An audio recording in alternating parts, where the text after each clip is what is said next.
Introduction asterisk. In the aftermath of the Song of Ice and Fire, 9 centuries have elapsed, and the Night King has resurfaced. As history fades into obscurity, the realm of ice and fire has transitioned into an era where steam and magic coexist. While technology can fend off the chill, it remains powerless against death. Once again, individuals from disparate factions embark on a tumultuous journey, only to discover that myriad clues point back to the long night battle of 9 centuries past. What destinies await Jon Snow, Daenerys, Arya, and Bran? Which of the 9 city-states of Westeros, or the Slaver's Bay, will ascend to supremacy? In a world rife with the Long Night and the White Walkers, death and immortality, steam and steel, runes and sorcery, who shall reign supreme? Crisen sighed, remarking, "If given a choice, I would rather not save the world. Can I not simply enjoy a quiet life of wealth?" Chapter 1. The king lives for over 9 centuries. It is widely acknowledged that the stable rotation of celestial bodies signifies the grace of the deities, delineating the passage of time. The changing of the seasons, however, is as unpredictable as the ebb and flow of tides, lasting from mere months to several years, reflecting the inscrutable power of the gods. The scholar expounded from the podium. Crisen, seated by the window, struggled to keep his eyes open. "I must be the most unfortunate soul in the city today." He mused. This was supposed to be the time for the steam and mechanics class. Due to the church's protest against the academy, the mechanical course had been unceremoniously replaced with theology. Crisen felt a surge of indignation. While the world progressed towards a new era of steam and steel, Westeros remained stagnant, unchanged from a millennium ago. He gazed out the window, where the marble castle of Highgarden gleamed like a celestial edifice in the sunlight. Despite belonging to a noble lineage and residing in opulence, he found himself disturbed by his uncle's incessant rehearsals of speeches below, depriving him of sleep for days. His eyelids felt as heavy as lead, yearning for support. What was his uncle droning on about? Oh, right. Just as Crisen was on the verge of slumber, the scholar's voice suddenly crescendoed. It has been 9 centuries since the era of a Song of Ice and Fire. 900 years ago, the long night descended, and the heroic king, Jon Snow, wielded his sword. Crisen jolted awake.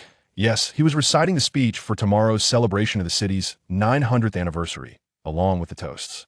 Suddenly, a dark speck shot straight from the castle's tower towards the academy, capturing Crisen's attention as he squinted out the window.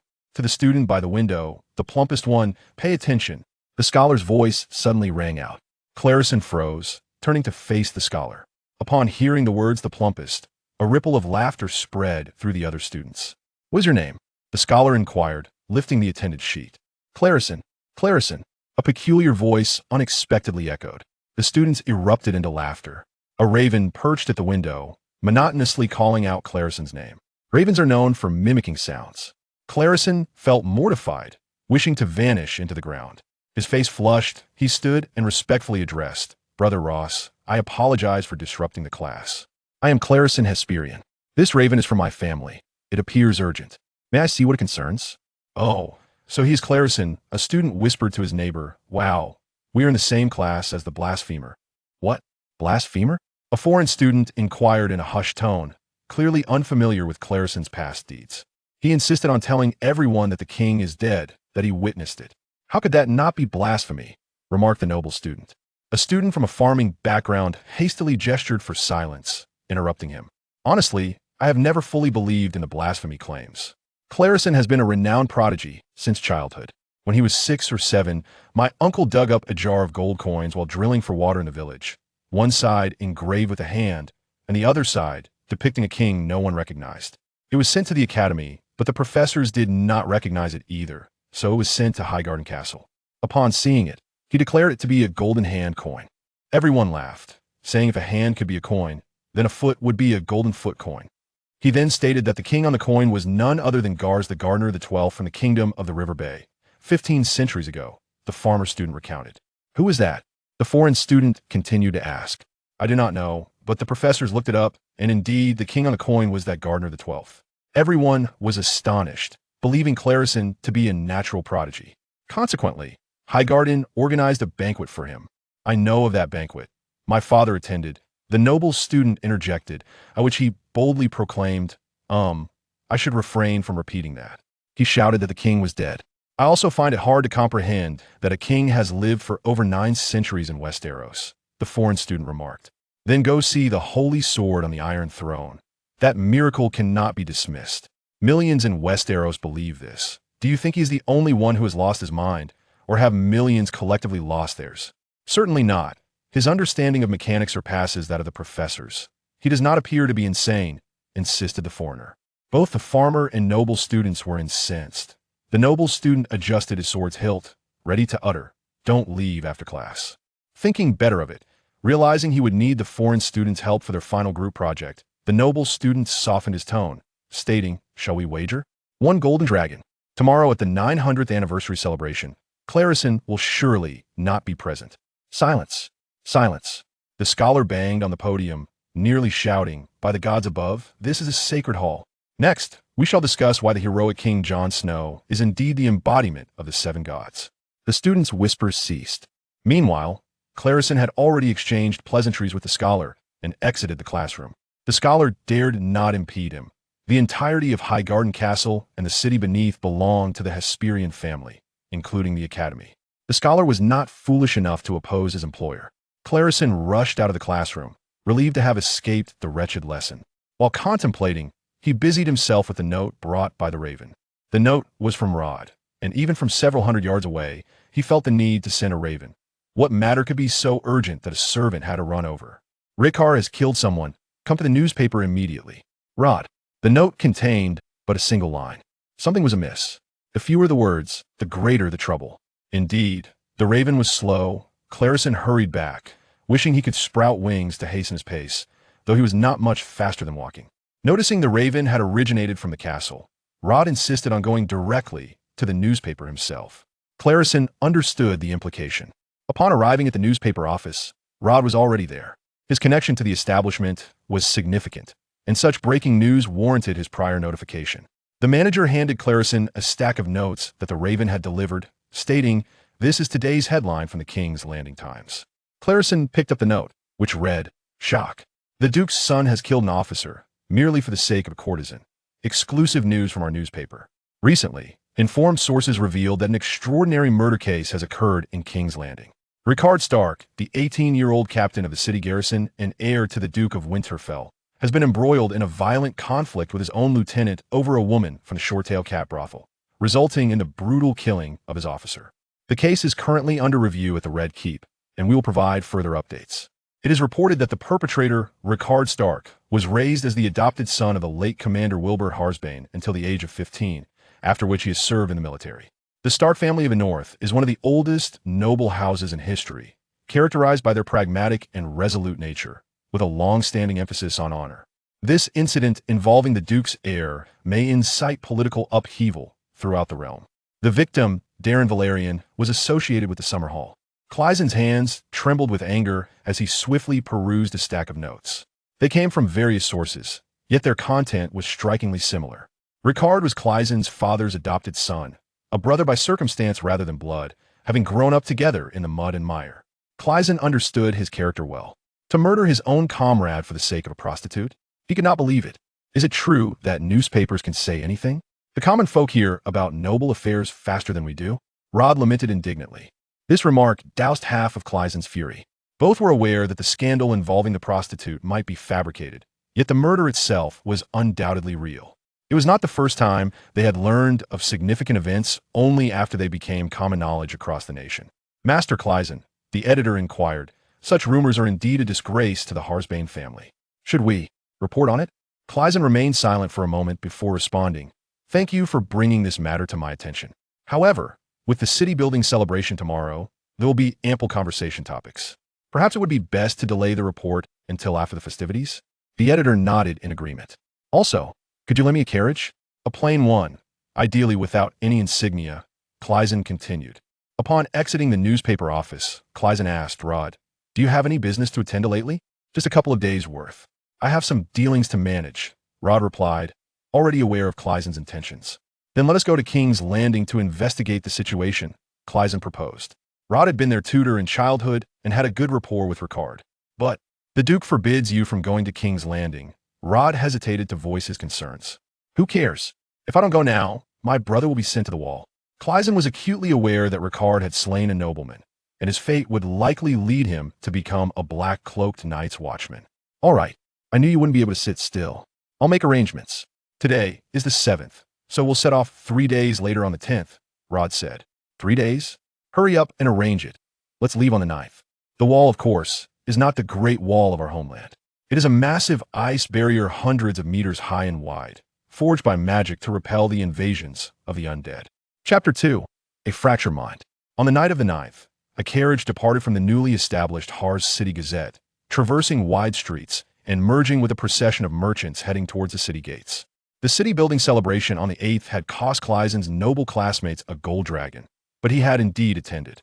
Harz City was adorned with lights, and his bumbling uncle, the acting lord, had finally delivered his long-rehearsed speech. Clisen's primary concern was to ascertain whether the true lord, his uncle and the brother of his foolish guardian, Duke Leighton of the Riverlands, would return for the celebration. The Duke had not visited the Highgarden in 3 years, and his absence from the festivities meant there was no need to fear his sudden return. The newspaper editor also provided Clisen with additional Raven communications, confirming that his brother's involvement in the murder was indeed factual. However, some messages had gone astray, and key details would take days to clarify. Clisen could not afford to wait. After settling Rod's business, he prepared to journey to King's Landing to uncover the truth. The majority stakeholder of the newspaper was Tony Mott, a friend Clisen had met during his travels in the Free Cities, and it was through Clisen's connections that he established the paper. The editor was a trusted associate of Mott, a shrewd businessman who agreed to lend Clisen an unmarked carriage and a set of plain harnesses. Clisen's family had explicitly forbidden him from going to King's Landing. Yet, he feared only Duke Leighton. As for the acting lord and the gate guards, a carriage without the family crest would suffice to deceive them. After the celebration, the nobles would indulge in a day of revelry, and they had all witnessed Clisen's presence. By the time they realized he had vanished, they would be too inebriated to pursue him. They will surely send a raven to inform Duke Leighton that I've slipped away, then forget the matter and continue drinking, Clisen mused. And the Duke, he would only bring me back from King's Landing. He wouldn't station guard at the city's outskirts to intercept me. Thus, Clisen felt emboldened. The revelry in the city continued, the celebration ostensibly commemorating the 900th anniversary of the city's founding, but in truth, it celebrated the 900th anniversary of the Heartsbane surname. 9 centuries ago, a hero named Samwell Tarly bestowed the ancestral Heartsbane greatsword upon the hero king Jon Snow. This sword ultimately became the sacred blade that vanquished the Night King and ended the Long Night. This Samwell Tarly was Clisen Heartsbane's ancestor. He had donned black robes to become a member of the Night's Watch, swearing an oath before the gods that prevented him from inheriting his family's lands. However, it did not prohibit him from claiming others' territories. After the War for the Dawn, he adopted the name Heartsbane in honor of the legendary sword and, as a reward for his valor, displaced the Tully family to govern the Riverlands as its duke, residing in Highgarden. Subsequently, a school was established outside the castle, and the population gradually grew, transforming Highgarden from a mere castle into a city. It is the youngest and wealthiest city in all of Westeros, with houses along the main road adorned in white marble, and the streets are wide and clean. If not for these circumstances, Clisen would not have wished to leave Highgarden for the filth and stench of King's Landing. The exodus from the city was substantial, and as hundreds of war horses galloped past, Clisen climbed into the carriage. Rod had departed a day earlier, missing the celebration altogether. He had taken a substantial supply of provisions, and Clisen's former companions who had traveled with him in the past were also included in the convoy. Clisen, on the other hand, set off the following day with only his carriage, a hired crew of mercenaries, and over 100 horses. By switching horses without changing riders, he estimated that he could catch up with the previous day's caravan by morning, and with a full day of travel, he could complete a journey that would typically take 3 days. This way, only the ravens would be able to catch up with him. He planned to travel for 14 hours daily, and under normal circumstances, the journey from Highgarden to King's Landing would require 18 days, but he would reduce it to 9. Time is money. He was willing to invest this effort to see Ricard sooner. Ricard, what on earth has transpired? Clisen rubbed his temples, agitated. He needed to discover the truth swiftly. They were approaching the city gates. The driver knocked on the carriage door to alert him. Clisen extinguished the lantern. Crisen contemplated the notion of not returning the carriage to the newspaper just yet. He could afford to purchase it outright. Traveling by carriage was undoubtedly more comfortable than riding a horse, especially considering his woeful equestrian skills, which could potentially delay his journey. However, as a nobleman, opting for a carriage over a horse would surely invite mockery, likening him to a eunuch. In Westeros, the reverence for martial prowess among the nobility had reached its zenith, with even the paralyzed aristocrats possessing specially designed saddles. Crisen had already brought shame to his family on multiple occasions. All the nobles were aware of the unfortunate truth regarding the plump lad from House Hightower. He had sustained a head injury in his youth. At the tender age of 5, his aunt married into House Tarly of Hornhill, and the groom was none other than Roderick Tarly. It was during the wedding procession that Crisen first visited Hornhill. He vividly recalled the dilapidated state of the castle, which paled in comparison to the grandeur of the high hall constructed entirely of white marble. Hornhill appeared almost as a pigsty, with sections that seemed to have gone untouched for a millennium.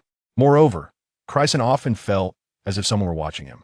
At 5, he could not articulate this sensation, and instead, he ran about the castle in a frenzy, attempting to escape the gaze of those unseen eyes. The wedding boasted 1,000 attendees, and no one could possibly fixate on a small childlike cat. He climbed an inclined tower, though to this day, he could not fathom what compelled him to ascend. Suddenly, a brick gave way beneath him, and he tumbled to the ground. A servant rushed over, panic-stricken, to lift him, yet he stared vacantly through the servant's face, feeling those eyes draw closer. It was as if something had entered him. Then, he lapsed into a 5-day coma. Reflecting on these events after many years, Crisen still felt a chill. I have thus squandered a life of wealth and tedium, he mused. To others, he had merely been unconscious for 5 days. For him, however, it felt as though he traversed an entire long night within his dreams. It was during the era of Jon Snow and Samwell Tarly, 9 centuries ago, a time that irrevocably transformed Westeros, the age of fire and ice. Burning castles, a blackened sky, ceaseless blizzards, and the reanimated dead flooded the mind of that 5-year-old boy. He could neither comprehend nor endure such visions. To those around him, the child emerged from his slumber irrevocably changed. He became fearful of swords, found it difficult to sleep, and would inexplicably weep at the sight of his family's guards. Yet, he often uttered curious phrases that seemed far too mature for his age. When pressed, Crisen could offer no coherent explanation. A scholar named Gildan from the Citadel questioned him extensively, concluding that he had developed post-traumatic stress disorder, a malady typically afflicting soldiers who had endured harrowing warfare. The maester's explanation was far simpler. The warrior among the 7 had forsaken him. For Crisen, the transformation was not merely personal. It encompassed the entire world. Upon awakening, he inexplicably possessed knowledge of various matters, often exceeding his own comprehension. A newly added oil painting in the gallery depicted the long bridge of Volantis. Yet he pondered, what was Volantis? When a village well yielded a coin embossed with peculiar designs, he recognized it as a gold stater from the ancient kingdom of Reach, bearing the visage of Garth Gardner 12. Yet, he had yet to learn the names of his great-grandfather or his grandfather. His eccentricities sparked rumors of blasphemy. However, given that his claim to his grandfather's ducal title was far down the line of succession, a peculiar prodigy was deemed far worse than a valiant fool. Yet, the eyes that had guided him through that interminable night were a secret he never shared with anyone. The principal map of this world featured a large island to the west and a continent to the east. The island was Westeros. The free cities comprised 9 independent city-states on the eastern Essos continent. Chapter 3. Everyone making the most of their talents and resources. Rod felt utterly beleaguered. That fellow, Crisen, exhibited an overwhelming sense of decisiveness. The departure, initially set for 3 days hence, was hastily moved to 2 days, and then Rod was urged to set off a day earlier. On the 7th, the very day Crisen chose to skip class at the academy, after securing a carriage and saddles from the newspaper office, he resolved that Rod should prepare to depart the following day. But I have an important equine transaction yet to finalize, Rod protested. I shall negotiate on your behalf. Thus, on the morning of the 9th, the day after their planned departure, Rod, still in a state of drowsiness while encamped beside Rose Avenue, was roused by the thunderous sound of galloping hoofs. Before he could ascertain whether he was dreaming, he beheld the very horses from his transaction. Not only had Crisen brought the horses, but he had also accompanied them with their seller. Good heavens, what is this spectacle? Rod exclaimed, bewildered. Crisen then unveiled his ambitious plan of switching horses while maintaining a rigorous march. Without horses, one cannot sustain a relentless run for 14 hours. Hence, we must alternate. Additionally, we require more horsemen, he elaborated. Therefore, I have brought these Dornishmen and their steeds. Are these Dornishmen delivering the horses? Rod queried. Indeed, these horses now belong to you. Crisen replied confidently. I have signed the contract and secured them at half the price. The agreement stipulates that they shall transport the horses to King's Landing, while I shall cover the travel expenses, with the payment due upon arrival. This whirlwind of activity left Rod in a state of astonishment. After a moment of contemplation, he finally articulated, These are the finest sand steeds from Dorne. I learned last month that the garrison in Lannisport is seeking a substantial number of horses. Forget it. Those Lannisters are nearly destitute. If you wish to sell to them, you might as well procure mules. After the battle, they could still carry cabbages to the fields.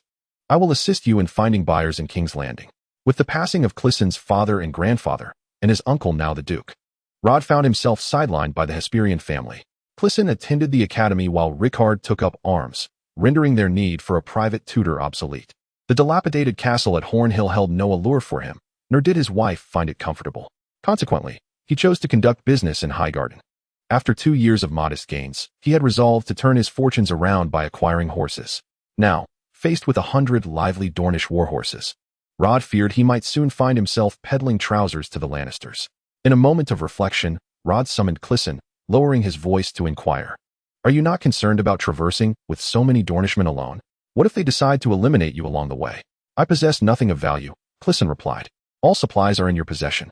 Should they attempt to harm me, aside from rendering my flesh into bacon, they would only earn a bounty on my head. You carry no money? How do you intend to make payments in King's Landing? I have savings. Tony Mott maintains banks in both Highgarden and King's Landing. Without your substantial deposit, they would not have permitted me to travel to King's Landing with the carriage. Rod found himself ensnared in deeper confusion. Wait a moment, these horses are mine. My benefactor is delivering goods for me, and the carriage was borrowed against my savings. You have utilized my horses, my funds for purchasing them, and even my cellar and my bank deposits? Not everything was consumed. Dear uncle, I gave the bargain half price to my aunt. Rod's heart roared with indignation. This fellow hadn't even left him any private savings. By the way, uncle, speaking of fried bacon, everyone is quite exhausted after running all night. Could you prepare some breakfast? I told them that if they arrived in the morning and found your company still encamped, they would feast upon the most delectable bacon and eggs in all of Westeros. Rod fell silent. How could anyone miss their own opportunity in a gathering like this? They ought not to be ignorant of the saying from the Far East, looking at plums to quench thirst. At this moment, if time could reverse, Rod would surely prevent the 5-year-old Crisen from stepping foot into the castle of Corner. Reflecting on the past, Rod could not help but recall his childhood passion for reading.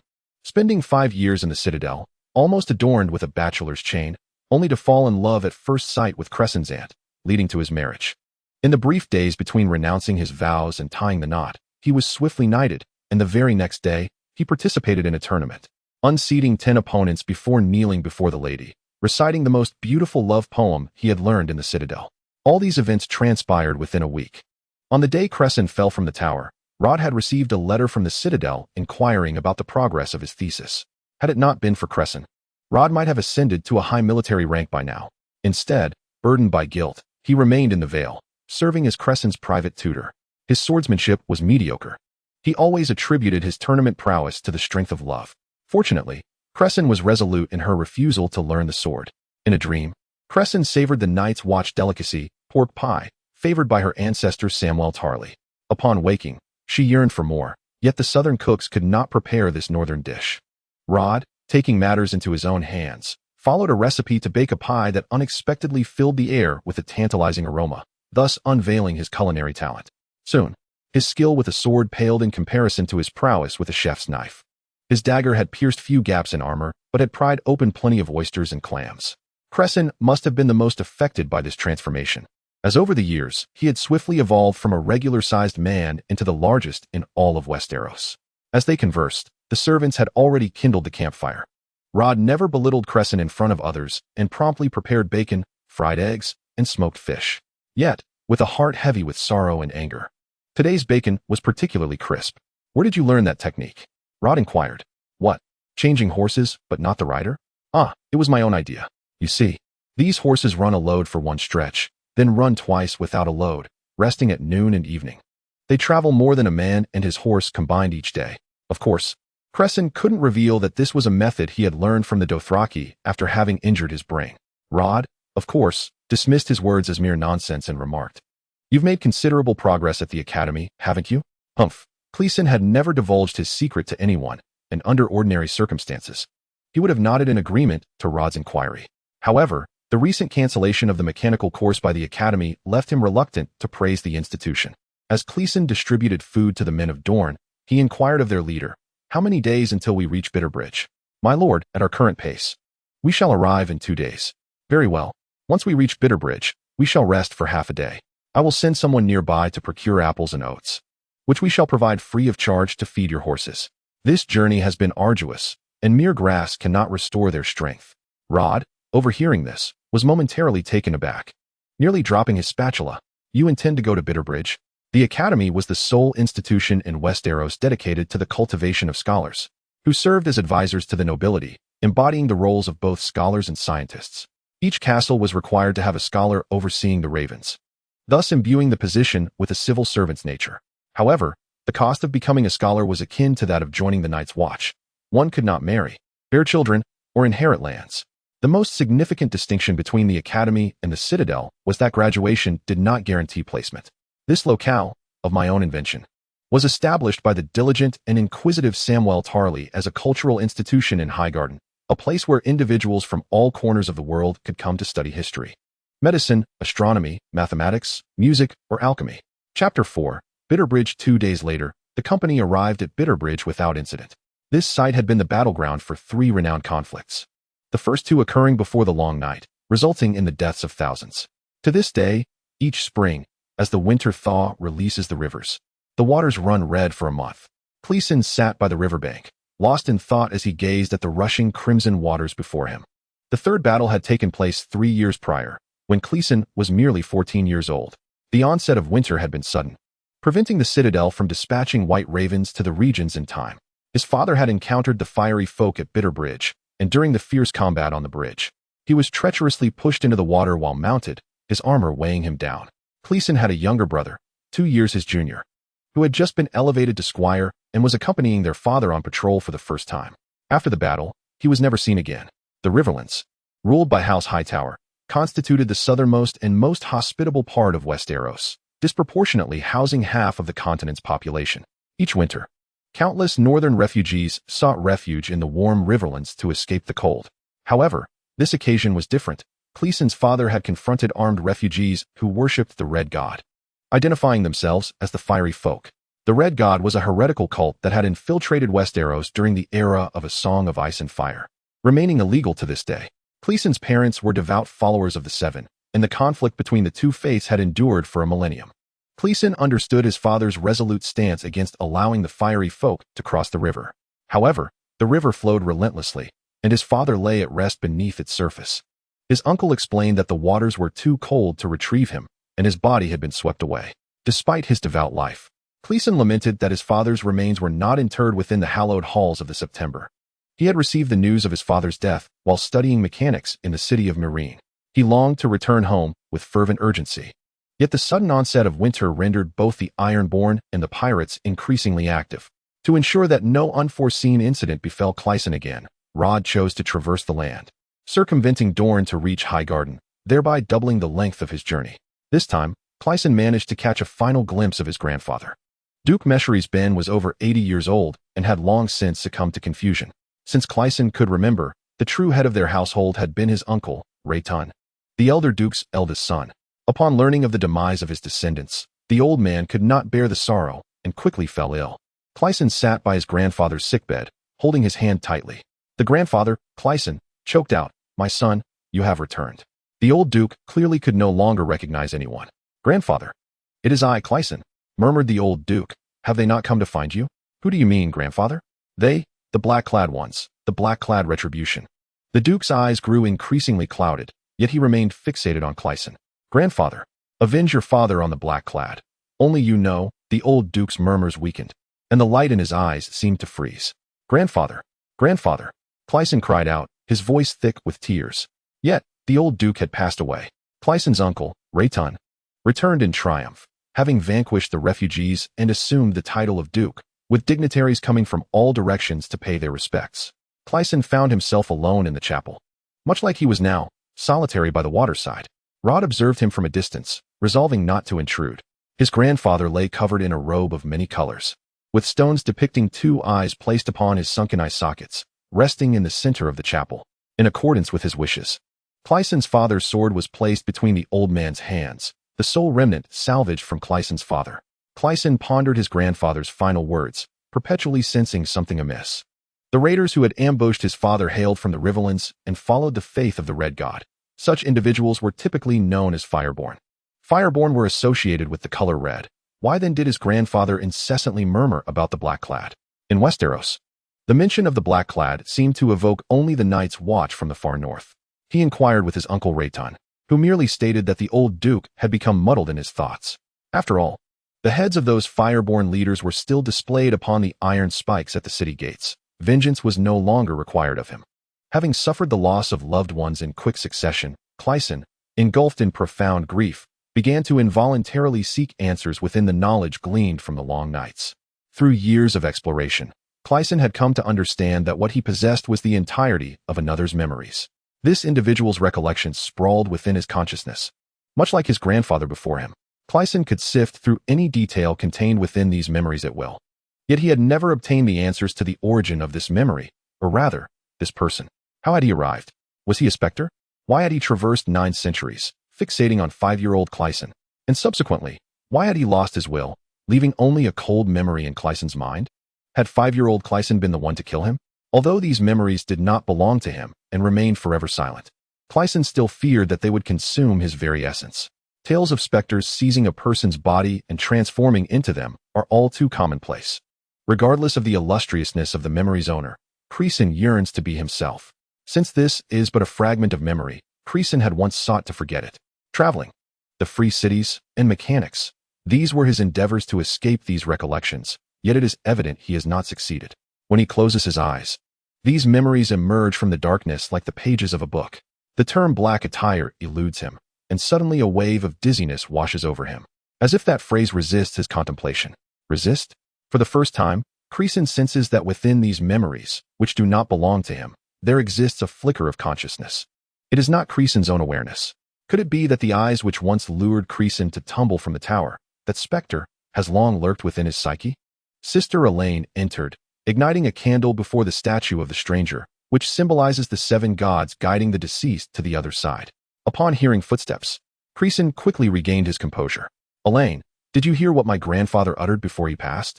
At that moment, she was in the Duke's chamber, offering him last rites. May Lord Mace find peace. I did hear, my lord, she replied. What did he mean by black attire? A fleeting expression crossed Sister Elaine's face. I do not know, my lord. She likely deemed her response too feeble, shifting the topic to, Daisy is to be fostered by Lord Leighton. Daisy is Crisen's younger sister. Born after he ventured to the free cities, this return to the High Hall marks his first encounter with her. After all, she is still quite young. My lord, you are at least capable of caring for yourself, and you may have lost all direct kin. Does that mean our mother will never return? My lord, the lady has become a silent nun, and there is no turning back. Crisen rose from the riverbank, glancing back to see his horses joyfully feasting on quality fodder. After 2 days of subsisting on dry rations, the people could finally set a fire by the river to roast some wild ducks and sausages. In truth, Rod's duck stew is unrivaled throughout Westeros, yet the crimson waters before them are deemed unfit for use. Let us depart, he called to Rod, who was watching him from a distance. Upon our arrival in King's Landing, I wish to see my mother. Note, in the world of A Song of Ice and Fire, the duration of seasons diverges from that of Earth. Each season may last over a year, even extending to several years. The number of winters and summers one can experience in a lifetime is remarkably scarce. The original texts note, the stable movement of celestial bodies signifies the benevolence of the gods, delineating the passage of years, months, days, and hours. The shifting of seasons, however, is as unpredictable as the tides, representing the inscrutable might of the deities. This is a fabrication of mine, drawn from the tome written centuries after the Long Night. The 7 Gods' Faith, known as the Epic. Chapter 5. The Lion and the Griffin. King's Landing, the capital and largest city of Westeros. I, Crisen Heartsbane, have arrived. There were indeed some delays along the way. The spring rains rendered the roads utterly muddy. On the 10th day, the company from Crisen finally beheld the imposing walls of King's Landing. Soldiers awaited at the foot of the castle. their banners emblazoned with the sigil of House Heartsbane, a book and sword motif. It appeared that the ravens of the High Hall had proven swifter. Leading the contingent was not Duke Leighton, but rather his young steward, Derek, who also bore the Heartsbane name. Derek was still a youth. His father was the foolish uncle whom Crisen had privately mocked. Crisen urged his horse forward toward Derek. He had commenced his ride 2 hours prior to reaching King's Landing, and the jarring journey had left a making. He could scarcely fathom how others managed to ride for 10 days. If only his brother Mace were still alive. He would have been of similar age, Crisen mused. His brother shared the same name as their grandfather. Mace had gone missing in the battle that claimed their father's life. Yet, his pleasant reverie was abruptly shattered by a derisive comment. "You're so rotund you'll crush that horse." Poor Uncle Wilbert. How could he have left behind such a wretch? Crisen furrowed his brow. Indeed, since his father's demise, his standing at home had plummeted. But was it really necessary for the relatives in King's Landing to mock him so openly? However, your valiant father was unable to deter over 50 of my kind from taking 200 horses, Crisen retorted. He thought to himself, that fool who could rouse an entire week's worth of sleeplessness with a single speech. Derek suddenly jolted, turning sharply to gaze upon the approaching procession of riders, exclaiming, 200 horses? Well, over 100 of them are top-tier Dornish warhorses. What of it? Crisen replied. You already knew? Derek's expression was one of disbelief. Had I known, I wouldn't he have come. Take me to see the Duke. In King's Landing, you ought to address him as Prime Minister. Derek's demeanor shifted, almost obsequiously, regarding the horses. You should discuss those horses with Rod. Crisen urged his horse onward, galloping towards the city gates, while Derek, with lingering reluctance, pursued him. What is this lad's peculiar obsession? Crisen mused. Is he enamored with horses? Upon reaching the Prime Minister's tower in the Red Keep, Crisen encountered Leighton. Leighton had been elected Prime Minister 5 years prior and, during that time, had only left King's Landing once for a personal campaign of vengeance for his brother, hastily returning after assuming the title of Duke of the Riverlands. The Prime Minister's tower was abuzz with voices. Leighton emerged from the meeting hall and received his nephew in a small reception room.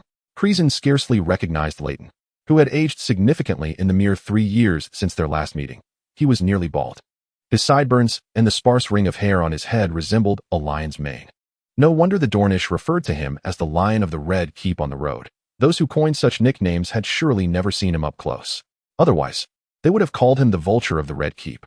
At that moment, Leighton, with bloodshot eyes, appeared weary, yet his gaze remained sharp as a knife. Without any pleasantries, he cut straight to the chase, inquiring of Crisen, You've arrived quite promptly. What brings you to King's Landing so suddenly? Uncle, what has transpired with my brother Rickard? The servant brought forth steaming mulled wine for both. Crisen waved dismissively. He abstained from alcohol. Where did you hear this? Leighton inquired. Crisen produced a copy of the Hesse Gazette and another freshly acquired edition of the King's Landing Times, both detailing the Rickard case. Leighton furrowed his brow. The newspaper from the 11th? Today is merely the 18th. How did you come by it? By horseback. Had it not been for the muddy spring roads, I would have arrived yesterday. He refrained from mentioning that the newspaper had been printed exclusively for him in advance. Yet, the anticipated moment of astonishment from Leighton never materialized. He merely hummed lightly and picked up the current edition of the King's Landing Times. That is the situation. You have seen the other news as well. King's Landing is preparing for battle. The front-page story of the King's Landing Times indeed reported a rampant raid by the Ironborn on merchant caravans. Uncle, this cannot be. Crisen asserted decisively. He understood Rickard. Leighton chuckled noncommittally and replied, he indeed committed murder. The representative from Storm's End has withdrawn from the council, and no one from House Stark has come to his defense. How could that be? Crisen's heart sank. House Stark was one of the oldest noble families in Westeros, highly esteemed for their honor. No defense. Could it be true? The paper suggested that a prostitute was involved, and Crisen felt a flicker of doubt. When was the last time I saw Rickard? It was before my journey to the Free Cities. I was 12 years and 6 weeks old, and Rickard was 13. Those ancient memories tormented me, stirring a desire to live in a new city, one absent from those distant recollections. I chose the Free Cities across the narrow sea, the bustling Pintos, the industrial city of Myr, accompanied by Rod. Upon my return, all familiar faces had vanished. My father was slain in battle, my brother was missing. My mother had departed, my grandfather passed away, and my half-brother, was he no longer the person I once knew? Leighton's response was succinct. Visitation is prohibited during the trial, but it will conclude soon. You can inquire with him afterward. Suddenly, Leighton halted, his hands stilling over the newspapers, and lifted his gaze, bloodshot eyes fixed intently upon Crisen. You have no other matters to attend to, do you? Crisen, typically a person of strong will, felt himself regress to that 5-year-old child under Leighton's penetrating stare. As if all his secrets were laid bare. His face flushed, hands fidgeting uncertainly. Instinctively avoiding Leighton's gaze, he stammered, "No, nothing at all." The old lion continued to scrutinize him. "Very well, then return promptly to Highgarden. The Ironborn are making a considerable display, and there are disturbances. Unity is lacking across the regions. I plan to sail from King's Landing to Mere, returning to the factory at Tunmot. The port is under heavy guard. This may be related to a conflict with the pirate cities. You must return to Highgarden." Leighton frowned. "Isn't there a specialized mechanical department at the academy? That contraption merely requires water to operate. Must one specifically travel to Mere to learn? I arranged for a mechanic from Pintos so you could study peacefully in Highgarden." Upon hearing this, Crisen felt that this wretched course was specifically tailored for him, and he would have to rely on his uncle's goodwill. However, the competence of those two professors was so abysmal that they wouldn't even qualify as workshop supervisors in Tony Mott's factory. Not to mention that such a deficient course had already been transformed into a theology class. Yet, he could not voice such thoughts. Crisen was left with no choice but to nod and utter polite expressions of gratitude towards his uncle's concern. Meanwhile, his mind raced with thoughts. He could not simply return empty-handed. Leighton rose from his seat, preparing to conclude their conversation and return to the meeting. It seemed that a commotion was erupting in the conference room, and Crisen could hear someone shouting, "Are you trying to turn King's Landing into a second list? Uncle, I shall escort Ricard to the wall." "Excuse me? I have inquired, and the Night's Watch set forth last month. The next recruitment will not occur for another 6 months. Therefore, Ricard must make the journey on his own. Given the current state of war, if the Stark family were to send Ricard to the wall, it would undoubtedly raise suspicions of cowardice, especially since the wall lies in the north. Hence, uncle, I believe I am suitable for this task. I have sufficient manpower, and my vehicle bears no sigils, allowing me to masquerade as a merchant caravan. It was no wonder the guards at Highgarden were unable to thwart you," Leighton mused. After a moment's contemplation, he replied, "Very well, indeed there are no more suitable candidates. Prepare yourself, and we shall have Derek inform you when the time comes." Leighton made his way back to the conference room, while Crisen secretly rejoiced, as the small ruse in the newspaper had silently borne fruit. There are many impoverished souls in the city. Do not wander aimlessly. Leighton suddenly turned back, fixing Crisen with a vulture-like gaze. "Do not seek your mother." Note: as of this chapter, the family tree of House Heartsbane is as follows. Ancient ancestor: Samwell Tarly, founder of the family, who changed their surname to Heartsbane. First generation: Mace, the late Duke. Second generation: Leighton, Mace's eldest son, the current Duke, Lord of Highgarden, and Prime Minister. Osmond, Mace's second son, the current acting Lord of Highgarden, the bumbling uncle. Lannel, Mace's third daughter, married to Rod Tarly. Wilbert, Mace's fourth son, former commander of the Riverlands Guard, deceased.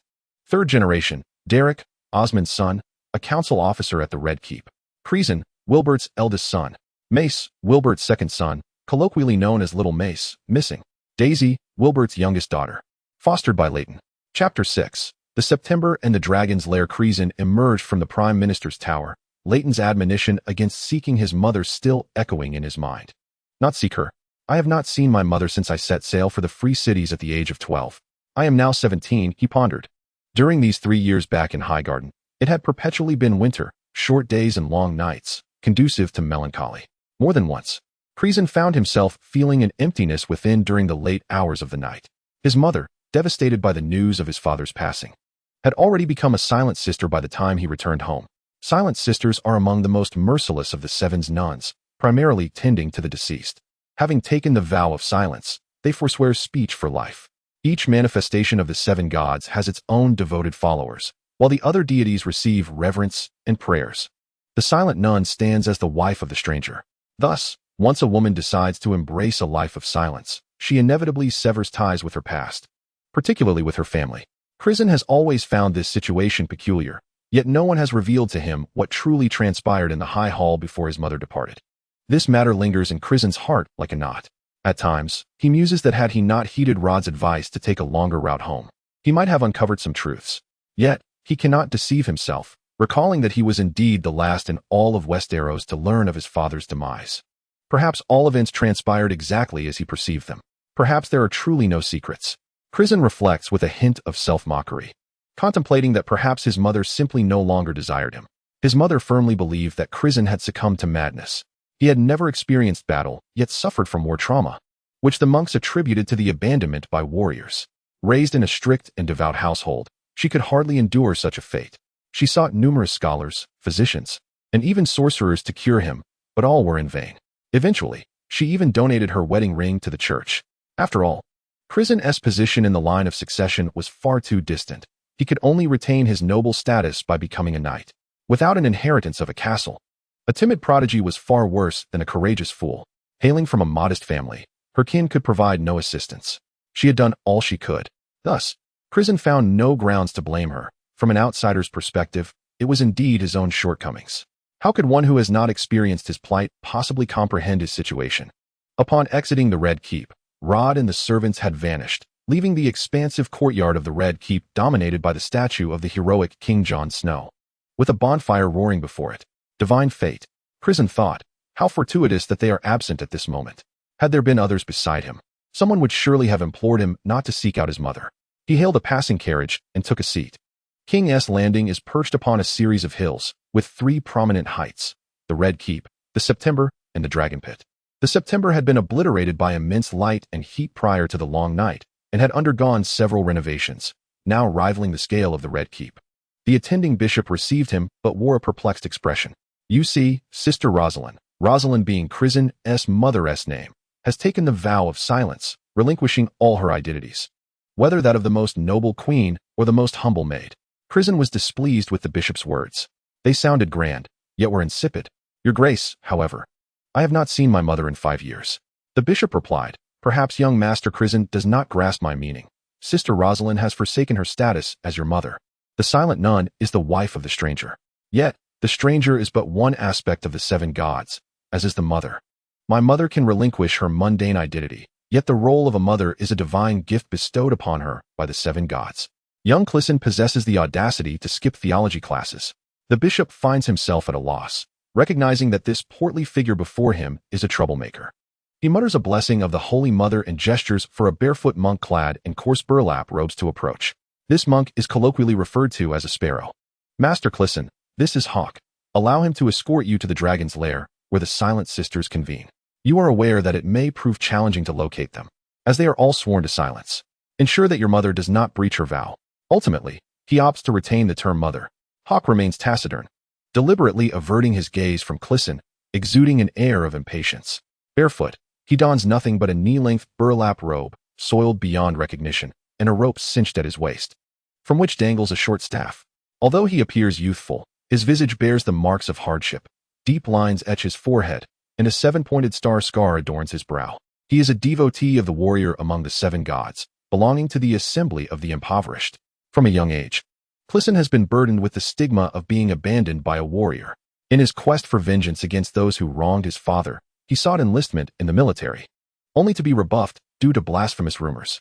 He harbors a similar disdain for them. After tentatively querying Hawk a few times, he gleaned little information and fell silent. As they traverse Silent Sister Street towards the dragon's lair, the atmosphere grows increasingly oppressive, and the colors become more monotonous. Most of the buildings, unable to afford stone, are constructed of wood and coated in plaster, with few shops lining the streets. Among the passers-by, half tread barefoot, typically clad in garments akin to Hawk's burlap robe or the white and blue robes of monks. Suddenly, an incessant jingling of bells echoes from behind, accompanied by the sound of wheels rolling over the ground. Step aside, Hawk finally speaks. Gray figures emerge, pushing a heavy cart, with one person at the rear and 2 others pulling it by a rope slung over their shoulders.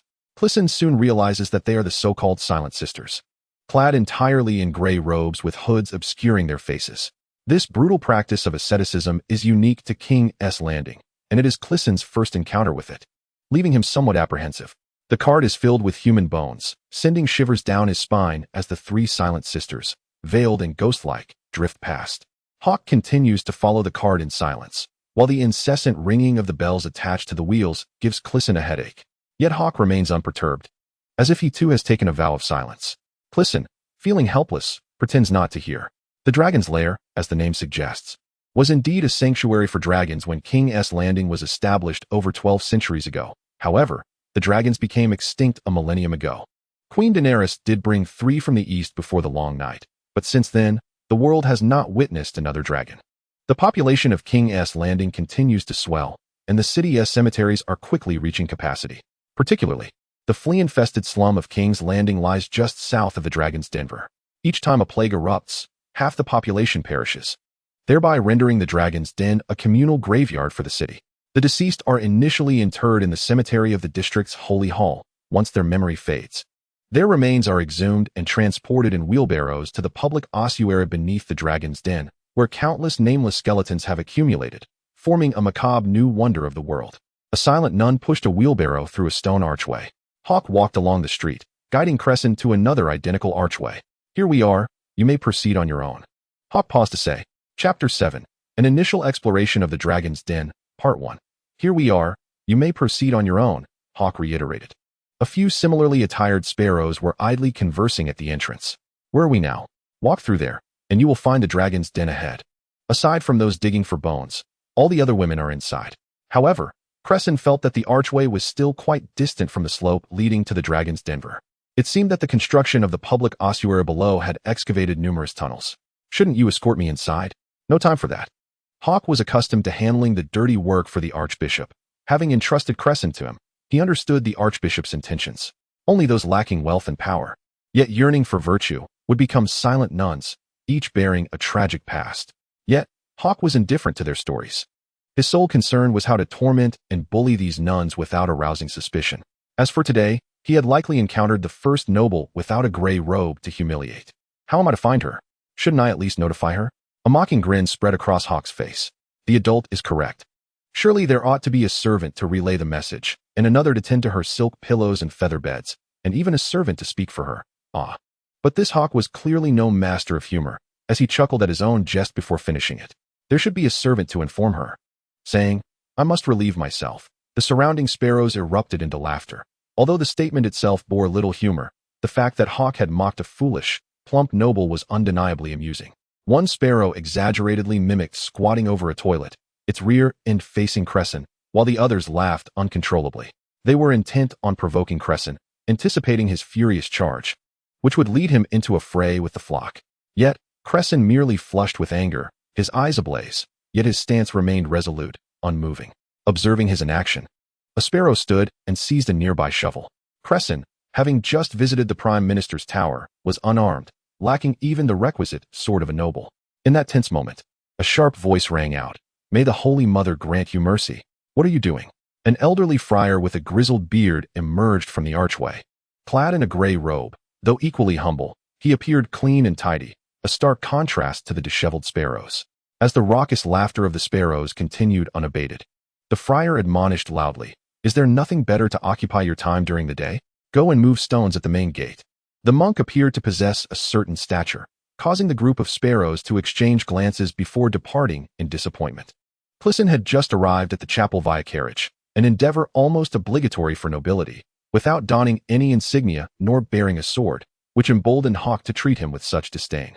These impoverished individuals were adept at discerning the weaknesses of others. The affluent families had myriad means to cultivate virtue, and none would stoop to becoming silent nuns. Even if one did, acknowledgement would be impossible, especially when the son audaciously sought her out. It was likely a case of a noble family in ruin. In truth, they were not mistaken. Crisen indeed bore the marks of a fallen house, neglected and disregarded. The sparrows, perpetually trampled underfoot, seized the opportunity to mock this seemingly vulnerable noble. You foolish pig, have you emptied your granary, requiring your mother to repay your debts at the brothel? A distant voice jeered. The brothel, known as the Cat House, was infamous in King's Landing. As the sparrows distanced themselves, the monk regarded Crisen's stature and his lavish silk garments, offering a gesture of blessing and inquiring. May the gods stand by your side, my lord. Please forgive them. Their sins will be judged by the Father. Some words are like the wind. I hope you take no offense. May I ask your name? Crisen sighed, contemplating that both fervent believers and those who shrouded their sins in faith were likely the same kind of individuals his father had encountered. He recalled his father's words, nobility or baseness is not defined by one's attire or the deity one worships. He introduced himself and recounted the events to the monk. Lord Crisen, you must forgive them. The relationship between the church and the council is indeed precarious, the monk remarked, evidently taken aback by his surname. As long as you assist me in locating someone, I will concern myself only with my own affairs. The monk's expression turned grave as he shook his head repeatedly, stating, "To be frank, it is impossible to find her. Why? The silent nun has forsaken her name. Should you call for her, no one will respond. That signifies an attachment to her former identity." Crisen understood this implicitly. Anyone still tethered to the world could hardly become a silent nun. The more he pondered, the heavier his guilt became. "Then I shall wait in her quarters. That must be permissible." The monk offered a wry smile, saying, "How can one without a name possess a room of their own? Then I shall enter and inquire one by one." Seeing Crisen's resolute determination, the monk beckoned him through the archway. Crisen's endeavor to meet the silent nun was strictly forbidden. Indeed, the bishop had instructed Hawke to deal with him in such a manner. However, Hawke's disdain had gone too far. Should this matter escalate, the bishop himself would face exile to the Iron Islands. Thus, the monk opted to acquiesce, guiding Crisen into the dragon's lair, a matter he could no longer openly discuss. The path within the archway was narrow, with a small room to the side. The monk entered and retrieved two peculiar masks. He donned one, revealing that it obscured the entire face save for the eyes, the mouth and nose area exaggerated into a beak-like protrusion nearly a foot long. Wearing a beaked mask, the monk spoke in a hushed tone, explaining that the nuns, who spent their days among the dead, needed such protection. Crisen felt a deep sense of despair. The mask was tightly fitted, and the silent nun-esque cloak, complete with a hood, concealed her hair, leaving him only able to discern his mother by her silhouette. However, after 6 years of separation, who could say whether her form had changed? Yet, he was unwilling to surrender hope so easily. "Take this," the monk said, handing Crisen another mask. "I shall guide you inside." Pausing momentarily, he added, "May the old crone illuminate your path." The old crone was also one of the 7 gods. The monk retrieved a lantern from a small room, and Crisen was filled with regret, fully aware of the slimness of his chances. Yet he could not bring himself to give up. Why had he not come sooner? He followed the monk and inquired, "Have you seen a nun resembling this description? Tall and slender, much like myself, with flaxen hair that has turned somewhat gray."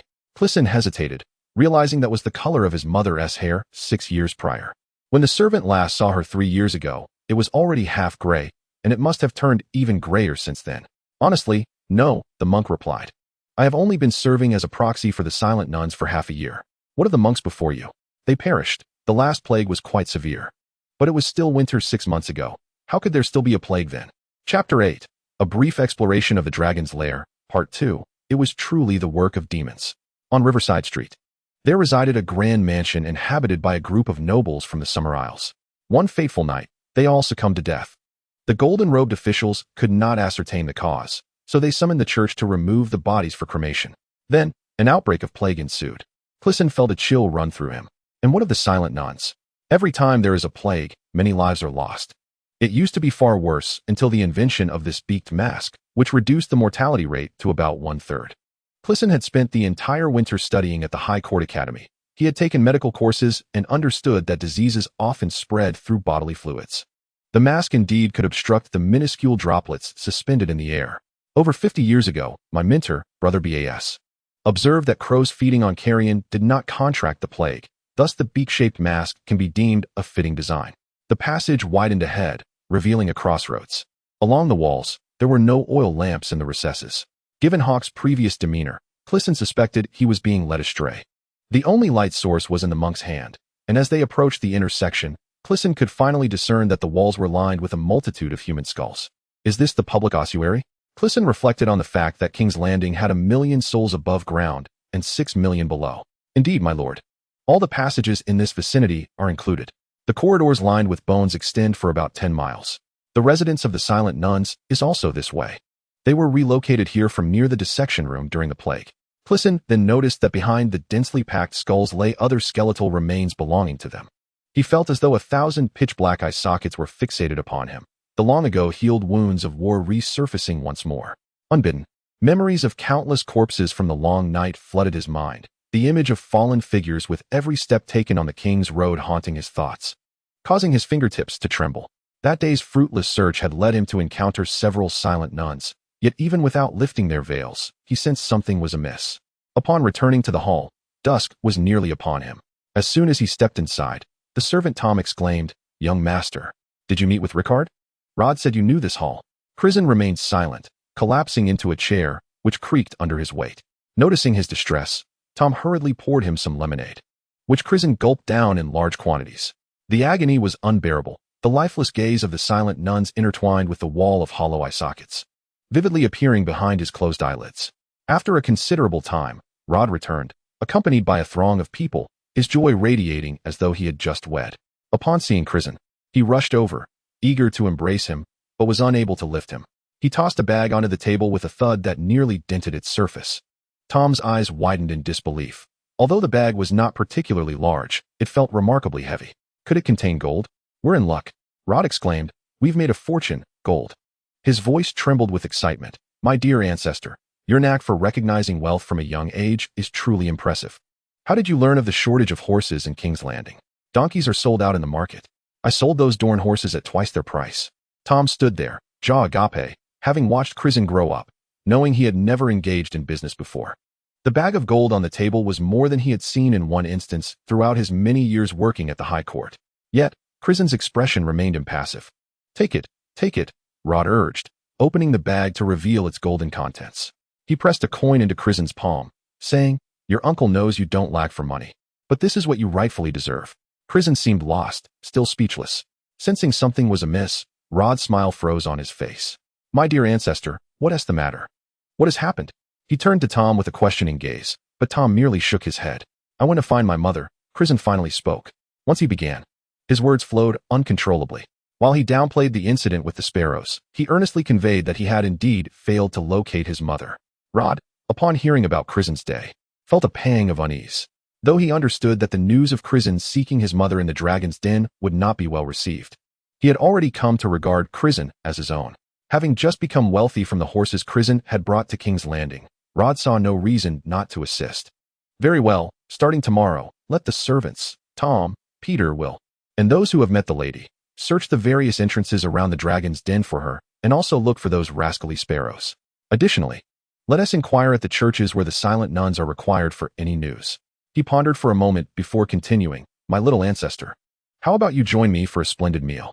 We ought to express our gratitude to those benefactors. By the way, I encountered your foul-mouthed cousin at the horse market. He was with the Lannisters. He mentioned that you should head to the capital's garrison to collect some belongings from Ricard. What is the story there? I intend to accompany my brother to the wall. Crisen reiterated the matters concerning the Red Keep to Rod. So, my little ancestor, are you also preparing to don the black? Rod inquired. This was a question that his uncle would pose to the Duke, but had not directed at him. Perhaps he genuinely wished for him to become a night's watchman. Crisen mused. I merely wish to visit the wall. The warriors have abandoned me. I am ill-suited for military service, Crisen remarked with self-deprecation. In the past, he had intended to enlist alongside Ricard, joining the organization of the Sons of the Warrior to quell the fire worshippers' uprising in Riverrun. Initially, he worried whether Ricard, who subscribed to the old gods from the north, would be accepted, yet it was he who was turned away. The wall was undoubtedly worth a visit. Rod contemplated. Visiting the wall would indeed be splendid. Who in the world would not wish to gaze upon the formidable wall in the far north? If he failed to go this time, the next opportunity would require him to pay his own way. However, in a fleeting moment, his thoughts returned from the frigid expanse of thousands of miles away. Do not be too disheartened, my little ancestor. You are a fortunate one. Go change into warmer attire and bring your sword. Let us hasten to dine. Your foul-mouthed cousin was inquiring about where you acquired your horse this afternoon, haha. Crisen nodded, holding back a sentiment he did not voice. Those ancient, colossal ice walls served as the backdrop to nearly all his dreams. Now, he yearned to confront them.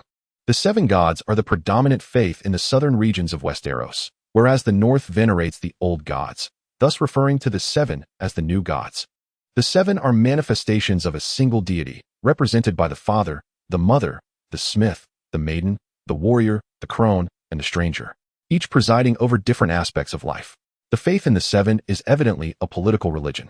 Chapter 9. The resurrection of Samwell Tarly's second life cold. So cold, the chill seemed to penetrate from the marrow of his bones. Yet Crisen found himself incapable of movement. He had again entered a strange dream. Once more, he was transported to 9 centuries ago, to the era of a song of ice and fire. This time, Crisen witnessed the surface of a lake freezing at a visible pace, soldiers who had fallen into the water half embedded in the ice, unable to escape, their struggles futile as they transformed into gray statues. No, it was not merely a sight. Crisen felt as if he were present in that moment. The cold was overwhelmingly real. Upon the frozen surface, Thousands of resurrected corpses maintained the grotesque forms they had assumed upon rising, their eyes resembling blue glass beads. Advancing steadily towards Crisen, there was neither mercy nor forgiveness. This was the relentless pursuit of the wights against the living. He mechanically gripped the hilt of his sword, retreating step by step, his fingers numb and unbendable. Suddenly, a shadow loomed above, blocking out the sun. It was a dragon. Dragonfire. Crisen heard a voice and realized that he was not the sole living soul confronting the wights. This is Daenerys, the mistress of dragons. The black dragon responded to her command, unleashing a torrent of flames. It was futile. There were simply too many wights. The soldiers began to engage in combat with the undead. The bitter cold was the wights' domain, no matter how elite the troops. They were merely a mass of flesh amidst the encirclement of the undead. The iron sword in hand could not vanquish the wights. Only a dragon glass could do so. The dagger of dragon glass lay sheathed at his belt, yet his hands had grown numb and unfeeling. The dagger that could save him was secured to his waist, but he could not reach it. A slight tremor flickered at the corner of Crisen's mouth. Death arrived with a tranquility more profound than he had imagined. Was he finally destined to perish in this dream? For over a decade, he had recognized this as a dream. He knew himself to be Crisen Hightower, not the name within the dream, Samwell Tarly. Yet, he felt trapped in this shell, suffocated by the icy grip of despair. Helpless, one of the wights lunged at him, and Crisen awkwardly attempted to parry. A flash of steel sliced through the air, cleaving the wight in two. It was his friend, Jon Snow, the husband of Daenerys, who had come to his rescue. Crisen observed as his alter ego, Samwell, suddenly displayed bravery, valiantly toppling the wights that obstructed his path, joining Snow to reach Daenerys' side. The wights had drawn too close for the dragon to descend. The flames alone could not save them all. His hearing seemed dulled by the cold. Snow and Daenerys appeared to be speaking, their voices raised. The young couple still had the energy to argue even in the face of death. Perhaps it wasn't so cold after all. Suddenly, Jon Snow plunged his great sword into his wife's chest.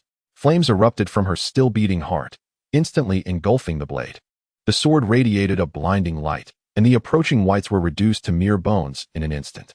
Snow withdrew the great sword from the corpse, as if extracting a sun forged from steel. Under its radiant glow, the wights fell like waves of wheat before a gale, their once bright blue eyes swiftly fading of color. Unimpeded, Snow advanced towards a blue silhouette. It was the Night King, a malevolent spirit, the master of all wights. Snow approached the Night King, stepping over the fallen corpses. The Night King appeared to be aware of his fate, standing resolute as Snow drew near. The blazing sword pierced his body, and the Night King melted away like true ice, leaving only a crystalline skull to tumble upon the frozen ground. In an instant, all the wights collapsed as if they had never risen at all. A crimson hue broke across the horizon. The Night King was dead, and the long night had come to an end. Crisen beheld this spectacle, the iron sword slipping from his grasp. As his stiff fingers released the blade, the sensation of his own being returned to him. He had finally escaped the bizarre dream. This sensation was overwhelmingly real. Had Snow taken just one more minute to slay the Night King, he might have perished in that dream. The weight of armor still clung to him, a languid warmth spreading like the feeling of frostbitten fingers plunged into cold water on a winter's day. He seized the water bottle from beside the bed and doused himself with it. The icy water felt scalding against his skin. Hell, he recalled reading a book that described extreme cold in such terms. Painfully scorching, indeed, nothing could be as tormenting as the cold. Yet, in no time, it would seep into your being, filling every part of you, and before long, you would be too weary to resist, merely yearning to sit down and rest. Or perhaps doze off for a moment. It is said that eventually, one becomes entirely oblivious to pain. You simply become listless and drowsy, and then everything fades away, ultimately, as if submerged in warm milk, serene and tranquil. Yes, quite so. He had nearly succumbed to the frigid nightmare. If only the epic and the ode to Jon Snow could be penned with such realism. At the very least, if the people of Westeros were aware that Jon Snow had indeed perished and, in his final moments, had slain Daenerys. Proclaiming that the king was dead would not be regarded as sacrilege. It had been a long time since he had experienced such vivid nightmares. And this was the first of its kind. All due to that cursed place, King's Landing. Yesterday, he had ventured into the dragon pit, which had stirred the war traumas he had not faced for years. Last night, a Dornish merchant, having received his bounty, had plied him with drink, and indeed, the dreams had resurfaced. Crisen had seldom mentioned those dreams of the long night after he turned 7 or 8. In Westeros, he was not the only one gifted with mysterious dreams. Some of the ancient Northmen could control animals through wolf dreams. while others could glimpse the past and future through green dreams. Legends spoke of the followers of the Red God who could attain prophetic dragon dreams by worshipping Daenerys. In contrast, Crisen, as a child, found his ability to only see the past rather lackluster. Thus, he boasted to his mother that he too could experience green dreams. But how could a follower of the Seven possess green dreams? His musings led her to summon a host of priests and nuns to perform an exorcism that lasted 3 days and nights. During the ritual, Crisen drank the exorcism potion and lost consciousness. The stupor allowed him to traverse the entirety of the long night once more in his dreams. This time, he comprehended that what he beheld was merely the history of Samwell Tarly. Upon awakening, the peculiar expressions on everyone's faces convinced him that this was a secret best kept to himself. This nightmarish recollection had instilled in Crisen a lifelong aversion to alcohol. He surmised that the exorcism potion was merely potent spirits laced with ash. As Crisen flexed his numbed fingers, he continued to untangle his thoughts. The wolf spirits of the North would, after death, allow their souls to inhabit their animal companions, thereby prolonging their existence in this world. This period was referred to as a second life. Olden spoke of the silent sisters who guide souls to the other side, bearing no lanterns. Clearly, Samwell Tarly also resided within him. Thus, after his fall from the tower at 5 years old, had he continued his second life in his mind? This was implausible. Sam had no ancestral bloodline, and such sorcery was beyond him. Moreover, even the most adept shapeshifters could not control other humans. According to records, Samwell Tarly lived for over 50 years, serving as a royal advisor for a decade after the Long Night, and was later lost while attempting to rebuild the Night's Watch north of the Wall. As time passes, memories tend to become increasingly fragmented, especially those that belong to others. The recollections Samwell left in Crisen's mind lack chronological order, existing only in varying degrees of clarity.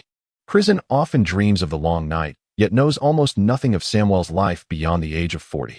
In other words, he is unaware of how Samwell arrived at his position or how he ultimately vanished. Crisen gazed out the window, where a faint light filtered through the heavy silk curtains. It was still early. Outside, the city of King's Landing was shrouded in a bronze-hued morning mist, formed from the smoke of a million fires that warmed the night. Winter had only passed a month prior, and the customary stillness of spring suggested that this haze might linger until summer.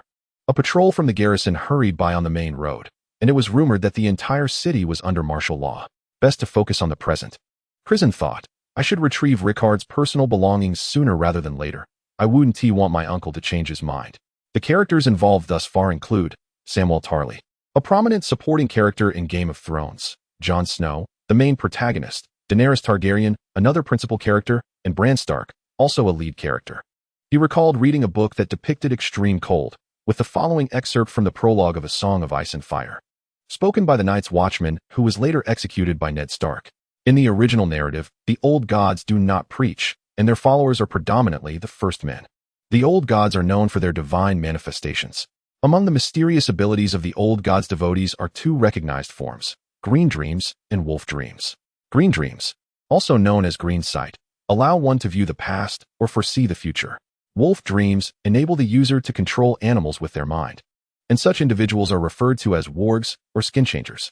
The lore states that among 1,000 individuals, only one can become a skin changer, and among 1,000 skin changers, only one may become a green seer. The most powerful green seer known is Bran, the three-eyed raven. Bran is the only skin changer in the narrative who has successfully controlled other humans, yet even those closest to him remain unaware of this fact. Therefore, Crisen remarked that even the most adept skin changers cannot exert control over other humans. Chapter 10. The Dire Wolf in the morning. Rod was astonished to find Crisen awake so early. Upon reflection, he realized that the lad had been in a hurry since their departure. Upon arriving at the garrison's camp, they received Rickard's personal items and equipment, only to discover his dire wolf as well. This was a tradition passed down through the Stark family for 9 centuries. Since the era of A Song of Ice and Fire, every legitimate member of House Stark has possessed their own dire wolf.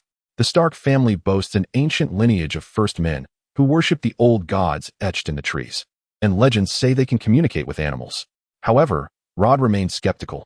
During his studies at the Citadel, the scholars dismissed magic and witchcraft with contempt. He had completed his studies in both Ravenry and medicine, believing that the Stark wolves, like the ravens at the Citadel, were merely trained creatures. The officer receiving Crisen in the barracks was a diminutive figure. Upon seeing Crisen, he exclaimed as if he had encountered a savior, "My lord." You must exercise extreme caution with such a large dog. Only Ricard can manage it. We truly do not know what to do. We initially kept it in the doghouse. During the day it was manageable, but come nightfall, it became exceedingly aggressive, and 2 large wolfhounds were killed. It's all right. I raised it, Crisen replied. Years ago, Duke Edmund Stark had sent Ricard to the Eyrie, bringing nothing but a small puppy, which Crisen later learned was a dire wolf. This wolf had grown alongside the 2 brothers, and he was convinced it recognized him. Eventually, he had kept it in an empty warehouse, tossing in meat daily. The short officer spoke as he opened the warehouse door.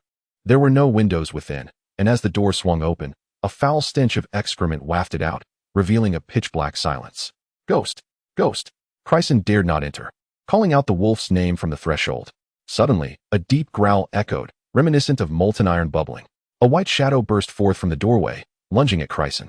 Untrained in combat, Crisen was caught off guard, and the stoutest man in Westeros was unceremoniously knocked to the ground with a thud, dust billowing around him. Rod and the other soldiers drew their swords, rushing forward, but the situation had unfolded so suddenly, and there were no archers nearby. Crisen realized that this massive beast was indeed the small puppy he reminisced about, flailing his arms in a panic, shouting, "Ghost! It's me, Crisen!" Yet his strength was no match for the creature. In an instant, the direwolf's damp snout pressed against his nose, its brown eyes locking onto Crisen's. The onlookers formed a perimeter but hesitated to act. The archers and spearmen were yet to arrive, and all present were equipped only with swords. However, who had ever heard of hunting with a single-handed sword? Unless one could deliver a fatal blow, as long as the beast drew breath, it could easily sever Crisen's throat. The direwolf raised its head slightly, opening its mouth, and a low growl emanated from its throat. Crisen shut his eyes. Suddenly, the direwolf extended its tongue and began to lick his face vigorously. The rough barbs of its tongue inflicted pain akin to a slaughtered pig's wail. Yet Crisen knew it recognized him. He was safe. At last, Ghost had satisfied its exuberant greeting and allowed Crisen to rise. The wolf also recognized Rod, who approached with a grin as he tugged on the iron chain tethering the beast. The wolf did not wag its tail, otherwise it would have likely been spinning like a 5-speed fan by now. Crisen, still shaken, gazed at the dire wolf, which now stood as tall as the short officer, large enough to be likened to a stout pony. Good heavens, how did this creature grow so large? Rod, clutching the iron chain, came closer to Crisen and inquired, "Are you all right? If you lost half your weight, I reckon you could ride it home." Rod had initially intended to suggest riding it to the wall, but suddenly recalled that such matters should not be publicized and altered his statement. "I'm fine. The meat is substantial. But what is that odor? 7 gods. Has it just eaten excrement?" Afterward, Crisen and his companions changed inns, settling into the only establishment near the flea nest that did not have straw strewn across its beds, primarily for its proximity to the dragon's denver. Furthermore, the previous lodge lacked space for keeping wolves. 2 days later, the servant Tom galloped back, breathlessly exclaiming, "Master, I saw the old lady at the flea nest." Having finished his lunch, Crisen, who was dozing in the north wind, abruptly set aside his dog's head and departed, neglecting even to fetch his birdbeak headpiece. The flea nest was a disarray of ramshackle huts, with mud and filth flowing freely across the ground. The narrow paths were so constricted that Crisen, being of a stout build, had to suck in his belly to navigate through. Although the distance was not far, riding was utterly impractical. Both men, panting heavily, finally reached the vicinity of the dragon's den near the flea nest. "Split up and search. Let us reconvene here," Crisen instructed Tom. As he wandered through the crooked alleys, he suddenly beheld a narrow passage where several sparrows were mercilessly slapping a silent nun against the wall. One sparrow, revealing a set of yellowed teeth, mockingly taunted, "You wretched creature, dare you call out? If you scream, we shall let you go. Go on, shout." Yet, not a whisper escaped from beneath her hood.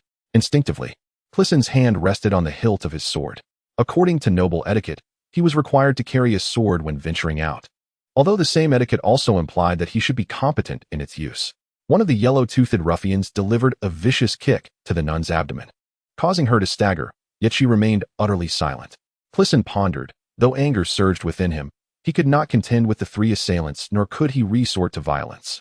For even if he were to save the nun, it was unlikely she would provide him any testimony. Taking advantage of the sparrow's distraction, he resolved to slip away. Just then, another slap rang out, and unexpectedly, the nun's hood was knocked off. Crisen's heart sank as he recognized her. His mother! "Mother!" he cried out, rushing forward, drawing his sword halfway from its sheath. The ruffians paused momentarily, startled by the unsheathed blade, and quickly dispersed. However, after being released, his mother turned and fled. "Mother, it's me, Crisen," he shouted, hastily pursuing her. The gray-robed nun hastily slipped into an alley without a backward glance. "Mother," Crisen continued to call, his voice tinged with desperation. For a fleeting moment, he questioned whether he had mistaken her identity. Why was she evading him as if he were a leper? Yet, the silhouette was unmistakably reminiscent of her, and she appeared thinner than he remembered. Crisen chased after her for a few hundred yards, stopping at the base of a steep incline, panting heavily as his heart raced. Suddenly, at the top of the slope, his mother paused and turned to gaze at him. It was indeed her. Crisen scrambled up the incline, but she vanished from sight once more. Guided by instinct, he darted into another alley, catching a glimpse of a gray robe disappearing around a corner, and he gritted his teeth to continue the pursuit. After several attempts, his expensive silk shirt was thoroughly drenched in sweat. Before him stood a stone archway, reminiscent of those leading to a dragon's lair. Crisen hesitated briefly before dashing into the dark passage. Regarding units of measurement, as there are no individuals traversing from the real world in this narrative, a direct comparison to earthly metrics is unattainable. For instance, equating a copper coin to 2 yuan or stating that a wolf stands over a meter tall. I have chosen to omit the haphazard medieval British units from the original text, retaining only the foot and yard. 1 foot equals 30 centimeters, and 1 yard, comprising 3 feet, is approximately 1 meter. I will refer to human measurements in feet and distances in yards. For particularly extensive distances, I will refrain from using miles, simply stating how many days it would take to reach a destination. As the steam-related content unfolds, I will introduce a system of metric measurement akin to the real world, albeit invented by the characters within the story, leaving an air of mystery. Chapter 11. Re-entering the dragon's lair, Crisen stumbled into the depths, certain his mother awaited him below. A staircase indeed led underground, with a gust of wind rising to greet him, refreshing against his sweat-soaked skin. The staircase opened into a vast subterranean corridor, which led to a colossal underground plaza. In the distance, an archway beckoned to the outside world. He had arrived in the dragon's domain, the very chamber once used for nurturing dragons. Yet upon descending, he was taken aback. The plaza was littered with the disemboweled corpses of hundreds. Their bodies sprawled upon the ground, while an even greater number of cloaked figures busied themselves around them. A monk clad in a bird-beaked mask removed a teapot from the hearth, pouring scalding herbal liquor across the passage, its acrid scent permeating the air from afar. An ancient adage states that the best place to conceal a drop of water is the ocean. Crisen pondered, with hundreds of cloaked figures. Would he truly have to identify each one? The living and the dead remained silent, and he could hardly call out for his mother again. As Crisen hesitated, he suddenly noticed a group of sparrows wielding sticks approaching. At their forefront stood Hawk. A sense of foreboding washed over Crisen, for the yellow-toothed villain loomed beside him. How did Lord Crisen find his way here? Hawk inquired with a smile that failed to reach his eyes.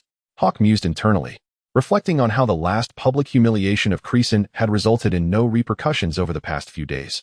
It seemed this corpulent fellow was merely a facade of strength. It was this man who drew his sword to attack us. Yellowtooth cried, preemptively accusing. Hawk, my brother, as is customary among the faithful. I distinctly witnessed them assaulting a silent sister, coercing her to break her vow of silence. Crisen replied, striving to steady his breath. By the 7. I swear by the full name of Jon Snow, Aegon Targaryen VI. Jon Snow had attained a sacred status following the long night, and the king's full name represented the entirety of the 7 gods' divinity, making an oath in his name a potent vow. How could I possibly insult a sister of the 7? It is, rather, this individual who seeks to compel the silent sister to break her oath. Yellowtooth lied without a flicker of his eyelids. Suddenly, an object was hurled towards them. Hawk dodged deftly, causing it to strike Yellowtooth squarely in the face. Yellowtooth recoiled, feeling the sticky remnants of flesh upon his skin. By the gods! What is this? He exclaimed, examining the substance, which appeared to be liver, its hue suggesting a former life of debauchery. Your silent sisters support you, indeed. Crisen feigned nonchalance as he mused. It shouldn't have been my mother who threw it. This accuracy suggests it must be a shepherdess. Huang Ya's face trembled with rage, his yellowed teeth bared to reveal his gums. Who raised that wretch? I will tear her apart. Huang Ya roared. You just swore an oath. The gods and kings are watching, Crisen retorted, yet secretly sought a way to escape. Go find the mother of this fat pig. We shall take turns being your father. Huang Ya's eyes bulged with fury. Hawk's expression hardened. He cast his gaze toward the square below, where hundreds of gray-robed women stood silently at their tasks. pausing their work to watch the unfolding scene.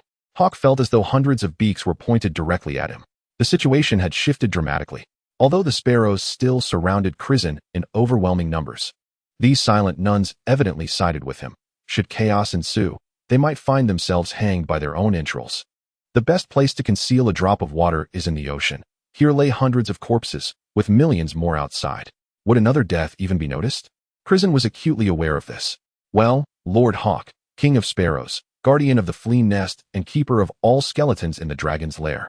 How fortuitous that today's events have unfolded this way. Surely, you did not intend for me to witness this brother Huangya assaulting my mother? He squeezed the words through clenched teeth. Huangya's voice was hoarse as he howled. Yes, it is I. I shall kill you. Several sparrows attempted to restrain the frenzied Huangya, but his strength was astonishing. He struck down two with a single swing. One of the downed men clung to Huangya's leg, and only then did the others manage to subdue him. Yet Huangya continued to scream for blood.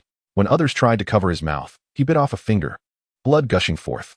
With a mouth full of blood, Huangya swallowed the severed digit. Hawk was perplexed. What was wrong with Huangya?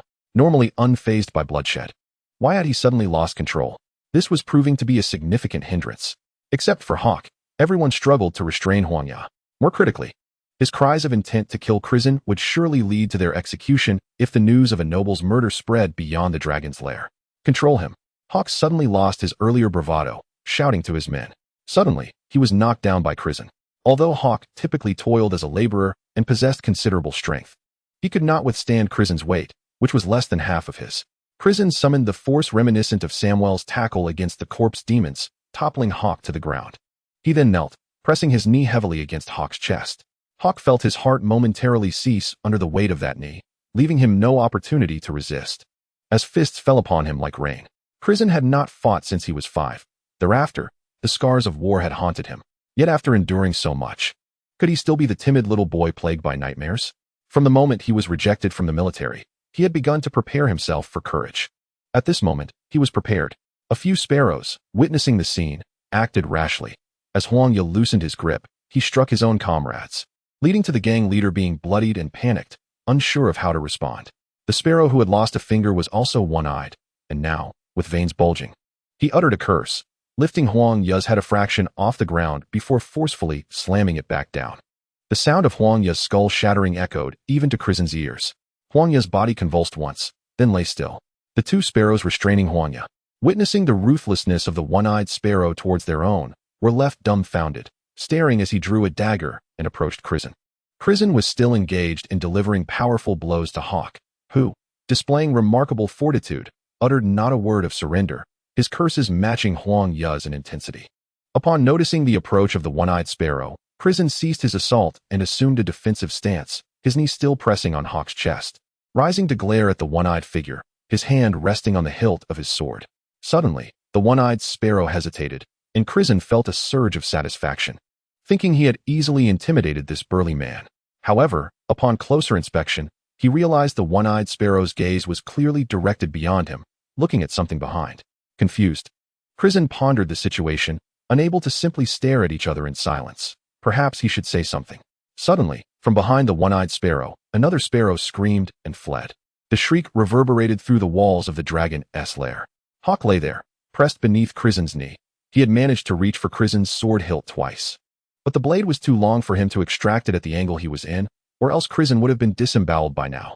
With Crisen's leg pressing down on his chest, he struggled to breathe, his mind buzzing, and his limited view only allowed him to see the one-eyed sparrow standing before him.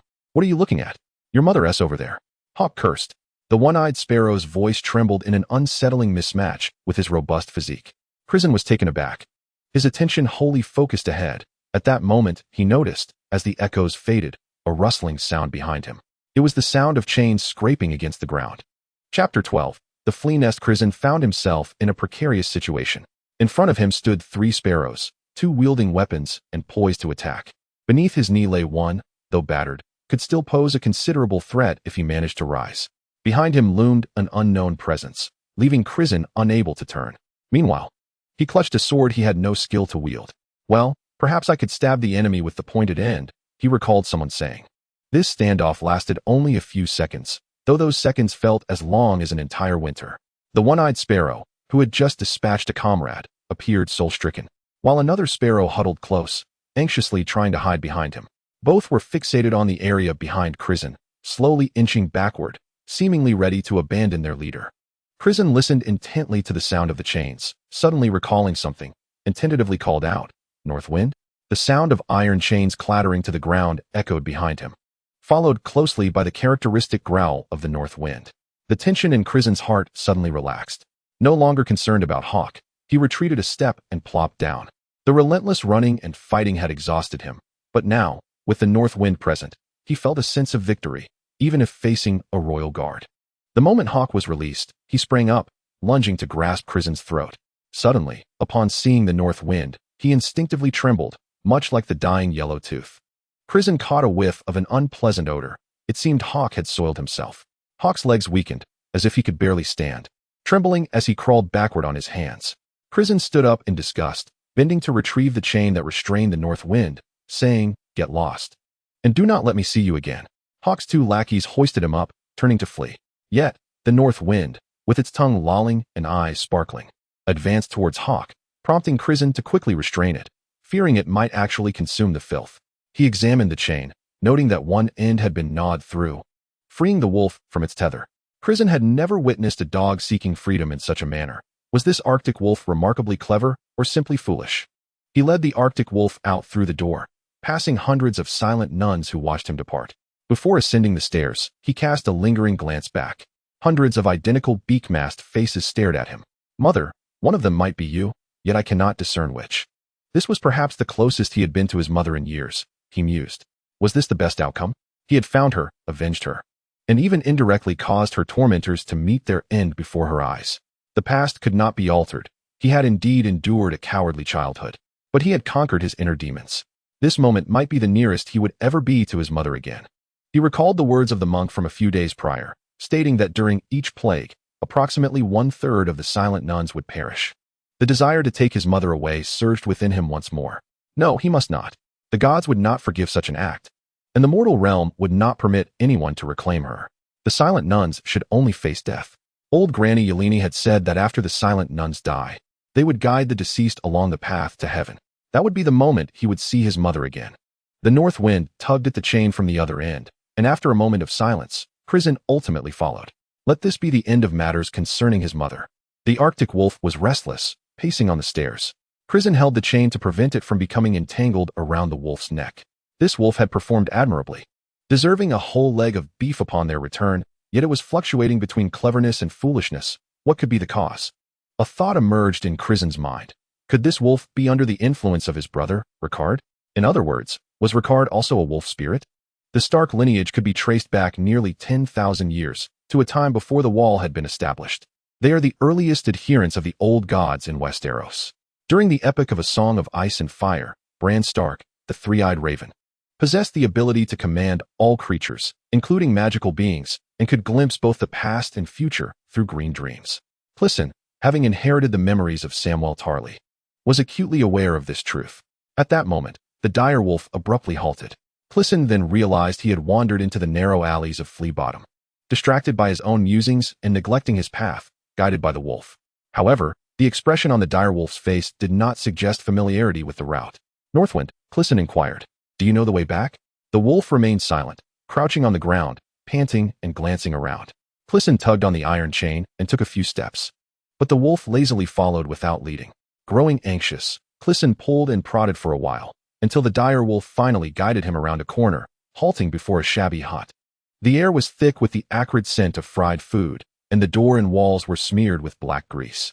Upon inquiry, Clisson grimaced in disgust, realizing he had stumbled upon a vendor of fried rat meat. Nearly retching, he yanked on Northwind, who gazed longingly at the hut. What a slap in the face.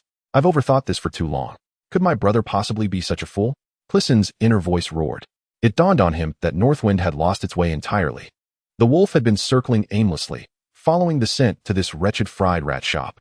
Northwind, sitting at Clisson's feet, appeared somewhat aggrieved, its thick white fur unblemished, exuding the majesty reminiscent of Ghost, the dire wolf of Jon Snow, the heroic king from the age of ice and fire. Clisson pondered the absurdity of the situation just moments ago. The wolf had severed its leash and gallantly navigated through the scents of home to rescue him. How could it suddenly falter upon catching a whiff of rat? What was to be done now? Seek someone for guidance? He dared not trust the impoverished denizens of Flea Bottom, who thrived on rats. Suddenly, he was drawn by a cacophony of sounds. Before him stood a tavern, devoid of signage but at least resembling a proper establishment, not a dismal rat den.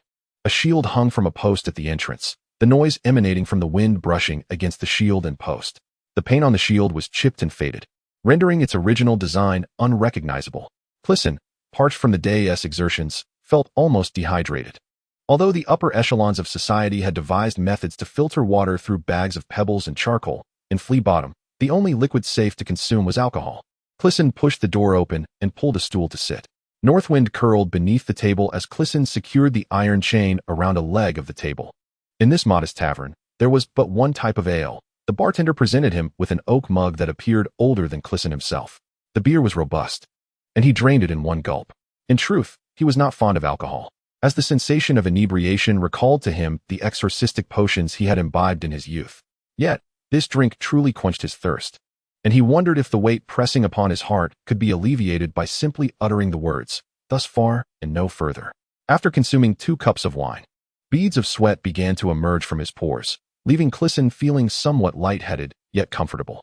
"Mel, your storytelling is quite commendable," exclaimed a gaunt figure with a sallow complexion, his voice hoarse and shrill. This shout startled Clisen, as if awakening him from a reverie. Chapter 13. The Oak Shield Tavern. "Mel, your storytelling is quite commendable," the gaunt figure reiterated. This cry startled Clisen once more.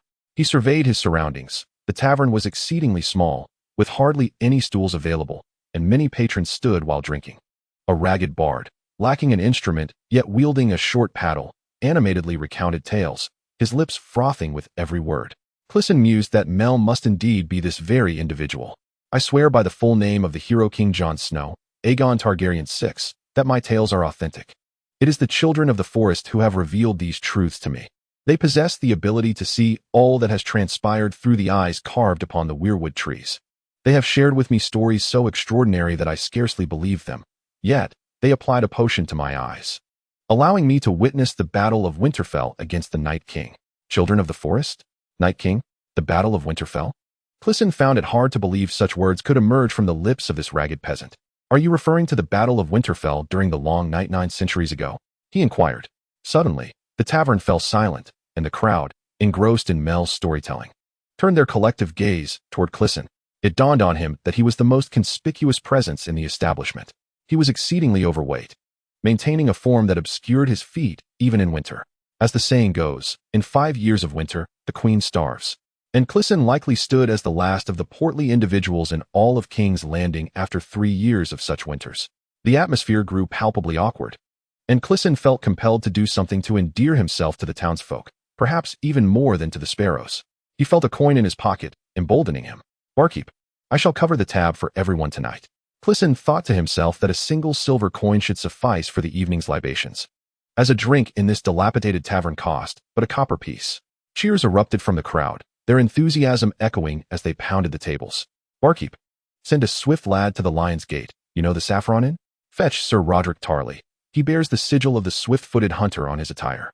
As dusk settled, Clisen was acutely aware that, given his stature, navigating the narrow alleys of this flea-ridden quarter would be no easy feat. He might well be seized and dragged away to meet a grim fate.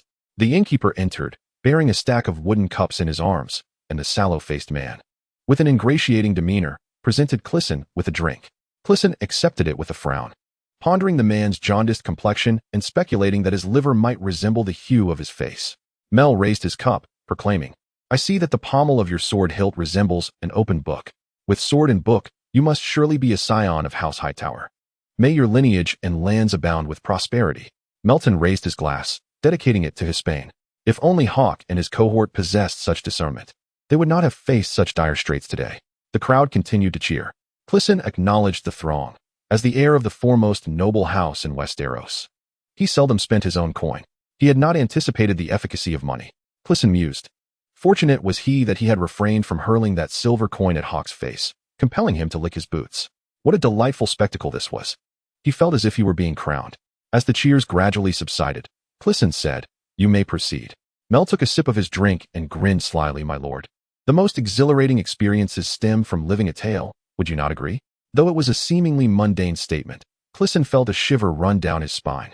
As winter approached last year, the Iron Men, emerging from the depths of hell, raided my village, leaving naught but ash in their wake. Armed with a chopping axe, I charged forth and cleaved an Iron Man in two. Suddenly, I was met with a roar akin to that of a dragon. Oh, the 7 layers of hell. Could there be giants among the Iron Men? One stood approximately 7 feet tall, nay, 8, wielding a warhammer as large as an oak barrel. With a single blow, I was sent flying, landing hard on the ground. The last sight seared into my memory was my house engulfed in flames and my sister being taken away. Ha ha. Once again, you, with that slight frame, cleaved an Iron Man? Interrupted the gaunt man with a waxen face. When I regained consciousness, I found myself in a cave, surrounded by a group of diminutive beings, half my height. They were the children of the forest, and it was they who had saved me. They resided in a place unrecorded by history, a narrow cave with one end opening into the Blackwater River and the other leading to a hidden valley amongst the mountains. Home to the oldest grove of sacred trees in the south, these children of the forest had dwelled there for 5 millennia. As I recuperated, they shared these tales with me. Hey, has the voice of the gaunt man become unbearable? Are you merely recounting stories? Are there no women among you? It was evident that the tavern had become Crisen's domain. His displeasure was palpable, leading the tavern owner to exchange a glance with the barkeep. And together they ejected the waxen-faced man. Now, Mel, do continue. It is my honor, my lord. The children of the forest saved my life and healed my wounds with magic. After an indeterminate duration, they informed me, Mel adopted a peculiar intonation, winter has arrived. Your fractured ribs and lacerated lungs have healed. If you do not depart, the rivers outside will freeze, and you shall be unable to leave. You have eaten too much. Our provisions are dwindling, and winter is fast approaching. Then Mel reverted to his normal tone. I proceeded to the cave's end, where there was merely a pool of water. At the time, I was unaware that this was indeed a route. I boarded a small boat, crafted to accommodate the stature of the children of the forest, making me feel as if I were seated in a bathtub. They also provided me with a bag of provisions and a magical flute, whose melodies surpassed even those of a king's orchestra. As I pondered how to depart, the forest children on the shore conjured their magic, and in the blink of an eye, the water level of the pond receded, revealing an opening. I rowed my small boat out, and immediately the water surged back up. Just as I was about to examine my surroundings, a towering wave crashed upon me, larger than the mightiest waves of the sea, towering above even the mountains. Such a swell could never exist in a river. My little vessel was tossed and turned by the colossal wave, and I clung desperately to it to avoid sinking. After what felt like an eternity, the tempest subsided, but I had lost both my provisions and my enchanted flute. I recognized that I was on the Blackwater River, and I sold my small boat to a passing merchant ship, requesting passage to King's Landing. Along the way, I inquired of the sailors, but none had encountered a storm on that day, nor did anyone recognize the mountain I spoke of. Behold this short oar. It too is crafted from fishbeam wood, a token I preserved as proof. Suddenly, the tavern doors swung wide open. My ancestors. Following the sound, I saw Rod and Tom arriving with a contingent of soldiers. The modest tavern was already brimming when Crisen entered, and upon hearing that a noble was hosting a feast, a throng of revelers had gathered. With Rod's arrival, the street was filled to capacity. Rod surveyed the scene, and there was Crisen, surrounded by a group of impoverished townsfolk, engrossed in conversation with a ragged figure wielding a rolling pin. Crisen, a bit inebriated, found the low-quality beer quite intoxicating. With Rod's presence, he felt a sense of reassurance. He did not wish to leave, as memories of Samwell Tarly clamored for validation from others. Rod, sit down. This man has tales of the forest children, Crisen urged. Upon entering, Rod noticed the shield hanging at the tavern's entrance, recognizing that the tavern keeper was an ally of the Tormont family. It was no matter to join in. After all, Rod had spent the afternoon searching for this ancestor. The tavern owner eagerly fetched a seat for Rod. Thank the new and old gods. For today fortune smiles upon us, he exclaimed. Mel stared at the emblem of the swift hunter on Rod's outer garment for a while, deciding to flatter him. Are you not Lord Rod Tarly? The young master of House Hightower just spoke of you. I was about to share a tale regarding your ancestor, Samwell Tarly. Upon hearing Samwell Tarly's name, Crisen felt a buzz in his mind. Yet he had just urged Rod to sit and listen. Surely he could not leave now. Chapter 14.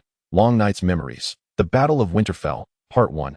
Mel continued, dedicated to the reclusive hero King Jon Snow, Aegon Targaryen VI, King of the United Kingdom.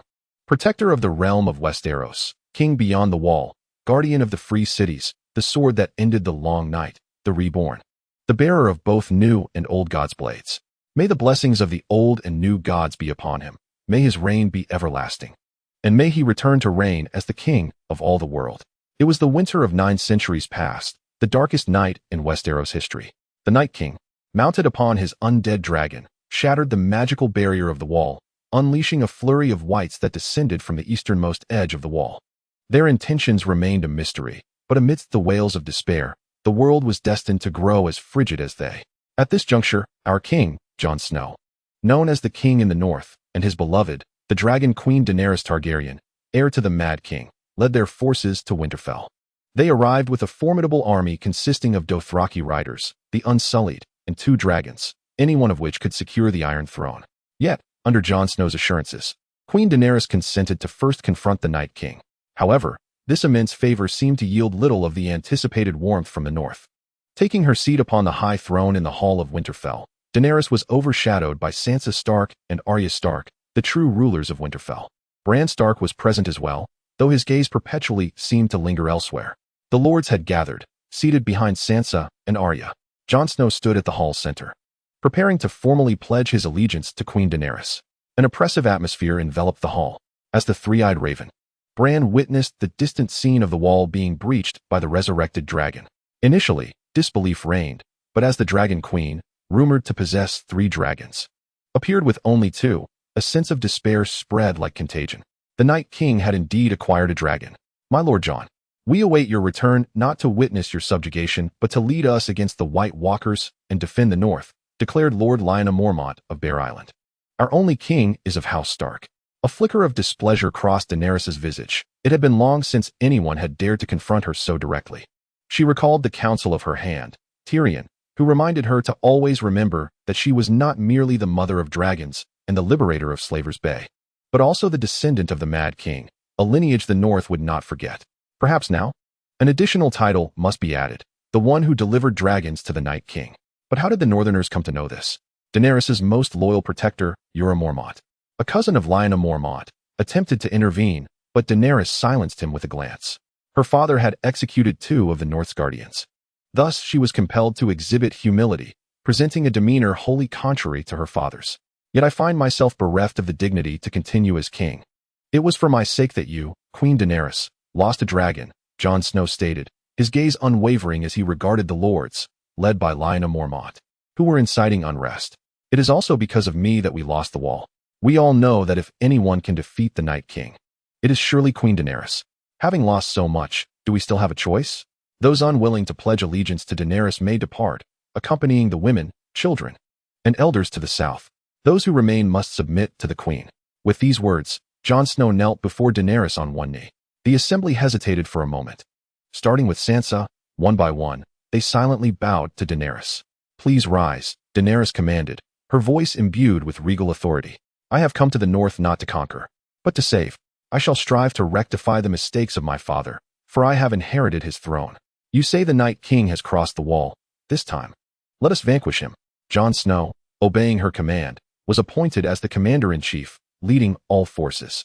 Suddenly, the beams of the hall trembled, dust cascaded down, and a deafening roar of a dragon echoed from above. An hour prior, Jon Snow had just returned to Winterfell and had gone to the crypts to mourn his deceased parents and siblings, only to encounter Samwell Tarly, who had been waiting there for quite some time. Jon was unaware that Sam had returned from the Citadel and found it peculiar that Sam chose to meet him in the crypts. We have something of utmost importance to discuss, Sam began, but then faltered. This left Jon bewildered, setting aside how Sam and Bran had come to associate. What matter could possibly warrant evasion from everyone else, necessitating a meeting in the dim crypt before the ancestral statues of House Stark? Speaking here held weight akin to an oath taken before the weirwood tree. Observing Sam struggle to articulate, his face reddening, Sansa and Arya shared a similarly grave expression. Jon felt a chill pierce through him as he stammered, My mother has been found? Jon Snow, the illegitimate son of the Lord of Winterfell, had always been shrouded in mystery regarding his mother. Silence enveloped them, stretching time as if a century had passed. Your true name is Aegon Targaryen, Bran stated, as if awakening from a dream. The flickering candlelight in the crypt cast the statues of the past kings into shadowy forms. You are not Jon Snow. Your mother was the sister of the late Lord, our aunt, Lyanna Stark. Your father is the legitimate son of the Mad King, Prince Rhaegar Targaryen. Yes, Sam finally regained his voice, continuing, I found the High Septon's diary in the Citadel that documents the marriage of your parents, proving that you are their rightful heir. Therefore, your claim to the Iron Throne precedes Daenerys's. When our father rescued his sister from the Tower of Joy, she was already dying in childbirth. Her last words were to name you Aegon. Bran's tone remained calm and unwavering. Jon was aware of the legends surrounding Bran's abilities, yet the boy before him felt strange and unfamiliar. It seemed Bran could read his thoughts, as he continued, You are no longer you, and I am no longer I. I still remember what it feels like to be Brandon Stark, but I am no longer that. I am the three-eyed raven, and I can see the past through the roots of the weirwood trees. For instance, the events involving Ygritte. Jon Snow closed his eyes. A name that should remain unknown to all. You might inquire with Horan Reed, the last witness to the Tower of Joy, Bran remarked, but he has not ventured north. He is currently repairing the fortress at Carhold. Do not speak of it further. Arya embraced Jon, declaring, You will always be a Stark. Sansa joined in the embrace, while Jon, with his eyes tightly shut, could not prevent a solitary tear from cascading down his cheek. Memories surged forth, recalling Maester Aemon, and the words Tyrion once imparted upon their first meeting. You should regard your bastardy as a badge of honor. Thus, no one can wield that identity as a weapon against you. And what of now? How am I to embody a prince? First, vanquish the Night King. The rest can follow. Jon abruptly opened his eyes, his gaze sharp as lightning, asserting, You must claim the throne, Jon. Sansa urged. She recounted the alliance she and Arya formed to execute Peter Baelish, subtly implying that the North now stood united. Jon gazed upon the statue of Lyanna Stark, momentarily lost in thought. No, I must uphold our alliance with Daenerys, and I love her. As the ancestors bear witness, let today's events remain within the crypts. Chapter 15. The Long Nights Past, The Battle of Winterfell, Part 2. Has the Night King resurrected Viserion, and breached the wall with it? Daenerys hastily inquired of Jon Snow following the council. Indeed, Bran has said as much. He encountered phenomena beyond our comprehension in the far north, Jon replied. Daenerys nodded, recalling Varys had informed her. Varys is the Queen's master of whisperers. And what of those we left at Eastwatch? They are fleeing, their pace exceeding that of the dead by approximately a day's journey toward Last Hearth. Then we must rescue them. Ride the dragons. The great dragon landed before Daenerys, enveloping them in a flurry of snow. Jon recognized the black dragon as Drogon, larger than the second, whose emerald and bronze scales shimmered in the sunlight. The smaller dragon, more playful, flapped its wings to stir the snow beneath, leaning over to nuzzle Daenerys affectionately. What is his name? Rhaegal. He is named after my brother, Rhaegar. Jon was momentarily taken aback, recalling Bran's earlier revelation that Rhaegar was his true father. Sensing his unease, Daenerys inquired, What troubles you? May I touch him? Jon masked his surprise. Of course. Rhaegal, this is Jon. Jon placed his hand upon the dragon's snout, and to his astonishment, the creature, typically unapproachable to anyone but Daenerys, was remarkably docile. It lowered its body to the ground, emitting a soft, murmuring sound, its almond-shaped eyes gazing at Jon with what seemed like mirth. He is inviting you, Daenerys remarked, her expression one of bewilderment at a gesture she herself could not fathom. But what does it matter? She continued with a smile. Dragons are intelligent beings. And I love Jon. They do as well. Daenerys ascended the neck of the black dragon, Drogon, and remarked, You should try as well. Hold on tightly to the long scales upon his neck. Just follow my lead. They soared through the skies for several laps, and Jon Snow, flying remarkably well atop the dragon, shouted, Let us go, my queen. The two riders and their dragons ventured northeast. At this juncture of the tale, Melisandre reflected. This is perhaps the most beautiful part. He took a sip of wine to soothe his throat, pondering, were it not for fate, who would willingly face the anguish of life and death? Together, Daenerys and Jon Snow rode north on their dragons. Upon the dragon's back, they witnessed the briefest sunrise and sunset in the annals of Westeros. The sun barely rolled along the horizon before it vanished, with the dawn's blush blending seamlessly into the twilight. The insufficient light did not hinder the dragon's flight across the vast, icy expanse. Only a few small shadows traversed the snowfields, as Bran had mentioned, revealing the returning party from beyond the wall. They were down to 4, the King of Lightning, a devotee of the Red God, who had been resurrected 19 times over the years. However, there would be no further resurrections, as the Red Priest, Melisandre, who had brought him back, had perished. Then there was Gendry, the illegitimate son of the late King Robert Baratheon, the last scion of House Baratheon. Tormund, the leader of the free folk beyond the wall, and the melancholy Ed, a steward of the Night's Watch, who was found on the brink of death. They could only bind him to Gendry's back atop the dragon. By the time they returned to Winterfell, his body was already cold.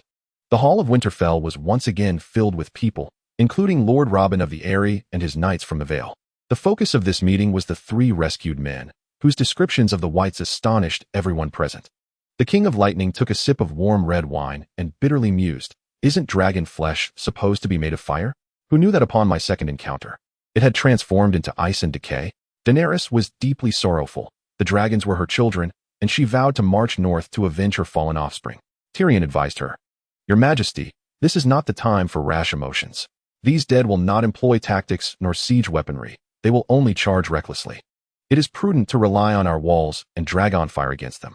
Davos, once a vassal of House Baratheon, and who had also brought Gendry back, concurred with Tyrion. "This is a war against the dead, and the strategy must be entirely different. The dead will take no prisoners, will not rest, nor will they negotiate.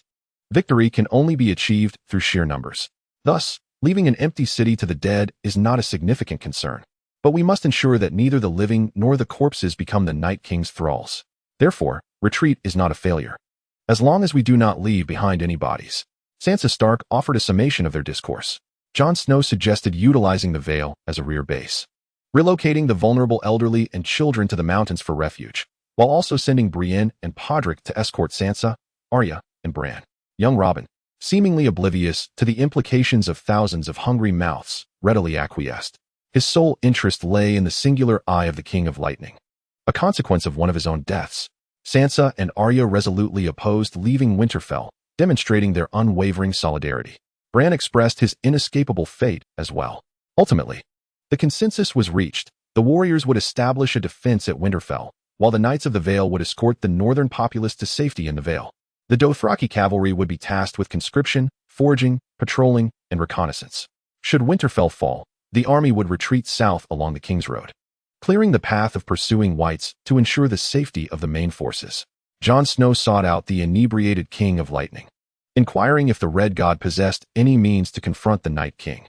With a drunken hiccup, the king suggested Jon consult the Red Woman.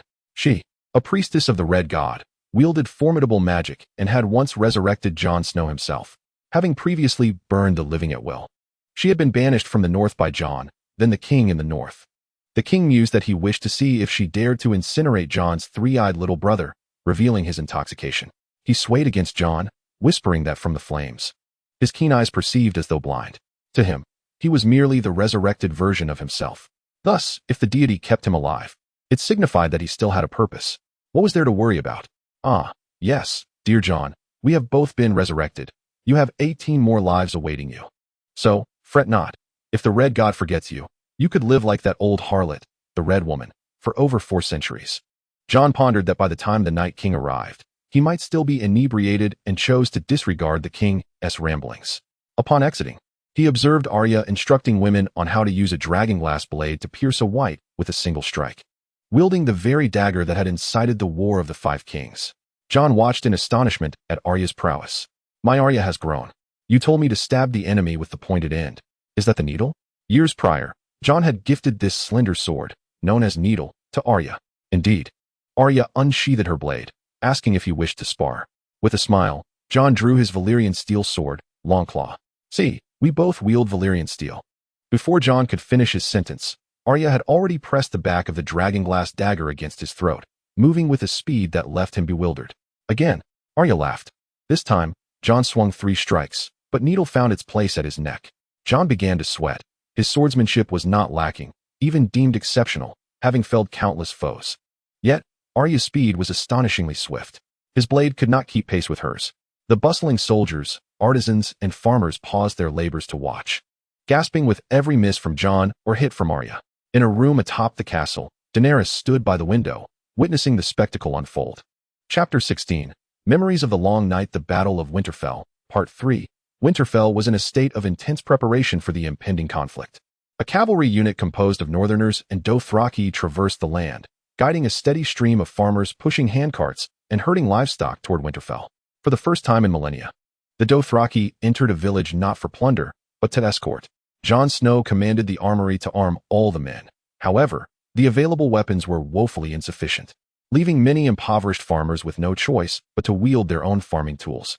Although Gendry toiled alongside the blacksmiths of the north to forge weapons, many were still left with nothing but wooden sticks bound with iron and dragon glass wrapped in hemp or cloth. Dragon glass, an obsidian sourced from dragonstone, known as frozen fire, possessed the same mysterious power as Valyrian steel, capable of slaying wights with a single blow. These precious items were transported from Dragonstone to White Harbor and subsequently conveyed by cart, along with grain, firewood, and asphalt shale, to Winterfell and along King's Road. Daenerys worried that arming the farmers might incite rebellion, but Jon argued that providing them with weapons would inspire their sincere defense. For days, the sun had not graced the sky, perhaps signaling the onset of the long night. These weapons offered a semblance of safety amidst the darkness. No one anticipated that every endeavor now necessitated the flicker of a lantern, with fuel reserves proving insufficient. Discontent extended beyond this matter. The latest intelligence, 5 days old, indicated that Cersei Lannister in King's Landing had yet to dispatch troops. Jon believed Cersei should honor her commitments, while Sansa scoffed at the notion of trusting such a woman. Tyrion Lannister maintained that his brother Jaime could be trusted, a sentiment that Daenerys contested. Reports from the Dothraki cavalry revealed the emergence of wights less than 100 miles from the north. Winterfell entered its final state of readiness. Yet Jon wore a troubled expression atop the city walls. The ground was frozen too hard to dig deep trenches, and the dragon glass-studded barriers remained uncertain in their efficacy. Fuel reserves were alarmingly low. No citizens from the terrorized castle had come to Winterfell. They must have joined the Night King's army. After all gates of Winterfell were secured, an otherworldly figure appeared on horseback about half a mile away, swiftly followed by rows of wights. Wights, reanimated corpses, retained the decayed state from which they had risen. Given the extreme cold of the far north, some may have been dead for centuries. The White Walkers, however, exuded an air of elegance and intelligence. Their piercing blue eyes reflected gaunt, pale visages, their armor encrusted with frost, and their weapons forged of ice in the form of long swords and spears. Each White Walker commanded a cadre of wights. Should one be slain, its wights would dissolve into dust. The Night King commanded a total of 12 White Walkers. Yet, they merely stood their ground, seemingly unhurried to assault the city. At this moment, Bran's foresight proved invaluable. Having confirmed the absence of the Night King and the Dragon Viserion, Daenerys mounted her dragon and unleashed fiery devastation in 2 sweeping rounds. This time, Jon refrained from joining Daenerys, opting instead to remain atop the walls to direct the battle. Gazing at the distant wights, he recalled the harrowing siege beyond the wall. He turned back to glance at the city, where the Unsullied stood in perfect formation, their spears pointed skyward. The number of wights was increasing, their anguished cries resonating clearly against the city walls. King of the Storm backed against the parapet, still drinking. Suddenly, he poured wine over his sword, murmuring incantations. And with a burst, his blade ignited. An unexpected blizzard descended, extinguishing even the torches. From the darkness emerged a mournful, raspy howl, followed closely by a biting cold wind that illuminated everything with blue flames. It was the White Dragon. Daenerys valiantly rode Drogon, drawing the attention of Viserion, while Rhaegar engaged it in fierce combat. Jon Snow felt his beard freeze. The army of wights surged forward, the distant blue glimmers of their icy eyes drawing nearer beneath the walls. The air was thick with a chilling stillness, rendering the torches unable to ignite. The trebuchets stationed within the city relentlessly hurled stones and barrels of burning pitch, yet the light extinguished upon impact. An Unsullied shouted the title of the Mother of Dragons, leaping from the wall while clutching a torch, ultimately igniting a small stretch of the trench. Jon reorganized the soldiers. A rain of dragon glass-tipped arrows rained down from the battlements, withstanding the first wave of the wights' assault. However, the sheer number of wights was unfathomable, soon forming human ladders to scale the walls. Chaos erupted atop the battlements. The 3 dragons continued their fierce struggle. Daenerys crouched on her dragon's back, the gale nearly blinding her. Suddenly, she noticed what appeared to be a rider atop the White Dragon. Whoosh! An ice spear whizzed past her. It was the Night King. Dracarys, Daenerys commanded. Just as Drogon dodged the previous spear, he made a sharp turn and dove toward the White Dragon, unleashing a torrent of fire. The proximity allowed Daenerys to glimpse the wound on the White Dragon's chest, inflicted by the Night King himself. The Night King still held 2 spears, seemingly indifferent to Daenerys and her dragons. The dragon fire melted the ice encasing the White Dragon, revealing the stunning silver scales it bore as Viserion. Daenerys had anticipated that the dragon fire would not harm the White Dragon, yet she was astonished to find it did not affect the Night King either. She even caught a glimpse of him smiling amidst the flames. Subsequently, the Night King raised one of his spears. Rhaegar suddenly appeared beneath the white dragon, charging forward. The Night King misfired again. For the final spear, the Night King unexpectedly hurled it in the opposite direction of the two dragons. Before Daenerys could ponder, a violent snowstorm descended upon them. Both of her dragons were grounded by the tempest. As they neared the ground, swarms of wights leapt onto Rhaegar's wings. Unbeknownst to her, Bran was attempting to control the white dragon. In his green vision, he soared into the air, heading toward the aerial battlefield of the three dragons. The Night King could see him. Two of the Night King's three spears were aimed directly at him.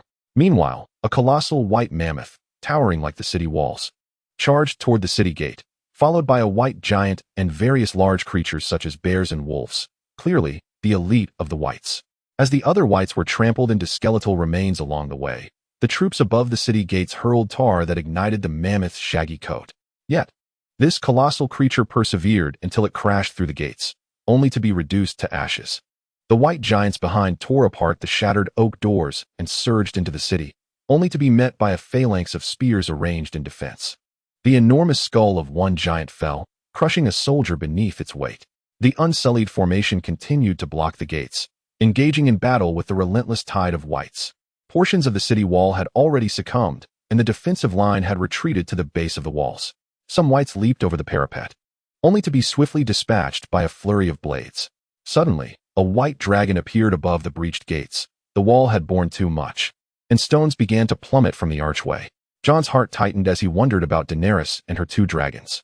The white dragon unleashed a torrent of fire, incinerating the unsullied phalanx defending the gates, yet miraculously, none retreated. Instead, they hurled their flaming dragonglass spears at the dragon. The spears ricocheted off its scales, and the unsullied were reduced to a uniform pile of charred remains. The gates fell, and the wights poured in. Jorah noticed the sky was devoid of dragons. Standing atop the tower of the wall, he soon spotted the flickering flames of dragonfire not far off. Rhaegal's wings were nearly torn to shreds, and wights were climbing onto Viserion. Jorah shouted for the queen, mustering his strength to race toward the flames, followed closely by Grey Worm and several other unsullied warriors. They slid down the wall with a length of grass rope, forming a line as they rushed toward Daenerys. Surrounded by hundreds of wights, Grey Worm hurled his spear, striking the leading white walker, which shattered into ice shards, causing a multitude of wights to collapse. At last, Jorah and the Unsullied reached Daenerys. The dragons, sentient beings, recognized the arrival of aid and lowered themselves for Daenerys to dismount, then took to the sky, shaking off the wights that clung to their bodies. A new swarm of wights surged forward. Viserion breathed fire at Rhaegal, freeing him from peril, as the two dragons circled low. Bran, who could not control the white dragon, instead seized command of the nearest White Walker. The walkers will turn the wights against each other, leaving onlookers bewildered as a horde of wights shrieked and clambered onto the white dragon's back. The dragon twisted, attempting to rid itself of the wights. And in the ensuing chaos, the gates finally crumbled. The white dragon descended, and more wights surged forward. Seizing the opportunity, Jon lunged toward it with his claws extended. Unexpectedly, the white dragon whipped around and unleashed a torrent of dragonfire toward Jon, incinerating the ground and all living and dead matter within a 50-yard radius. Jon could not evade in time. Instinctively, he raised his hand to shield himself from the blinding blaze, yet he felt no heat. The acrid scent of his burning cloak filled the air as the leather straps securing his armor frayed, and the heated breastplate fell upon his foot. With great effort, he opened his eyes, only to find the leather gloves within his gauntlet and the bindings on his long sword engulfed in flames, the blade itself glowing red from the direct assault of the dragonfire. However, he himself remained utterly oblivious to the heat. Sam, who had been too slow to enter the dragon's fire range, stood in astonishment as the crimson Valyrian steel sword appeared to be the legendary Holy Sword, the Lightbringer. Birthed from flames, he witnessed Jon Snow, engulfed in flames, charge towards the white dragon. The dragon unleashed another torrent of fire. This time, Sam clearly observed that Jon, amidst the charred earth, emerged unscathed. His eyebrows and beard, having endured both freezing and the scorching flames, appeared unusually soft and voluminous. Jon thrust his sword into the white dragon, the fiery blade piercing the very wound left by the Night King during its first demise. A chilling gust erupted from the corpse, and the colossal beast finally collapsed. Jon withdrew the Valyrian steel sword from the dragon's carcass. The once fiery blade had cooled, now dark and devoid of luster. He tore away a piece of armor still emitting smoke, revealing the distinct scar upon his chest. The Night King emerged from the icy aura of the white dragon's remains, expressionless as he unsheathed the sword from his back. His weapon seemed forged from ice, emanating a blue, ghostly glow reminiscent of the white's eyes. Yet, he appeared inept at wielding it, holding it as if it were a mere icicle. Jon charged forth upon the dragon's corpse towards the Night King, who did not flinch, his expression unchanged as Jon's sword approached. With a thunderous crash, Jon's blade struck what felt like a castle wall. The Valyrian steel bent, utterly failing to harm the Night King. Indeed, the Night King seemed unskilled with the sword, slowly swinging his icy blade towards Jon. In the bewildering events of the past few minutes, Jon, nearly in a daze, instinctively dodged the strike. The Night King brought down his second blow, and Jon defended with his clawed weapon, the moment their swords collided resulting in the shattering of the Valyrian steel sword. Suddenly, the Storm King, wielding a fire sword, leapt down from the crumbling castle wall, stabbing the Night King through from behind. With a hissing sound reminiscent of a red-hot iron sword plunged into water, steam erupted from the Night King's chest. However, he appeared impervious to death. The tip of the fire sword protruded from his chest, yet did not hinder his movements. He swiftly turned to slay the Storm King, leaving a gaping wound from his left shoulder to his right hip, a black gash that bled not a drop, resembling a frozen canyon.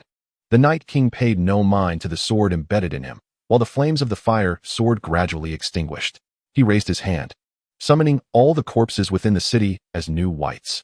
The Storm King rose one last time, his blind eyes glowing with blue light beneath his mask.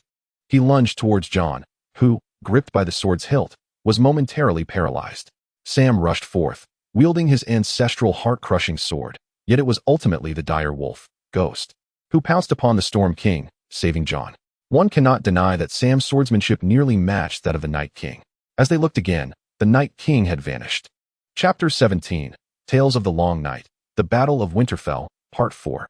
Yet, the shattered Winterfell remained defenseless. Wights, outnumbering humans by several folds, surrounded the castle, pouring in from all directions. Sam entrusted his ancestral sword, Heartsbane, forged from Valyrian steel, into Jon Snow's hands, and he removed his cloak to drape it over Jon's shoulders. My dear brother, go and inquire about Bran's current situation in the battle.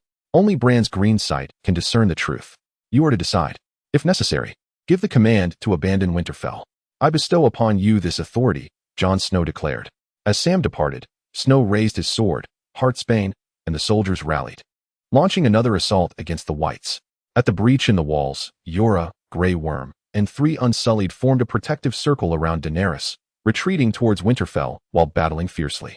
The 2 dragons, unable to land, scorched a path for the 6 to flee. Suddenly, a massive white bear charged forth, rearing up on its hind legs, its enormous paw sweeping down towards Yora. Though he evaded the initial strike, he was ensnared by a half-bodied wight clutching his leg. Yora could not dodge the second claw. He fell to the ground, and Daenerys could only watch in horror.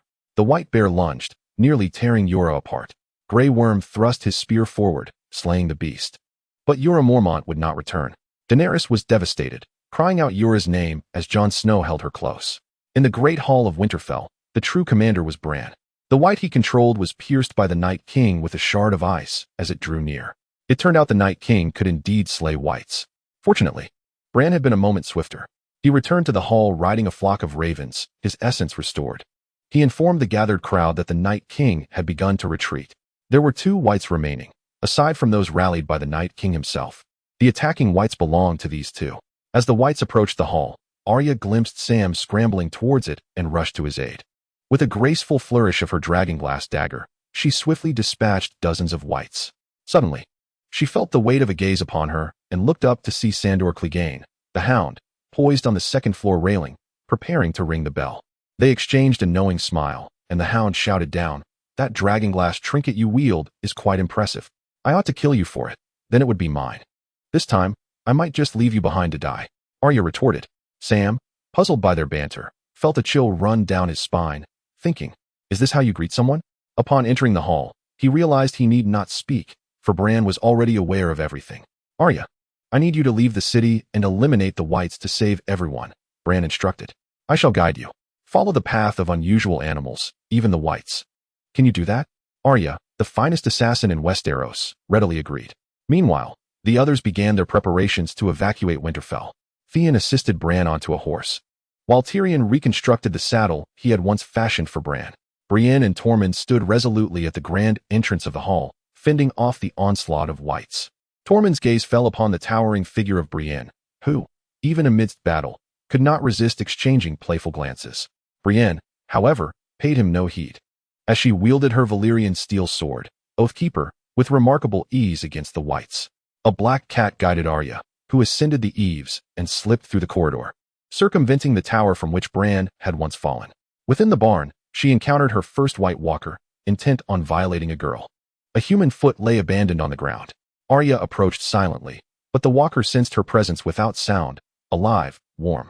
It pressed the girl against a haystack, beginning to shred her clothing. Just as Arya neared, it drew a dagger forged of ice.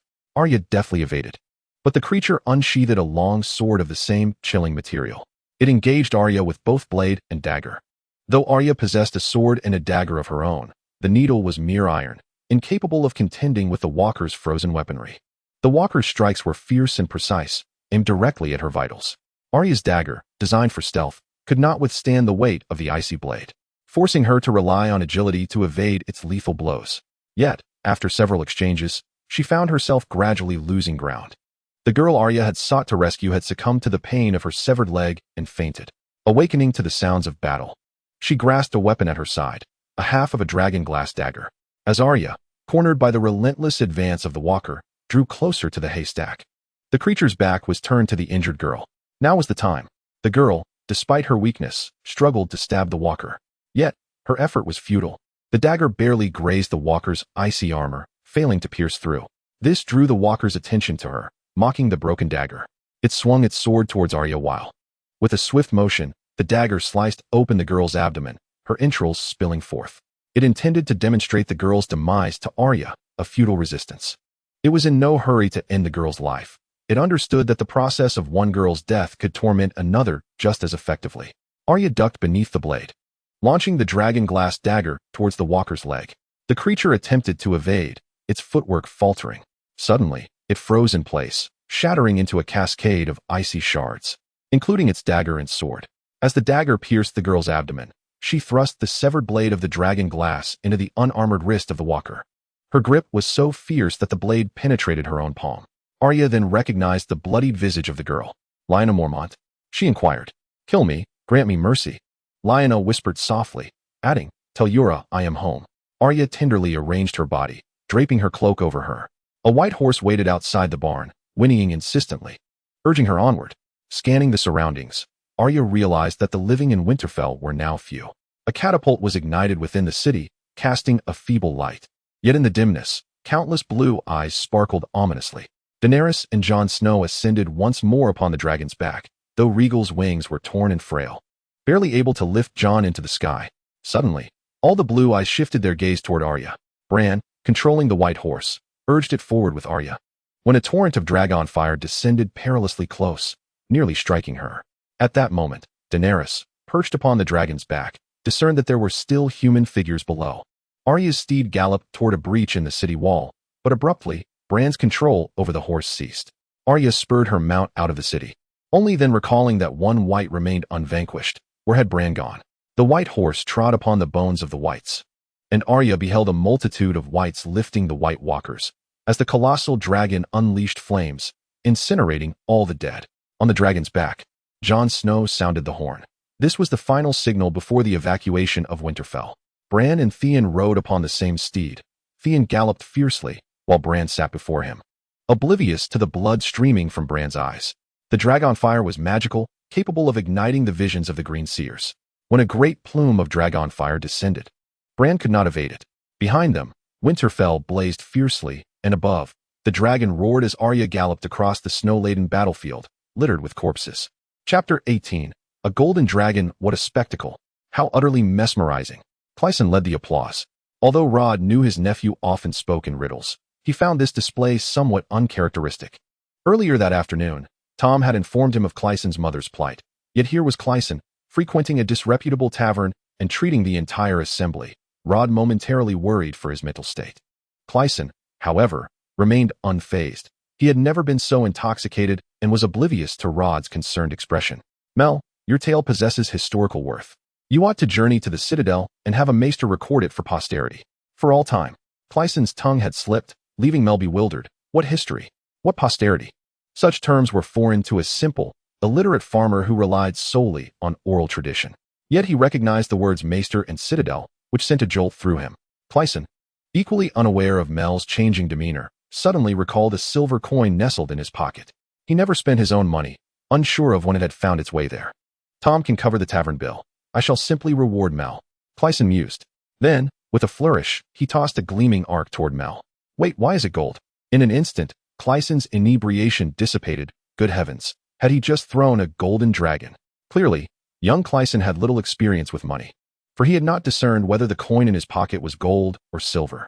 However, a single golden dragon was worth 210 silver coins, and the warm, golden sheen reflected in the eyes of all present. The crowd erupted in thunderous cheers, believing that the capital's reserve forces would arrive within 5 minutes to quell the chaos. Mel, having received his payment, was taken aback. It was his first encounter with gold coins. Clysen was equally at a loss, pondering the futility of recovering the spilled coins, which would be quite a humiliation. Should he exchange for a silver coin? Alas, he found himself devoid of any other currency. To request another silver coin from Rod would be too disgraceful. Wealth had stifled his imagination. He had not even considered that Mel might trade gold for his silver. Rod's expression darkened, realizing his nephew had landed himself in dire trouble. Seizing the moment, Rod let out the Arctic wolf from beneath the table. The wolf pack, having spent the night observing the various barefoot peasants, had grown restless and let out a long howl upon emerging. At last, this provided the crowd a chance to retreat. Rod signaled, and the two strongest soldiers hoisted the inebriated Clysen and fled, with Rod guiding the Arctic wolf ahead. Given Clysen's weight, the soldiers struggled, nearly losing their stomachs. It took 6 exchanges of hands to drag the drunken Clysen back, leaving everyone exhausted and swaying. Upon returning to the inn, they encountered Derek, the Prime Minister's officer. Derek, also a Heartsbane, belonged to the faction that grew up hearing tales of Clysen's folly. He had previously admired Rod's business acumen regarding the horse sales, but did not believe this was Clysen's idea, suspecting Rod of embellishing his nephew's image. Upon seeing the disheveled Clysen, a smirk of derision was evident on Derek's face. "Sir Rod, the Prime Minister's document has arrived, and I am to deliver it personally to Clysen." He produced a wax seal, stating, "I've been waiting here since 2 o'clock. It seems my cousin has been indulging in libations, undoubtedly sampling the finest wines of King's Landing. Not only is he a connoisseur of fine cuisine, but he must also aspire to be a wine aficionado." Rod accepted the wax seal, remarking, "It's getting late. Do be cautious on your journey. May I keep this?" "Of course," replied Derek, mounting his horse and departing through the inn's entrance. Rod said nothing further, knowing his cousin was in for a rough time. Indeed, as soon as Derek exited, he encountered the ragtag poor folk pursuing Clysen. They initially approached with humble entreaties for alms, yet Derek's haughty demeanor incited their ire, resulting in the loss of even the gilded adornments from his saddlebag. Rod feigned ignorance of the situation, while Clysen was already snoring loudly nearby. Since returning from Mill, Rod had not received any further favors from Duke Leighton, and he cared little for the matter. He unsealed the document, which indeed instructed Clysen to present it at the Red Keep the following morning to summon individuals. Rod mused that it would be best if the citizens did not witness the several carts of supplies he had procured over the past few days. They were meant for a feast at the Great Wall, yet he worried they might not even escape King's Landing. Moreover, he needed to bring along the infamous Rykard, whose romantic escapades had overshadowed even the notorious King Aegon IV in the city's sensational tabloids. He must check overnight whether all the seals have been thoroughly removed. It would be wise to masquerade as a merchant troupe. The response time of the city guard was slower than anticipated by the time they arrived. Derek was nearly stripped bare, and the mob had dispersed in chaos. There was no remedy, for a single gold dragon coin from Clysen had elevated him to the status of a star in the flea market. It is likely that by dawn, all the beggars in King's Landing will gather beneath the inn. Suddenly, Clysen seized Rod's arm, startling him. "Haven't you gone to sleep yet? Are you resurrected?" Clysen mumbled, still groggy, inquiring whether they would go to the Red Keep tomorrow to fetch Rykard. "Yes," Rod replied, only to observe Clysen falling back asleep. Unbeknownst to him, this was a skill honed by Clysen through years of bizarre dreams. No matter how blurred his consciousness became, a fragment of himself remained perpetually awake. As he closed his eyes this time, he entered the realm of his dreams.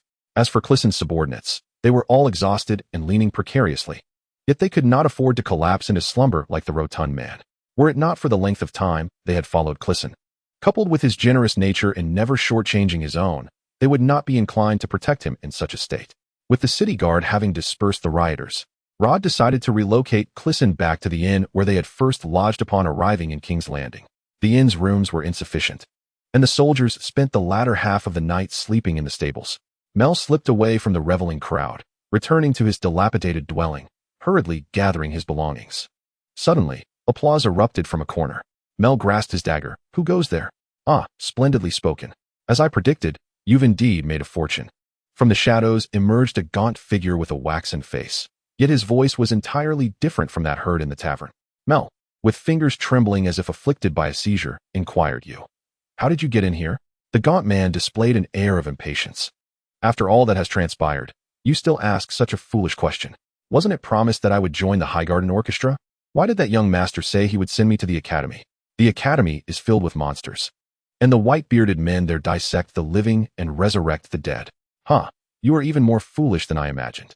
Mel had retreated to the wall, slowly inching towards the door, only to find it locked from the outside. The waxen face drew closer to him. Suddenly, Mel comprehended the truth. You killed Yellow-Faced Peter. Yellow-Faced Peter had been the original owner of that face. Tonight, you have uttered this single clever remark, and the oil lamp shattered on the ground. Chapter 19. Dreams and reality. The darkened sky and the vast snowy expanse seemed to merge into one, as the howling winds whipped snowflakes against his face like daggers. Only the roar of a dragon from the ominous clouds above could distinguish heaven from earth. Clissen stood upon a frozen plain, the biting wind rendering his eyes nearly unopenable, forcing him to grip tightly the burning sword in his hand, the sole source of light and warmth in the desolate snowfield. Suddenly, he sensed a drastic shift in the wind, as if the sound of galloping hooves mingled with the tempest approaching him. He turned toward the wind's direction, where amidst the swirling snowflakes, four blue glimmers emerged, eyes shining with a blue light, belonging to both man and horse. Ah, that is the Night King, clad in armor forged from ice and wielding a sword crafted of the same frigid material. The Night King suddenly surged towards him. In the fleeting moment as the undead steed collided with him, he beheld a flash of swordlight descending. The blade was not only icy and damp, but also bore an unpleasant odor. Another strike followed, and Crisen, in a frenzied grasp, seized something soft and warm, fuzzy fur. Abruptly, he awoke, realizing that the Night King had merely been a figment of his dreams. At that moment, the dire wolf, Northwind, pressed against his chest, fervently licking his face. Oh, 7 gods! Crisen struggled to push the wolf aside, exclaiming, as a creature of the icy plains, the Stark family's totem, the divine beast of the north, could you not exhibit a touch of aloofness? Disoriented, he found himself reeling from a hangover compounded by a nightmare. Squinting, he noticed the room had transformed. Indeed, he could no longer indulge in alcohol. Servant Tom quietly opened a crack in the door upon hearing the commotion. Before he could speak, Crisen interjected, No. The wolf devoured all the breakfast.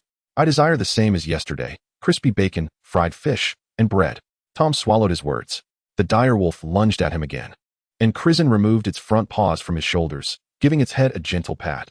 Go on, let Rod give you a slice of bacon. The wolf promptly darted away. After a moment, Crisen washed his face, changed his attire, and descended the stairs. Rod sat at the table, diligently recording notes in a ledger.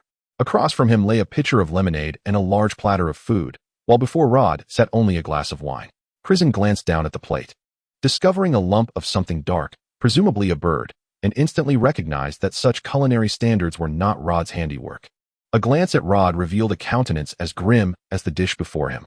My lord, as you know, I have always attended to your laundry and horses, but I am not skilled in cooking, Tom timidly confessed. It became clear to Crisen that Rod was incensed over the previous night's incident involving a gold dragon given to a wandering minstrel. My lord, please eat quickly. There are pressing matters to attend to today, Tom urged. Oh yes, to the Red Keep.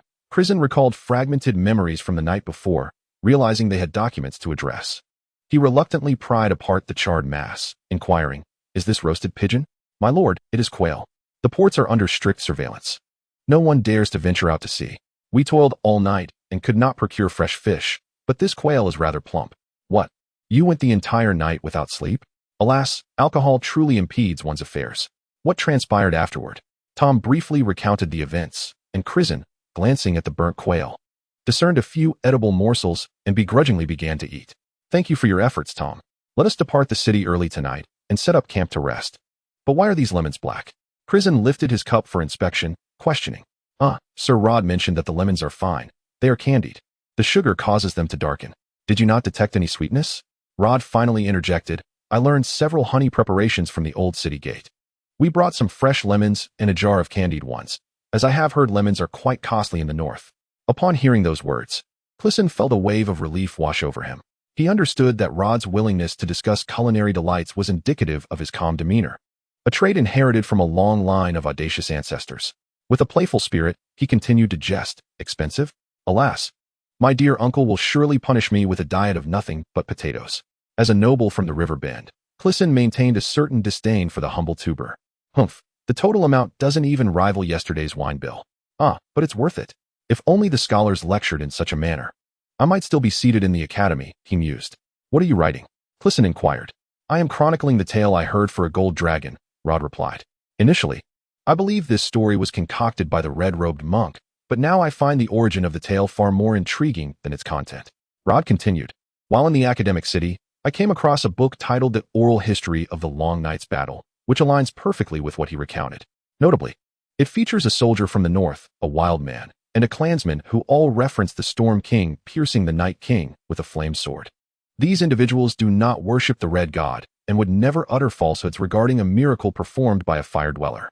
Crisen paused, taken aback. He, too, had perused a multitude of historical texts, yet none had matched Samuel's dream with such precision, save for Mel's account from the previous day. He had assumed all such records had been eradicated, but it seemed Sir Rod had indeed encountered one. Years of practice had honed his ability to conceal his secrets. And he blurted out, "What if Mel has read it as well?" "Oh, the book's accounts contradict the epic. Apart from the copy housed in the academic city, I suspect all others have perished in flames. Even our esteemed Highgarden Library lacks it. He couldn't possibly have read it. The epic was penned after the long night, and, while primarily focused on the battle, has distorted history beyond recognition. How fortuitous that you happened upon it." Crisen probed. "I studied under Scholar Galdan in the academic city. You remember him, don't you? He visited you when you were a child." "Indeed, he was memorable among the many who came. He was the only one who asked me numerous questions about the long night, and then departed without further ado, sparing me any torment." Crisen mused to himself, recalling that he remembered distinctly those who had administered him drugs, unlike Arya, who had compiled an assassination list purely out of her merciful nature. Rod continued, "Yes. He specialized in historical research, though I am uncertain how he ended up examining ailments. He assigned me the topic of my thesis concerning the collapse of the wall, threatening not to give me my necklace if I didn't complete it. You heard yesterday that when the wall fell, only 4 made it back, and 1 perished on the way. How could I possibly write about an event witnessed by merely 3? So, I, too, fled to participate in the tournament, becoming my uncle's champion." Crisen chuckled at the thought, knowing that in recent years, his uncle had spent more time with him than with his aunt. Ever since returning to Highgarden after his grandfather's passing and his sister's adoption, he had come to regard Rod as his sole family. Not at all. It is your aunt who is simply too beautiful," Rod replied, pausing momentarily before inquiring, "Did the bard mention the origin of his tale?" Crisen recalled that when Mel had recounted the segment about the forest child, Rod had not yet arrived, and proceeded to recount it to him once more. As he spoke, he rapidly contemplated and discerned certain inconsistencies. Something was amiss. This situation was decidedly peculiar. Crisen felt as if Rod was akin to Samwell Tarly, who had uncovered Jon Snow's true lineage within the pages of the Archbishop's journal, while he himself was akin to Bran, validating those assertions through the green visions. The fire sword piercing the Night King was indeed a miraculous occurrence, a feat unattainable by either Valyrian steel or dragon fire. Clearly, if the fire followers were aware of this, they would herald it far and wide. Yet, the historical figures revered by the fire followers were solely Daenerys. This was a history as clandestine as Jon Snow's identity. Thus, Melisandre was truly a paradoxical figure. On one hand, she possessed an intimate knowledge of historical minutiae capable of appending the church's doctrines, yet she merely utilized it to fund her indulgences. On the other hand, while extolling Rod's ancestor, Samwell Tarly, she remained oblivious to the fact that Crisen, seated beside her, was in fact Samwell's descendant. Was she genuinely reciting from a script? A devotee of the Seven reciting the miracles of the Red God through the lens of an old god elf? However, if indeed the children of the forest granted her visions of the past, How could she not seek to glimpse her departed kin rather than these matters? With the tale concluded, Crisen sighed. Rod's smile faltered. All right, it's getting late. Let us fetch Ricard. With that, he closed the tome. Chapter 20. The empty throne. Crisen retrieved his pocket watch, noting it was 8:30 in the morning. Ricard Stark was confined within the dungeons of the Red Keep. The Prime Minister's directives from yesterday expressly mandated a discreet approach, instructing them to enter through the side door of the Red Keep without paying homage to any lords, and to remove the prisoner before the morning council in the throne room concluded. Servant Tom took Crisen's seal to the second level of the dungeons to process the necessary paperwork. Nobles of his standing did not engage in such menial tasks. Crisen remained in the reception area on the first floor, awaiting his turn. This was his second visit, yet the Red Keep felt profoundly familiar. Suddenly, he felt an urge to gaze upon the holy sword. He recognized this yearning was a consequence of Samwell Tarly's lingering influence, yet he could not suppress it. It was no wonder, for the surroundings were rife with memories of Sam. Within the Red Keep, he had participated in the establishment of the council and even served as prime minister for several years. The nostalgia was all too easily stirred. Behind the table laden with wine and delicacies, there was an unlatched door leading to the throne room. Gently moving the table aside, Crisen opened the door. The throne room was vast, a long carpet stretching from the entrance to the elevated platform at the far end, where the Iron Throne loomed like a crouching black beast. At the heart of the throne, a radiant flame flickered, resembling the narrowed eye of a monstrous creature. That was the holy sword. Crisen widened his eyes, his heart racing.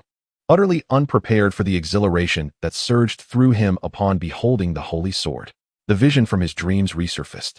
As he had placed the holy sword amidst 1,000 twisted blades of the Iron Throne, Jon Snow's true name was Aegon Targaryen.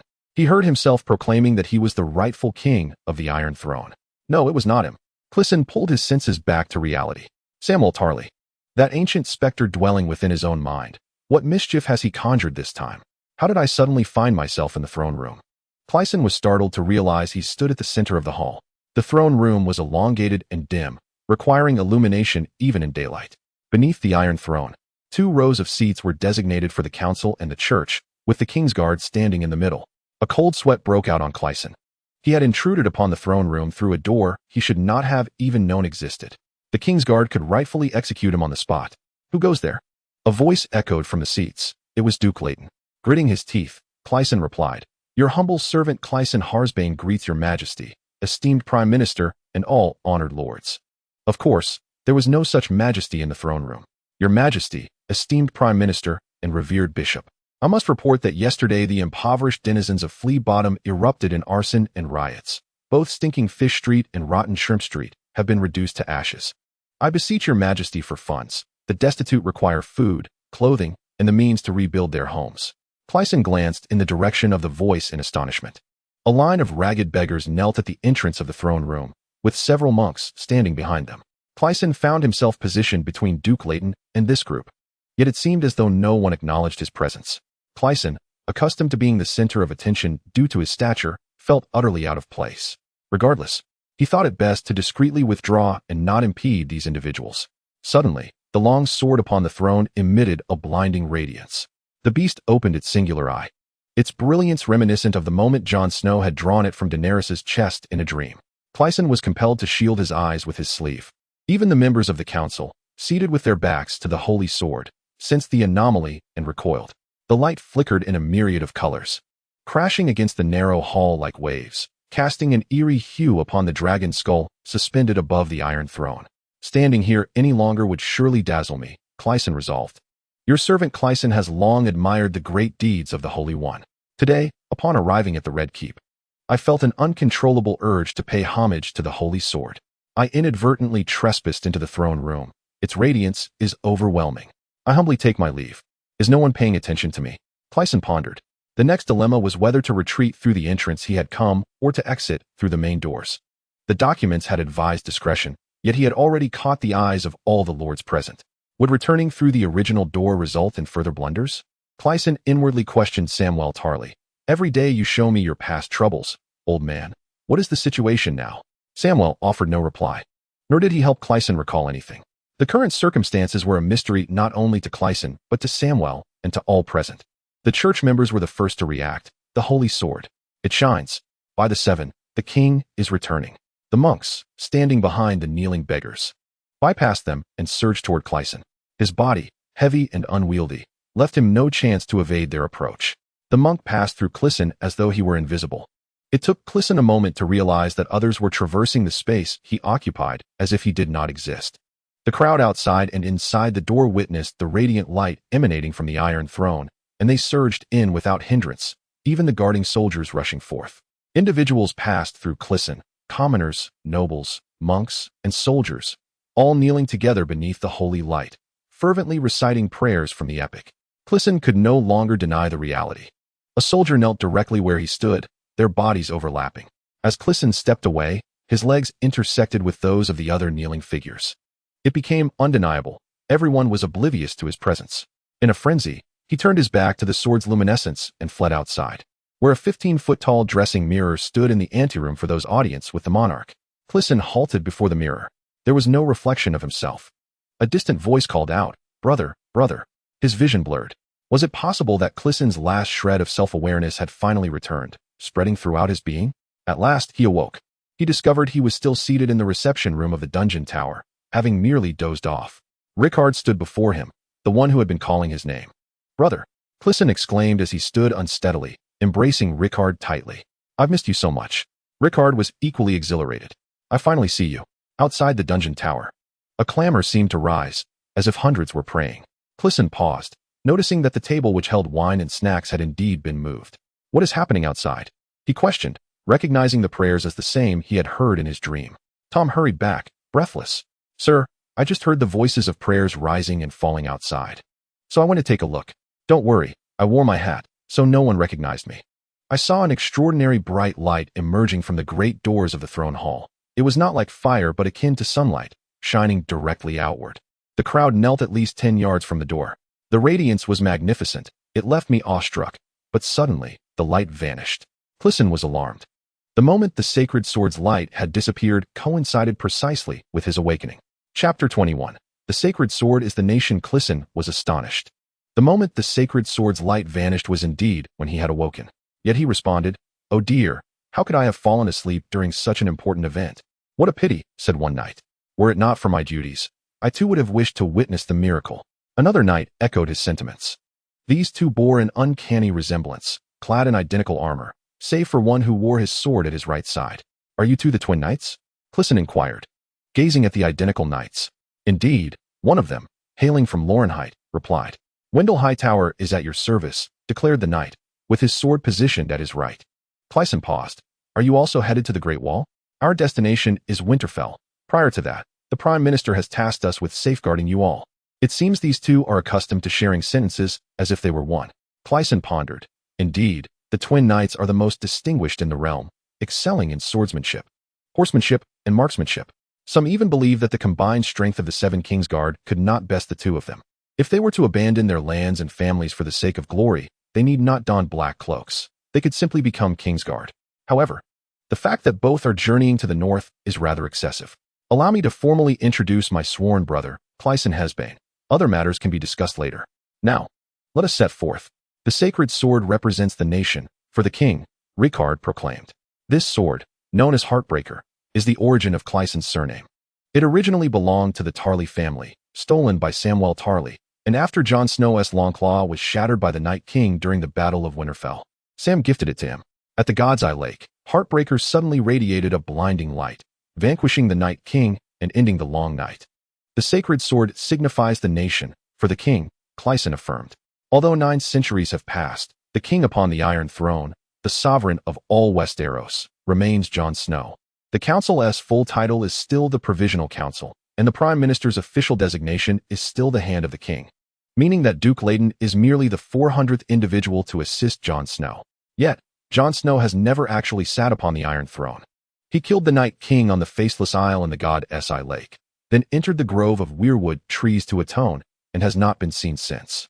The church compiled this history over the subsequent 2 centuries, dubbing it the Epic, asserting that Jon Snow has merely retreated and will assuredly return to vanquish the winter of this world. His sword has remained here for 9 centuries, receiving the homage of millions of subjects in the king's stead. It is a spectacle visible to all, a miraculous bond uniting Westeros and the free cities, with some traveling from the furthest east just to witness this holy light. The sacred sword signifies the nation. For the king, the crowd echoed. Following a simple oath-taking ceremony, the group set out. Ideally, this ceremony should have been conducted before Jon Snow's effigy or the sacred sword itself. Regrettably, the group must maintain a low profile. Although they were less than 100 yards from the sacred sword, and there stood a statue in the square just outside the main gate, they could only observe from behind the wall. The sword's illumination is an auspicious sign, unprecedented in 9 centuries. Surely, this journey will be smooth, the coachman remarked. Crisen noted that the man's knees were covered in dirt, indicating he had likely knelt earlier as well. Brother, do you mind if we take the carriage out of the city? Some complications have arisen. It is best not to let them see you in town. Rickard acquiesced.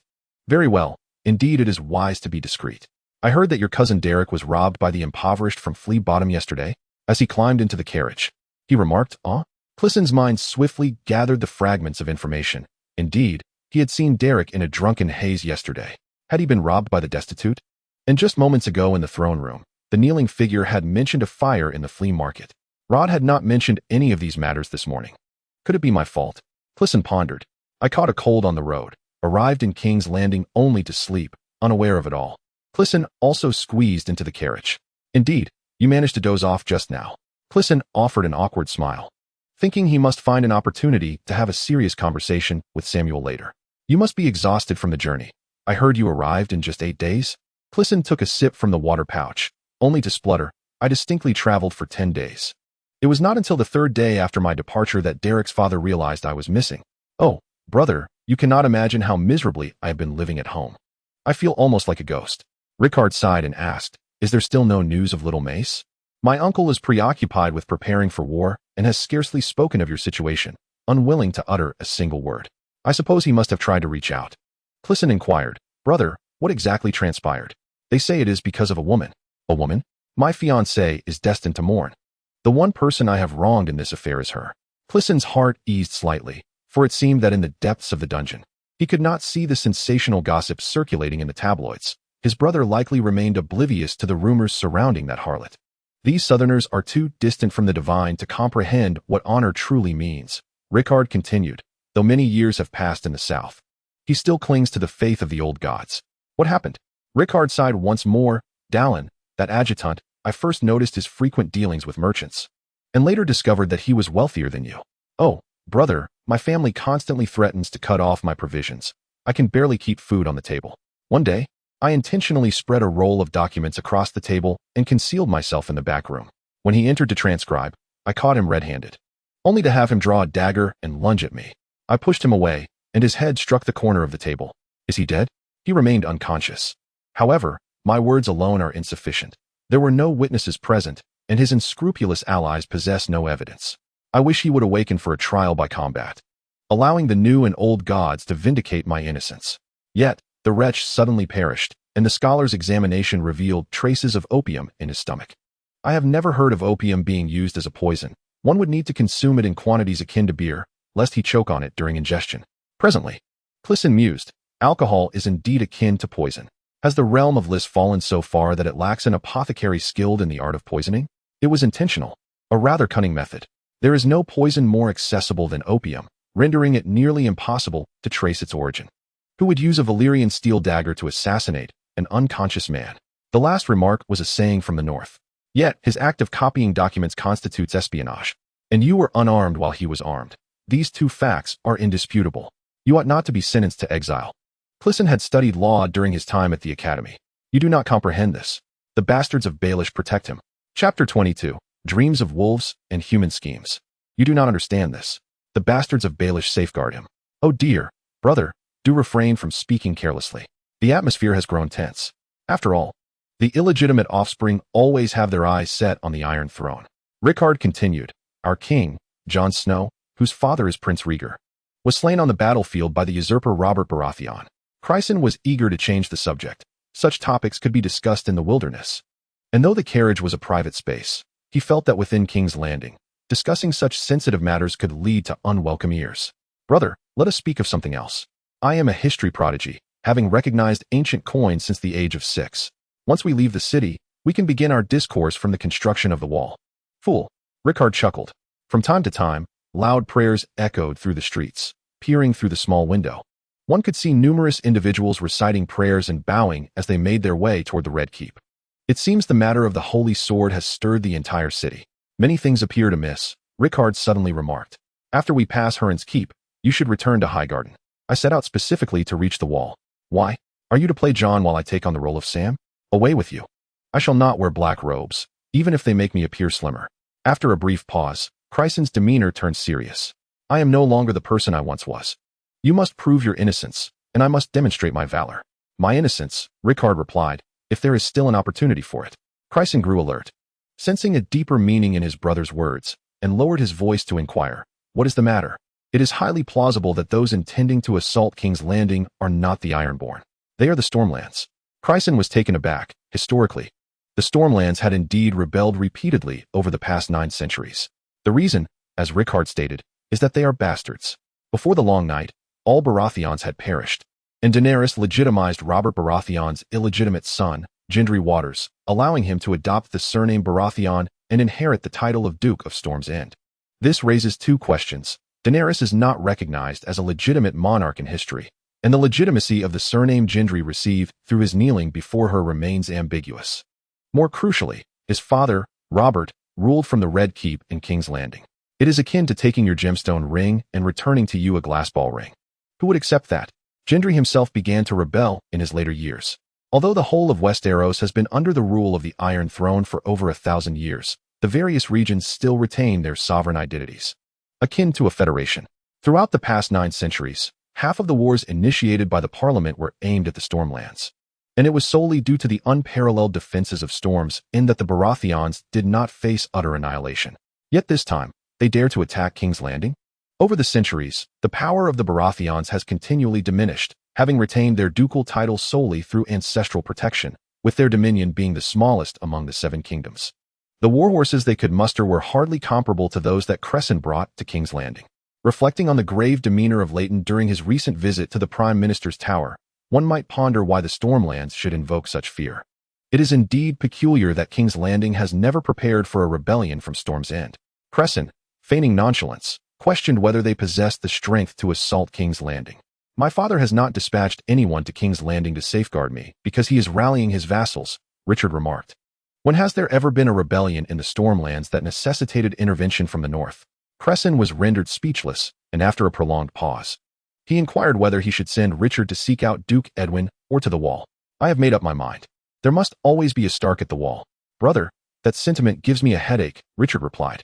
Consider your betrothed, my sister-in-law, for a moment. It is unspoken, but it is true that a Stark must be present at the Wall. However, why must it be you? The betrothal has been annulled. She is Daeron's sister. Upon hearing this, Crisen comprehended that his earlier headache had been unwarranted. It took him a moment to process who this Daeron was, the very Daeron Valerion who had been rendered a vegetable by Richard and had subsequently died under mysterious circumstances. Brother, no matter where you go, I have sworn an oath before the holy effigy to ensure your safe passage. A good brother indeed. Yet both appeared to carry heavy hearts. After half a minute of silence, Richard spoke. I dreamt of the king last night. I too dreamed of him a few days ago and nearly perished before him. Crisen mused aloud. Does it pertain to today's holy light? Holy light. Did you not hear the cries outside proclaiming it has not happened in 9 centuries? Let the clerics elucidate this matter. The teachings of the new gods are profoundly enigmatic. I have heard much during my time as a warrior's son. However, in the north, we lack such complexities. In the Godswood, we communicate directly with the old gods. The north remains loyal to Jon Snow because we have witnessed it. Witnessed? As long as the dream features the fish-shaped tree, it is indeed real. What one sees in dreams is as tangible as reality. What did the king say? He proclaimed that I could fly, that I am a wolf that can soar. A flying wolf? That echoes Bran's dreams of the three-eyed raven from days gone by. Crisen instantly recalled his speculation regarding whether Richard possessed the spirit of a wolf. Have you dreamt of anything else? Ah, I also dreamt of Samwell Tarly. He appointed me as the Lord Commander of the Night's Watch. Well, how did you respond? I inquired how to make a pork pie. The two conversed cheerfully until they departed the city and walked for another hour, eventually encountering Rod and his party. King's Landing had become unbearably crowded, with many refugees forced to construct makeshift homes along the roads outside the city. During winter, the church had distributed food, and many had come merely to stave off hunger. Now that winter had passed, the houses were considerably fewer, revealing a landscape of crumbling walls and ruins.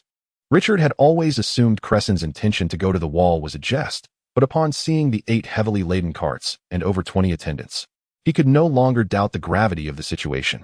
Truly, they were the wealthiest family within the 7 kingdoms. As soon as Richard disembarked, the dire wolf leapt eagerly towards him. He boldly clasped the wolf's neck, which left Crisen, who had just been knocked down by the icy wolf, feeling rather embarrassed, with a significant bruise on his backside. "Oh gods," Rickard exclaimed, prying the wolf's paws apart. "What have you been feeding the north wind? Its physique seems to have taken after you." "Well, I only fed it for 4 days, 8 times trying to prevent it from eating," Crisen replied. The coachman had hurried back to deliver a report at Tony Mort's bank, while the others mounted their horses and continued their journey northward along the King's Road.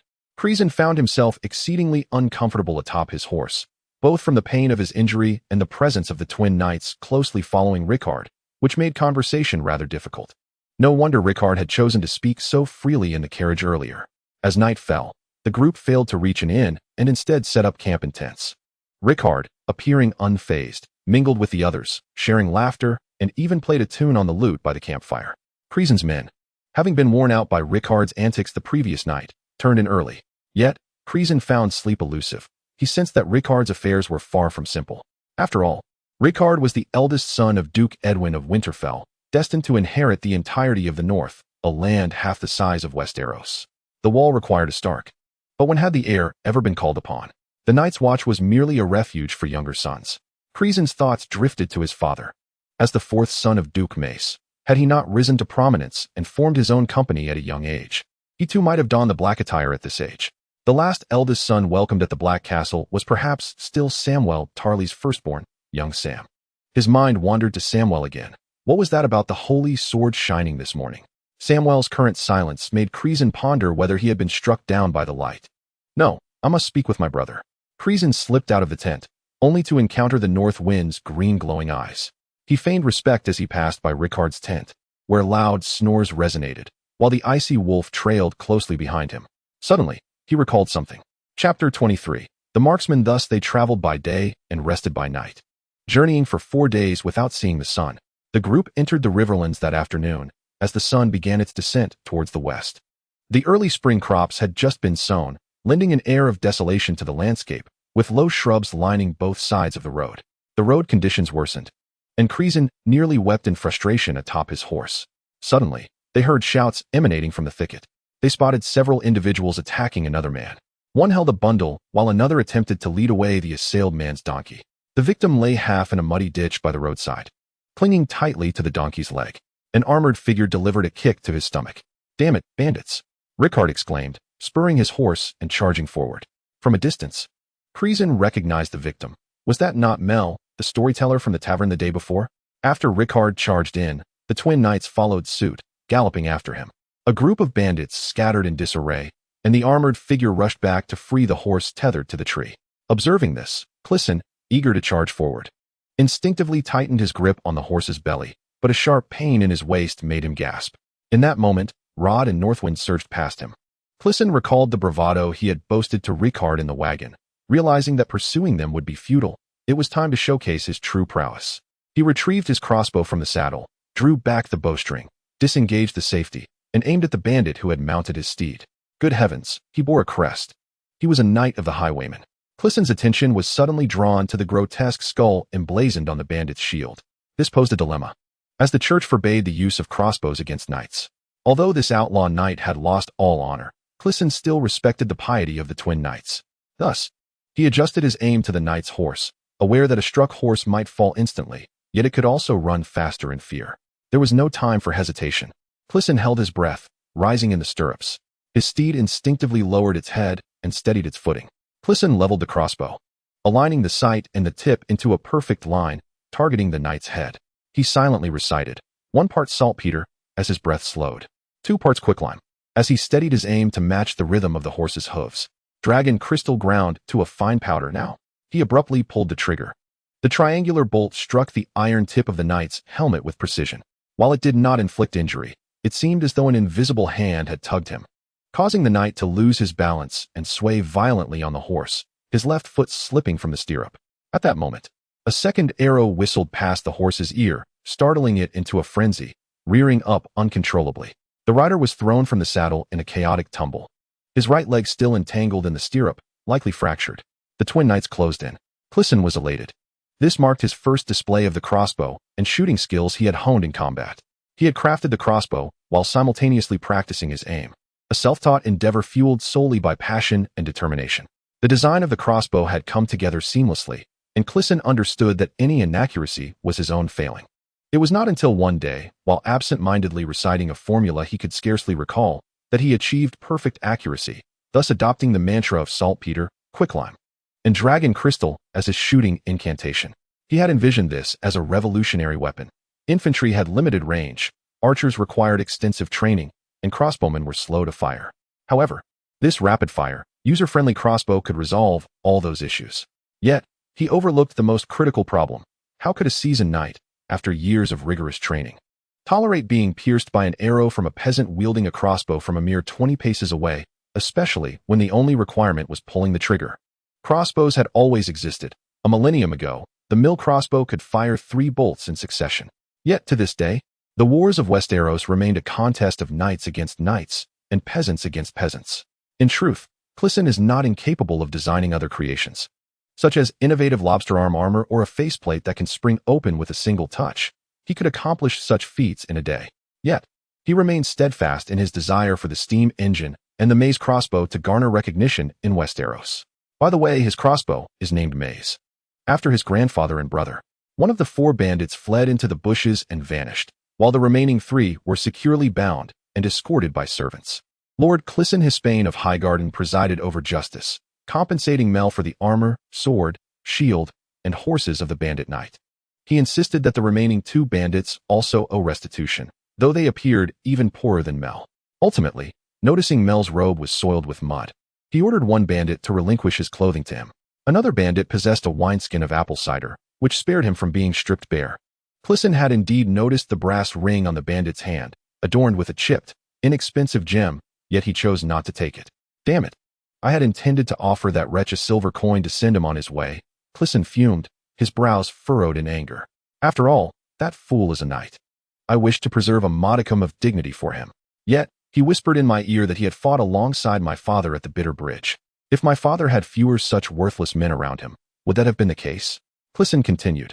Surely, he does not merely seek to curry favor, does he? Rickard inquired. After all, the death of Sir Wilbert at the Bitter Bridge is common knowledge. This knight likely could not think of anything else to say. His sword is commendable, forged from water-hammered steel, with the emblem of the Highgarden smithy engraved near the hilt, dating back 3 years. Thus, the bandit knight's words may indeed hold some truth. Times have changed, and these knights possess not an ounce of honor. Rickard understood. Yet he was at a loss as to how to comfort this troublesome brother, and could only say, "May the old crone guide your esteemed father." Crisen made a gesture of prayer. In truth, the old crone does not guide the deceased, as Crisen is aware. Mel bore bruises all over his body, yet his face remained unscathed. He approached the 2 lords to express his gratitude. Rickard realized that Crisen and the others all recognized Mel and inquired about his identity. Mel replied, "I am the storyteller from the Oak Shield Tavern on Steel Street in King's Landing. It seems you gentlemen have all heard my tales. The day the flea bottom caught fire, my shelter was consumed, and a kind innkeeper allowed me to stay in the stable. There, I encountered an old acquaintance from my village, who now drives a carriage for a merchant. He mentioned seeing a maid at a merchant's house in White Harbor who bore a striking resemblance to my sister. I hastily packed my belongings to seek her out. She is my only remaining kin. Ah, what a day of great highs and lows it was. However, if you departed after us, how is it you arrived ahead of us?" Chapter 24, Wolf Dreams and Human Schemes, Part 2. Ah, what a day of great highs and lows it was. However, if you departed after us, how is it you arrived ahead of us? I was eager to reach White Harbor, traveling day and night. Just a few days ago in the Crownlands, the night roads were quite safe. I never expected that in Hudgian. Even during the day, there are bandits. Since we are headed north, allow us to accompany you for a while. The bandits in Hudgian are rampant. What would you do if you encountered the fire folk? Oh my, how can I ever thank you, my lord? Shall I return these horses and armor to you? No need, when we reach the next town. Let Tom assist you in selling those items to procure some gold for your journey. Just continue your tale for us. Mel nodded vigorously. I still believe that your extraordinary experiences ought to be recorded by a scholar, said Crisen. My lord, there is truly no need for that. I cannot read, and it would be quite the embarrassment to meet with a scholar. Once you find your sister, will you return? Of course, my lord. I have heard that in Pentos, a new form of entertainment has gained popularity, called the circus. Unlike the theatrical troupes or jesters of Westeros, which are funded by the nobility, the circus attracts the common folk. I intend to visit Pentos. Just you wait, my lord. I shall return to Westeros with a circus in grand style. The party set forth, with the servants assisting Mel in securing the armor and swords onto the donkey. Mel rode upon the horse of the bandit knight. Considering Mel's journey to the north, Crisen also bestowed upon him the knight's woolen cloak. Rickard remarked, "You've done well with that knight. I believe he may end up serving me at the wall." Crisen laughed, noticing Rickard's calm demeanor regarding their journey to the wall, as if returning home. He belonged to the north, having been sent south by his father to learn the art of intrigue, though he never had an affinity for it. He belonged amidst the vast, icy plains of the north like the fierce northern winds. That storyteller seems rather peculiar, Rickard suddenly whispered. The knight's horse is quite loyal to its master. Mel, riding upon its back, found the horse restless, lagging behind the two. What? Brother, you are being overly sensitive. Crisen had not considered this angle at all. People speak in excessive detail only when they are being deceitful. For instance, when he went to White Harbor, what about the fire? Or staying in the stables? Did any of us inquire? Rickard stated. Perhaps he is merely a storyteller, accustomed to narrating the full context, Crisen replied. Subconsciously, he yearned for Mel to help him untangle the timeline of his memories concerning Samwell. Just see him to the mouth of the Trident. Selling those swords, shields, and armor will suffice for him to board a ship to White Harbor. Very well, we can actually reach the harbor by tomorrow. Let us allow him to stay for the night. Show me your crossbow. Is this a mill crossbow? Once the journey commenced, Rickard noticed Crisen still cradling his precious item. I crafted it myself. This is a mace crossbow, Crisen replied. Upon hearing the name mace crossbow, Rickard nodded solemnly. He picked up the crossbow and discovered its intricate design. The limbs were flat and hollow, housing complex gears that could directly elevate the arrows concealed within the limbs onto the bowstring. The levers controlling this assembly and the mechanism for drawing the bowstring were unified by a bearing, allowing both actions to be executed simultaneously with a simple forward push, all without affecting one's aim.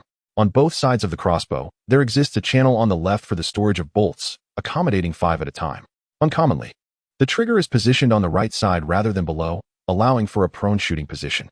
With its ample stock for shoulder support, one can simply push the lever and pull the trigger to release a bolt, which explains how quickly Crisen loosed 2 arrows in the blink of an eye. The warrior, revered among the 7 gods for his courage and strength, wields only a longsword.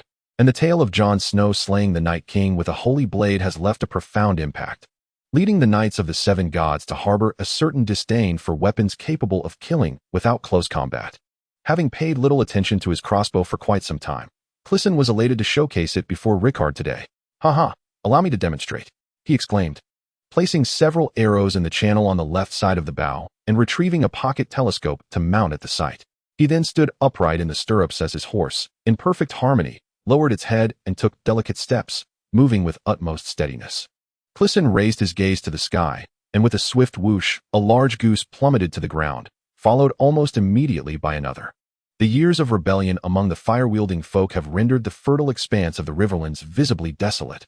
Throughout the day, aside from a few villages, there was not a single inn or large cart shop to be found. Indeed, aside from the thatched cottages constructed of wood and mud within the village, the only other structure seen that day was a windmill. Crisen was particularly thrilled by this mill, for apart from witnessing the water-powered hammer at a blacksmith's workshop in the High Garden, he felt that the entirety of the Riverlands relied solely on human and animal labor for all endeavors. As twilight approached, the group decided to camp near the village surrounding the mill. Though small, the village boasted its own mill and well, with the land meticulously divided, everything appearing orderly and harmonious. The village chief emerged to welcome the lords from King's Landing, engaging in conversation with Rod, while Rickard leaned against a wall, observing Crisen's foolish fascination with the windmill. "Brother, are you aware of the steam engines from the eastern continent? You've had an affinity for such peculiar inventions since childhood."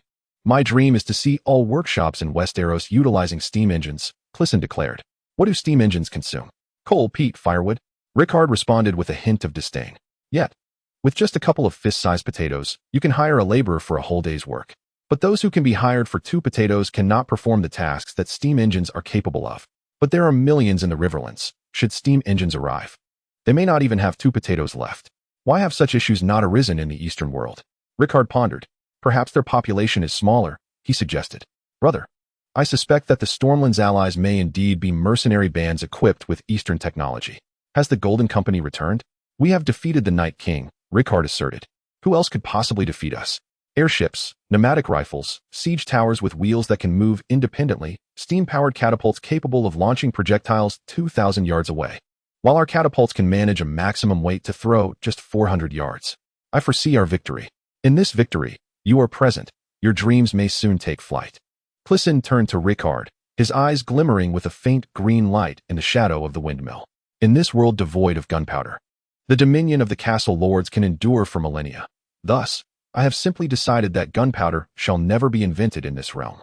However, as the protagonist does not traverse from our gunpowder-laden world, there is no means to express such sentiments through the character's dialogue. Hence, I must annotate the narrative to clarify. In a world without gunpowder, the nature of warfare will undergo significant transformation. Stay tuned. The Golden Company is a renowned mercenary group from the original work. Established by the bastard son of the Mad King Aegon IV, known as Bittersteel, who fled to the eastern continent. It is famed for its strict discipline and aims to overthrow the Targaryen dynasty, rallying around the Mad King's surviving heir, young Griff. In the 5th book of the original series, initially, their presence is not mentioned, and the identity of young Griff is later revealed to Jon Snow. However, the narrative becomes absurdly convoluted when the Golden Company is brought to King's Landing to assist Cersei in battle. Yet, they are not merely mercenaries, they possess political motives, supporting only legitimate Targaryens or wild Targaryens, and would never engage in combat for an outsider like Cersei. Therefore, within the timeline of this book, the Golden Company does not arrive in Westeros. Chapter 25. Fine wine servants and soldiers busily erected tents and tended to the horses while a wooden lookout post was constructed. Over there, Rod was directing servants to unload a cast-iron oven from the cart. The villagers assisting were utterly astonished, well aware of House Hightower's immense wealth. Yet witnessing such extravagance as bringing an oven on a journey was a first even for Rickard, the Duke's son. Crisen chuckled, saying, "Brother, we've brought an abundance of delightful provisions. We have smoked beef, ham, smoked bacon, pickled fish roe, 3 types of sausages, for varieties of cheese, a basket of apples and oranges, fresh lemons, candied lemons, and peaches from the mill. We must consume the peaches first, as they are overly ripe. We also have several types of beer, the finest wine from the arbor, and a few bottles of exquisite vintages from the east. This evening, Rod intends to prepare some desserts, having bought all the eggs from the village, as well as a sheep." Crisen specifically instructed that payment must be rendered. Along with the few large geese hunted that afternoon, tonight's feast will consist of these delicacies. Shortly thereafter, a gap-toothed old woman arrived at Crisen's tent, bearing a clay pot of milk. She remarked that having lived for over 70 years, it was rare to see a lord requisition supplies while offering payment. The 7 would surely bless him. Crisen paid several copper coins for the pot of milk. Mel smiled and said, "My lord, if you continue to pay for everything, that old woman will soon bring her daughter to present to you." "Her daughter? She must be older than my mother," Rod interjected while assembling 3 fires. "Is Sir Rod planning to showcase his culinary skills?" Rickard inquired. "Indeed, we set up camp early today, and the fat one has hunted more geese. I might as well prepare something. After all, I've carried this heavy oven for a reason." Rod's ducks are renowned throughout Westeros, and Crisen remarked, "Cooking geese and ducks is similar, isn't it? Geese are simply large ducks." That evening, at the vast encampment of Crisen, larger than the neighboring village, Rickard kindled 3 bonfires simultaneously, one to heat the roasting oven, another to cook half a lamb, and the last to simmer wild goose in a large pot. Rod busied himself between the 3 fires. His previous squire had returned to Lannisport to run a tavern, reputedly the finest chef there, capable of slicing bread so thinly that one might read through it. The pot simmering with wild goose exuded aromas of cinnamon and fennel, while the surface of the lamb sizzled with escaping fat. Most intriguingly, in the roasting oven, Rod had placed small pastries resembling tiny bowls, claiming they were something nobody had ever tasted before. The enticing scents drew wild dogs from miles around. 100 of them gathered outside the camp, impervious even to the firebrands used to chase them off. Crisen ascended the lookout and tossed a sheep bone into the pack, observing as the dogs tore at one another amidst a cacophony of barks. Suddenly, as if sensing something ominous, all the dogs abruptly ceased their quarrel, their barks morphing into anxious whimpers. Soon, the whimpering subsided, and every dog knelt, front legs bent, heads lowered to the ground, tails raised in submission, paralyzed by fear. At that moment, Rickard's great white wolf sauntered into view, triumphantly clutching a hefty rat weighing a pound. Crisen leaped down from the lookout and rushed toward the white wolf, exclaiming, "Northwind, do not indulge in unsavory morsels from the outside." Yet the wolf paid him no heed and headed straight for Rickard. "Our northern ice wolves survive through their own hunting," Rickard remarked, giving the wolf a hearty rub on the head. With the presence of the ice wolf, the wild dogs dared not misbehave, swiftly retreating into the darkness. Not only the wild dogs, but also the 3 bound bandits were tormented by hunger. They were half a day's journey from the Lord's castle, and unless the enticing aroma summoned a patrol, they would be forced to endure the night under guard. Before them lay only black bread and boiled sheep entrails, seasoned with garlic yet still overwhelmingly gamey, and made by none other than Tom. Faced with such exquisite culinary delights while being relegated to scraps was a torment far worse than 10 years in a dark prison. Meanwhile, at the bonfire, the banquet commenced. For the first time, Rickard's retinue savored Rod's cooking, the flavors so potent they nearly choked. Even the twin knights abandoned their noble decorum, ravenously gnawing on lamb chops. However, Mel appeared disinterested, facing such gastronomic pleasures with an air of restraint, almost as if he were tongue-tied. He was undeniably articulate, yet he seemed overly constrained. "Mel," Crisen called to him, "you are our guest. Do not be so reserved. Would you care for a drink?" "Indeed. Rarely does Sir Rod take to the kitchen. Let us indulge in a bit of wine." Rod had a large mug of beer before him, already feeling the effects of inebriation. Yes, yes. Golden wine. Tom, go fetch a barrel of fine vintage from Greenhaven Island." Though Crisen had yet to partake, the succulent, tender-boiled goose prepared by his uncle had already left him in a state of bliss. "This is the finest vintage from Greenhaven Island. Only the unique terroir there can produce such golden wine," Tom chimed in, attaching a tap directly to the barrel. Mel, being Crisen's guest, stepped forward to receive the first cup. "To the king, dedicated to Hespian. Long live the kingdom. May the 7 gods forever bestow their blessings upon us." The crowd raised their cups in a continuous toast as Rod fired up his oven, filling it with an abundance of tarts prepared in the style of Dorne. These delicacies, if made with honey, would turn bitter. They required sugar imported from the far-off Slave Bay, making each tart a precious commodity, costing a silver coin. "My lords, let us indulge in a drinking game," Mel suggested suddenly. The exquisite vintage from Qingting Island seemed to have a particularly intoxicating effect, leaving everyone in a state of delightful inebriation. "What is that?" one of the twin knights inquired. "It's a game we play in our village when drinking. As someone who earns his keep with words, I excel at it. I will state a fact about each person. If I am correct, you drink. If I am wrong, I shall take a penalty drink. How does that sound? You do not even know us. How could you possibly guess correctly?" One knight retorted.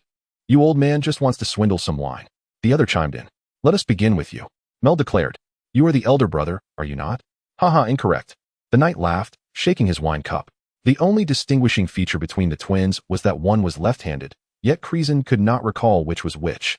Feeling quite dizzy with the half-full cup in his hand, aware of the wine's rarity, Crisen sipped a small amount to avoid losing face. "I shall take a penalty drink. Oh, the wine of my lords is truly intoxicating.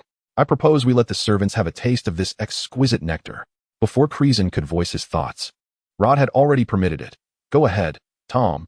Pour a cup for everyone. My lord Crisen, I suspect that Lord Rickard harbors a secret that only you know. Do I not?"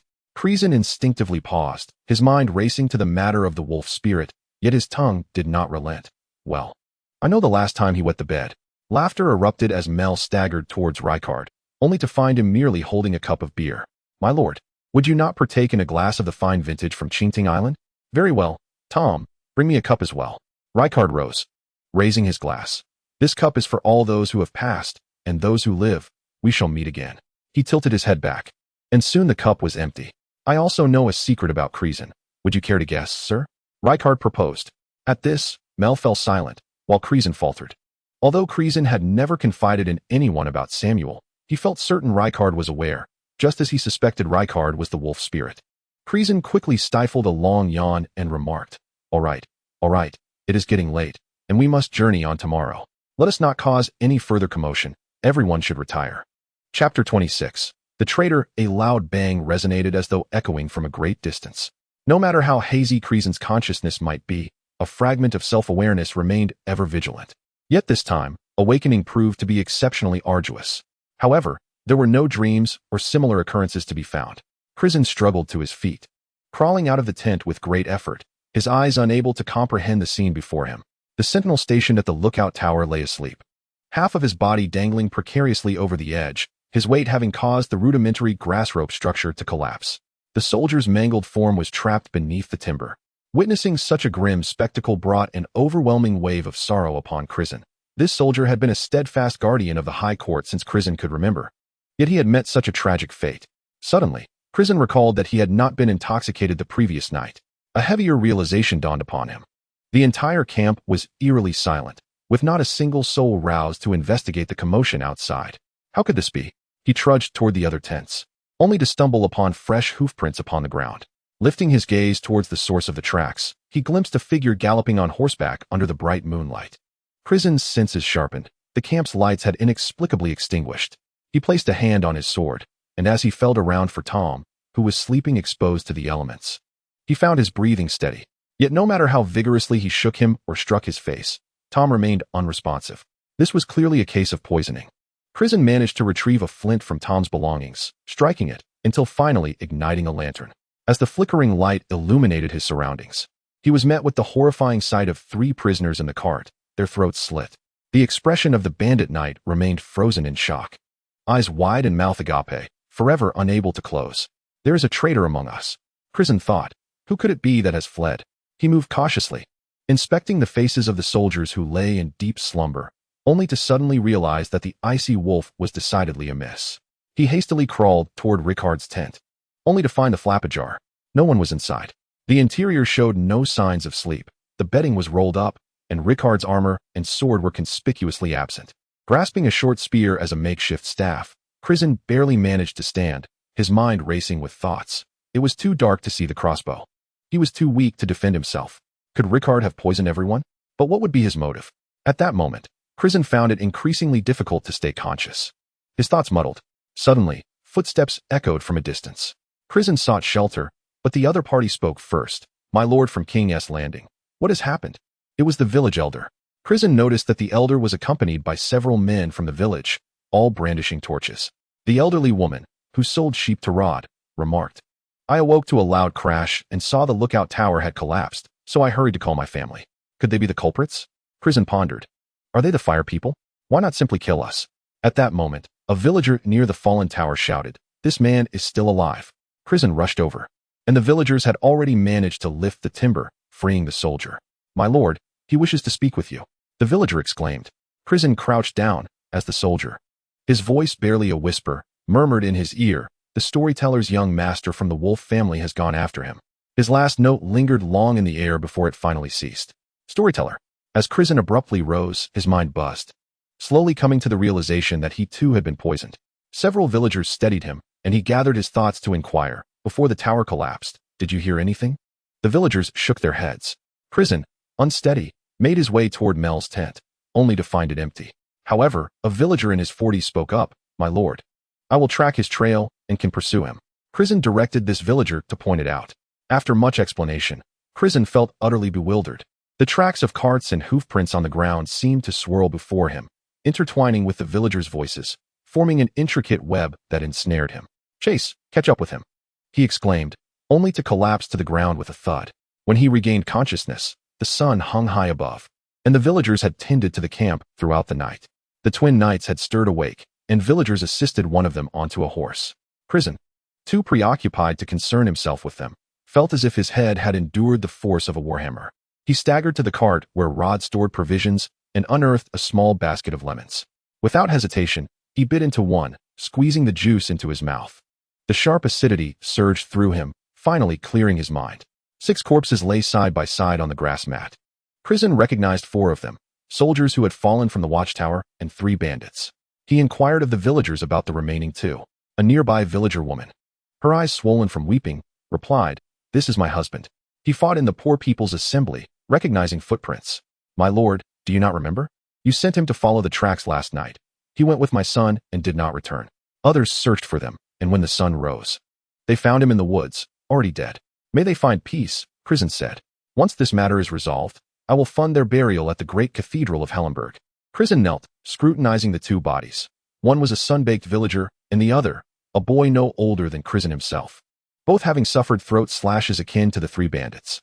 Upon closer inspection, he noted the cuts, deep on the right, shallow on the left, indicative of the same assailant. A left-handed one.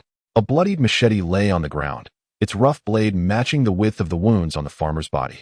Crisen examined the villager's face and discerned a faint scar on his forehead, a 7-pointed star, reminiscent of the mark on Hawk's brow in King's Landing. He had indeed once been an admirer of the warrior among the 7 gods. The warrior granted him courage. "My lady," Crisen remarked, "I wish to offer you some monetary compensation, if that is agreeable." "I am not any lady," the farmer's wife sobbed even harder. "My son is only 16. Crisen felt a deep sense of remorse toward the grieving woman, uncertain how to respond. Suddenly, he noticed a smaller child huddled nearby, whose features bore a striking resemblance to the deceased villager. "Is that also your son, madam?" Crisen inquired. The etiquette he had learned instructed him that regardless of status, a lady should always be addressed in such a manner. "My dear second child, good sir. How shall we, a mother and her orphaned child, survive? Come here." Crisen beckoned to the boy. "What is your name? Would you be willing to serve as a squire to a knight?" He pointed towards the swaying figure of Rod. "I would be honored, good sir. My name is Walter." The boy replied without hesitation. He gazed at Crisen and then at Rod. His eyes filled with envy for the knightly life, and of course, even more for Crisen's rotund belly. What is it?" Rod finally responded. "Are you not in need of a squire?" Crisen inquired. Then you shall have one from this day forth." "Madam, this gentleman is Sir Rod, son of Count Elistar Tali of Jiao Ling henceforth. As long as we have a morsel of meat to share, so shall there be sustenance for Walter. The squire shall serve the knight, and the knight shall protect the squire. Do you agree?" The farmer woman, her tear-stained eyes wide, nodded in affirmation. Chapter 27. A humiliation. Gather everyone and see who is missing. "Has Rickard returned? Where could he have gone?" Rod asked. "He has likely gone astray," Crisen replied through clenched teeth. The villagers were still in a daze from the poisoning. The village chief had summoned all to partake of the milk and goat's milk he had gathered, claiming it would serve as an antidote. Shortly thereafter, the toothless old woman who had sold sheep the previous day arrived with a few eggs, stating that the eggs had been purchased by Rod the day before, and these were freshly laid. "Drink them warm," she instructed, explaining that villagers consumed raw eggs to counteract the effects of poisonous mushrooms. Crisen observed the disheveled group, noting that the severity of their poisoning corresponded closely with the amount of alcohol they had consumed the night prior. "Tom, go fetch the cups we used for drinking last night." "But, young master, the cups have yet to be washed." "Perfect, that serves you right for a gold dragon," Crisen replied, taking the barrel of golden grape wine from Qingting Island, twisting the tap to fill a cup with the dregs, which emerged as dark as ink. "What on earth is this? What did we drink last night?" Seeing the contents of the cup, some began to retch. "Young master, the bottom of the cup is also black," Tom exclaimed in horror, observing the residue. Crisen, in frustration, addressed the assembly. "Mel, the storyteller we encountered on our journey, has poisoned us all. You know I am not fond of alcohol. I had only a half cup. In the dead of night, the watchtower collapsed and will fell. I awoke to the sound and saw you all sleeping as if dead. Only Rickard was unharmed. He chased after Mel with his wolf. Why did Master Rickard not inform us of the issue? Who could have anticipated that this storyteller possessed such power? How did he manage not to poison us? Bring him back and inquire," Crisen instructed. "Now, gather your belongings carefully and see if Mel has done anything else. We must find Rickard. He is yet to return, and I fear for his safety. His prowess surpasses that of a dozen storytellers, and he is accompanied by a wolf, so even 30 storytellers pose no threat." Crisen gestured towards a row of bodies on the ground. "Go and inspect them. 3 robbers abstained from alcohol last night, and it is likely they were awake in the dead of night, leading to their demise. The 2 villagers were sent by me to search for traces upon my restless awakening. I was lightheaded and should not have sent them to their deaths. Do you see that bloody machete beside us?" Mel seized the weapon and slaughtered the father and son. The crowd ceased their objections. "Sir Rod, please check whether our 2 carts of provisions have been tampered with. We must not be caught off guard by that wretched Mel. By the heavens, they have been disturbed. The lemon crate is open. Did I consume a whole one directly? My dear ancestor, such audacity." The group scoured the campsite. Rickard had left on horseback, accompanied only by his wolf, while his personal belongings remained untouched in the tent. Mel took only his tattered bundle, neither riding a horse nor a donkey. This is indeed perplexing. Could it be that Rickard could not keep pace with someone on foot? The group donned their gear, the soldiers fully armored, awaiting Clisen's assignment. Clisen recalled seeing the twin knights depart shortly after awakening. "The 2 lords have gone to Hellenberg to summon reinforcements," remarked one attendant they had left behind. Clisen nodded, contemplating the implications. If Rickard was not found today, this matter would become public. He inquired, "Is there anyone else skilled in tracking?" The group shook their heads. Rod spoke up. Only hunters and thieves possess such tracking skills, or those who capture scouts during battle. Our men are merely guards and lack these abilities. There was no other choice but to press on with determination. The villagers had already scoured the vicinity. At least they need not search further from the site of the villagers' corpses.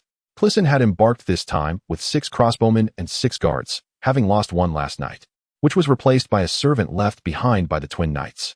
12 individuals were divided into 4 groups, taking along servants and willing villagers, forming 4 teams of 6. The pack horses from the 8 large carts were distributed among them for riding. Crisen, Rod, Tom, and the village chief's son each led a team, setting out in the 4 cardinal directions, agreeing to return by nightfall. 2 teams ventured upstream and downstream along the Trident River to the north. 1 team headed to the Lake of the Divine Eye, and another towards King's Landing. Before departing, Tom asked, "Should we send a message to King's Landing?" "Best not," Crisen replied, considering that the twin knights had already gone to Hellenberg.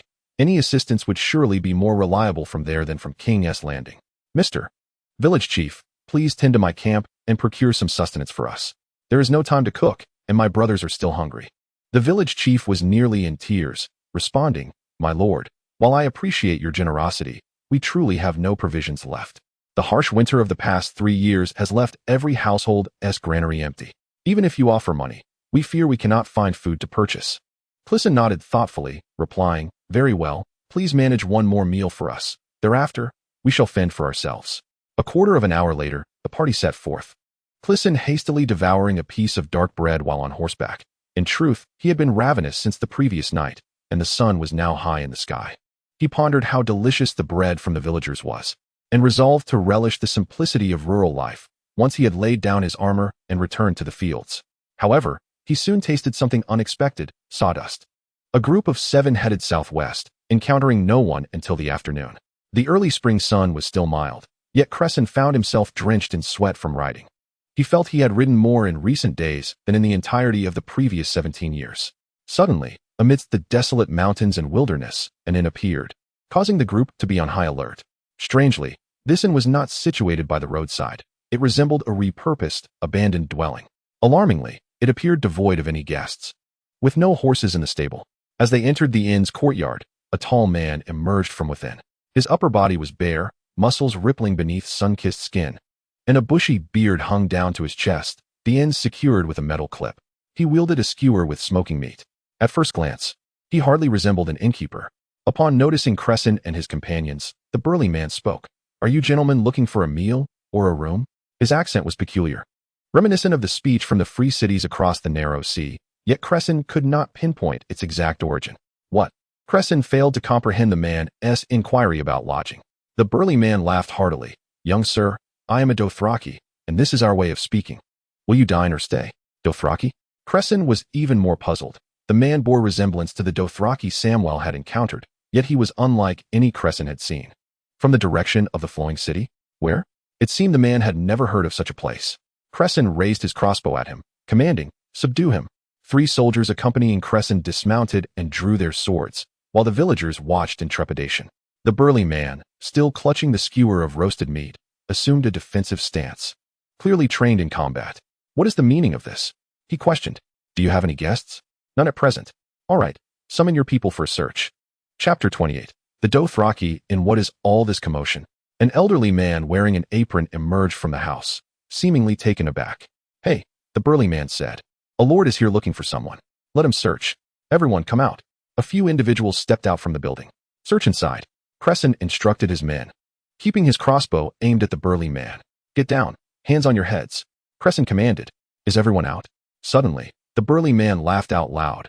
"Ah, Crisen, is this your first time conducting a search?" Crisen felt embarrassed by the remark and replied sternly, "I asked if everyone is out." "Yes, 6, the man replied. "I have no guests today. You are the first." "I don't mind. Everyone is welcome, but you must purchase some of my horse jerky before you leave." The burly man remained unfazed. Crisen was bewildered. It had been several days since they had last conducted any business. Had anyone passed by? A caravan had come through the day before yesterday, purchasing a barrel of our Dothraki mare's milk, only to return it. There had been no one yesterday. And today? No one at all. Even the burly men were left questioning in despair. "Have you seen anyone dressed in a brown robe, or perhaps a knight accompanied by a wolf?" he inquired. No, truly, not a soul has appeared today, came the reply. Crisen felt the weight of the situation. Indeed, he was unaccustomed to this role of investigation. Just then, a villager dashed out of a nearby dwelling. Crisen, hopeful that he had unearthed something significant, observed the old man in an apron for a moment before speaking. Aren't you the one who comes to our village every week to buy sheep's milk? You owe my family 30 copper coins. The old man had yet to respond when the burly man suddenly realized something. Hey, old man, weren't you supposed to go buy mare's milk? The elder retorted. You little rascal, where do you suppose I could find so much mare's milk? Crisen interjected. So, your horse jerky is a sham as well? This was something he could verify himself, as there hung several pieces of jerky beneath the eaves. He tore off a small piece to taste. It seemed as if it had been merely sun-dried raw meat, exceedingly sour and unpalatable. No wonder they hadn't conducted any business in days. From which Lord's woods did you hunt this deer? Crisen probed, although he had never tasted horse meat. He had heard tales from Samwell during the southern retreat of the Night's Watch, and this flavor was unmistakably venison. This was a serious matter. Ill-tempered lords often hanged farmers for hunting deer in their forests. The ruckus among the 6 men suddenly fell silent. The old man widened his eyes, choked back a sob, and collapsed to his knees. We'll return to the sea tonight. Please do not report us to the castle. Get up, and tell me what is going on. Crisen urged. The old man replied, I am called Old Man. Aboard the ship, I am the cook. He began to ramble. Let me speak, the burly man interjected. I am Durrell, and this is my brother Moss. He proceeded to introduce the names of the 6 men. We are sailors, Dothraki sailors. Wait a moment. Aren't the Dothraki a people of the horse? Crisen questioned. The Dothraki were a nomadic tribe that had risen in the eastern continent 2 millennia ago. Renowned as the most valiant horsemen, Daenerys had brought them to Westeros. Following her demise, the Dothraki and the Unsullied had swiftly rebelled, and at that time, King's Landing had not yet been reclaimed. The remnants of the city were powerless to resist them, and they even surrendered the town of Braavos in the name of the king. Subsequently, the Dothraki integrated rapidly into Westerosi society, and now, the Dothraki was merely an ordinary noble surname in Westeros, with their domain being Braavos. Yet, it was evident that these 6 men were not nobles. The Dothraki they spoke of clearly represented a people. How long had it been since the Dothraki horsemen of the east had vanished? Their remnants on the vast plains had disappeared 3 centuries ago. We were once a people of the horse, but now we ride the majestic steeds of the sea. Each ship is a Kassala, Durrell proclaimed. Kassala, are you familiar with it? The tribe of the Dothraki. Durr spoke with fervor, while Crisen wore a perplexed expression. The man's enthusiasm could easily earn him a role in an opera. Maz and I, having grown up as orphans aboard a ship, considered our vessel to be our Khaleesi. Our the captain, treated us like his own sons, telling us that we were the last of the Dothraki. Recently, our Khaleesi sank. A black smoke ship collided with it, dragging both the Ko and the Khaleesi into the depths. Crisen, bewildered, questioned who had perished. The captain went down with the ship. Our elder translated. We swore never to sail again, opting instead to row a small boat to shore where we found an empty house to open a shop. A smoke ship? What is that? A ship made of solid iron, it is said, with a large chimney in the center. Durr gestured, describing it as a black, monolithic structure that shattered our vessel upon impact. What? An iron ship? Are you certain it won't sink? No. Panic flickered in the eyes of the so-called Dothraki sailors. Yet could such a bizarre tale be a fabrication among the 6 of them?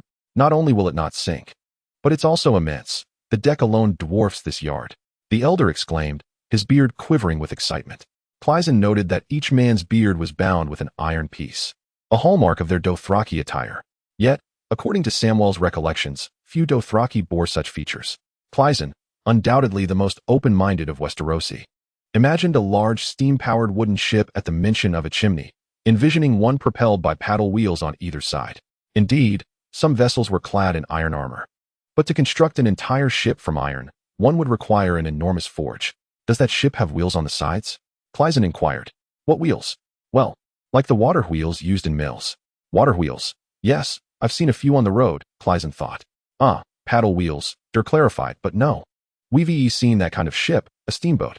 It can navigate in any weather. His tone reflected envy. The elder interrupted, what is so good about that? The sailors on steamships only drink and chase women. Do they know how to operate sails or discern the monsoon? Do they know when a storm is approaching? Oh, elder. You are rather, what is the word, outdated. Just a few years have passed, and the number of smoke ships has doubled.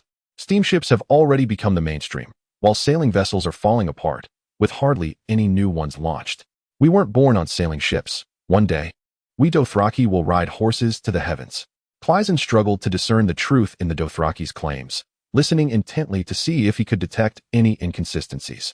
Suddenly, the elder halted, exclaiming, "Is that a lion?" Ko was originally the title for the Dothraki chieftain, while Khaleesi is the term for the chieftain's wife, the most renowned being Daenerys. Chapter 29, Gold. It was then that Crisen noticed the north wind silently appearing behind him. The ice wolf dropped a mud-stained bundle onto the ground. Crisen embraced the magnificent beast and inquired, "Northwind, where is Rickard?" The ice wolf merely rubbed against Crisen silently, who then noticed the scars on its body from branches. "Northwind, lead me," he urged. The ice wolf sat back on its hind legs, appearing utterly exhausted, remaining silent. Crisen grew anxious, pondering whether these peculiar Dothraki would resort to selling fried mice. The servants and villagers emerged after scouring the house. One villager taken aback by the sight of such a large wolf. "No, my lord, nothing at all," the servant reported. "We have searched both inside and out, even rifled through the hearth, and knocked on the walls and floorboards. There are no secret doors or hidden walls." Crisen stood and nodded, realizing that nothing had been found. And with the ice wolf's sudden appearance, there seemed to be little reason to linger. "Let us depart," Crisen declared, then turned to the Dothraki, apologizing for interrupting their business. He picked up the bundle the ice wolf had brought, recognizing it as Mel's, with dried blood still staining it. "Northwind, lead the way," Crisen urged. The ice wolf lazily rose and followed him. "My lord, wait," Dar suddenly interjected. "You have ransacked my inn. Shouldn't you purchase something?" Indeed. The village chief had mentioned a shortage of provisions before their departure. Crisen gestured casually, instructing the servant to retrieve the strips of venison hanging from the eaves. He then remarked to Dower, "Next time you encounter a temperamental lord, you may not be so fortunate." Crisen broke off a piece of venison for Northwind, who sniffed it and kicked it away. The ice wolf led them listlessly, and the group could only retrace its steps. They discerned a path leading towards the Trident River, but it soon ended. Crisen directed everyone to search the surroundings for clues while he opened Mel's bundle. Inside, he discovered several potion vials typically found in an alchemist's chamber, raising his suspicions that the contents might be poisonous. He hastily instructed the servant to fetch the deerskin gloves from the saddlebag. With the gloves on, Crisen resumed his search, first extracting a concealed weapon, followed by a heavy pouch. Upon opening it, he found it brimming with golden coins, more than the sum Rod had amassed on his day of fortune. The servant gazed at the gold, his eyes wide, and reached for a coin to bite. "Be careful. It may be poisoned." Crisen snatched the coin away. The servant paused, saying, "My lord, I merely wanted to see if the gold was genuine. I don't know how I came to pick it up." "Is there really counterfeit gold?" Crisen asked, bewildered. The servant chuckled, responding, "My lord, you have not known hardship. The first counterfeit items ever created in this world were likely fake coins." Crisen realized how foolish his earlier question had been. Crisen held the coin in his hand, examining it closely. The coin bore no inscriptions or portraits, only intricate spiral patterns radiating from its center. Regardless of how he turned it, the designs remained symmetrical. "Young master, do you recognize the origin of this coin?" "The patterns are quite dizzying," the servant inquired. At that moment, Crisen found himself at a loss for words. The patterns on the coin transformed into a swirling vortex, ensnaring his gaze, while a cacophony of 1,000 voices filled his ears. "Young master?" the servant called out again. Suddenly, a gust of the north wind rushed in, knocking Crisen to the ground, thereby granting him salvation. He quickly rose and noticed the servant reaching for the coin once more. "This coin possesses magic," Crisen exclaimed, swiftly covering the pouch. The coin had vanished the moment it slipped from his grasp, and he dared not search for it further. The servant stood there, bewildered, and after a moment asked, "What did you just say, young master?" Crisen began to gather Mel's belongings, sensing a foreboding atmosphere. The storyteller in this rundown tavern, it seemed, possessed a considerable quantity of gold capable of bewitching the mind, and the intentions of those involved were likely malevolent. He feared for Rickard's safety. They needed to return swiftly.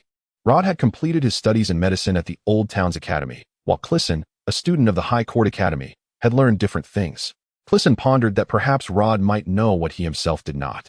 Upon their return, the group reported no signs of anything amiss.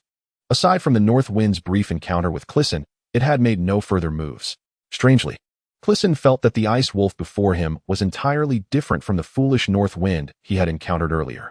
He dared not dwell on thoughts of spirit wolves and second lives. Back at the camp, Rod had already returned. "Has Rickard come back?" Crisen asked.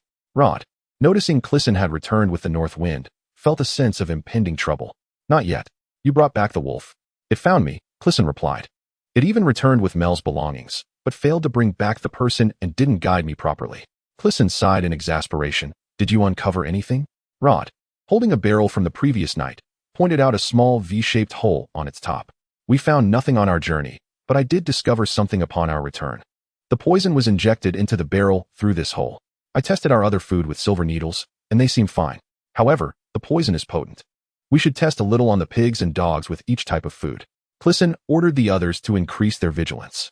He summoned Rod into his tent and retrieved the pouch. The two donned gloves and meticulously examined the contents. Rod scrutinized the vials of potions, his brow furrowed in confusion. Yet unwilling to accept defeat, he picked up a brown glass bottle and remarked, "This is the poison meant for us." Why? Crisen asked. The brown glass blocks light. Exposure to sunlight causes the potion to change color. Next, they discovered a small leather pouch containing a row of tiny tools. Rod stared at it for a long time before pointing to one V-shaped tube and declaring, "This must be the instrument used for poisoning. It resembles the small hole on the barrel." Crisen exclaimed, "Did you not notice that this entire bundle is crafted from Valyrian steel?" "Of course I noticed. Such an elementary observation you could have made yourself," he retorted. There was also a peculiar object resembling a concealed weapon, circular in shape, with a visible blade and adorned with a spiral pattern akin to that of gold coins. Fortunately, the designs here lacked the soul-snatching allure of those coins. This enigmatic weapon caused both to hesitate in their attempts to test it. When the pouch of coins was opened, Crisen deliberately turned his face away, merely cautioning, "Do not bite, it may be poisoned." Rod remained silent. Crisen's gaze shifted from the coins to Rod's face, discovering an expression as vacant as that of a puppet carved carelessly by an apprentice carpenter. Indeed, Crisen thought, as he discreetly touched Rod's sleeve to locate a coin, swiftly covering it with his hand. Rod, awakening from his stupor, inquired, "What just happened?" "This coin possesses magic. Did you feel it?" "That is impossible. What is termed magic is merely a misapprehension by the ancients due to their limited understanding. It was merely the patterns that dazzled my eyes. If you do not believe me, let me have another look." Crisen hastily grasped Rod's hand that held the coin, exclaiming, "No, no, no. Reflect on the sensation you just experienced. Are you certain you wish to repeat it?" "Very well, let it be," Rod conceded. Crisen, still holding Rod's hand, cast the coin back into the pouch and secured it. Once the pouch was emptied, only a hard-shelled box remained, complete with a lock. This posed no challenge for the mechanically adept Crisen, who produced a small hook from his bag and deftly inserted it into the keyhole, twisting it until, with a snap, the lid of the hard box sprang open. "Ah!" Crisen yelped, leaping back in fright. Rod, having been preoccupied with thoughts of magic, had not paid attention to the unlocking process and only then regained his focus. What happened?" he asked, glancing down to see the hard box and recoiling several steps in shock. Inside lay a stack of human faces. Chapter 30. Faces. Rod suddenly felt that displaying such cowardice before his nephew tarnished his image. Summoning his courage, he leaned in to observe the stack of faces. In comparison, even the most exquisitely crafted masks or artifacts appeared crude. The lifelike quality of these faces was beyond mere description. It was as if they were genuinely alive. Yet, they did not seem to have been removed from actual faces. Rod recalled the human skin tomes housed in the academy, originating from the dread fortress of the north, where the skin was coarse and yellowed, and the fine hairs were said to have grown after the books were made. These faces resembled individuals in slumber. Their eyes gently closed, their complexions rosy, and upon closer inspection, one could almost hear the rhythmic cadence of their breathing. Of course, this was merely an illusion. Crisen sifted through the faces, noting both male and female, the most beautiful being that of an adolescent, followed by an elderly woman, a man with a meticulously groomed beard, a woman bearing a scar on her visage, and finally, a pallid male face. Crisen's hand froze. "Heaven help us," he exclaimed. "I recognize this man." "Who?" "On the day we encountered Mel in the tavern, before you and Tom had arrived, this individual was causing quite a ruckus. I, being a person of considerable influence, merely furrowed my brow, and the proprietor promptly ejected him." "So, are these visages truly peeled from human faces?" "Quite repulsive," remarked Rod. Crisen furrowed his brow, suggesting that each of us could potentially be the murderer. "Why is that?" Rod, bewildered, thought to himself, "Did my gaze at the gold cause my intellect to plummet?" Crisen seized a face, placing it upon his own, but Rod snatched it away. "What are you doing? What if it adheres to you?" Rod blurted out, startled by his own words, and then fell silent. "Sir Rod," Clisson spoke earnestly. Although the Academy has consistently denied the existence of magic, today you have witnessed it. The alluring gold, along with this face, magic is indeed real. Rod nodded thoughtfully. So what now? Let me share a tale. Back in the long nights, he began, referencing the epic of A Song of Ice and Fire. Rod played along. It was during that time, Arya Stark, Clisson elongated the final syllable, awaiting Rod's response. Rod, momentarily taken aback, finally realized she was the second daughter of House Stark, correct? Luckily, my studies at the Academy enlightened me. Most are unaware of her. She vanished before the War of the Five Kings, leaving little trace in history. The Bard assigned her an excessive role, claiming she became Westeros's first female assassin. Where did she acquire such skills? Bravos, the House of Black and White, the Faceless Men. You must be familiar with this, right? Yes, I know. A notorious guild of assassins from Bravos, reputed for their exceptional methods, albeit at a steep price. Numerous novels feature them as protagonists. Are you aware of how the Fry family suddenly vanished? Rod displayed a look of confusion. They breached the sacred hospitality by slaying their guests at a wedding, incurring divine wrath. The then Lord of House Fry summoned all his progeny for a toast of wine, and they all perished suddenly, after which the old Fry disappeared, rumored to have transformed into a large rat. Rod paused, his brow furrowed in contemplation, and after a moment, exclaimed, "Oh, do you mean Arya went to Bravos to become a faceless man and returned bearing a false face to poison the wine that killed all the Freys? My uncle is truly remarkable, and my aunt possesses excellent judgment. I must also thank the faceless men from yesterday for merely administering a sedative. Perhaps this time." Their client requested for some to remain alive, Clisson suggested. I recalled something else, Clisson continued, when we met him in King's Landing. He addressed me as young master and you as lord. Do you remember? Yes, he even confused our ancestors, Rod replied.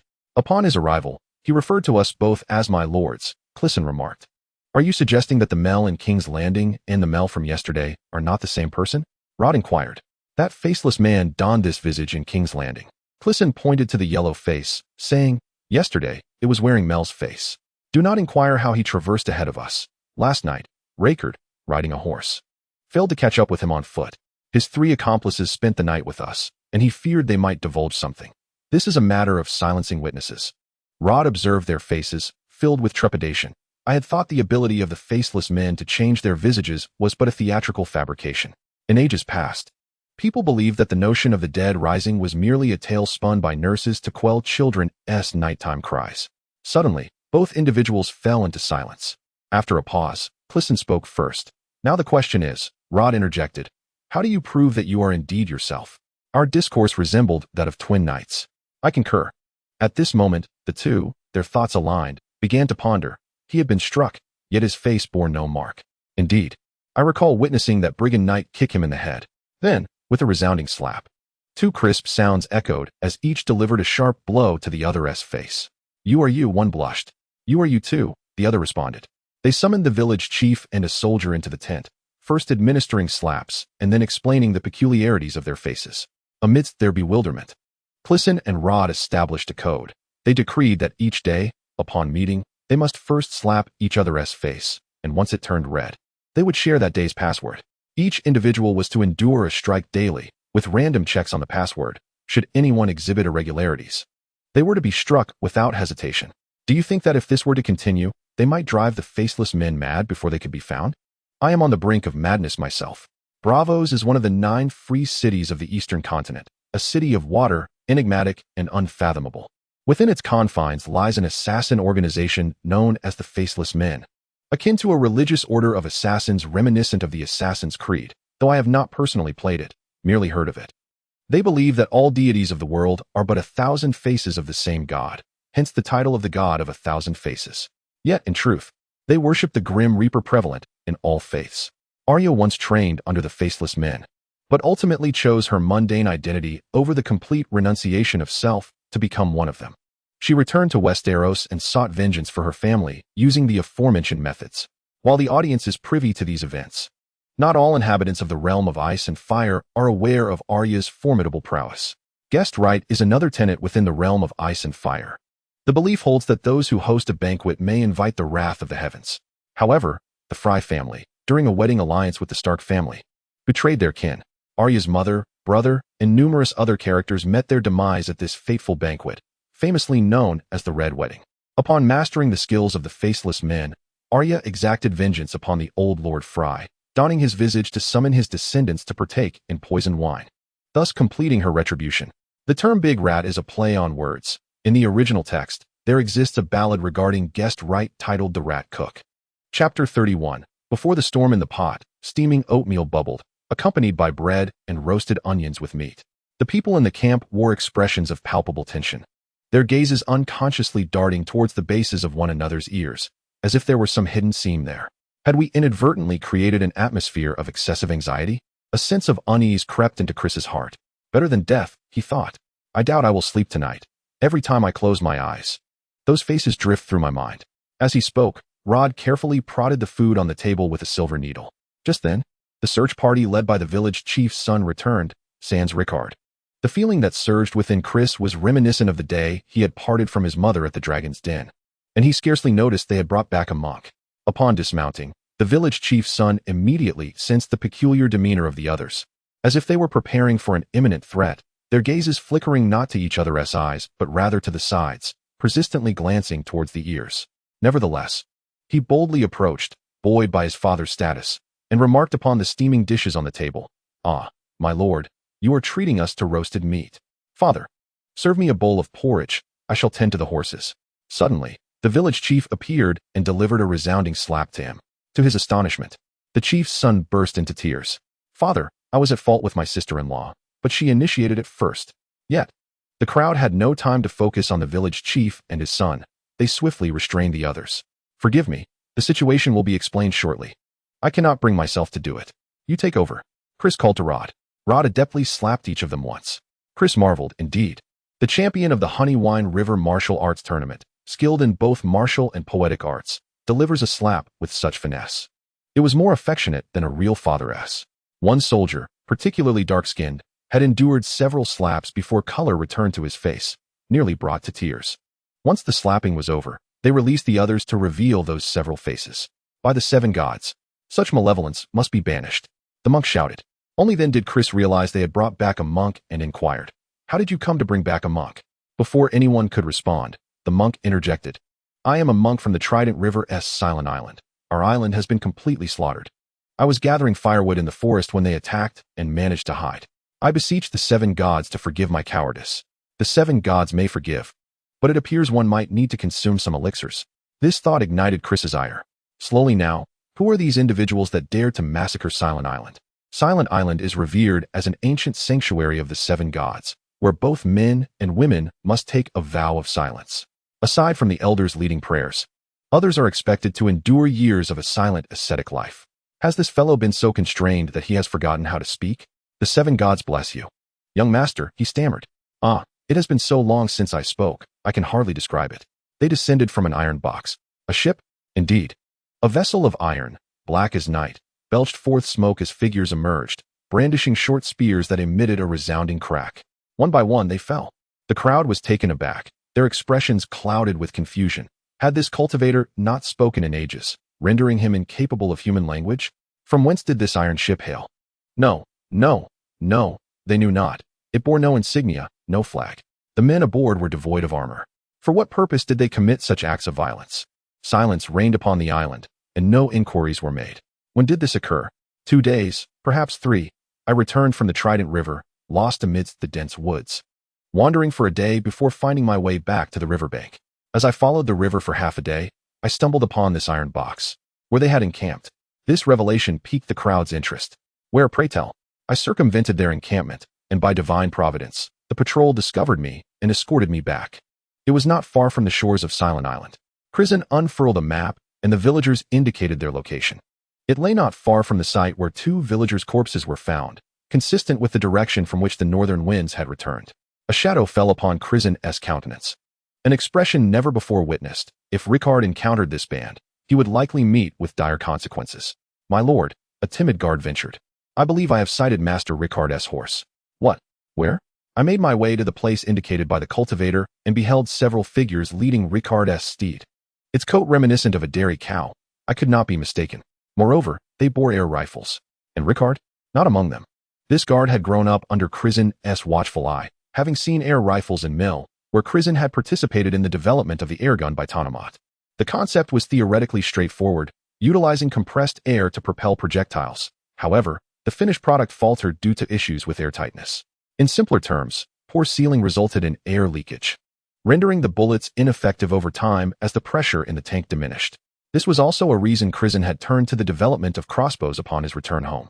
Crisen's curiosity regarding the smoke vessel and its marksman intensified. What manner of technology had reached such advancement? Were they magnates, a sovereign city-state, or a nation? At this juncture, Crisen had concluded that, regardless of their identity, they were undoubtedly the allies aiding the Stormland in its assault on King's Landing. I must investigate. If Rickard has been captured, we must rescue him. Oh, young master, how will you accomplish that?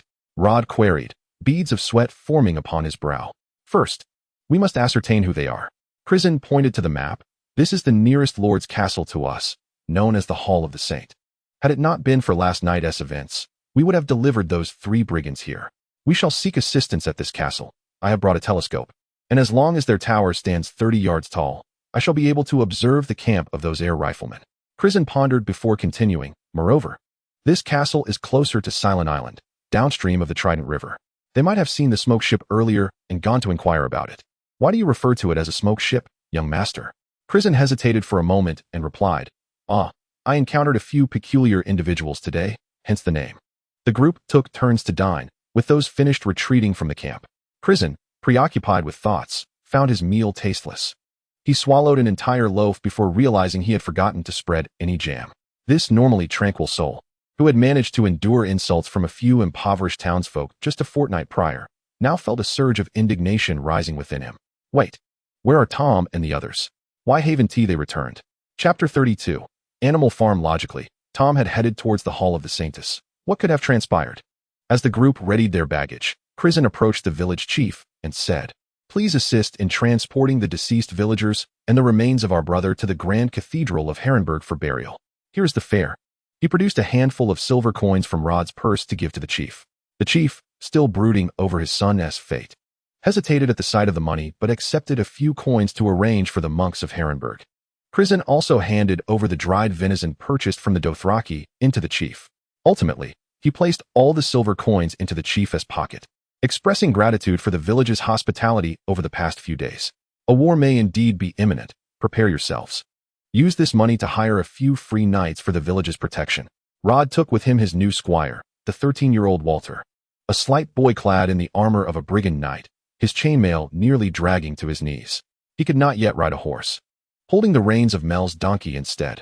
For some reason, Crisen was reminded of his missing brother, Little Mace. At that time, he was 12, promoted to squire, accompanying his father on patrol for the first time. He would have more fitting armor and a purebred pony, yet he too was just a child. 3 years have passed. Where's my Little Mace now? At that moment, a figure galloped back from the shadowy road. Crisen's heart raced as he hastily readied his crossbow, aiming through the scope. The horse belonged to Tom, but the rider was not him.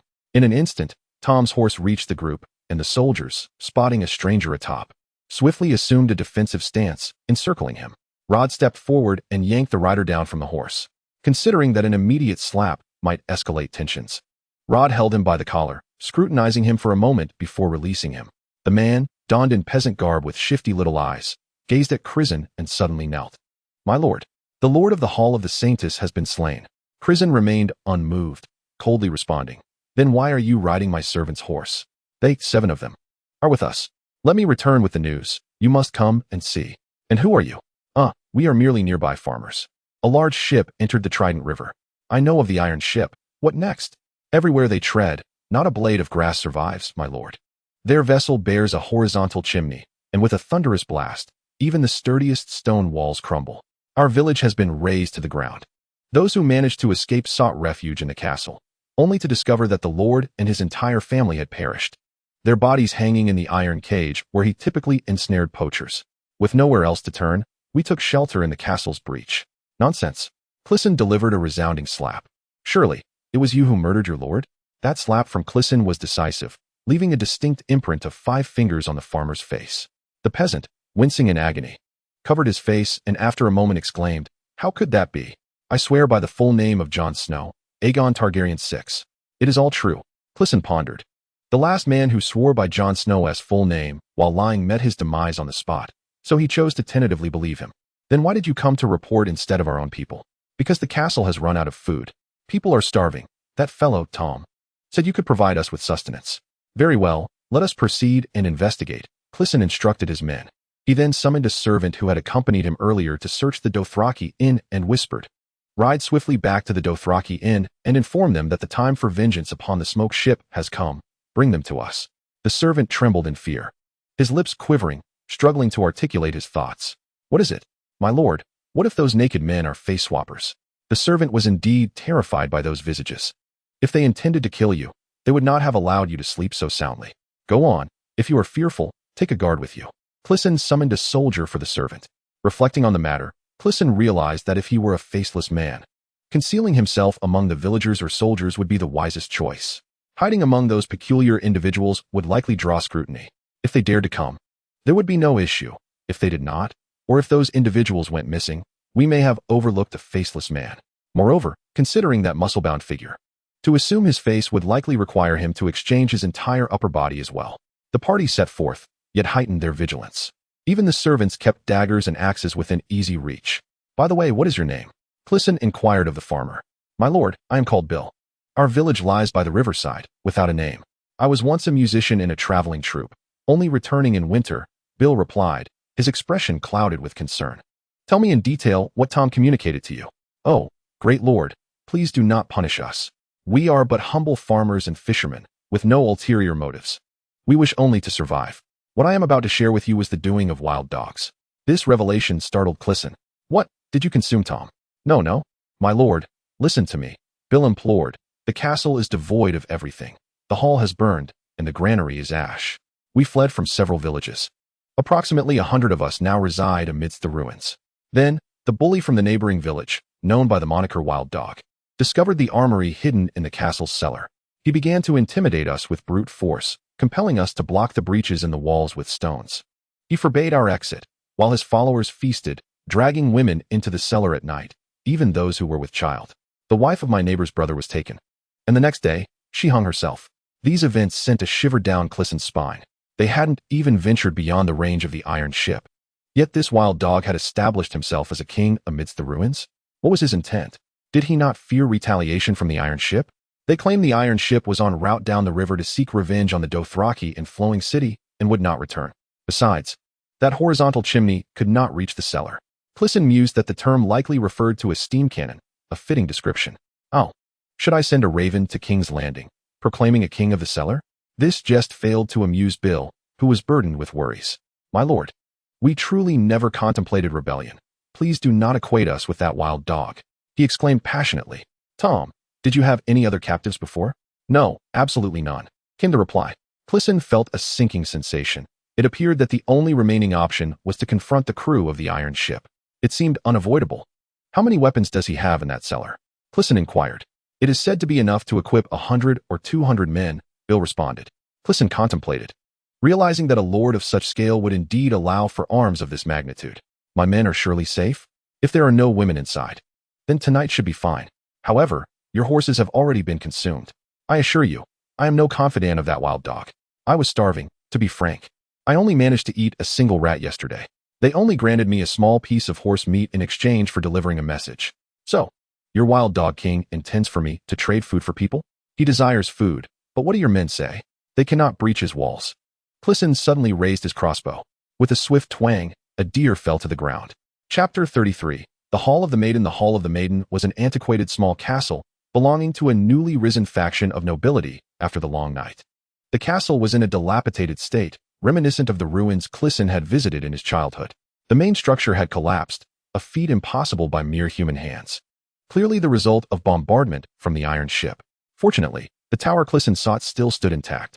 Rod had taken refuge behind a large rock at the windward side, ensuring that arrows could not reach him, and began to roast the venison. The aroma of the meat wafted gently into the castle, while Crisen stood at the entrance, calling out, "Is anyone there? Is anyone present?" Suddenly, an arrow landed at his feet. Had it been aimed slightly higher, he might have been crippled. Crisen frowned. This level of threat was rather feeble. "Leave the food at the gate, and then depart. Your men will return to your camp on their own by tomorrow." Torches appeared above the gate, and amidst the flames, a bald head reflected the flickering light from all directions. "Are you the wild dog?" Which scoundrel declared that I am now called Arthur? "Oh, Arthur, the sword of dawn. Don Arthur, cease your prattle. Do your men still wish to live?" The wild dogs were an expression of menace. "Open the gates. All of you come forth, and I shall provide you with sustenance." "Ha ha ha, open the gates? If you have the audacity, then enter. Bring one of them up here. Let their master witness the fate that awaits. Plump pig, do not weep in fright. Oh, the venison is truly delectable. A young deer weighing less than 100 pounds. Its flesh is the most tender, sizzling and dripping with juices as it roasts. Slice a piece, sprinkle it with freshly ground pepper, and wrap it in a flatbread." Crisen remained unfazed, beginning to recite the names of dishes to over 100 famished individuals who had resorted to eating rats. Rod did not anticipate that his little ancestor had become so ruthless. 2 servants laboriously fanned the air, the rich aroma of grease wafting into the castle walls with the night breeze. Shadows flickered in the torchlight, and every soul was swayed by hunger. The wild dogs could no longer maintain control. Aiming their bows at Crisen, they threatened, "I shall silence you, you fat pig." Before he could release his arrow, he stumbled, the bowstring producing a loud twang. Then, a crossbow bolt pierced the wild dog's bald head. Rod halted his roasting, only reacting when he sensed the burning smell. This was Crisen's first act of murder, executed with chilling efficiency. Perhaps the description of him as heartless was premature. The crowd atop the wall stirred. 2 individuals raised their bows toward Crisen, yet before they could draw fully, they fell into a pool of blood. "Who else dares?" Crisen inquired. "You are surrounded. Open the gates now, and there shall be meat to eat, or else." The sounds of quarrels and shouts emerged from within the castle. A few minutes later, the gates of the Holy Maiden's Hall creaked open. Indeed, over 100 individuals knelt within. Several corpses lay before them. Crisen's 7 companions emerged unscathed from a cellar, their excitement palpable upon seeing Crisen. However, Crisen gestured for them to remain still. "Bill, lead the way," he commanded. Every castle in Westeros possesses mechanisms, such as spike traps and murder holes. Crisen could not ascertain whether these peasants would activate them. The group entered the castle safely, without encountering any traps. Rod promptly took control of the armory. Tom rushed forward, embracing Crisen, though they had only been apart for half a day. Tom felt as though they were reuniting after a long separation. "You have suffered, brother. These peasants are rather pitiable. Those who instigated the chaos are dead. My lord, do not be too harsh on them. I understand. Go find Rod and ask him to prepare a little something for you all." The 7 men went to the armory to find Rod.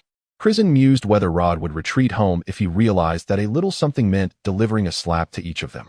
Crisen, armed with a crossbow, regarded the kneeling peasants with an aura of authority. "You do realize that occupying a lord's castle constitutes rebellion," he stated. "My lord, we were compelled. Please spare us. Do you understand that every action comes with a price?" After a brief pause, Crisen commanded, "Lift your heads." The farmers raised their gazes towards him, bewildered by his words. "Go, administer a slap to each of them. This is the punishment for rebellion," Crisen ordered his soldiers. He then addressed the farmers. "And then you shall be free. Return to your homes." Upon hearing that they would be struck, the farmers appeared numb, but when the notion of returning home was mentioned, one woman burst into tears. "We have no home left," she lamented. "Do you wish for vengeance?" The farmers remained silent, awaiting Crisen's next words. "In the cellar, there are swords and knives. Once you have eaten your fill, follow me. We shall eradicate those aboard the iron ship." The kneeling individuals widened their eyes. "Is this true?" "Sir, women and children will stay here."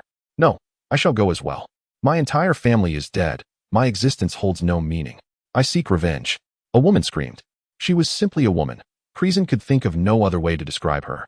Covered in blood and mud, she wore almost no clothing, and he dared not imagine what she had endured in recent days. Crisen instructed his servants to distribute food to all. One of his horses had already been slain, but with Crisen's provisions, it was sufficient to satisfy the hunger of all present. Among the captured patrol, 2 villagers were present. Crisen provided them with a leg of roasted meat and ample weaponry for their return. One of them, having been influenced by the atmosphere, expressed a desire to stay and fight, revealing that the slaughtered village had relatives of his. Crisen pulled him aside and warned, "If you wish to avoid losing more kin, take these swords and spears back. Inform your village to bolster their defenses.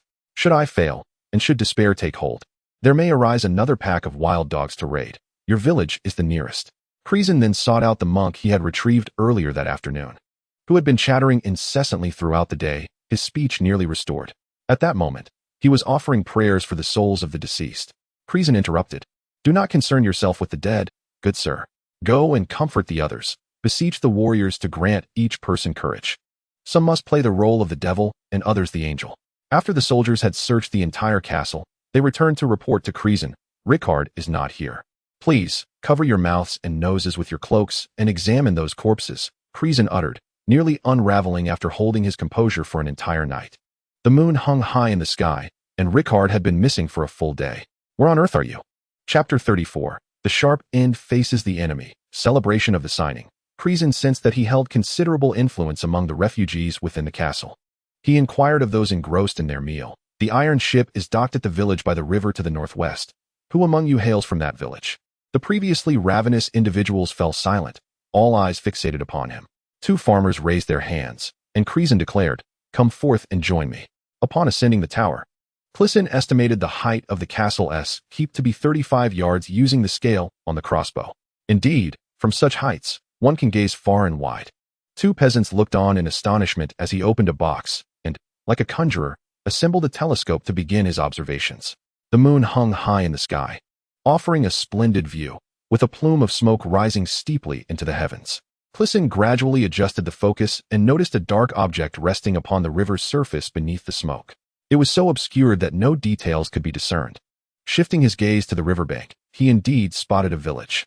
Pushing the limits of his view, he could discern a few scattered sentinels, soldiers carrying a long, slender object on their backs, shorter than a spear, yet not carried like a sword. It must be an air gun. He could see stables, but, given the lack of daylight, no clarity could be attained to ascertain whether Rickard's horse was present. He beckoned the 2 farmers to observe through the telescope, and they gestured for a considerable time, explaining the terrain surrounding the village. After descending from the tower, Crisen promptly made his way to the armory. Upon entering, Rod inquired, Must we engage? Indeed, Crisen replied. If Rickard has truly been captured, we may yet ransom him. They are foreign, and you cannot be certain they will honor our customs. We lack the forces for negotiation, sufficient only for a surprise attack. They have wrought havoc without cause. Retaliation is their due. Very well. Take a look at this, Rod said, producing a long, cloth-wrapped pole, the air gun, now devoid of pressure. I spotted it as soon as I entered, dangling from the rafters like a prized possession. It seems this wild dog bravely confiscated an enemy's weapon. As Crisen expertly pulled the bolt, he quickly discerned the issue at hand. Removing the firing mechanism and extracting a small, circular pad. This gun relies on this seal to prevent leaks. I do wonder who managed to breach this technology. Rod, however, seemed disinterested in such considerations, gazing at the spears stacked in the cellar like a pile of firewood. What do you intend to do with these farmers? Train them in formation? He questioned. Our provisions will not last until they learn to march in step. No need for that. They will set out once well fed. Fueled by their current rage, they can still take a few lives, but by dawn, their spirits will wane, and they may flee halfway. It will either be teamwork or individual skill. They possess neither of the former, and even we lack the latter. My dear ancestor, I hesitate to voice this, but you are leading everyone to their demise. You array your spears against cavalry.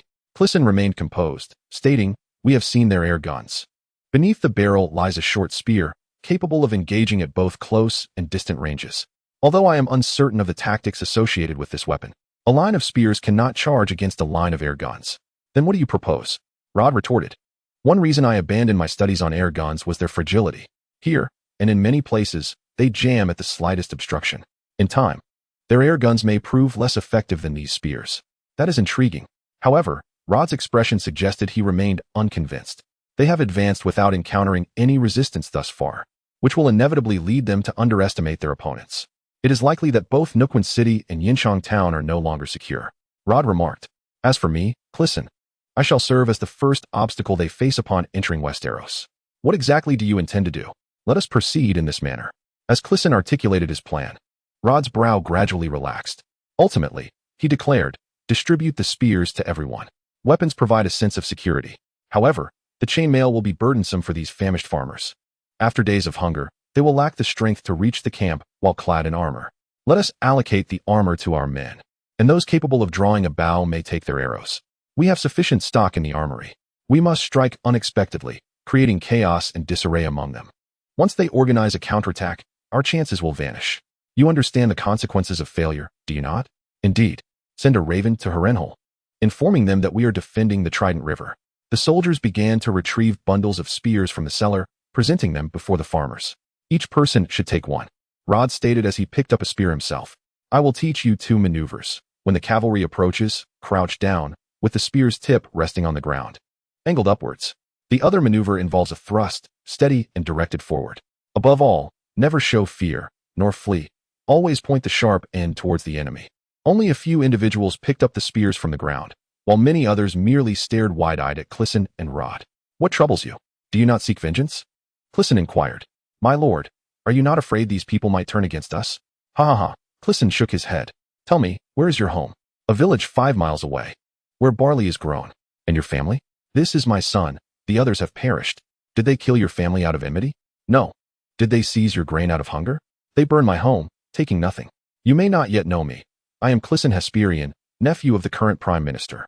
The holy sword of the Iron Throne is also my family's ancestral blade.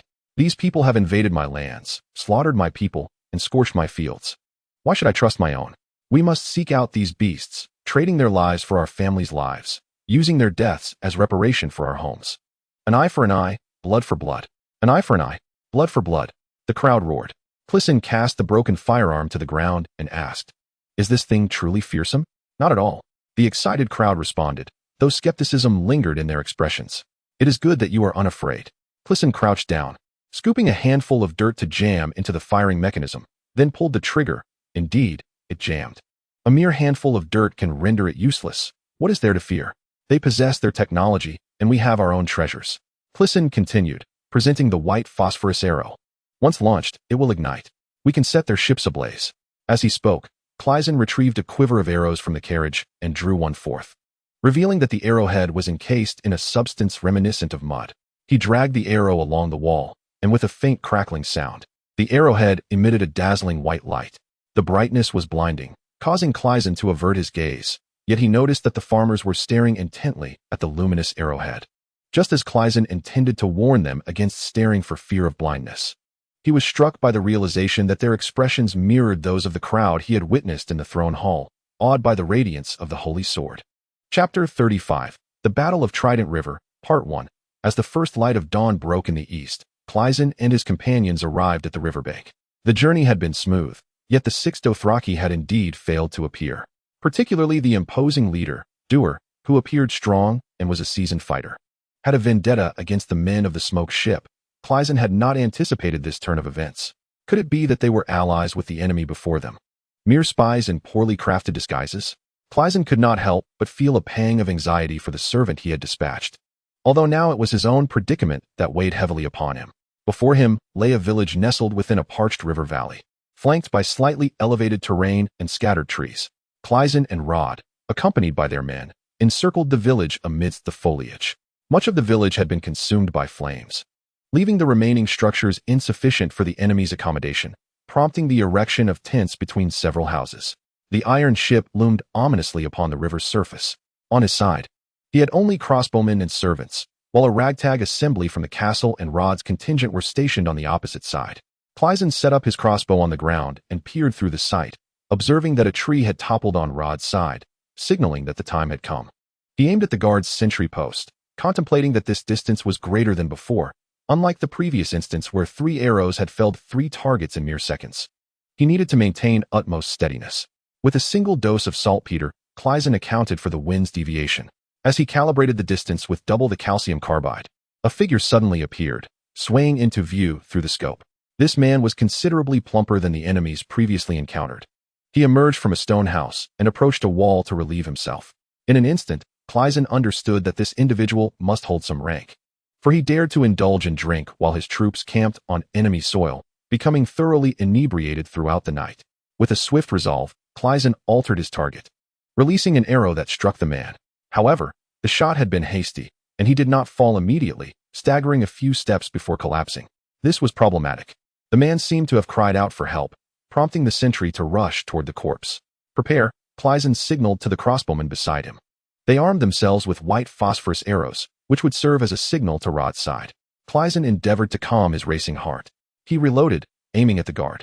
Just as the sentry's gaze shifted toward the body, he froze for a moment. In that fleeting instant, a crossbow bolt whistled through the air, striking him squarely in the face.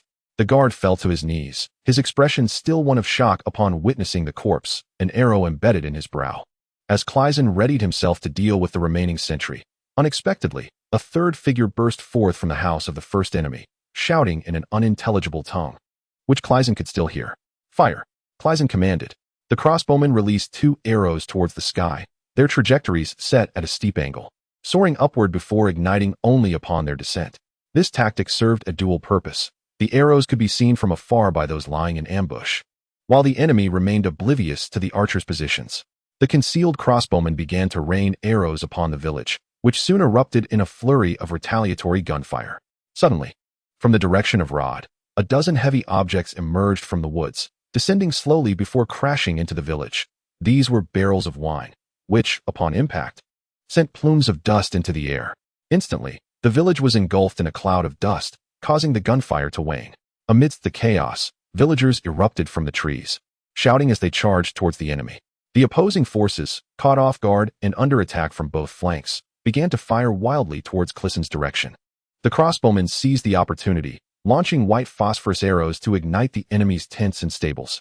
Aware that the trails of their bolts could reveal their positions, they swiftly relocated after each shot. Crisen's scope remained fixated on the enemy's stable. As it caught fire, he observed 2 foes rush towards it, one of whom was in a state of undress. Patiently, he awaited the moment the stable doors swung open before he unleashed his arrows, claiming their lives one by one. Northern Wind, Crisen called to the ice wolf crouching beside him. It is your turn. Like a bolt of white lightning, Northern Wind dashed towards the stable, leaping over the fence and into the fray. The ordinary horses, unaccustomed to the sight of such a formidable beast, panicked and fled wildly from the stable. One of the enemies who had just opened the door, still clinging to life, was brutally dispatched beneath a powerful hoof. Finally, Rickard's horse emerged from the stable, unperturbed amidst the chaos, for it was a companion of Northern Wind. It bore no saddle, adorned instead with the sigil of House Stark's ice wolves. The horses rampaged through the village, inflicting considerable casualties and scattering a regrouping enemy squadron. As dawn began to break on the horizon, Crisen found himself inexplicably reminded of the long night. With the light encroaching, he recognized that this would work to his disadvantage. Previously, under the cover of darkness, he had the advantage of obscurity while the enemy was exposed.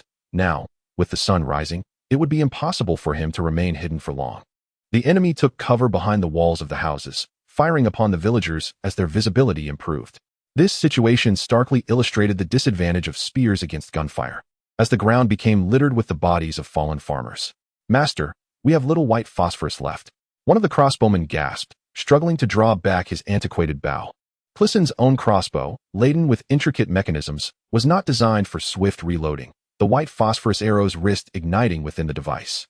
The soldier's aim was also less than precise, and Crisen found himself regretting his earlier hesitations about sharing his designs. Save the remaining arrows for critical moments, Crisen commanded. Follow me. Crisen had relocated his position 3 times to engage in sniping, yet he gradually sensed that the enemy was organizing effective resistance.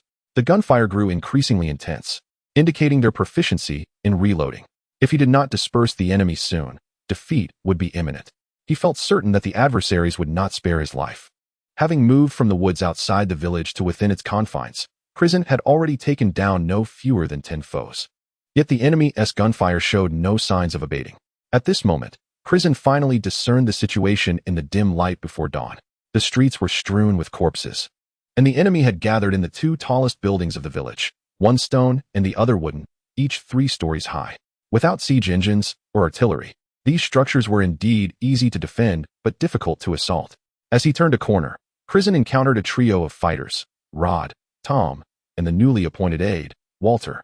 Walter stood guard with a spear, while Rod and Tom had bloodied hands from drawing their bows. "How are things?" Crisen inquired, sensing the dire circumstances. "Sir, we should retreat," Tom exclaimed, his voice trembling with fear. It was true. In a real battle, servants would not take to the field. Crisen shot him a glare, pondering the abandonment of the farmers. They could not forsake their own, with several comrades still entangled in the fray. "Set that house ablaze," Crisen commanded the crossbowmen. Just as one of them prepared to load a bolt, a farmer suddenly emerged from the rubble. Dropping his spear, he knelt before Crisen, fervently bowing his head. "Sir, my family has been slaughtered. This is all that remains of our home. Please spare it." Crisen was taken aback. Thinking how could this man have appeared so swiftly after mentioning the burning of houses? He gestured for silence, knowing that such loud declarations would surely attract enemy fire.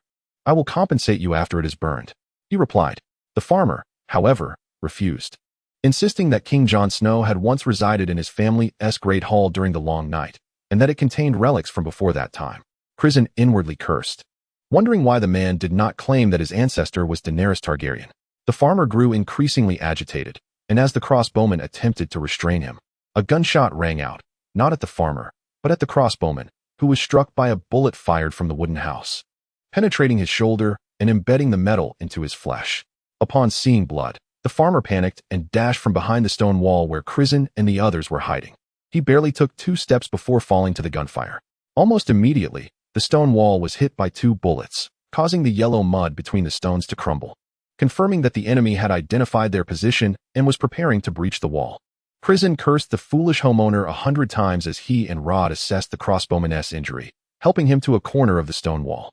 Suddenly, it seemed that all enemy gunfire had shifted direction. No more bullets whizzed overhead.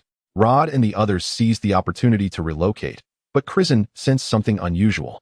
A group of individuals charged forth from the valley, bearing a pair of door panels, with blankets and mats tucked between them for added protection.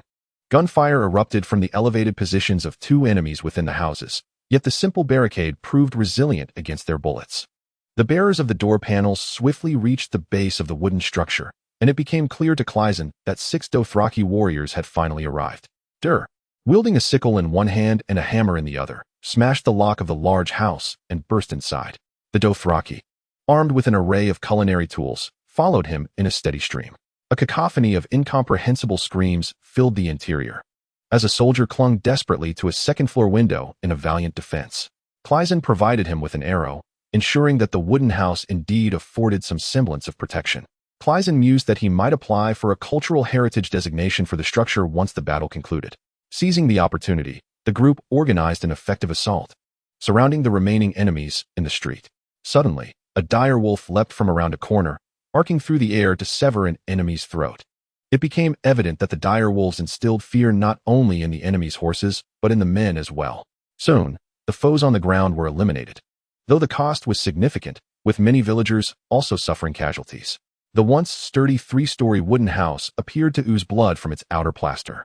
Dur forcefully kicked the last enemy off the rooftop, casually discarding 2 severed heads afterward. Rod stood in stunned silence, promptly inquiring, "Where did you find such a fierce warrior? Do you believe I encountered him on my way to gather allies?" Crisen replied, perspiring profusely, recalling the afternoon when he had previously aimed a crossbow at the man. Had Dur not been magnanimous, he might have ended up as mere jerky beneath the eaves. The last of the enemies made a desperate stand within a stone house, constructed by the former village chief and remarkably sturdy, with no accessible points for climbing. As dawn approached, the light began to illuminate the village, granting the enemies a commanding view. Undoubtedly, they gained the upper hand, as Crisen and his companions could be easily targeted by gunfire with any exposed movement. Crisen retaliated with his crossbow until he suddenly realized his quiver was empty. His arrows were custom-made and incompatible with others, and though he had set out with ample supplies, they had dwindled under the strain of battle, with no opportunity for crafting replacements on site. It was then that he noticed a body kneeling before him, the very sentinel he had slain at the outset. He stealthily approached the corpse, retrieving the air gun with a spear. Upon inspecting the air gun, Crisen marveled at its construction. The barrel was remarkably uniform, indicating it was not handcrafted. "What a splendid weapon!" he exclaimed.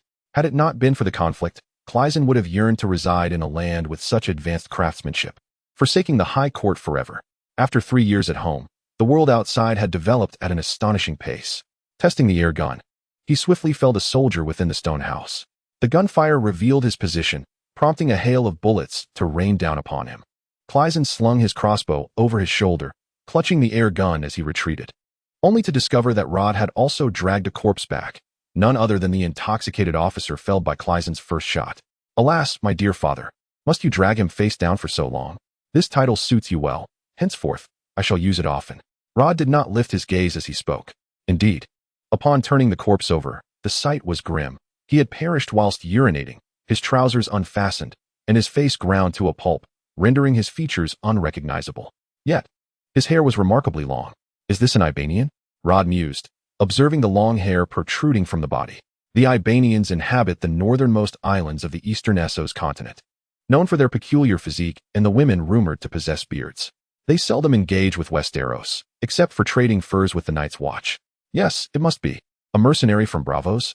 Crisen rummaged through the Ibanian's leather satchel, retrieving a Bravosi coin. To venture out to relieve oneself while carrying a pack, what a testament to his attachment to wealth. He tossed the coin to the trembling Tom, promising him a gold dragon as a reward. In the midst of this, Crisen unearthed a map from the satchel. He cast a cursory glance at it. The script appeared peculiar, adorned with intricate lines, yet it was evident that the starting point was Bravos. More importantly, at the location where the ship currently lay, a tributary flowed directly from the Lake of Eyes to the Trident River, marked with a red ink cross where the tributary converged. Crisen inquired, "Has there ever been a river here?" "Indeed, there has. We currently stand at its bed. The river ran dry last summer. That iron vessel marks the river's mouth. The fertile silt at the riverbed makes it conducive for cultivation, hence the emergence of a village. This indicates these individuals intended to navigate to the Lake of Eyes." "By the gods, does this not mean we are escorting the king?" Rod exclaimed.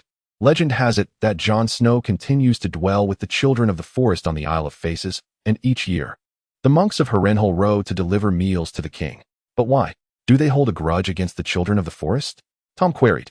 "Aside from the dubious tales of the Blackwater River caves shared by Melisandre, the true and oldest children of the forest reside on the Isle of Faces within the Lake of Eyes. However, this question he posed was rather foolish. What business do we have with the children of the forest? The Grand Cathedral of Harrenhal lies by the Lake of Eyes. If that iron vessel were to navigate into the lake, the Prime Minister would be compelled to parley with them," Crisen remarked. "Yet, we have yet to catch sight of Rickard. This is dire. I wonder if this map can redeem my previous errors," Crisen pondered. Chapter 37. The Battle of the Trident River, Part 3. Rod's attention was not fixed on the map. The Ibanian had a dark, worn knife hanging from his waist. The blade appeared far too dilapidated, resembling a tavern mop used for 2 decades, its edge dulled, and the blade seemingly scorched, dark and grimy. Rod held it up, perplexed. This knife's rear half resembles a sword, yet the front half is crescent-shaped. What is this, a sickle? With that, he swung it, the crescent curve facing outward. "Isn't the balance off? It feels rather weightless." Crisen replied, "That is a Dothraki rack. You are holding it incorrectly. The curve should face outward." As he spoke, he picked up the knife and examined it repeatedly, feeling that it was rather incongruous for a figure resembling an officer to wield such a shabby weapon. At that moment, drenched in blood, Dur arrived, propping himself against a door panel. His sickle was reduced to a mere half, and his hammer was smeared with blood. Yet his demeanor appeared oddly relaxed. "Thank you, little chubby," he exclaimed boisterously. Crisen felt that no matter how he responded, he would undermine his own authority. The esteem he had built through a night of solemnity and 2 carts of sumptuous food was ruthlessly trampled upon by that casual remark. Dur, however, seemed unfazed as he continued. "This black ship is not the culprit that sank our vessel. The ship that sunk the Junmahal was 5 times larger. But the attire of the crew is the same. We have avenged our 18 brothers by slaying 18 of them. We die without regrets. Thank you for granting us the opportunity for vengeance. Should fate allow, we shall meet again." Such a formidable warrior could not be easily let go, and fortunately, a few bullets whizzed overhead, ensuring he could not escape. "Stay with us. I wish to employ you for a journey around the world," Crisen proposed, suddenly feeling rather awkward making such a suggestion.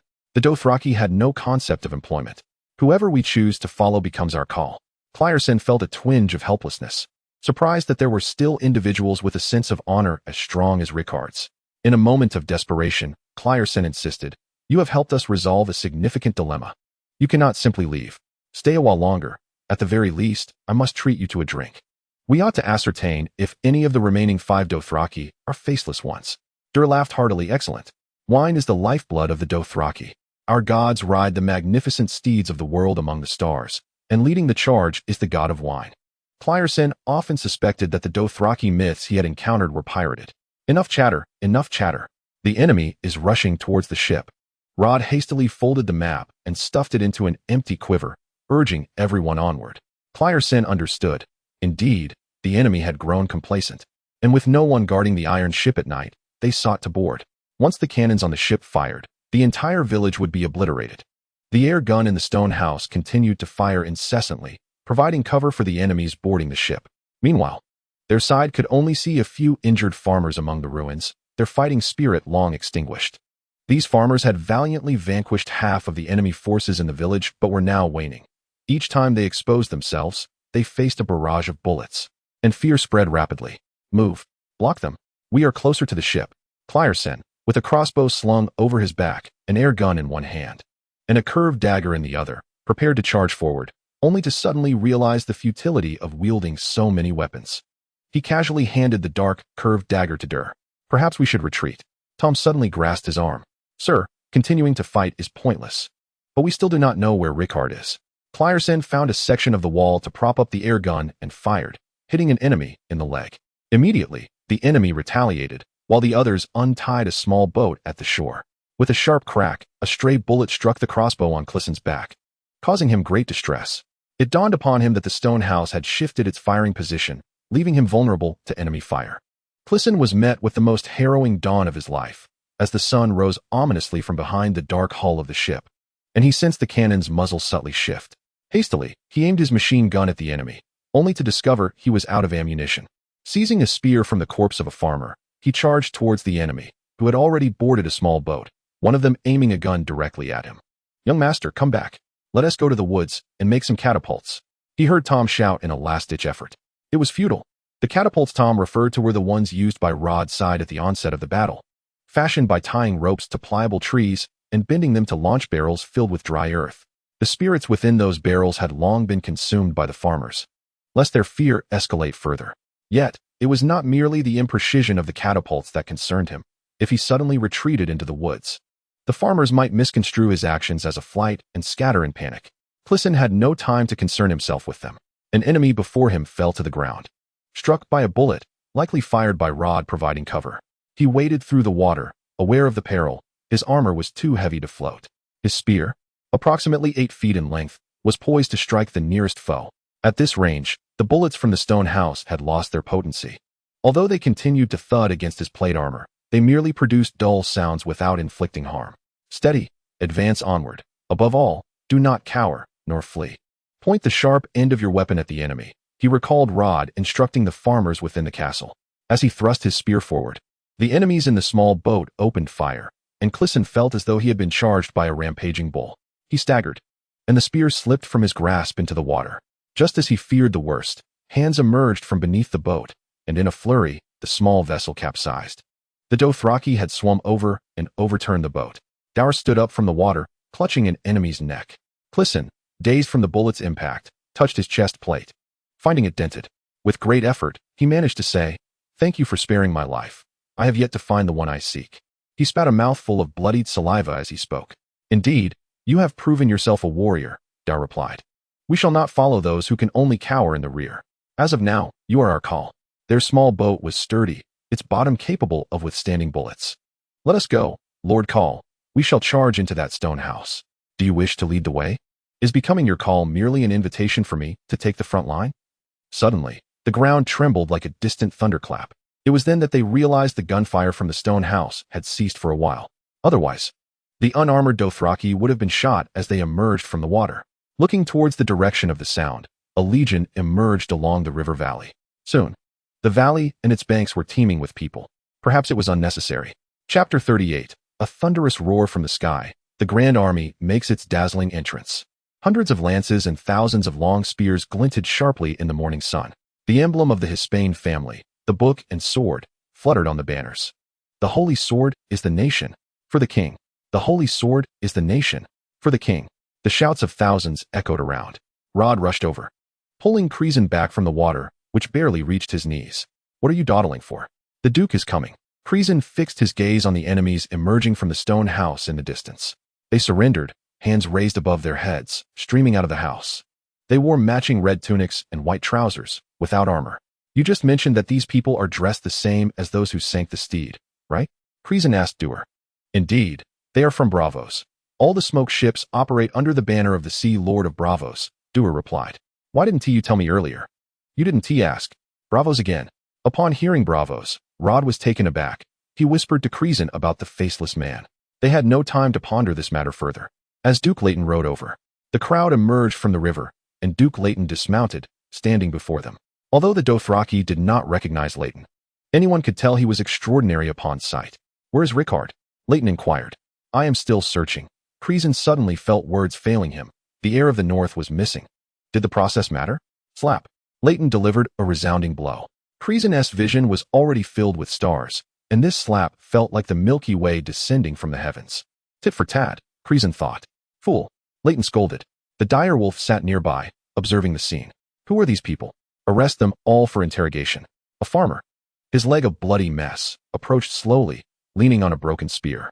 Leighton spat at this man, who had followed Crisen with reckless abandon. Crisen was rendered speechless. Prime Minister. Rod called to him. There is a ship larger than this one, perhaps headed to King's Landing. The map from the Ibans indicates as much. Leighton had already turned to leave. The armored soldiers paid no heed to his words, treating the fallen farmers like criminals. They are heroes. They defeated the Bravosi assault. Release them. Tend to their wounds. Crisen suddenly shouted frantically at the soldiers. He was overwhelmed with sorrow, feeling he had betrayed each and every one of them. Rickard was missing, witnessing the loyal retainers who had raised him suffer grievous losses, and those farmers who had achieved glory in battle were treated like animals. Rod was acutely aware that his young charge had exhibited peculiarities from a tender age. Although he had shown no further irregularities since arriving in the Free City States at the age of 12, his bouts of hysteria still conjured unsettling memories for Rod. Do not fret, all is well, he murmured, wrapping one arm around Crisen while using the other to assist him in removing the throat guard of his armor. Noticing the deep indentation in Crisen's breastplate, Rod deduced that the boy had sustained internal injuries. He began to hum an ancient ballad, The Rainy Season of Castim. Rod had long observed Crisen's fascination with events preceding the Long Night, prompting him to learn the song. Each time it played, Crisen would miraculously find solace. In truth, he had not sung it for many years, yet the circumstances of the day had compelled this skill to emerge once more. Crisen buried his face in Rod's shoulder, suppressing tears, merely stifling low sobs. The last time he had sought such comfort, he was about 10 years old. Now, however, his weight had doubled. Encased in layers of leather, chainmail, and plate armor, Rod feared that if Crisen clung to him for another moment, his spine might give way. He sought assistance to steady the boy, only to discover that the 6 Dothraki had vanished. In mere moments, Crisen regained awareness of his uncharacteristic display. Suddenly, he perceived faint sounds, keenly identifying them as mechanical in nature. He lifted his head and turned to gaze at the dark iron ship, its silhouette blending into the dawn, rendering it somewhat indistinct. A plume of smoke cleaved the rising sun in twain.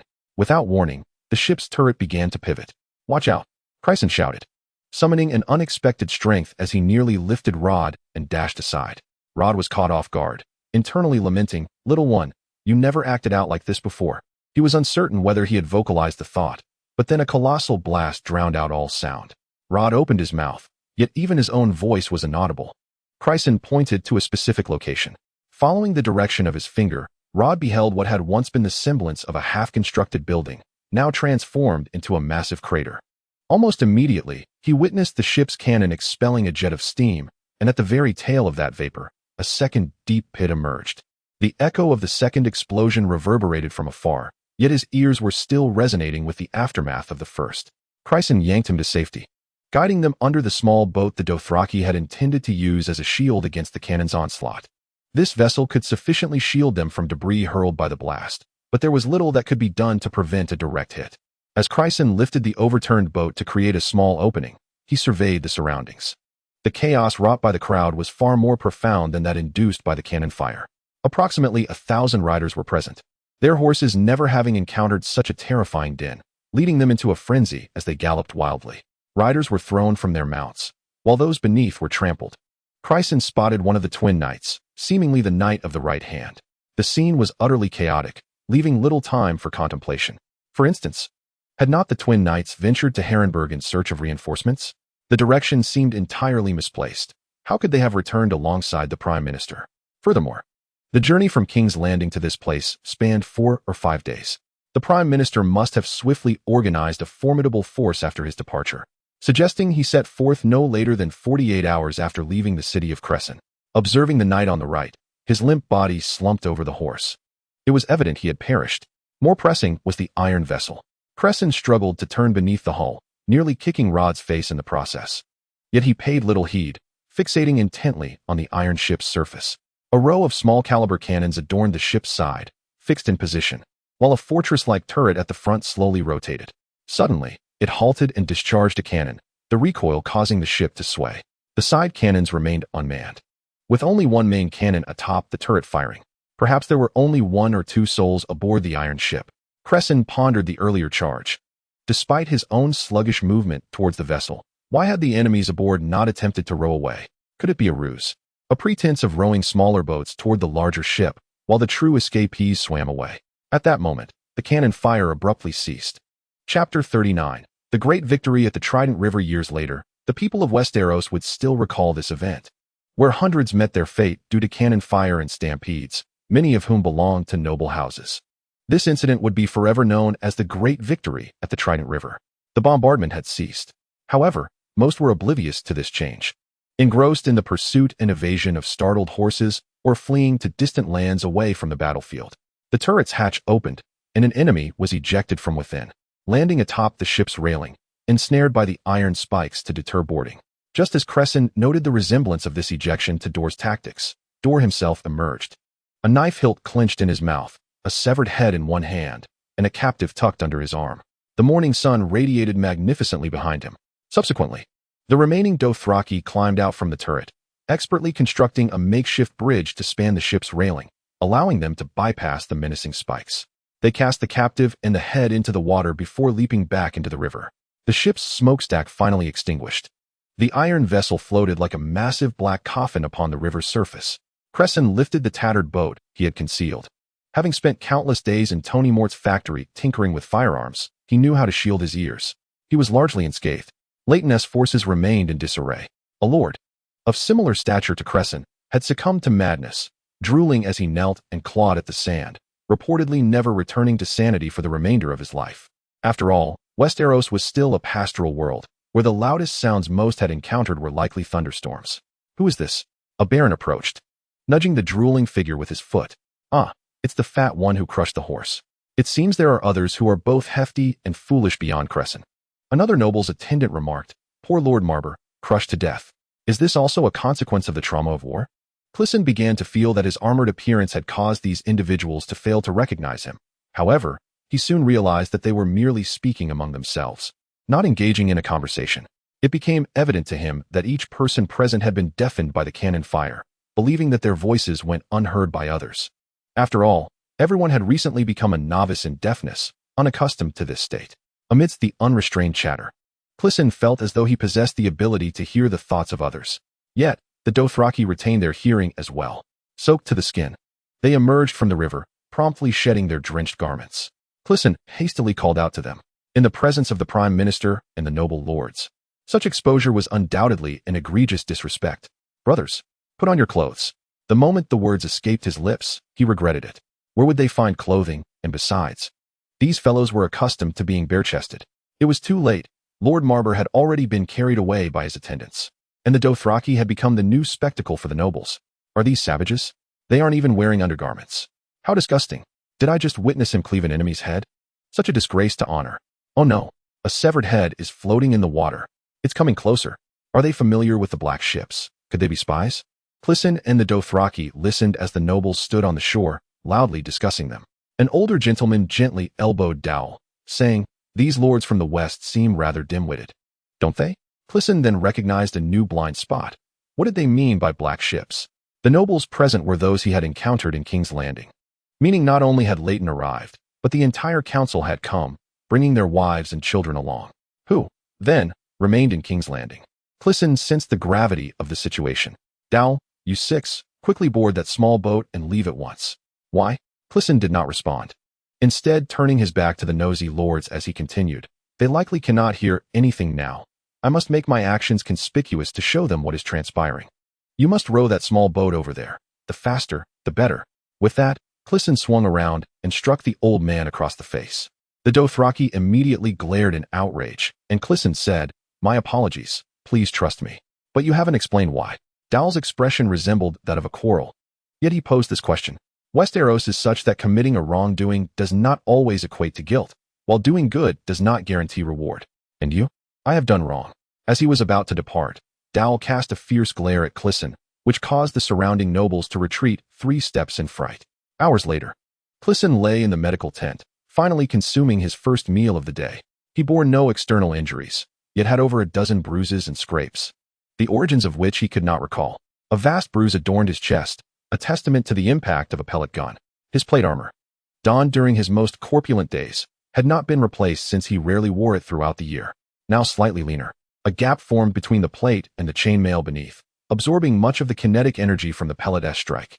Otherwise, at such a close range, a shot could have easily fractured a rib and led to fatality. The bishop entered the tent, and Crisen recognized him as the one who had sent him to seek Hawk in King's Landing. Crisen was taken aback. Not only had the council arrived, but the church had as well. Where were the king's guard? Then he spotted one of the king's guard. Who were those individuals brazenly exposing themselves before the multitude of nobles? The bishop inquired. It was nearing midday, and most attendees would have regained their hearing by now. The first question posed did not concern the war or the enemy. Instead, it inquired who had stung their eyes, an astute reflection of the essence of Westeros. Why have you come? Crisen retorted brusquely. Why were they so familiar with the black ships? A Kingsguard queried. What has transpired in King's Landing? Crisen shot back. Why did you allow these people to escape? Are you in league with the enemy? Crisen felt the urge to curse. Among the thousands present, only the 100 or so peasants he had brought had truly faced the enemy. How dare they question his loyalty? Where is my uncle? I demand to speak with the Prime Minister.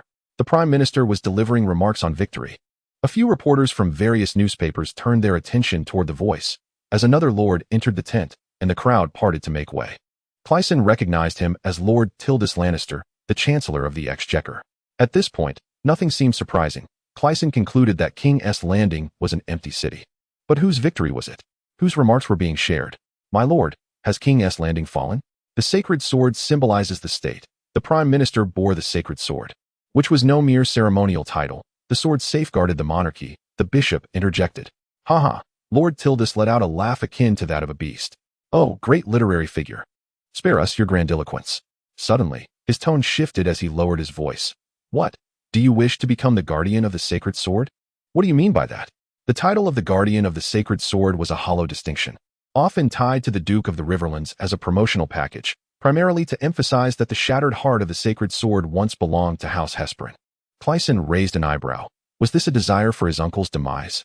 Arrest him, Tildus commanded. Chapter 40. A new life due to the necessity of treating the wounded and the need for rest after their victorious campaign. The troops from King's Landing set up camp near the King's Road. Crisen found himself imprisoned in a wooden cage amidst the clutter. Such cages were typically reserved for captives. Troops continued to arrive along the King's Road. Beside him, another cage contained the Count who had been driven mad by cannon fire. He exhibited tendencies of aggression, seemingly recalling his identity as a knight and having bravely maimed his squire, thus disregarding his honor and confining him. As for the enemies who had surrendered within those stone houses, their whereabouts remained a mystery. Perhaps their crimes were not so severe. The trial shall take place in Herlenberg. Concerning the charges against Crisen, which include not only the case of the missing Rickard, but also accusations of espionage levied by the church, he may choose to plead guilty, defend himself, or engage in trial by combat. Naturally, he admits to the disappearance. He is responsible for Rickard's loss, and he deserves to face the consequences. However, the espionage allegations present a more complex dilemma. The church accuses him of handing Rickard over to the enemy. Despite Crisen's notable victories at the Hall of the Saint and the Trident River and the acquisition of a ship, he finds himself unable to prove his innocence. Unless he can locate Rickard or triumph in trial by combat, his predicament remains dire. According to tradition, in cases where the church serves as the accuser, the trial by combat is conducted by the Imperial Guard. This means that Crisen must either defeat an Imperial Guard or appoint a knight to fight on his behalf. There are indeed capable warriors available. The left-handed knight is likely still alive. Yet, Crisen's relationship with him is strained, and he bears significant responsibility for Rickard's disappearance. During their separate searches yesterday, Crisen had already begun to distance himself from the knight. As for a defense, Crisen dismisses the thought entirely. The testimonies from the villagers of Camp Village and the Hall of the Saint would likely be disregarded by those lofty dignitaries. Perhaps the contents of Mel's bundle could serve as evidence, but how could it substantiate that Rickard ran off with an unparalleled assassin? Crisen sighed, beginning to empathize with Rickard. The wall indeed holds a certain allure. The wall has always been the refuge of second sons. Crisen recalled his father, as the fourth son of the Duke of Maze. Had he not risen to prominence in his youth and formed his own company, he might have donned black garb at this age. Ultimately, he too could not escape his fate. Now, with family scattered or deceased, Perhaps it is indeed time to watch over the wall in his father's stead. The wall is not without merit. Crisen had heard of it during his time in Mill.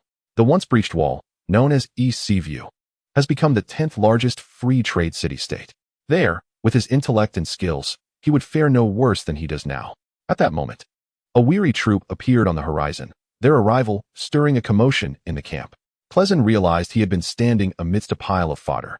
He recognized the leading officer's mount as the Dornish warhorse he had purchased. He called a soldier over. The soldier, glancing between the two cages containing the hefty prisoners, inquired with confusion, "My lord, what is happening here?" "Ah, you are unaware? We have pursued for 3 days just to catch up with the convoy," Crisen fabricated. "Oh, the two of us had a drink and got into a brawl. The Prime Minister has ordered us to reflect for a day."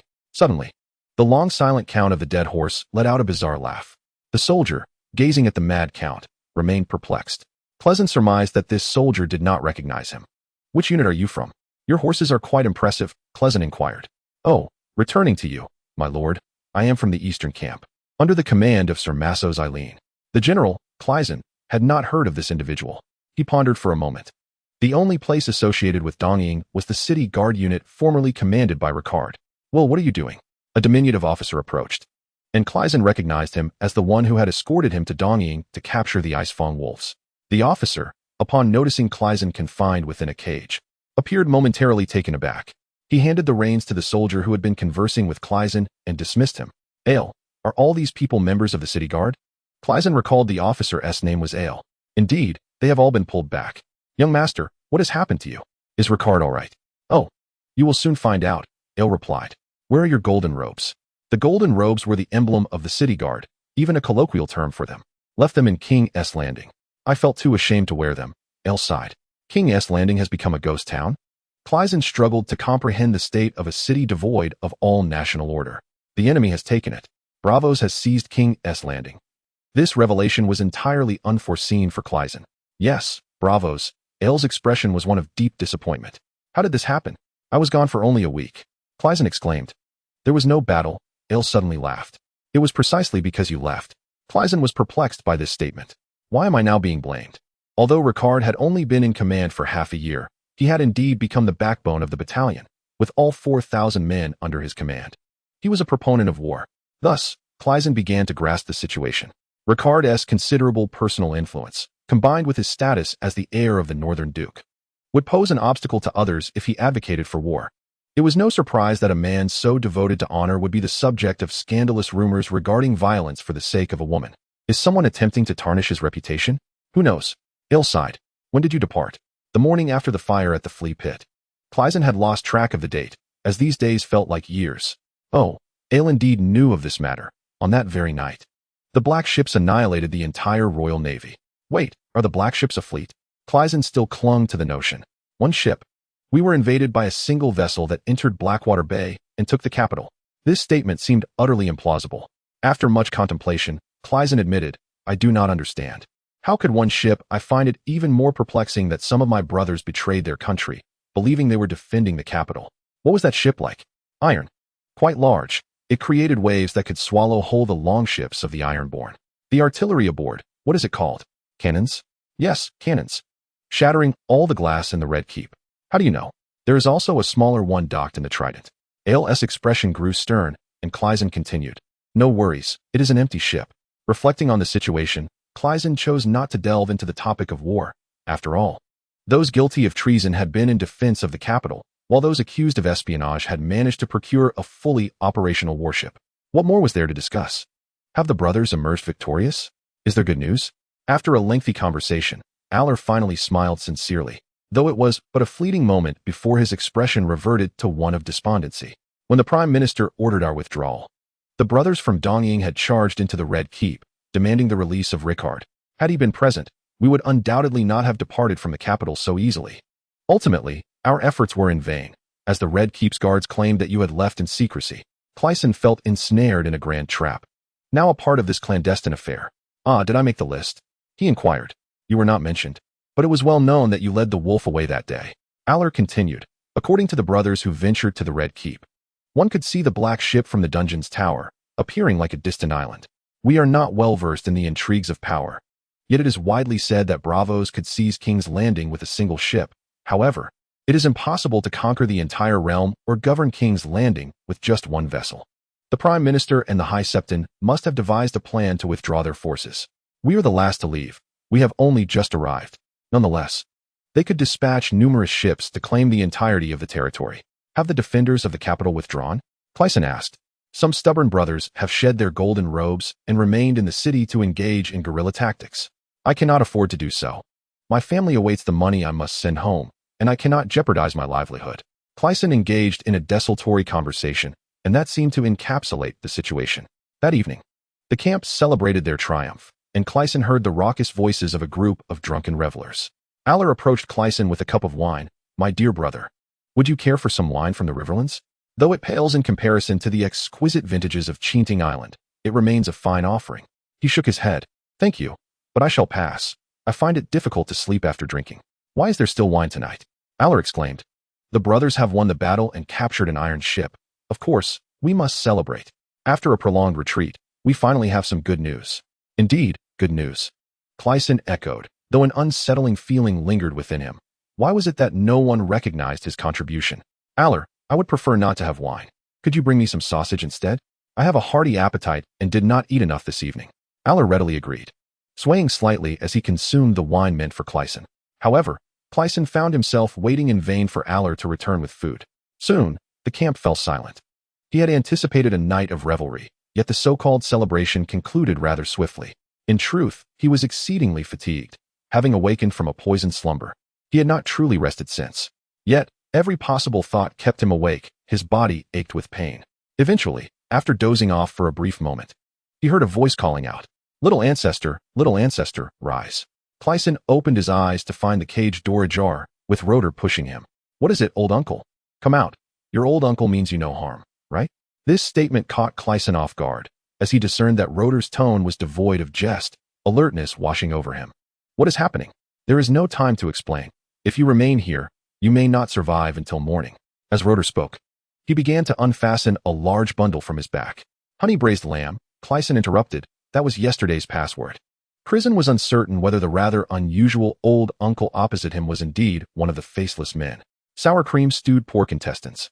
Rod did not hesitate, urging him to run quickly. Beyond the thicket lay a newly planted field of beans where the Dothraki awaited. Rod slung the pack over Crisen's shoulder, filled with items of utmost necessity. Hurry, find a way to locate Tony Mott's people, and soon you shall understand why. Rod led Crisen outside, where Crisen discovered soldiers sprawled haphazardly on the ground, reminiscent of the night Rickard had vanished. Did you take them down? The bard's half bottle of potion. What will you do? They will surely trace it back to you. The burden rests with you. Do not fret for me. Crisen hesitated, his mind swirling with questions he could not articulate. Indeed, once I flee, I shall find a way to uncover the truth. Uncle, take care. Look after yourself. Rod embraced Crisen, who then sprinted toward the moonlit fields. Rod returned, intent on checking for any traces that needed erasing. In the darkness, a heavy laughter erupted from the shadows. Chapter 41. The curved blade. Crisen dashed past the thicket Rod had mentioned, and several dark figures awaited him in the field. Our cow has returned. I knew I wasn't mistaken about you, Doer proclaimed. I cannot be a Dothraki cow, Crisen replied, pondering the audacity of these Dothraki who had fled yet returned voluntarily. A commendable display of loyalty. It is only appropriate that Lord Cow bestows such a precious blade upon me. We pledge our allegiance to you, Doer asserted, patting the dark curved blade at his waist with utmost seriousness. Crisen was taken aback. The tone and situation did not suggest jest. He had nearly forgotten the blade, having merely handed it over, yet the Dothraki regarded it with such reverence. A precious blade? This knife would scarcely fetch a pound of meat at the market. What a misinterpretation. Nevertheless, he feigned understanding, saying, Brother Doer, you jest. It is merely an erect, curved blade. I have plenty of fine knives at home, but alas, returning there seems impossible. Otherwise, I could bestow a few upon my brothers. By the way, what did Rod say? He instructed us to take you away and to find your friend. Where shall we find him? Crisen inquired. You do not know either? Doer was astonished. Lord Rod merely said to head west along this path to evade tomorrow's pursuers, and that you would know what to do thereafter. Indeed, there was a small track marked by cart ruts. Of course I know. Let us go.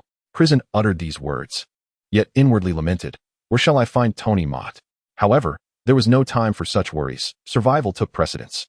With this thought, Crisen recalled the relentless, faceless man, for the pack still contained his visage, though it was uncertain whether his tools and potions remained with Crisen, leaving the potential for mischief. He nonetheless harbored doubts regarding the 6 individuals before him. It now appears that the actions of the faceless man are politically motivated. Crisen pondered. Given that he had multiple opportunities to take my life yet refrained, it is highly likely he seeks to extract some intelligence from me. But what information do I possess? The most significant would undoubtedly pertain to Samuel, yet surely he cannot harbor enemies even after 9 centuries. Alternatively, it is possible the faceless man is attempting to approach Tony Mort. In that case, I cannot divulge my specific destination. How did you come to be here? Crisen inquired. In truth, we never departed, old father interjected. Chow, you slapped me, and I certainly took note of it. Apologies, you shall return the favor tomorrow. That slap was clearly intended to be witnessed by the nobles. I initially thought driving off the Dothraki would suffice, yet it has inadvertently implicated Crisen with these individuals. No need for that. I can see you've already been dealt with, remarked Duke Leighton, who indeed had struck Crisen before the Dothraki. Who was that man? Old father mused. I am quite adept at reading people. That individual appeared fierce, yet in truth, he is surely a soft target. He is my uncle, the lord of another castle. Crisen chuckled. A soft target? Leighton is renowned for his iron fist. Though we departed, we understood you intended to protect us. We hid nearby and observed that the farmers engaged in battle lacked even basic medicinal spirits, while those shiny armored soldiers indulged in drink and merriment. Then, your cook found us, urging us to escort you, with a wage of a silver coin per day. And what of Rod? Has he left me gold bricks in my pack at such a high price? Crisen responded nonchalantly. No need to worry, as long as you ensure my safety. All will be well. At this juncture, one could only maintain appearances. Moreover, there is no need to fight. He is indeed quite portly. Crisen reflected. Ever since releasing the Dothraki, I have been separated from Rod. To my surprise, Rod has indeed accomplished much, if not for the undeniable evidence. He could not have poisoned the entire camp, thus I must place my trust in him. However, the information he left is woefully insufficient to suggest I would not survive the night in camp. What is that about? Did Rod mention anything else to you? Crisen asked. There was hardly time to speak. Then let us heed my command. Crisen's tone, reminiscent of a meal of roasted meat and onions, belied the tumult within. He was indeed anxious, even oblivious to the critical reason for their flight. Fortunately, he carried a large pack, and come dawn, perhaps he would discover clues within Rod's belongings. He recalled the knife, which indeed seemed peculiar. The blade belonged to that officer from Iban, and the map he marked delineated their true course of action. A common soldier could gain nobility by merely obtaining that map. It is evident that this Iban individual is of considerable importance. Yet, first and foremost, the Iban differ from all others. Generally speaking, they appear almost simian, hairy all over, with long upper bodies and short lower ones, speaking with a lisp. The crux of the matter lies in the fact that the Ibans, like cattle and sheep, are unable to produce offspring. Throughout the world, status, wealth, and even knowledge are inherited through marriage and progeny. Thus, it is arduous for the Ibans to possess any estate beyond their islands. So, why is it that an Iban can serve as an officer in Bravos? This individual dares to appear in a drunken stupor, unguarded, on enemy territory, resembling a newly arrived hereditary noble. Furthermore, why does this officer carry such a worn and battered blade? Is it truly a Dothraki scimitar? The juxtaposition of the Ibans, the map, and the dilapidated sword forms a fascinating paradox. Moreover, as Crisen mused about the Dothraki, he recalled that Durrell had come to bid him farewell, only for him to hand over the sword impulsively. Subsequently, the group braved a hail of bullets to rescue him, later vanquishing the Black Ship and saving thousands. Now, they returned for a third time, unwavering, addressing him as Cal. Well, they claimed to admire his bravery, and indeed, the regular troops of Leighton could do nothing but flee and scatter under the bombardment. Yet, is this truly sufficient reason? The group dared not light a fire, navigating the narrow path in darkness, straining to hear the sound of pursuers behind them. The night was filled only with the calls of unknown insects, and the air was suffused with the distinct aroma of vegetation breaking through the soil. Stars twinkled overhead, and occasionally, creatures reminiscent of cats or weasels darted forth. Were it not for Crisen's heavy heart, the surroundings would have been quite suitable for a spring outing. I never wish to witness the sunrise again, Crisen declared. He gazed up at the sky, which was once more shrouded in a grayish light. The sun had yet to rise, and he found himself unable to move any further. My Lord Cal, such days have only just begun, chuckled the old man. When it comes to fleeing, it is best to be active by night. During the day, one is easily seen, no matter the circumstances. Then let us rest for 5 minutes, if only for that, Crisen replied, already sinking to the ground. Chapter 42. The blood oath guard. The others nodded in agreement, and the old man unfastened a wineskin from his back, passing it around for all to partake. Crisen reflected that although Highgarden's castle was not the grandest in Westeros, it was undoubtedly the most beautiful in the Seven Kingdoms. Just a month prior, he had been there, studying the geometric treatises sent by Mel. Who could have foreseen that he would now be enduring the elements? Durl, show me your sword, Crisen requested. His eyes had adjusted to the darkness, and the light was now sufficient for him to see clearly. The battlefield had been too chaotic. He now wished to examine the weapon that had caused him such doubt throughout their journey. Durl tilted his head back to drink, white liquid spilling over his beard and down his chin. He unsheathed the curved sword with one hand and offered it to Crisen. Crisen grasped the scimitar, weighing it in his hand, and noted that it seemed lighter than other blades of the same size. He picked up a pebble and placed it flat on the ground, positioning the blade vertically against the stone before pressing down firmly. The seemingly dull scimitar cleanly severed the stone into 2 halves. He picked up one of the pieces, and the fracture was as even and smooth as the marble floor of Highgarden Castle. With a swift motion, he wiped the blade with his sleeve, causing a flurry of stone dust to cascade down, yet no stains emerged. It dawned upon Crisen that the mottled marks were, in fact, the true essence of steel. This was Valyrian steel. Despite his disbelief, the seemingly unremarkable sword with a hefty handle, indistinguishable from a mere tool, was indeed a curved sword forged from Valyrian steel. This revelation elucidated the status of the Ebony. He was the commander of the entire Iron Fleet, thus possessing battle maps and a magnificent sword. And no one dared to challenge him, even inebriated on the battlefield. Lord Cow, would you care for some goat's milk wine? Duer inquired, brandishing a wineskin. The manner in which he drank was rather unsanitary, as the white liquid trickled down his sculpted chest and abdomen. Crisen was parched, although he harbored a distaste for alcohol. He had no choice. He accepted the wineskin, taking a sip that revealed an odd blend of sourness and bitterness, lacking any true alcoholic flavor. The thought that he might have to consume this concoction in the days to come left him feeling even more despondent. After drinking, he returned the wineskin and the curved sword to Duer, feigning calmness as he remarked, "This blade appears rather ordinary. Who would have thought it could be so sharp?" Duer burst into hearty laughter, taking up his hammer and running it along the edge of the sword, producing a fine wood shavings.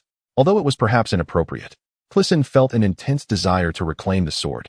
He struggled to convince himself otherwise, yet it proved exceedingly difficult. The attributes of cutting through gold and jade, slicing iron like mud, its lightweight nature, and its resistance to rust, and were merely a fraction of what rendered Valyrian steel weaponry so priceless. The homeland of the Valyrians, the ancestral home of House Targaryen, had mysteriously vanished for over 12 centuries. Valyrian steel was their specialty, and with the so-called doom, their nation and the exquisite craft had been lost, rendering every Valyrian steel weapon over a millennium old, particularly in Westeros. The sacred sword upon the Iron Throne was forged from Valyrian steel, which heightened the reverence of the nobility. Each noble aspired to possess a Valyrian steel weapon as a family emblem. The circulation of any Valyrian steel weapon could spark discussions throughout the noble circles. Not to mention, House Hispane derived its name from the Valyrian greatsword, Heartsbane, and with such a legacy, how could Crisen remain indifferent? Duer, Crisen spoke hesitantly. His inner turmoil was palpable. Reason triumphed over restlessness as he recognized the futility of wielding the sword. Additionally, Duer had saved him 3 times in 2 days. It was only fitting for a hero to be bestowed with such a weapon. Yet, how did this Valyrian curved sword come to be in the hands of an Ebony? Had it lain forgotten in a lavatory for 1,000 years before resurfacing? Lord Cow, what troubles you? Duer noticed Crisen's hesitation. Duer, may I see that blade once more? I believe I may recall something, Crisen replied. Resuming their journey, Crisen felt as though his legs were laden with lead, and it was no wonder the group had not paused along the way. As he scrutinized the blade in the gentle morning light, he discerned that the markings were not stains, but rather mist-like patterns swirling across the surface. The intricate patterns are layered upon one another, dense and elusive. The overly compact lines overlap, casting a somber shadow that seems to absorb sunlight, which is why they appear so dark from a distance. The High Court possesses a considerable collection of damask steel weaponry, unparalleled in craftsmanship. Particularly noteworthy is the blade, which appears to be a blunt arc yet exemplifies a remarkable artistry. Crisen recalls having seen a war axe designed in such a manner. Only damask steel weapons are crafted this way, as they never require sharpening. Crisen comprehends his intentions. He desires this knife, but he also covets doer. Do not maintain that knife, Crisen advises. Do you know what it is? A Valyrian scimitar. And the others? Doer bursts into laughter. You may be unaware. But among us Dothraki, gifting a scimitar is a gesture of utmost respect. Crisen muses that the Dothraki he remembers possess little in the way of etiquette. Doer assumes he wishes to inquire about loyalty and continues. For this knife, we have decided to venture with you more often. When the smoke ship opens fire, we intend to board, and we found that this knife slices through iron as easily as it does cheese. This knife is impressive, clearly an ancient artifact. Once we deliver you, I shall simply replace its hilt. Oh no, please do not change the hilt, Crisen implores. This blade bears the runes of our ancestors. It possesses magical properties. What runes? Doer inquires, as numerous Dothraki slow their pace to listen. The runes. The earliest of the first men learned these magical symbols from the children of the forest, and a spell has been forged upon this blade. It shall neither rust nor dull. It must never be sharpened or carelessly handed to any craftsman for a hilt replacement. Ideally, aside from our small circle, do not display it to others. If anyone recognizes such a valuable item in your possession, your life may be forfeit. Crisen, drawing upon his extensive knowledge from both of his lives, speaks fervently. Doer, indeed, appears awestruck, nodding earnestly. Doer, have you heard of the Bloodriders? Crisen inquires. Doer immediately halts, his expression one of shock, and the surrounding Dothraki falls silent. You mean the Bloodriders are the closest brothers and attendants of the Call, akin to sworn bodyguards. Crisen states solemnly, I require you to swear allegiance, to become my blood of the blood, to live and die alongside me, to fight at my side and protect me from peril. This is the essence of the Bloodriders. Doer nods gravely, affirming, my blood of the blood. Crisen then places the scimitar back into his hands. My blood of the blood. The other Dothraki exclaim, in jubilant cheer. Chapter 43. The desolate village at last, dawn breaks. And fortunately, there are no pursuing foes in sight. The path beneath their feet has long vanished, yet they instinctively continue their westward flight. In the distance to the south, a towering peak gradually emerges. They finally arrive at a desolate village, featuring a few abandoned houses and a completely charred shrine. The land is level, evidently once cultivated. Yet now it is overtaken by weeds, standing a foot high. After days of witnessing ruins, it is clear that this devastation was not wrought by the enemies of Braavos. Crisen was eager to rest for a moment, having only enjoyed a brief slumber over the past 2 days. The Dothraki felt he might soon collapse by the roadside from exhaustion. My lord Cow, shall we take a break? Old Father inquired. Please, do not call me Cow. Consider me a brother instead, came the reply from Durrell, who laughed heartily. He was weary, famished, and fearful of the approaching forces of Rayton. The provisions brought by the Dothraki consisted solely of sour jerky and hard cheese, the latter being made from layered milk, nearly impossible to chew. Crisen placed a piece in his mouth, only to find it stubbornly resistant to melting. The burden of the cloth bag given by Rod was growing heavier, and Crisen found himself wishing for a whole roasted wild boar within it. They pushed open the door to a half-collapsed house, and were suddenly greeted by the thunderous sound of snoring. Upon closer inspection, they discovered a familiar face. Bill lay sprawled on the straw, deep in slumber. As Crisen hesitated to call him, Bill abruptly opened his eyes, scrambling up and drawing a knife, shouting, "Stay back." After a few seconds, he realized, "Oh, my lord, it's you." Crisen quickly adopted an imposing demeanor, responding, "I cannot fathom the situation either, but you certainly made a hasty retreat." The early spring morning was still chilly, yet beads of sweat trickled down Bill's forehead as he begrudgingly sheathed his knife. It was evident that he had deserted during the Battle of the Trident. After a moment's hesitation, Bill suddenly knelt. Crisen felt a pang of exasperation. In the short time he had known Bill, this was the second time he had knelt before him. "My lord, I had no choice. It was dreadful. Everyone I knew perished. I was terrified. I truly did not intend to flee." The Dothraki searched several other derelict houses, gathering information as they arrived. "Have you seen them?" Crisen gestured toward the Dothraki. "No, my lord, I have absolutely not seen them." Bill exclaimed. Was this a case of cleverness backfiring? Crisen pondered, tossing the cloth bag to the ground and extracting Mel's bundle, unveiling a collection of human faces from a leather box. Bill's eyes widened at the sight of an entire ham within the cloth bag, nearly drooling. But upon glimpsing the faces, he dropped his knife in terror. The group was taken aback, except for Durrell, who boldly picked up one of the faces. Old Father dared not touch it, merely watching Durrell handle it. Durrell's brother, Maz, still a boy, gasped in fright. This was the first time Crisen had witnessed the Dothraki experience fear. After a long pause, Durrell finally spoke. "Did we not see a play about this at the theater in Liss? Several nodded in agreement, yet Maz, still trembling, asked, "What was that about?" "Oh, you were too young. I did not take you." "The actors performed without clothes," Durl replied.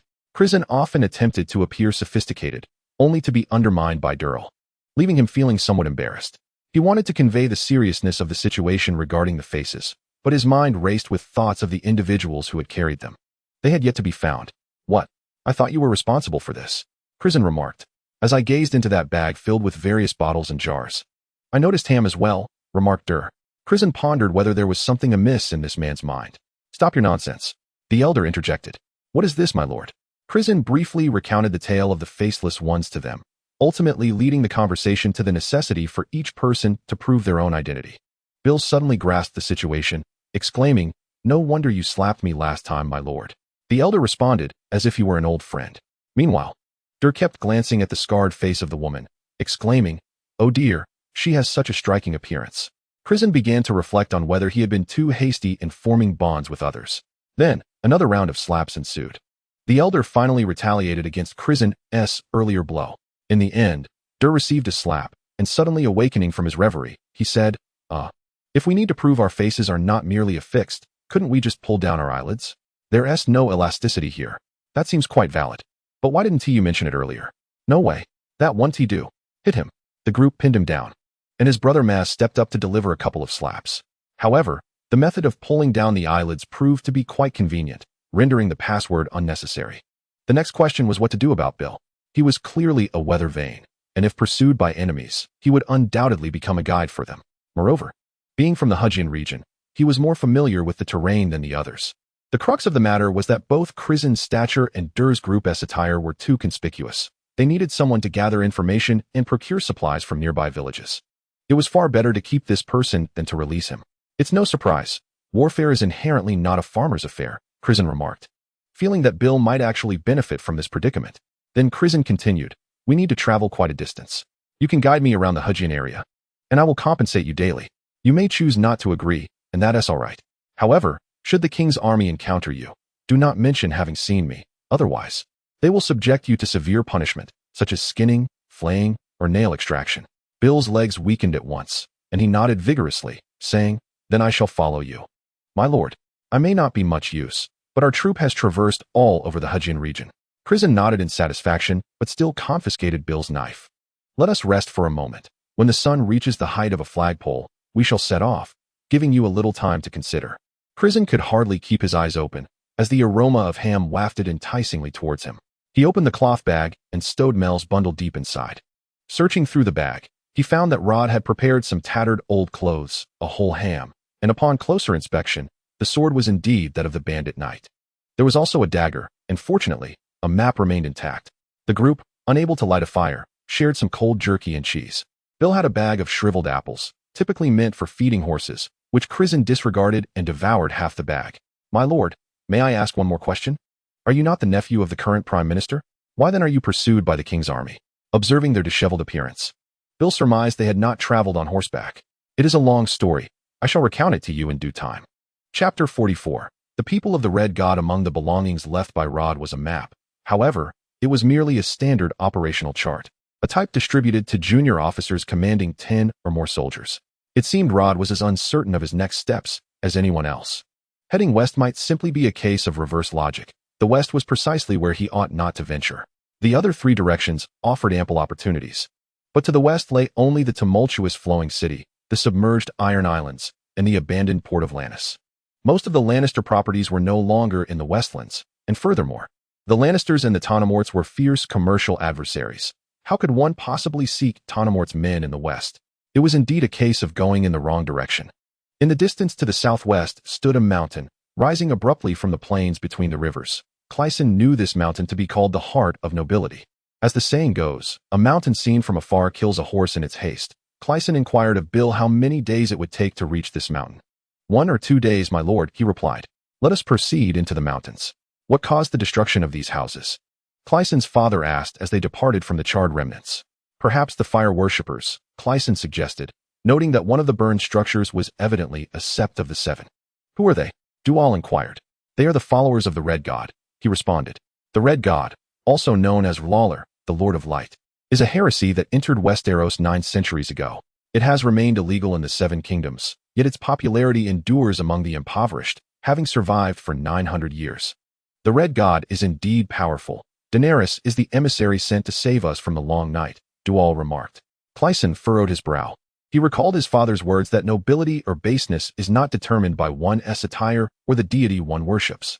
However, following his father's demise, Crisen felt an inherent discomfort towards the Red God. He had never encountered a fire worshipper, yet he harbored a deep-seated animosity towards them. At the onset of this winter, the fire worshippers had invaded his father's territory. By the winter's end, he found himself within the realm of the fire worshippers. No wonder Duke Leighton regarded his triumph with disdain. His father had perished at the hands of vagabonds, and now he led a band of wanderers. Such is fate. The Dothraki have long spoken of legends surrounding Daenerys. She is the Khaleesi of the Great Grass Sea, the Unburnt. Dual continued. Crisen, however, stubbornly insisted that Daenerys was not a devout follower of the Red God. The adherents here may differ from those on the Eastern continent, where the fire worshippers slaughter and plunder. No, the Lake of the Gods is the sanctuary of R'hllor. The emissaries of the Red God have slain the creations of the Cold God here, Dual bravely countered. Crisen speculated that this creation of the Cold God likely referred to the name given to the Night King by the Eastern continent. Close to the battlefield, there exists a castle known as the Hall of the Maiden. My lord, you are aware that the maiden refers to Daenerys, are you not? Dual inquired. Is that truly so? Bill concurred, stating that overseas fleets frequently visited the Lord's residence, often bearing valuable gifts, which resulted in the rent collected by the Hall of the Maiden being lower than that of other lords. During his brief stay at the dilapidated castle, Crisen was preoccupied with thoughts of battle and had not paid attention to the temple within. Lacking a true temple, the main building of the castle served as the sanctuary, hosting a feast every year on Daenerys' birthday. Crisen recalled that although the main structure had been bombarded and collapsed, the tower remained intact, from which he had once observed the enemy camp. It dawned on him that the bombardment was directed at Daenerys' sanctuary. The situation was becoming increasingly convoluted. Braavos, the island of 1,000 gods and temples, was known for its profound respect for all faiths. Have you encountered the Abani people? Crisen inquired. I saw them before winter.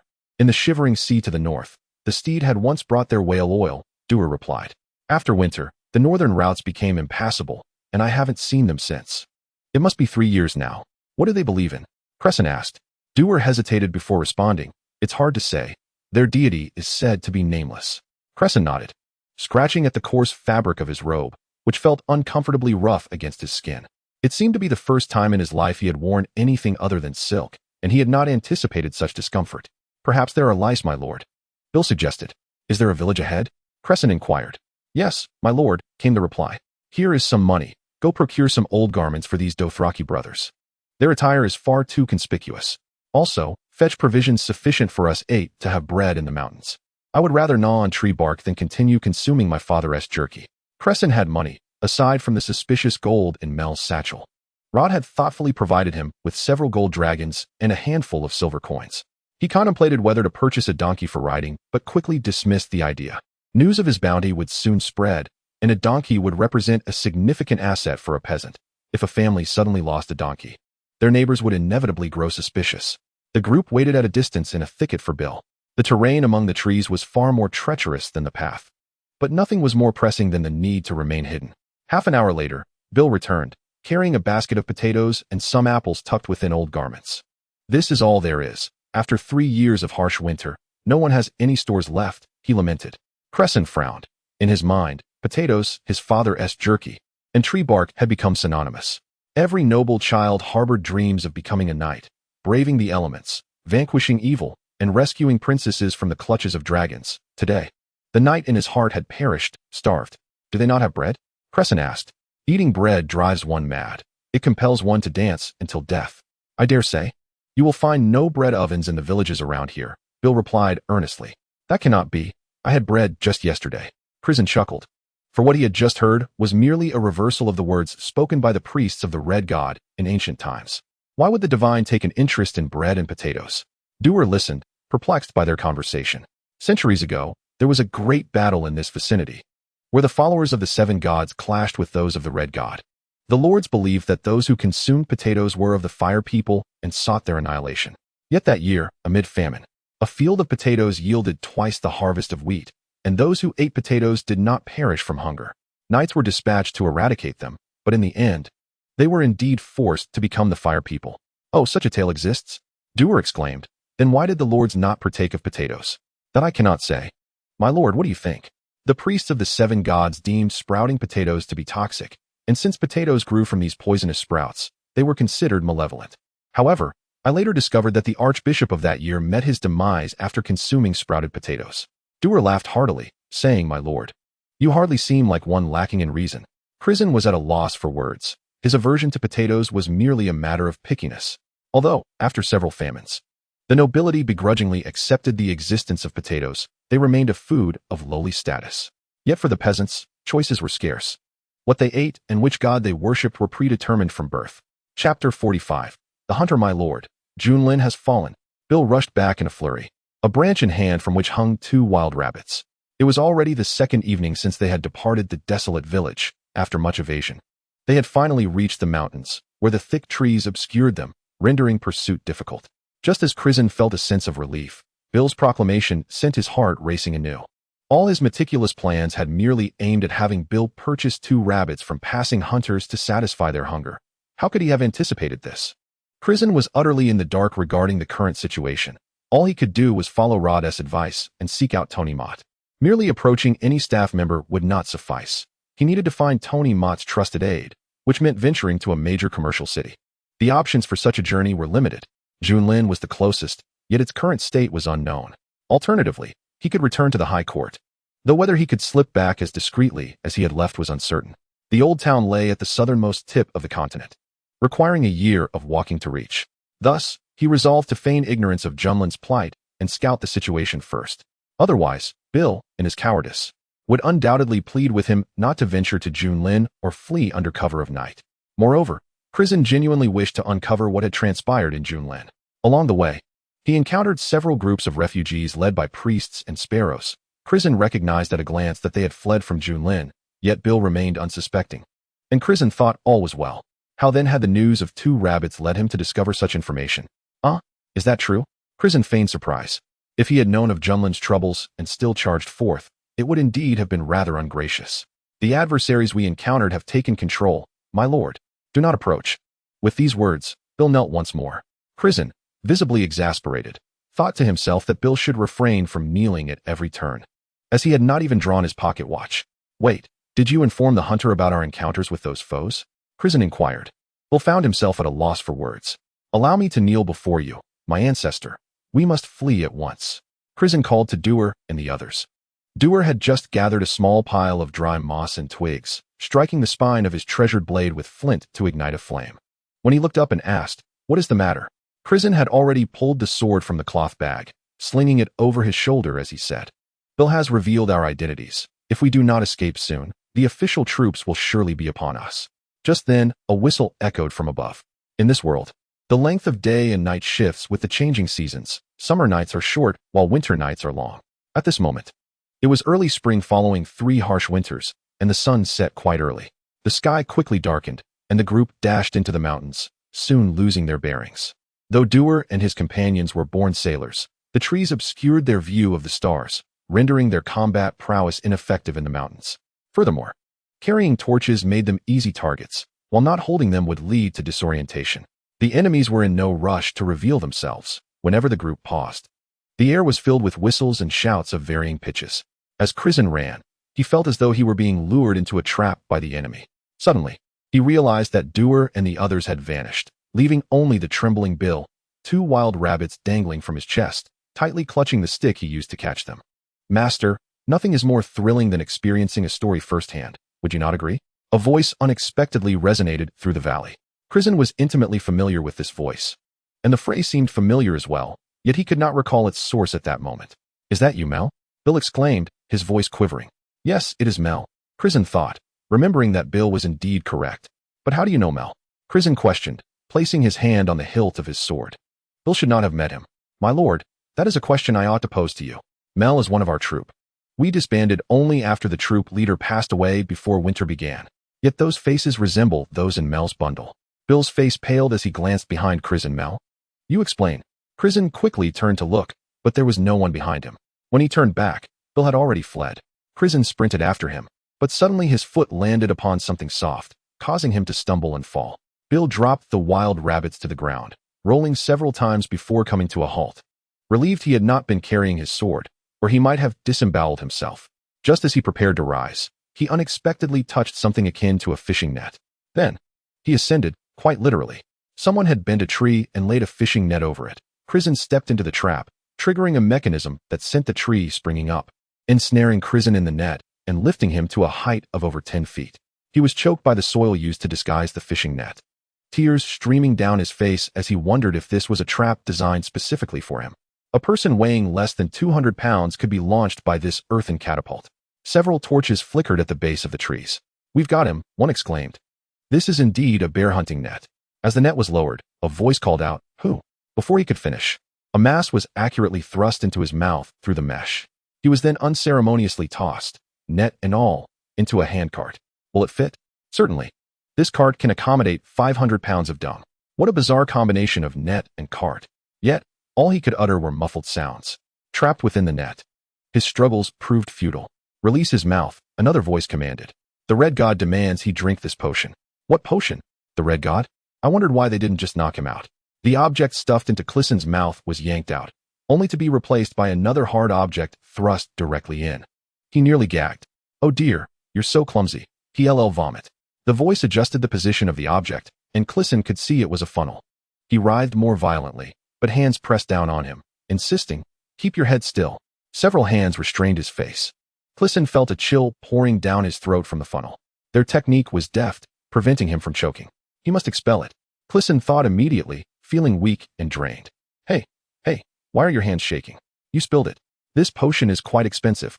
Pour some water to rinse it down."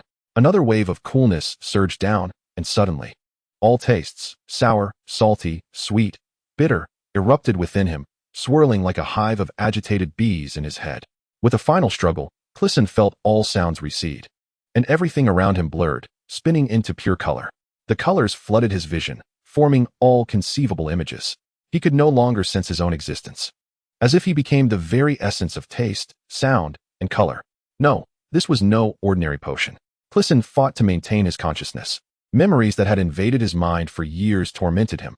Regardless of how hazy his awareness became, a fragment of his self remained ever vigilant. All flavors dissipated, and all colors faded into pure white. Crisen found himself back on the frigid ice plains. Chapter 46. The King of Light and the King of Night. Crisen turned around to see, stretching to the horizon, a colossal ice wall atop the snowy expanse. The white ice and snow reflected dazzling sunlight. The Great Wall. Although he had seen it countless times in dreams, Crisen was still awestruck by this marvel sculpted eons ago. He felt distinctly that this was his own being, not a fragment of Samuel's memory. Amidst the icy wilderness, he still wore his coarse, old garments, yet felt no chill whatsoever. He grasped a handful of snow and tasted it, initially perceiving no flavor, only to realize he had grasped nothing at all. Reminiscent of that day in the throne room. Yet that day had merely involved crossing a threshold, while the Great Wall lay thousands of miles away. And now he had ventured so far? Crisen looked up at the sun and understood. He was now a consciousness residing within the realm of reality, or rather, a specter. His corporeal form, weighing over 300 pounds, remained in the hands of the fire wielders, far away in the mountains. That moment of surrealism had actually spanned an entire night. In his youth, Crisen had been force-fed countless potions, no fewer than 100, comprising mostly of strong spirits or infusions of ashen water or spirits. Fortunately, his parents had never sought the fire wielders to exorcise him. He certainly recognized these fire wielders. Did they not claim that it was the Red God who commanded him to drink this potion? He was utterly bewildered by their intentions. Clearly, they were aware of who Crisen was. They had already slain his father and were now advancing towards him, he pondered bitterly. Suddenly, he discerned another issue. The position of the sun indicated that he was north of the Great Wall. This was a realm beyond the Seven Kingdoms, a lawless territory of Westeros. In such a predicament, anyone's first thought would be to traverse the Great Wall. He acutely sensed a newfound lightness in his body. This buoyancy, once experienced, could inspire any corpulent individual to pursue weight loss. In a moment, he dashed to the foot of the Great Wall, filled with confidence, intending to pass through it as effortlessly as he had maneuvered past numerous tree trunks moments before. However, he collided forcefully with the ice wall. Astonished, he discovered that even a specter could feel pain in its face. It was said that the wealthy in the East crafted doors from solid crystal glass, causing individuals to bump into them daily due to their invisibility. Today, he had experienced this firsthand. The Great Wall not only warded off the others, but the dormant magic within the ice also hindered Crisen's current form. He leaned against the wall for some time before rising, gazing at the ice wall that stretched endlessly until it melded with the horizon. Frowning, it seemed he would have to explore the area north of the Great Wall. Drawing from the experience of being effortlessly awakened by Ricard previously, Crisen felt no panic regarding his current state. Observing the primordial forest that faced the Great Wall, he recognized it as the Forest of Whispers. In the past, during conflicts between the Night's Watch and the Free Folk, the trees had been felled to a degree that would not obstruct the Night's Watch's line of sight. Now, with humanity at peace, the trees were no longer scapegoats. They grew freely, extending their borders to the very foot of the Great Wall. Crisen raced through the trees, reveling in an unprecedented sense of lightness. He ran faster and faster, nearly flying, like a gust of wind brushing the ground, until he reached the foot of a familiar peak. He paused and realized that this mountain was indeed familiar. It had to be. This was the ancestral peak of the first men, the most glorious sight of Samwell Tarly. Here, he had slain another, being the first to discover that dragon glass could vanquish them. Suddenly, a blue shadow emerged from the mountainside. The Night King. Crisen abruptly turned and sprinted, the thunderous sound of galloping hooves echoing behind him. The Night King had discovered his presence. Despite the biting cold of the icy expanse, Crisen, clad in a coarse garment, sensed an encroaching chill. It was over, they were closing in. He instinctively ducked his head and rolled to the side, a nimbleness that astonished even himself. The Night King's ice-forged sword sliced through the air above him. Crisen, Crisen. A large raven perched on a nearby branch called out his name. Then, the raven flapped its wings and took flight. Without hesitation, Crisen followed suit. He dashed through the woods, unimpeded, glancing back at the Night King. The figure had transformed significantly over the past 9 centuries, although the crown of horns upon his forehead remained unchanged. Fishlangmook, Fishlangmook. The raven suddenly cried out once more. Crisen turned back, his eyes widening as he beheld a blood-red visage etched into the pale bark of the Fishlangmo. He found himself stepping onto the tree's pale roots rather than passing through them. It was too late. He could not control his body, reverting once again into an awkward, portly form. He collided with the broad trunk of the Fishlangmo, his vision engulfed in a haze of blood-red and gray. Colors erupted from the gray, twisting and swirling as if birthed anew, crafting vivid images. Suddenly, an intense heat washed over him. "Ah, Night King, Night King," Crisen murmured as he awoke, still muttering. He opened his eyes to find himself drenched, 2 figures draped in crimson standing before him, holding water buckets and smiling. Having just traversed the frigid landscape, his body felt icy, and the cool water they poured over him felt scalding. "So, how do you know that was the Night King?" A voice inquired from the depths of darkness. Crisen remained silent, surveying his surroundings. He was in a cavern constructed of stone and earth. Massive roots of the Fishlangmo twisting above him. Countless tunnels and fissures surrounded him.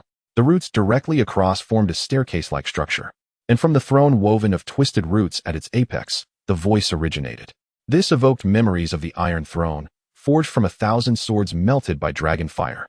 Upon hearing the voice, numerous men, women, and children peered from the crevices and tunnels of the cavern, whispering among themselves as they regarded Crisen. A shiver ran down his spine, not from fear, but from being thoroughly soaked. The cave was warm and dry, illuminated by a great fire that cast light upon all but the root throne. "Mel, where's Ricard?" Crisen inquired, recognizing the voice. "Ah, Mel. That name brings a tinge of nostalgia. You brought some faces with you. I saw the yellow-faced Peter. But where's my face?" A figure emerged from the shadows of the root throne, descending the steps one by one. Crisen stood frozen, for the figure bore no face. His neck and hands appeared ordinary, with hair tied back, but where a face should have been, there was only smooth skin and a clean-cut edge encircling the area from chin to hairline. The lower half of his face was nothing but a skull, and the words just uttered emerged from the gleaming white teeth of that skull. Above the cheekbones, a grotesque red distortion enveloped him, reminiscent of flames. Crisen stood and locked eyes with Mel. He discerned that the crimson distortion was also a form of muscle, cloaking the upper half of Mel's face. There were no eyes, only 2 deep hollows beneath the brow ridge, similarly covered in the fiery muscle. "What manner of monster are you?" Crisen asked through gritted teeth. The memory of his father's death surfaced, and he found he could never forgive these heretics. "Us. Now, I am Lawler. The fishwood symbolizes the old gods. Many matters concerning the old gods are accomplished through fishwood, for instance. The Green Prophet can utilize fishwood as a surveillance tool to view all historical imagery of a particular area. Furthermore, fishwood does not perish. Its wood remains imperishable for millennia. The term fishwood and werewolf share the same linguistic roots, suggesting that fishwood may be a mistranslation, its original meaning perhaps being half human, half tree or tree resembling a person. Chapter 47, The Gods of Westeros. Us. Now, I am R'hllor. R'hllor, the illustrious red god, the Lord of Light, said to be the master of the stars, sun, and moon. Crisen vaguely recalled that it should be formless and intangible. How could it embody such a visage? Regardless of whether he was a god, his current appearance certainly did not resemble that of a human. R'hllor? How can you prove it? This question incited a stir among the crowd in the cavern. To my eyes, you are the faceless one. Crisen gazed at the neatly severed edges and imagined those faces affixed to the fiery muscle, inducing a wave of nausea. He lunged at this so-called R'hllor, shoving him into the fiery pit at the center of the cavern. R'hllor's body fell lightly, like a feather, onto the burning kindling, smoke billowing and sparks flying. Crisen nearly stumbled in after him. But the red-robed monk who had doused him with a bucket of water not only did not react with anger, but also seized him firmly. Someone dares to burn the Lord of Light. Laughter erupted from the fissures, tunnels, and the cavern itself. Crisen then witnessed R'hllor rising. His body and garments did not ignite. Even his hair danced gently with the flames. The fiery, muscle-like features of his face transformed into genuine flames. He hovered above the pit, the flames swirling around him like a tornado, an appearance that defied the nature of real fire. The light continuously shifted in color, crashing against the dim cavern like waves against rocks, prompting Crisen to recall the moment the holy sword had suddenly shone with light when he inadvertently entered the throne room. Then R'hllor descended, stepping upon an invisible staircase back to the ground, causing all to kneel, invoking the name of the deity. The red-robed monk tugged at Crisen, who was still standing, and the red god waved his hand, stating that Crisen need not pay homage. The red god continued, I understand your hatred toward us, stemming from the affair concerning your father. However, it is time to resolve our grievances, is it not? Some matters elude the comprehension of mortals. Yet I ought to express my gratitude to you. Crisen remained silent, uncertain of how to respond. After all, he could hardly apologize for having pushed you down a moment ago. Moreover, did this imply that he now owed me a debt of gratitude? The red god, adorned with flames, resumed his seat upon the throne of tree roots, nestled within a recess of the cavern wall. No wonder the fire pit could not illuminate that area. Flames swirled around him in a mesmerizing dance, resembling a sacred altar. The pale roots of the Fishlanmu remained unscathed by the fire. Stand at ease, all of you. Who was the fool that conceived such a ridiculous ritual? What do your kneeling gestures add to my being? Will the sun shine any brighter? Will winter be shortened by even an inch? Crisen mused, recognizing that this deity was indeed extraordinary.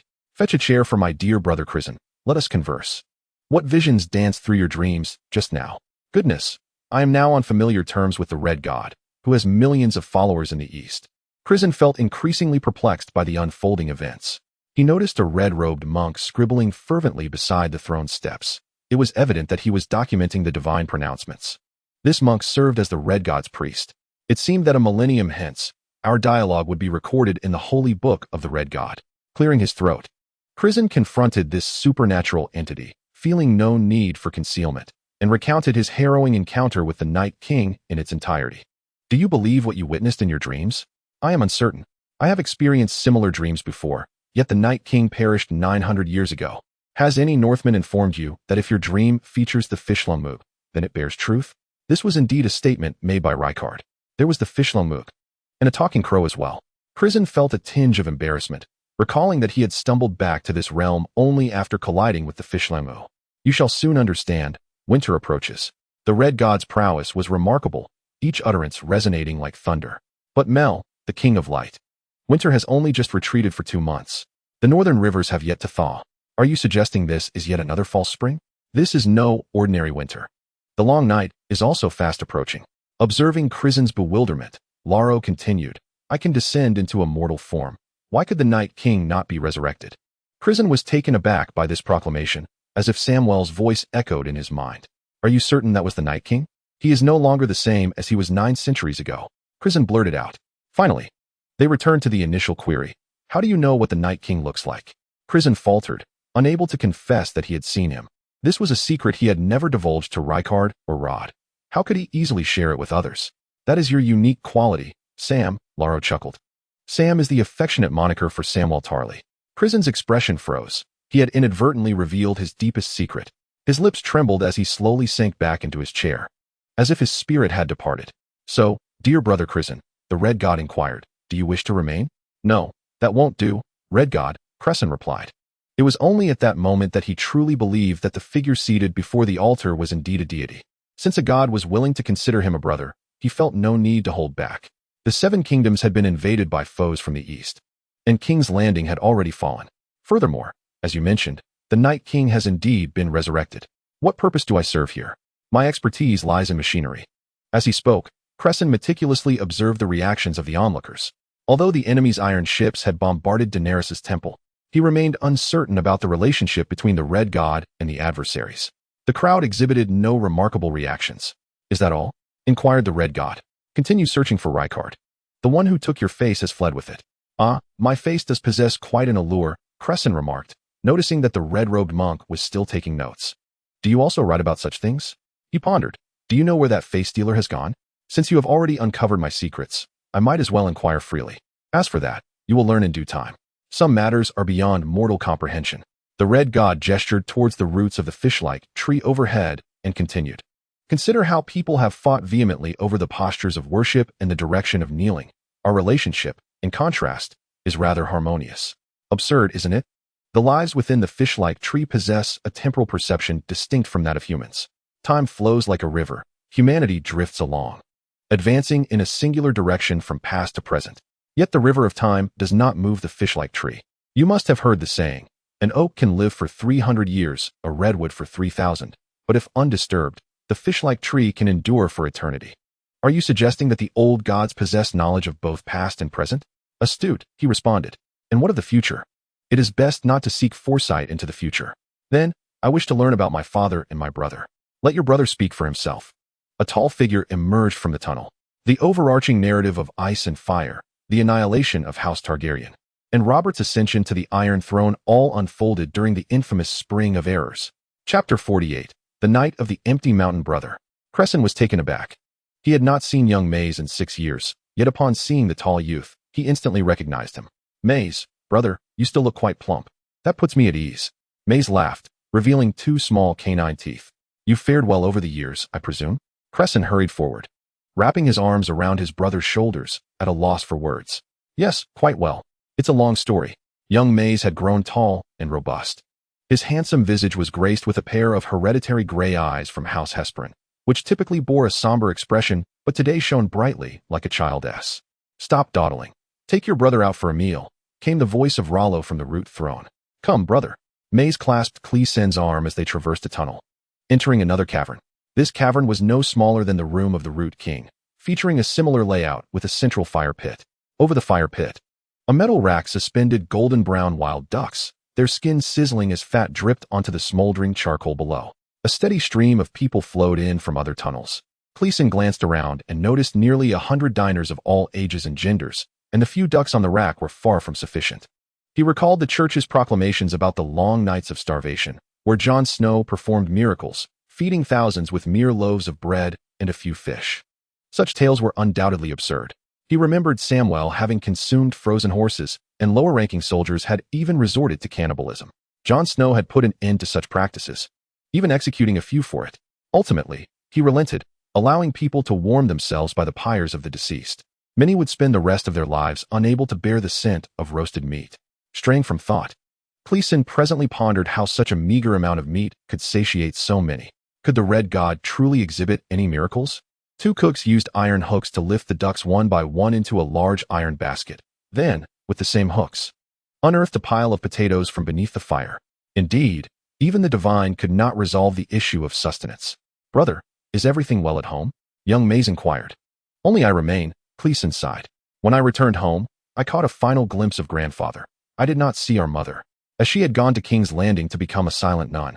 Daisy was fostered to our uncle. Uncle? You still call him that? Maze's gray eyes suddenly narrowed, glowing red from the fire's reflection. He is the murderer. He killed our father. Is that true? When father met with misfortune, who was present? Only I. It was undoubtedly Leighton S. doing. He has been working in King's Landing for years without returning home. How could he have arrived so swiftly to quell the rebellion upon Father's demise? He could gather an army and retreat from King's Landing with equal expediency. But Father was the fourth in line. That should not affect his claim to the dukedom. Father commanded a vast and powerful army. Now that warfare has diminished, at least there has been no conflict among the seven kingdoms for years. Aside from the Stormlands insurrections, each lord is permitted only 200 sets of arms and armor, and the same number is kept in the Maiden's Hall's storeroom. Only in our River Bay do we have both the Highgarden Reserve and Father's River Bay Guard, two professional armies. After all, our Highgarden is affluent and populous. Having an additional army poses no issue. Old Town even has a militia of 1,000, along with the millennial fleet of Chintian Island. When I departed home, I was still young. Uncle, Leighton, was the relationship between him and Father so severe? Cleason still struggled to believe such events could unfold. He has no sons. Not even illegitimate ones. Indeed, Leighton's wife has borne him 4 daughters. Should he perish, the remaining dim-witted uncle would now be the acting Lord of Highgarden. While Father held military power, the outcome is evident. Crisen sighed and recounted how he had fled from Leighton, where Rod had warned him that if he did not escape, he would not survive the night. Initially, he presumed Rod had discovered the faceless men lurking within the army. However, it now appeared that the old lion of the Red Keep was unwilling to let him go. Rod's uncle has released you, but his own fate is no less precarious. Mace interjected. Indeed, I have ensnared everyone, Crisen lamented.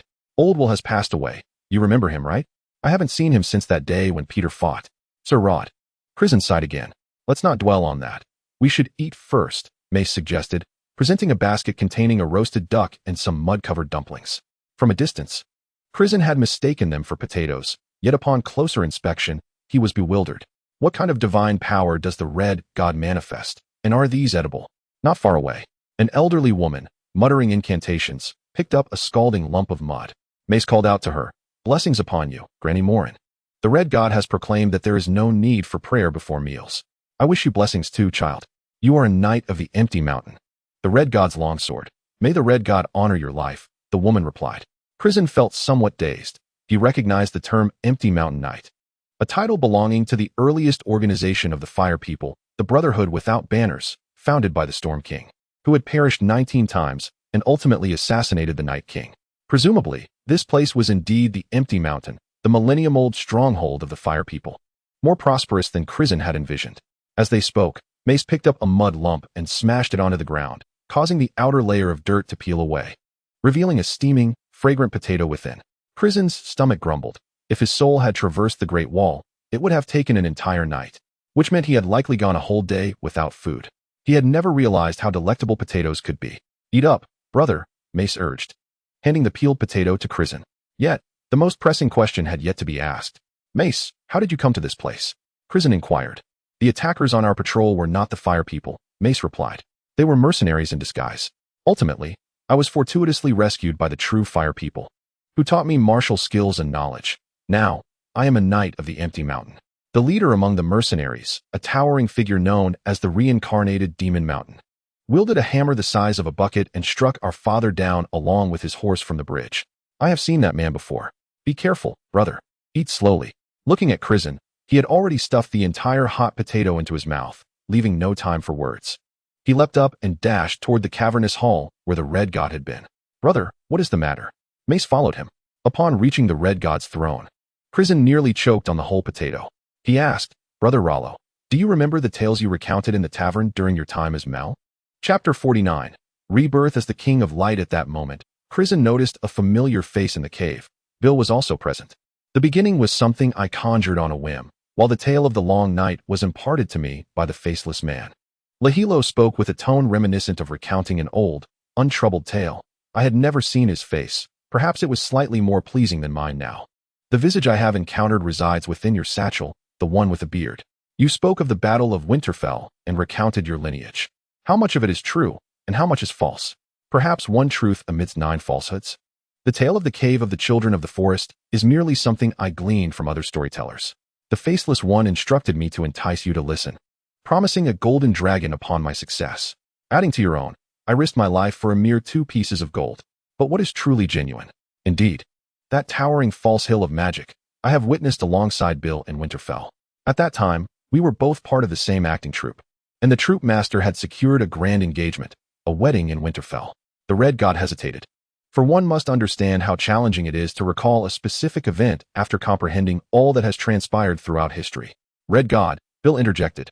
His demeanor completely unlike that of Lahilo's old acquaintance. It was the joyous occasion of Rickon Stark marrying Jenna Heartsbane. The eldest daughter of Leighton married the uncle of Ricard.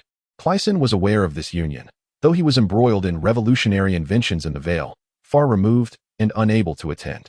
So, does this mean the three of us have crossed paths before? Asked Mace.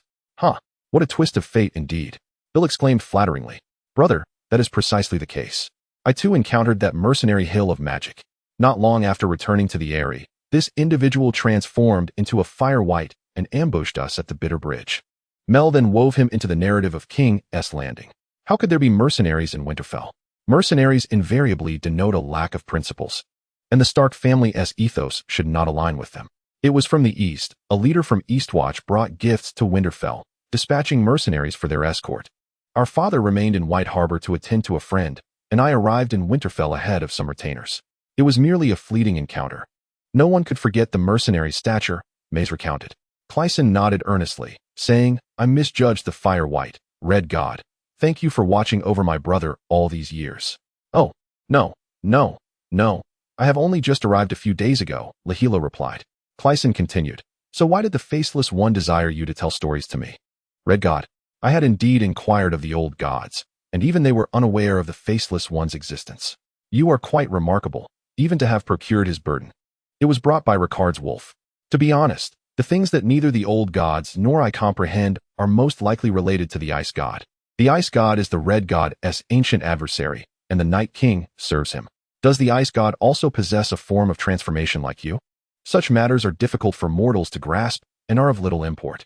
Let us say that the coins in the pouch and the spiral on that hidden weapon are markings favored by the Night King. Does the Night King form alliances with the living? It would be more accurate to say that the Ice God harbors ulterior motives. It began to seek agents rather than directly creating one. This is what I wish to convey. The long night is approaching once more. Human life is fleeting, rendering one incapable of witnessing the terror of the long night. Yet, in truth, death holds little agony. Living is far more painful, and the long night is the epitome of suffering. Whether you choose to depart or stay, I shall not detain you. Go and validate my words. Brother, will you truly not remain? I cannot. I have yet to find Ricard. Dear Red God, do you know his whereabouts? He is indeed alive. Then where shall I seek him? Is it imperative to know? Absolutely, Crisen replied with resolute determination. King's Landing. How could it be in King's Landing? Did you not wish to foresee the future? One possibility of the future is that if you seek my visage, Ricard shall appear. My face is currently in King's Landing. Crisen pondered. Is it possible that if I ignite a fire at the Academy, you could remotely deliver a lecture on formal logic? Might the Red God lend some assistance? I could venture to King's Landing alone, but I cannot contend with that faceless man, Crisen contemplated. Since it is likely I shall encounter the faceless man again in the future, I must seek an opportunity for vengeance. As for that burden, return it to my younger brother Crisen, the Red God instructed. A red-robed monk presented the faceless man's burden. This concealed weapon, when the central button is pressed, reveals a blade capable of slaying any individual within 10 paces. The condition is that you must harbor the intent to kill when you press the button. Use it sparingly. After utilizing 3 blades, you too shall perish. Remarkable. Crisen nodded thoughtfully, pondering the stinginess of that skeletal visage, returning my belongings. Is it not a case of original soup and original food? And what are those gold coins? Crisen rummaged through his bag, finding nothing amiss. If you do not possess his belongings, how could he seek you out?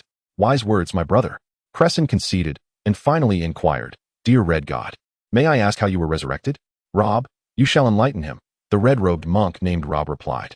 Some of our brethren have long remained in secret at King's Landing.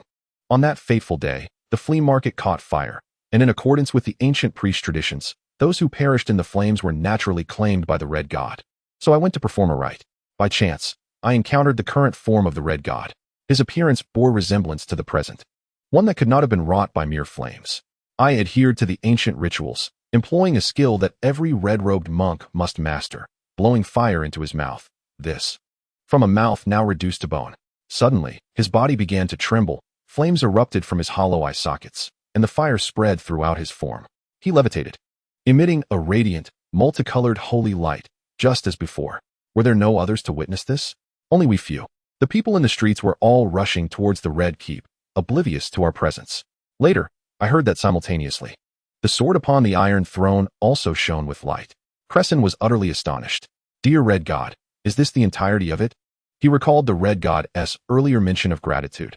Could this truly be connected to me? However, this question cannot be posed in such a manner. These are matters comprehensible to mere mortals. Do you have anything else you wish to inquire? Feel free to share whatever you deem appropriate. Ha ha ha, indeed. Shall we procure some wine and conclude the tales told within this tavern? For the first time, Laro's voice exhibited a shift in emotion. Crisen, with a smirk, contemplated how lengthy this would become. Although Laro lacked eyes, his vision seemed unaffected. It was as if he discerned Crisen's thoughts when he remarked, "That tale is quite authentic." A faceless one possessing such intricate knowledge of bygone events is certainly no ordinary individual. Listen closely, for it may illuminate your next steps. The word understand caught Crisen's attention, as he recalled the earlier mention of matters comprehensible to mortals. Very well, I shall listen intently. However, I would prefer not to have wine. I am still hungry. Could you bring me some more potatoes? Chapter 50. Tales of the Long Night. Laro, the current Red God, began to speak slowly. Where shall I commence? Ah, yes. At the Bay of Carlin.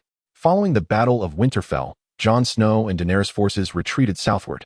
At Carlin Bay, they encountered the approaching armies of Jaime Lannister, Boram, and Edmure Tully, along with the forces from Casterly Rock and Riverrun. Crisen, you are familiar with these individuals, are you not? This Jaime Lannister is the twin brother of Cersei Lannister, who at this moment reigns supreme in the Red Keep. Boram, a mercenary of dubious integrity, has, of course, since ascended to the rank of Count. Previously, negotiations had taken place, wherein Jon Snow and Daenerys captured a wight and brought it to King's Landing to discuss a united front against the Night King with Cersei. Cersei agreed to send troops, but later remained inactive, much to Jaime's dissatisfaction, prompting him to leave King's Landing alone. He journeyed to the Crossroads Inn, not far from where you fought at the Trident, Crisen. Throughout his journey, Jaime encountered no pursuers, leading him to suspect that Cersei harbored ulterior motives. At this juncture, Jaime was suddenly ambushed by a masked assailant. His right hand, lost years prior, rendered him inept as a left-handed swordsman, and after exchanging a few blows, he was subdued. The masked figure removed their disguise to reveal Boram. Boram chuckled, "Cersei has placed a bounty on your head, seeking to capture you alive for a reward in Riverrun. I intend to take the Lannister soldiers stationed there northward." Jaime replied, "Let us seek out Tyrion and see how he might compensate you double." They then proceeded to Riverrun, where they encountered Edmure Tully, who was besieging the castle. As they passed through the camp adorned with the Tully Trout banner, Jaime showed no fear. Edmure Tully drew his sword and lunged at Jaime, who deftly defeated him with a few strokes of his left hand. Jaime's sword tip rested against Edmure's throat as he withdrew, stating, "I have come to return Riverrun to you. Do not attempt to deceive me with your tricks." Edmure retorted, "You are the uncle of Sansa and Bran. Your niece and nephew are currently battling the White Walkers in the north. Do not tell me you are unaware of this. As far as I know, the knights of House Tully have already departed for the north. I could persuade the soldiers stationed at the gates to open them and surrender the city back to you. But you must agree to lead your army alongside me to the north." The surrounding vassals and soldiers of House Tully echoed, "My lord Edmure. I also have kin in the north." Edmure Tully glared at Jaime, his eyes nearly bursting with rage, yet ultimately acquiesced. The banners atop the walls of Riverrun were replaced with the Shroud of House Tully and the Lannister forces, who had been poised for battle just a day prior, transformed from foes to allies as they marched together toward the north. Thus, at the Bay of Crabs, the armies converged, weary and worn, their leaders still entangled in unresolved grievances. The southern soldiers had consumed all the provisions of the Northern Alliance. Daenerys arrived to meet Jaime and Bronn. Bronn courteously addressed her as Your Grace, while Jaime refrained. "I apologize, my lady, but my queen remains Cersei Lannister of King's Landing." Daenerys, incensed, challenged Jaime. "Did Cersei send the assassin who killed my father to humiliate me?" Indeed, Jaime, known as the Kingslayer, had slain Daenerys' father, the Mad King Aerys too. Over 2 decades ago, as he sought to incinerate the entire city. Bronn suddenly erupted into laughter, remarking, "Your Grace, your soldiers have partaken of Jaime's bread and salt. If Jaime truly wished to strike, a touch of poison in their bread would leave the north devoid of men." Jaime interjected, asserting, "I swear to fight for the living. I am here to fulfill my vow." Daenerys dismissed Jaime's declaration. "Then why has Cersei not taken to the field herself?" Sansa inquired. "She never intended to send troops north. She deceived everyone, including me. Her forces and Euron's fleet are stationed in King's Landing, believing the walls of Dragonstone can withstand any assault. living or dead. Sansa chuckled. But how can I trust you, Sir Jaime? You once sought to harm my father on the streets of King's Landing and nearly obliterated my family. This was indeed true. Jaime had accumulated considerable debts in his past. Do you wish for me to apologize for these actions? I cannot. At that time, we were at war, and all I did was for my family. Were I to relive it, I would act the same. Then does your presence here signify a betrayal of your family? Daenerys queried. No, this matter transcends loyalty, Jaime replied. During this time, I will lead my soldiers at your command. After we vanquish the army of the dead, I shall persuade Cersei to abdicate, provided you agree to preserve our lands in the Westerlands. However, should Cersei refuse, I shall still fight for her as a member of the Kingsguard against you. Tyrion approached to counsel Daenerys, while Brienne came forward to vouch for Jaime to Sansa. Daenerys remained skeptical of Tyrion, yet Sansa hesitated at Brienne's plea. At that moment, Bran appeared, seated upon a horse, its gait stiff as Bran maneuvered it through his visions. Jaime first noticed Bran's peculiar demeanor, and only after a moment did he comprehend whom he was beholding. Bran's essence had returned to him, yet his sight remained obscured. A raven circled Jaime twice before returning to perch upon Bran's shoulder. We ought to place our trust in Ser Jaime. His right hand has already atoned for the sins he committed, Bran proclaimed. Jaime's countenance hardened. Sansa, Ser Jaime vowed to our mother to protect you. And he has fulfilled that promise, Brienne interjected. Is that truly the case? Sansa inquired. Indeed, my lady. Ser Jaime sacrificed his hand in my defense. Without him, I would have perished, and you would have met your demise at the hands of Bolton. He indeed swore an oath to your mother to safeguard you. At that moment, a fierce wind swept through, and a dragon descended from the sky. Upon its back was a faint silhouette of a figure.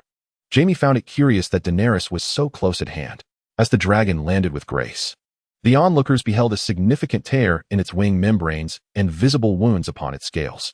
A figure dismounted from the dragon, and to Jaime's astonishment, it was Jon Snow. In haste, Jon had retreated, unable to find armor that fit him.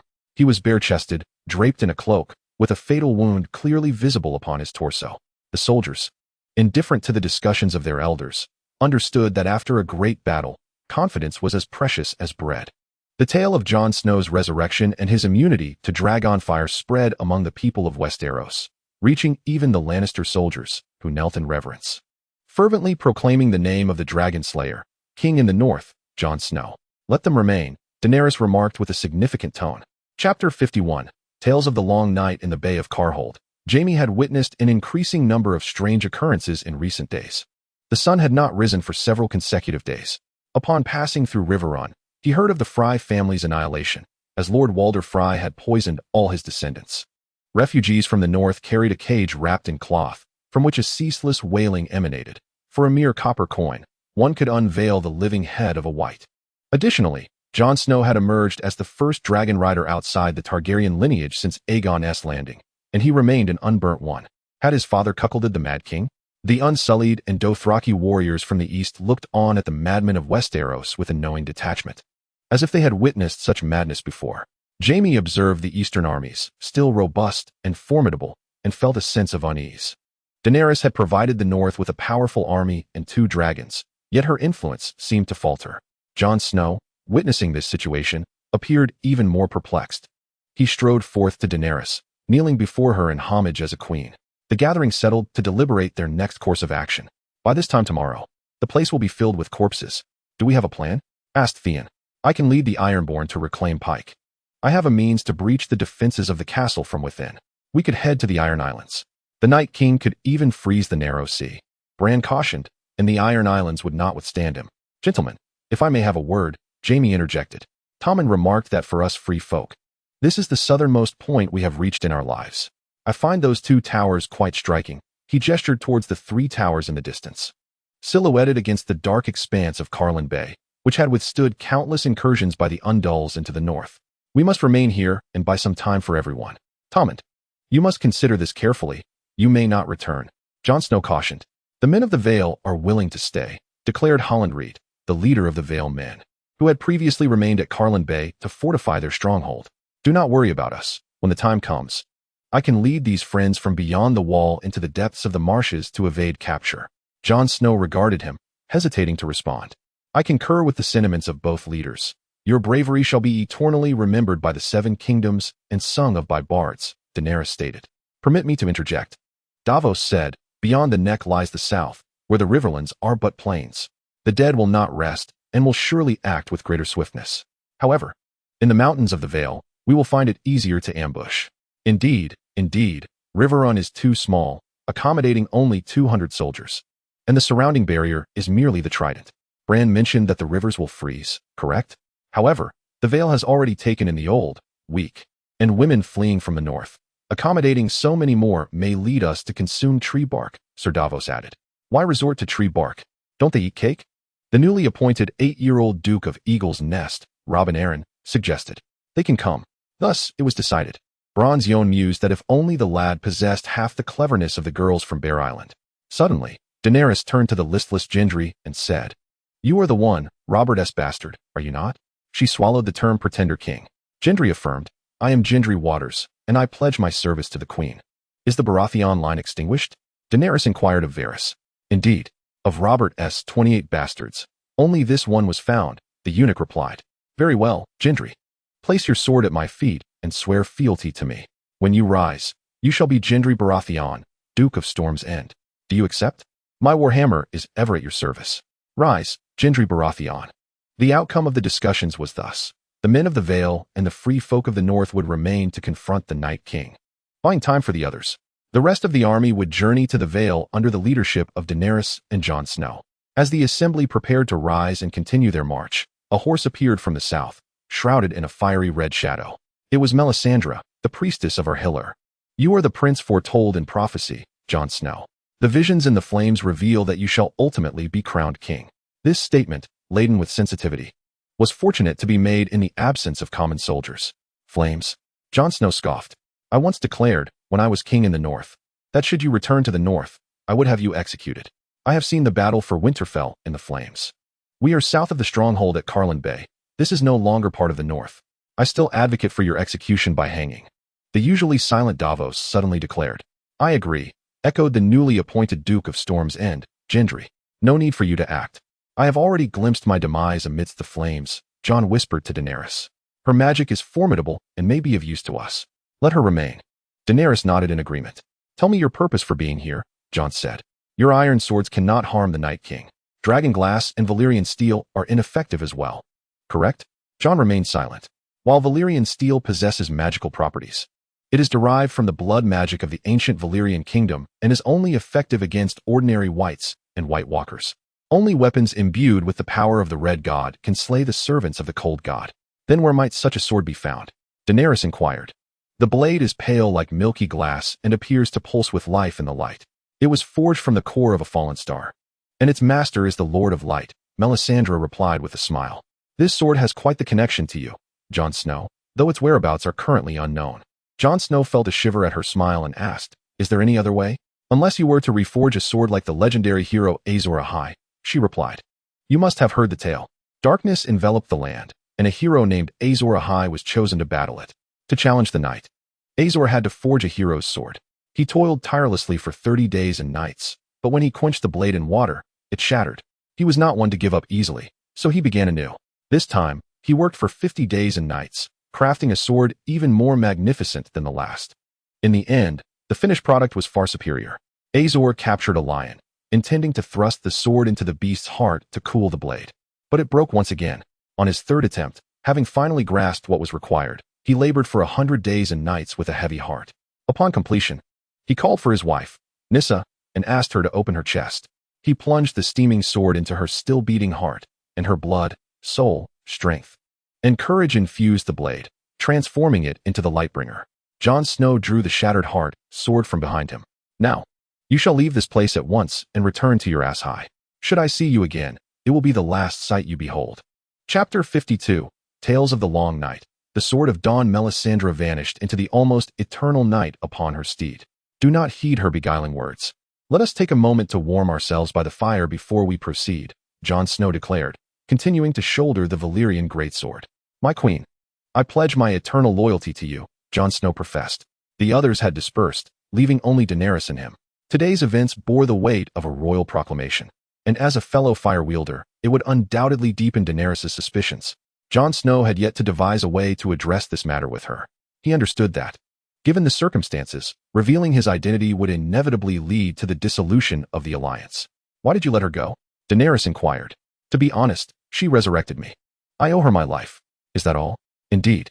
For those who defy me, we can burn them alive, she declared, as the dragons roared behind her. My queen. But uttering such words would make me no different from my father.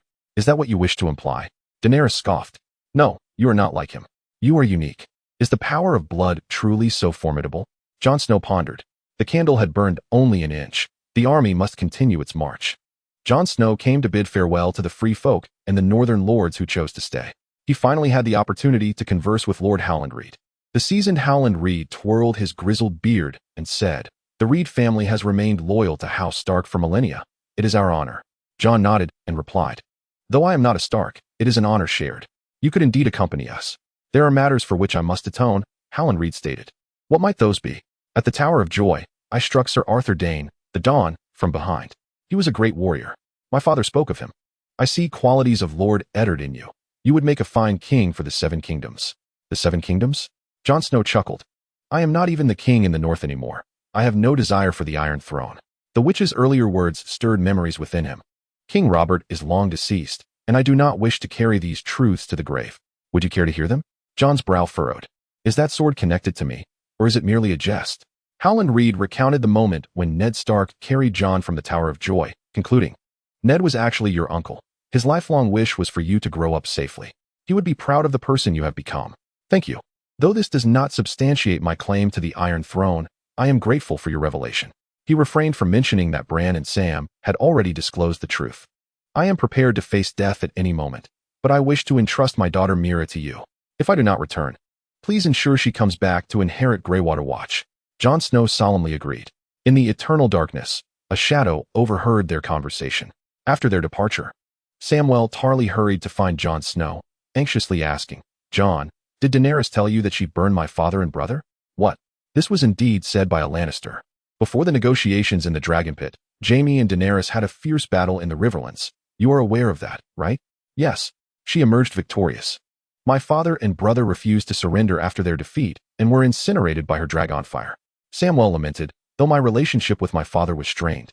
How could she do such a thing? I shall speak with her and ensure that she formally apologizes to you, Jon Snow asserted.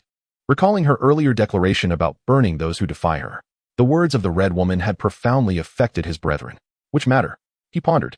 A common sword cannot slay the Night King. A pang of anxiety surged within Jon Snow. The Red Woman had mentioned that the sword was linked to him. Had he encountered it in the texts? What was the significance? It was evident she referred to Dawn, forged from the core of a meteorite. The ancestral sword of House Dayne, wielded solely by the most formidable warrior of the lineage, who bore the title of Sword of the Morning. The last Sword of the Morning had been slain by his father, Lord Eddard, who subsequently returned the sword to Starfall. Jon Snow silently repeated the name of that place. Located at the southernmost tip of the continent, a distance too great even for a dragon to traverse in time. Moreover, dragons represented the greatest weapon against the Night King and Cersei. How could they afford to release one so recklessly? At the same time, the dragon riders were limited to Daenerys and Jon Snow, who would venture forth. During today's council, Jon Snow discerned Daenerys' palpable distrust toward him. She was deliberately attempting to distance him from his confidants, while subtly nurturing Gendry's position. How should I act as a prince? He mused once more. Am I truly meant to ascend to kingship? He acknowledged to Samwell that there was indeed a connection to be considered. Daenerys summoned Lord Varys and inquired, Who is that witch? Varys divulged her previous association with Stannis Baratheon. Is her magic formidable? Daenerys pressed.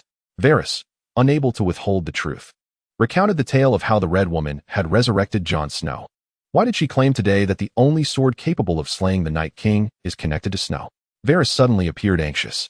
Had you asked me a moment sooner, I would have provided a different response. However, my little birds have brought me new revelations. Tell me everything, Daenerys commanded.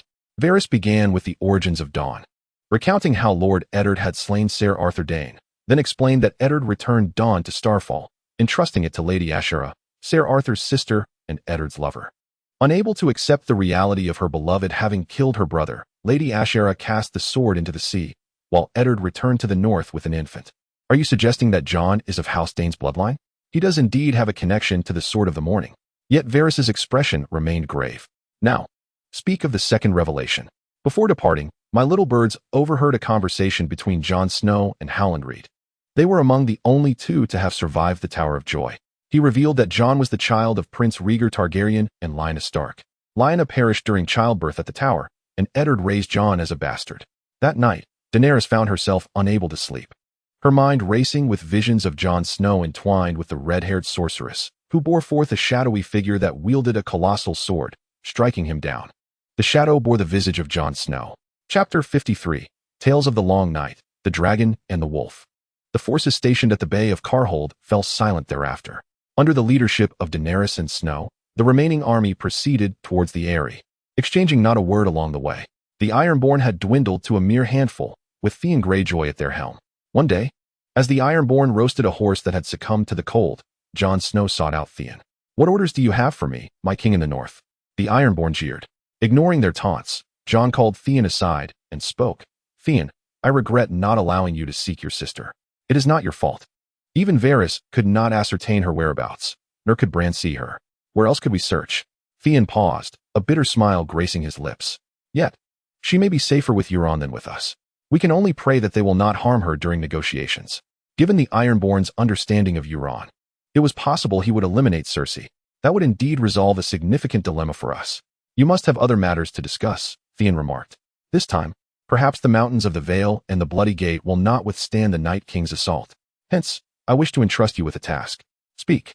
It is my debt to your kin. Sansa mentioned that you once saved her from Ramsay Bolton. Can you continue to protect her?" "I can. The Ironborn are the finest sailors. Once inside the Bloody Gate, you shall take Sansa along the small paths, passing through Iron Oak and Stone Hedge, en route to Seaguard." Jon continued, "If ultimately the entirety of Westeros is consumed by the Night King, I say, you and the Ironborn must ensure Sansa escapes by ship to the eastern continent from Seaguard. If I cannot rescue my sister, then you shall be my last remaining kin." Theon replied, "I will safeguard Sansa. Let this matter remain undisclosed," he cautioned, fearing Daenerys' suspicion. Theon solemnly agreed. The dragon Regal flew low, its injuries causing it to move slowly. Jon had not ridden it since the Bay of Carhold, and the situation had grown increasingly delicate. Along the way, more common folk joined the army. In Daenerys' name, Jon issued a decree: for every man who enlisted, 2 of his family members may seek refuge in the Vale. Countless farmers thus enlisted. On this day, Jon finally reached the Bloody Gate fortress, the vital choke point leading to the Eyrie. Beyond the stone fortifications, the peaks dramatically unfolded. Once, these craggy heights boasted an endless array of vistas, but now, shrouded in the oppressive darkness of night, only the nearest summits were discernible. The Eyrie could accommodate but a few hundred souls, thus a multitude of northern farmers, clan folk. And free men did not arrive there, but instead slipped into the mountains of the Vale along alternative paths, their fates resting upon whether they found cottages, hedgerows, or caves. All dictated by fortune. Jon brought only his family, the Ironborn, commanders, and attendants, while Daenerys accompanied her most elite Unsullied and Dothraki warriors. Guided by Ser Bronze Yohn and the 8-year-old Lord Robin Arryn, along with a handful of knights. Strange, where has Rhonar gone? What of the knights guarding the Bloody Gate? Ser Bronze Yohn pondered. As they ventured into the western end of the canyon, the path began to meander downward after passing through the final mountain pass, leading them to the foot of a towering mountain that rose 2 miles high. The canyon here was exceedingly narrow, with the northern mountains looming ominously close. 2 dragons circled above, while Daenerys and Jon Snow walked side by side. The fog in the mountains was thick, and with the prolonged night, flying the dragons was perilous. In the distance, one could glimpse the towering peak known as the Giant's Lance, its summit reaching 3.5 miles above the ground. With the Eyrie perched atop it, Jon Snow introduced the way to Daenerys, explaining that access to the Eyrie required traversing a narrow path suitable for only 2, followed by passage through 3 castles before finally reaching their destination. It was here that the dead would be vanquished, as both mountain peaks and the 4 castles would be able to launch an assault. "Indeed, this will be your demise," a voice echoed from the heights. Suddenly, torches ignited on the hillside, and at a bend in the road, a familiar figure stood upon a massive rock. "Stop!" Jon Snow shouted. Time was of the essence, and he feared they were at the mercy of their foes. Euron, accompanied by his Ironborn, pushed through the crowd to the forefront, drawing his bow and aiming it at the figure on the rock. "Yara Greyjoy," he called out, his axe blade turned inward, poised at her throat. "Poor Littlefinger. He just handed over the valley to Cersei, only to hear that you lot had him killed in Winterfell." Euron continued bluntly, "But this works to my advantage. I can now serve as the queen's treasurer. The queen has commanded me to take in those people, tens of thousands of mouths to feed from the royal treasury. As a gesture of goodwill, you lot should lay down your arms. The dungeons of that chicken coop castle have limited space. Delay your surrender, and you'll end up hanging on the blood gate. He gestured towards his cowardly nephew. Your sister is here. I await your arrival. Yara struggled against her bonds as Euron waved his axe. An arrow whizzed by, missing Euron but striking one of his lackeys. Fire, Euron commanded. A toast refused is a penalty drink. The Unsullied shielded Daenerys, while Jon Snow leaped onto the cliff, engaging in fierce combat with the enemy. Brienne, displaying extraordinary strength, hoisted a horse to shield Sansa beneath it. The horse neighed and kicked, but soon succumbed to its wounds from arrows. It then became evident that enemies were also lying in wait at the Bloodgate, with arrows raining down from 2 lookout towers connected by a sturdy stone bridge. They were caught in a crossfire. Dragon fire, Daenerys commanded. The 2 dragons emerged from the mist, unleashing torrents of flame that engulfed the towers. Daenerys hesitated, torn between retreat and advance. She understood that lingering in battle was not an option. The 3 castles and the area itself held uncertain odds against the night, even with the dragons during daylight. We must retreat, Your Grace, Varys said, stepping forward, an arrow lodged in his left shoulder. The burned castles cannot withstand the White Walkers, and our countless people are now hostages of Cersei. Very well, we shall retreat. 2 dragons soared over the burning watchtower, diving into the valley to continue their assault on the enemies within. Suddenly, it appeared that Rhaegar had been struck with great force, flipping midair before blood gushed from his chest. Dragon-s blood ignited in the atmosphere, and Rhaegar plummeted into the valley amidst a rain of flames. Rhaegar, Daenerys cried out, still being dragged away by the Unsullied. Suddenly, the valley was filled with the howls of wolves. Hundreds of wolves emerged, launching an attack on the archers. A massive dire wolf perched upon a colossal rock, its yellow eyes fixed upon the soaring dragons. Chapter 54, Tales of the Long Night. The departed do not die. The howls intensified as the wolves assailed the archers. Seizing the moment, Theon shouted and led the Ironborn into a charge. Euron, with one hand still gripping a throat, swung his axe to fend off a gray wolf that had charged too close, having just killed a man struck by Theon's arrow. Theon had already scaled the cliff from the side. Yara forcefully shoved Euron aside, breaking free. We must go. Yara instinctively pulled Theon, who suddenly realized he had yet to prove his bravery before his sister. In a frenzy, he charged at Euron, who had been knocked down by Yara, and a gray wolf lunged at him. He fought desperately, just managing to slice through the wolf's throat. The archers had noticed them, and arrows rained down. Theon, in a wild frenzy, attacked Euron instinctively. Just as Euron was on the brink of being overwhelmed, Theon was struck by a cold arrow from behind. We must go, Theon shouted to the others. Suddenly, he lifted Euron and hurled him down from the massive rock. The Ironborn dragged the screaming Yara away. Unexpectedly, a moment later, a voice called from behind Yara. You want your brother? Here he is. Euron, bloodied and leaning against the rock, tossed a severed head at Yara. Upon seeing her brother, she witnessed his tragic demise and screamed for vengeance against Theon. Jon Snow leapt from the cliff and was momentarily stunned when he saw Yara before urging the others to flee. Arya and Gendry, along with many ironsmiths, were among the last to leave, racing towards the Bloodgate as dragon fire erupted in the distance. At that moment, the Bloodgate had been breached, and the crowd began to retreat. Arya recognized the leader of the Sudden Wolf Pack, finding them eerily familiar. It could be Nymeria, my dire wolf. I have encountered her in the Riverlands. The Wolf King gazed at Arya from afar, their eyes locking for a brief moment before he turned and departed. The black dragon, Drogon, vented his fury upon the Bloodgate, his flames melting the watchtower and the stone archway, causing debris to collapse and seal the narrow passage. The northern forces continued to retreat until they stopped a dozen miles from the Bloodgate. Where's Dany? Jon Snow searched the chaotic crowd for Daenerys. Why are we retreating? 2 soldiers carried the injured Ser Jorah Mormont, who struggled to question Jon Snow. He is called Bronze Jon due to a piece of bronze armor inscribed with the runes of his ancestors, which are said to protect the wearer from harm. Yet, at this moment, the enemy's armor-piercing sword has penetrated that armor. The Duke of Eagle's Nest was terrified, hiding behind his soldiers and weeping. I apologize, my lord. Hundreds of thousands of citizens are in Euron's grasp, and now is not the time to battle with humanity.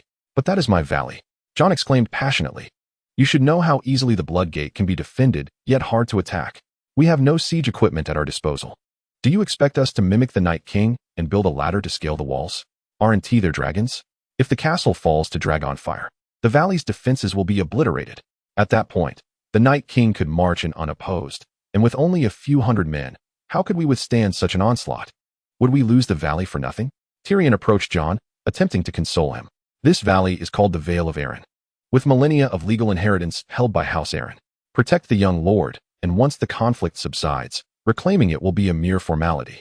Littlefinger once surrendered the Vale to secure his own title as a lord. Now that he is dead, do you still fear the Night King kneeling before Cersei for a title? My lord, I have found this. Just as Jon Snow dismissed Sir Jon, another soldier rushed in, interrupting him. At first, Jon thought the soldier bore a spear, but as he approached, he noticed the feathered tail upon it. Such a large arrow? Snow mused, recalling the thunderous sound of hundreds of crossbows releasing simultaneously on the battlefield. This is a dragon-slaying bolt. They all remembered the rain of fire that had once fallen upon them.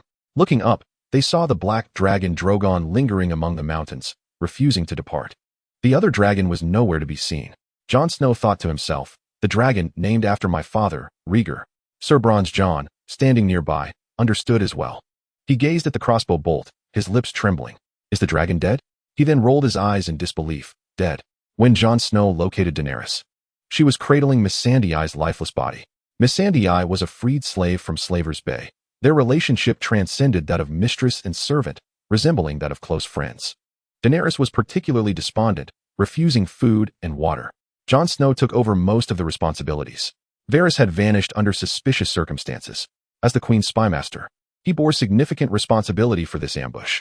Meanwhile, another spymaster, Bran, was not held accountable, as the Vale lacked the necessary resources. Fortunately, the journey was lengthy, and Jon and his companions were at the forefront. Most of the troops had only just entered the Vale and could turn back without losing too much time. Otherwise, they would have been caught between Euron and the dead. The group had no alternative route.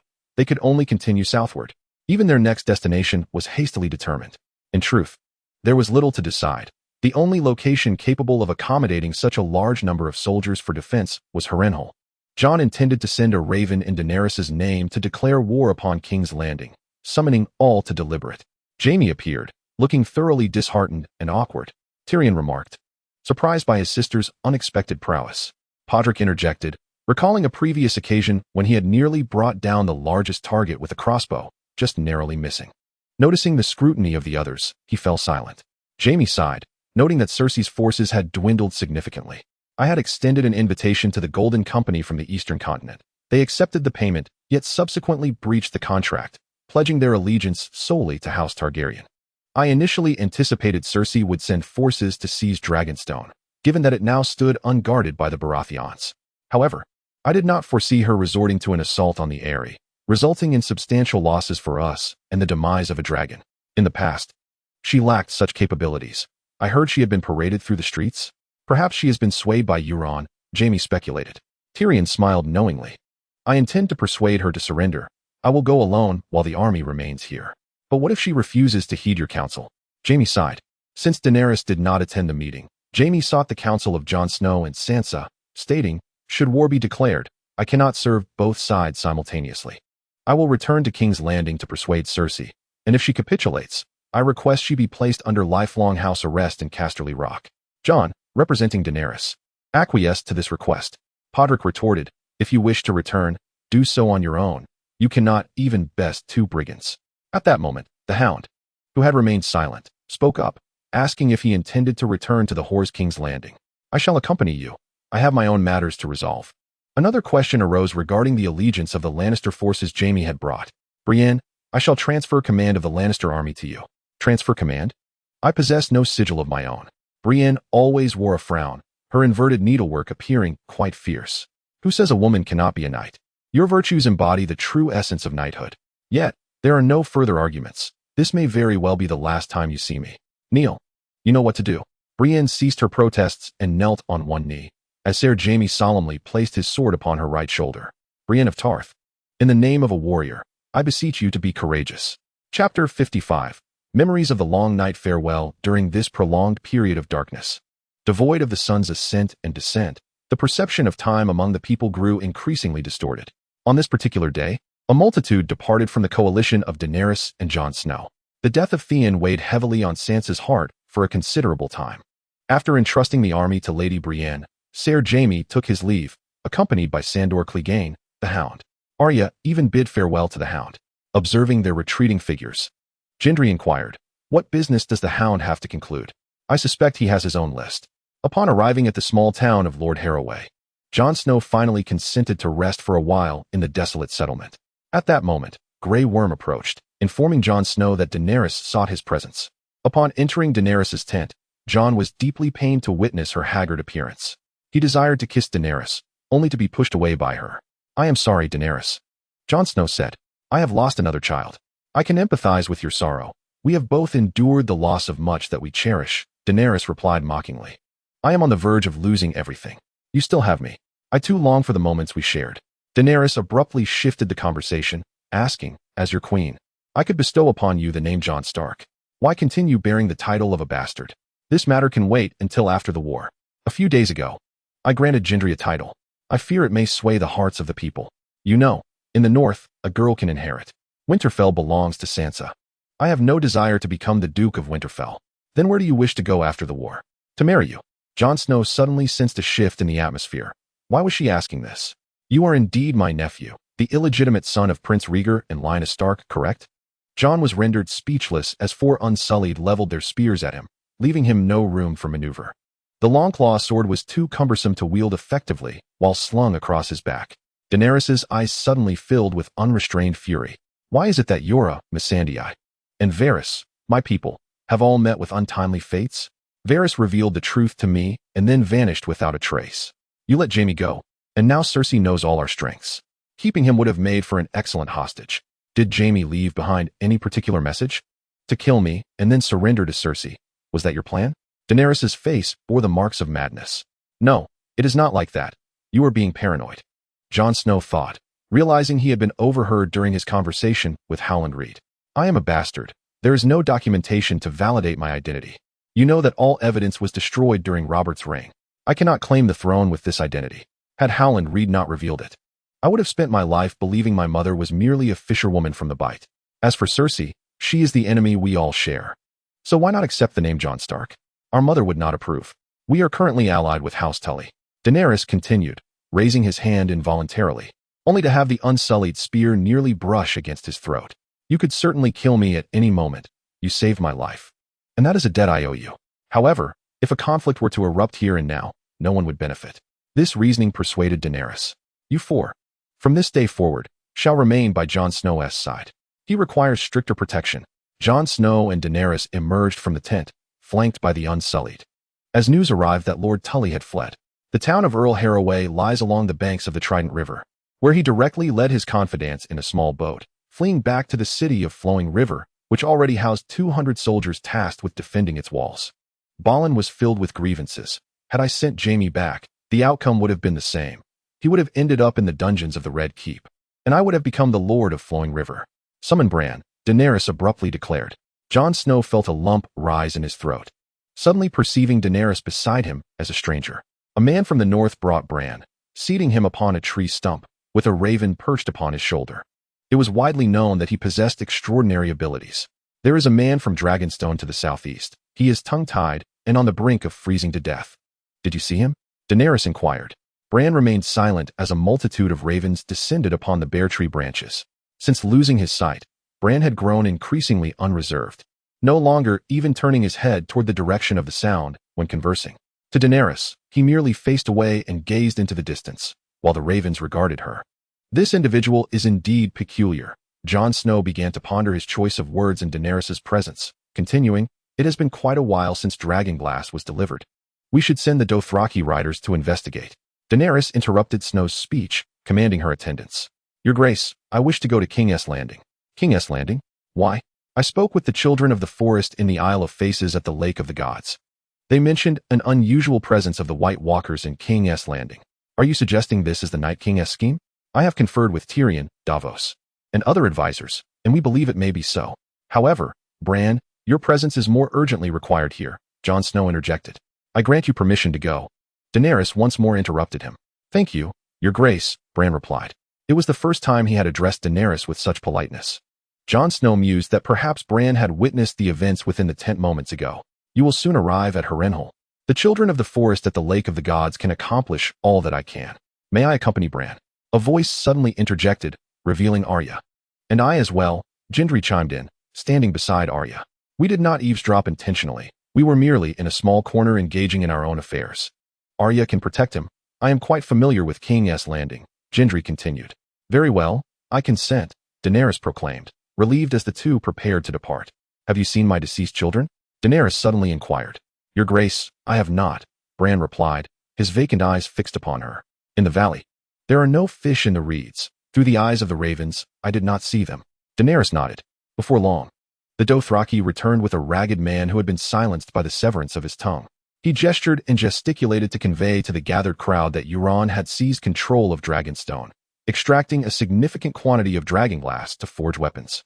Simultaneously, he had sealed the island, preventing any news from escaping. All sailors transporting dragonglass had their tongues cut out. This man had leapt into the sea to escape and swim back. After Theon's demise, Yara shed not a single tear.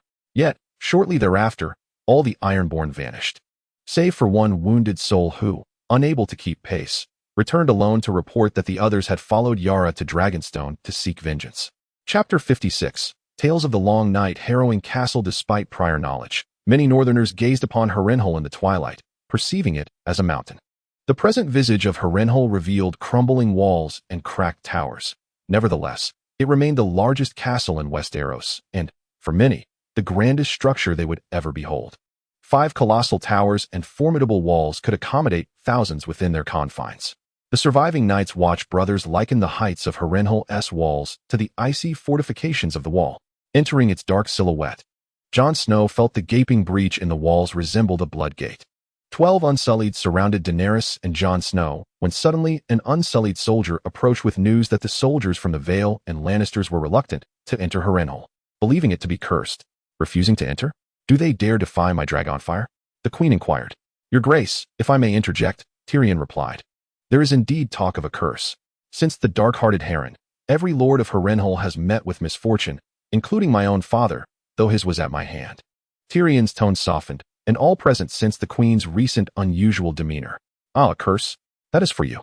Breaching Harrenhal is the pivotal battle for my Targaryen family to reclaim the throne. Here, I shall fulfill the resurrection of House Targaryen." The assembly fell silent. The Unsullied were directly commanded by the Queen, and the orders had been dispatched. Before Bran departed, he left a message for us to seek the children of the forest on the Isle of Faces, yet no boats could be found by the lakeside. After a short while, Tyrion returned with another report. Daenerys scoffed. "Why? I surmise they were taken by the nearby villagers, fleeing up the river to King's Landing. I am inquiring why we should seek those little green folk on the island. They may possess knowledge on how to confront the Night King. We have dragons. That is our method of opposing the Night King," Daenerys declared imperiously. "Your Grace, if I may also speak." Samwell suddenly approached the Queen, casting a nervous glance at Jon Snow. "The children of the forest on the Isle of Faces were heroes from millennia ago who allied with humanity to defeat the Night King. It is prudent to consult them." In recent days, Samwell had not found an opportunity to speak with Jon Snow, heavily guarded as he was, regarding the deaths of his father and brother. He sought a definitive answer. Do they remember events from thousands of years past? In a book, I encountered Samwell's assertion that the weirwood tree remembers everything. The children of the forest can communicate with the spirit of the weirwood, just as Bran can see through the eyes of the ravens. They are able to perceive all that has transpired beneath the trees through the eyes carved into the weirwood. Thus, they can witness the events of the last long night. However, the Queen remains non-committal about these revelations. Jon Snow grows anxious, pondering whether Daenerys was unaware of this knowledge. Surely, she must now be contemplating that Bran knows the truth of Snow's lineage. Fortunately, Arya and Bran have already fled, yet Jon's concern now shifts to Sansa. Harrenhal consists of 5 towers, the shortest of which is still twice the height of Winterfell. Their original names have long been forgotten, replaced by crude and bizarre monikers that evoke the sinister curses associated with them. Daenerys opts for residence in the largest tower, known as the Tower of the Dread King. Tyrion perceives this tower as the true spear of the giants. Its name derives from the castle's builder, the malevolent Heron, who believed the fortress to be impregnable, only to encounter the Targaryen dragon lords upon their landing in Westeros. The great dragons soared over the walls, incinerating Heron within the tower, their flames even melting the stone of the tower's summit, henceforth known as the Tower of the Dread King. The castle had lain desolate for ages, originally housing numerous commoners who had been driven from their homes. Daenerys permits them to reside in the crypts beneath the Weeping Tower. Upon opening the crypts, however, they discover them filled with corpses. Not only here, but in every corner of the castle, the dead can be unearthed, the stench overwhelming. A mere poke of a spear into the ground could easily breach the thin layer of soil to reveal a skull's eye socket.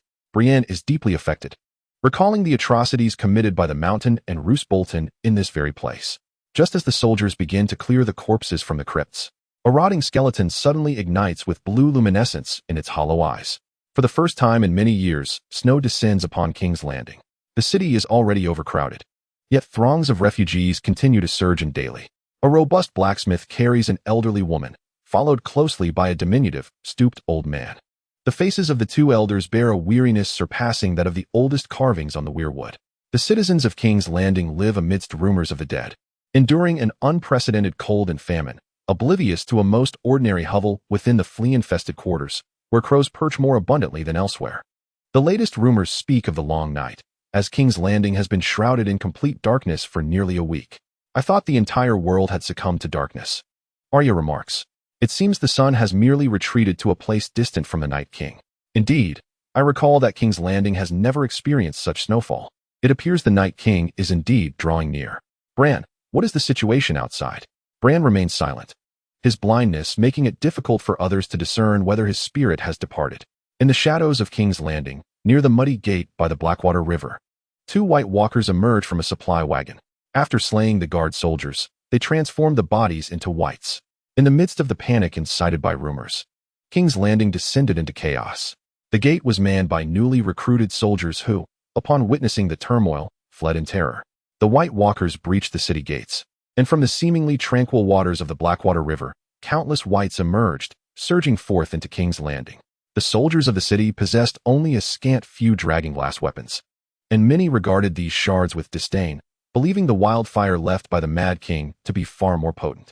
However, the wildfire was now meticulously contained within the Red Keep and the Dragon Pit, rendering it inaccessible and unusable in the densely populated city. Within the makeshift shelters scattered throughout the Mud Gate, a throng of farmers fleeing from upriver sought refuge. At that moment, the crowded muddy pathways witnessed a tragic stampede. As a child, bloodied and dazed, struggled to rise, his eyes as blue as the jewels adorning the Queen's crown, Bran observed the unfolding chaos with a heavy heart. Yet he found himself distanced from the weirwood, his powers waning and unable to command the wights. Once his essence returned to him, he informed his companions of the disorder in the city. As in Winterfell, he declared, I shall confront the wights. You guide me through the creatures. Arya, resolute, withdrew a dragonglass dagger from the hay. No, this is far too perilous, protested Jandrai. You must remain and protect Bran, Arya insisted. Regrettably, it seemed that after all this time, there had been no introduction to the children of the forest. These were the earliest inhabitants of Westeros, existing a millennium ago. Diminutive beings with three-fingered hands and large, expressive eyes, akin to the elves often depicted in Western fantasy. The first humans had once clashed with the children, but later came to embrace their worship of the old gods, establishing a pact on the Isle of Faces, where humans claimed the plains, mountains, and rivers, while the children retained dominion over the weirwoods and forests. The children possessed magic, as well as the skills akin to Bran's, but their dwindling numbers rendered much of their lore obscure. In Chapter 57, Tales of the Long Night, prior to the climactic battle, Tyrion and Samwell deliberated whether the Night King truly lacked strategy. Clearly not, Tyrion remarked. At Winterfell, they even knew to leave two wights behind as a rear guard. They constructed a human ladder and executed precise strikes. If their capabilities were enhanced, I fear our queen might summon the Night King to serve as her advisor.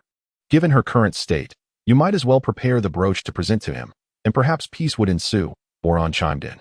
Before the trio loomed the formidable castle walls, and Samwell illuminated a dusty door with a torch. Suddenly, a series of muffled sounds echoed, alerting Tyrion, while Samwell remained oblivious, preoccupied with unlocking the door. Be cautious, Tyrion warned, as the ground beneath them swelled ominously, bursting forth to reveal a pale, worm-like head with scythe-like appendages. Ah! Samwell exclaimed in fright, yanking the door open, causing the collapsing earth to crush the monstrous creature, revealing it to be a gigantic ice spider, its remaining four limbs still writhing. The land at the castle's center roiled as if boiling water, continually heaving. A decayed hand emerged from the earth, causing Samwell to flee in terror. How many dead lie buried here? This is a trap set by the Night King. These corpses have just been resurrected, indicating that the Night King is nearby, and he must be accompanied by a formidable army of the deceased. If the queen will not go, then we must seek out the children of the forest. Sam, Boron, shall we? I have only found a small boat by the shore. To hell with your grandmother. I refuse to walk into death's embrace, Boron retorted. In the grand hall of the Tower of the Burning King, Daenerys continued her private discourse with Jon Snow. Your friend Sam just mentioned that Bran can glimpse into the past from the weirwood. Is that true? No, it is not. Though he possesses a fragment of the Children of the Forest's abilities, he remains mortal. I can only lie now, Jon Snow thought. How can I convince you? I have no proof. He and Arya must have reached King's Landing by now. Perhaps we should consult Sansa? Do not lay a finger on her. You are afraid. What are you afraid of, Jon? It is you who is pressuring me, Dany. Ever since Rhaegar's demise, you have changed. I would give anything to save Westeros. Yet not one soul here wishes for me to be their queen. You will. You have known since childhood that you would rule the realm. As for me, I have only ever known myself as a bastard. When the king visited Winterfell, I sat at the back with the servants. I have no desire for the Iron Throne. Do you truly believe someone overheard Varys' conversation with you and seized the opportunity to kill him? That is implausible. How do you know? If you could see into the hearts of others, how could you have fallen to your Night's Watch brothers? Can I see into your heart? Suddenly, the room seemed to tremble, dust cascading from the wooden beams that had not been tended to for centuries. The Unsullied around them grew alert. What is happening? The wooden windows had long since vanished, perhaps burned as firewood by the common folk who roamed the castle. At that moment, a massive ice spider crashed through the vacant window hole. Clearly, the spiders could scale walls. Your Majesty, countless such creatures, along with blue-eyed corpses, have suddenly emerged from the ground. We must ascend, Grey Worm urged. Without hesitation, Daenerys agreed. After what felt like an eternity, they finally reached the summit of the Tower of the Burning King, a space vast enough to accommodate another castle for a small lord. The melted rock was as smooth as volcanic stone. Jon Snow acutely sensed the air growing colder, an abrupt chill that deepened with every breath he took. The Night King is coming. Dany, mount the dragon and seek the children of the forest at the heart of the lake. I implore you. I have faced fire unscathed twice, in Slaver's Bay, in Karth, in the Dothraki Sea. I am invincible. Daenerys seemed to murmur. Dany, what is wrong? That witch's prophecy is a lie. Face it. Jon Snow seemed to sense that Daenerys' confidence was gradually crumbling. He shouted, and as Daenerys beheld Jon wielding his colossal sword, memories of Khal Drogo flooded her mind. Drogon circled the Tower of the Burning King, unleashing flames upon the walls, incinerating the gargantuan ice spiders that were larger than hounds. For a dragon, this was a hallowed ground of ancestral glory. Drogon descended to the edge of the tower, and Daenerys climbed onto his back. Before anyone else could join her, Daenerys abruptly commanded the dragon to take flight. In the air, she observed the human ranks in Harrenhal descend into chaos. Without Bran and amidst the starless night, no one knew where the White Walkers and the Night King lurked. All were engaged in a frenzied melee. A white warrior who had escorted Daenerys suddenly leaped from the tower, and she recalled Grey Worm's earlier words about running upward. The Unsullied were devoid of fear. Such sentiments were alien to them. When one who knows not fear experiences it, they cannot confront their true self. Daenerys guided Drogon back to the tower's pinnacle. Grey Worm, you all come up. Jon, you too. We are headed to the House of Black and White. Arya traversed the narrow alleys of Flea Bottom, a flock of crows taking flight from the rooftops as she passed. How could the White Walkers reach King's Landing? Arya pondered in confusion. Throughout their journey, Bran had not articulated how they would investigate the eerie presence of the White Walkers upon arriving in the capital. Her reasons for accompanying Bran to King's Landing transcended mere protection. The final name on her death list belonged to Cersei Lannister, who proclaimed herself the Queen of the Seven Kingdoms. The stench of the reanimated corpses emanated from the distant mud gate, yet rumors had arrived before the wights, prompting the populace to gather their valuables and plunder shops and temples. Arya concealed her dagger in an old garment as she maneuvered through the crowd. Hey, little girl. All alone, called three soldiers draped in undyed cloaks. They had once been gold cloaks, members of the city guard. But recent expansions had left these new recruits without time to dye their capes. Arya feigned ignorance and hastened past them. She could easily overpower the three new soldiers, but she feared revealing her precious Valyrian steel dagger would attract unnecessary trouble. Hey, little girl, don't go. The wights are coming. Let us help you escape. One of them grabbed Arya's shoulder, leaning in close. Suddenly, his mouth was filled with the taste of his own blood. Chapter 58, Tales of the Long Night. The final battle at the House of Black and White. Drogon carried Jon Snow, Daenerys, and several Unsullied to the House of Black and White, where dense trees flourished, rendering the ground unsuitable for the dragon to land. Being a creature of fire, Drogon evidently disliked having his wings submerged in the frigid waters of the lake, so he released everyone and ascended into the sky. Under the flickering torches, the twisted faces on the weirwood sent shivers down Daenerys' spine. Soon after, Samwell and Tyrion emerged from the thicket. "We seek the children of the forest. There is but a small boat, and it has just arrived," Samwell announced. "We have found her." A pale old woman, leaning on a black cane, appeared as Samwell approached. Her skin, deeply wrinkled and as pale as the bark of a weirwood tree, framed a head of white hair and a pair of crimson eyes. "Aegon Targaryen, you have finally arrived," she declared. Jon Snow, taken aback, responded, "I am Jon Snow. Your father is Rhaegar Targaryen, and your mother is Lyanna Stark. They met at the tournament of Harrenhal and were wed beneath the weirwood, with each tree here bearing witness." "You are not a bastard?" Daenerys exclaimed in astonishment. "It does not matter," Jon interjected, halting Daenerys. He turned to the old woman, pressing, "Tell me how to kill the Night King, the burning sword of Valyrian steel. You shall soon behold it for yourself."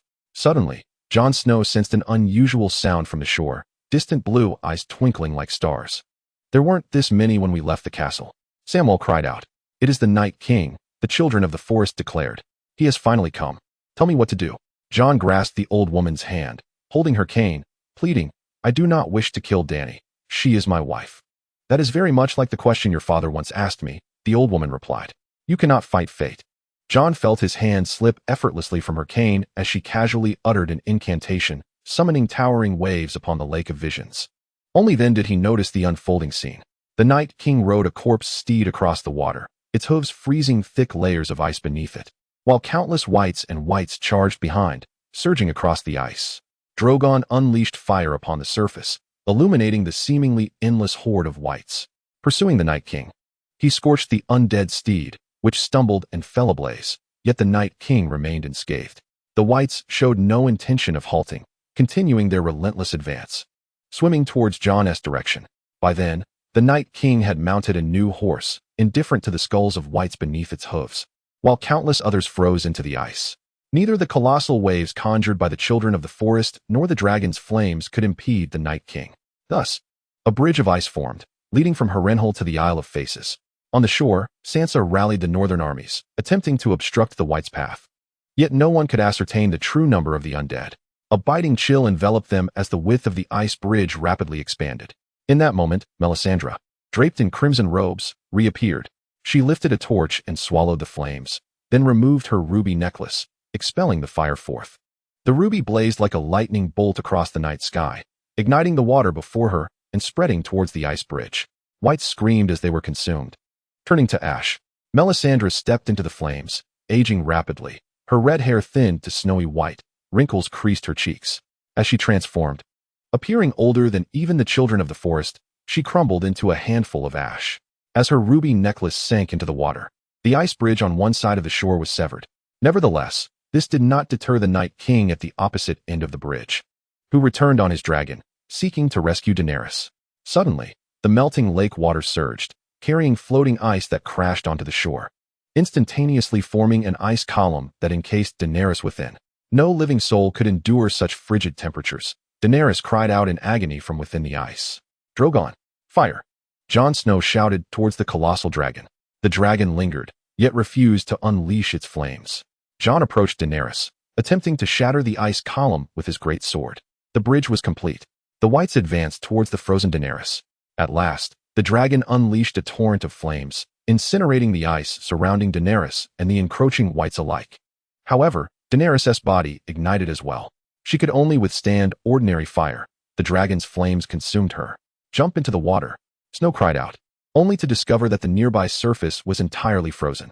Daenerys collapsed in the flames, summoning her final reserves of strength to utter, "Aegon, kill me. I know the truth." "You should hear Aegon's name." Jon Snow froze, trembling as he drove the great sword into Daenerys' heart. He witnessed a faint smile at the corner of her lips. Instantly, a blinding flame erupted from Daenerys' still-beating heart, the sword igniting in a blaze, radiating a brilliant light that shattered the approaching wights into mere bones. Jon Snow withdrew the great sword and charged towards the Night King.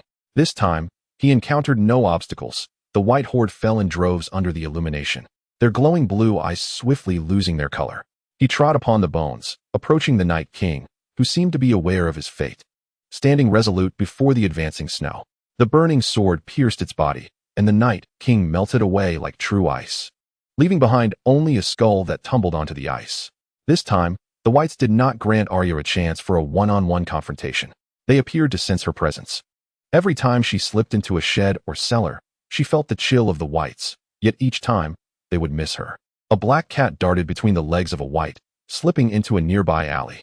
Arya, oblivious to whether anyone noticed her, swiftly dispatched the wight with a few deft flicks of her dagger, pursuing the black cat. Turning into the alley, Arya found the black cat frozen in place, with no other creatures to continue the chase. Realizing something was amiss, Arya recognized that Bran's signal had been severed. She stumbled back to the shed, where Bran remained motionless, guarded by Hound with his massive hammer. Arya shook Bran vigorously. By now, the tide of corpses had spread, the streets echoing with the wails of the wights. A large wight crashed through the door, wielding a blood-soaked cleaver. Just as Hound prepared to confront it, the wight suddenly halted, its blue light fading, returning to an ordinary corpse that collapsed with a thud. Arya instantly comprehended the unfolding events. Bran's consciousness had returned, and he gently urged her, "Go, fulfill your desires." Chapter 59, Tales of the Long Night. A new dawn. The streets did not fall into tranquility despite the corpses of the wights littering the ground. The gold cloaks of the city guard were decidedly more adept at dealing with the impoverished than with the undead. Arya skillfully evaded the soldiers and effortlessly entered the Red Keep, only to encounter a familiar visage lurking behind a concealed door. It was Sandor Clegane, the Hound. He had just strangled a gold cloak and was preparing to don the man's attire to infiltrate the Red Keep and exact revenge upon the mountain. To Arya's surprise, the Hound displayed no astonishment upon seeing her. "When I entered the city, those newly recruited fools did not even recognize me. They seized me the moment they spotted Jaime's false hand, ignoring my presence entirely. Has it truly been only a few years? Not only do they fail to recognize me, but they are also oblivious to the fact that the large man beside Cersei is the mountain." Yet, the Hound's countenance could not afford to draw too much attention. He had concealed himself in the city for several days, and amidst the chaos, he was now ready to act. Arya disclosed the location of the secret passages within the Red Keep's cellar, and the Hound understood her intent. Inside the Red Keep, Cersei studied a map of Westeros, with Jaime's Valyrian steel sword resting upon the table. Euron's expression was grim as he cursed, lamenting that his ship carrying dragon glass had been sunk. The wights rampaged through the slums of King's Landing, yet they had not encroached upon the vicinity of the Red Keep, where the gold cloaks were primarily focused on preventing refugees from storming the castle. Suddenly, Jaime burst through the door. Before Cersei could inquire about the mountain's absence, Euron erupted into laughter and drew Jaime's sword. Jaime had been placed under house arrest since his arrival at the Red Keep, and Cersei had not even laid eyes on him. He had managed to incapacitate a guard and escape amidst the turmoil. As Jaime gazed upon Cersei, he was struck by an unsettling sense of unfamiliarity. Euron's relentless mockery of Cersei was met not with reprimand, but with her desire to summon the mountain to apprehend him. In that moment, Jaime realized that, to Cersei, Euron was the man who could lead her to victory, whereas he had become akin to an unwelcome scar that she wished to conceal. Fury surged within Jaime as he unsheathed the sword he had taken from the incapacitated guard, intent on challenging Euron to a duel. "Very well, I shall witness the skill of the Kingslayer." He lunged at Euron's heart, but Euron deftly sidestepped. As they stood close enough, Euron suddenly spat phlegm directly onto Jaime's face. Jaime had only ever experienced the training of knights. This filthy tactic, akin to a low blow, was foreign to him. Furthermore, having been imprisoned for several days, deprived of sustenance, he was in a weakened state and could not evade the assault, resulting in a face besmirched. Almost immediately, Euron thrust his sword into Jaime's abdomen. It was then that Cersei awoke from her stupor. Euron laughed heartily as he exited, proclaiming, "This sword is quite splendid. I shall keep it as a testament to our love. I return you to the Kingslayer. Soon, when he becomes blue-eyed, he shall rise again to pursue you. You may reign over the million dead in King's Landing while I continue my quest for an island unreachable by the living." Suddenly, his sentence trailed off. Cersei cradled the barely conscious Jaime in her arms. Her heart, as cold as the long night, finally softened. "I shall seek out Ser Qyburn. He may save you. I have erred greatly in my life, unlike others who owe us," Cersei uttered. Suddenly, Jaime drew a dagger from his side and plunged it into Cersei. They collapsed in an embrace. Arya entered, bearing the lifeless body of Euron upon her shoulder. Cersei, in terror, fled the room, shouting for the guards. "Your Majesty, "Why is your attire stained with blood?" inquired the current commander of the city watch. "How did Jaime escape from the dungeons?" "He has slain Euron." The commander knelt, pleading for forgiveness. "Your Majesty, all the corpses of wights in the city have been cleared. I was preoccupied with battling the dead and was indeed unaware." "This morning, Sir Jaime was unaware? If you cannot ensure my safety, what else is there to know?" "What of Sir Robert Strong?" "Robert Strong is the name of the mountain now." The commander feigned ignorance. "Cersei ordered his execution by hanging." At that moment, Qyburn arrived. Seemingly oblivious to the terrifying tide of corpses threatening King's Landing, eagerly inviting Cersei to witness his laboratory. Along the way, his voice trembled with excitement as he proclaimed, "The dragon brought back by Captain Euron from the Eyrie has reacted to the flesh. The runes, success once more. If I can just perfect the final set of runes, you shall be able to ride it. You will be the true dragon rider of Westeros." To Cersei's astonishment, Qyburn's laboratory was situated within the dragon bone display room of the Red Keep cellar, filled with jars and framed dragon glass amidst the enormous bones. Cersei's eyes fell upon the corpse of Viserion, held aloft by numerous iron supports, its eyes glowing with an eerie blue light akin to that of wights. A shard of dragon glass was embedded in the dragon's fatal wound. Upon sensing their presence, Viserion's gaze flickered, though its body remained still. The shard seemed to shimmer as well. Truly a marvel of craftsmanship, Cersei marveled. "Is the mountain similar?" Qyburn paused momentarily, yet did not question her identity. "Indeed, the magic of the bloodstone can certainly be replicated." Cersei nodded, leaving behind Qyburn's terrified form. As she ventured into the secret passage, she came upon Sandor and the mountain. The mountain's helmet had fallen, revealing an empty cavity, with a pale spine protruding from his neck, capped by a square black stone inscribed with bizarre runes that, despite lacking power, instilled a sense of dread. Sandor lay bisected, intestines strewn across the ground, clinging to life, cursing Cersei. She drew the Valyrian steel dagger and plunged it into the mountain's unprotected palm. The mountain fell, lifeless, like a wight, the black stone slipping from his grasp, rolling into a darkened corner. Sandor, upon seeing the dagger, suddenly comprehended. He erupted with laughter as Cersei, mimicking Arya's voice, declared, "This time, I shall leave you here." She then turned and exited. The House of Black and White. Jon Snow stared vacantly at the countless bones scattered around him, carelessly casting aside the radiant holy sword, and wandered back in a daze. He cradled Daenerys's corpse, now reduced to melting ice, weeping profusely. The dragon descended silently, observing them, and after an indeterminate time, Drogon seized Daenerys's body and soared eastward. The dragon vanished into a crimson horizon, never to be seen again. Jon abdicated, announcing the transfer of the North's guardianship to Sansa. Though Sansa did not accept the title, she issued a decree in the name of King Aegon Targaryen VI, demanding Cersei's surrender. Upon Sansa's arrival at King's Landing with her vast army, the gates swung wide open, revealing Cersei in shackles, flanked by two gold-robed figures unarmed and unarmored to greet Sansa. This ceremony evoked memories within the city, with many shouting shame along the way, and Cersei endured a barrage of rotten eggs and vegetables. Sansa accepted Cersei's surrender, agreeing to confine her to Casterly Rock for life as per her arrangement with Jaime. The next day, news of Cersei's suicide emerged from the dungeons. Chapter 60. Farewells and Reunions. Crisen shifted his numb feet, pondering the lengthy tale. In the final chapters, all of Westeros was aware of Sansa's acceptance of Cersei's surrender, followed by Cersei's demise. The populace elected Jon Snow as king, though he remained on the Isle of Faces. Unexpectedly, it turned out that Cersei had been impersonated by Arya through her faceless art, explaining her almost total absence from historical accounts. This revelation would certainly require sharing with Rod. Additionally, the mountain was revealed to be a contrived corpse. Red God, are you suggesting that Cobain harnessed the powers of the cold god to resurrect the headless mountain? He has slain many Dornish nobles, with their heads sent to Dorne for atonement, fused within a bronze statue that now kneels before the Dornish palace, his brother remarked. Crisen recalled indeed such a statue existed in Dorne. He had heard of it while passing through on his return to Westeros from the Free Cities, but had not taken the time to see it, preoccupied with haste.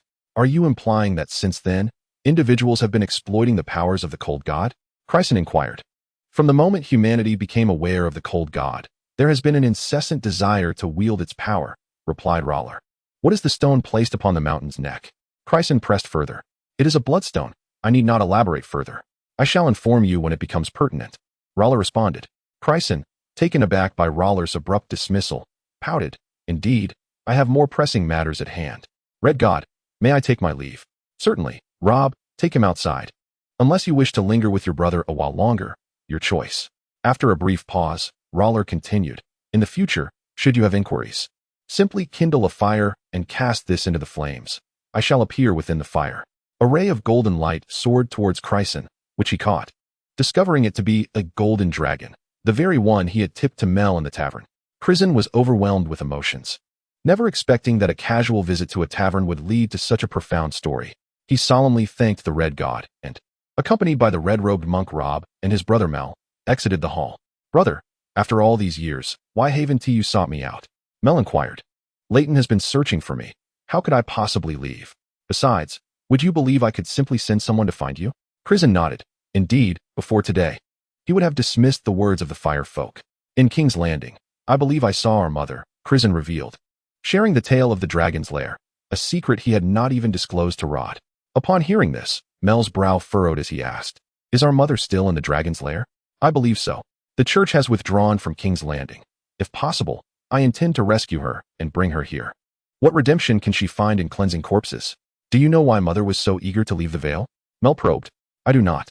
The time I spent in Mill was as long as the time I was separated from her.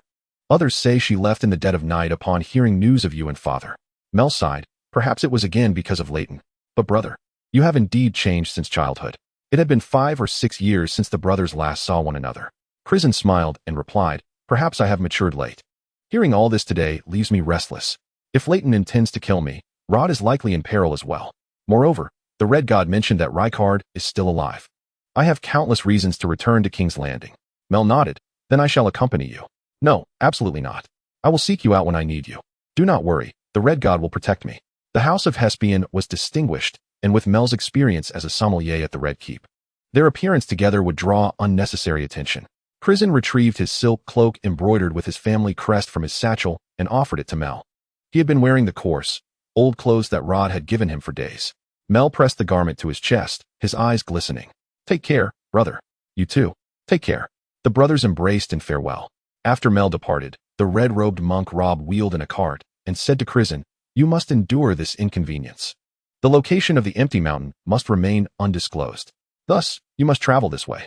Crisen felt a twinge of apprehension at the sight of the cart. Where are you taking me? A few of your friends are in a nearby village. Our people are looking after them. Once you are outside, you will find them. Very well, I shall lie down. I assume I won't need to drink any medicine? That medicine is beyond our means. However, to ensure you don't navigate too well, you will need to consume a bit of wine. Crisen reluctantly accepted the condition, taking the bottle Rob handed him and draining its contents. Ah, you have quite the capacity. You've consumed so much. You didn't mention there would be any left. Crisen retorted just as a burlap sack was placed over his head. The world began to spin, and Crisen thought to himself, surely, there is something added to this wine. By the way, what was the medicine I was given when I arrived? Crisen inquired. Why do they keep emphasizing that it is quite expensive? It is the nightshade water. The brothers from the eastern continent specifically traveled to Course to procure it, traversing half the world. The male witches of Course were once as esteemed as the scholars of Westeros, albeit the scholars derived their knowledge from books and experiments, while the witch's wisdom stemmed from the illusions conjured by nightshade water. Well, it seems I possess the ability for spiritual communion as well, Crisen pondered. Should exile become inevitable? Aside from becoming a mechanic in Mill, I now have the option of becoming a wizard in Course. His mind grew heavier, and Crisen, in a drowsy stupor, drifted back into slumber. After the vivid dreams of his last encounter, this time he experienced a night devoid of dreams. Upon awakening, the first sight that greeted him was the north wind. He embraced the wolf in surprise, nuzzling against its neck for a considerable time. Heaven knows how this creature managed to escape and travel so far to find him. Upon closer inspection, Crisen noticed that the north wind was not wearing a collar or carrying a letter from Rod. It must have come on its own. Since Ricard's disappearance, this ice wolf had displayed extraordinary intelligence and composure. The wolf scratched the spot Crisen had rubbed with its hind paw, then turned and unearthed several potatoes from beneath the roots of a white fish tree for Crisen. It was then that Crisen realized he had been lying in the shade of the fish tree, which bore no carvings of faces. There were no villages in sight. Who would have thought he would awaken beneath a tree? He had imagined waking up beside a warm Kong bed of a rural widow. Judging by the position of the sun, it was morning. Crisen clumsily gathered a fire, emulating what he had seen in the empty mountains, wrapping the potatoes in mud to roast them. As he idly contemplated where to find Dull, he suddenly heard a voice. Dull, Is that you? I've finally found you. Chapter 61. The Ghost of a Noble Heart. Dull. Is that you? I've finally found you. Dull rushed over and lifted Crisen into the air. Dull. I missed you so much. Crisen, momentarily at a loss for emotion, felt as though no one had been able to lift him since he was 8. Hey, I missed you all too, but could you please put me down? Your strength at the Trident River was merely a hobby, wasn't it? Dull refused to let go of Crisen, who weighed over 300 pounds, even attempting to twirl around. Crisen thought to himself, I must have stumbled upon a treasure. 2 days? I scarcely know how many days have passed. Crisen gazed at Dull and the others before him, weary and sun-kissed, appearing far removed from merely having been gone for 2 days, especially since on the day they entered the mountains. Dull had just developed a new method of shaving by blowing the beard off a curved blade, having shaved the beards of all 6 of them, including Bill. Yet, upon departing, he had seen Bill still gnawing at his beard. How could their beards have grown so long again? Crisen, sensing something amiss, inquired. Where did you all go after entering the mountains? Ah, there was food. Doer skillfully grasped a firewood stick and deftly extracted a potato, discarding its muddy skin before indulging in it. As we ran, you gradually vanished from our sight. The surrounding mist thickened, cloaking everything in silence, and the cries of the officials faded away. We contemplated ascending to higher ground to catch a glimpse of your torch. Then, we beheld numerous colossal, pallid tree stumps, remnants undoubtedly left by gigantic fish beams.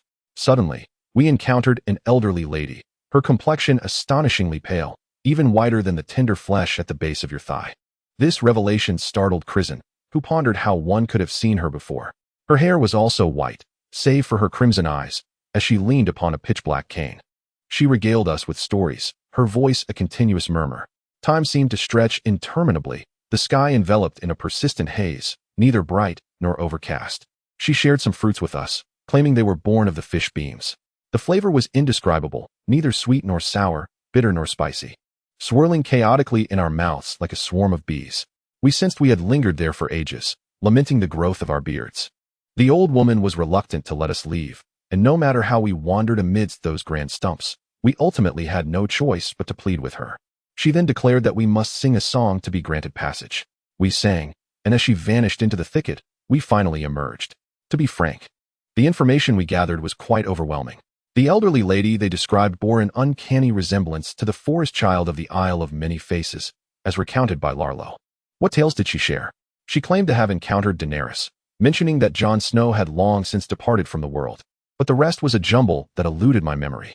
What song did she make you sing? Crisen inquired. The previously chattering Doer and the others fell silent in an instant. After a moment of contemplation, Doer asked, what was the name of that song of ours?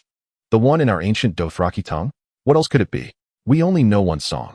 Doer roared, causing the fish beams to rustle ominously. Have I truly forgotten the song the captain taught us? I have forgotten it too, I admitted. So have I. Many Dothraki echoed in agreement. Crisen, now the most perplexed of the group, raised his hand to halt the discussion. Are you saying that you sang a song to the spirit of noble heart, and now you have entirely forgotten it? Indeed, completely forgotten. Even now, when I attempt to recall it, my mind draws a blank, Maz confessed. I sought to delve into my memories, recalling that day when the captain took a bottle of wine, declaring he would teach us a song. He took a sip, and then that memory fell silent. Old Father identified the blind spot.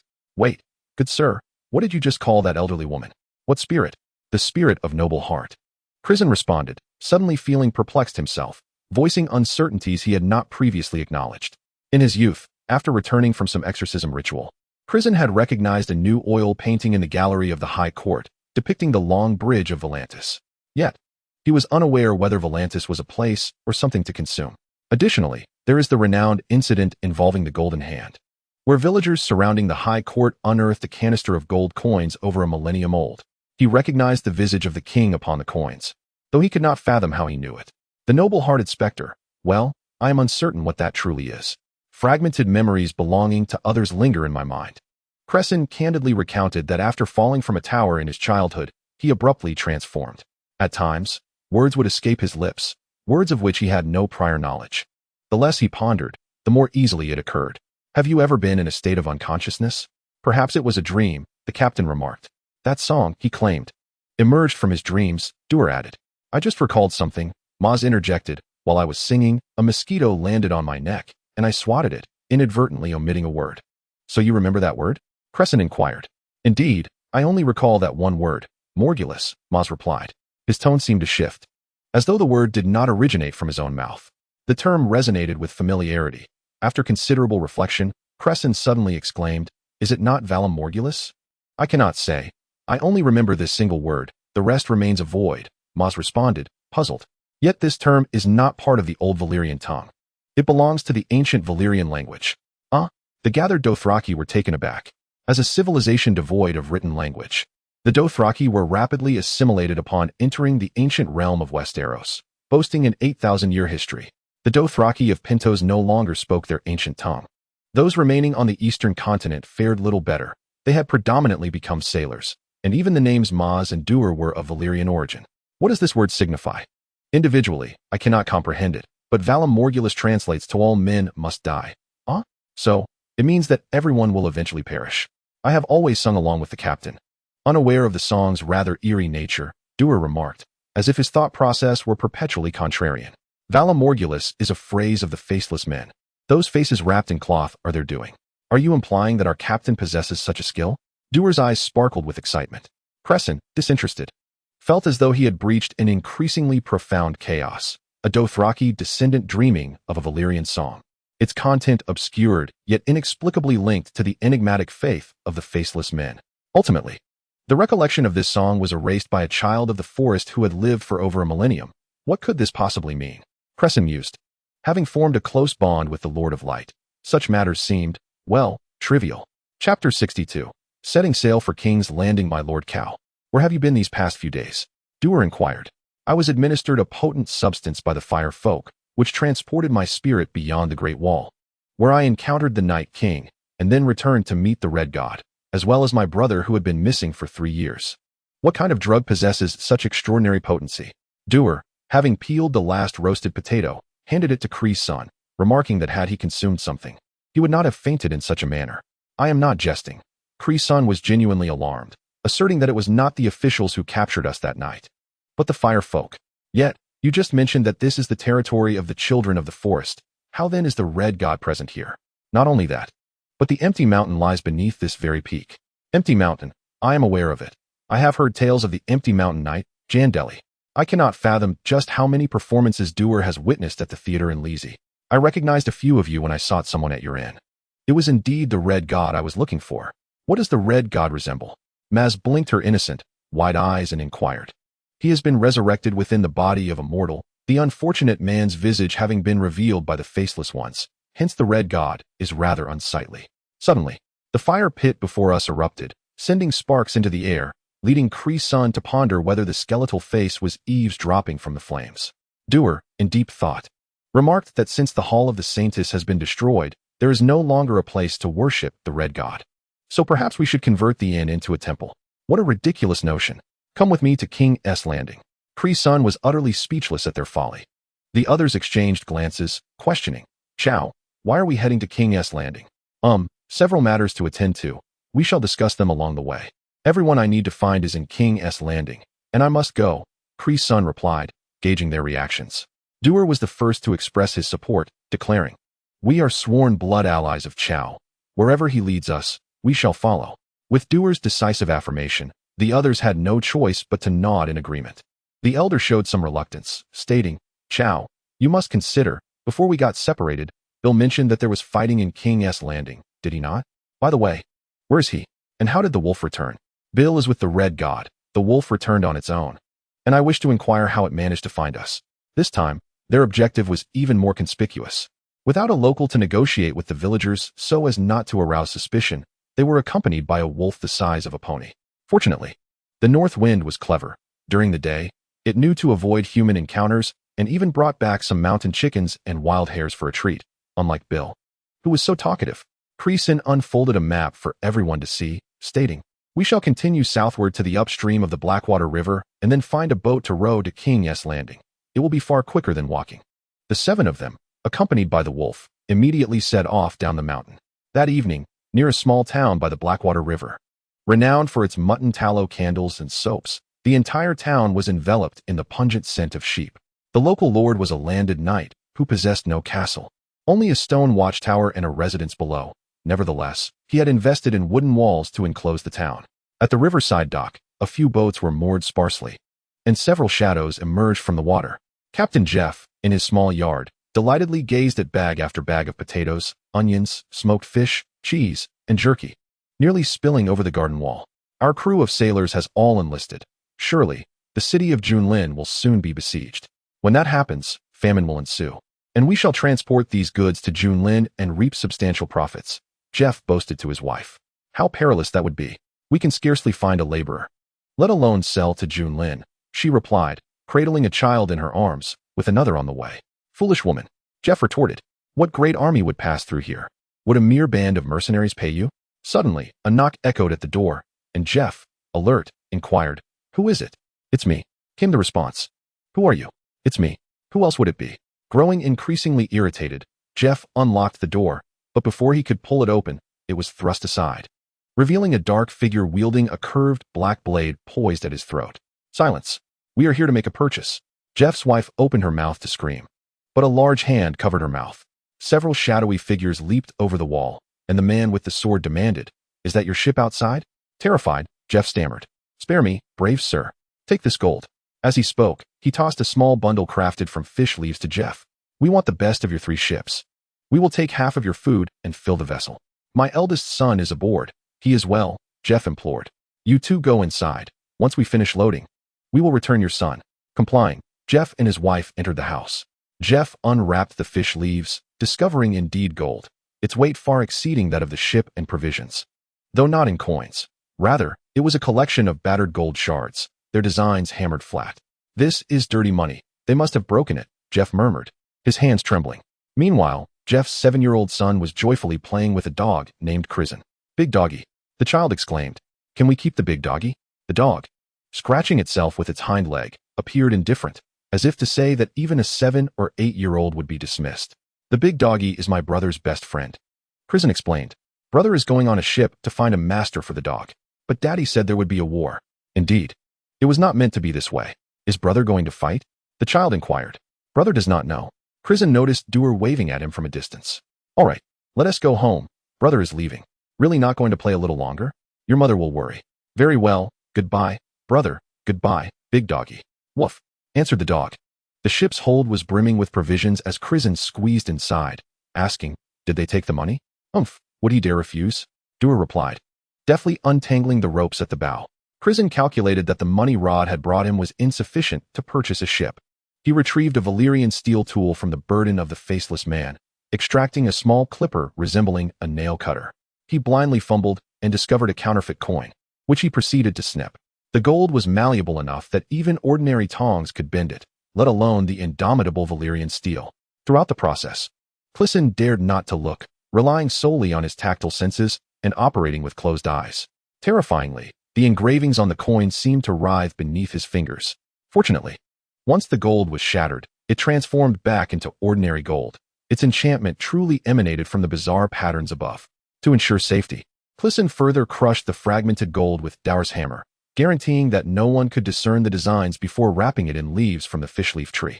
Setting sail, the stallion headed for King's Landing. Dewar thrust the oar, and the vessel began to move. Chapter 63, The Blackwater River setting sail. The stallion, destined for King's Landing. Dewar propelled the boat with vigor. I say, cow. Oh, I mean, my lord, the elder stated. Why must you insist on giving them money? The term cow was too conspicuous, and Crisen instructed his companions to refrain from using it. What if we refuse to pay, and they report us? Crisen pondered. Indeed, he is in our custody. At that moment, he dared not act, but now the child ought to return home. If we withhold payment, he might report to the Lord and earn a reward. Now, with our gold in hand, if he informs the Lord, and the Lord seizes the ill-gotten gains, what will he have left? Cow is educated. He understands more than most. Dewar remarked, Oh dear, call me my lord. Am I truly the one in need of funds? Listening to the sound of water lapping against the hull, time passed swiftly. Throughout the journey, Crisen frequently recalled the stories told by Rollo. Those words seemed to possess a certain magic, intertwining in his mind and blossoming into vivid imagery, even filling in the gaps of parts he had never witnessed. Ordinary memories tend to fade, yet this tale grew ever clearer. Now, Crisen could vividly recall how Arya hunted White Walkers through the labyrinthine alleys of King's Landing. Yet he could not recollect the path he traversed during his encounter with his mother in the flea market. It was as if Arya's story was a personal experience, while his own felt like mere hearsay. He could recall the layout of King's Landing, the locations of the secret passages in the Red Keep, and the insignia on the breastplate of the golden-cloaked commander who had been executed by Arya's orders, which I had been blinded in that one-eyed sparrow in the dragoness lair. He had forgotten. Along the journey, they frequently encountered other vessels, most carrying tales and goods related to the ongoing wars. Crisen maintained the awareness of a fugitive, spending his days confined in the cabin. The Dothraki sailors, however, enjoyed conversing with passing ships. Crisen fashioned identities for his companions, and over the days, aside from the elder, the others had lost their accents in the common tongue. At some dock towns, Dower and the others inquired but found no news of Crisen's wanted status, which relieved him somewhat. One day, they traveled alongside a blacksmith ship for quite some time, and Dower procured a crossbow for Crisen from the blacksmith. Thus, the picturesque scenery along the banks of the Blackwater River became increasingly irrelevant to Crisen. Although he wielded merely a rudimentary single-shot crossbow, the main body of the weapon was difficult to modify. However, he had refined the sight using a set of Valyrian steel tools. Consequently, the marksmanship of Crisen had returned to its former glory. As they approached the bifurcation of the Blackwater River near the Goddess Eye Lake, a sudden influx of vessels surrounded them. Upon inquiry, it became evident that trouble was afoot, as the army ahead was commandeering all passing ships and supplies. Without a boat, a corpulent Crisen and a wolf of considerable size would surely be apprehended. In desperation, Dower steered the boat sharply into the reeds along the riverbank, narrowly avoiding a collision with another vessel. Indeed, Crisen was not the only one reluctant to part with their craft. The captain of the other ship, rather unfazed, inquired with a hint of curiosity, "Hey, be careful. What do you have aboard?" "Food, onions, pickled fish, and cured meat." "What about you?" Dower replied. "Ah, much the same, though we have a bit more cheese." "Your accent doesn't sound like that of the Riverlands," came the captain's response. "We hail from the Sisters Islands," Dower explained, a tale he had coerced from Crisen. The Sisters Islands were notorious for their association with smugglers, and upon hearing this, the captain chuckled knowingly. Crisen peered surreptitiously at the captain from the cabin. He was short and stout, with small eyes and a receding hairline, distinctly different from the boisterous Dower. The captain smiled. "I'm merely in it for the profit. The passing army is intercepting all supplies, and soon there will be famine in King's Landing." Crisen, upon hearing this, sensed an opportunity. He feigned a yawn as he emerged from the cabin, rubbing his eyes and exclaiming, "Who might this be? This young master, who are you?" Crisen was taken aback. How did he know he was of noble descent? "By your appearance, it is evident you hail from a wealthy family," the captain remarked with a laugh. "Not at all. I merely suffered from a kidney ailment in my youth. My name is Anderson, and you are?" Crisen felt a pang of anxiety at the name he had fabricated. "Think Sunderland," replied the captain. Upon hearing this name, Crisen's heart sank. Sunderland was the surname of the Earl of the Sisters Islands, and he had inadvertently stumbled upon a sensitive topic. He forced himself to respond, "Oh, the Earl Sunderland is your kin? You must indeed come from a noble lineage." "Not at all. I was born on the Stepstone Islands. In Westeros, it is customary for bastards born outside to retain their father's surname," he explained. "Captain Fink, is there a chance we could profit together in King's Landing?" Crisen ventured. "Huh, I see you are ambitious for one so young. Meet me at the bifurcation of the Blackwater River tonight. Once we cross, by the rules, half of what is on your ship will belong to me. Half. So, I will still make a profit? If you knew the current prices in King's Landing, you might not be so eager," Fink replied, lifting his, or to depart. "Wait, what is the situation in King's Landing now? Is there still order in the city?" Crisen inquired. "The church remains, yet the warrior's son has departed.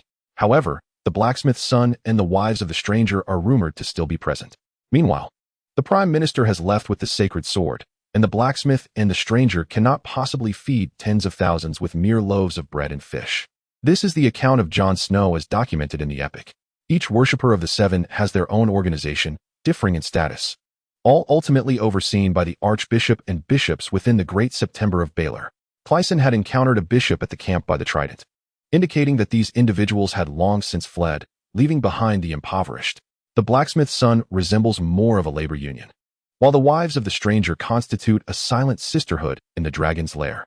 Contemplating this, Crisen remarked, "Very well, I shall follow you to earn a profit." That evening, at the fork of the Blackwater River, stone watchtowers stood on either bank, with iron chains suspended just above the water's surface to obstruct vessels. Several small boats traversed the dark waters, and one watchtower gradually raised its chains, creating a narrow passage for the boats to pass through. Within the cabin, Clyson listened to the conversations of bribed soldiers and smugglers. These small vessels lacked hidden compartments or walls, and Clyson typically concealed himself in the cabin.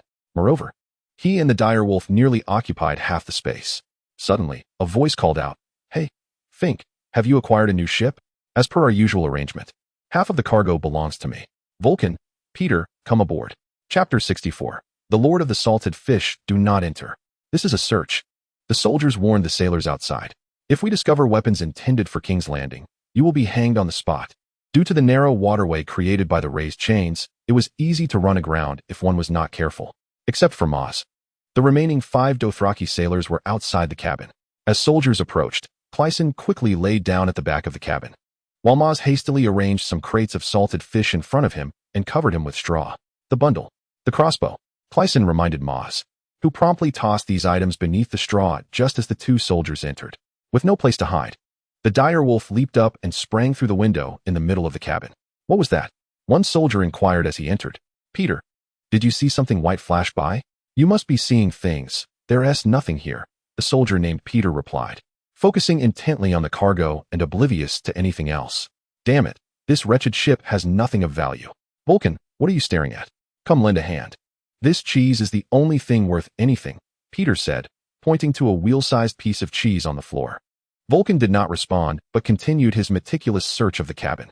Clyson lay concealed behind the straw and crates of salted fish, with his bundle and newly acquired crossbow positioned in front of his head.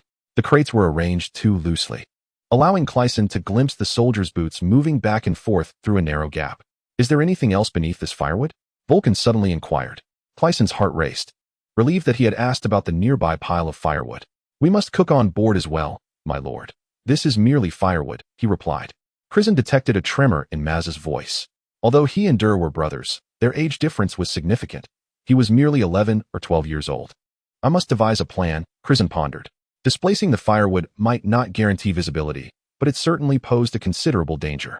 He closed his eyes and reached into his bundle, rolling a coin adorned with an enigmatic design out from the crevices of the salted fish basket. Crisen dared not open his eyes to witness the ensuing events. The soldier named Vulcan bent down to inspect the cargo, and unexpectedly discovered a glimmering coin nestled in the corner of the floor. He instinctively performed the actions typical of those who seek to take advantage, stepping upon the coin while glancing around to ensure that Peter was still preoccupied with Maz and the cheese. He pried the coin from beneath his shoe, listened to its sound, and suddenly convulsed. Crisen heard a clicking noise, reminiscent of the sound a person makes while grinding their teeth in slumber. However, it is well known that no one can produce such a sound while awake. This peculiar noise persisted for a protracted minute, during which Peter remained focused on rolling the cheese up the steps, oblivious to his companion's abnormal behavior. Unable to withstand his fear and curiosity any longer, Crisen peered anxiously through the gap.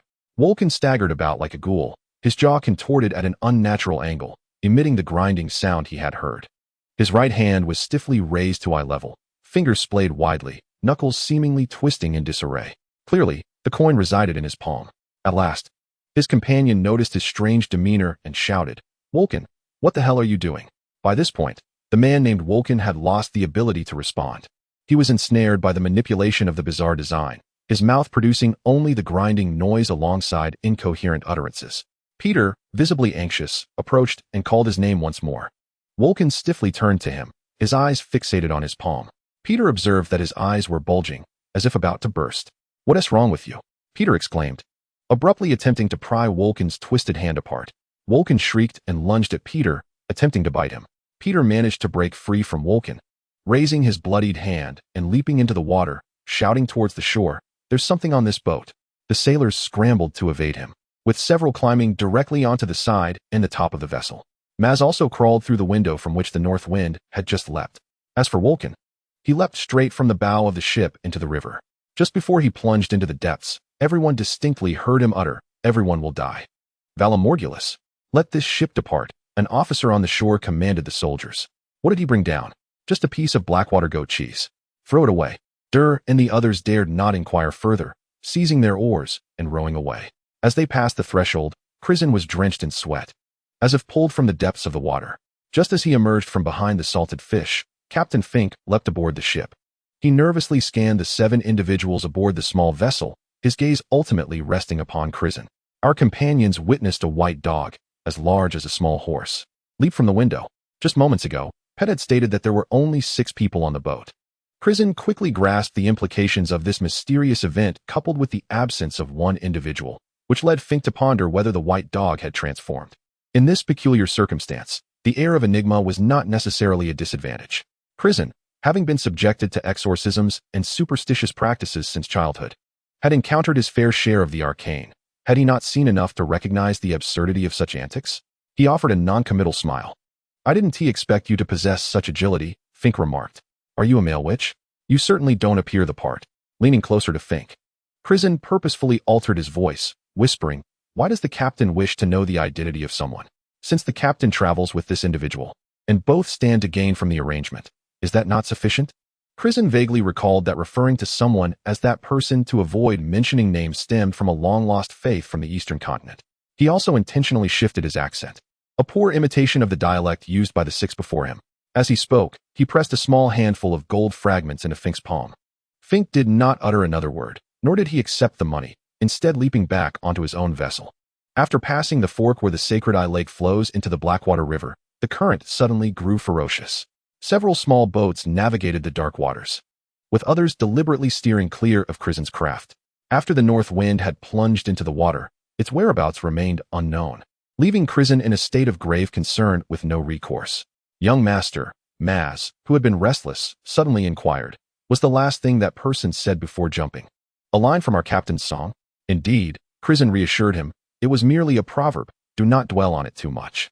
The sailors had all witnessed Crisen smashing gold, as he had often done so with his eyes closed, not sparing his hands from harm. The sight of such an eerie scene for the first time weighed heavily on everyone's spirits. "Actually, the first time I saw you smash gold, it reminded me of the sailors' frequent mention of the curse of cursed coins," Fink remarked. "Valamorgulus," pronounced as Valamorgulus, means that all mortals must face death. It is a common phrase associated with the god of many faces, with interpretations that are of my own making. Fink continued to elaborate that Crisen's delicate appearance was inconsistent with that of a male witch, as male witches consumed the water of shadowy depths, turning their bodies blue, even their whites of the eyes. Thus a powerful male which capable of transforming into a dog should not exhibit Crisen's pallor. Chapter 65. The future in the mist. Why did they let us go so easily? Maz questioned. "They believe our ship is haunted," came the reply. "Was that soldier truly transformed because of the gold?" Maz was evidently quite shaken.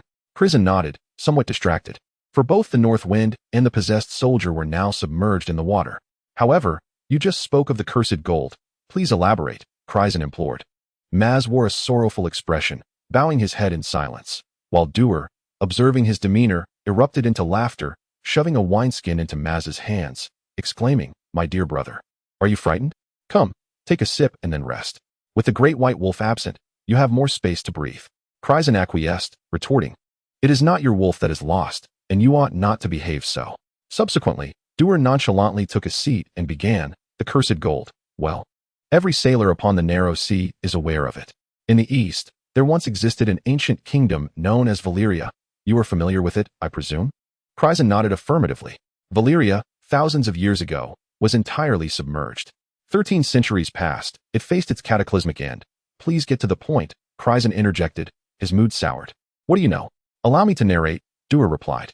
Noticing Crisen's irritation, their father interjected, "After Valyria sank, the region was renamed the Smoking Sea. 500 years prior, the Iron Islands experienced a similar cataclysm and also vanished.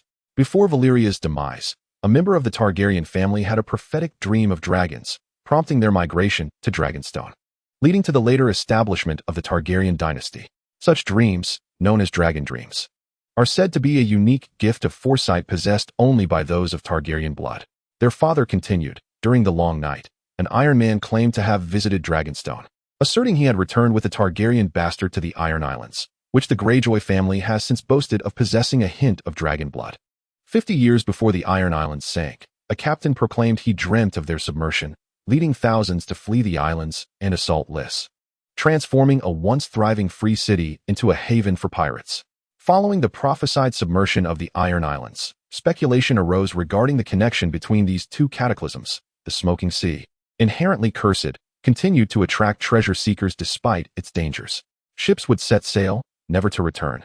save for one instance when a pirate vessel emerged from the storm-tossed waters of the smoking sea.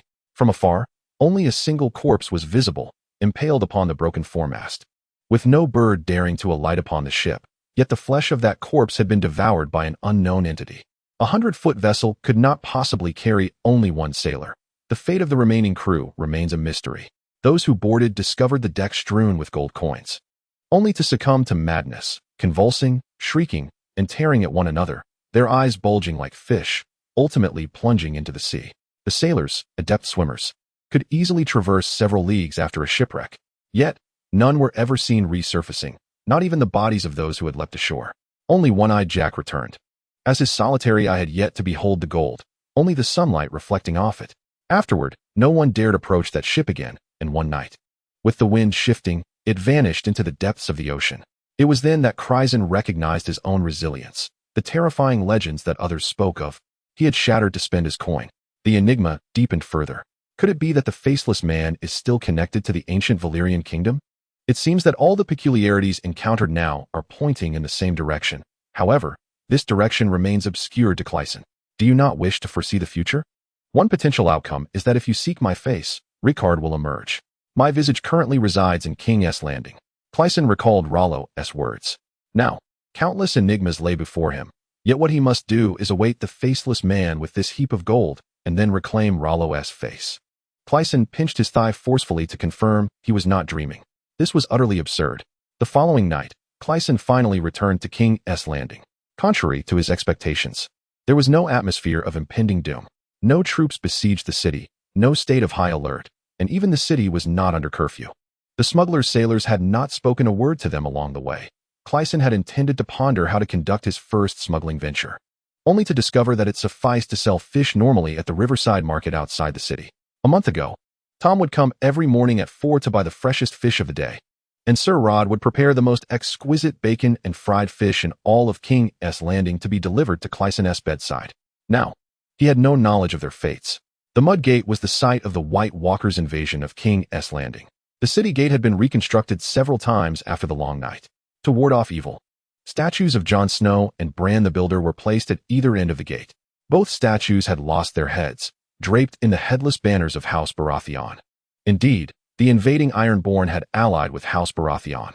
Crisen, ever cautious, did not rashly disembark. His father and the others took several baskets of salted fish to the market to haggle and gather information, while Maz and Duer remained on the ship to watch over Crisen. Crisen closed his eyes, vividly replaying the location of the secret passage within the Red Keep in his mind. The Red Keep was built upon a steep cliff by the river. If he could break through a wall, a secret passage would lead directly from outside the city into the depths of the Red Keep. Crisen resolved to enter the city through the hidden route, for he still wished to remain unseen. Isn't it remarkable? Duer remarked, gazing at the brightly lit fish market. I have never been to this place, yet it feels familiar. Master, is there a vast grave in this city housing millions? Just a tunnel lined with human skeletons? Have you heard of it? Crisen inquired, now alert. It was mentioned by the rambling old woman on the mountain during the 2 days you were missing. She spoke of many things that I cannot recall, but upon seeing me, I felt a sense of recognition. Crisen shared this feeling. Yet what sort of dreamlike connection was it that the Red God and a child of the forest employed the same spell? Maz, what about you? Crisen asked. The boy seemed utterly frightened, remaining silent throughout the day. His naive brother had never known fear nor understood the need to consider his siblings' feelings. I always dream of the sea. I look up from beneath the surface, and the water above quivers like mercury. Oh dear brother, that is our new ship, the Gallant Steed. Let us not dwell on the past. No, it is not our ship. I dreamt of a city submerged beneath the waters, where great stone pillars spoke. And the child wept inconsolably. Crisen embraced him, gently patting his back. After a prolonged silence, Maz's sobs gradually subsided. Crisen gazed at the frail Maz, feeling that Duer's robust physique stood in stark contrast to his younger brother's delicate frame. He inquired, how did you two come aboard the Juanma? We are not brothers by blood. We are both orphans, rescued from the depths by the captain, Duer replied.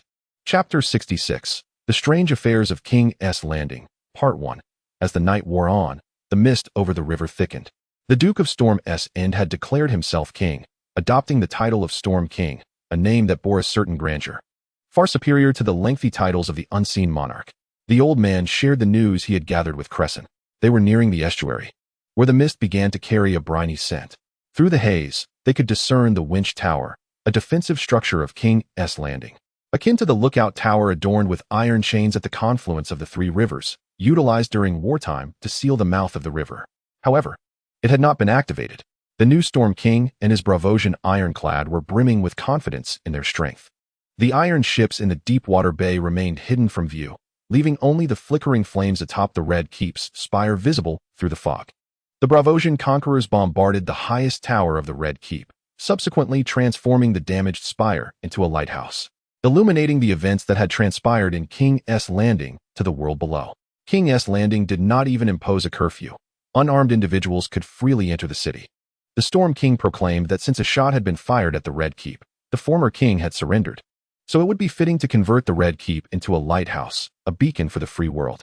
The old man continued relaying tales from the fish market. Let us pause here. Crisen hoisted his pack, slinging the crossbow over his shoulder as he made his way to the bow of the ship. As we discussed, we shall wait at Riverside Street after dawn, he instructed Maz. He then leaped from the bow onto a rocky outcrop on the shore. His weight caused the small vessel to sway slightly.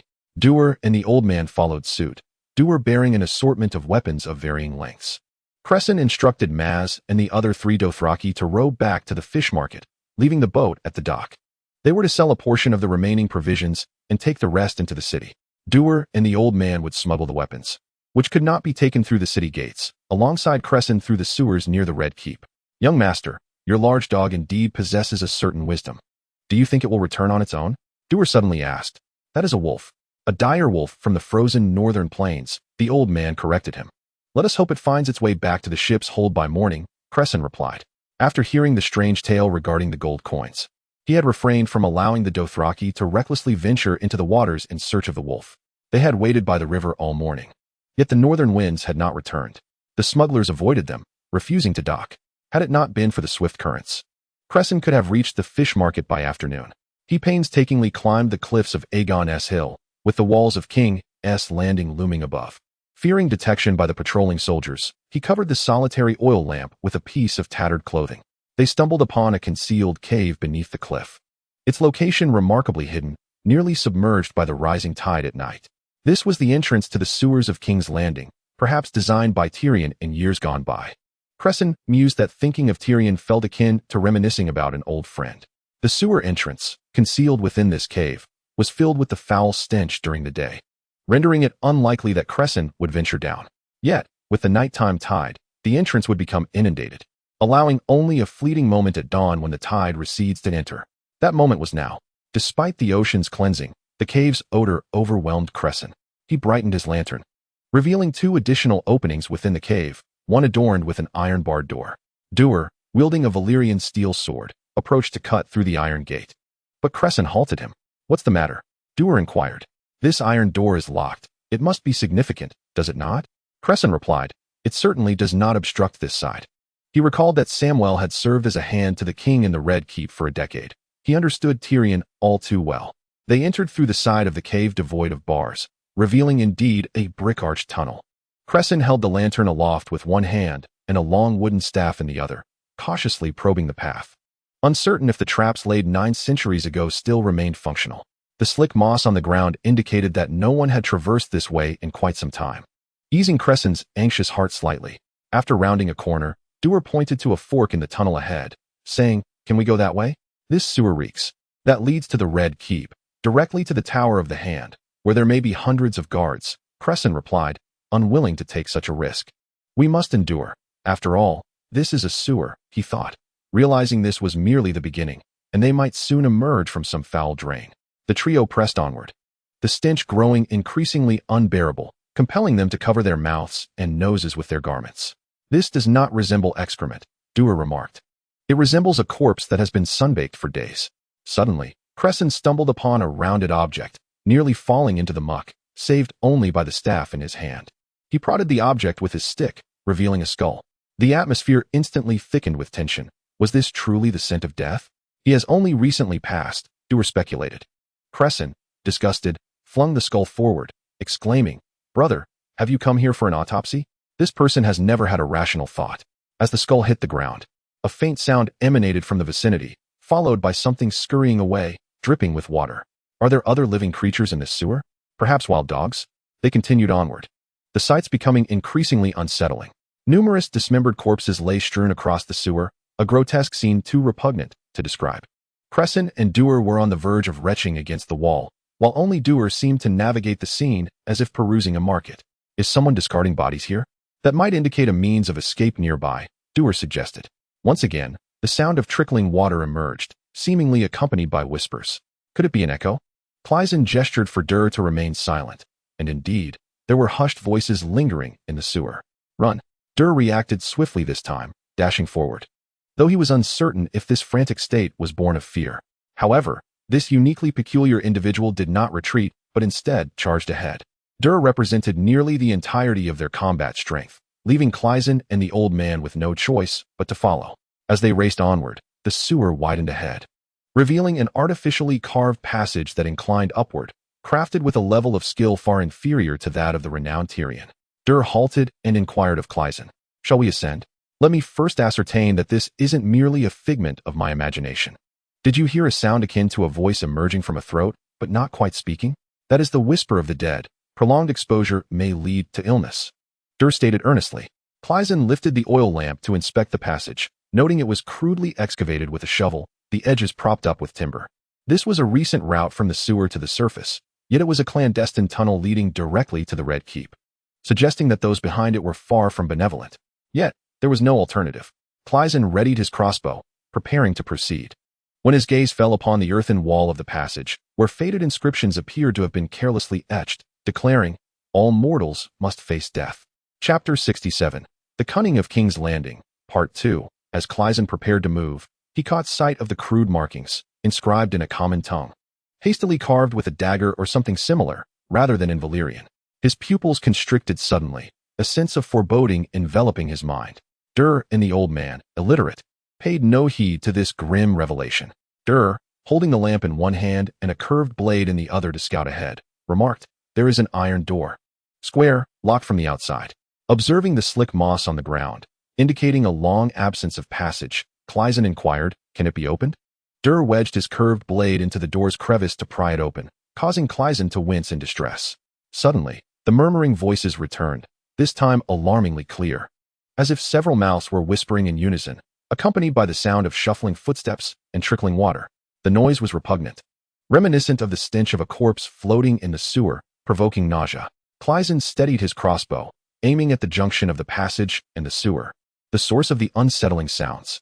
Doer, now frantic, violently dismantled the door with his curved blade, disregarding the creaking noise that might alert potential foes lurking behind.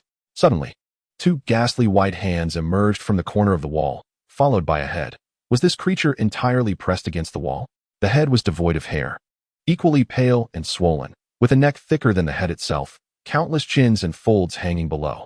The murmurs, resembling whispers, seemed to emanate not from lips, but from the very folds of the surroundings. It was evident that no living being could exist in such a form. With a swift arrow, Crisen pierced the creature's head, halting its advance, yet it plummeted to the ground, and the murmurs continued unabated. Startled, Old Father exclaimed in their native tongue, while Doer, without hesitation, delivered a powerful blow that shattered the iron door at the end. The three of them scrambled up, and Crisen marveled at the sheer strength of Doer, who had effortlessly dislodged the iron panel from its frame. The panel lay concealed beneath a fireplace, amidst a mound of ancient coal dust. They exchanged knowing glances, their faces coated in soot, yet their teeth remained pristine white. It was evident that this room had not been inhabited for years, with the dust on the floor accumulating to half an inch. Was that a person? Old Father inquired. What kind of person could become like that? Doer replied, "Find something to seal this entrance. You've been far too reckless, Doer. That door panel cannot be replaced." Crisen remarked, scanning the vicinity for something to block the door. "What manner of place is this?" Old Father asked. Doer, holding the lantern aloft, surveyed the area and remarked, "It appears to be deserted. The furniture has all been removed." Crisen followed Doer's gaze, noting the dim light of the lantern illuminating the room, revealing walls splattered with blood. Among the crimson stains, there were inscriptions in the same hue. This was written with blood from a blade. Doer exclaimed, excitement gleaming in his eyes. "What does it say, my lord?" Crisen instinctively drew a crossbow bolt, just as the inhuman voice resurfaced. For hands emerged from the fireplace, followed by the grotesque face, still pierced by the arrow. Crisen shuddered instinctively, This crossbow paled in comparison to his handmade weapon, which was notoriously slow to reload. He discarded the crossbow and swung the iron panel in an attempt to strike. The creature appeared devoid of even canine intellect, as more hands reached out from the fireplace. Yet it did not fully reveal its head. It was ensnared within the hearth. Yet how could there be so many hands? Those appendages were swollen and twisted, and a face seemed to be embedded in its abdomen. There was no time for contemplation. They had to flee. Upon exiting, they realized that the room they had just vacated was likely a bedroom, connected by a long corridor to the main hall. The walls remained marred with splatters of blood and erratic scrawls. This is King's Landing. How could such a place exist here? Crisen suddenly recalled the words of a monk who had accompanied him to seek his mother in the dragon's lair. The monk had mentioned a grand mansion on Lena Street, once inhabited by a cadre of nobles from the Summer Isles. One fateful night, they had all perished mysteriously. The gilded robes of the authorities had failed to uncover the truth, and the church was summoned to remove the bodies for cremation. Subsequently, a plague had erupted. This must be the place. Though the interior was barren save for the bloodstains on the walls, the ornate carvings on the doorframe were unmistakably not of Westerosi design. "Hey, where is this door leading?" Dur inquired. "Let us find a window. We should avoid the main entrance," Crisen suggested. "The grand entrance of this residence undoubtedly faces the street. Should one burst forth through the door, they may be observed." "I mean, you can locate the door," declared Dur. 2 lanterns were held by Dur and the old man. While Crisen grasped his crossbow alone, the dust was overwhelmingly thick, and the emptiness of the space devoid of any furnishings revealed to Crisen that aside from the doors leading to the corridors on either side, all other areas were simply walls. The rough, white lime plaster on the walls clearly concealed remnants of blood and writing beneath, and they had even plastered over the windows and doors from the inside. This indicated that, following the murder that occurred 6 months prior, someone had indeed returned to this place. The main hall was vast, with the second-floor flooring significantly dismantled, leaving only a perimeter of flooring leading to corridors and bedrooms on the upper level, with a rudimentary wooden staircase on either side. The immense central space was entirely occupied by this main hall. "What is this on the floor? An alchemical array," the old man remarked, brushing away the dust with his shoe, revealing intricate patterns etched into the expensive marble floor. Crisen instantly recognized that the design closely resembled those problematic coins. "Do not gaze upon it," Crisen exclaimed when a sudden thunderous sound erupted, followed closely by the creature's voice. The sound had transformed from mere murmurs into a cacophony of screams. The monster burst forth from the brick fireplace. "Upstairs. Sever the wooden staircase," Crisen commanded. The 3 of them dashed up the staircase, where a segment of the second-floor passage remained after the flooring had been removed. Upon reaching the top, Dur swiftly dismantled one side of the staircase, while Crisen and the old man tore down the other. The staircase was constructed of timber laid over thick hemp ropes stretched between the first and second floors. Severing the rope would send the entire staircase plummeting to the ground below. "What manner of creature is that? Surely it can be slain," Dur inquired as the monster's voice lingered below. "It should have succumbed to the arrow to its face by now. Yet have you noticed? It does not bleed," Crisen replied. Suddenly, the screams began to ascend along the walls. Crisen paused, and the old man shouted, "Is it possible that it was just clinging to the wall moments ago? I forgot, this thing can scale walls." Gripping his curved blade tightly, Dur shouted, while Crisen readied his crossbow, and the old man could no longer suppress his nausea. In the narrow corridor, the creature finally revealed its full form. It appeared to be a grotesque amalgamation of corpses, with a dominant head pierced by Crisen's crossbow bolt. Yet several other heads emerged from various parts of the body. Countless arms sprouted chaotically all over, connected not by a torso, but rather by a mass of viscous flesh, within which vague internal organs and eyeballs could be discerned. All the heads uttered incomprehensible murmurs, while the multitude of hands clung to the walls, advancing towards the 3. Chapter 68. The Enigmatic Sovereign. 3. This monster crawled with its myriad hands, its movements sluggish. It emitted inhuman murmurs, as if each head sought to dictate its direction. Clumsily inching closer, Crisen drove an arrow into the decaying flesh at the creature's center, where the meat seemed to writhe and consume the projectile. Dur, discarding the bundle of weaponry he had been carrying, fixed his gaze on the approaching monstrosity, every muscle in his body taut, deftly tossing his curved blade between his hands. Crisen had never witnessed such a fighting style. He rummaged through Dur's pack in search of a more suitable weapon, for his crossbow was far too slow. Dur switched the knife to his left hand and swiftly severed the head that bore the arrow. The creature appeared instantly disoriented, as its remaining heads engaged in a brief struggle for dominance.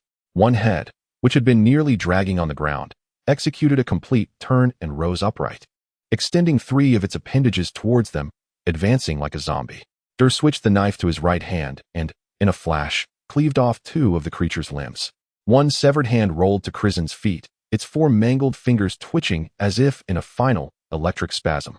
At last, Crisen unearthed a coil of rope from the pack and cast a glance at the enormous crystal chandelier that hung almost centrally in the hall. A plan forming in his mind.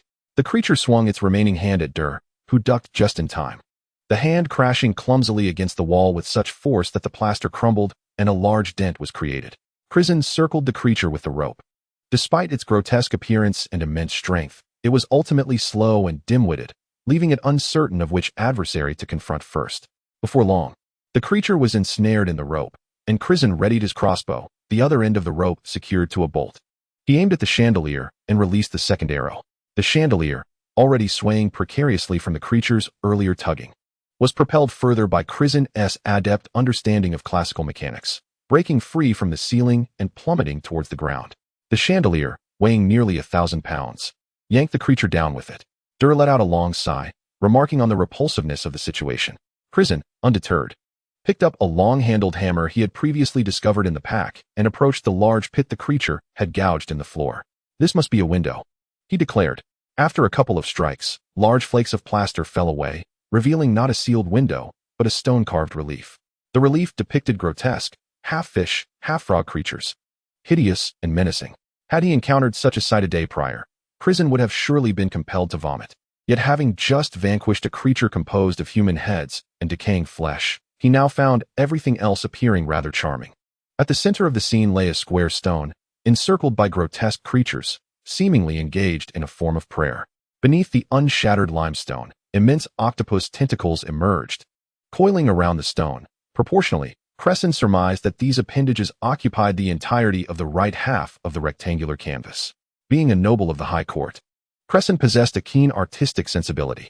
He observed the vivid imagery before him, teeming with creatures that, while numerous, displayed a distinct hierarchy, evoking both dread and fascination, a far cry from the work of a mere artisan.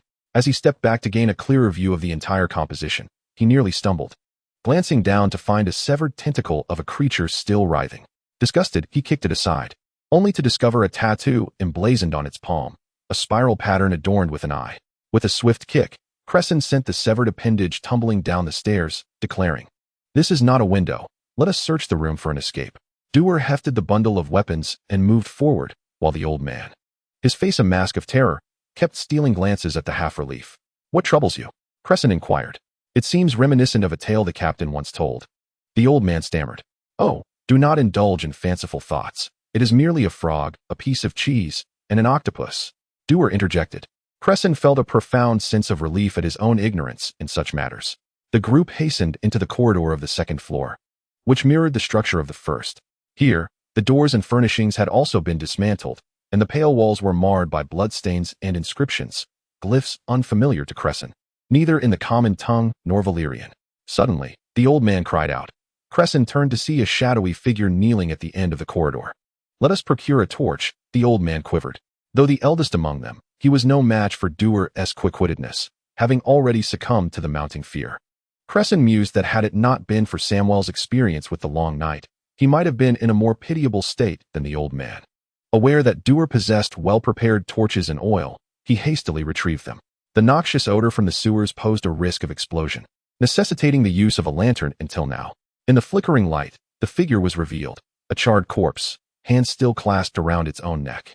The abundance of eerie phenomena within this house was overwhelming, prompting the group to circumvent the body and enter the bedroom. Logically, there should have been a window here. Yet after hammering around the perimeter, they found none. "What if we exit through the chimney?" the old man suggested, for the solitary fireplace remained intact in the desolate room. Dur glanced at Crisen, who replied, "Do not look solely to me. Your broad shoulders would likely become wedged. Then let us smash the chimney. It must lead outside." The group, in agreement, took turns striking the wall, ultimately breaching the chimney opening atop the roof, just as dawn approached. As the chimney collapsed, a cloud of ancient soot billowed forth, enveloping the 3 men in a thick layer of grime, rendering them nearly unrecognizable to one another. "If we enlarge the opening a bit more, we shall be able to escape," Dur exclaimed with excitement. Suddenly, Crisen discovered an additional presence in the room. "Be careful," he shouted, hurling the torch in his hand. To his astonishment, the charred corpse from the end of the corridor had entered. All three figures were cloaked in black ash, and at first glance, they failed to recognize that it was not human. The old man rolled his eyes and fainted, while Dur jumped down from the fireplace, swinging his hammer to smash the creature's head. How could it still rise after being so charred? Dur's face was a mask of disbelief. The ceiling had been breached, and a gust of wind swept in. Crisen suddenly caught a whiff of a foul, putrid odor. "Hey, you're still alive?" Dur bellowed, prompting Crisen to realize that his attention had been fixated on the charred body on the ground, while the grotesque entity, composed of a pile of heads and hands, was crawling in from above. Chapter 69. Escape from the haunted house. Dur discarded his hammer and grasped the curved blade, but the creature remained out of reach on the ceiling. "It intends to escape," Crisen exclaimed. The creature, now aware of the three figures below, hesitated between attacking and fleeing, before plummeting directly from the ceiling, falling from 2 stories high. It was akin to a mere roll for the monstrosity. However, this time, it crashed onto the unconscious old man.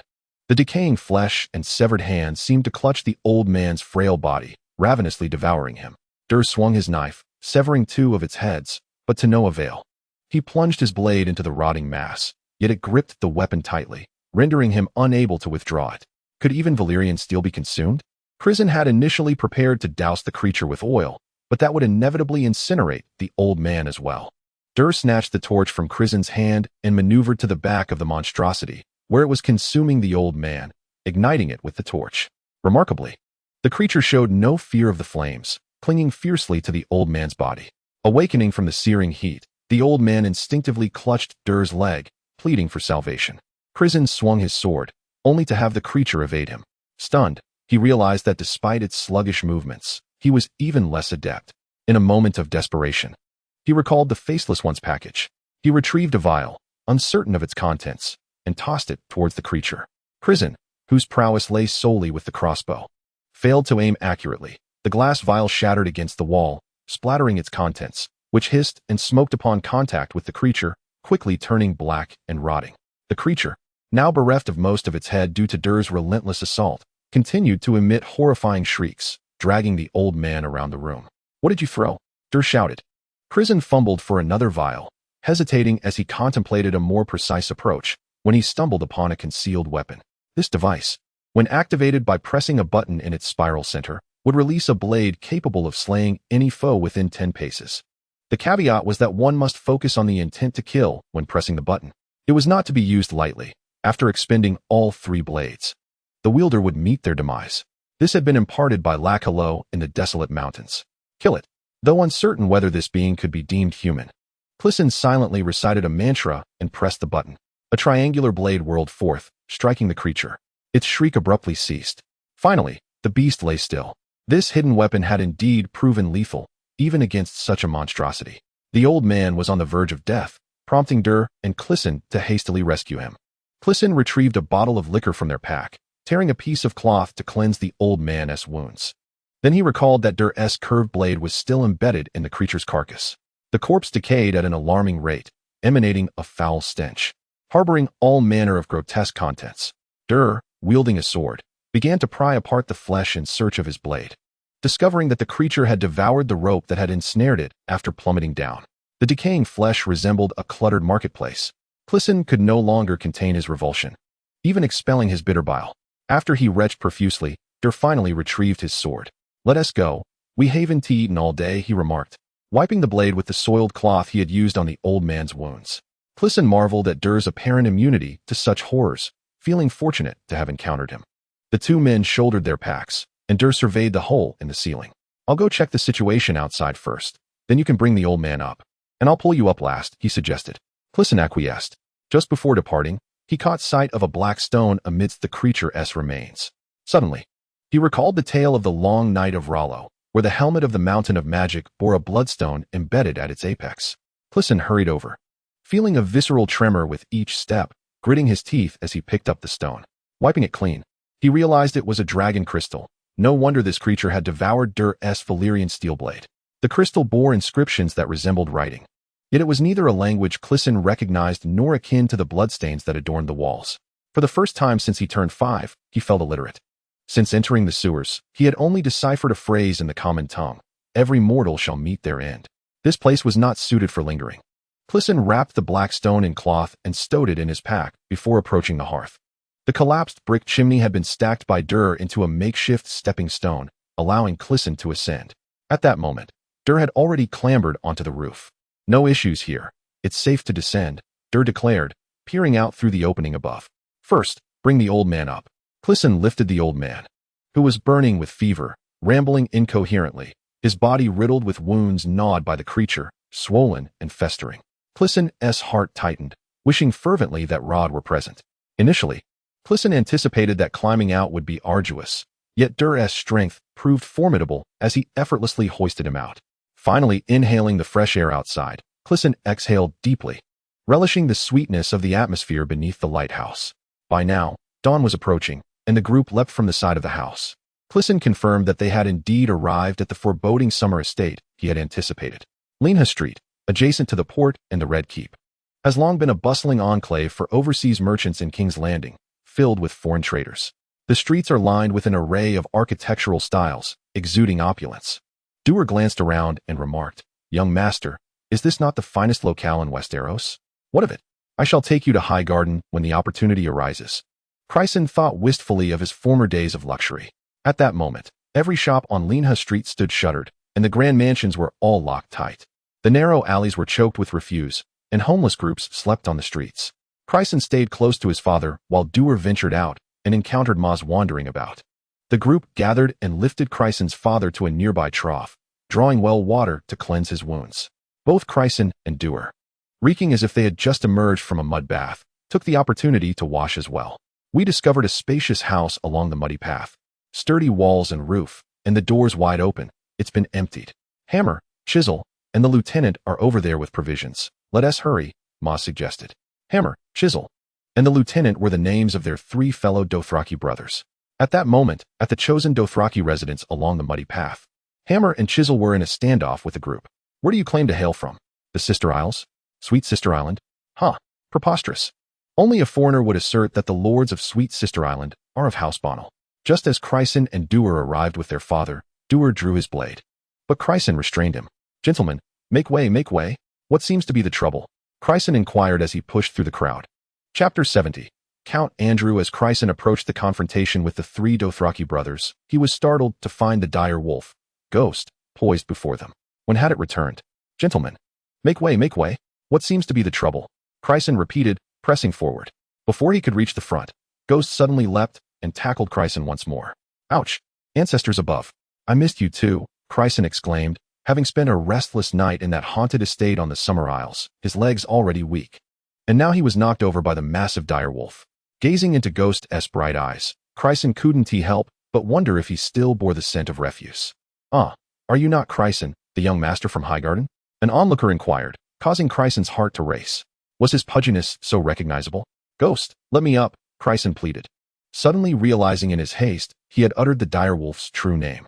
Huh, indeed. Otherwise, how would he know the name of this direwolf? Another person remarked. As Crisen rose, he scrutinized the crowd. Though they wore the garb of commoners, they lacked the sullen demeanor or cunningness typical of the impoverished. Each stood tall, exuding the aura of professional soldiers. In an instant, both parties discerned each other's identities. "Are you from the east camp of the city guard?" Crisen inquired. The opposing force consists of the city garrison remaining in the urban area, that much is certain. In the past, they bore golden robes, but not anymore. How did you find yourself allied with these smugglers? A figure resembling a leader emerged from the crowd, around 40 years of age, with chestnut hair and brown eyes, sporting a short beard and arms as sturdy as tree trunks. "They are not smugglers. It's a long story. Could you first attend to our brother's injuries?" said Crisen. "The old man's condition cannot be delayed. This matter will be arranged immediately." Crisen approached the earlier figure and inquired, "You seem familiar. May I know your name?" "Andrew Seaworth," came the reply. "You are the Earl of Dragonstone," Crisen exclaimed in surprise. His family is among the most distinguished of the new nobility that emerged after the Long Night, a descendant of Davos Seaworth. After the Long Night, the surviving nobles rallied around the unseen King Jon Snow to establish a new council, with Davos becoming the Minister of Navy, granted the lands of Dragonstone. The Seaworth family has always been loyal defenders of the crown. This Earl Andrew, likewise, serves as the council's Minister of Navy. Our navy is utterly powerless against the iron cannons of that black ship. I feel I have failed the king, the Earl lamented. It is not your fault, Crisen sighed. The troubles of Westeros do not stem from a single navy. Westeros lags 2 centuries behind the East. Pray, share with me what has transpired, my lord. The Earl nodded, indicating that we indeed have much to discuss. I am a proponent of war, and the recent period has been particularly grim. Ah, I understand, Crisen replied. When the council and the church withdrew, I was still on Driftmark. Driftmark is the gateway to King's Landing, the naval stronghold. The Earl then sighed. My 3 sons perished in battle. It was a hopeless fight. That black ship resembled a castle adrift at sea, and we could only shoot arrows at it. I was washed ashore and rescued by the brothers in golden robes. I wish the gods had taken me instead. My condolences. They will ascend to the Father in heaven. Crisen offered. I seek nothing more. After the war, I shall serve as a night's watchman at the wall. King's Landing needs you more. Do not bear too much guilt. After all, no one in all of Westeros has laid eyes on that black ship, Crisen remarked. Indeed. It was his first encounter with the West. Always professing to introduce advanced technologies from the East, yet they only brought in newspapers. What use are they? Why does the council still order ships from here? They agreed to establish newspaper offices in King's Landing and Highgarden, and then what? They dragged young Ricard into accusations of murder against a harlot. Tell me, what purpose does this newspaper serve? Crisen faltered. The excessive exaggeration of the negative effects of new things only incites further opposition. What do they call this? Bearing a god statue against the statue itself? In truth, there is another black ship, considerably smaller than the one in Blackwater Bay, at the mouth of the Trident. What? The Earl's expression hardened. The brothers accompanying me can take down the black ship. Crisen recounted the events of the battle at the Trident. As he listened to Crisen's account, the Earl paced back and forth in the cramped courtyard, his fists clenched, producing a clicking sound. Where are the Prime Minister and the Northern Army? What has become of the Riverland Guard? Inquired Count Andrew. I am unaware. I ventured forth with only these few brothers. Crisen replied candidly. Is there no news from your end? None. We all harbor our own burdens, my lord. I too have wronged Ricard.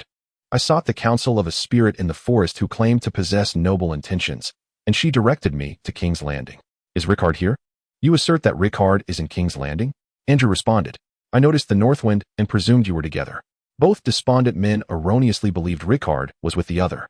The moment we spotted the Northwind entering your courtyard, the brothers in golden robes approached, remarked the Count. These men speak in riddles, their accents awry. Had you arrived a moment later, you might have found them hanged. Crisen nodded, expressing gratitude to the gods for their meeting. Indeed, gratitude to the gods. Yet I remain skeptical of your bewildering tale. Crisen contemplated that he would need to reveal the faces each time he recounted his story. He opened the faceless box, only to be startled and drop it to the ground. Despite having encountered the Red God and malevolent spirits, he should have remained composed.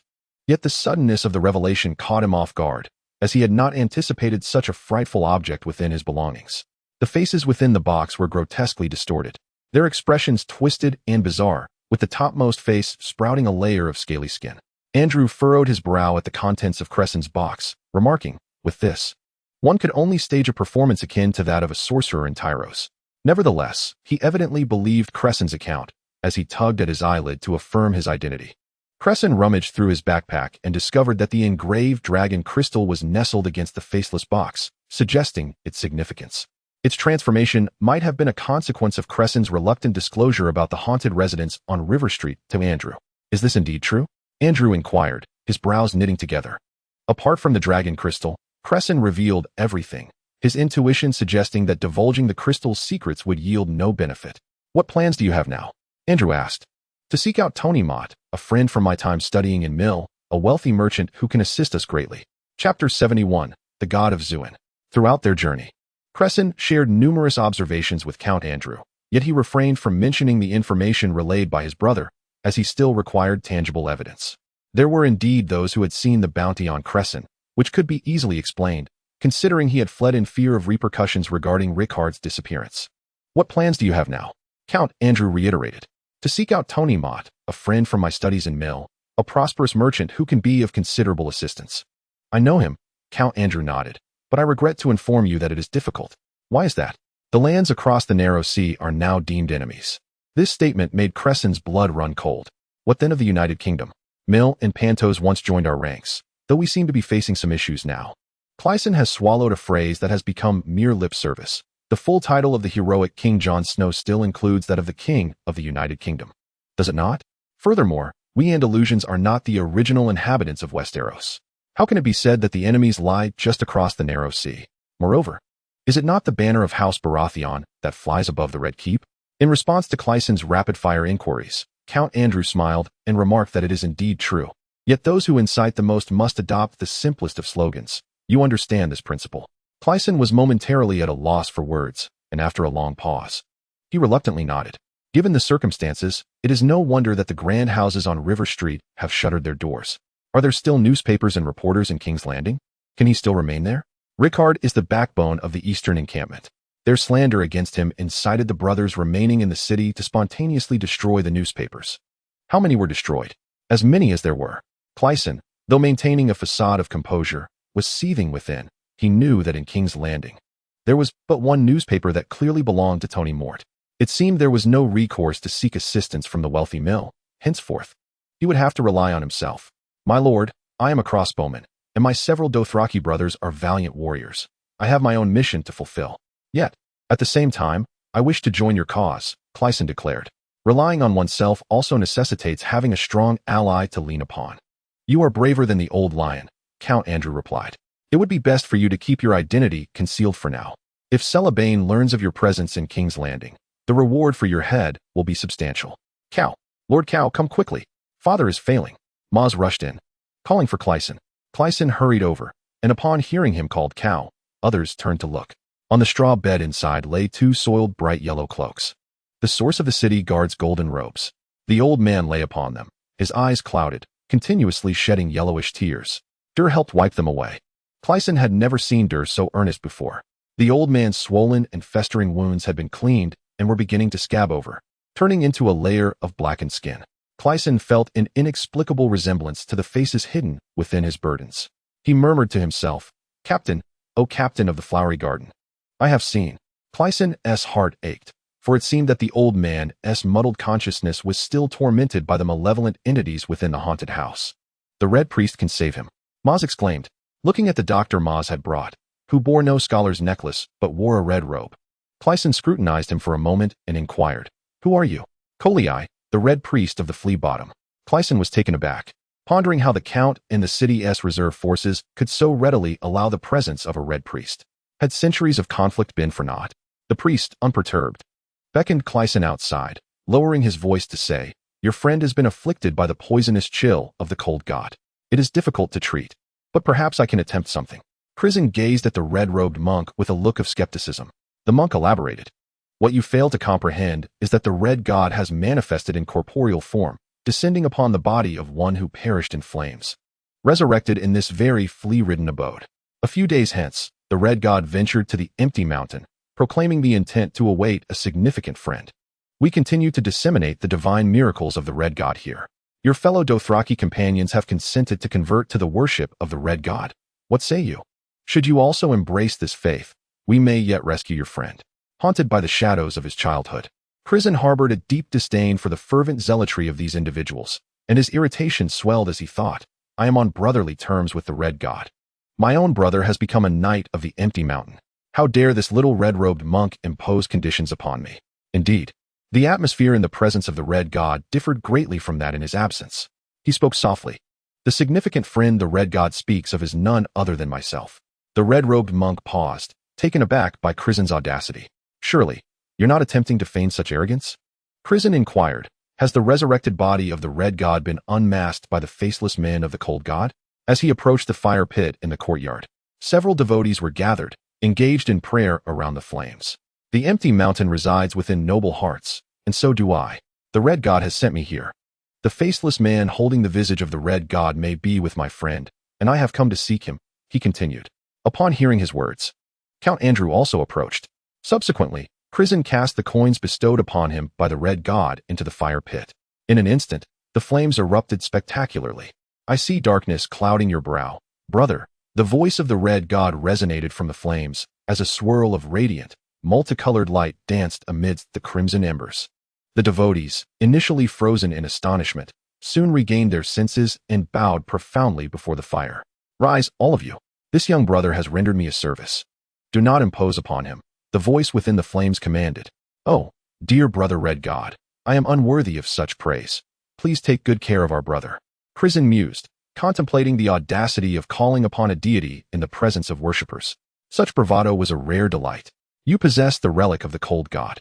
Are you prepared to wield 6 heads and 8 arms?" inquired the Red God.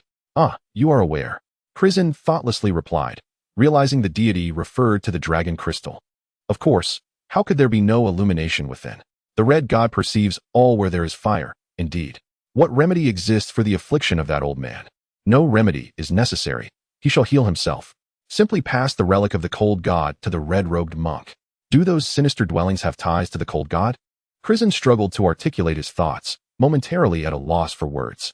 Those haunted houses originated from the Summer Isles, the southernmost and hottest region of the world.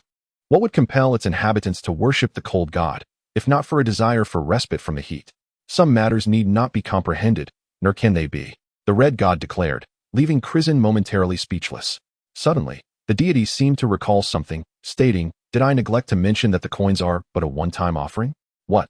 Crisen exclaimed in shock. "Then there is no recourse. Next time, it shall be I who seeks you." The coins within the flames transformed into a shimmering pool of golden liquid, the 7-colored divine light exploding and vanishing within the red embers. Chapter 72. The Second Mad King. As the flames returned to their natural state, the fire-dwellers remained prostrate, unable to rise. However, Crisen appeared remarkably composed. "Just find me any book, one you no longer desire," he casually remarked, observing the fire-dwellers' reactions. Immediately, someone eagerly brought him a substantial pile of books. Crisen nonchalantly selected a thick one and retreated to his chamber. Internally, he was overwhelmed with anxiety. He had squandered the only opportunity to seek the Red God, and his understanding of the current situation in Junlin was still quite limited. Would he come to rescue me? Firstly, why would he? Moreover, given the perilous conditions of the haunted house, he had not arrived. I can only hope for the best. He retrieved the engraved dragon crystal from his belongings, and suddenly, his ailing father on the bed began to stir weakly. His father opened his mouth as if to speak, yet no words emerged. After a long pause, he began to mutter to himself. "Master, did they say you summoned the Red God?" Doer inquired. "Indeed. The Red God stated that my father requires no treatment. He merely needs to rest," Crisen replied. He scrutinized the symbols on the dragon crystal. They resembled the runes of the ancient northern ancestors, intricately layered and intertwined. In both of his previous lives, he had encountered numerous bronze and gold artifacts inscribed with ancestral inscriptions, including a pair of engraved golden bracelets belonging to the wild man Tormund, which still resided in his family's castle. However, he had never seen runes arranged in such a manner. Crisen instinctively sensed that this structure was also a part of the meaning. He had initially intended to transcribe the inscriptions before handing the dragon crystal over to the red-robed monk for disposal, but it now appeared he could only make rubbings. He then tore a page from the book, mixing the glue from the book's spine, distilled spirits, and soot to create ink. He coated the dragon crystal fragment with ink and made rubbings on paper. Once he had safely stored those papers, he handed the dragon crystal to the red-robed monk. "Where on earth did you acquire this?" the monk exclaimed, visibly shocked. "We discovered it in the haunted house on Riverside Street. My brother fell victim to its curse as well," Crisen continued. "The Red God instructed you to dispose of this. You actually entered?" The red-robed monk appeared incredulous and emerged unscathed. "No one has ever returned alive from there," the monk stated gravely, his demeanor suggesting he was not fabricating this claim. "Perhaps those who perished simply had less luck," Crisen remarked, glancing at Doer, who was attentively caring for his father. "Was there an organized expedition to the haunted house?" Count Andrew interjected, approaching them. "It seems there was little of value within. This dragon crystal was discovered inside a particularly grotesque creature that emerged from the sewers, which were teeming with floating corpses," Crisen explained. Upon hearing this, Count Andrew's expression hardened, and he sighed deeply, declaring, "This city is doomed under the reign of Baal's wretched spawn. Floating corpses in the sewers? Such occurrences have not transpired in 9 centuries. Moreover, there exists a door between the sewers and the haunted house. Someone has ventured from the sewers into the house. To describe the interior, let me say that my friend was injured merely from fainting in fright," Crisen stated. He continued, "Since the Red God has declared that this dragon crystal is an accursed artifact of the cold god, it is evident that there are worshippers of the cold god in the city, and they are responsible for the killings." Crisen remarked, "Given the inherent animosity between the two factions, it is prudent to inform the fire folk of this revelation. I thought dealing with those sparrows was challenging enough, but now we have to contend with magical murderers as well." Are we rebels or defenders? Those bastards of House Targaryen only know how to hide in the Red Keep and study wildfire, the Count retorted. What? Wildfire? Crisen exclaimed in astonishment. Wildfire is a green liquid that burns anywhere, its flames imbued with magic. Years ago, Daenerys' father, the Mad King Aerys II, was obsessed with it, nearly incinerating all of King's Landing and ultimately losing his life because of it. The art of creating wildfire has been lost since the Long Night. If the Targaryens truly possess wildfire, the Prime Minister's chances of success diminish even further. Upon reflecting on this, Crisen realized that while he did not particularly desire for his uncle to win, he also did not wish for him to fail. Indeed, supplies of dragon crystals are transported daily into the Red Keep. Everyone knows that the Storm King aspires to be the second Mad King. Simply toss this stone into his carriage, the Red Priest suggested.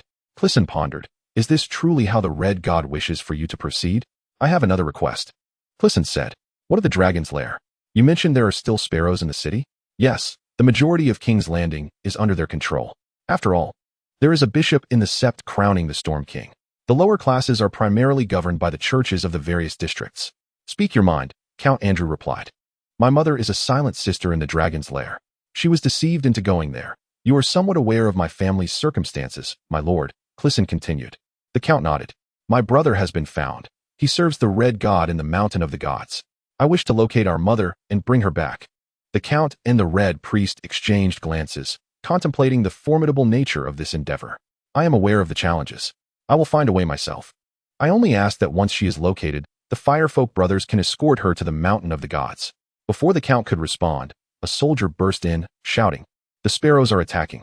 Everyone seized their weapons, and Crisen equipped his crossbow. It was nearing noon, spring was often rainy, and the sun had not graced them in days. Crisen peered over a wall and realized this battle was truly a street brawl. The Firefolk were outnumbered, yet they formed a unified front with shields and pikes, maintaining an orderly formation. The sparrows, although they had the advantage in numbers, appeared to be a disorganized mob. No one insisted he participate in the fight, yet an insatiable curiosity compelled him to witness it. He stealthily ascended to the second floor of an adjacent building and observed the urban combat from the window. At last, he spotted his target. The one-eyed sparrow who had attempted to kill him in the dragon's lair had joined the fray.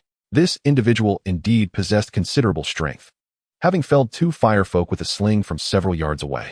Crisen's hands trembled with excitement. If he possessed a list of adversaries akin to that of Elia, these few sparrows would undoubtedly rank among the foremost. The sight of an enemy ignites a fiery intensity, especially considering he has yet to take a life under the broad daylight. With a single dose of saltpeter, his breathing began to slow. With a double dose of calcium carbide, he steadied his aim on the eye of his target. The dragon crystal, finely ground, was ready for the moment. The one-eyed figure collapsed, the crossbow bolt piercing his remaining eye. The right eye, this time, it was etched into memory. Suddenly, he noticed someone beside the fallen one-eyed man, watching him intently. It was Hawk. Without hesitation, Hawk turned and fled. This is bad, Crisen thought. He recognized me. There was no time to fully draw the worn crossbow. Crisen had to intercept him. He hastily knocked the bowstring and dashed outside. Chapter 73. Who in the world does not recognize you? Pursuit was evidently not Crisen's forte. Not far into the chase, he effortlessly lost sight of his quarry.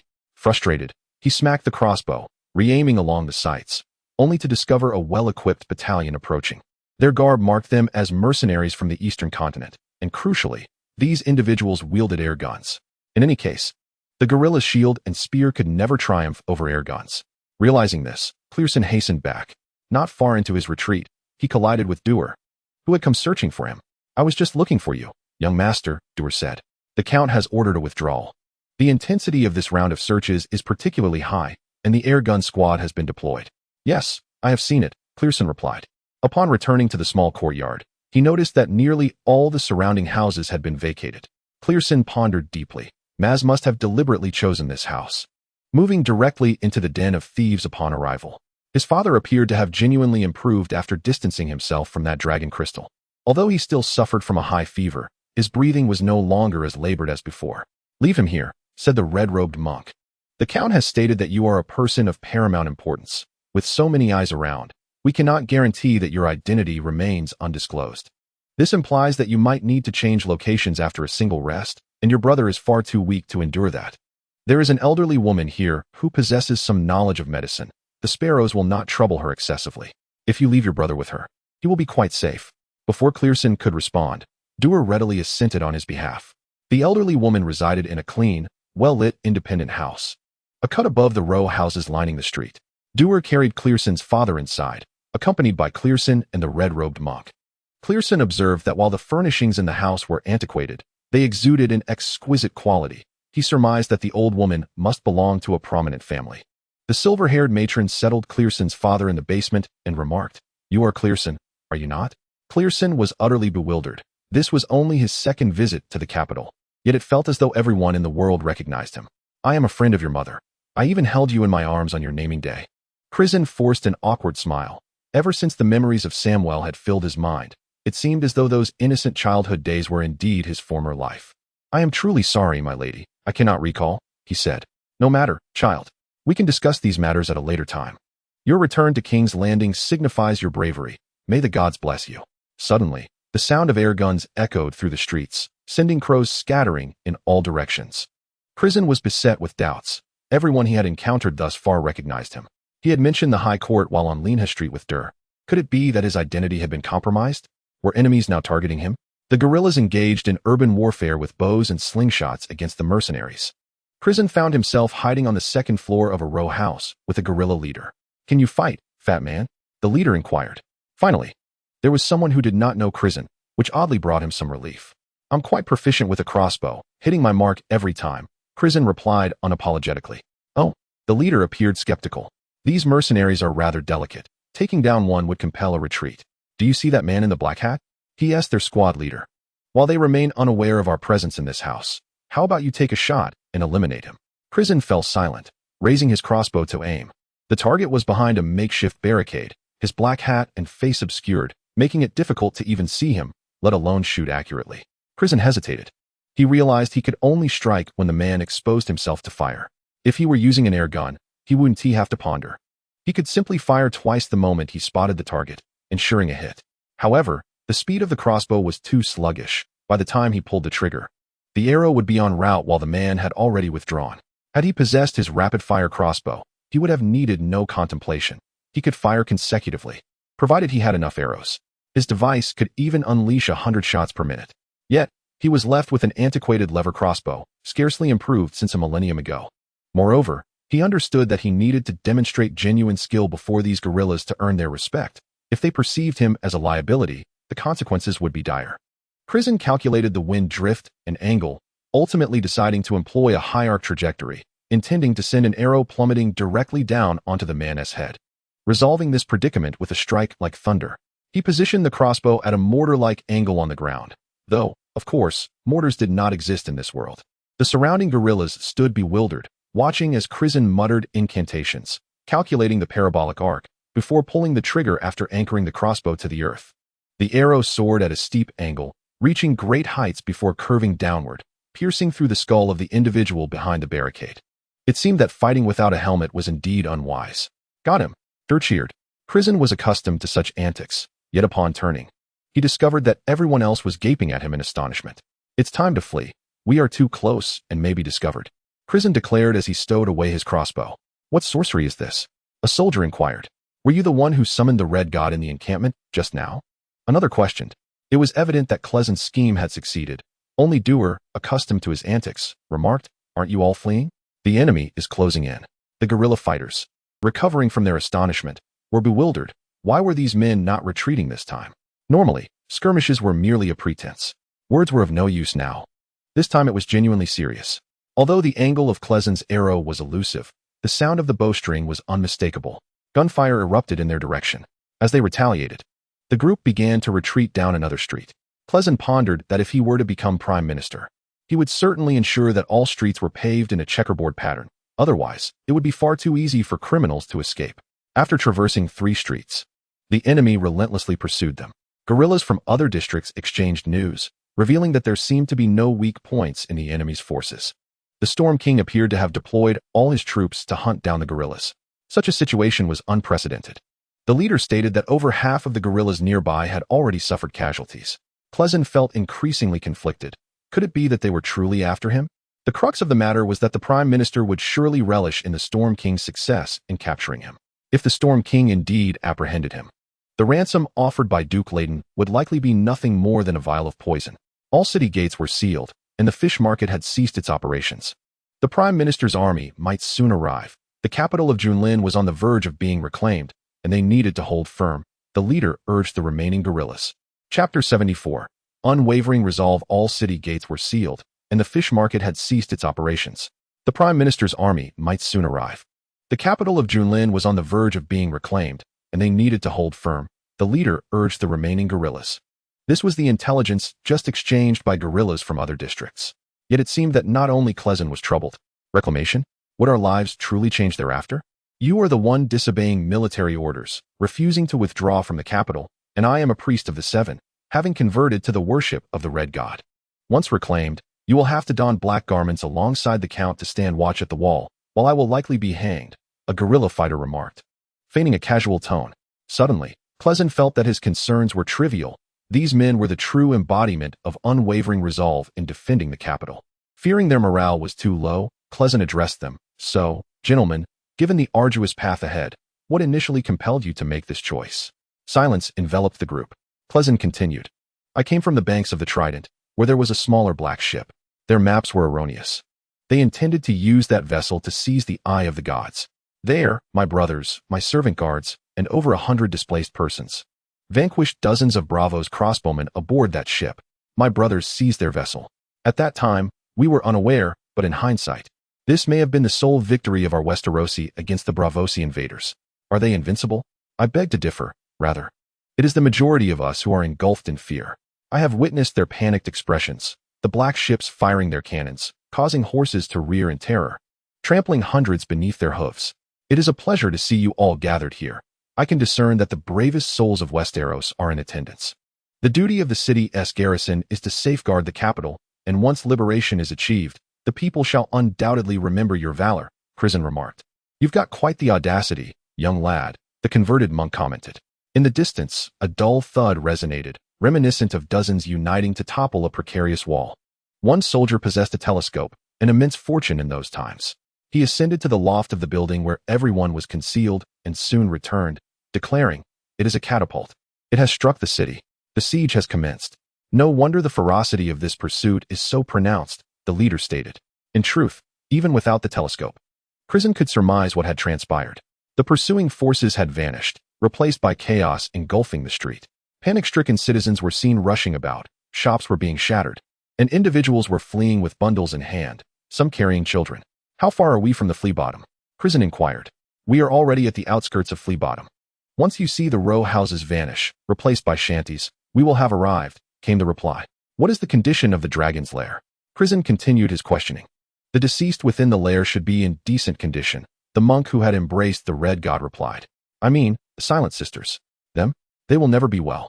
The Prime Minister's forces have severed the routes, imposing checkpoints and levying taxes. The city has been suffering from a food shortage. The provisions for the Silent Sisters have been persistently withheld. Half a year ago, during winter, there was an outbreak of plague in the dragon's lair, you know? It is said to have begun when a newly arrived sister, famished, resorted to consuming the liver of a corpse. Should famine lead to cannibalism in King's Landing, it will undoubtedly commence from the dragon's lair. If the church were to forsake anyone, the Silent Sisters would be the first to be abandoned. Crisen clenched his fists. I apologize, my brothers. It has been a pleasure to meet you all. Now, I wish to attend to certain matters of my own. We shall reconvene after victory. The guerrilla fighters, upon hearing his words, sensed the gravity of his intent. The leader approached him, seriousness etched across his face. What do you mean? My mother resides in the dragon's lair, serving as a Silent Sister. My father was the fourth brother of the current Prime Minister. He passed away under mysterious circumstances before winter. Subsequently, my mother went to the dragon's lair. Given our family status, she should not have been compelled to do so. I visited the lair a month ago to discern what had transpired. I saw her. She is indeed suffering greatly, and I intend to bring her back. The assembly fell into a momentary silence, unsure of how to respond. Most had recently converted to the Red God, or still adhered to the Seven. And the topic of the Silent Sisters, or the wife of the stranger, remained shrouded in taboo. The stranger is death. And Crisen's direct attempt to retrieve the wife of death appeared ominously ill-fated. Furthermore, the Red God does not deny the existence of the Seven. They have merely shifted their allegiance, not engaged in theological disputes. After a moment of silence, the leader finally spoke. Do you realize that your head holds considerable value? Not necessarily, thought Crisen, yet he replied honestly, I truly do not wish to trouble you all. However, losing you would be the greatest inconvenience, the leader remarked. We could have simply donned black garments and been exiled to the wall, but now it seems we face execution. When they discussed life and death, it was always with a disarming nonchalance, as if they were merely conversing about their midday meal, suggesting that the fire people possessed a certain detachment from mortality. Perhaps I should accompany you, the monk suddenly interjected. I am somewhat familiar with the dragon's lair. Line. If the father cannot forgive a child's desire to seek out their mother, then this deity is not worthy of reverence. I have been in a state of confusion regarding my faith these days. I believe it is time for me to seek confirmation. The leader snorted dismissively, clearly reluctant to see these individuals depart, yet he ultimately conceded. Very well, go and bring this child back. The seven ventured into the flea-ridden chaos and famine, closely followed by the ice wolves. The situation here was far more dire than that on Linha Street or the Slough Path. Children were being sold on the streets. The small chapel lay in ruins, with only a solitary gilded ankle of the Virgin Mother remaining. These transgressions will be attributed to the guerrillas, the monk noted. You all seem remarkably composed regarding the future, Crisen remarked. There are matters that mortals need not comprehend, replied Line. Have you heard the words of the Red God? He often speaks thus. Indeed, we should simply attend to our own affairs. Do what we can, and leave the rest to fate. This is why I converted. I once knelt before the deity, beseeching for everything, only to be told by the Red God that I must fulfill my responsibilities. So what should we do? Crisen inquired, recalling the painful memories of his previous ventures into the dragon's lair. Yet, he could harbor no doubts within his heart. He had returned to King's Landing in search of someone. He must find his mother and Ricard to resolve all the regrets that weighed upon him. This is the closest church to the area where the nuns reside in the dragon's lair. Its emptiness suggests that the church's influence has waned here. They must have retreated to the sanctuary. Let us proceed directly downwards. Suddenly, a massive stone hurled from a catapult outside the city shattered the church's spire. Chapter 75. Secrets of the Dragon's Lair. The dark passage of the dragon's lair resembled a colossal maw ready to consume all. Line adeptly entered through a small door beside the entrance. Crisen remembered that the monk who first led him into the dragon's lair had also retrieved a bird's beak mask and a lantern from a door such as this. Line, however, produced some oil, split a nearby stool, and fashioned several torches. Most importantly, he unveiled a large rectangular shield. Holding the shield in one hand and a torch in the other, Line led the way. The others followed, with the ice wolves silently bringing up the rear. Maz, walking in the middle, sniffed the air wafting from below and inquired, Master, does this passage lead to the sewers? Ah, no. This is, well, Master has brought you on a tour. This is a world wonder on par with the Great Wall. Duer exclaimed. If only Father were here. At least someone could confront Crisen on his behalf. As the group descended, Duer continued to impart his misguided theories to Matsi, claiming that the Dothraki did not exist and had nothing to fear. Lean frequently cast sidelong glances, pondering how a nobleman of the high court like Crisen came across such a treasure. So, my lord, what lies below? Of course, there are dragons in the dragon's lair. And dragon eggs. Duer spouted nonsensically with utmost seriousness. There are the remains of all the dead from King's Landing over the past 5 or 6 centuries. Crisen interjected, noting that there were 1 million souls above ground and 6 million below. Hey, I always thought your mother was guarding the dragon eggs here. What is there to guard among the dead? Why not bury them? Duer continued to inquire. They are merely excavated. Bones that have lain in the city's cemeteries for over 100 years are transported here. Lean could no longer bear it and explained. You people from the West have such peculiar hobbies, Duer remarked. Lean had already ventured into the corridor lined with skeletons below, lifting a torch that illuminated a sea of tightly packed bones. Wow, how splendid! Duer shouted excitedly, prompting Crisen to wave his hand, silencing him. First, they were uncertain if enemies lurked nearby, and second, he feared that Duer's foolishness might cause the skeletal wall to collapse. This area was stacked with the remains of children. Tiny skeletons piled up, no larger than a fist, creating a dizzying spectacle. So, where do we go from here? Matsi inquired, genuinely frightened and retreating behind Duer. We must become the liberators of the Silent Sisters, Lean said with profound significance. Crisen paused, taken aback. Suddenly, the dire wolf trailing at the back emitted a low growl. The group became alert, drawing their weapons. I thought this wolf was mute, Lean remarked. Hey, I've never heard it make a sound. Let it growl again, Duer urged. Even the dire wolf ignored him. As the group advanced, the yellowed surface of the skeletons reflected the torchlight. and the hollow eye sockets of the entire wall seemed to converge upon them, inducing a sense of vertigo in everyone. Only Doer remained blissfully oblivious, merrily exclaiming, "Look! The child's head hasn't fully formed, hence the skull is divided into 4 sections at the back." He casually picked up a scattered skeleton from the ground, launching into a lecture on anatomy for Motzi. "Ah!" Motzi suddenly screamed in terror. A female specter abruptly invaded their sight. Truly, aside from the term specter, Crisen could think of no other way to describe her. The figure had disheveled hair and a contorted body, leaping erratically while emitting a raspy sound. She neither resembled a person nor belonged in such a place, yet her gray robe unmistakably identified her as one of the Silent Sisters. Crisen recalled the soldier at the mouth of the Trident who, upon clutching a gold coin, suddenly succumbed to madness and jumped overboard. How is it that wherever one goes, they encounter the supernatural? A few Dothraki, perhaps intimidated by Doer's absurdities, dared not show their fear, yet inwardly they were in a state of panic. The specter lunged toward them, prompting the first mate to instinctively stab her in the abdomen. She was merely a nun, Leon shouted, but it was too late to stop the first mate. Trembling, the first mate drew his knife, while the silent nun's blood gushed forth as she continued to sway and dance in a grotesque manner, staggering a few steps before collapsing limply. It was at this moment that Crisen discerned that she was singing a hymn through her hoarse throat. The others exchanged glances, and after a moment, Crisen inquired, "I heard that half a year ago, due to the haunted house on Riverside Street, a plague had erupted in Long Cave as well. Was the situation similar to now?" Leon nodded dreamily. "Young master, do you recall what Bill mentioned at Noble Heart? The people of Hujin do not consume bread, for eating bread drives one mad. Compelling them to dance until death," Maz interjected. Crisen felt a tumult within him. Whether it was consuming the flesh of the dead or succumbing to madness from bread, he could only hope that the plague in Long Cave had not yet spread. He approached the nun's corpse, which retained its twisted posture. He crouched down and bravely parted the nun's disheveled hair. He was startled by the sudden appearance of eyes hidden beneath. The nun was emaciated, seemingly possessing just a pair of eyeballs more than the skulls stacked against the wall, her sunken gaze filled with terror.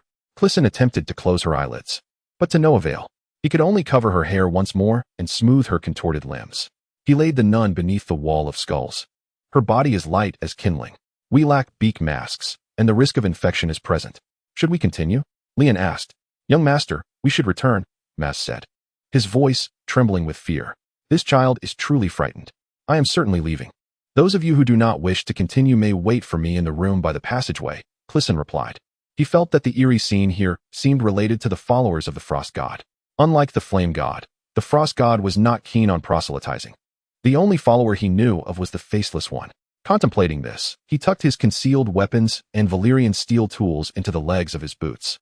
If the Faceless One were to appear, these weapons would surely be the swiftest means of resolution. After all, he knew that whatever he was aware of, the Flame God was undoubtedly also aware. Matters he chose not to disclose would likewise remain unspoken by the Flame God. There would be no dramatic confrontation, no shaking him by the neck and demanding the whereabouts of Rickard. Before long, they arrived at a room not far ahead. Crisen recognized it. It was the dormitory of the Silent Nuns, a veritable hell on earth. The sparse furnishings within had been shattered and torn apart, with some individuals lying amidst the debris, their fates uncertain.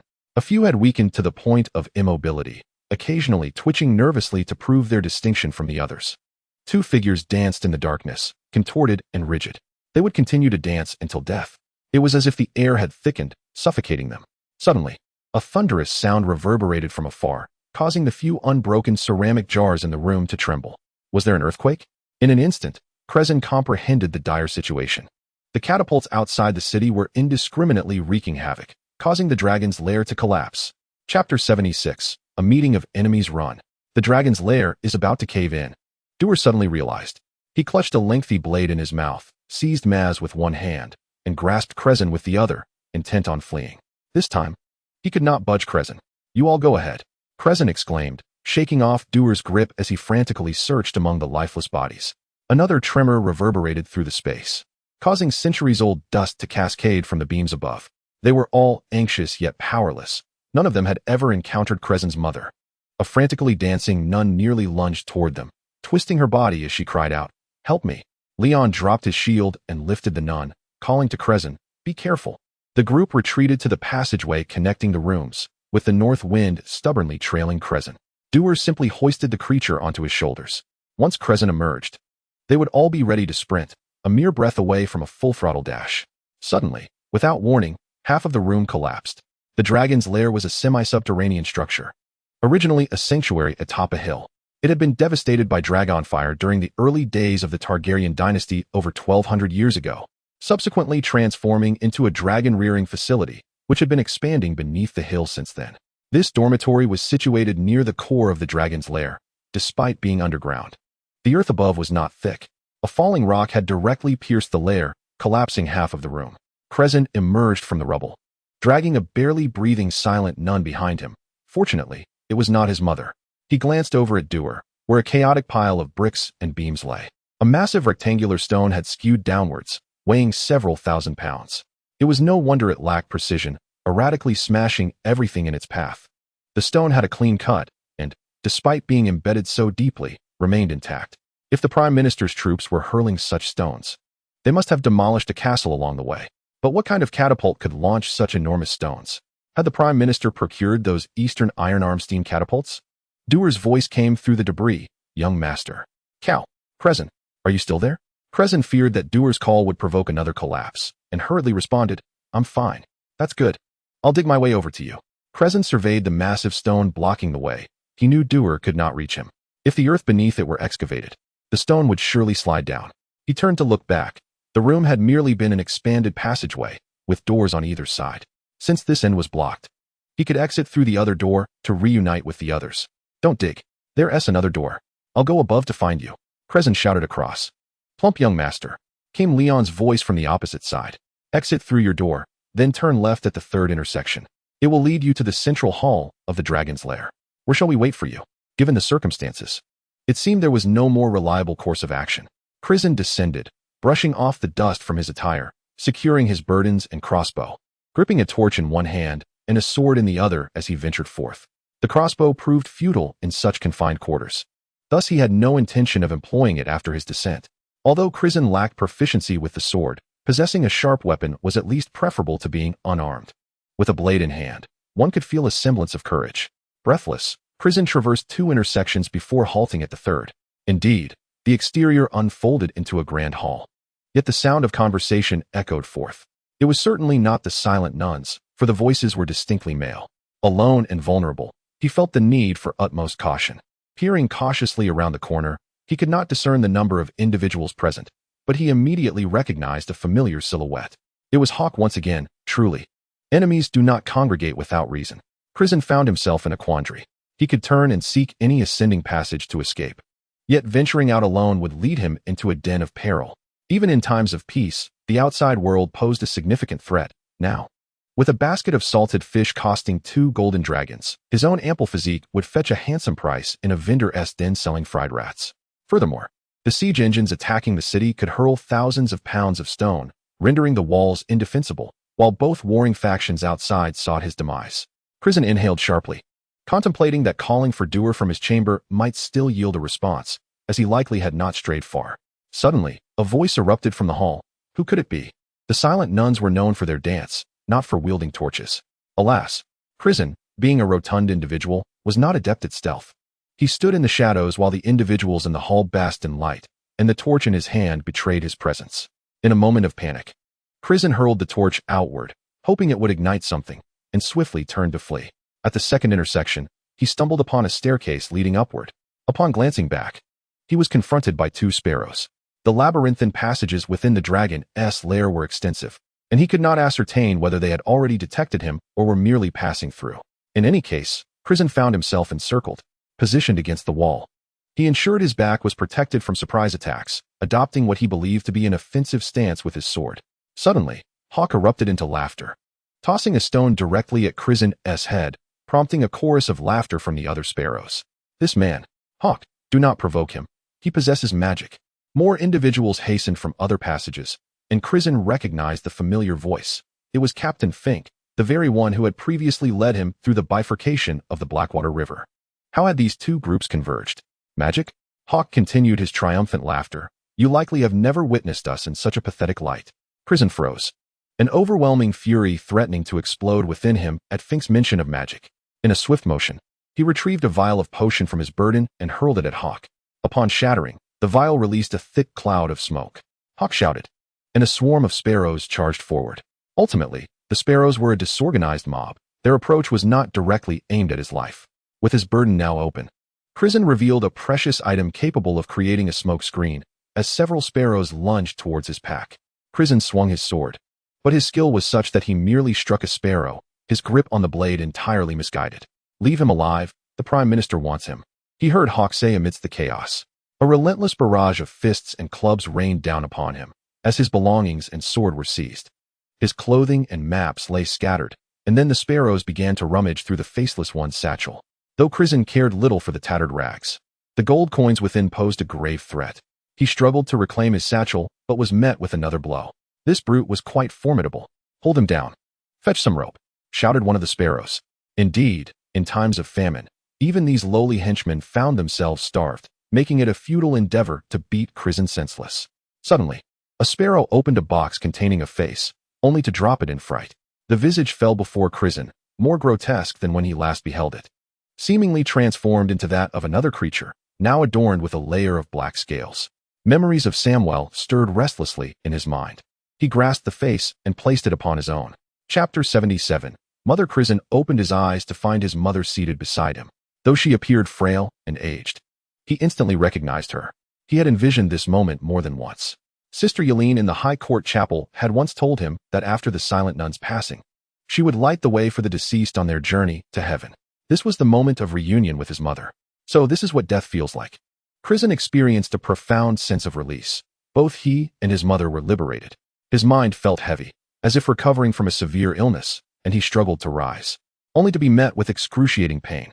How could one feel pain after death? He mused that perhaps the deceased ought to be whipped again. The dead? Confusion washed over Crisen as he glanced at his mother, who was now in tears. "Mom," Crisen cried out, struggling to embrace her. The pain and hunger became insignificant, as did his obsessions and grievances. Life and death lost their meaning. All that mattered was holding his mother close, forever. Time became an abstraction, until he felt her body radiating heat, accompanied by an unsettling scent of decay. "Crisen," he heard his mother's hoarse voice call his childhood name. He had forgotten when she had last uttered it. He loosened his grip to study her face. She looked utterly worn, her lips devoid of color. "You are brave now. I see it, and the gods see it too," she whispered softly. "Mom." Crisen was at a loss for words, as emotions coalesced into a tempest within his mind. Suddenly, the sound of a door creaking open alerted him. He turned to see that he was in a room, furnished like any common dwelling in the capital city of King's Landing. In summary, it hardly resembles a path to paradise. My entire body aches, heavy and weary, certainly not indicative of a soul prepared for the afterlife. Oh, it appears I am still alive, and so is my mother. Crisen realized his reactions were not sluggish, but rather quite prompt. After pondering numerous questions, the door finally opened. A corpulent figure adorned with a beaked mask entered.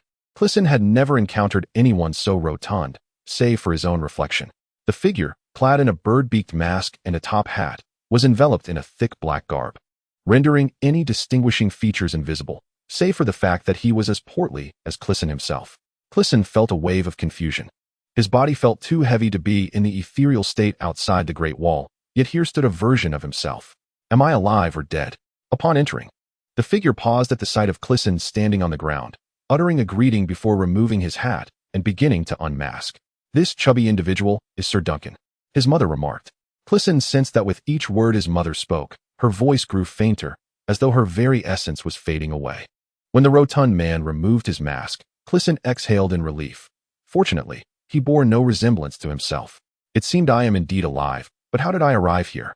Ahem, Crisen stammered. "I am Crisen." The man smiled. "I am Duncan, though not yet a knight." "Thank you, Duncan. What exactly is happening? You still appear quite weak." "Please, sit down," Duncan advised Crisen, then retrieved 2 vials containing potions from his garments. Addressing Crisen's mother, "Madam, it is time for a change in medicine." "No need for that. Could I trouble you for a bit of wine?" Her voice was becoming increasingly faint. "Are you a doctor?" Crisen inquired of Duncan. "Well, not exactly. I may possess a smattering of knowledge in various fields," Duncan replied. "Do you recall what transpired earlier?" Crisen's mind was still a muddle. Duncan rummaged through a cupboard, extracting some potions and herbs, then heated a pot of wine over the stove, adding the herbs and potions within. He poured 2 glasses, handing one to Crisen and the other to his mother. "Drink up." Thereafter, Duncan returned to the stove, using the residual heat to prepare some food. Crisen sniffed the wine. Its aroma was not particularly inviting, yet he consumed it nonetheless. Surprisingly, the hot red wine felt cool upon his tongue, imbued with a hint of mint. Crisen shivered, his mind clearing considerably. He recalled events within the dragon's lair, some occurrences after donning the mask.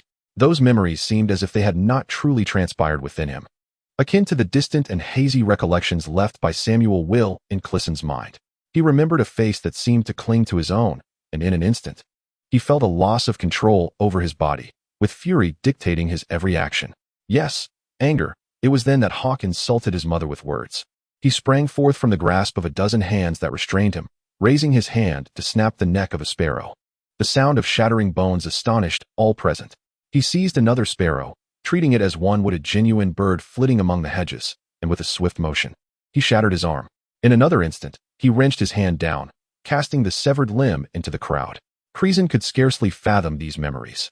He was but a mere mortal, a young master unaccustomed to labor, incapable of even drawing the lightest bough. How could he possess such strength? He had witnessed similar severed hands, tendons torn asunder, accompanied by protruding veins and yellowish sinews. That had been in Mill's factory, where an apprentice had gotten his hand caught in the machinery. Could he truly wield strength akin to that of a machine? The sparrows scattered in all directions, and Captain Fink fled directly. Crisen observed Hawk clutching his crossbow, an arrow already knocked. The other sparrows clumsily wielded sticks and daggers, one brandishing a sword snatched from Crisen. Yet all bore expressions of trepidation. Crisen felt his fury reach a crescendo, unleashing a primal roar as he charged at Hawk. The bolt from Hawk's crossbow struck true, piercing Crisen's heart. No pain accompanied it. He effortlessly yanked the bolt free as if removing a thorn, then pushed aside the sparrows that obstructed his path and continued his assault on Hawk. Hawk abandoned his crossbow and turned to flee, only to be seized by the nape of his neck by Crisen. With one hand atop Hawk's head, he continued to emit inhuman growls. He clamped down with a single hand. At first, Hawk writhed in struggle, but soon his resistance gave way to anguished cries. Suddenly, a mixture of red and white oozed between Crisen's fingers, and Hawk's wailing finally ceased. Crisen had crushed his skull with one hand. This memory sent chills down Crisen's spine. Could a heart be pierced thus? And yet I still claim to be human? The skull is the hardest of bones. For millennia, tales spoke of the long night, when the mountain of magic had crushed an adversary's head during a trial of combat, though then, the opponent had been on the verge of death, and it had taken both hands to achieve such a feat. Am I more formidable than the mountain of magic simply by changing my visage? Crisen unfastened his garments, revealing a scar shaped like a triangular arrowhead over his heart. By the gods above. Chapter 78. The Portly Duncan, Part 1. Duncan caught sight of a fellow rotund man shedding his shirt. His body was marred by protruding scars. With every slight movement, the scars tugged painfully, causing him to grimace. He bore no resemblance to the formidable figure he had first encountered. Duncan had seen Crisen 2 days prior. A friend downstairs had informed him that the stranger had unleashed a malevolent spirit from hell, which now wandered the dragon's lair, spreading the curse of the dancing plague to all. The dancing plague is contagious? Duncan felt a spark of intrigue. What manner of fiend could this be? Just as plump as yourself? Ha ha ha, the friend had remarked. Duncan dismissed him and ascended the stairs. He had once been an apprentice at a local apothecary, but with the onset of war, the owner had fled, dismissing Duncan before his departure. However, Duncan had surreptitiously retained a key to the apothecary. Under the cover of night, he ventured into an apothecary, pilfering all the medications the proprietor had been unable to carry away.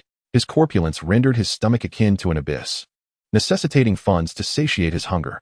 Subsequently, Duncan would frequently venture out at night bearing some concocted elixirs, bartering them on the black market for sustenance. The prices of food in the besieged city of King's Landing soared, with only the cost of medicines escalating even more rapidly, until one fateful dawn, when the streets were deserted due to the curfew, and as he was about to return to his meager abode, a figure suddenly collapsed before him in the inky shadows of an alley. Duncan crouched down to investigate, discovering to his astonishment that it was a nun. The plump nun rasped weakly, calling out to him. He was momentarily taken aback. By the Seven, this was indeed his nickname. In the days following his theft, Duncan, a devout believer in the Seven, had repented countless times for his misdeeds. Thus, when the fallen nun uttered his name, he construed it as a divine opportunity for atonement. Without hesitation, he lifted the frail nun, akin to a withered branch, and brought her home to care for her diligently. Despite Duncan's earnest desire to learn, his abode remained stark and barren, largely due to his insatiable appetite. He could not fathom why others felt satisfied with merely a loaf of bread while he required an entire basket. He sought counsel from a monk, who proclaimed that he was afflicted by the sin of gluttony, and that sincere prayer was the remedy. Consequently, Duncan worked as a sparrow for a time until he was dismissed for his excessive consumption. Nevertheless, he remained devout. Yet, he began to ponder other explanations for his plight, contemplating whether it might be a malady. However, as he could scarcely afford food, long-term medication was out of the question, prompting him to apprentice at the apothecary. The potions he concocted left a bitter taste upon his tongue, successfully suppressing his appetite, yet he remained unchanged in physique. Other remedies he prepared were far less effective, particularly those intended to heal the nun. She never disclosed her name or the circumstances that had led to her condition. Her legs bore a multitude of burn wounds and lash marks, some having festered and rotted, exposing bone beneath. Duncan's dwelling contained but a single bed, and he urged the nun to recline, cleansing her wounds with boiling wine, removing necrotic flesh with wriggling worms, and applying a poultice of crushed herbs. Yet, the nun's body seemed to have lost its capacity for self-repair. While her wounds ceased to decay, new flesh also failed to form, with injuries sprawling across her legs. Her feet began to necrotize. This must have caused her great pain, yet she remained largely silent. Duncan opened the door, greeted her with a morning salutation, and while feeding her, mentioned that he intended to step out during the day. The nun spoke seldom, and Duncan had grown accustomed to her silence. He continued, "A neighbor informed me that there is a plague of dancing in the city, and it is contagious. It appears that not only the silent nun is afflicted." He cast a furtive glance at her, occasionally suspecting that this nun too was among the afflicted, yet he never posed the question. "I have always believed that the dance fever is contagious. How could it only affect the silent sister? Alas, no one listens to me." The expression of the nun seemed to waver, and Duncan perceived her interest. Thus he continued, "Yesterday, people on the black market mentioned that a malevolent spirit had appeared in the dragon's lair. The grand hall within the lair is strewn with gold. Yet all who venture in to gather riches have succumbed to the dance fever. The people of King's Landing no longer resemble humans, yet gold remains gold. There will always be those undaunted by death willing to take the risk, and now, the very place that once witnessed the meeting of Jon Snow and Daenerys is overcrowded with common folk afflicted by the dance fever. In my opinion, a concoction of belladonna, spiraling flowers, and a hefty dose of poppy milk, sufficient to induce a day-long stupor, would remedy this ailment. Alas, no one heeds my counsel." Duncan sighed in resignation. Meanwhile, the matter of the dance fever is of no concern to the allied forces as they besiege the Red Keep. The Pretender's army previously dismissed this illness, believing it non-contagious, and it was only the silent sister who whispered of it, while the outsider punished his wife. The more Duncan spoke, the more his ire grew. "I dreamed of my son just now," the nun suddenly murmured. "He wishes to rescue me." The injuries sustained by Crisen's mother were undoubtedly inflicted by Hawke and his companions. After Crisen dealt Hawke a brutal beating in the dragon's lair, Hawke was intent on discovering which silent sister was responsible. As it turned out, among the 3 sparrows who had slapped Crisen's mother, one, known as Yellow Tooth, died on the spot, while the accounts of the remaining 2 diverged. Hawke subsequently pummeled both of these nuns, concluding the matter. It was only after King's Landing fell that Hawke encountered a bounty notice in the black market, seeking his nephew Crisen. The physical characteristics of Crisen were strikingly apparent, leading Hawke to understand instantly who could be bullied. In truth, those 2 sparrows had intentionally misidentified the wrong nun, fully aware they were assaulting the sister-in-law of the Prime Minister, yet dared not speak the truth. However, as the saying goes, a mother's worth is tied to her son. Now that Nun had become a mere corpse cleaner, her only reliance, her son, was being hunted by his uncle. Her status was insignificant. Several sparrows suspended Crisen's mother from the beams of the room, crafting a whip of 7 strands to lash her. When she fainted from pain, they revived her with a heated iron rod, only to strike again. The final time, the rod had cooled before she awakened, and the sparrows, having lost interest, discarded her in the gutter. The dance fever had already erupted in the dragon's lair. Otherwise, the sparrows would have preferred her silent sister companions to handle her remains. "My son, he resembles you so much," she continued to murmur. "When he was young, I wronged him, yet he bravely spoke up." The nun's frail hand reached for her neck, where a slender cord held a small pendant, the only adornment she possessed. She tugged at it, but it would not come loose. She was far too weak. "Allow me," Duncan interjected hurriedly. "Madam, what do you intend to do?" "I must find my son." Chapter 79. Duncan the Portly, Part 2. Duncan donned a black robe that enveloped his entire form, complete with a beaked hood, and atop his head rested the sole hat he possessed, a top hat. Clad in this attire, reminiscent of a scholar, he lacked only the chain of a learned man. This peculiar garb originated from the time of the grayscale outbreak following the sinking of the Iron Islands, invented by scholars who ventured to investigate. Yet, what did it matter? Some monks adorned themselves similarly. His beaked hood was a creation of his own making. Typically, such hoods required fragrant minerals at the beak to ward off the miasma of the plague. Unfortunately, Duncan had not enough resources to barter for proper materials. Instead, he had stuffed it with inexpensive dragon glass. He had also fashioned thin sheets of dragon glass to cover the eye holes of his mask, as he could not afford the crystals meant for that purpose. It was adequate for visibility, provided he did not venture out at night while wearing it. He glanced at the necklace clasped in his palm, the solitary personal item of the nun. A wry smile escaped him from behind the beak of his hood as he mused, "Where could I possibly find your son?" The nun had merely informed Duncan that her son was quite portly as well. This revelation tugged at his heartstrings. He had cared for the nun for many days, only to discover that the impetus was her mistaken belief that he resembled her offspring. The silver pendant, though tarnished to a shade akin to iron, still betrayed exquisite craftsmanship. She must have once belonged to nobility, Duncan surmised. Only the offspring of the aristocracy could grow so corpulent. Duncan recalled the tales of his youth, pondering whether the divine wished for him not only to atone but also to fulfill his aspiration of becoming a knight. An orphan born in a flea-ridden den, he had been raised under the care of an elderly monk who knew nothing of his mother. When they found you, your mother was covered in a layer of white frost, yet you were still greedily nursing at her breast. He remembered the monk's words. Perhaps I am indeed destined to be well fed. Later, he had heard the legendary tales of the tall knight Duncan, who hailed from the same flea-ridden den. That knight, born there, stood just shy of 7 feet, and not only became a knight, but by chance took a Targaryen prince as his squire. Ultimately, the prince ascended to kingship, and he became the captain of the Kingsguard. This narrative inspired Duncan. He thought to himself, though I may not be tall, my gift lies in my girth. Henceforth, the little portly boy from the flea den adopted the name Duncan, Duncan the Portly. Yet, he had always struggled to find a knight willing to accept him as a squire. Despite his intelligence and diligence in securing sufficient food to maintain his weight in a place where starvation was commonplace, no knight sought a squire who could not bear the burden of his appetites. Perhaps today fortune would smile upon him. Duncan tightened his grip on the pendant. Any knight could bestow knighthood upon another, for any reason deemed appropriate. Surely, my intent is merely to observe the manifestations of the dancing plague near the dragon's lair. Perhaps I can sell some remedies in the black market tonight. If by chance I encounter another portly individual familiar with this pendant, I shall request that he confer upon me the title of knight, Sir Duncan the Portly. Indeed, such a request is not unreasonable. The flea nest was not far from the dragon's lair, and soon they arrived. The chaos in Junlin was most pronounced at the flea nest. The imprecisely aimed giant catapults outside the city had devastated several nearby homes, and had nearly collapsed half of the millennia-old rock roof of the dragon's lair.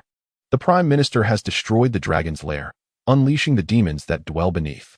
Duncan followed the sound, noting that the dancing plague had spread. He witnessed a group of nuns from the Cathedral of the Holy Mother and monks from the Father S. Institute frantically rushing towards him, shouting disjointed phrases from the scriptures, while others scattered holy oil from jars in wild abandon, and a bishop even cast away his crystal crown. These individuals were evidently there to exorcise demons. Yet they themselves seemed possessed. Duncan sensed something was amiss. Though he was completely wrapped up, he dared not approach the afflicted too closely. He slipped into a narrow alley, observing the frenzied dancing of the monks and nuns from behind a dark red shard of dragon crystal. Their actions were not merely dancing. They bordered on sacrilege. Duncan would wager that if these acts were recorded, they would be excommunicated from the church, and this chapter would be locked away. Monk! Monk! Suddenly someone called out to Duncan. He turned around, realizing his attire had indeed led him to be mistaken for a monk. "Monk, save our brother!" cried 4 red-haired boys, tugging at a fifth. It appeared the 5 were siblings. The boy being pulled muttered incoherently about money and dead bodies, his eyes darting in different directions. Every bone in his body seemingly possessed by its own will, moving in various directions. "Has he gone to the dragon's lair?" Duncan inquired, recognizing this as a prime opportunity to uncover the source of the dancing plague. "No, he went to Stinking Fish Street, and then it suddenly happened." One boy replied. "Has he eaten anything?" Duncan pressed. "We all ate the same things. We're fine," the boy said. "What did you eat?" Duncan asked. "Only the millet we stored from last winter, but it has all gone moldy," the boy answered. Suddenly, the afflicted boy freed his right hand from his brother's grasp and raised it high. Duncan noticed he was clutching a gold coin. The other 2 boys gazed at the coin and suddenly screamed, releasing their grip on their brother. Another boy lunged forward, and the four boys began to wrestle over the coin. Duncan rushed over and covered the eyes of the youngest red-haired boy. He had not succumbed to the plague. "Have you ever seen the coin your brother is holding?" Duncan asked. "No, he has been clenching his fist since he returned from Stinking Shrimp Street." "I'm too short to help," the boy replied, filled with remorse. "It's all right. Do not look at the coin your brother holds, nor at any coin you see in the street. Quickly go back and find your mother. Tell everyone, not to look at those coins. Those who have seen the coins will go mad." With that, Duncan released the child. He felt a pang of anxiety about his own words. Although the outcome was painfully clear, he too had seen the coin. Why was he not affected? His dark, crimson vision revealed the answer to him. Was the dragon crystal truly effective? Just as he relaxed his grip, the boy suddenly screamed. Duncan thought to himself, "It's over. The child has fallen victim as well." To his surprise, the child shouted, "Monk, run behind you." With that, the boy darted away like a flash. Duncan turned around and beheld the demon emerging from the dragon's lair. Its face was grotesquely ugly, resembling that of a catfish or a frog. Its color akin to that afflicted by a disease of scaly skin. Its clothing was nearly torn to shreds, and its corpulent form was marred by scars, which Duncan instantly recognized as the remnants of old injuries. For a fleeting moment, Duncan felt a pang of sympathy. These scars reminded him of the nun at home, her body covered in marks of torment. However, this sentiment was short-lived as the demon lunged towards him. Chapter 80, The Corpulent Duncan, Part 3, The demon charged at Duncan. He attempted to evade, but was tripped by one of the children afflicted with a sudden bout of dancing mania, stumbling as a result. The demon closed in with astonishing brute force, striking Duncan down to the ground. The shards of his dragon crystal lens shattered, and the pendant he held flew from his grasp. Unexpectedly, a red-haired boy, still partially in control of his faculties, yanked Duncan up, prompting him to rise and flee. Fortunately, he had closed his eyes just in time. Otherwise, he might have been blinded, Duncan mused. After running a considerable distance, it seemed the demon had not pursued them. Curiosity piqued. He peeked back with one eye, using the cracked lens to catch a glimpse of the demon. He saw it clutching the pendant, roaring in an inhuman voice, gripping it so tightly that blood oozed from its hands. A sudden realization struck Duncan, buzzing in his mind. If this demon could still be considered human, then was he not also a gluttonous creature? This series of events was vaguely remembered by Crisen as well. Ever since donning that face, rage had consumed him. His consciousness flickered like a dying ember, with only a thread of awareness occasionally remaining lucid. He witnessed himself shattering the weapons of the airgun squad, smashing the heads of 2 gunners into one. He chased after the frantically writhing monks and nuns, scrutinizing each of their faces before sending them back to their heavenly Father. When overtaken by fury, he attacked every figure resembling a monk. Yet in moments of clarity, he examined each nun's visage with care. After a day, the onlookers finally discerned a pattern. This demon was targeting the church.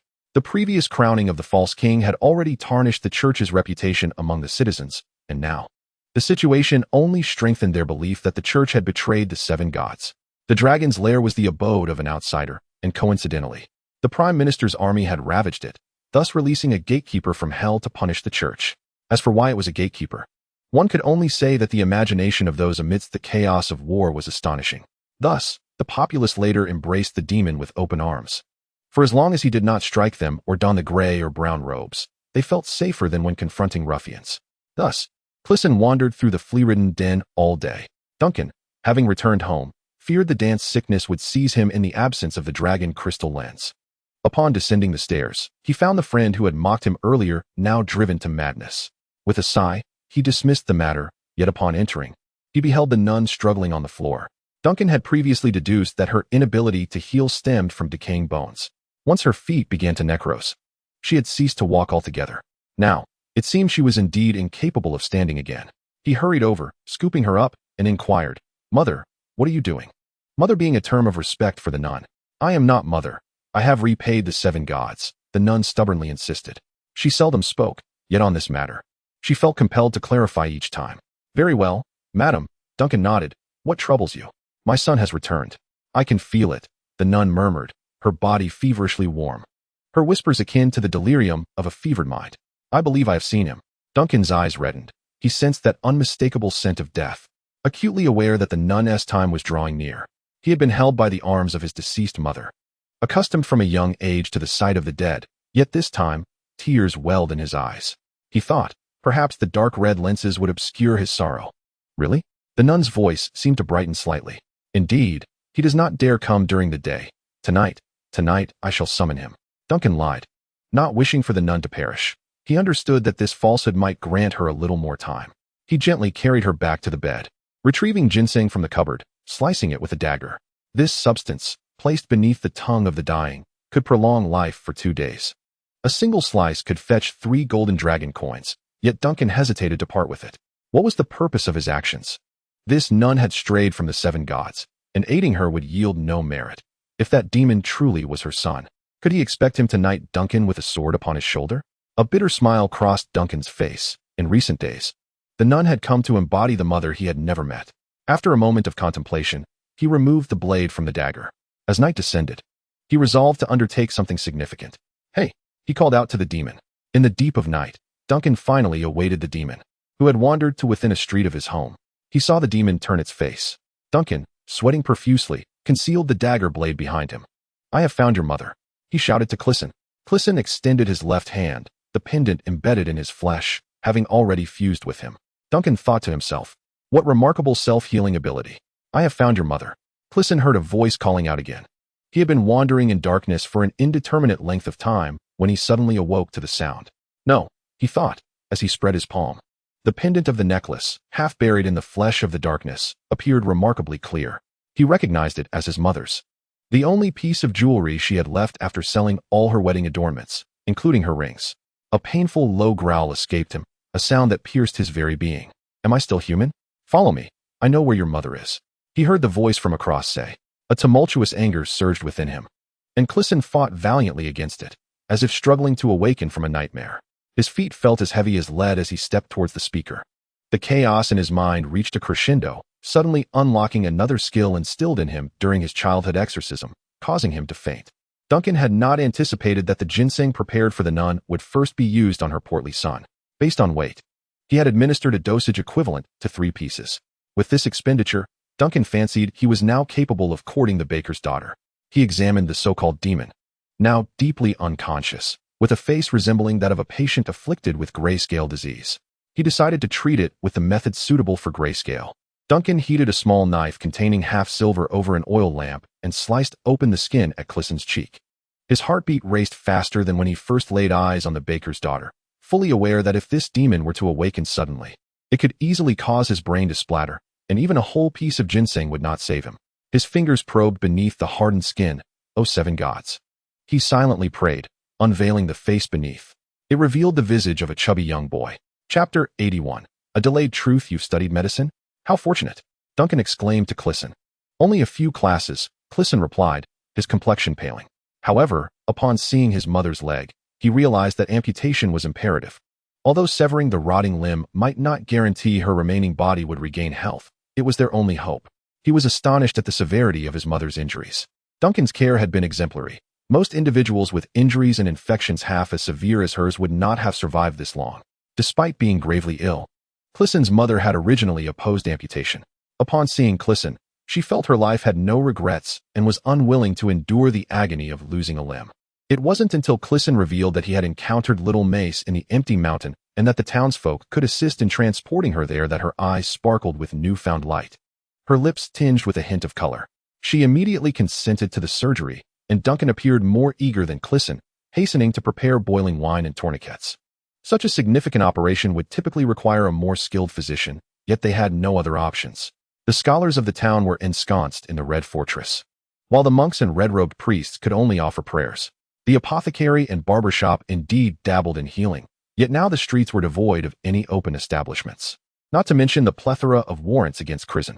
The only recourse was Duncan. Crisen noticed some pharmaceuticals on the table, which would have been quite valuable in peaceful times. Although he remained uncertain how Duncan managed to bring both him and his mother home, he recognized the effort the rotund man had put forth. He glanced at the dying embers in the hearth, contemplating how he longed for the red god to emerge, believing that perhaps a single utterance could restore his mother's health. What are these tools for? Duncan inquired suddenly, drawing Crisen's attention to the Valyrian steel tools in his grasp. For a moment, Crisen was bewildered, only to recall that he had stashed this set of tools along with a concealed weapon in his boot. After appending half a flea market, how were these still intact? Observing Crisen's confusion, Duncan continued, this saw should work well for cutting bone, albeit it's a tad small. Crisen quickly intervened, sensing that anything in the hands of the faceless man could not be benign. Duncan smirked. I intend to set that face ablaze. Do you wish to have another look? No, no, Crisen replied hastily. I shall borrow a saw from the neighbor carpenter and then incinerate that face. You keep my lady company for a while. With that, he donned his hat and stepped outside, his tone suggesting he was the true son. After watching Duncan depart, Crisen grasped his mother's feverish hand and asked, Mother, would you like to drink some more soup? Little fatty, you have grown, his mother responded. Her voice was light and cheerful, dispelling the weariness from before. A new hope was kindling within her heart. Crisen too felt a sense of relief regarding their current mother-son relationship. The last time he had seen her was before his travels through the free cities, which now seemed like an eternity ago. Back then, she had always wished for him to become a knight, incessantly urging him to practice with sword and shield or to pray in the chapel. He had never envisioned reconciling with his mother in such a manner, nor had he anticipated concerning himself with her feverish and decaying body. Mother, Crisen hesitated. Words unformed on his lips. Why did you suddenly decide to come to King's Landing?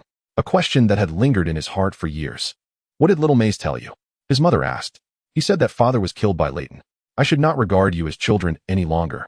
Neither you nor little Mace. You both know far more than you let on. Crisen was taken aback by his mother's words and tentatively asked, Is what my brother said true? On the day your father died, Leighton was indeed at the High Court. Crisen was stunned. No one had ever spoken of this matter. He had always believed that Leighton returned to the High Court only after quelling the riot. At that time, he was at the High Court. Having received a letter via Raven, he came to our chamber and demanded that I become his wife. Though time had ravaged Crisen's mother, her youthful spirit still shone through her weary visage. He would never forget that she had once been an extraordinary beauty. The knuckles of Crisen crackled ominously, and he yearned to venture outside the city to eliminate Leighton. He further revealed that Derek was also his son. His mother continued speaking, and the weight of this revelation momentarily overwhelmed Crisen's mind. Crisen's father was the fourth in line among his siblings. He had 2 elder brothers and a sister, the latter of whom had married Rod, a detail I shall not elaborate upon. His third brother was Derek's father, a man of foolishness and cowardice, often ridiculed by Mace and Crisen as the dim-witted uncle. Yet, he currently served as the acting lord of the High Court, while his son Derek held the position of Leighton's affairs officer within the Red Keep. Leighton, who had a wife whose demeanor mirrored that of Crisen's mother at present, was united through a political marriage and harbored little affection for Leighton, having borne him 4 daughters for the sake of alliances. Now, all the threads of information converged. It was indeed Leighton who had caused the ruin of the Crisen family and was now seeking the very life of Crisen himself. I understand now, mother. Focus on your recovery. I shall avenge father, he vowed. Have you seen Daisy? She is too young to accompany me. I shall have Nurse Eileen return her to my family home. Crisen did not anticipate the thunderous revelations that would strike him amidst his mother's tranquil tone. He recalled inquiring about his mother's condition from Sister Eileen, who had been evasive. It was she who informed Crisen that Daisy had been adopted by Leighton. His own sister was now in the clutches of the perverse man who intended to betray all his sisters-in-law. Crisen endeavored to maintain a facade of composure and remarked, I saw her once upon my return. She is so young, she may not even recognize me now. He could not bear to inflict further pain upon his mother. Nurse Eileen was a kind soul, and he vowed to find an opportunity to express his gratitude. His mother smiled faintly, seemingly lost in cherished memories of the past. At that moment, Duncan rushed back, clutching an array of carpentry tools that Crisen thought resembled those used for repairing a steam engine more than for surgery. I had long advised the lady to undergo amputation. She only consented today, perhaps too late. Her bones have begun to decay, and the toxins within will disrupt the circulation of the 4 humors in her body. Wherever you intend to go next, it is impossible to simply carry her away. Very well, let us commence. Crisen's mother ingested the poppy milk and peacefully drifted into slumber. Given Crisen's deftness, the operation itself proceeded relatively smoothly. His mother's body felt as light as a feather now, and Crisen mused that once she regained some strength, he would carry her away. However, he did not witness his mother awakening. That day, she peacefully ceased to breathe in her sleep. Chapter 82. 2 farewells. What troubled Crisen profoundly was that his mother's final words were spoken to Duncan. After taking her medicine and lying down, Duncan held her hand, reassuring her not to be anxious. Duncan, I have yet to ask your name. Does it derive from the tall Sir Duncan of the flea-infested nest? I am confused. I have been calling you Sir Duncan all this time. His mother appeared to be in good spirits, reflecting what seemed like a momentary resurgence of life. Indeed, the tall Sir Duncan. During my childhood, I once harbored dreams of becoming a knight. I also wished for the chubby lad to embrace that same destiny. My mother smiled gently before closing her eyes. The effects of the poppy milk began to take hold. As dawn broke, revealing the pale light of day, Crisen still held his mother's hand. Her visage remained serene, akin to that of one in peaceful slumber. I am sorry, Duncan murmured. The dosage of the poppy milk may have been excessive. She might not endure it. He too was engulfed in profound guilt. For this was the first patient he had witnessed succumb to death. I ought to be thanking you, Crisen acknowledged, fully aware that the blame did not lie with Duncan. Perhaps they say the Red Goddess rituals can resurrect the deceased, Duncan suggested. Crisen sighed, weariness weighing heavily upon him. The Red God, that ancient being, only revives those he finds useful. He could not bear the thought of his mother, after having faced death once, shouldering any further burdens of the Red God's mandate. Moreover, sometimes, those who return from death are no longer themselves. He rose, placing a final kiss upon his mother's hand and cheek. Thank you. Thank you for reuniting mother and son. I shall remember you. If fate allows me to emerge victorious, I will seek you out. Crisen continued. Could you assist me in laying her to rest? Not in the city cemetery. She must not return to the dragon's lair. Very well, Duncan replied. Where do you intend to go? This place is quite secure for me. I craft potions for the black market, and the gangs will protect me. I must avenge my mother, Crisen declared. Duncan could see the fire in his eyes. He had no doubt of Crisen's capabilities, for he had nearly exterminated all the monks in the city. Crisen began to gather his belongings. Yet what truly belonged to him was merely a pouch of tools and a hidden weapon. Everything else had been left in the dragon's lair. Ah, take this, Duncan offered, handing him a beaked hood. The contagion outside was spreading alarmingly. Rumor had it that the madness stemmed from the coins brought from the dragon's lair, possibly imbued with dark magic, for all who beheld the coins had succumbed to insanity. The thin sheets crafted from dragon crystal could offer some protection. Crisen accepted the hood. It was indeed necessary, whether to stave off madness or to conceal his identity. However, the coins posed a genuine problem. Once that burden was relinquished, he had not seen it again, and he could only surmise the dangers contained within.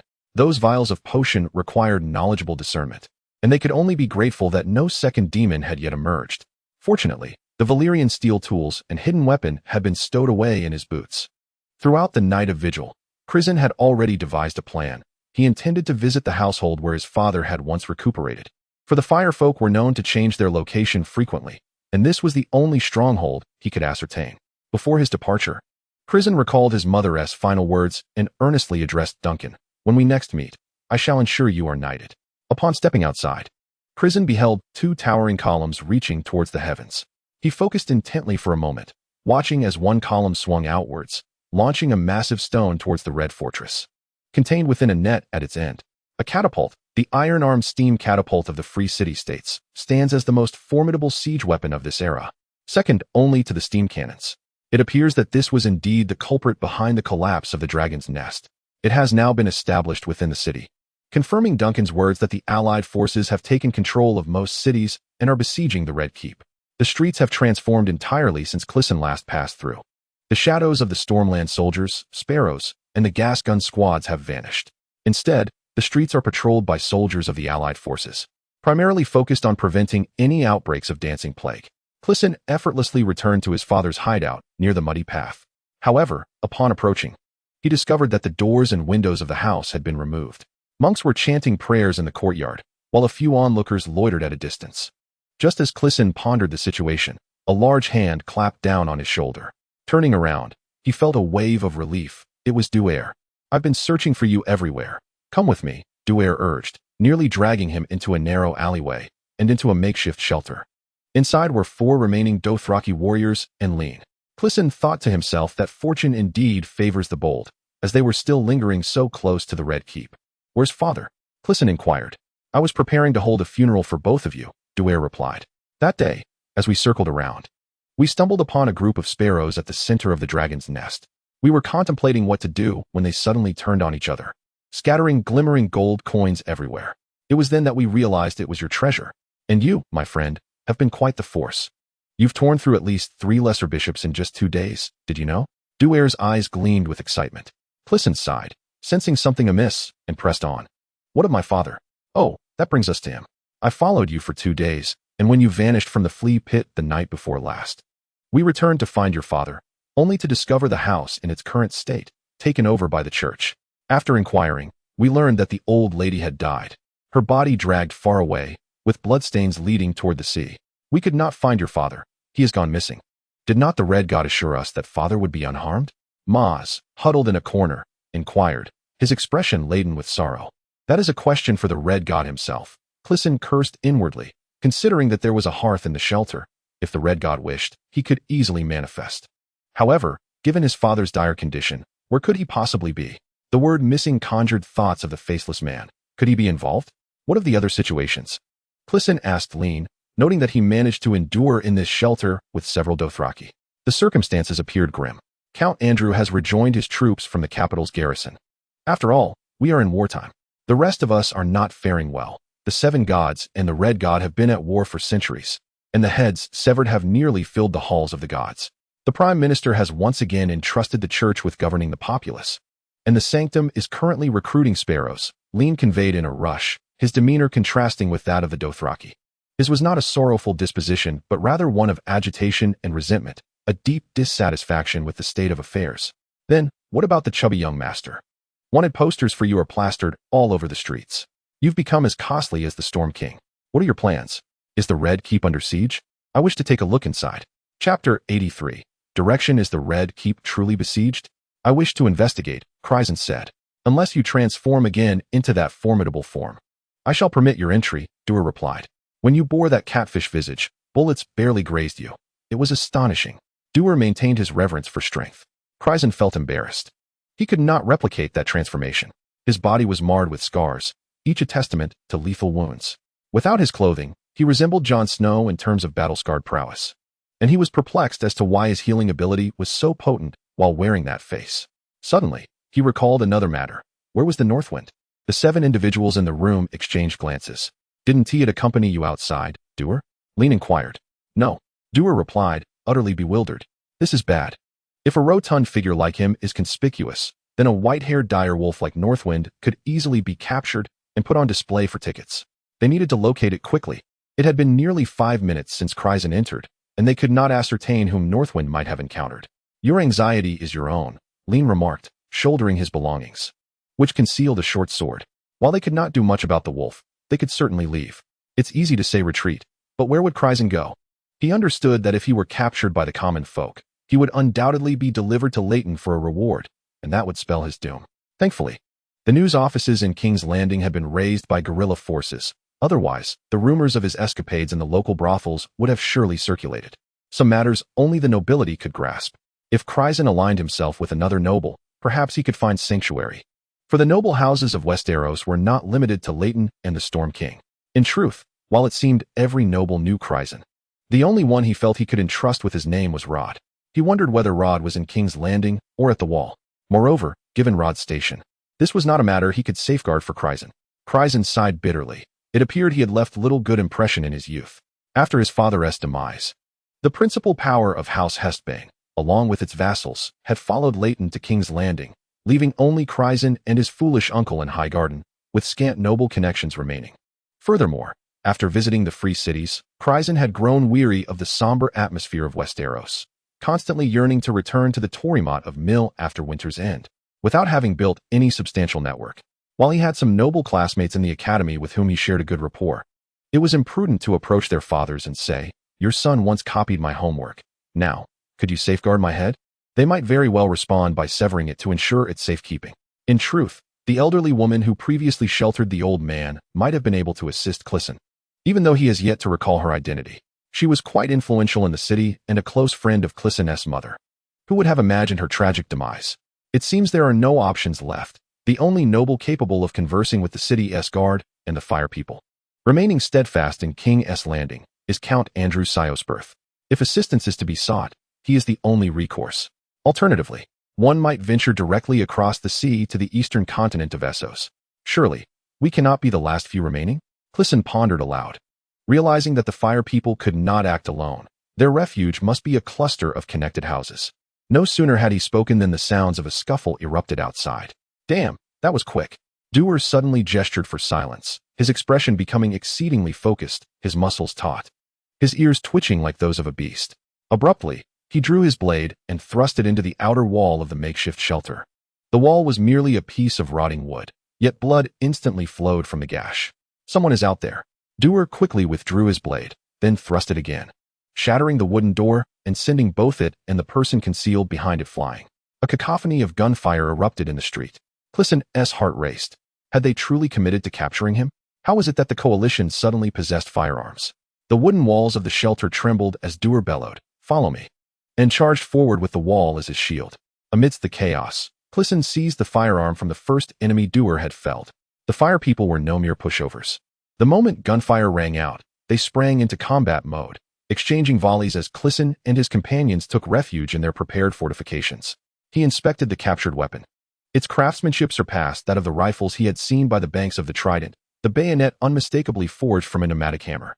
Observing the mercenaries' attire, Crisen was struck. These were the very same pneumatic riflemen previously employed by the Storm King, who had crossed paths with Crisen before the coalition's siege. The same combatants were present, though their leaders had changed. Crisen showcased his marksmanship, dispatching the mercenaries with precision. These men were here for profit, not to lay down their lives, and their offensive began to wane.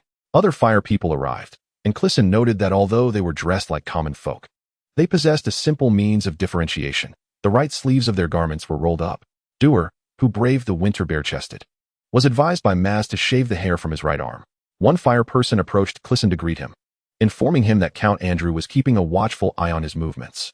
"I would love to see my own wanted poster, but I dared not approach for fear of being recognized on the spot. What charges have they concocted against me?" Crisen inquired. The fire person opened his mouth and replied, "I cannot read, so I truly do not know what the wanted notice states, but I do have a copy."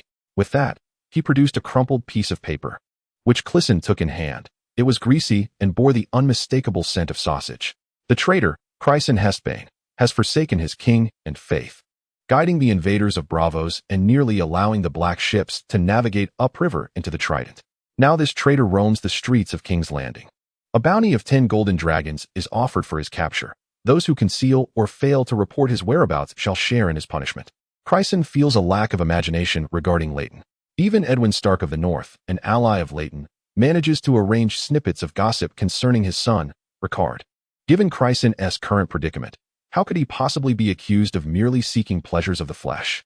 "Hey, there's a drawing of a rotund figure here." Dell asks, "What is this?" "Nothing, just flattering me," Crisen retorted irritably. The charge of treason strikes a deep chord with the people of King's Landing. Once it spreads, it is likely that some impassioned citizens, motivated not by the 10 golden coins, would seek to take matters into their own hands. After all, Crisen has already sprinkled a significant amount of coin throughout the city. Chapter 84. A horseless cavalry. What did Count Andrew say? Crisen inquired of the messenger. The Count mentioned that if you can make your way to Dragonstone, his trusted allies within Dragonstone Castle can open the gates for you. It is quite safe there. What does make your way entail? I can't find a ship, and the gates are sealed, with all entrances being inspected. The Count is unable to assist your passage, replied the messenger. Crisen was taken aback. It could indeed be like this. Is the ship we brought still at the dock? Crisen asked Dull and the others. The ship is likely still at the dock, but it cannot cross the sea. If Father were here, we could attempt it. He is the best among us at navigating small boats. Let me say this. The ship at the dock is no longer available, the messenger interjected. The coalition has taken control of the dock, and all vessels have been requisitioned for wartime. It seems we are faced with yet another predicament akin to the one at the Blackwater's bifurcation. Crisen pondered on the course of action. Dull interjected, "My lord, why don't we escape through that sewer? After all, one must adapt to survival. Rather than remaining here, we could find a small boat along the shore.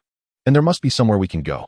Crisen was surprised that Dull, typically so simple-minded, could articulate such a sensible thought. He agreed, as he truly could not fathom any other safe way to exit the city besides that sewer. The Dothraki had long been conflicted. Their customs revered strength and the powerful, which made Dull their leader. However, Crisen lacked the prowess, as defined by the Dothraki as martial strength, and had a penchant for reckless behavior, leading the others to follow him somewhat reluctantly.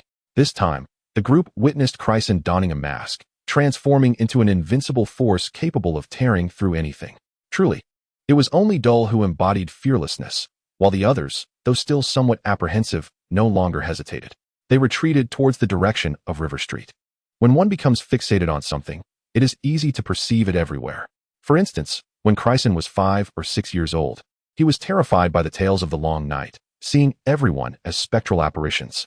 Now, he feels as though the streets are filled with wanted posters bearing his name. leaving him with a suffocating sense of dread. The vicinity of Lynn Street serves as a focal point of contention between the coalition forces and the Storm Army, with incessant skirmishes unfolding. As Crisen and his companions retreated, they remained vigilant, keenly observing the ongoing battle, particularly after the northern wind had faltered. To his surprise, both factions were equipped with air guns. The Storm Army had procured theirs from Bravos. But what of the old rogue Leighton? Had he perhaps established a connection with Tony Mott? Crisen recalled having penned numerous letters to Leighton in the past, recommending his designs for crossbows. Leighton had dismissed them, claiming they contravened the chivalric tenets bestowed upon knights by the warrior among the seven gods, subtly mocking Crisen for being forsaken by the warrior. Yet, it seemed these knights had swiftly adapted, trading their steeds for air guns, though wielding such a diminutive weapon, while clad in full armor, lacked a certain grandeur. They found themselves unable to engage in mounted combat, as the noise of the air guns might startle the horses. Lynn Street, once a prosperous area of King's Landing, was lined with century-old brick and stone structures rather than the hovels of the impoverished or the wooden, plastered abodes of the petty bourgeois. Now, these edifices had become makeshift cover in the gunfight. The ancient stones of the Dragon's Lair, some millennia old, had been dismantled and transported near the trebuchet, which launched projectiles every 2 hours. The irregular stones, lacking stability, could not achieve any semblance of accuracy, and their rate of fire had significantly diminished compared to the previous minutes. They served merely to intimidate the guards of the Red Keep. An officer from the city garrison approached Crisen. His name was Raymond. Having formally joined the Red Priests, he remained to lead the remaining fire worshippers, opting not to return with the others to the garrison. Crisen recognized the name, having heard it mentioned by Rickard. After a brief exchange of pleasantries, he inquired about the location of the secret passage. It was merely the old sewer of King's Landing from years past. The critical aspect was that exiting from there would lead to the cliffs beneath the Red Keep. Without a boat to assist, one would need to swim to safety. We have an alternate plan that necessitates this passage. If we can successfully seize a vessel, facilitating your escape would be a trivial matter, Raymond explained. Could you elaborate? Crisen asked. As you have observed, the Pretender's forces are also utilizing air guns. They refer to the Storm King as a pretender as well, which struck Crisen as peculiar, given that the fire worshippers had contested the church for centuries, fundamentally denying that Jon Snow still lived. Thus, there are effectively two pretenders. While we have captured a few air guns, we lack the means to recharge them. Once the air is depleted, they serve merely as short spears. The Coalition's guns are recharged in a clandestine cellar, the contents of which remain a mystery to all. The Storm King's forces cannot recharge theirs either. We have an informant within the Red Keep who claims their air guns are refueled aboard the Black Ship. Each day, a specified number of canisters are taken from the Black Ship, with the empty ones returned. Crisen swiftly grasped that the Coalition's firearms likely originated from captures along the Trident River, and that the recharging apparatus in the cellar was similarly sourced from the small Black Ship. Raymond continued, thus, the Red Keep possesses a tunnel that leads directly to the cliffs beneath the castle, with small boats making daily trips between the Black Ship and the Red Keep. Crisen mentally sketched a map in his mind. The city of Junlin is roughly rectangular in shape, with the Blackwater River flowing from west to east towards the sea, situated on the northern bank of the river. My previous activities have primarily revolved around the riverbank dock and the streets adjacent to it. I have yet to explore the easternmost part of the city by the sea. The Black Ship is anchored in the bay, and after lingering in Junlin for quite some time, I have yet to catch sight of that ironclad vessel. The Red Keep occupies the lower right corner of the rectangular city, positioned at the mouth of the Blackwater River, with the riverbank to the south and the coastline to the east. This indicates that the hidden passage beneath the cliff to the east must have been opened, and it is no longer a concealed route, as there are boats docked below, possibly even a small wharf. We are contemplating an assault on the Red Keep from the hidden passage beneath the cliff, exiting the city through the sewer you mentioned. Count Andrew has offered to send you to Dragonstone, and you may fortuitously depart aboard a ship laden with supplies. Crisen blinked, comprehending the plan, yet he queried, but why must we undertake such an endeavor? The Allied forces are also pursuing the firefolk. Count Andrew is striving to secure our position. But we must contribute our efforts as well, mustn't we? We have accomplished so much for Junlin, yet the Council still favors the faith of the Seven, branding us as heretics destined for execution or exile. If we seize the Red Keep, such an achievement cannot be overlooked. Who could then question our loyalty? Crisen offered a wry smile, recognizing that Raymond, lacking a surname and family ties, was clearly an officer who had risen from the ranks of common soldiers. Raymond, appearing nearly 30, still seemed oblivious to the intricate games of power among the nobility. Chapter 85. Departure. Crisen sighed, reiterating that Raymond had no lineage to speak of, and he was evidently a lowly soldier elevated to an officer's position. Let me clarify, he began. The victory at the Trident was, in fact, my doing. I led over 100 farmers, wielding spears to slay dozens of Bravo's crossbowmen. Duke Leighton went to accept their surrender. The crossbows employed by the Allies were those I had captured, and I must confess before the old and new gods that the air compressor in their cellar was taken from that small black ship we seized. What merit does it hold? Has my contribution been deemed trivial?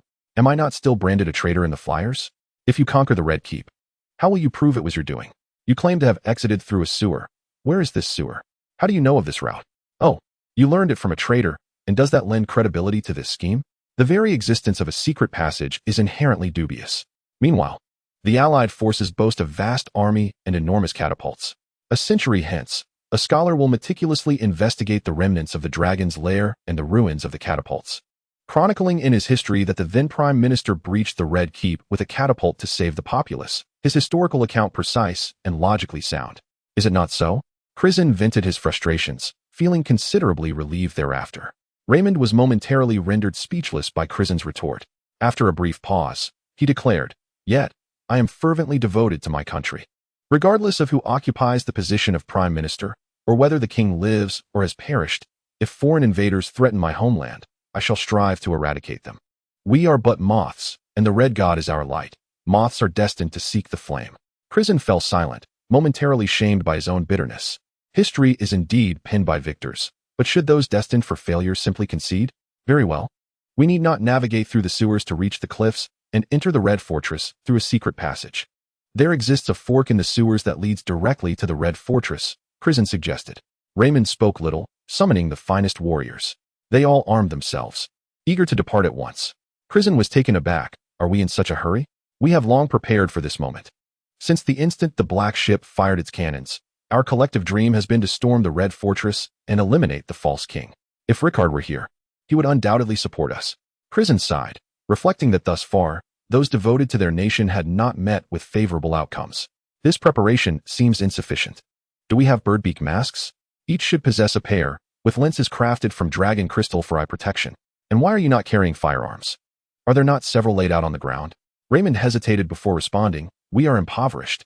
Ever since the dancing plague began to spread, birdbeak masks have become more expensive than opium in the black market. Moreover, we are out of gas canisters. The guns are merely for show, to give the appearance that we are armed. Using bayonets is more comfortable than with boar spears. Crisen chuckled. It's quite simple. You could sell half the guns to raise funds for the masks and canisters. These air guns are powered by canisters integrated with the shoulder stock. The elite warriors, mostly from the capital's garrison, erupted in laughter at this suggestion. Some among them had heard tales of Crisen's past exploits and remarked earnestly, "Young master, are you suggesting we sell our guns only for the enemy to purchase them and turn them against us?" Crisen rolled his eyes and retrieved a gun from the wall. The craftsmanship was smooth, exuding a mechanical beauty. It was likely handcrafted by a watchmaker, each piece capable of securing a suit of knightly armor, making it too precious for guerrillas to destroy. He expertly pulled back the gun's mechanism and removed a gasket, explaining, "This is what maintains the airtight seal. Beneath this gasket lies a soft copper material." He then took out his Valyrian steel tool, selecting a file and deftly grinding it against the soft copper. Thus, the gun began to leak air, not all at once, but gradually over the span of half a day after refilling the canister. One canister could fire 4 or 5 shots, ensuring that whoever was deceived would be at a disadvantage. A full canister could typically discharge around 30 rounds, though after 20 shots, the power would diminish significantly. Is it truly possible to do this? Ha ha ha, what a brilliant idea. The young master is indeed a tiger of the military lineage. The crowd praised. An old veteran approached and patted Crisen on the shoulder. "I've been inquiring about your story, lad. I fought in the Riverbend Guard back in the day, and during the time your father met with misfortune, I was recuperating from my injuries. Subsequently, our unit was restructured into the capital garrison. Your father and your brother, Rickard, were both legendary warriors. I've heard tell of your remarkable marksmanship. I can shoot as well," Crisen replied. The veteran gripped Crisen's shoulder, feeling a scar beneath his hand, painful. Yet he refrained from showing it. "The world has changed. In my time, I never thought much of sharpshooters. Now, it appears we truly have been outmatched by these formidable vessels." The exchange proceeded smoothly, swiftly yielding 8 rifles in return for the guerrillas' urgent need for provisions, medicine, oil. bird beaks, and gas canisters. However, only 15 canisters were available. Skilled marksmen were scarce, including Crisen's personal weapon. Only 6 rifles remained, thereby making the gas canisters sufficient. The soldiers had witnessed Crisen's prowess with the crossbow, and his reputation as an excellent shot preceded him. Consequently, each rifle was allotted 2 canisters, with the remainder, all 5 of them, designated for Crisen. Each canister allowed for approximately 20 shots, equating to over 100 rounds for his firearm.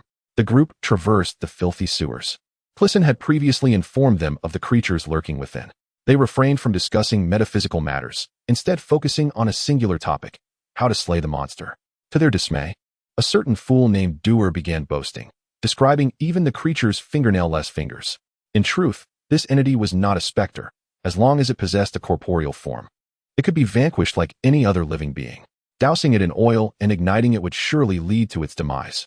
Furthermore, the unique incantations of the firefolk could summon a flame without roots, casting doubt on whether the creature's wounds could heal after being struck and burned.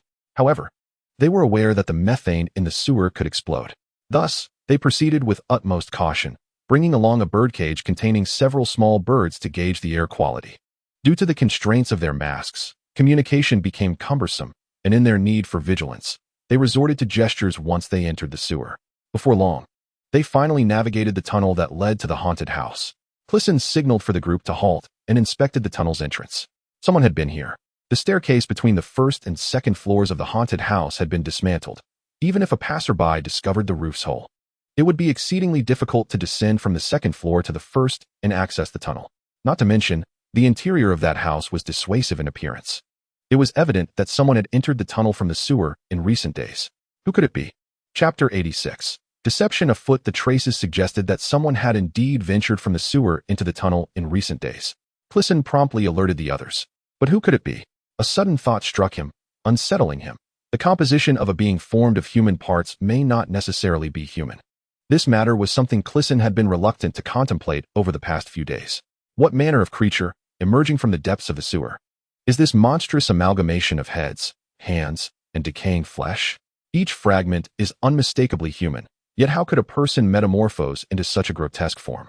Crisen recalled the words of the red deity from that fateful day, suggesting a connection between this abomination and the cold god.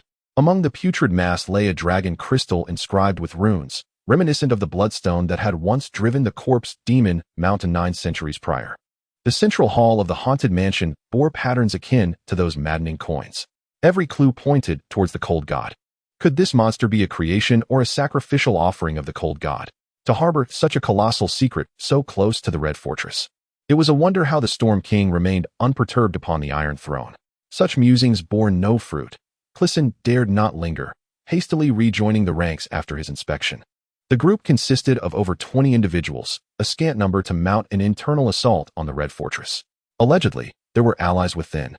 Yet these warriors of the Red Deity seemed akin to moths drawn to a flame. They donned their golden robes once more. A bid to earn renown and quell accusations of treason, a sentiment Crisen shared. The hour was now early morning, marked by the lowest tide, ensuring the sewers would not flood. Suddenly, several small birds fluttered back from the front of the line, and in a swift motion, Doer seized one midair. The bird, appearing gravely frightened, flapped its wings a few times before convulsing and perishing.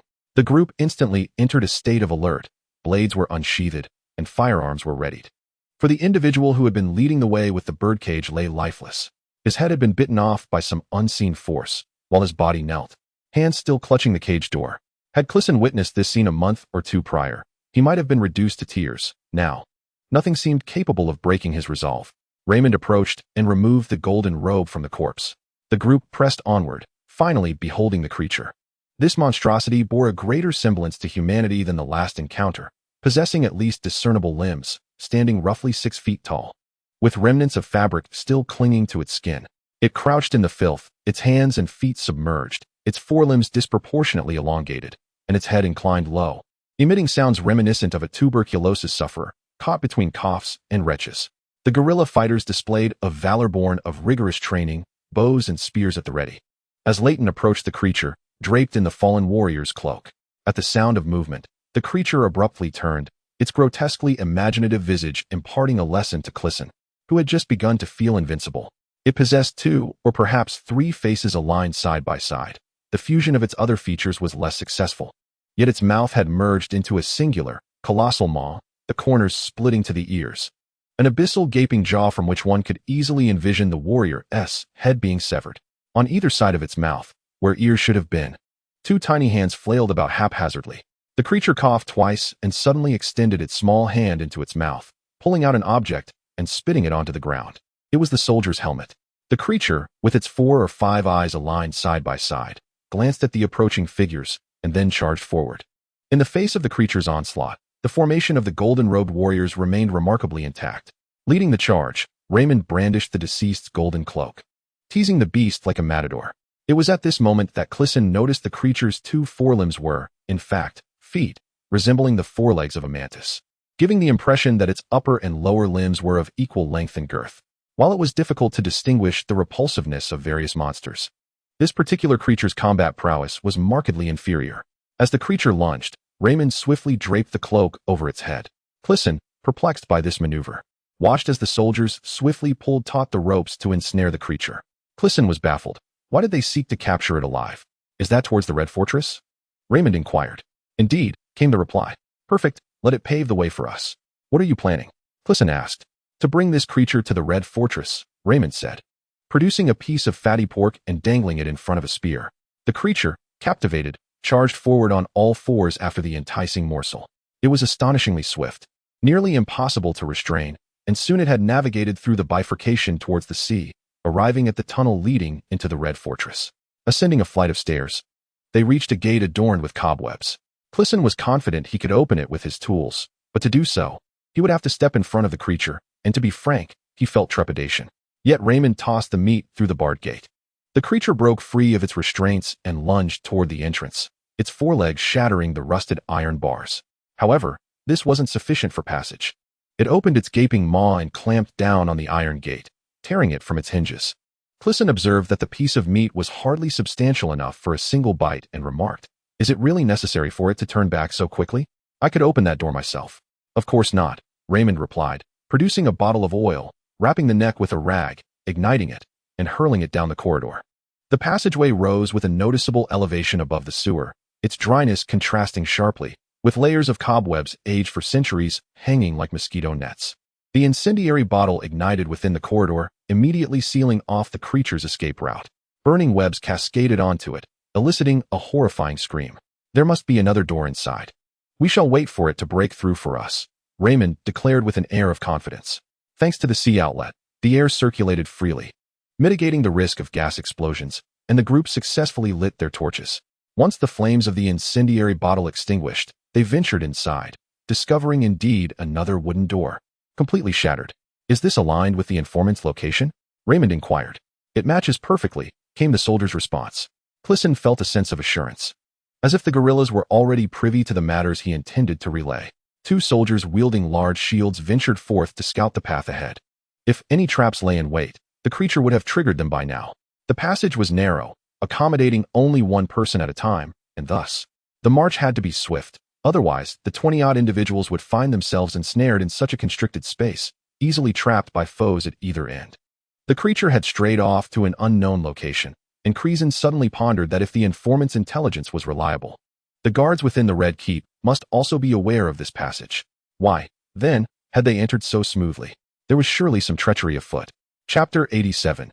Infiltration. Before them lay a U-shaped corridor, with the group positioned at the base of the U. The monster had chosen one side, activating a mechanism that resulted in its obliteration by falling stones from above. The other side, devoid of traps, served as an escape route for the inhabitants of the Red Keep, designed to prevent the panic-stricken nobility from inadvertently triggering any dangers. The party advanced swiftly, appearing familiar with the route, extinguishing their torches along the way to avoid detection from smoke and the acrid scent. The proficiency of this band exceeded Crisen's expectations. They swiftly dispatched 2 drowsy guards before entering a chamber. Although he had never been there before, Crisen recognized it from his past life as the lower levels of the dungeon tower. Moonlight streamed in from a ventilation shaft nearly touching the ceiling. The dungeon housed ordinary prisoners below, while the upper levels contained nobility. A month prior, Rickard had been imprisoned on the 3rd floor. At present, all the cells stood empty. An old soldier, who had refrained from revealing his name, began assigning tasks for their infiltration of the Red Keep.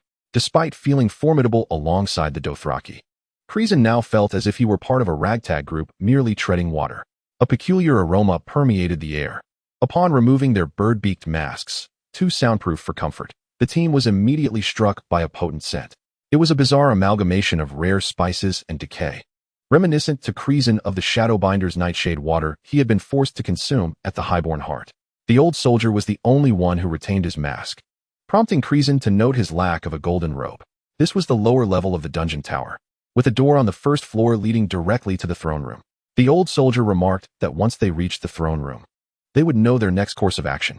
Crisen mused that this was precisely the route he had traversed during his last foray into the throne room. What is this odor? We aren't being poisoned, are we? Crisen inquired. Fear not. The usurper is merely praying to whatever deity he summoned from Bravos for assistance. Raymond replied. This is the land of Westeros. His god cannot aid him, Crisen thought. Historically, the first king of Westeros to convert to the worship of the Red God was Stannis Baratheon during the War of the Five Kings.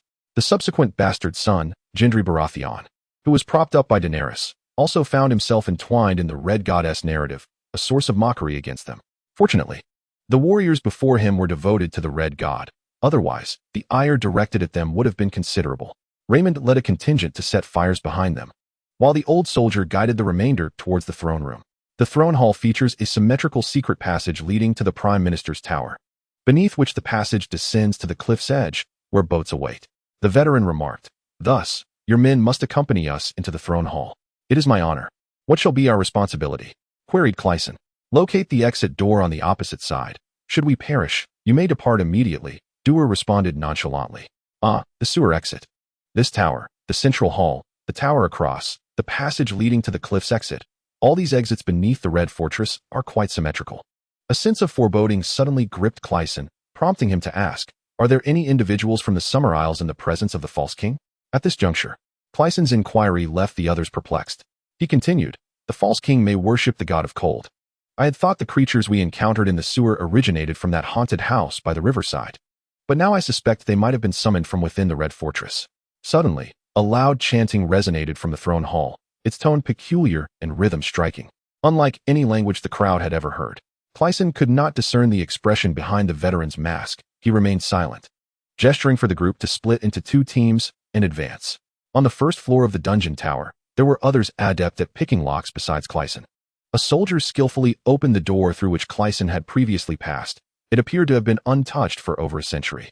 Two soldiers picked up jars filled with oil, igniting them before hurling them through the door. At the moment the door swung open, the acrid stench from the throne hall rushed forth. The jars shattered upon impact, igniting a great conflagration. The warriors of the Red God charged into the flames, their swords and golden cloaks igniting upon contact. A self-immolating assault. Clyson initially intended to join the charge, but hesitated upon witnessing the scene. The throne hall was long and dimly lit. The cannon fire from the invading black ships shattered the ornate stained glass on either side, and the relentless sea breeze caused the flames to flicker throughout the hall. Theoretically, there were no columns here. The walls on either side bore the entire weight of the roof. The occupant of the Iron Throne could survey everything within the hall, a precaution taken by the kings of yore to thwart assassins from hiding within. However, at present, the hall was disorderly, cluttered with boxes. Clyson crouched in the passage, assessing the situation, while the other Dothraki refrained from recklessness, save for Dewar, who was eager to engage. Clyson's perspective did not afford him a view of the Iron Throne. Only the rear half of the hall, indicating this was not the primary battlefield. The warriors' incendiary bottles were tethered with grass rope, flung like flails, igniting spontaneously in flight.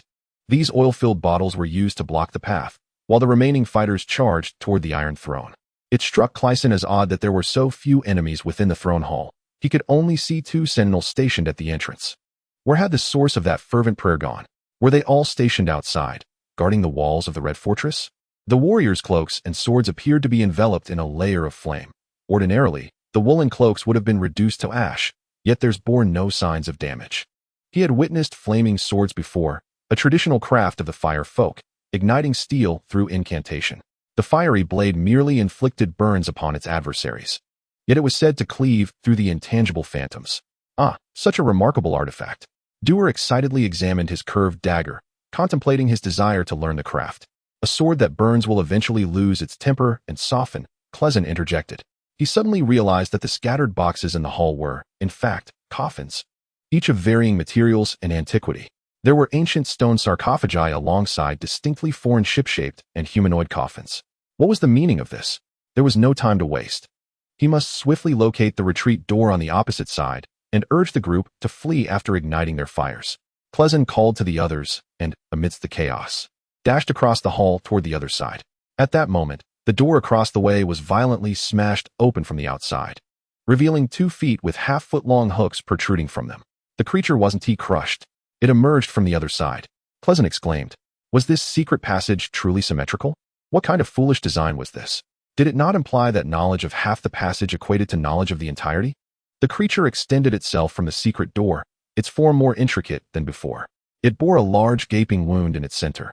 Yet encased within was a man clad in armor, his body seemingly absorbed by the creature, becoming part of it.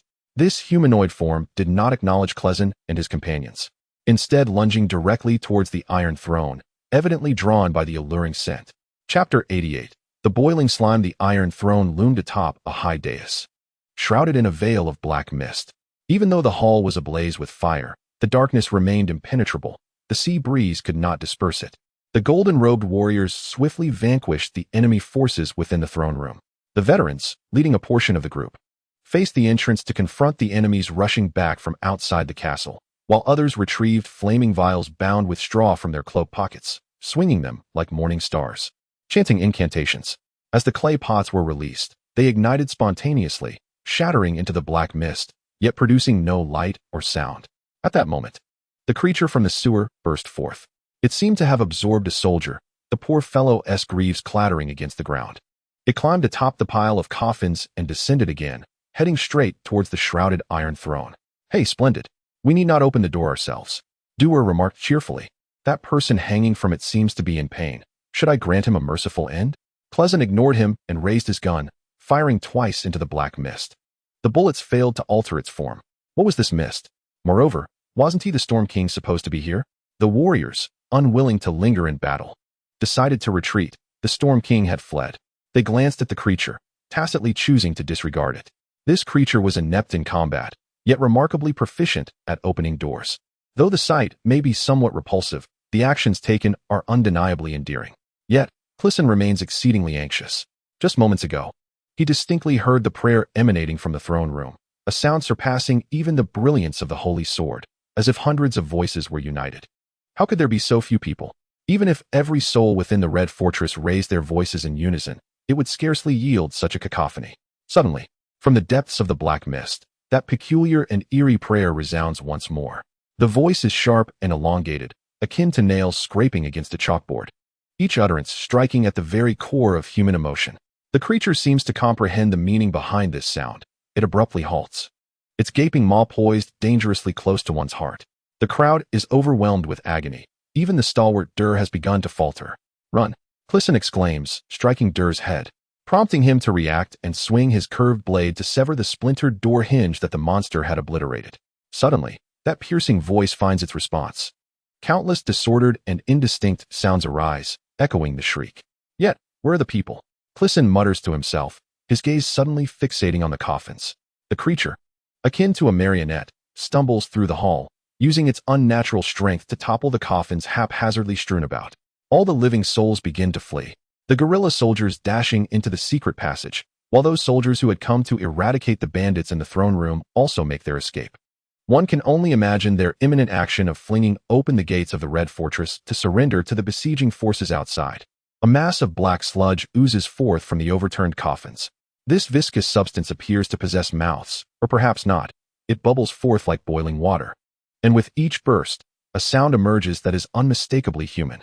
Crisen stands transfixed, as though his mind has been transformed into a similar mass of black sludge, struggling to escape the confines of his skull. Run! Dur returns, seizing Crisen and fleeing. Within the hall, the boiling sludge converges, engulfing the grotesque creature, surging towards the black mist. The mist churns and ultimately solidifies into a humanoid form, the Storm King. He is named Olus Balashin, sharing a name with an ancestor from the Landing War of 12 centuries past. Adorned with a crown and draped in regal garments, He appears resplendent beyond compare. Anyone who has beheld Ollis would instantly recognize him, yet his visage is entirely unrecognizable from the past. At this moment, Storm King Ollis is gaunt. His skin a dark brown, his hair pale, resembling charred remnants after a great fire, or a corpse parched under the desert sun. Not all soldiers fled as Crisen Hightower did. An aged veteran, who had been commanding the battle and had not donned a golden robe, suddenly removes his hood and bellows. "Ollis, you traitor of the Seven Kingdoms, do you still remember me?" With a casual swipe of his palm across the blade, the bloodied sword ignites in a blaze. "Dane." The voice of the Storm King is sharp enough to rend the very heart. Two soldiers still accompanying Dane cast their last flask of oil towards the Storm King. The bubbling viscous substance responded in kind. "Can the Royal Iron Guard truly ford us?" The Storm King inquired. "Even the descendants of the Sword of Dawn can play with fire." The seething liquid surged towards the trio. One soldier, driven to the brink of insanity, suddenly knelt and slashed his throat with his longsword. Dane and the other soldier charged at the Storm King, but the latter was immediately engulfed by the viscous mass, his final cry mirroring the roiling liquid. The suicidal soldier also succumbed to the substance, yet Dane, unfazed, stepped onto the glutinous layer and approached the Storm King. The Storm King's visage appeared as a confluence of two states. He was both decayed like a desiccated corpse and radiant like a deity. It seemed as though light flowed around him, dancing and ultimately converging upon the crown upon his brow, a crown resembling a cluster of thorns, akin to plants swaying beneath the ocean's depths. Why did he appear so formless? Dane pondered. At that moment, he realized he had lost focus. Before him stood the greatest traitor of the Seven Kingdoms, and he had come to slay him. His veins bulged as he channeled all his strength into his sword and swung down. The Storm King before him truly disintegrated like the wind, everything resembling a mirage. Ha ha ha. The black viscous substance entwined with the grotesque creature, which rose upright, laughing at him in the Storm King's voice. Ha ha. The black liquid boiled like molten lava, each bursting bubble filled with derision aimed at him. Dane leaned his sword against the ground like a staff, half kneeling.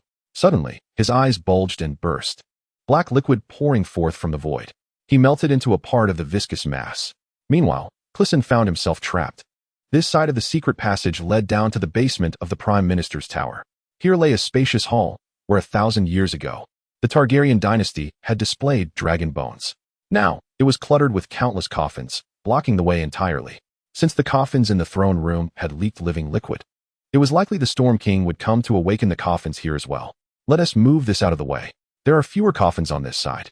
We can get through." Dur spoke as if strategizing in a game of chess, maintaining an unperturbed demeanor in such dire circumstances, a state Crisen perceived as superhuman. Crisen suddenly raised his gun, aiming at a corner. "Who is there?" he shouted. A figure emerged from the shadows. Chapter 89. Wildfire cannot be extinguished. Where is Sir Dane? The panicked soldiers fleeing back through the secret passage soon realized Sir Dane was absent. The only sources of light in the darkness were 3 fire swords. The group groped in the shadows, lifting several coffins to block the entrance. Only then did Dane and Crisen learn the name of the old soldier. He reminisced that the Dane family was the esteemed bearer of the title of Dawn's Sword.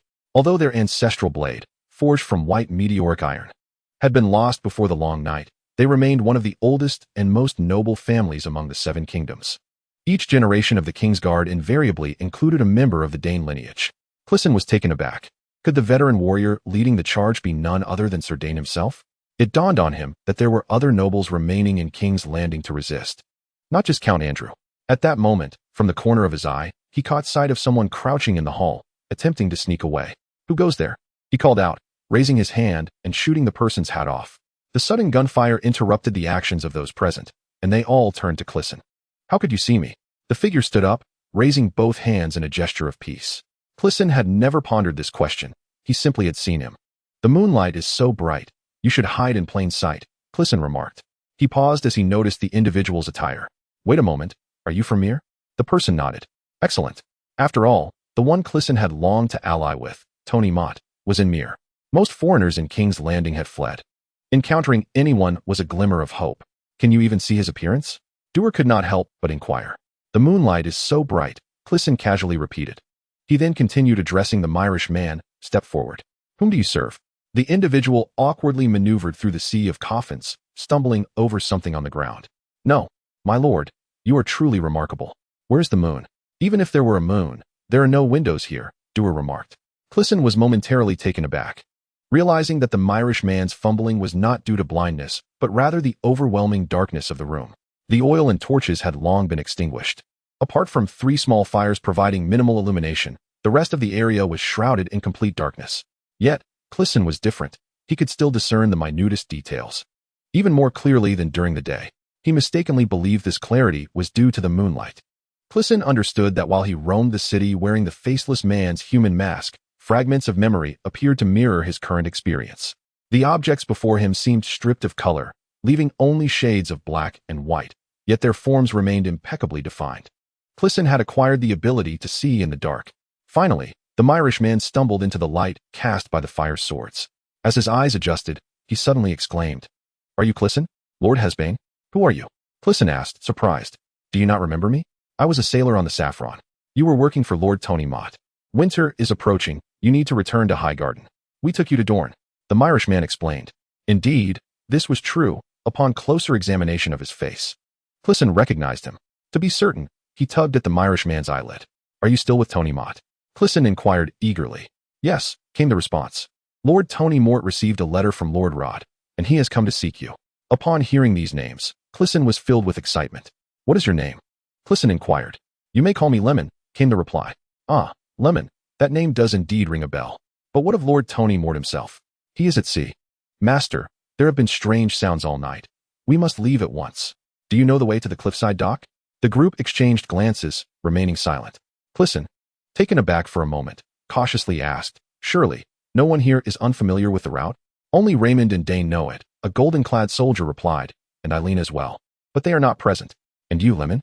"I, my lord, entered while lying in that coffin.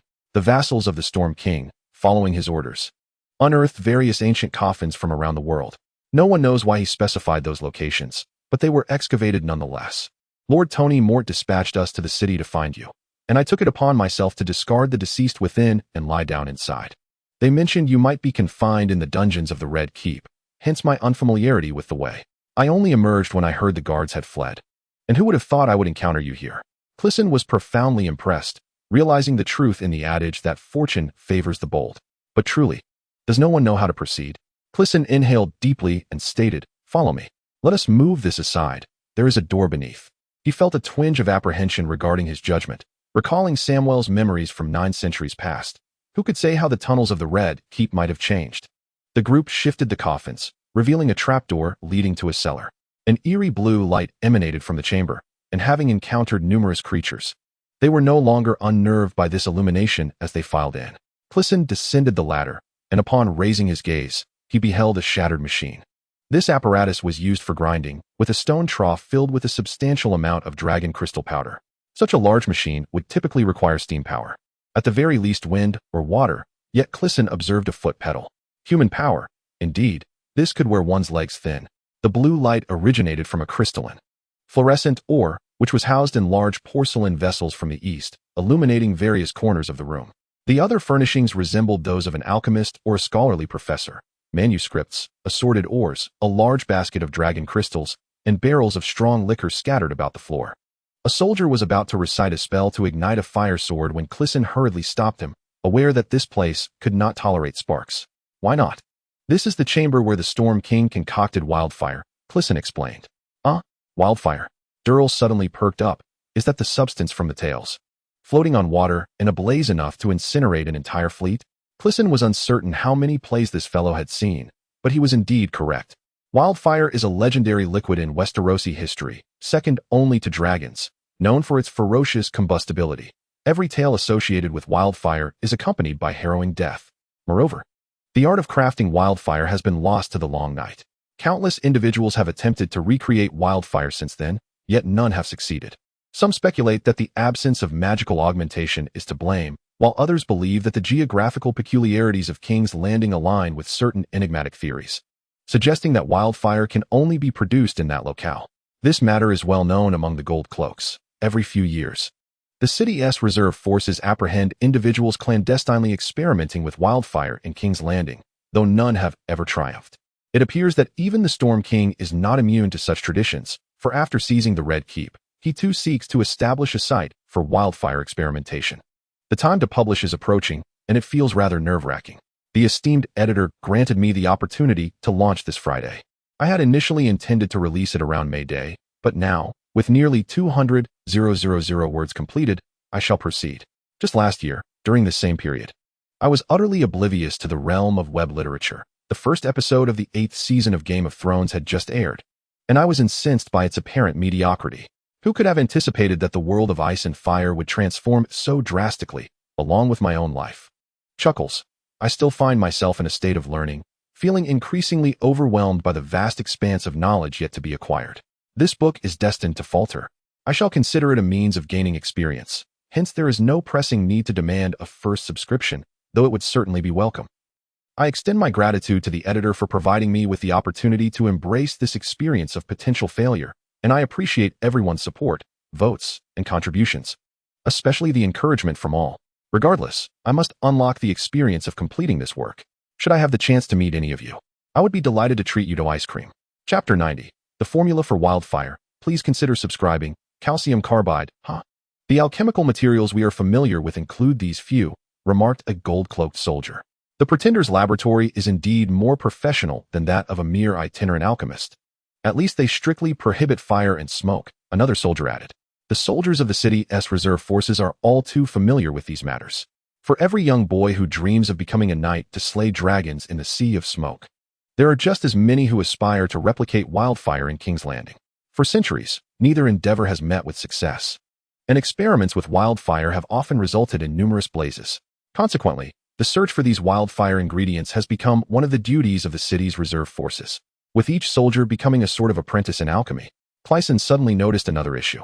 1 part saltpeter, 2 parts calcium carbide, and dragon glass ground to a fine powder. Doesn't that sound like the targeting mantra I used while shooting? He had always been puzzled by the significance of those words, as his mind was cluttered with too many obscure fragments. During one winter spent practicing with a crossbow in the castle of the Highgarden, he had absent-mindedly recited this phrase to steady his breathing, and to his astonishment, he hit the mark every time. Thus, this combination of saltpeter, calcium carbide, and powdered dragon glass had become his shooting mantra. Could it be that his daily mutterings were the very formula for wildfire? Yet, these are common alchemical ingredients. How could it be that no one has succeeded? Crisen observed the large cask of strong liquor on the ground. Alcohol should be stored in wooden barrels to preserve its flavor. It shouldn't be left like this for drinking. Is alcohol also an ingredient for making wildfire? He inquired. Most recipes utilize oil, but I once seized a formula from an East Sea alchemist that had liquor as its base, a soldier replied. I wish to give it a try, Crisen said. Is it time for research now, my young master? Is this the only door to exit?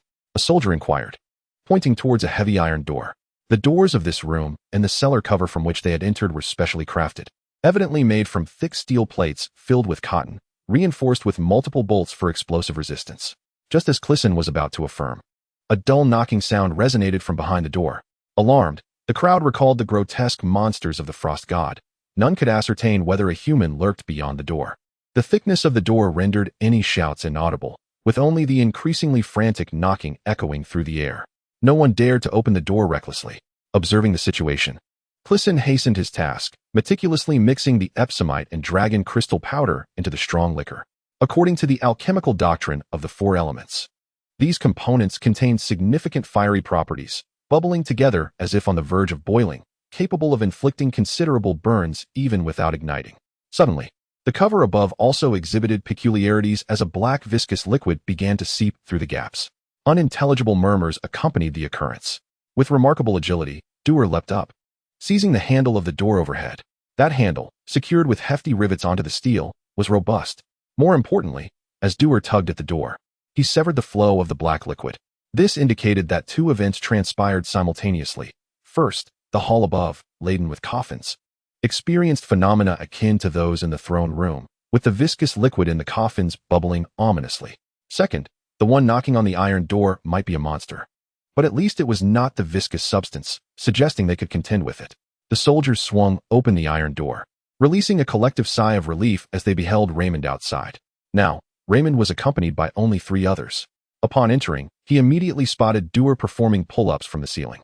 For a moment, he was bewildered, then noticed the others frantically employing dragon crystals, curved blades, and even luminous oars against the encroaching black liquid. Maz seized a handful of dragon crystal powder and hurled it forward, only for the liquid to devour it entirely. Crisen unfastened the Valyrian steel curved blade from Doer's belt and swung at the liquid, which promptly ensnared him. It bubbled ominously, the popping bubbles resonating with sounds of mental pollution. This Valyrian steel blade seemed incapable of vanquishing anything other than the creatures of the frost god.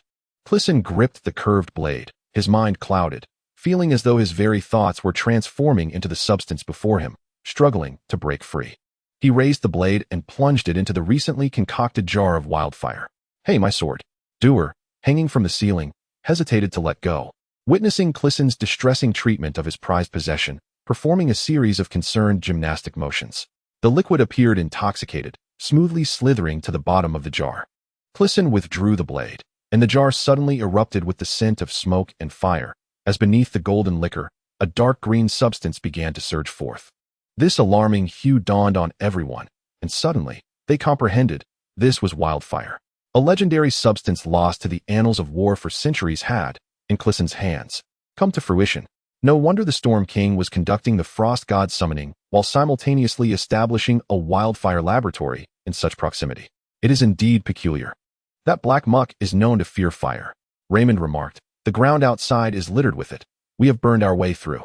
As he spoke, he tore a piece from his golden robe to fashion a torch, immersing it in the jar of wildfire, and said to Dur, "You should come down for a moment." Dur nearly stumbled, his hands feeling numb. Instantly, more of the viscous substance began to drip down, transforming abruptly from a maddening creation of the frost god into an alchemical ingredient, leaving Crisen with a tumultuous array of emotions. The soldiers, employing ladders, pried open the hatch. As a torrent of slime cascaded down, they hurled the torch upward. As the hatch closed, incantations to control the flames were uttered.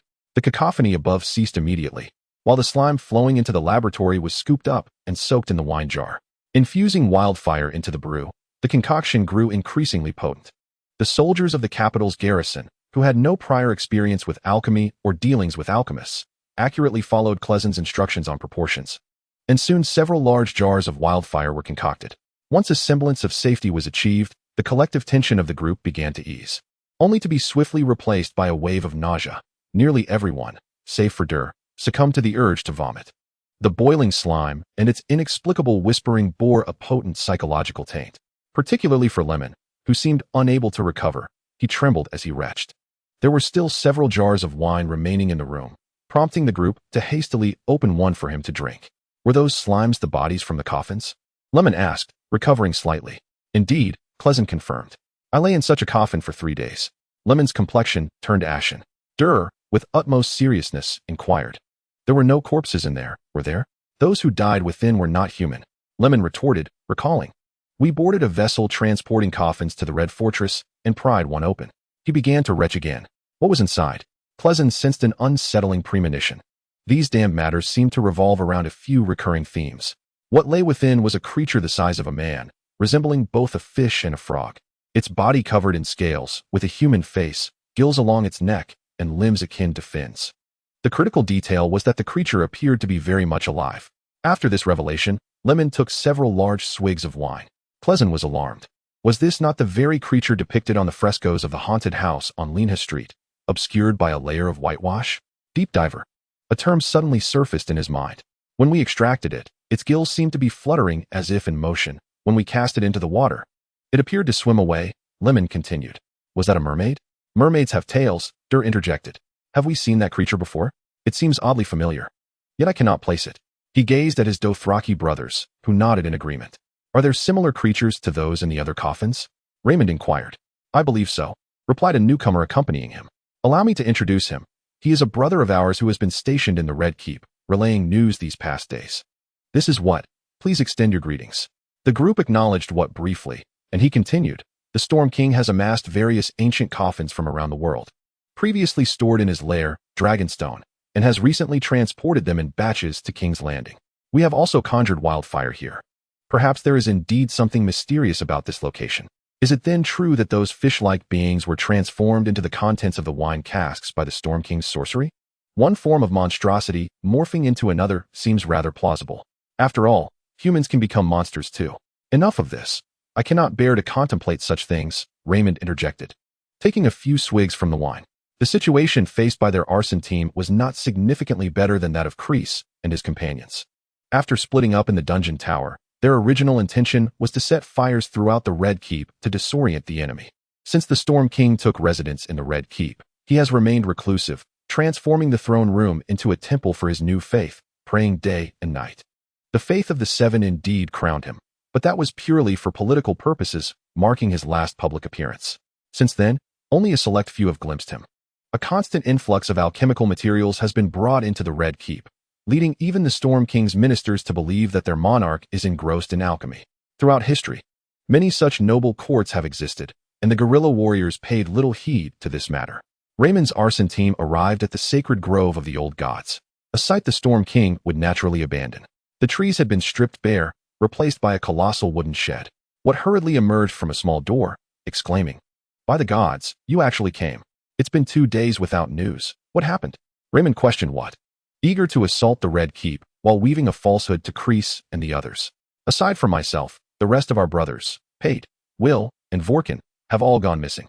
"Missing?" "Yes, just in the past 2 days. I had no means to send word."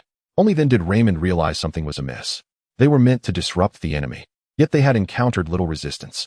The Red Keep ordinarily housed several hundred troops, and during times of war, that number should exceed 1,000. Especially now that King's Landing has fallen. Most of the Storm King's forces ought to be holed up in the Red Keep. However, they had encountered merely 2 foes along their path, and even the dungeons were empty. It was implausible that, a month prior, the Black Ship had taken even the condemned prisoners from the dungeons. In that moment of confusion, he seemed to hear whispers emanating from within that enormous wooden shed. "What lies within?" He pointed and inquired. An ominous premonition surged within him, reminiscent of the creature that could swallow a helmet whole. "Coffins. The last time I beheld those foreign beings, they were binding prisoners, servants, and soldiers in chains, transporting them alongside coffins." Suddenly, a sound emanated from the wooden shed, reminiscent of human voices yet resembling a chorus of countless mouths. It was inconceivable for such a multitude to be contained within that structure. "Burn it!" cried the red-robed monk from Raymond's ranks. The plan had been to set fire to it, and the only 2 red-robed monks present were on Raymond's side, mastering the pyromancy. Their powers had intensified since the descent of the Red God. They hurled a bundle of oil canisters tied with ropes, invoking their magic to explode them in midair like fireworks, and flames swiftly engulfed the entire shed. The inferno was astonishing. One would not be surprised if the Red God himself emerged from the blaze. Yet, instead of the deity, a monstrous figure, towering like a hill, materialized before them, a mountain of flesh. The wooden shed had served as its concealment. It appeared as though hundreds of individuals had been disassembled and rejoined with a viscous substance. Countless human fragments undulating within the grotesque mass as it rolled towards the small contingent. In a panic, they fled, retracing their steps towards the plaza before the throne room. This was once the site of a statue of Jon Snow, crafted by the High Table, its exquisite artistry unparalleled across the 7 kingdoms, until the Storm King shattered its visage upon seizing the Red Keep. Now, beneath the statue, crouched a slightly smaller monster. They instantly recognized its gaping maw, large enough to swallow a helmet. Yet this creature had also grown more immense, newly acquired corpses merging into its form. "We shall dominate the entire world." It suddenly intoned in a voice reminiscent of humanity, sharp and bizarre, akin to nails scraping against a chalkboard. "Devour the entire world," echoed the flesh mountain behind it. Its voice magnified 100-fold. The red-robed monks expended their last remaining oil to thwart the creature's encirclement, retreating into the throne room. No better refuge could be found. Here, all living and dead had been consumed into the monster's being, while the flesh mountain was too vast to enter, and the throne room's sturdy walls would not easily succumb. The slightly smaller monster forced its way inside. At this juncture, only 5 members remained in Raymond's party, oblivious to the fates of the others. "Wildfire!" exclaimed the red-robed monk, seemingly enlightened. "The Storm King created wildfire here. It must be capable of combating this abomination." "What? Do you know where it is?" Raymond inquired. Indeed, he responded. Since its inception, the Red Keep had concealed numerous secret passages. They opened a small door behind the Iron Throne, leading them to the place where they could find Crisen. "Hurry!" Raymond suddenly noticed that the red-robed monk had not followed. "I will cover your retreat," the monk declared. "I believe I just glimpsed Sir Dane. Rather than becoming a part of that monstrosity after a life of glory, I choose to perish in flames." Chapter 92. Hesitation leads to loss. The group found themselves at an impasse regarding how to transport the wildfire out of the laboratory. It is not merely the weight of this substance that poses a problem, but rather its highly flammable and explosive nature, coupled with the difficulties associated with its transportation. A moment's inattention could lead to catastrophe for all. Outside, the tempestuous Storm King and his monstrous, flesh-clad companion wreak havoc upon the realm. It would be folly for the populace to remain hidden in the cellar while their domain crumbles. Yet, this formidable weapon lacks a practical method of utilization.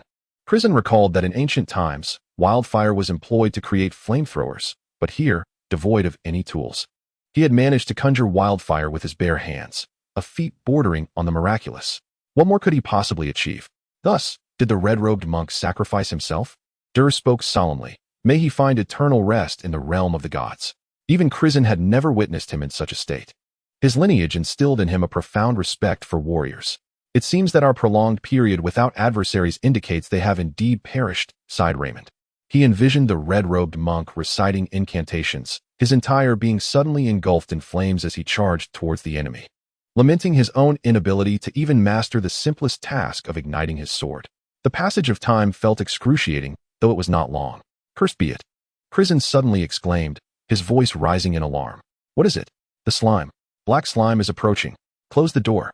In the dark passage, devoid of light, Raymond and the others had failed to secure the door upon entering, leaving only Crisen, with his night vision, aware of the silent, creeping black slime that had spread over the ground.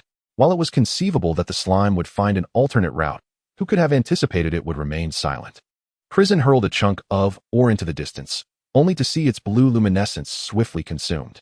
The group hurriedly shut the blast door and bolted it tight. Even Crisen struggled to comprehend the relationship between these creations of the frost god. The Storm King appeared to have transformed into a cloud of darkness. Who could possibly vanquish a mist?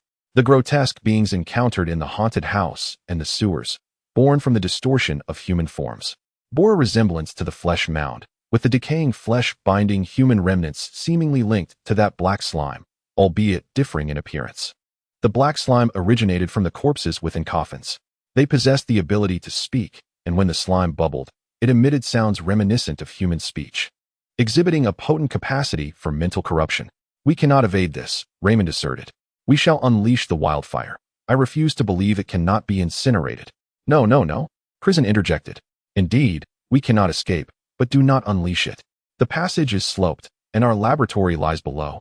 If it flows back, we will surely obliterate this place. This realization sparked an idea within him, to lure the slime in and then detonate it. The slime began to push against the door from the outside. One must commend the quality of this blast door, unlike the cover above that allowed water to seep through. The group confirmed the safety of the upper room and then overturned the stone mortar used for crushing dragon crystals to serve as a makeshift platform, bringing up jars of wildfire one by one. Ultimately, only one jar of wildfire remained in the laboratory, and the group returned to the hall filled with coffins. Crisen continued to direct the others to close the cover door, securing it with the coffins. What are you planning to do? Dur inquired, as he struggled with these matters. He exerted himself to the utmost, utterly exhausted, yet he remained oblivious to the task at hand. Crisen, unable to pay him any mind, inquired, could you check if this coffin is empty? It was indeed vacant.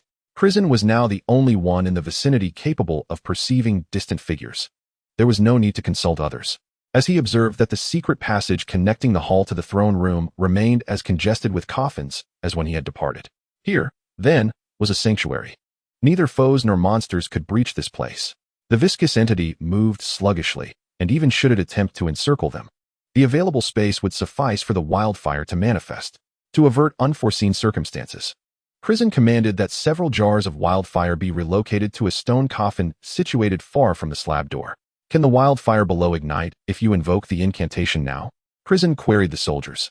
They exchanged glances, pondering before responding. If the Red Priest were present, it would surely be possible.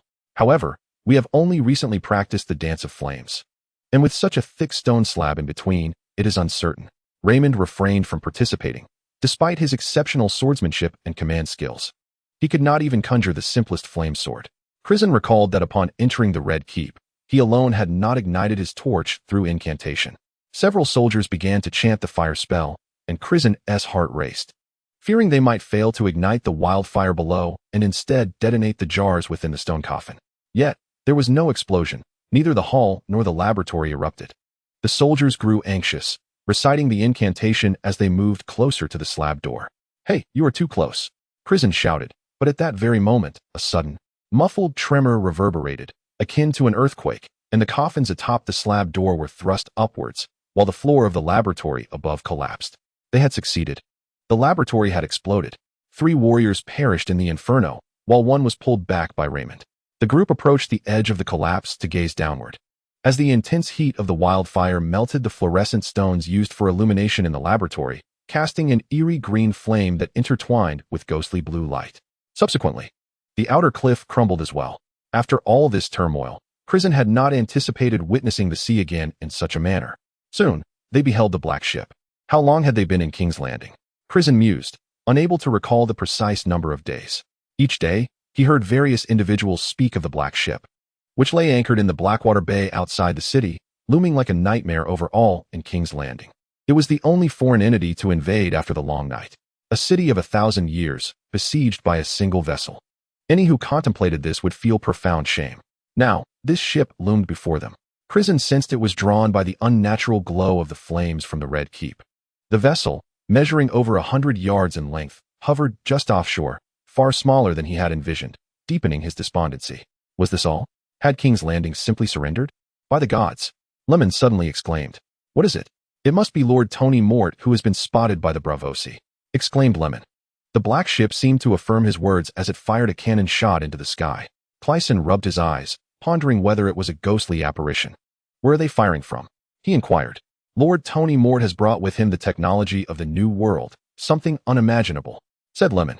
No sooner had he spoken than a rope dangled over the cliff's edge, and a figure slid down it. Clyson instantly recognized him as Brian from the House of Mel, one of Tony Mort's bodyguards. Where did you come from? Clyson gasped. Young master, it seems someone is always coming to your rescue. Dur said. Another rope was lowered, and Brian remarked, I figured you would be here. The airship has arrived. Come up. What? An airship? Chapter 93. The airship what? An airship?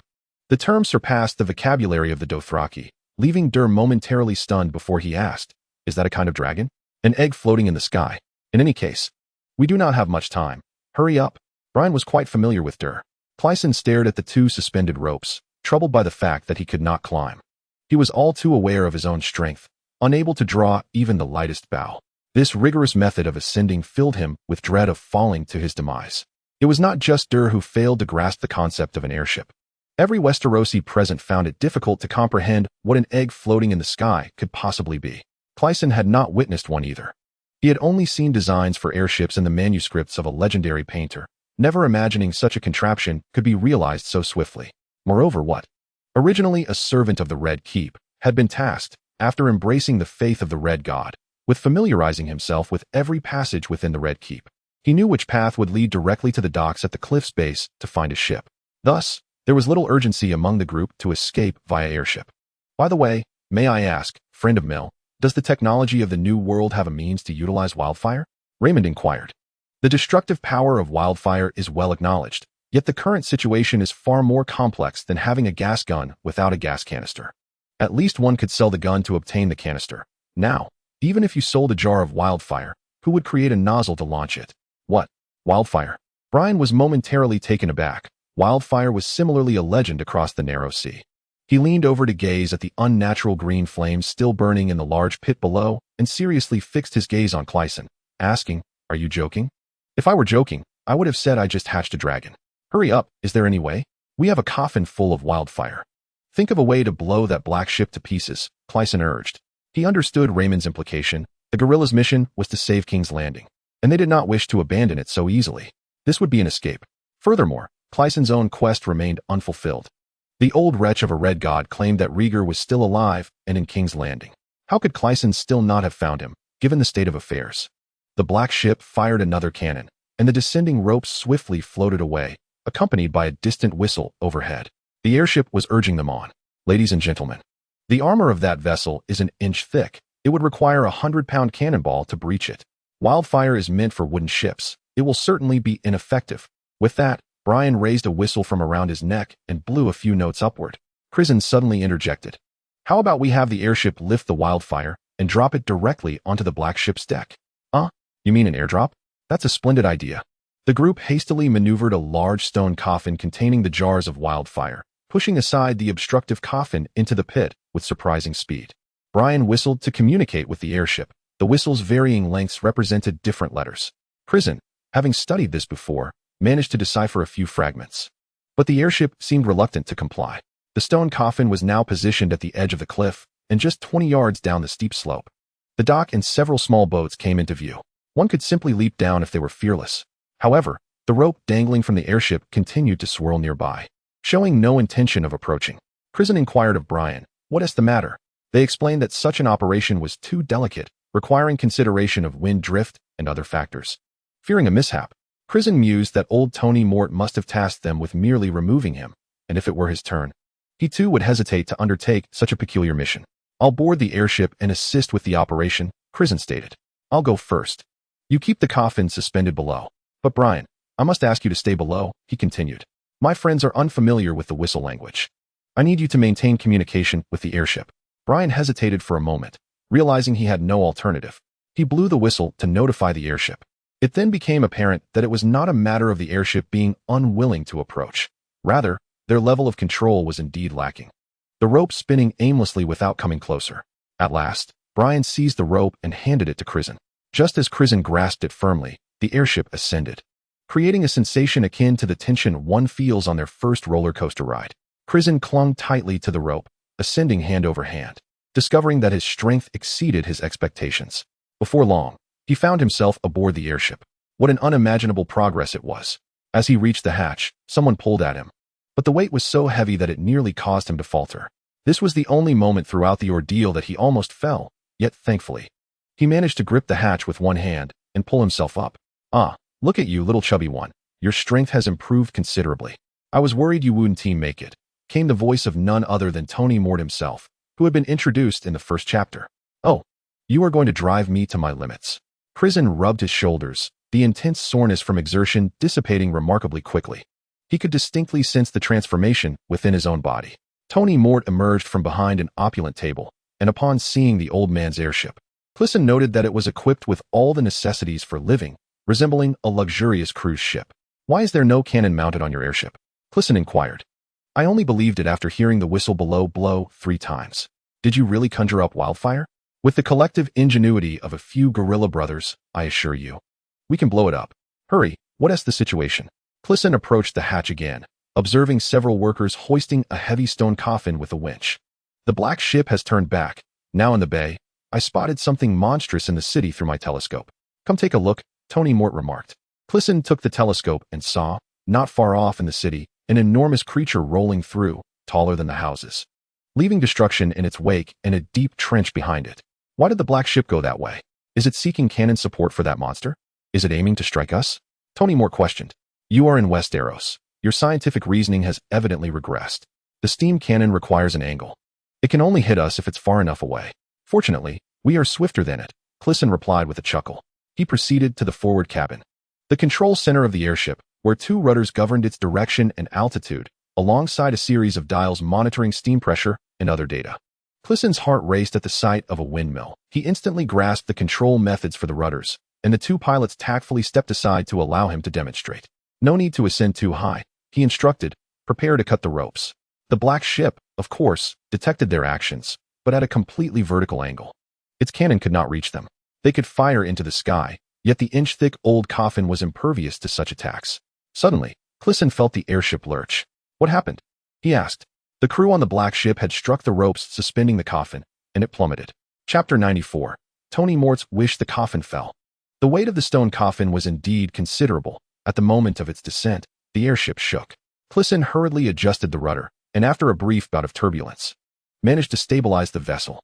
Through the viewport, he saw the massive coffin plummeting straight down, and the black ship, unable to evade, was struck at the stern. It seemed the firing on the ship had come a moment too late. Wildfire is an exceedingly volatile fuel. A single spark, a high temperature, or a collision can transform it from liquid to an unquenchable inferno, turning everything in its path to scorched earth. It can ignite steel, stone, soil, water, and anything else. And apart from sand, nothing can extinguish it. The instant the coffin reached the ground, it erupted with a thunderous explosion, transforming into a fireball with scalding liquid splattering everywhere. Tony Mort witnessed this spectacle and was finally convinced. The rumors surrounding this individual were likely true. Crisen fixated on the burning black ship below.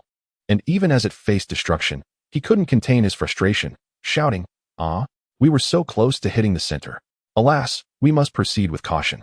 The two captains hastily seized the helm from Crisen, who was fixated on the ground below, oblivious to his grip as the airship threatened to capsize once more. "The rear of the vessel appears stable. The steam engine is located there," remarked Tony Mott. Before them stood Tony, impeccably dressed in the style of the free cities, with a delicate gold chain of a pocket watch cascading from his breast pocket. Though one would typically don a rapier with such attire, he rather incongruously bore a double-edged sword. "I had anticipated that Olus would conjure wildfire. I never expected it to be you," Tony continued. "I believed only you could summon the divine, yet he has produced this abomination." His words were laden with complexity. "Oh, the affluent. You truly have no idea what I have endured in recent days. I have heard some whispers. Have you located your mother? You might bring her to reside in Meereen." It appeared Tony indeed had an extensive network of informants, Crisen mused. With a wry smile, he replied, "To put it plainly, I am particularly eager to meet my uncle, the Prime Minister. There are matters I must clarify face to face." "Let us hope he is not crushed by that monstrous mass today," Tony quipped. "I never imagined Olus would descend into madness, producing such a creature within the Red Keep." Crisen continued to survey the chaos in King's Landing from such a height. The monstrous heap appeared diminutive, resembling a grotesque ball of flesh. Yet the houses it effortlessly crushed were the modest two-story dwellings of the common folk. Contemplate this: a mountain of flesh, comprised of limbs and various human parts, accompanied by the terrifying whispers of hundreds of mouths, obliterating the homes of those unfortunate souls and assimilating their remains into its grotesque form. This would haunt King's Landing for centuries to come. Yet, at present, he merely wished for that abomination to consume Leighton and those foolishly highborn. "Can you still conjure wildfire? That laboratory has been obliterated. By the way, Brian mentioned you found Rod. How is he faring?" Crisen inquired. "He remains within the city, just like you, not having fled. Leveraging his connection as Leighton's brother-in-law, he avoided hanging, though he has forfeited all honor and now cooks in the kitchen," Tony replied. "Had you not meddled with the wildfire, you might have encountered him by now." Crisen sighed deeply, finally hearing a piece of good news after so many days. "Do you recognize this sword?" Tony suddenly drew forth the blade and placed it upon the table. Crisen examined it closely. The sword was small, yet its weight was surprisingly light. The blade bore intricate red and black patterns, evidencing exquisite craftsmanship. "A magnificent sword. This is a Valyrian steel blade, known as the Widow's Wail," Crisen exclaimed. He was well aware of its significance. This sword was famed not for the number of foes it had felled, but for the tales it carried. It was the blade of the notorious King Joffrey, forged from the melted remnants of the Northern Duke's great sword by the master blacksmith, Tabloids, during the era preceding the Long Night. It was the only Valyrian steel weapon successfully reforged in Westeros. And this master blacksmith had previously served as the smith for Duke Gendry Baratheon, though Jandelli has become a duke and remains reticent about his youthful apprenticeship. The renown of the master blacksmith has nonetheless spread far and wide. In his later years, he amassed great wealth, and centuries later, when the Iron Islands faced another cataclysm that contributed to the decline of the West, Tony Mott's ancestors specifically repurchased this Valyrian steel sword from House Lannister to commemorate the glory of their family's ascendance.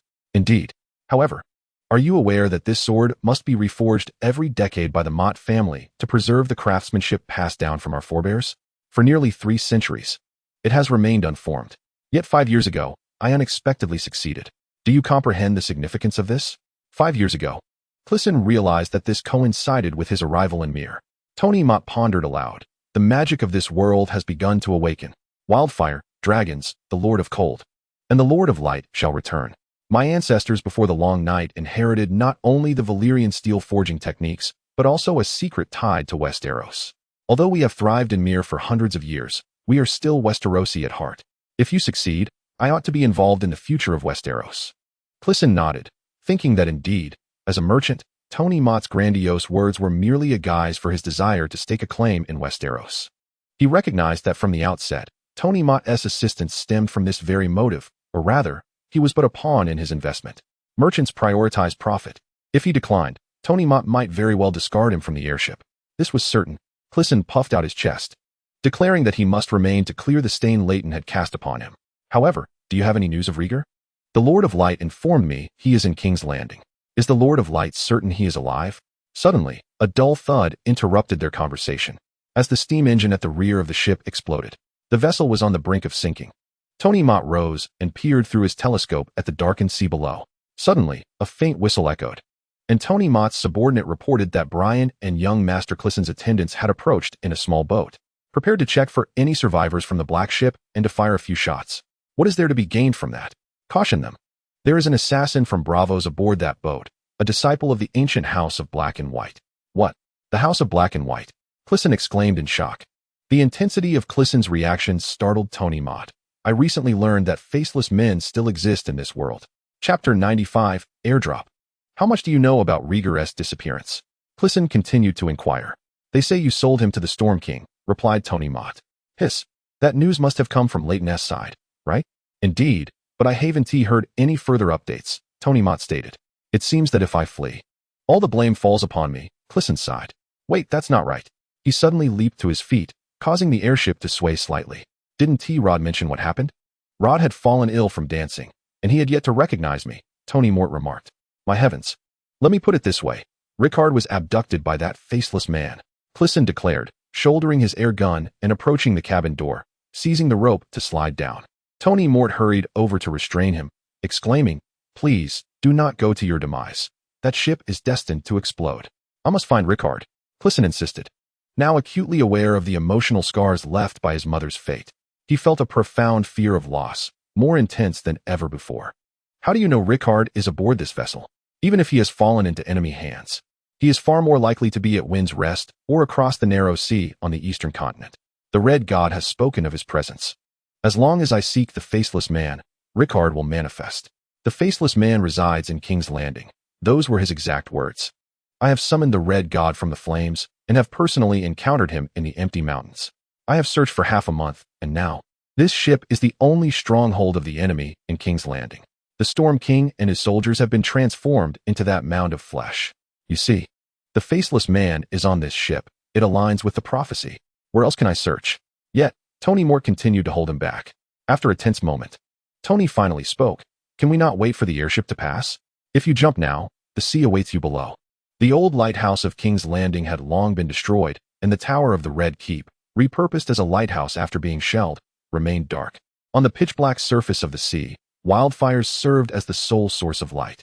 That ominous green flame ignited the latter half of the ship's hull, cascading down towards the stern, first igniting the iron plates of the ship's side, then trailing a burning green wake across the water behind.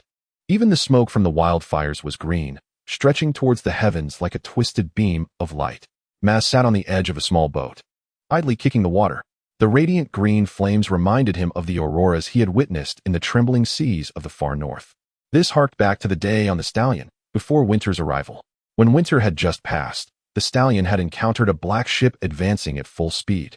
A miscalculated maneuver led to it being sunk by the waves churned up by the black vessel's bow. In retrospect, it might have been during the timeline of the black ship's invasion of King's Landing. This current ship was modest in size, with shallow sides clearly not meant for the open sea, but it had a usable sail. The first mate expertly maneuvered the sail, allowing the small boat to glide towards the direction of the wildfires without needing to row. The Dothraki emphasized their vendetta against the black ship, while Raymond and others concluded that rather than waiting in the castle to be hunted down by the slime, they would be better off at sea. Thus, they reached a consensus, leaving poor Brian stranded on the ground.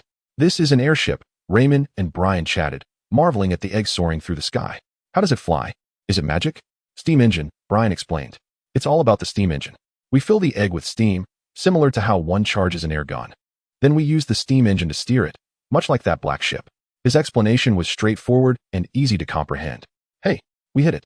Dewar stood at the bow of the ship, exhilarated, having just taken aim with a soldier's air gun and successfully struck a figure on the water's surface. Shadows began to emerge and submerge in the water, prompting Maz to speculate that they were individuals fleeing from the black ship. Suddenly, a thought struck him. How could they be swimming towards this direction? Since the black ship had caught fire, it had lost its propulsion and was gliding toward the shore solely on inertia. Its fate was either to capsize or run aground. This meant that the black ship was drawing nearer to the shore, while the small boat where everyone was situated was further away. Therefore, those escaping from the ship should be swimming towards the land, not towards the small boat. Abruptly, a cold, slippery object brushed against Maz's ankle, causing him to yelp and retreat back onto the vessel. The ammunition for the air gun was limited, and Raymond had already prohibited Doer from wasting it. Hearing Maz's cry, Doer inquired, "Brother, what is it?" "There's someone in the water," Maz replied. Doer came over and lifted his brother as if he were a small chick, scrutinizing the depths below.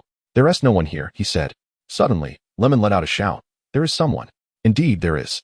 He raised a boat, oar, and struck downwards, exclaiming, "Do you remember when I mentioned what those coffins were originally intended to hold? Creatures resembling fish and frogs, yet possessing limbs and faces akin to humans, with arms and legs resembling fins, covered in scales, and with gills on their necks. This is it." Lemon struck the water again with the oar. The soldiers regarded him as if he were a deranged dancer. After all, he was a sailor under Tony Mort. And with Crisen absent, only Tony Mort's bodyguard, Brian, recognized him. However, their societal standings were vastly different. While Lemon was familiar with Brian, the latter did not know him. "Indeed, there is someone." Maz huddled beside Doer. "Oh, brother, when will you learn to be brave?" Doer continued to squint at the increasingly close black ship, a swell of pride swelling within him. The black ship was about to run aground.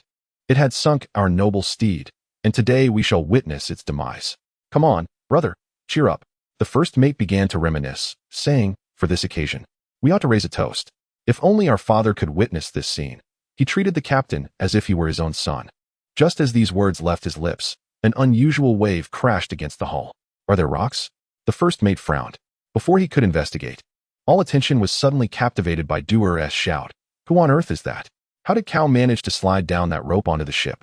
In the ominous glow of the wild flames, the sky illuminated as a dirigible lowered a rope, and several individuals descended, landing on the tilted hull of the black ship. "Cal? Who?" Raymond asked, bewildered. "It's Crisen. How did you recognize him?" Doer was already gathering weapons, his figure more substantial than others. "Let us go to the black ship to assist Cal," Doer declared, exuding a commanding presence. "But that black ship has run aground. It's going to sink," Lemon shouted. Doer had always found him irritatingly eccentric, and upon hearing those words, his anger surged uncontrollably. He seized Lemon by the neck and hoisted him up, simultaneously snapping the oar that Lemon had tirelessly wielded with one hand. Brian, who had remained silent, felt compelled to intervene, as they were on the same side. "Come on, brother, let us not escalate this. Clearly, you're a man of strength. How about you two go ahead while we stay back to watch the boat? What do you say?" Chapter 96. The duel beneath the ship. Crisen could unmistakably sense a transformation in his strength compared to the past. Sliding down the rope proved to be no easier than climbing up. He entertained this thought primarily because he had always preferred tranquility over exertion, having never attempted such a descent. Gripping the rope, he quickly realized the difficulty of the task. This rapid descent was a true test of strength and agility. After a strenuous slide, he remembered to brace himself with his feet against the rope. To his surprise, Crisen discovered that he could support his body solely with his arms, without relying on his legs. He could scarcely believe it. Just days ago, he had been utterly inactive, and now he could perform like a human flag? He recalled the days when he donned a human skin mask, wreaking havoc in a flea-ridden lair. The ability to see in the dark had remained with him. Could it be that his physical prowess had similarly improved? This was something he would definitely need to inquire about with the Red God later. After all, the power of the human face mask stemmed from the Ice God.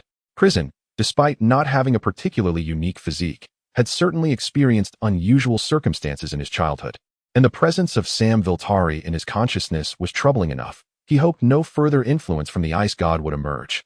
Crisen glanced down to see a lifeboat drifting away on the pitch-black sea. This was both a blessing and a curse. The good news was that the number of enemies on the ship had diminished, and there were hardly any personnel aboard the airship. Tony Mort had only sent 2 of his bodyguards to accompany Crisen. More people would have posed a greater threat. The downside, however, was the potential for the lifeboat to carry Rickard away. Ultimately, these enemies would likely fall into the hands of Leighton's forces. Yet, considering Crisen's current assessment of Leighton, it was difficult to determine whether a living Rickard or a deceased one would be more advantageous for him. With such thoughts weighing on him, Crisen touched down as the ship tilted dangerously, vibrations occasionally coursing through the deck beneath his feet.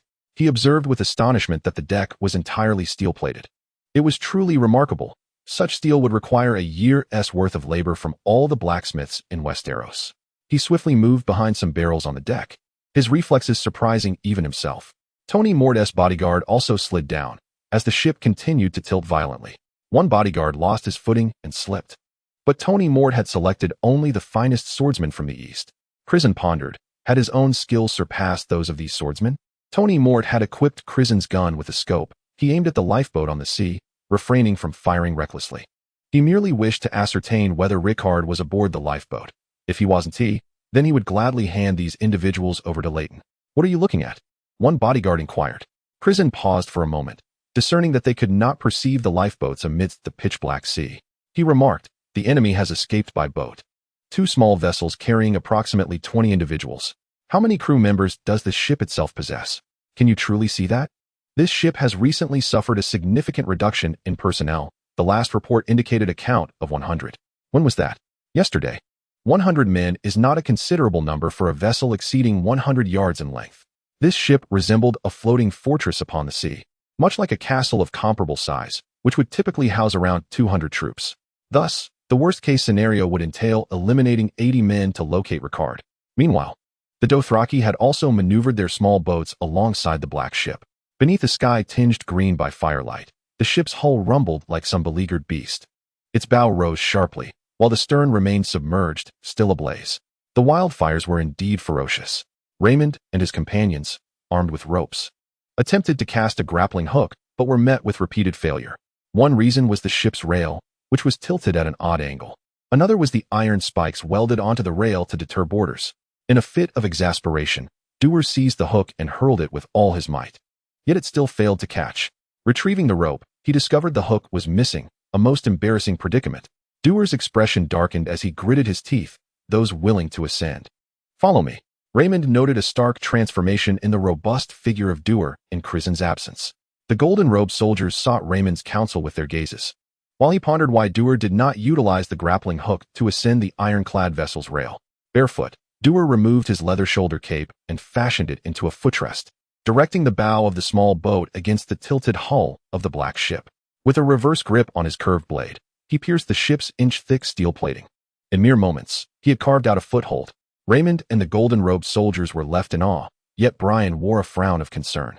Once the Dothraki and the golden-robed men had moved further away, Brian took to his whistle, signaling the airship overhead. On the other side, Crisen and his 2 bodyguards found themselves embroiled in a fierce struggle. Although the crew on board was progressively retreating, stubborn foes continued to assail him since his boarding. Perhaps the enemy also had a captain intent on perishing alongside the ship. Crisen held an advantage. His aim was impeccable, and he had a clearer view than others. Yet the enemy was more familiar with the ship's interior structure. The sounds of tremors and a series of explosions erupted beneath him, the blasts originating from the steam boiler. While the vibrations indicated that the ship was taking on water, the more Crisen hurried to find Rickard, the more he found himself ensnared at the bow, going in circles. He could only occasionally glance at the lifeboats that had already departed, as they were the simplest of flat-bottomed boats, revealing their occupants in plain sight. Suddenly, he sensed that something was amiss. The vessel was typically crammed with 10 individuals, teetering on the brink of capsizing with even one more. Yet, astonishingly, this particular boat accommodated only 5, with the stern bearing a statue. Suddenly, Crisen detected a subtle disturbance. He turned and swiftly discharged his firearm, eliminating an adversary. He pondered the enigma. With so many aboard, why would the small boat attempt to transport a statue? He pulled back the gun's bolt, replacing the cartridge, and crouched as he scurried to the opposite side of the deck. Thus far, he had yet to discover a means of entering the ship's interior. The individual who had been grazed by a bullet moments ago was still alive, prompting Crisen to reconsider his approach. Abruptly, a peculiar sensation enveloped him, not a sound, nor a scent, merely an instinctive awareness. Crisen leapt with agility, and in the next heartbeat, a knife struck the forehead of one of Tony Mort's bodyguards, causing him to collapse into a pool of blood. Crisen fired in the direction of his instinct. Out of the corner of his eye, he observed the enemy he intended to interrogate had also met his demise. No survivors. The atmosphere shifted once more, indicating his previous shot had missed. This marked Crisen's first encounter since acquiring his weapon. It was unmistakably evident that only the Faceless One possessed such skills.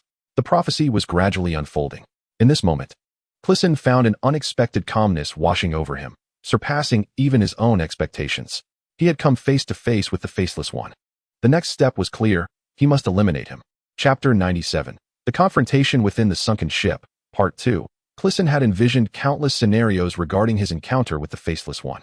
Would he pummel him mercilessly, grasping his throat to demand the whereabouts of Rickard? No, such thoughts were juvenile. The Faceless One possessed knowledge that even the Red God was privy to. And there were truths the Faceless One would never divulge, which perhaps the Red God might. These deities were the true players in the game. Thus, the encounter between the two was solely destined for death. Crisen fired again. The air canister on his gun could sustain approximately 5 or 6 more shots. Beyond that, the pressure would compromise accuracy. If the distance were favorable, he might manage a few more rounds. Replacing the canister would take half a minute, a luxury the Faceless One would not afford him. Another of Tony Mort's bodyguards, upon discovering his fallen comrade, approached with determination. A distant whistle echoed from below deck. The bodyguard paused and informed Crisen, "Your brethren are ascending from the ship's railing." He was acutely aware that the Faceless One lurked nearby. His words served to bolster morale. From the manner of his companion's demise, the bodyguard understood that their adversaries were not to be trifled with. Crisen remained silent, sliding smoothly to the entrance of a room, raising his air gun above his head and firing inside. The ship was peculiarly constructed, with various cabins and a prominent smokestack on the deck, yet lacking a direct staircase leading downward. Crisen wandered the deck, yet could not find a way to access the ship's interior. A small door was situated atop the main gun turret. Had he not encountered a formidable opponent, he would have surely entered through there. More cannons were positioned at the openings along the sides of the ship. Perhaps if Dewar and his companions arrived from the railings, they might find a way in. The Faceless Man emerged from the door on the opposite side of the room, rolling to the ground before hurling a throwing knife towards Crisen.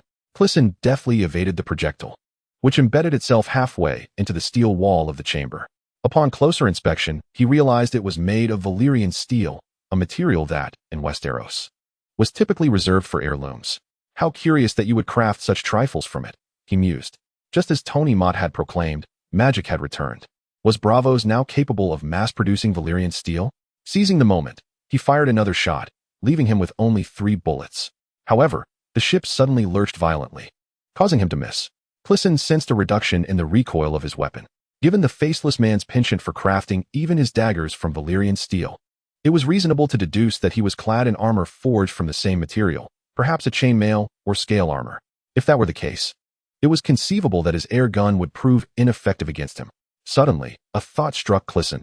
He still possessed the hidden weapons from the Faceless Man, capable of killing anyone he wished within a 10-yard radius.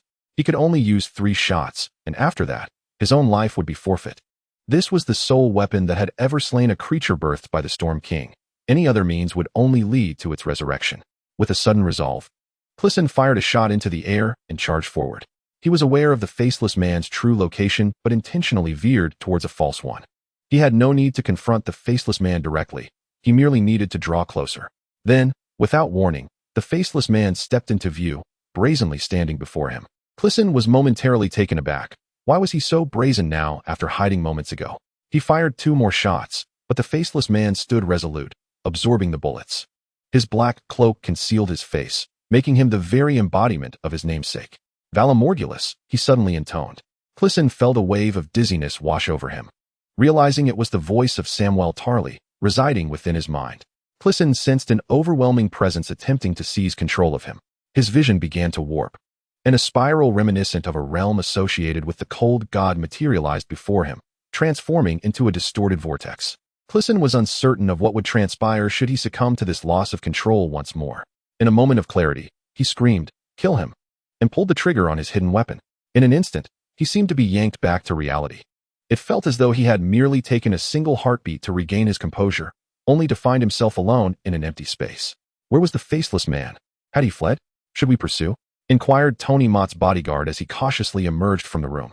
In such circumstances, what more was there to question? It was evident that they had to give chase. This inquiry only underscored the fear that gripped him in the face of such an adversary. After him, Crisen exclaimed, stowing away his hidden weapon and retrieving a gas canister as he walked.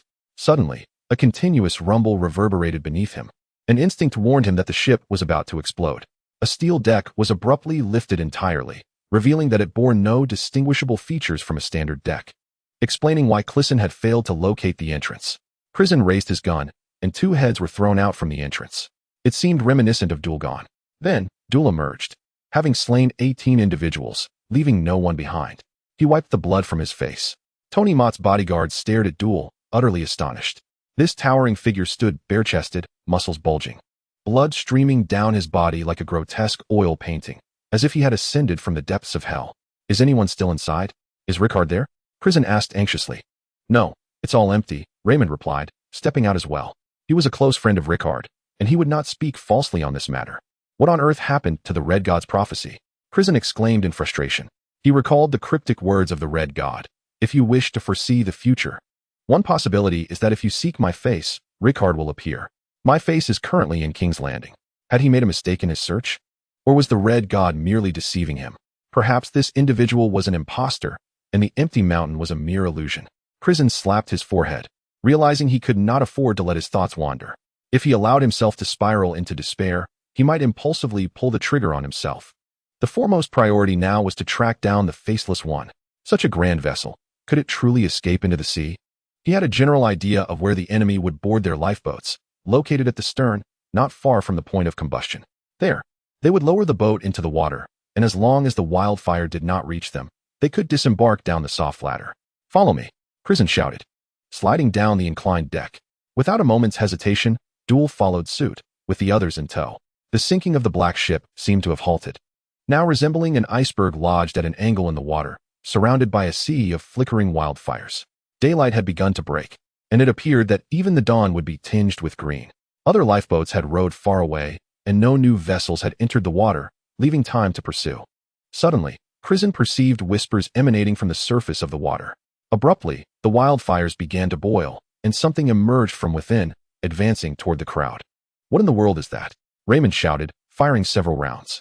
Chapter 98. The deep diver. The ironclad ship's bow arched violently upwards, transforming the deck into a slope. With the base engulfed in a seething inferno. From the flames, a creature emerged, clawing its way toward the group. This entity was neither fully human nor beastly. Its arms appeared disproportionately long as it crawled on all fours at an astonishing speed. Rifles and crossbows unleashed a barrage of fire upon it. Yet, the creature seemed unfazed by the wildfire, disregarding both bullets and arrows. The flames of the wildfire were capable of devouring flesh, and any creature that came into contact with it would surely be reduced to ash. Some monsters perished before they could reach them, thanks to Crisen's precise shooting, allowing them to evade any that bore the wrath of the wildfire. The group hastily retreated. Through the scope, Crisen observed the Faceless One leisurely departing in a small boat. Could it be that these creatures were summoned by him? He steadied his aim and fired, only to be met with a sudden waft of briny scent. Redirecting his firearm, he shot again, dispatching one of the beasts. This creature bore no traces of wildfires. Crisen's senses heightened as he peered through the magnification. It became apparent that the adversaries were not the mindless beings rushing through the flames as he had presumed. More creatures ascended along the sides of the vessels, surging towards the group. There's olive oil in the hold. Tony Mort's bodyguard suddenly exclaimed. I saw it just now. Indeed. While Crisen had been engaged with the Faceless One, the guard had been stealthily navigating through the various cabins. The soldiers hastily entered the hold, hoisting barrels of olive oil, breaking them open, and pouring the viscous liquid onto the inclined deck. Soon, the surface was slick with oil, causing the creatures to slide back as if on a treadmill. Crisen prodded the corpse of the creature he had slain with the bayonet of his gun. This beast had managed to get alarmingly close to the group. Had he not detected its presence, it might have succeeded in launching a surprise attack. It bore a striking resemblance to a human, with elongated limbs and aquatic vegetation clinging to its form. Its skin was as slick as that of a fish, adorned with scales. As Crisen continued to scrutinize, he noted the folds of skin around its neck. Probing with the bayonet, he suddenly comprehended. These were gills. The term deep diver resurfaced in his thoughts. Is Lemon here? He inquired of the others. No, he stayed behind with the Whistler to watch the boat, a soldier replied. Huh. He claimed there were people in the water and refused to come. Raymond chuckled. At this remark, Crisen's expression darkened. This deep diver was far more human-like than the half-fish, half-frog figure he had seen in the macabre carvings. However, during his time hiding in the Red Fortress, Lemon had mentioned unearthing a creature resembling both human and fish from the coffin of the Storm King, and that this entity seemed to come alive when cast into the water. Was the creature before him akin to those depicted in the carvings and found within the coffin? Its body was dark, fish-like in hue, devoid of hair, and despite its numerous scales, it bore a striking resemblance to a human. Upon closer inspection of its visage, Crisen noted a 7-pointed star-shaped scar on its forehead, a mark reserved for the sons of devout warriors. This creature was once human. Perhaps it had only recently undergone mutation, hence retaining so many human traits.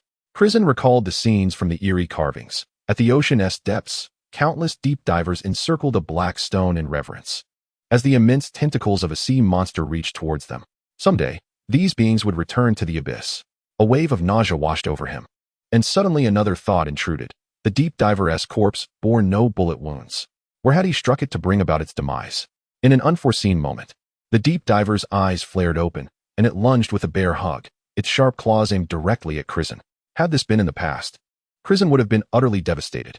He narrowly evaded the claws of the deep diver, swiftly raising his hand to sever its throat with a dagger. It was only then that Crisen realized his grave error. This creature breathed through gills, rendering his actions futile. The gaping wound in its throat began to heal at a visible pace, and the gills on either side of its neck emitted a shrill cry as it lunged at Crisen once more. Silently, Dur approached from behind, his blade descending to sever the deep diver's head. In accordance with his usual practice, he seized the head and discarded it into the sea, delivering a kick to the headless corpse, which slid down the slick deck coated in olive oil. "Damn it, these beasts have brought wildfire with them," Raymond remarked. The large smokestack had ignited. He referred to the main steam engine located at the rear of the ship. Should the fuel there catch fire, the vessel would surely explode. "What shall we do?" "Let us swim back," suggested a soldier. This proposal was met with disdainful glances from all present. "Are you certain you can outswim those fish-like beings?" Crisen contemplated returning to the airship, but after scanning the area for some time, he found nothing. The sun had emerged. Inquiring about the situation from Tony Mott's bodyguard, he was met with the grim realization that the man was dead.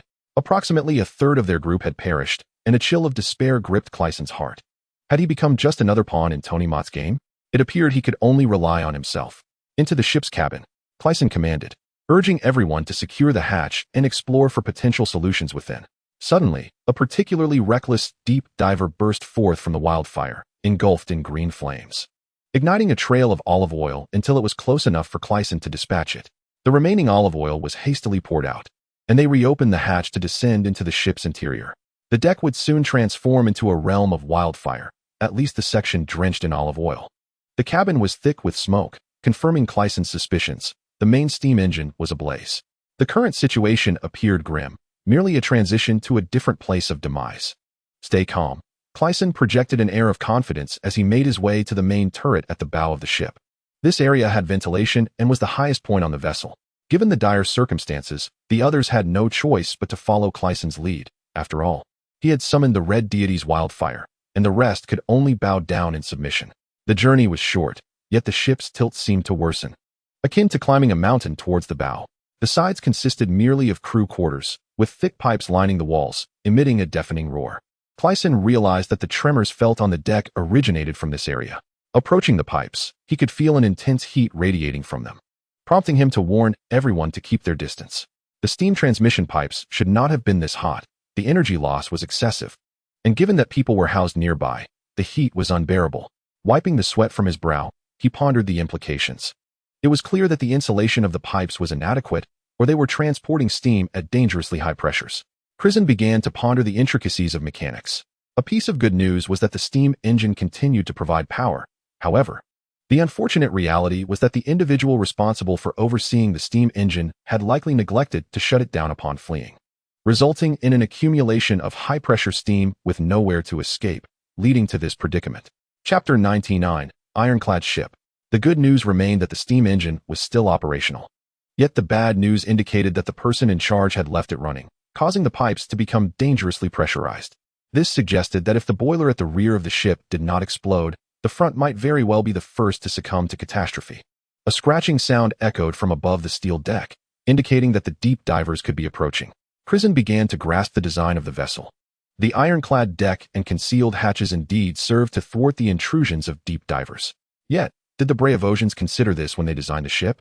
Although Braavos was an island of 1,000 gods and temples, Crisen found it incomprehensible why they would ally themselves with the god of cold. Ascending to the bow of the ship, Crisen found the door to the turret locked. As he prepared to unlock it, Dur raised his curved blade and resolved the issue with a single stroke. "I've been meaning to ask, how is this blade so formidable?" "It pierced through an inch-thick iron plate with ease," Raymond inquired. Dur brandished the blade, which appeared dull and unassuming. "I'm not sure," he replied. "Crisen found it in his family's grand castle stable and gifted it to me upon recognizing I am a Dothraki." Dur spoke falsely, yet to his surprise, Raymond believed him. Commenting to Crisen, "This should be appraised. In such a legendary place as Highgarden, there might indeed be ancient artifacts hidden in the stables." The group entered the turret. A compact space, yet considerably more comfortable than the stifling interior of the dark ship. "What on earth are these?" they exclaimed, gazing in awe at the array of instruments and control levers within the confined area. "It's rather crowded. Let us ascend to the upper level," Crisen suggested. The turret's apex featured a lookout hole, and several gun-wielding soldiers climbed up, discovering a box filled with gas canisters for air guns, which delighted everyone. Crisen noted with relief that the firearms they possessed were all captured from the enemy, as the canisters shared the same caliber. "Can the ship withstand it?" Raymond asked, peering through the lookout hole at the increasingly fierce flames at the stern. "What are these things? How can they be so fearless?" "Perhaps it's because they are not easily killed." Crisen recounted his earlier struggle with a deep diver. "If I could be stabbed in the throat and not bleed, I wouldn't fear death either," he mused, remembering the time he wore a human skin mask. As they conversed, Crisen remained vigilant, observing the various instruments. He noticed a lever on the ground, which he attempted to push but could not budge. "What on earth is that?" another soldier queried. "It resembles something from the deep divers," Crisen responded, finally uttering the name for the first time. He spotted a pedal on the floor, pressed down on it, and pushed the lever, causing the turret to rumble into motion. "Ah, this is a clutch. Remarkable. The young master seems to know everything," exclaimed Dur. "What exactly is a deep diver?" Raymond inquired. The book indicated that it referred to the memories of Sam Waltali, an ancient race of beings residing in the depths of the ocean. The towering base of Old Town may very well have been constructed by them.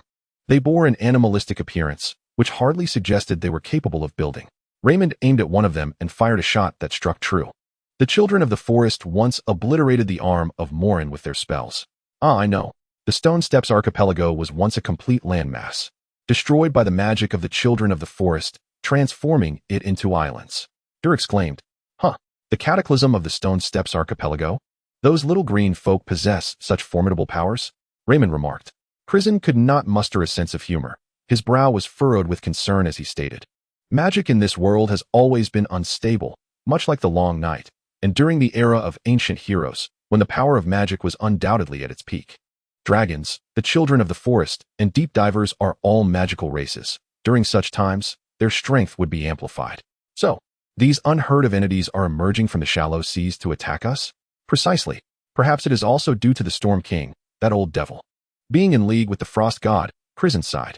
He realized that all the anomalies he had encountered since arriving in King's Landing were interconnected, all pointing towards the Frost God, which left him in a state of resignation.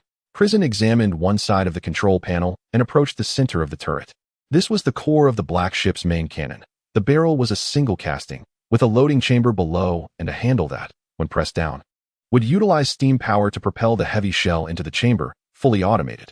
Upon inspecting the shell, he noted it was solid copper, with a steel base at the rear. The principle behind this device was to use steam to launch the shell, akin to a large-scale catapult or slingshot. Crisen attempted to lift the shell but found it immovable, realizing his strength was not as formidable as he had imagined. He called Dur over, who effortlessly placed the shell into the loading chamber as if handling a watermelon. Crisen then observed the other side of the control panel, separated by the loading section, where a periscope and a rudder were located, evidently for controlling the turret. He turned the rudder, raising the turret. Peering through the periscope, he surveyed the surroundings. The device was exquisitely crafted, capable of rotating in all directions and adjusting focus. When it faced King's Landing, Crisen was momentarily stunned. A colossal mound of flesh loomed on the shore, crushing the city walls, extending a limb to devour soldiers atop the ramparts. Within that grotesque, putrid mass, he even discerned a shield bearing the sigil of the Luo Wan family. "We have a cannon," Crisen suddenly declared, as the mound of flesh approached. "Let's unleash a shot at it." Hearing this, Raymond was momentarily taken aback before promptly jumping down to assist. Crisen instructed him on how to rotate the turret to the optimal position. Dur prepared the cannon for firing. The massive cannon had two pedals for operation. The first gathered energy, accumulating high-temperature steam in the chamber, while the second was for firing. Crisen adjusted the periscope to synchronize with the cannon's muzzle, subtly altering the elevation of the barrel while mentally calculating the trajectory of the colossal cannonball. This was knowledge he had acquired during his time at Mill, where he learned that steam cannons demand far less airtightness than air guns and can be mechanically pressed to prevent air leakage, thus being far more prevalent.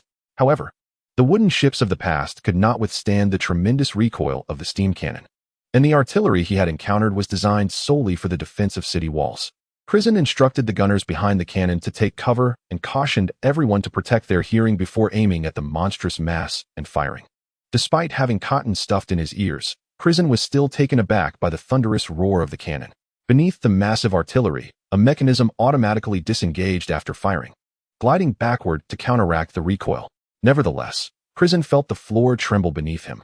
It was no wonder the black ship had refrained from firing all night. He would not have wished to endure such turmoil either. The scalding steam expelled from the cannon condensed into a mist before the ship, obscuring the immediate aftermath of the shot. Chapter 100, The Deep Divers. Hey, we hit it. Maz had somehow climbed to the upper lookout and procured a telescope. Master, can we fire again? That thing is still moving, he continued. Yes, fire again. Crisen shouted, only to realize that only the Dothraki responded to his command, while the golden-robed men of Westeros clutched their ears in pain. He had forgotten that the citizens of King's Landing had never been so close to the sound of cannon fire. Dull turned the heavy lever to reposition the cannon, and Crisen resumed his aim. The periscope, surprisingly adept at fog resistance, prompted Crisen to once again marvel at the advanced technology of Braavos. He re-aimed at the monstrous mass, which had indeed been torn asunder by the cannonball. The smaller segment rested on the breached city wall, still writhing, but seemingly devoid of a central brain, moving aimlessly. The larger portion of the mass was burrowing behind the still-standing section of the wall. Hurry, cannonball, Crisen urged. The creature was too immense, even concealed behind the wall. It surpassed its height, and he could see its apex. However, striking only the top would not suffice to vanquish it. He glanced back at the cannonballs and spotted a slender projectile, exclaiming to Dull, use this. As the steam charged for the second cannonball, Crisen felt the platform tremble beneath him. His hearing was largely restored, and he detected a muffled thrum within the chamber. After the shot, he would truly have to contemplate an escape. Everyone, remove your armor, Crisen commanded. He aimed at the wall where the monstrous mass had taken refuge and pressed down on the platform. Then he ascended to the upper level, snatching the telescope from Maz. The creature collapsed. Even the portion hanging from the wall ceased its movements. A large breach marred the wall, obscuring the view of what lay beyond. However, it seemed that they had indeed triumphed over the monstrous mass. The deep divers are suddenly fleeing. A soldier observing the ship's stern from the lookout exclaimed, his voice booming like that of every individual hearing cannon fire up close for the first time. No sooner had he spoken than the towering bow of the black ship suddenly lurched downward with significant force. The individuals at the pinnacle of the ship were thrown into disarray. Crisen, leveraging the advantage of the vessel's considerable tonnage, clung tenaciously to the control console, managing to riskily divert his gaze towards the stern by adjusting the periscope. The ship had fractured. A massive fissure appeared on one side, likely a consequence of the recoil from the previous two cannon shots, causing the vessel to split apart during the morning's rising tide, resembling a biscuit that had been snapped in half by 3 fingers. Much later, when Crisen returned to observe the wreckage of the black ship on the beach, he would learn that this maritime disaster was instigated by Dewar. The ladder he had extracted from the ship's side ultimately led to its disintegration under immense force.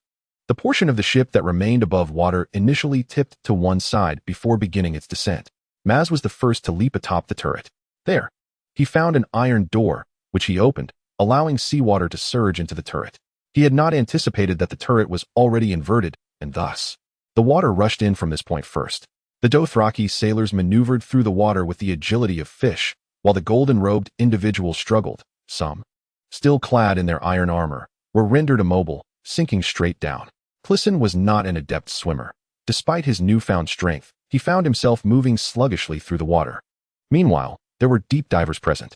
Dewar, astonishingly, wielded his knife with ease beneath the waves, surfacing briefly for air before plunging back in to dispatch 2 deep divers who were assaulting Crisen, grabbing him and swimming towards the shore. Suddenly, a tremendous undertow surged through the water, dispersing both Crisen and Dewar, and Crisen found himself plummeting to the ocean floor. The seawater was overwhelmingly saline. He sensed a hand grasping him, pulling him toward the shore. The hand was icy cold, not belonging to Dewar.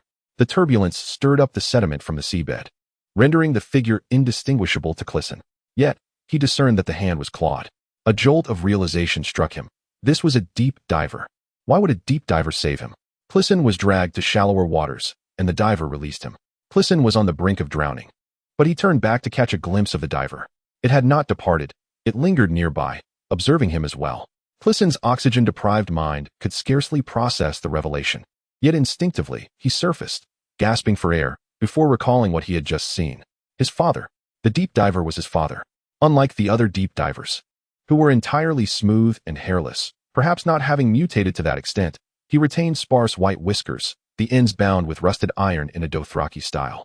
Additionally, as he had grasped Crisen's arm, though transformed to a fish-like texture, his arm bore a prominent scar, a scar that all 6 Dothraki men shared.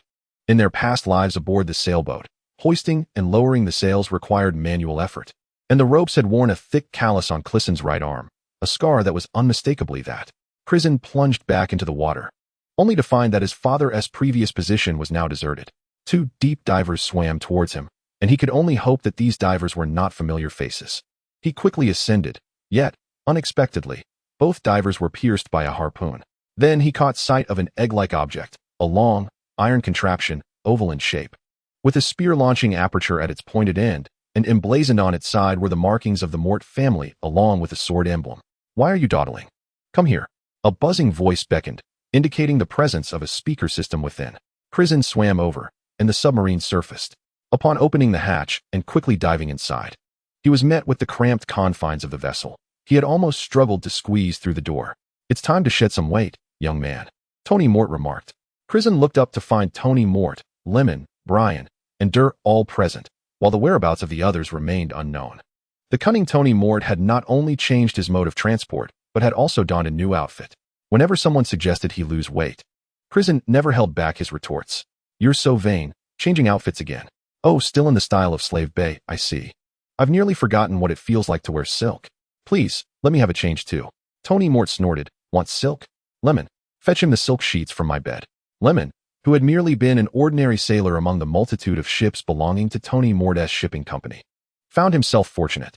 This encounter had etched his name in Tony Mort's memory, marking a significant turn in his fortunes. Crisen indeed wrapped himself in the sheets, emerging in a makeshift garment. With Tony Mort present, Brian and Lemon stood by, while Dur unabashedly indulged in snacks and wine. Crisen noticed the same scars on Dur's arm, which struck him as particularly glaring. Chapter 101. The Mantis Catches the Cicada. While the Yellow Bird Awaits, Part 1. In the dead of night, in the camp of Duke Leighton, he observed the massive trebuchet lowering its arm from a distance. The knight, Crisen Hightower, draped in a white cloak, stood behind him. On a nearby table rested an ornately decorated elongated iron box, embossed with the sigil of the Heartsbane family, a book and sword emblem.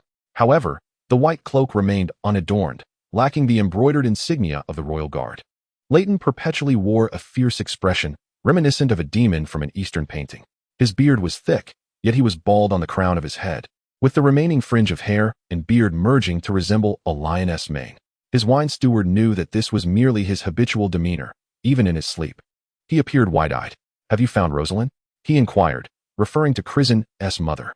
Derek Heartsbane, standing opposite him, quivered slightly as he replied, "No." "And Crisen?" "Not found either." "Humph, you truly take after your father," Leighton retorted angrily, undoubtedly referring to Derek's nominal father, the acting Lord of High Court. "I am diligently searching for the dragon's lair, where the dance plague has wreaked havoc. Rosalind vanished long ago. Then, a sparrow named Hawk previously claimed to have seen Crisen, and I have located him." "What did he say?" "He has been dead for several days, his demise particularly gruesome." Suddenly, a clamor interrupted the conversation as Count Andrew Seaworth pushed past the guards and strode into the tent. Leighton exchanged a glance, signaling Derek to withdraw. "Count of Dragonstone, what brings you here at such a late hour?" Leighton inquired. "Prime Minister, we must cease sending soldiers to excavate stones from the dragon's lair. The dance plague is far too severe," Andrew stated bluntly. "I have posted notices urging the townsfolk to place the demon's gold into bags for the church. Yet they risk their lives for greed. What can I do?" Duke Leighton waved his hand, and the cupbearer brought forth 2 goblets and a decanter of fine red wine. "Forgive my candor, but had you exerted half the effort in managing the dance plague as you do in apprehending criminals, our city would be free of troubles by now." The wine was poured into the goblet, yet Andrew did not partake. "Moreover, what purpose do these irregular stones serve? The majority cannot even be hurled into the Red Keep, and the surrounding residences suffer greatly." He gestured animatedly. During his time in the guerrilla forces, he had faced far graver trials, yet had never been so emotionally stirred. "What do you propose we do?" Leighton narrowed his eyes, lifting his goblet to sip the wine. The cupbearer's complexion paled. He understood that when Leighton squinted, it was a sign of his true ire. "Stop the catapults. What significance does this bombardment hold?" Andrew rose to his feet. My lord, I am aware of your grief over the loss of your son. His eyes reddened. He paused. I too have lost my dearest brother. Do not harbor illusions about the Fire people simply because they once saved you. For centuries, they have posed the greatest threat to the realm. Indeed, at present, they stand as the second largest threat to the kingdom, following the Stormborn. A thunderous sound suddenly emanated from the direction of the catapults, as a massive stone, propelled by a steam engine, was hurled toward the Red Keep. The stone lacked any semblance of balance, tumbling through the air before careening erratically down onto River Street. This catapult had been acquired by the Chancellor, Tywin Lannister, and was supposed to be accompanied by 50 maintenance workers. However, half had been sent back, and the remaining personnel displayed a lackadaisical attitude toward their duties. After all, there are hardly any residents left on River Street, are there? Andrew retorted, his tone irritable. Leighton offered no response, and Andrew stormed out. Throughout this exchange, the Knight of the Left Hand stood vigil, his duty to remain close to the Holy Sword. Thus, even during the private conversation between Derek and Leighton, only Leighton was permitted to exit. He could not allow the Knight of the Left Hand to depart. Ordinarily, such unwavering guardianship of the Holy Sword would fall to the captain of the Kingsguard. However, the current captain, Sir Dane, had removed his white cloak during the council's retreat from King's Landing, refusing to abandon the city. The guardian of the sacred sword, the Imperial Iron Guard, perished in the great victory at the Trident River.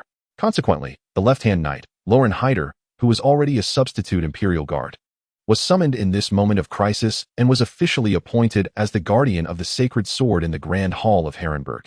This is a great honor, and it is highly probable that the left-hand knight will become the youngest captain of the Imperial Guard in over a century. Loren, said Leighton suddenly, what are your thoughts on this matter? With all due respect, my lord, the common folk are likening you to Cersei from the Long Night, claiming you are a surrendering Hispane. Suggesting this is the second opening of the gates to King's Landing, replied the young Sir Loren.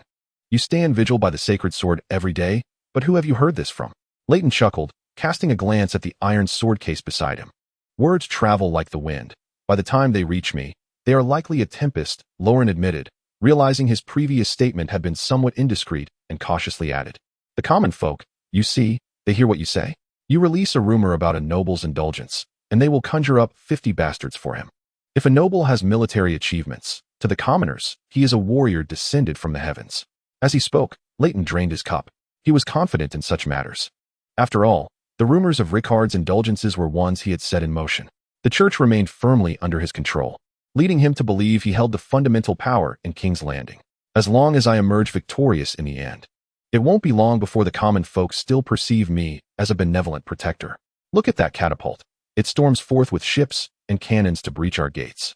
We must retaliate with something equally formidable, otherwise, the commoners will lose respect for the nobility. In the midst of his speech, Leighton noticed Derek rushing back. Had he only been gone for a few minutes? Not good, not good, Derek shouted. Leighton frowned, pondering if this foolish child could possibly be his own. Why are you shouting? My lord, at the Red Keep, at the Red Keep. Speak slowly. Leighton snapped, pausing to set down his cup. A massive, talking meatball rolled out of the Red Keep. Derek gasped. Have you been drinking? Leighton inquired. What sort of cheap wine has you so quickly intoxicated? It truly is a rolling meatball, like a mountain, impervious to harm. The child insisted.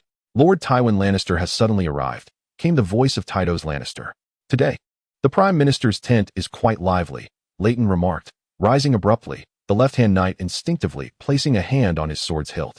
The arrival did not bode well. Chapter 102.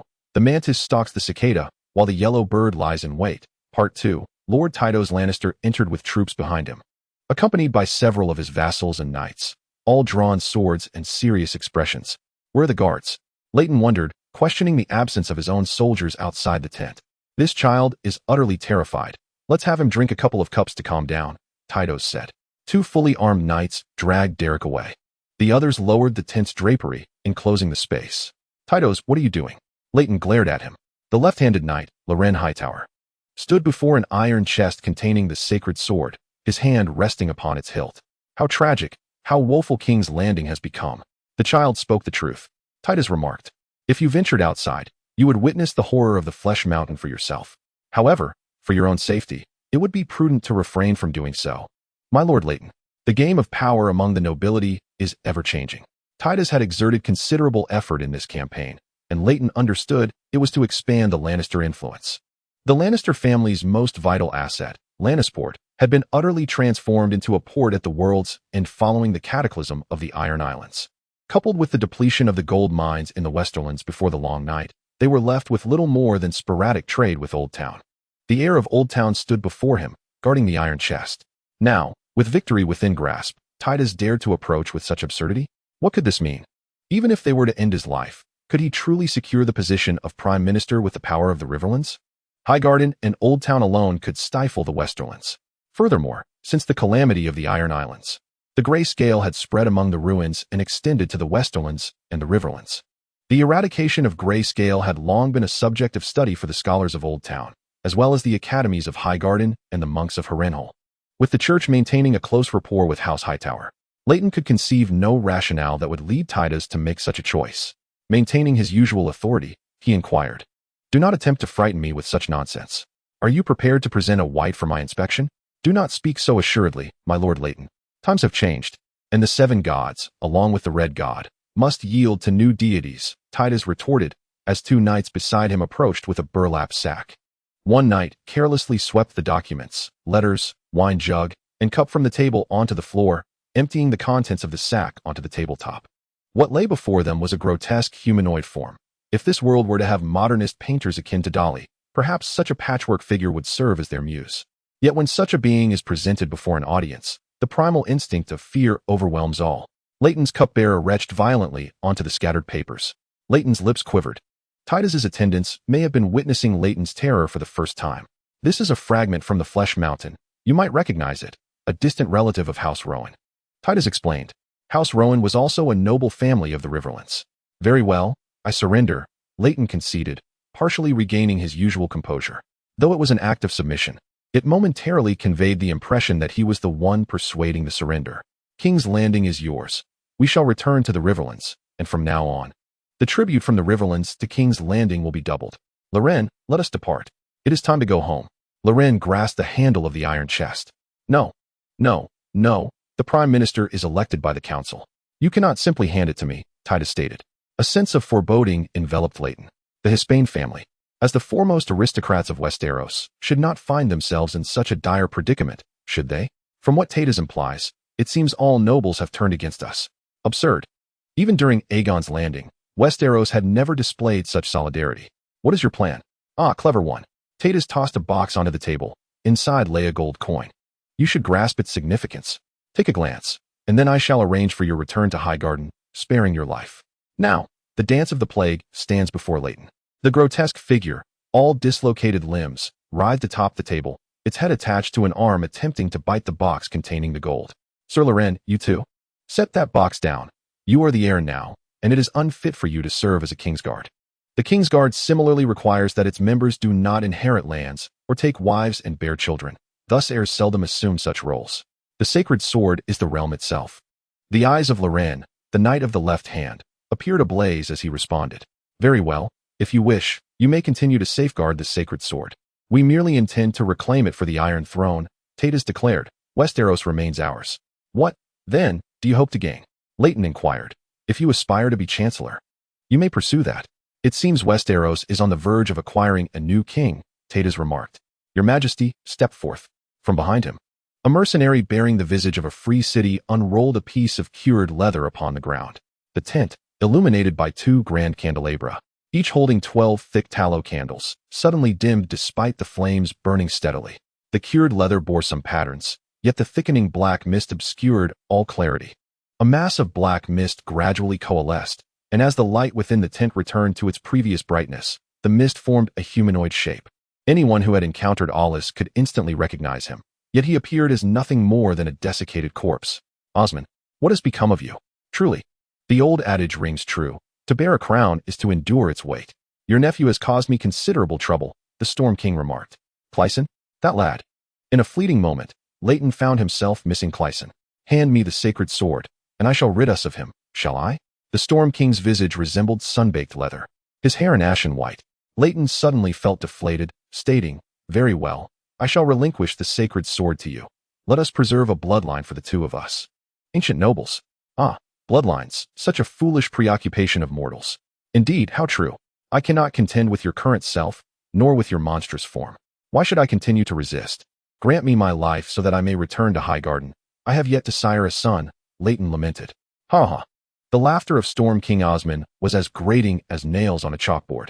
Allow me to intercede on your behalf with Chancellor Titus. Titus's expression was one of evident reluctance, yet he spoke. Your Majesty's benevolence is commendable. These two gentlemen and I are long-standing acquaintances. To take action against them weighs heavily on my conscience. Therefore, I believe the decision rests solely with your Majesty. Humph, clever of you. The Storm King, a figure both corporeal and ethereal, hovered in the air, leaving his course of action entirely to his discretion. Chapter 103. The Mantis Catches the Cicada. While the Yellow Bird is behind. Part 3. Humph, clever of you. The Storm King, a figure both corporeal and ethereal, hovered in the air, leaving his course of action entirely to his discretion. Leighton, fully aware, turned to Loren and expressed his gratitude for his bravery. I apologize. The Knight of the Left Hand. Loren Heidel sidestepped, yet his hand remained on the hilt of his sword. The supernatural event before him left him uncertain of Leighton's true intentions. Nevertheless, he trusted that Leighton's character would not yield so easily. As Leighton spoke, he drew his Valyrian steel sword from his waist. The Hespian family had always favored Valyrian steel weapons, and while other families treasured them as rare artifacts, he possessed 3 such swords for daily use. He deftly severed the lock on the iron chest and retrieved a leather pouch sealed with wax, with one hand gripping the sword and the other cradling the leather pouch. Leighton approached the Storm King. He sliced through the wax seal with his sword and, with a flick of his wrist, opened the pouch. A dull clang resonated as the contents fell to the ground, merely a rusted iron sword. Leighton lunged at the Storm King with his sword. This action, however, inflicted no harm upon the Storm King. The Valyrian steel sword passed through the Storm King's form as if slicing through delicate whipped cream, causing Leighton to wince from the exertion. The Storm King had truly transformed into a gust of wind, devoid of substance. In response, Leighton knelt. Reversing his grip on the sword, he thrust it toward the leather pouch adorned with peculiar engravings. The connection between the Storm King and the pouch was now evident to all. Loren, observing closely, seized the opportunity. In an instant, he stepped to the table and hurled the writhing mass of flesh towards Titus. Just as Leighton's sword was about to penetrate the pouch, the Storm King's shadowy hand emerged, gripping Leighton's throat with formidable strength. Leighton felt his sword ensnared by an even greater force, bringing it to a halt. A raspy laugh erupted from his constricted throat. Only I know where the true holy sword is hidden. Loren's precise action dispersed the unruly crowd surrounding Titus. The vassals and knights from the western realms recoiled in horror from the grotesque mass, having no inclination to engage with it. Loren then leaped onto the table, launching himself toward the foreign visage that had opened the leather scroll. It was clear that this foreign countenance played a pivotal role in the unfolding events. The individual, caught off guard, boldly seized Loren's sword with his bare hand, resulting in a stalemate. The mercenary, bearing the visage of a free city-state, possessed astonishing strength, twisting the moon-white steel sword produced by the Kohal Iron Brotherhood into a spiral. Blood oozed from the mercenary's palm, staining the blade. Suddenly, the sword erupted in a dazzling blaze, causing the flames of the 24 thick tallow candles on either side to flicker. Leighton's sommelier trembled in the corner. The foreigner instinctively released his grip on the steel sword, while Loren, having undergone rigorous training, continued his relentless assault. The men of Titus, well aware of Loren's prowess, were taken aback as he inexplicably conjured a flaming sword, leaving them hesitant to assist. The foreigner, unarmed, managed a few exchanges before unexpectedly exhaling a cloud of black mist towards Loren. Loren, stop fighting. It was Leighton's voice. How could one cease in such a moment? The Eastern fire sorcerers could conjure lifelike pavilions, figures, and carriages from flames. Was this not akin to a sorcerer manipulating black mist? Otherwise, why was the Storm King confined to a leather scroll, unable to move? Loren ducked, evading the foreigner's black mist. He wielded his sword with one hand while retrieving a dagger from his belt with his right hand, for he was left-handed, wielding the longsword in his left. As the foreigner dodged the longsword, Loren plunged the dagger into his throat. The man choked on his own blood as it flooded his airway, instantly incapacitating him. Had the longsword not been twisted into a spiral, Loren would have decapitated him in one stroke. However, the spiral blade was more suited for thrusting. The Kohal merchant had even showcased a spiral sword when Loren purchased this one. He pierced the foreigner's heart with a swift thrust. Ha ha ha. The Storm King continued to cackle like a chicken, reveling in the spectacle. The men of Titus unsheathed their weapons, encircling Loren, yet still dared not advance. You have won. The Storm King declared, I cannot act against you until your master reveals the location of the holy sword. Leighton, come here, Loren commanded, his eyes blazing more fiercely than the fire he wielded. Leighton slowly retreated, positioning himself between Loren and the Storm King. Suddenly, Loren pressed the flaming sword against Leighton's neck, the true fire singeing a portion of his lion-like mane.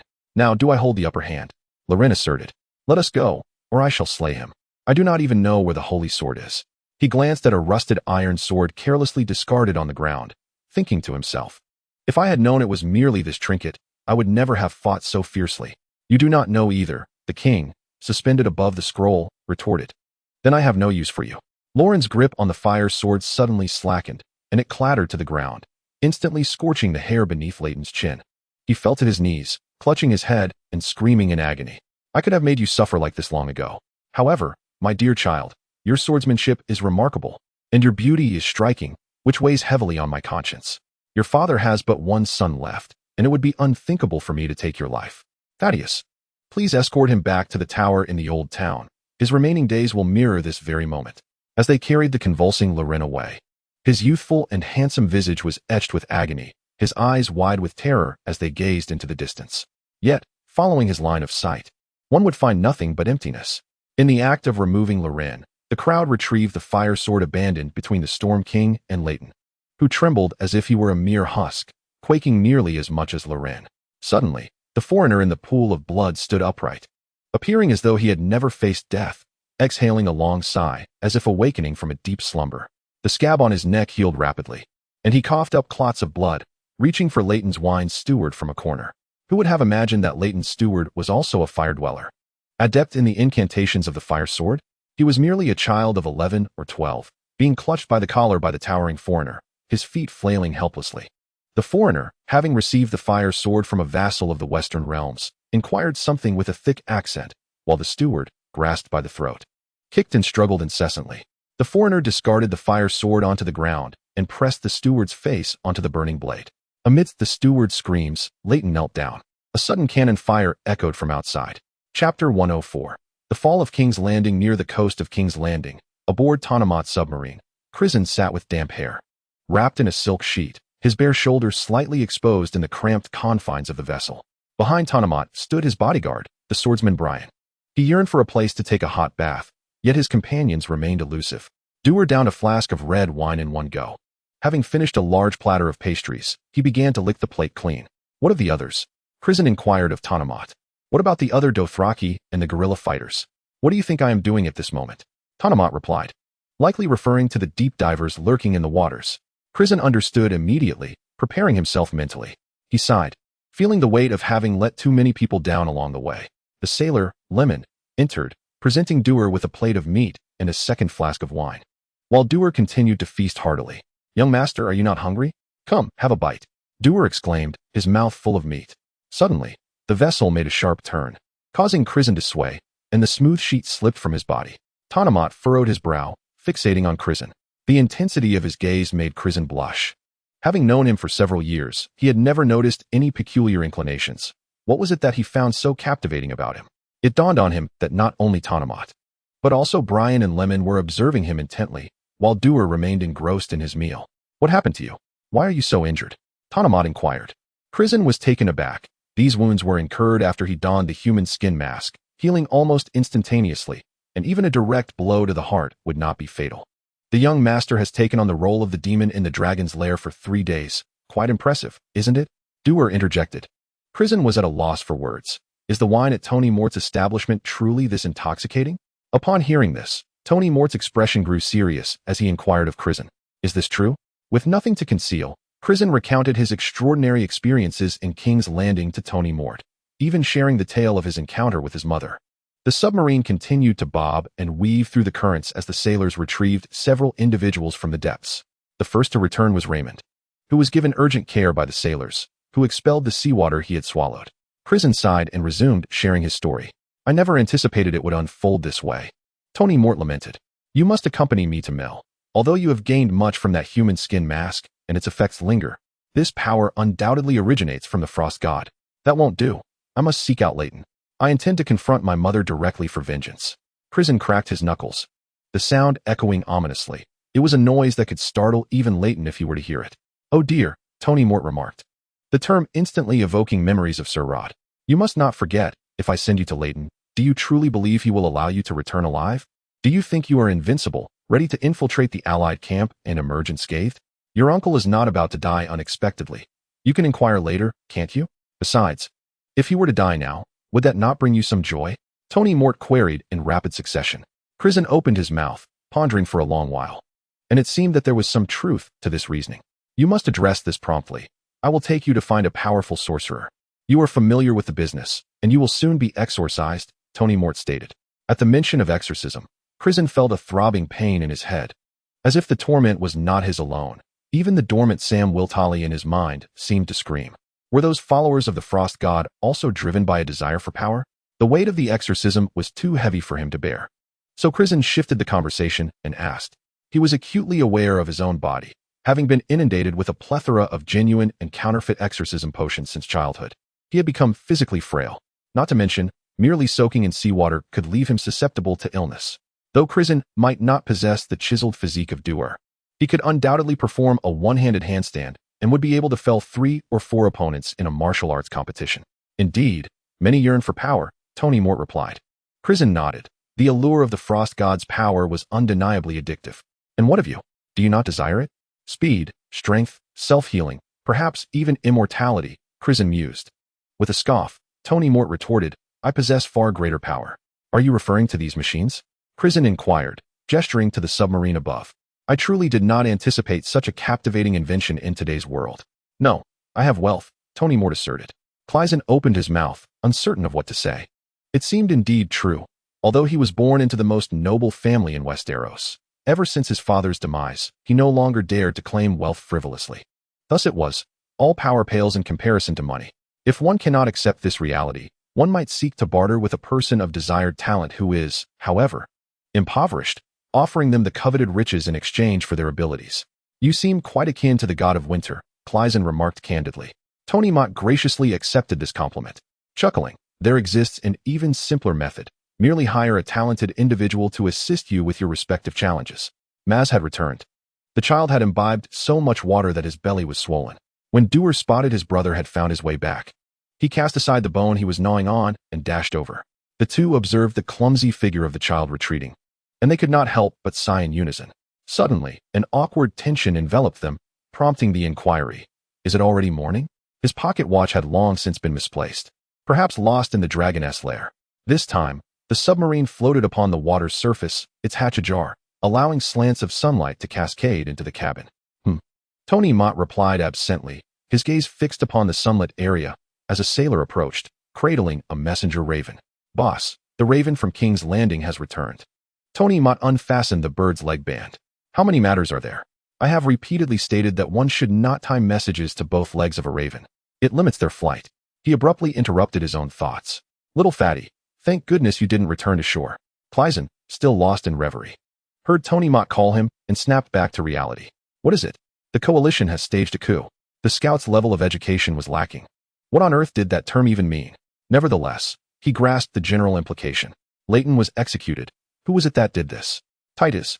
Crisen inquired. Recalling the last time he had seen Titus was in the medical tent by the Trident River prior to the issuance of his wanted notice. For a long time, he had believed Titus sought to hunt him down. Oh yes, Titus has become the new hand of the king. Leighton was paraded through the streets, and the common folk are throwing excrement at him.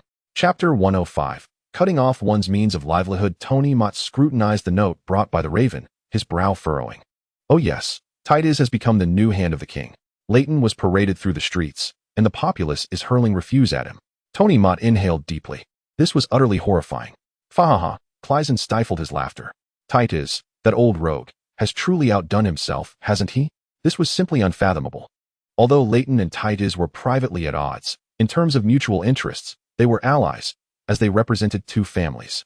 Titus's treatment of Leighton, while it brought Crisen a sense of illicit glee, was indeed not the manner in which noble families ought to resolve their disputes between great houses, regardless of deep-seated enmity.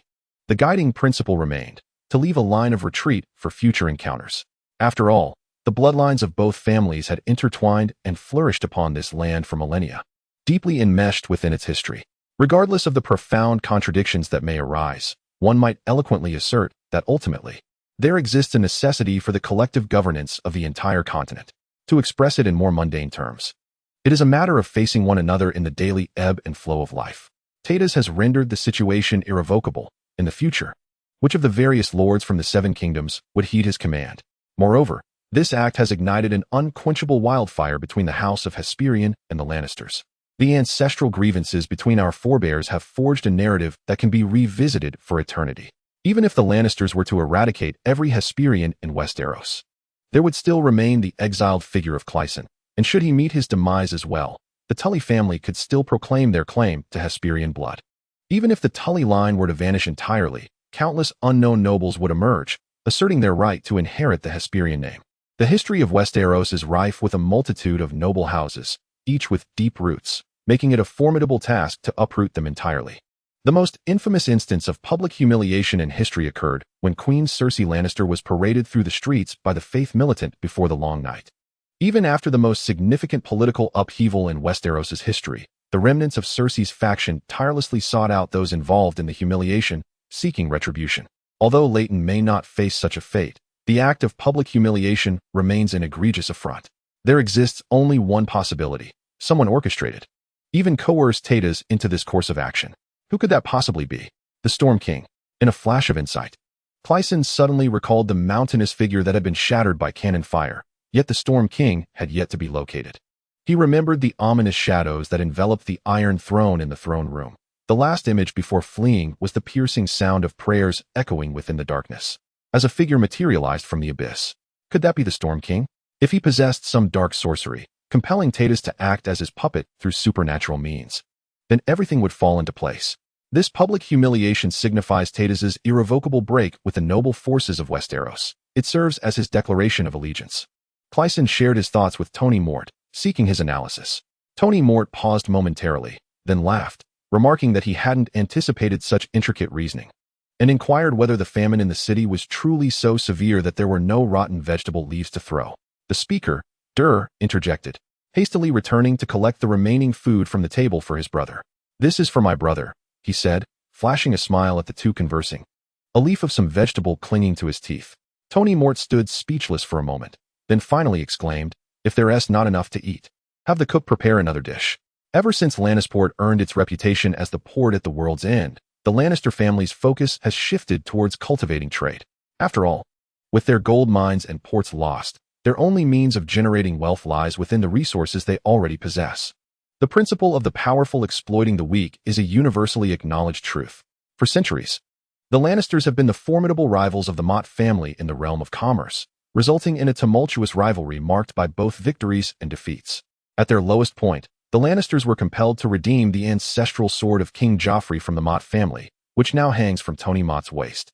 In moments of triumph, they uprooted the Mott family from Westeros, leaving Tony Mott still struggling to reclaim his homeland. Presently, the majority of trade routes in Westeros are under the firm control of the Lannister family, and the substantial wealth garnered from these ventures is instrumental in maintaining their dominance across the Seven Kingdoms. Clearly, the recent rift between Tadas and the nobility of Westeros will render his caravans powerless on the lands of the various lords. If your analysis is accurate, and Tadas is indeed engaging in dealings with the underworld, then so be it. I shall take charge of the trade in the realm of the living, Tony Mott declared, almost ready to celebrate with Crisen. The situation in King's Landing indeed mirrored Crisen's foreboding predictions. After Leighton's surrender, he was unceremoniously cast into a prisoner cart, silently gritting his teeth. Outside the camp, the sun had risen, the mountain of meat had been shattered by cannon fire, and the army, along with the populace, spontaneously burned the remnants of the grotesque mound with whatever flammable materials they could find. Smoke billowed from the direction of Blackwater Bay, accompanied by a foul stench. Yet within the tent, darkness still prevailed. 24 tallow candles had extinguished, neglected, and unmonitored. Did only Leighton possess knowledge of the Holy Sword's whereabouts? The Storm King inquired, his sunken eyes absorbing all light. He addressed the assembly within the tent, which included bishops, Kingsguard, dukes, and commanders, the very core of the council and the church. All present bowed their heads, too fearful to meet the gaze of the Storm King, as the supernatural phenomenon before them instilled dread in their hearts. Surely, his attendants would uncover the truth through their interrogations, Tadas remarked with uncertainty. In truth, the most likely informant would be the left-handed Loren. Your Majesty, perhaps you might refrain from pleading for him. Those who defy me deserve the torment that awaits them, declared the foreigner, arms crossed nonchalantly as he sat upon the table that had previously held an iron chest. Very well, I shall expedite the interrogations. Henceforth, Westeros belongs to you, proclaimed the Storm King. His manifested cushion was rolled away, and as the onlookers had surmised, he transformed into a swirling mass of shadow, revealing his corporeal form only within the confines of the alchemical circle. It was evident to all that the foreigner might be the crux of the matter. Yet it was clear that Loren had not been responsible for his demise. How could these individuals, who had abandoned the city a month prior, muster the audacity to challenge this resurrecting entity? The procession of Leighton began, with the common folk interpreting it as a coup, believing that the valiant Lord Titus was seeking justice on their behalf, while the timid Lord Leighton was deemed the architect of their current misfortunes. Even the credit for bombarding the mountain of meat was attributed to Titus, despite the fact that no one truly comprehended the nature of the flying egg above the Red Keep at midnight. Chapter 106. Crisen wrapped the sheets around himself as the submarine's hatch remained open, a gentle breeze wafting in, bringing a hint of coolness. He rose to see how Maz and Raymond were faring. Do you have any other clothes? Crisen inquired. Silk is far more comfortable. After discarding that coarse cloth garment from my arrival, I have no desire to wear it again. None available. The clothes here won't fit you, Tony Mott replied bluntly. Thus, Crisen wrapped himself in a bedsheet to visit the ailing. Raymond remained in a coma, while Maz had been roused by his brother's iron grip, awakening with a loud wail. Still a child, Maz was incapable of soothing himself, and his brother's clumsy attempts only exacerbated his tears. Is there truly no one like you? Crisen rolled his eyes and crouched down to ask Maz, what troubles you? After a prolonged bout of crying, Maz finally ceased, using the hem of Crisen's makeshift attire to wipe his nose, exclaiming, I saw father. This revelation startled Crisen. Could it be that he was not the only one to have seen their father? Yet, given the closeness among the Dothraki, it was expected that their father would come to their aid first. Dur also paused. Where is father? He has transformed into a deep one. Maz cried out. Crisen understood that this was another term used in the narrow sea for the deep divers. Then I shall retrieve him, Dur declared, making to leave without a second thought. Come back. Let your brother finish. Crisen insisted. Dur fastened his black, curved blade at his waist, pacing restlessly in the narrow corridor. Continue, Crisen encouraged, using a corner of the bedsheet to wipe Maz's small face. Tony Mott, the owner of the bedsheet, stood with his arms crossed, listening intently. Water flooded the ship, and I swam out, joining my brother. Soon, many deep ones came to pull me back, and I could not break free. Looking up from beneath the surface, the water appeared like trembling mercury. I have dreamt of such a scene, Maz recounted. Crisen recalled that before entering King's Landing, Maz had indeed spoken of a similar occurrence. I wanted to swim up, but there were so many. I saw the massive stone pillars submerged at the bottom, where those deep ones dragged the living to feast upon them. Then I saw father. By that time, I was nearly drowning. He blew air into my mouth, bringing me back up, and after what felt like an eternity, I finally surfaced. Father released my hand and swam back. How can you be certain it was father? Of course, I can be certain, Maz shouted. Crisen then realized the absurdity of his question. If he could recognize him, surely Maz could, having lived alongside them since childhood. Each of the Dothraki sailors bore calluses from handling ropes, and although Maz was still young, his were the lightest. His wrist bore several vivid red impressions. Crisen placed his hand over them for comparison. The spacing between the marks was considerable, requiring him to splay his fingers to cover them all. Yet the impressions remained parallel to one another. He recalled the deep diver's corpse he had meticulously examined aboard the ironclad, which had webbed hands with fingers spaced similarly wide. Crisen was aware of the truth, yet remained oblivious to its implications. He mentally retraced the events surrounding his father. The old man had been injured by a creature from the haunted house, subsequently losing his sanity. Crisen had extracted an inscribed dragon crystal from the monster's body, which seemed to have influenced his father's condition and also affected the human face mask in his possession. Upon donning the mask, Crisen lost consciousness, transforming into a savage, immensely powerful demon impervious to death. His father's wound bore blackened, hardened skin akin to the mask's mutated visage. What would he become? Their former captain had taught them songs inscribed with the words Valamorgulus, recounting images of deep-dwelling worshippers venerating the black stone in the haunted house's reliefs. Crisen recalled his father, in a state of coma, having called out a location, yet he could not recall where it was.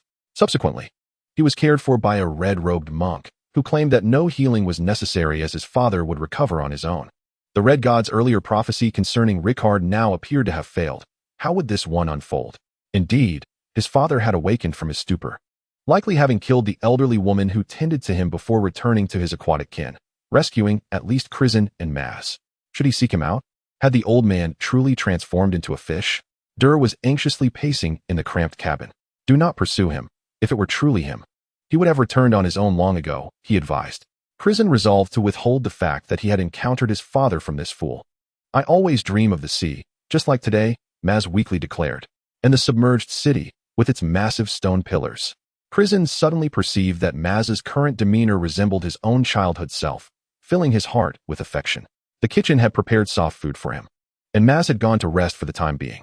Shortly thereafter, the first mate returned, having scarcely fallen into the water, salvaging a wooden plank to float along. The hammer and chisel had vanished, perhaps also returned to their underwater kin. The deep dwellers, fishmen. Crisen contemplated these names that pointed to the same enigmatic beings, whose secretive existence had woven through the entirety of Westeros history, yet remained largely unknown. It was said they were once human, capable of mutating at certain moments in life or under specific circumstances, plunging into the abyss, destined to live eternally unless disrupted by external forces. Were these sailors, who identified as Dothraki and were riddled with contradictions, all deep dwellers? 2 more soldiers were retrieved. As the iron ship sank, a lifeboat, left behind on board, drifted to the surface, where these 2 found it. Yet one of the retrieved had already perished, his body marred by bloody claw marks on his legs and chest. The survivors found after Maz were all from the surface, and as the sun climbed high in the sky, no further rescues were anticipated. Remaining here would soon draw attention from the land. Fishermen from nearby would soon arrive to gather debris. It was time for them to depart. Crisen nodded and, after a moment's hesitation, inquired, "Do you believe Rickard is truly dead?" He was reluctant to accept the reality, despite everything that had transpired pointing towards this conclusion. Suddenly, the ship rocked violently several times, accompanied by sounds reminiscent of cannon fire. Crisen nearly lost his composure, hastily covering the bedclothes, and inquired, "Are the deep divers attacking us?" "No, we are firing to assist Count Andrew and his companions in their escape." How did you manage to contact him?" Crisen was somewhat bewildered. How could Andrew's name emerge from Tony Mort's lips? "I only established contact with Andrew after you took your men to the ironclad ship. Just look at how much I accomplished this night," Tony Mort boasted narcissistically. Chapter 107. The Great Exodus, Part 1. "I only managed to reach Andrew after you took your men to the ironclad ship. Just look at how much I accomplished this night," Tony Mort declared, and indeed they had uncovered some clues. Subsequently, they commandeered the largest ship at the dock, preparing to flee from Dragonstone. They had painted the hull white. Should we see any pursuing vessels beneath the water, we would sink them without hesitation. This was indeed the case. That night, after Count Andrew emerged from Duke Leighton's tent, he had come to the conclusion that this band of decayed and cowardly nobles displayed all their courage only in hunting and tournaments. He rallied his former subordinates, including soldiers from the capital's reserve, fire worshippers, and naval soldiers who had returned with Leighton's Grand Army, to pledge their allegiance anew to Count Andrew. Not all were receptive to the beliefs of the fire worshippers. Even Count Andrew held only a mild affinity towards them. He felt acutely aware of the complexities of the situation. Were he an ordinary officer raised in a shepherd's family, he would have sought a ship at the dock to sail across the narrow sea to the free cities and become a mercenary, never to return. Yet, the honor of his family forbade such an escape. "My brothers, what are your thoughts on this war?" Count Andrew inquired. "We know full well that the black ships hail from Bravos, yet we continue to battle against the people of King's Landing, the Westerlanders, and our own kin." One soldier lamented. "Leighton has no plans to combat the black ships, as long as they remain in the Blackwater Bay. What does it matter if we slay the Storm King? The number of civilians killed by the trebuchet exceeds that of the enemy by several folds. We should dismantle it. Yes, let us dismantle it." In the fervor of the crowd, only Count Andrew maintained a grave expression. He understood the ensuing drama.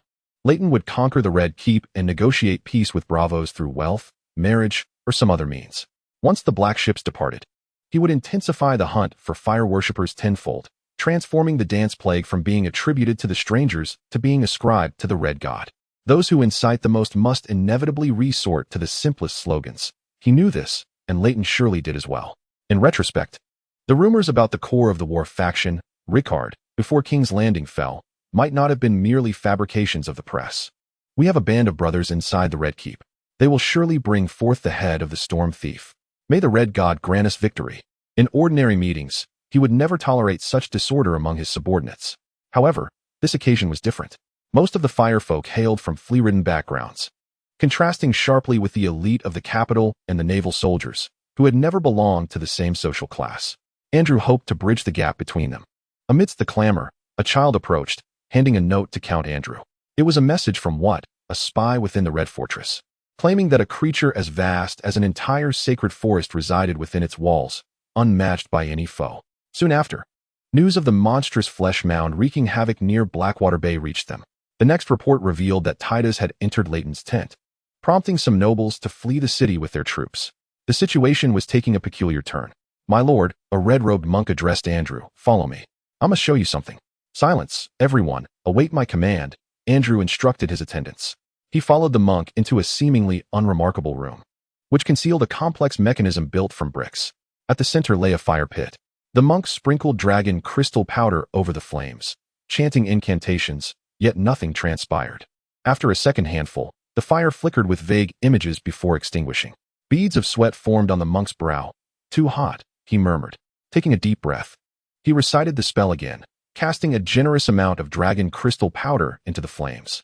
A small mushroom cloud erupted above the fire, and from the flames emerged vivid images, surrounding the fire pit with a halo reminiscent of the sun, within which shadowy figures appeared. Count Andrew gazed intently at the images for a moment before exclaiming, "This is inside Leighton's tent." The monk responded only after completing the incantation, "Indeed, my lord. These are images cast by the 24 candles within Leighton's tent. Is a mere flame sufficient for this? Can you see everything then?" Andrew inquired excitedly. "Not quite. This spell must be simultaneously cast from both sides to reveal the images. Furthermore, if the opposing party has someone versed in the spell, they can likewise perceive our situation in return." Andrew pondered. "Leighton's cupbearer. Is that child from the Storkworth family casting a spell on the other side?" "Precisely. Harlan Storkworth. He is a clever boy, merely 11 years of age, yet he wields the flame projection spell with such proficiency. Who else among us is there?" Andrew asked. "Perhaps no one else." "That child is quite a danger," Andrew remarked, fixated on the images, which overlapped to create a sculptural depth, though regrettably, no sound accompanied the visuals. A distant thunderous sound echoed, and Andrew's gaze remained locked on the contest between Leighton and Titus.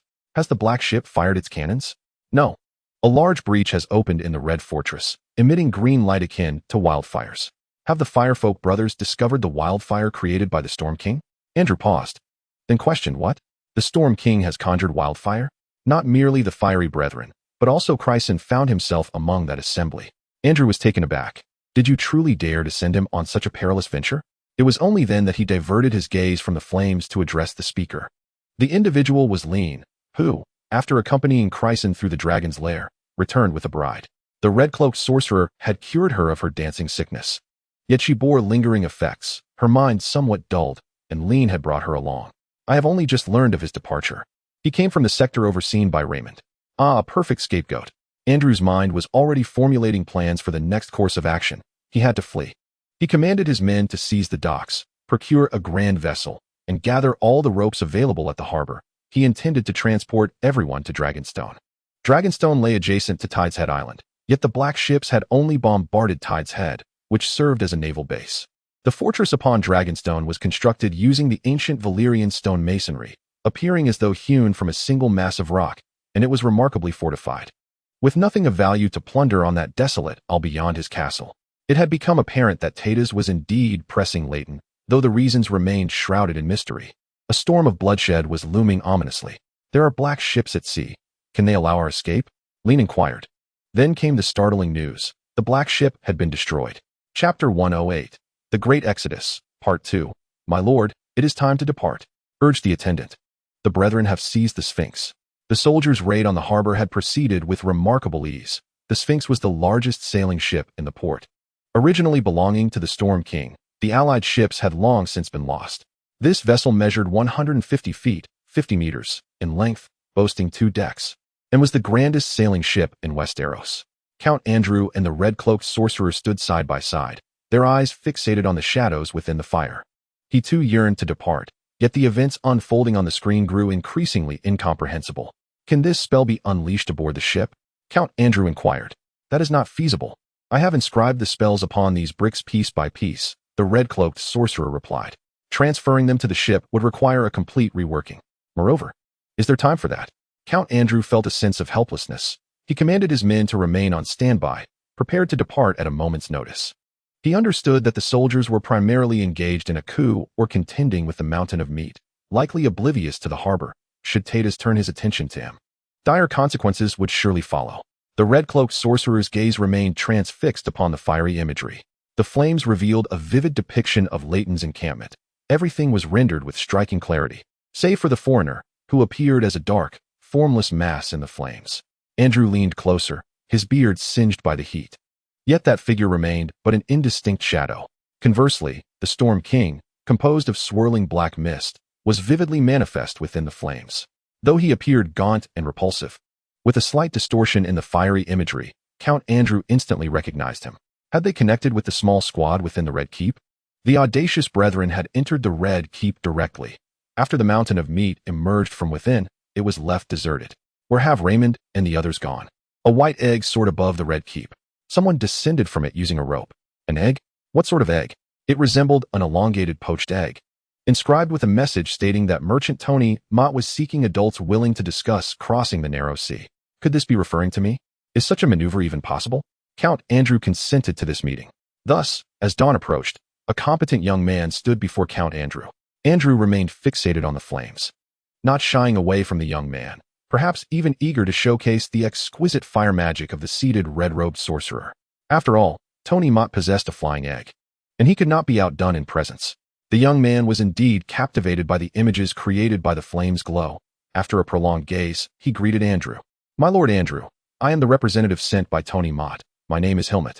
Count Andrew nodded, assessing the young man before him. Are you the son of Tony Mott? No, I am his nephew, Hilmet replied. Mr. Mott wishes to apologize for the inaccuracies regarding the Rykard case. The information came from someone within the Red Keep. Well then, what now? The situation in King's Landing is far more complicated than you might think. How do you know what I think? The Count retorted bluntly. Indeed, there was hostility towards foreigners. Hilmet chuckled awkwardly, stating, Mr. Mott is willing to assist you. He was well aware that Count Andrew was the true leader of the fire-wielders in King's Landing. The wavering faith of the Lord of Dragonstone in such a stronghold would undoubtedly benefit his return to Westeros. Tony Mott could not merely rely on that lazy, rotund fellow. Crisen, could he? Crisen is also with Mr. Mott. You should have become acquainted with his character by now. Crisen is a close friend of Mr. Mott and can vouch for the collaboration. This Hilmet had clearly learned the tricks of the trade from the old rogue Mott and was beginning to paint a rosy picture. What must I sacrifice for such collaboration? Simply a friendship. Mr. Mott is eager to assist those who can genuinely save Westeros. After all, our hearts also reside in Westeros. At this point, Andrew found it difficult to conjure any reasons for refusal. In truth, he had anticipated this outcome the moment he agreed to converse. So what shall we do now? Paint the bottom of the ship white. Mr. Mott possesses an incredible underwater fleet that can assist in sinking pursuing vessels after your escape. However, to distinguish between allies, you must mark the underside of your ship. Andrew felt a momentary confusion regarding this so-called underwater fleet, but ultimately resolved to embrace it. After all, these novel concepts were akin to the images formed by the present glow, seemingly difficult to accept, but not entirely unappealing. Andrew issued his orders. Time was of the essence, and he was uncertain if there was sufficient waterproof white paint. Fear not, the airship dispatched with 50 barrels of white paint. How considerate. After discussing serious matters, Hilmort, equally intrigued by the images within the halo, decided to linger and observe. The airship had departed, leaving behind its paint. Thus, he could only accompany Count Andrew as they set sail. It was akin to Tony Mort leaving a nephew as a hostage, demonstrating a semblance of good faith. Count Andrew understood that his departure was not an option. He was a witness to these bizarre events, perhaps the sole bearer of the truth. The iron sword? He noticed an iron sword tumble from Leighton's package, and was it not evident that the iron chest was meant to house the holy sword? Then chaos erupted. Loren attacked the shadow, while Leighton confronted the specter of the Storm King. Suddenly, Loren's sword ignited with flames. Count Andrew stamped his foot in frustration. It was over. The boy Harlan had revealed himself. Trembling, he had been hiding in the corner, and despite his youth, his magical prowess surpassed that of the red-robed monk beside Andrew. Loren did not slay the shadow, and the Storm King released Leighton. Loren held Leighton at sword point, and in that moment, he lost his sanity. Loren's fighting spirit waned, and he was dragged away, allowing the shadow to rise once more and approach Harlan. Andrew clenched his fists tightly, his nails digging into his palms. Harlan was consumed by the very magical sword he had conjured. In an instant, the halo flickered and collapsed, extinguishing the fire pit altogether. Within Count Andrew, something akin to the halo also seemed to shatter. In that fleeting moment, he transformed back into the resolute naval commander. Onward, set sail. Just then, a cannon fired outside. Not long after, another shot rang out. Upon boarding the Sphinx, Andrew learned that the cannon fire came from the black ship targeting the Meat Mountain. The vessel was already half sunk due to the wildfire, and following the bombardment, the remnants of the ship capsized. By midday, the fleet finally passed the wreckage of the black ship. Only debris floating on the surface testified to the existence of once mighty galleons. The fleet navigated carefully around the wreck to avoid damaging their hulls, and the crew sounded the horn to alert Tony Mort's underwater fleet, officially commencing their voyage with this 7-vessel armada and its 500 soldiers. Chapter 109, The Long Night. Full of perils, Part 1. The long night was shrouded in darkness and treachery. At the bow of the Sphinx, the red-robed monk led his followers in prayer. Crisen leaned against the mast, abstaining from participation. He had merely come to witness the sunrise. Dragonstone emerged on the distant sea, silhouetted in the morning light like a dark specter. The ships in the distance were first seen by their masts before their hulls, and similarly, from the towering spire. One could not glimpse the Great Wall 1,000 miles away as the legends claimed. This might suggest that the world is spherical. However, why had no one returned from the sunset sea west of Westeros? To date, no adventurer's footsteps had graced these shores, surpassing those of the legendary traveler long-legged Lomas before the long night, nor any sailor's journey exceeded that of the sea serpent, Corlys Valerion. As the congregation dispersed from their morning prayers, Crisen pulled his thoughts back to the present, greeting Raymond. Since my brush with death, I perceive life through a different lens. Each day feels like a gain, remarked Raymond. Do not entertain such thoughts. You were not resurrected by the breath of a red-robed monk, replied Crisen. Soon, we shall arrive at Dragonstone. The submarine navigated ahead of the grand vessel, tethered by thick ropes to its bow, essentially dragging the Sphinx forward. Crisen departed the submarine shortly after it rendezvoused with the fleet. It was not for any particular reason. The beds within the submarine were so narrow that he found it impossible to rest. Raymond and the others harbored a sense of trepidation towards the thunderous iron sphere in the water. Thus they too ascended to the ship. Just before their departure, Tony Mott presented Crisen with 2 billowing silk garments, which sent a shiver down Crisen's spine. Did this old rogue truly wish to see me swathed in bed linens? How well do you know your friend Mott from Myr? Inquired Raymond. Crisen recognized this as the crux of the discussion. The people of Westeros remained skeptical of Tony Mott, the affluent merchant from Myr. I studied mechanics in Myr for 2 years, Crisen replied, spending nearly every day at Mott's factory. I've heard of such establishments, Raymond remarked. The city guard frequently apprehends individuals crossing from the other side of the narrow sea, claiming they toil in factories, laboring for over 10 hours daily, with wages barely sufficient for a day's black bread. It is said that many suffer mutilation from the steam-powered machinery. Crisen could not refute this. He had indeed heard similar accounts. In certain locales, this was the grim reality. However, conditions in Mott's factory were considerably better. The workers had formed a brotherhood that ensured their wages remained quite respectable. From what I know, the pay in Myr's factories ranks just below that of deep-sea sailors and mercenaries. Raymond, somewhat perplexed, responded, Are you implying that Mr. Mott differs from other avaricious factory owners? Well, to the best of my knowledge, he is a trustworthy ally, one who would not strike from the shadows, Crisen elucidated. This has little to do with his virtue as a factory owner. All factory owners aspire to turn a single copper into a bag of gold. During my time in Myr, every finished product bore the artisan's name in the corner. Once, Mott believed that such skilled workers were prone to being lured away, and he prohibited this practice. The Brotherhood organized a strike, and I witnessed the old rogue Mott discreetly distributing funds to sway some workers to continue laboring while deriding those who protested. At merely 13, I failed to discern the impropriety of this. A machine had malfunctioned, and the seasoned workers refused to return. I assisted Tony Mott in repairing it. You interrupted their strike? Raymond inquired. Indeed, sighed Crisen.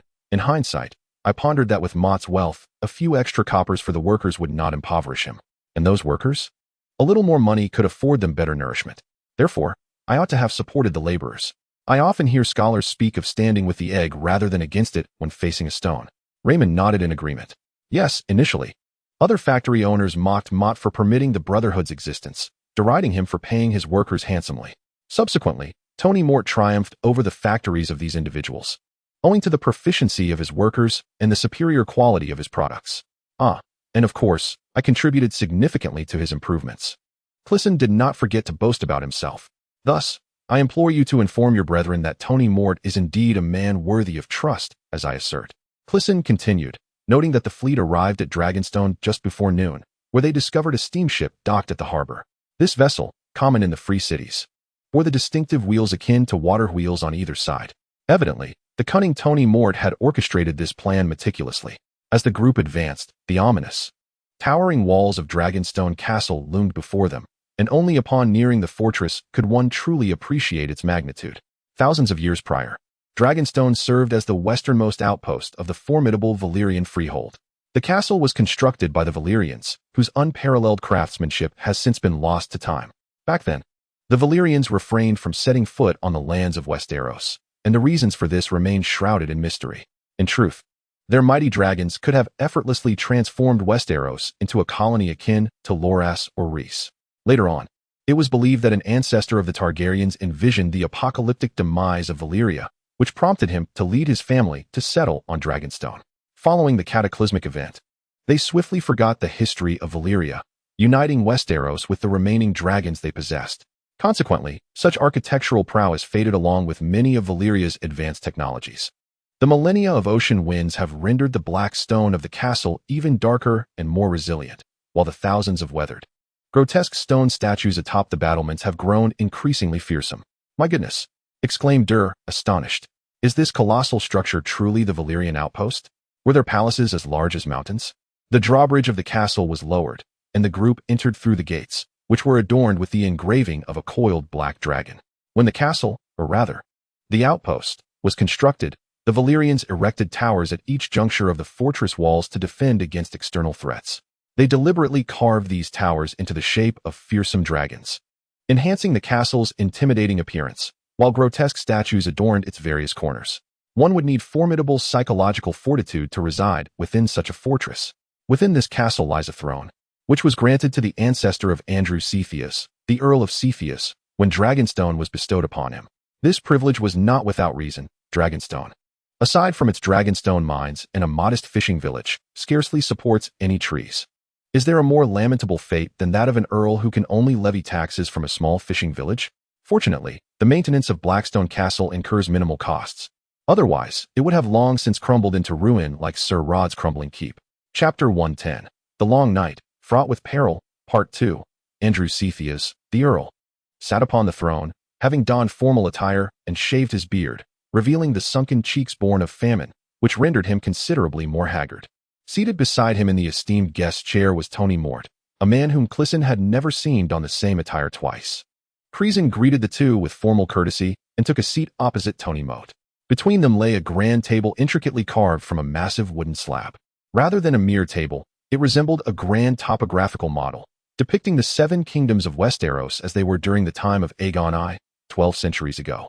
Every river, mountain range, fortress, city, lake, and forest was rendered in exquisite detail. It would be a travesty to use such a piece as a table. Once I return to Highgarden, I shall certainly acquire it for the museum at the Academy, Crisen remarked. Indeed, it is quite an injustice to use it for this purpose. Dur interjected. Crisen suddenly felt a touch of awkwardness with the simpleton present during such serious discussions and inquired of Count Andrew. Is there a place where my Dothraki brothers can enjoy a hearty meal? After 2 months with me, my abs are nearly flattened from hunger. There is indeed, Count Andrew replied. Lean has officially wed the nun he rescued, and a feast is being held in the barracks below. It's merely a reason to reward the brothers. A smile, though tinged with bitterness, adorned Count Andrew's sunken cheeks. Upon hearing this, Dur became quite enthusiastic, seizing his brother and taking his leave. Crisen, Tony Mort asked, did you just say you wish to return to Highgarden? Quite ambitious, I must say. What else? Toil away for a lifetime under your command. That is also an option. Count Andrew gently cleared his throat, pondering how Tony Mort appeared almost like a child in Crisen's presence. Gentlemen, allow me to present my predicament first. I find myself without provisions. Even the food for the banquet in the barracks was brought by Mr. Mott's ships. As the naval commander, my duties primarily reside in King's Landing and at Driftmark, and aside from this castle, my family's wealth is largely situated there. In essence, I am now a penniless commander devoid of supplies. Unless I resort to plundering passing vessels, I am unable to sustain the expenses for these 500 men. I, lacking in talent, can offer you a loan with an interest rate lower than that of Bravo's Iron Bank. Of course, the Iron Bank may not extend credit to you. However, I require a guarantor, Tony Moat said, casting a glance at Crisen. I shall share a piece of news with you shortly. Once you hear it, you will find yourself beseeching the Count for a loan, Crisen teased. Count Andrew, noticing Crisen's playful suspense, assumed he was merely jesting with Tony Moat and quickly continued. We are still in need of provisions, Mr. Moat. Could your fleet make a few more trips here? In fact, you could accompany us to Mill, Tony Moat suggested. I am about to take Mr. Crisen with me. You are not staying behind. Count Andrew asked, puzzled. He must seek medical treatment. Alas, there is no time to waste. Or he may be lost to us. Tony Moat jested, while Crisen winced, surprisingly refraining from retorting. He himself sensed an unsettling change within.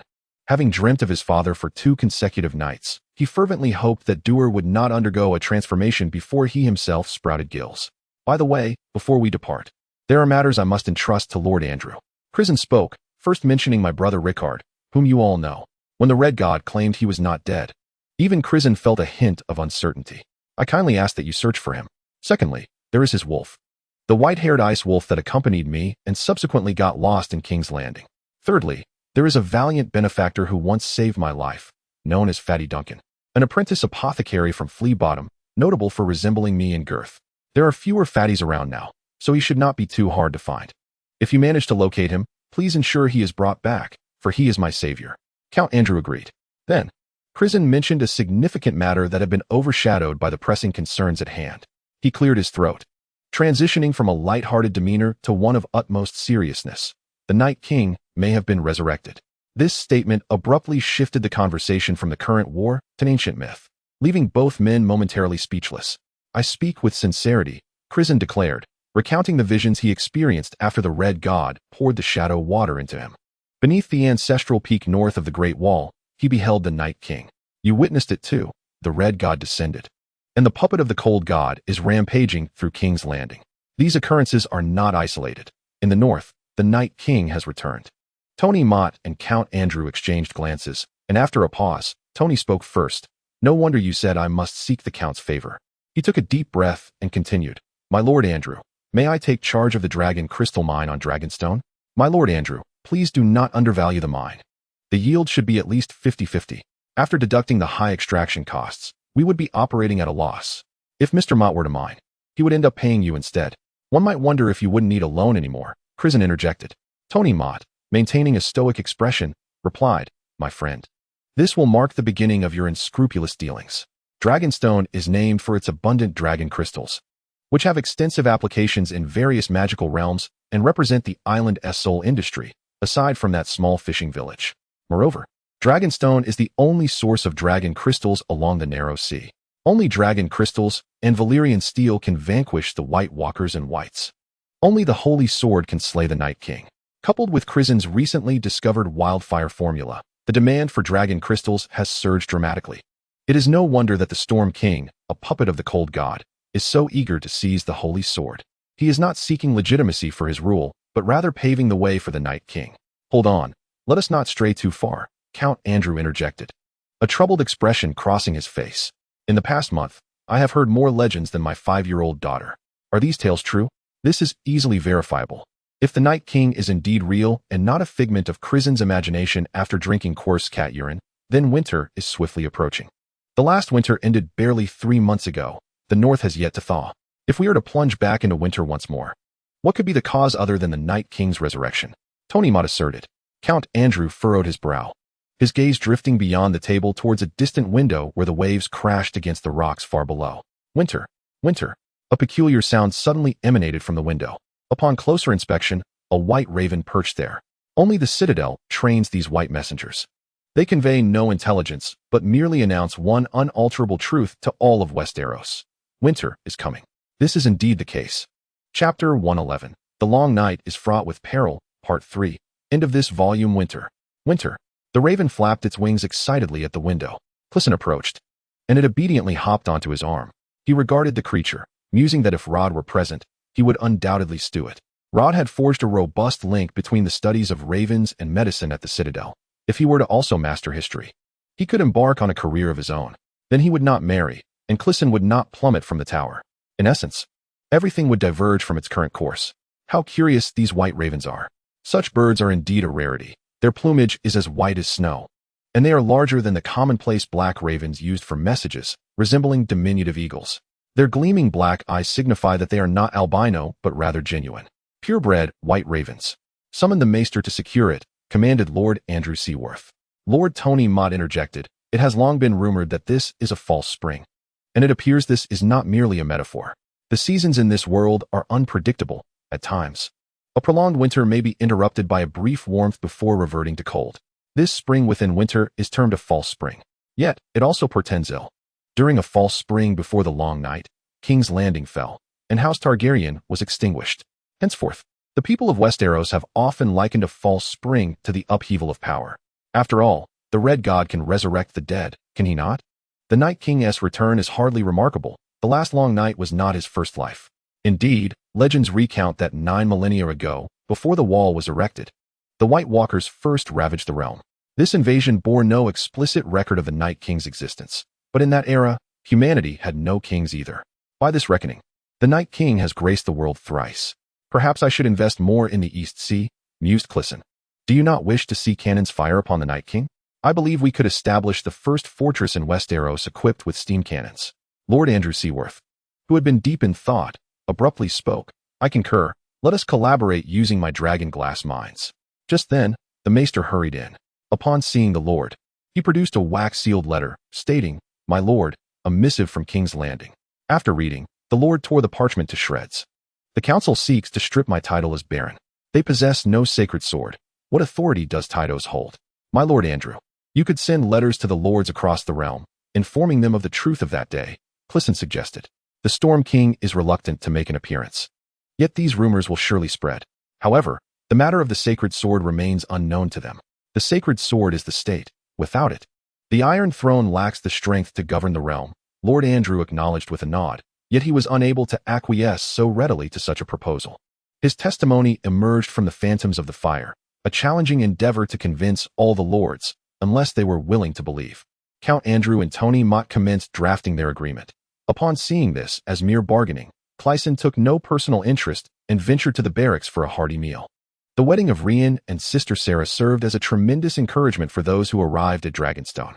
Rian, once a monk, and Sarah, the most marginalized of the Silent Sisters, were reborn before the Red God, symbolizing not only the dawn of a new life, but also a severance from past beliefs.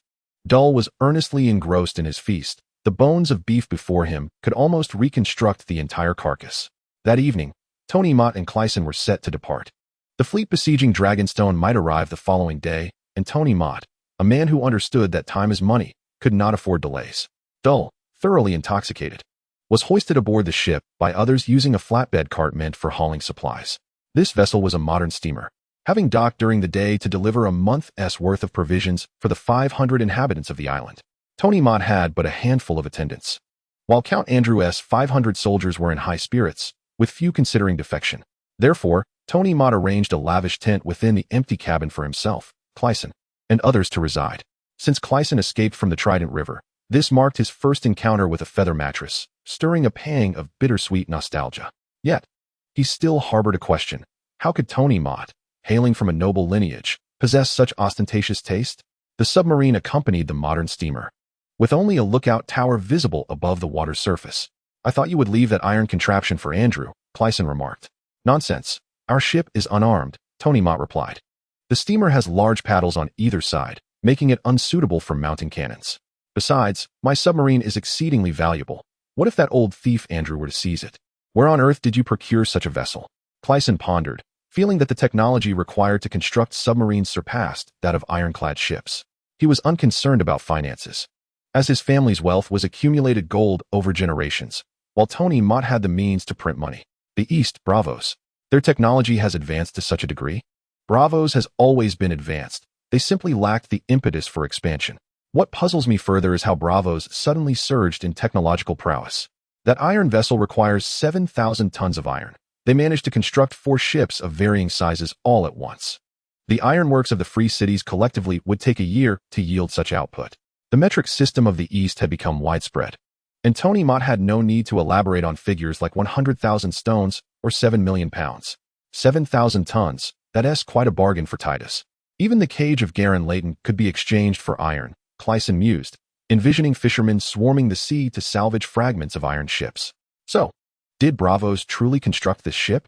Cleisen suddenly inquired. Do you have any particular thoughts? Could it be the Ibans? Are you referring to the long-haired men from the north who hunt whales? Tony Mort was perplexed. Why do you think so? Cleisen elaborated on the encounter with the Abani people at the Trident's mouth to Tony Mort. Throughout the narrative, Tony Mort maintained a demeanor of calm detachment until he heard about the knife, at which point his expression shifted. May I see that knife? This marked the first occasion Tony Mort addressed Cleisen with a tone of request. Dewar remained as intoxicated as a lifeless dog while Cleisen retrieved his knife. My gods! Tony Mort exclaimed, his typically mundane expression of a wealthy individual transformed into one of astonishment, a reaction Cleisen had never witnessed before. Tony Mort unsheathed his own blade. The widow's wail, his hands trembling slightly in urgency. He executed a couple of strikes. Although his swordsmanship was not particularly refined, the swift motion still generated a whooshing sound. He then set aside the Valyrian steel sword and grasped Dewar's black, curved dagger, performing another series of movements. This time, his speed was markedly greater, yet it was devoid of sound. This was the scythe of the stranger. Death is silent. Geographical information and character relationship chart. I shall endeavor to compose a character relationship chart akin to those at the conclusion of each volume of the original work. As the names in this fantasy realm are quite challenging to remember, I shall refrain from mentioning individuals and places that have yet to appear. The Reach, House Hightower. House Hightower resides in Highgarden, the ruler of the entire Reach. Their lineage descends from the legendary figure Samwell Tarly of the A Song of Ice and Fire era, who altered his surname to Hightower due to the Night's Watch vow. The family sigil depicts an open book atop a sword, symbolizing two elements that affirm Jon Snow's legitimate royal heritage and the identity of a legendary hero: the Maester's Diary discovered by Samwell Tarly in the Citadel, and the sacred sword that continues to emit light and warmth. Highgarden is among the youngest cities in Westeros, having emerged around the castle and the academy established by Samwell along the banks of the Mander River. Only a few centuries passed. The first generation of this tome, Mace, the late Duke. Second generation, Leighton, Mace's eldest son, the current Duke, Lord of Highgarden, and Prime Minister. The foolish Uncle Osmond, Mace's second son, currently the acting Lord of Highgarden. Lynera, Mace's third daughter, wed to Rod Tarly. Wilbert, Mace's fourth son, former commander of the Reach's Guard, now deceased. Rosalind, surname omitted for now, Wilbert's wife, later became a silent sister in King's Landing. Third generation, Leighton's eldest daughter, married into House Stark. Leighton's other three daughters. Derek, Osmond's son, a council official at the Red Keep. Cleisen, Wilbert's eldest son. Mace, Wilbert's second son, colloquially known as Little Mace. Daisy, Wilbert's youngest daughter, fostered by Leighton. House Hightower. House Hightower is one of the wealthiest and most powerful vassals under House Hightower, and previously under House Tyrell, and even earlier the Gardeners. Boasting a history that can be traced back 10 millennia, the town they govern is the most ancient city in Westeros. The towering spire serves as their ancestral stronghold, a structure renowned as the tallest tower in the world, from the pinnacle of which, on clear days, one can behold the distant wall stretching for miles. Their sigil features a tiered white tower, aflame with beacon fires atop a background of ash gray, and their house words illuminate the path ahead. Wendell Hightower, the Knight of the Right Hand, is the late twin brother of Loren. Loren Hightower, the Knight of the Left Hand, is the heir to the title of Earl. The history of House Baratheon traces back to the era of the Targaryen invasion of Westeros. In the years preceding the Long Night, Lord Robert Baratheon, Duke of Storm's End, overthrew the Targaryen reign, seizing the Iron Throne and establishing himself as the ruler of the realm. Following his demise, the kingdom underwent a tumultuous transformation, marking the epic known as A Song of Ice and Fire, during which all legitimate members of House Baratheon perished. During the Long Night, Daenerys legitimized Robert Baratheon's bastard son, Gendry Waters, allowing him to adopt the name Gendry Baratheon, and he inherited the title of Duke of Storm's End along with the stronghold of Storm's End. This lineage represents the current bloodline of House Baratheon. Daenerys is not recognized as a legitimate monarch in history, and the legitimacy of the surname Gendry acquired through his kneeling before her remains ambiguous, a lingering issue to this day. They govern Storm's End, which, following years of warfare, has diminished to the lands surrounding their stronghold. Their residence is the impregnable Storm's End, with a sigil depicting a roaring golden stag upon a black field. And their house words proclaim the wrath of wildfire. Aulus Baratheon, the Storm King, has mysteriously transformed into a shadowy form, neither alive nor dead. House Lannister, one of the principal families of Westeros, has long held dominion over the Westerlands, serving as both guardians and dukes of Casterly Rock, and was once esteemed as the kings of the Rock prior to the conquest. The current Lannister lineage descends from the infamous Tyrion Lannister, a figure of the time before the Long Night. The family's most significant asset, Lannisport, has been relegated to a port at the world's end following the cataclysm of the Iron Islands, now reliant solely on sporadic trade with Old Town. Moreover, the gold mines of the Westerlands had been exhausted even before the Long Night, leading nearly all Lannisters to abandon the region. Their sigil showcases a golden roaring lion upon a crimson field, with the family motto proclaiming, "Hear me roar." Additionally, an informal saying, "A Lannister always pays his debts," has gained prominence throughout Westeros, surpassing even their official motto in notoriety. Tybalt Lannister, the head of House Lannister, is the Duke of Casterly Rock and serves as the Master of Coin in the Council. House Stark, one of the most ancient and powerful noble families in Westeros, stands as the foremost house of the North, commanding a multitude of vassals.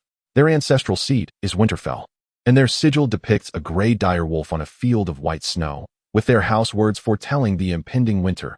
Winter is coming. After the Long Night, Sansa Stark ascended to the position of Lady of Winterfell. However, her lineage would not bear the Stark surname, as her brother, Bran Stark, the Green Seer, was unable to procreate and declined to inherit the title. Consequently, she adopted her eldest son to Bran, allowing him to retain the Stark name while becoming the next Duke of Winterfell. Thus, nominally, the Duke of Winterfell is a descendant of Bran Stark. First generation, Edwin Stark, Duke of the North, name to be determined, younger brother of the Duke, married the eldest daughter of Leighton. Second generation, Rickard Stark, son of Edwin, missing. Riverlands, Storm's End. Prior to the Long Night, Storm's End was the ancestral seat of House Baratheon. During the Long Night, its lord, Edmund Baratheon, fled from the army opposing the Night King, returning to what he believed to be a stronghold against the White Walkers. After the Long Night ended and Daenerys perished, the Dothraki and Unsullied forces instigated a rebellion, rendering the armies of Westeros incapable of countering them for an extended period. Eventually, Storm's End fell to the Dothraki, leaving no option but to surrender it in the name of the king. Subsequently, the Dothraki swiftly integrated into Westerosi society. Now, they are merely a common noble house in Westeros, with their domain being Storm's End. Iron Islands. The Iron Islands experienced a cataclysm akin to that of Valyria 5 centuries ago, with most of the islands and parts of the Westerlands submerging beneath the sea. The turbulent waters were rife with volcanoes and smoking reefs, and the air above the remnants of land was perpetually shrouded in mist, with grayscale spreading within. Few ventured into this realm, primarily scholars and monks, and most who did rarely returned. Edi, in the original text, Edi serves as a reflection of ancient China within the world of A Song of Ice and Fire. The original term is Edi, evidently a transliteration of the Chinese E or Yibit. This aligns with George R.R. Martin's penchant for dark humor. Regardless of the transliteration, I have opted to rewrite it as Edi. Riverlands. House Hightower. The Hightower family rules from Old Town, the dominion of all the Riverlands. Their lineage traces back to the legendary Samwell Tarly from the era of A Song of Ice and Fire, who adopted the surname Hightower due to the Night's Watch oath. The family crest features an open book with a sword resting upon it, symbolizing two elements that affirm Jon Snow's legitimate royal heritage and his identity as a legendary hero: the bishop's journal discovered by Samwell Tarly in the Citadel, and the holy sword that continues to emit light and warmth. Old Town is among the youngest cities in all of Westeros, having developed around the castle and academy established by Samwell along the banks of the Mander River, merely a few centuries ago. First generation, Maze, the late Duke. Second generation, Leighton, Maze's eldest son, the current Duke, Lord of Old Town, and Prime Minister of the Council. Foolish Uncle Osmond, Maze's second son, currently serves as the acting Lord of Old Town. Lynera, Maze's third daughter, is married to Rod Tarly. Wilbert, the fourth son of Mace, was the late commander of the Riverlands Guard. His wife, Rosalind, later became a silent nun in King's Landing. The third generation includes Leighton's eldest daughter, who married into House Stark, along with his 3 other daughters. Derek, son of Osmond, serves as the affairs officer of the Red Keep. Crisen is the eldest son of Wilbert, while Mace, affectionately referred to as Little Mace, is his second son. Daisy, the youngest daughter of Wilbert, was adopted by Leighton. The Hightower family stands as one of the wealthiest and most powerful vassals under the Hightower lineage, which preceded the Targaryens and the ancient Gardner family. They are among the most entrenched families in the Riverlands, with a history tracing back 10,000 years. Their dominion over Old Town marks it as one of the oldest cities in Westeros. The towering Hightower, their ancestral fortress, is renowned as the tallest structure in the world, reputedly offering views of the wall on clear days. Their sigil features a white tower with a burning beacon atop a background of ash gray, with their motto signifying illuminating the path ahead. Wendell Hightower, the right-hand knight and the late twin brother of Loren, has passed. Loren Hightower, the left-hand knight and heir to the earldom, remains. The Baratheon family's lineage can be traced back to the Targaryen invasion of Westeros. In the years leading up to the Long Night, Robb Baratheon, the Duke of Storm's End, overthrew the Targaryens, capturing King's Landing and establishing dominion over the realm. Following his death, the nation experienced turmoil, marking the era known as the Song of Ice and Fire, during which all legitimate members of House Baratheon perished. Amidst the Long Night, Daenerys legitimized Robert Baratheon's bastards, allowing Gendry to adopt the surname Baratheon and inherit the title of Duke of Storms and along with its seat. This lineage constitutes the current branch of House Baratheon.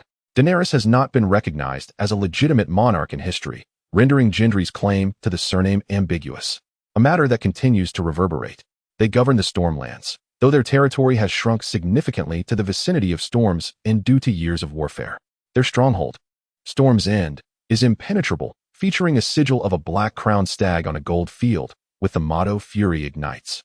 The Lannister family is one of the principal houses in Westeros, traditionally holding the titles of Wardens of the West and Lords of Casterly Rock, formerly esteemed as Kings of the Rock before the conquest.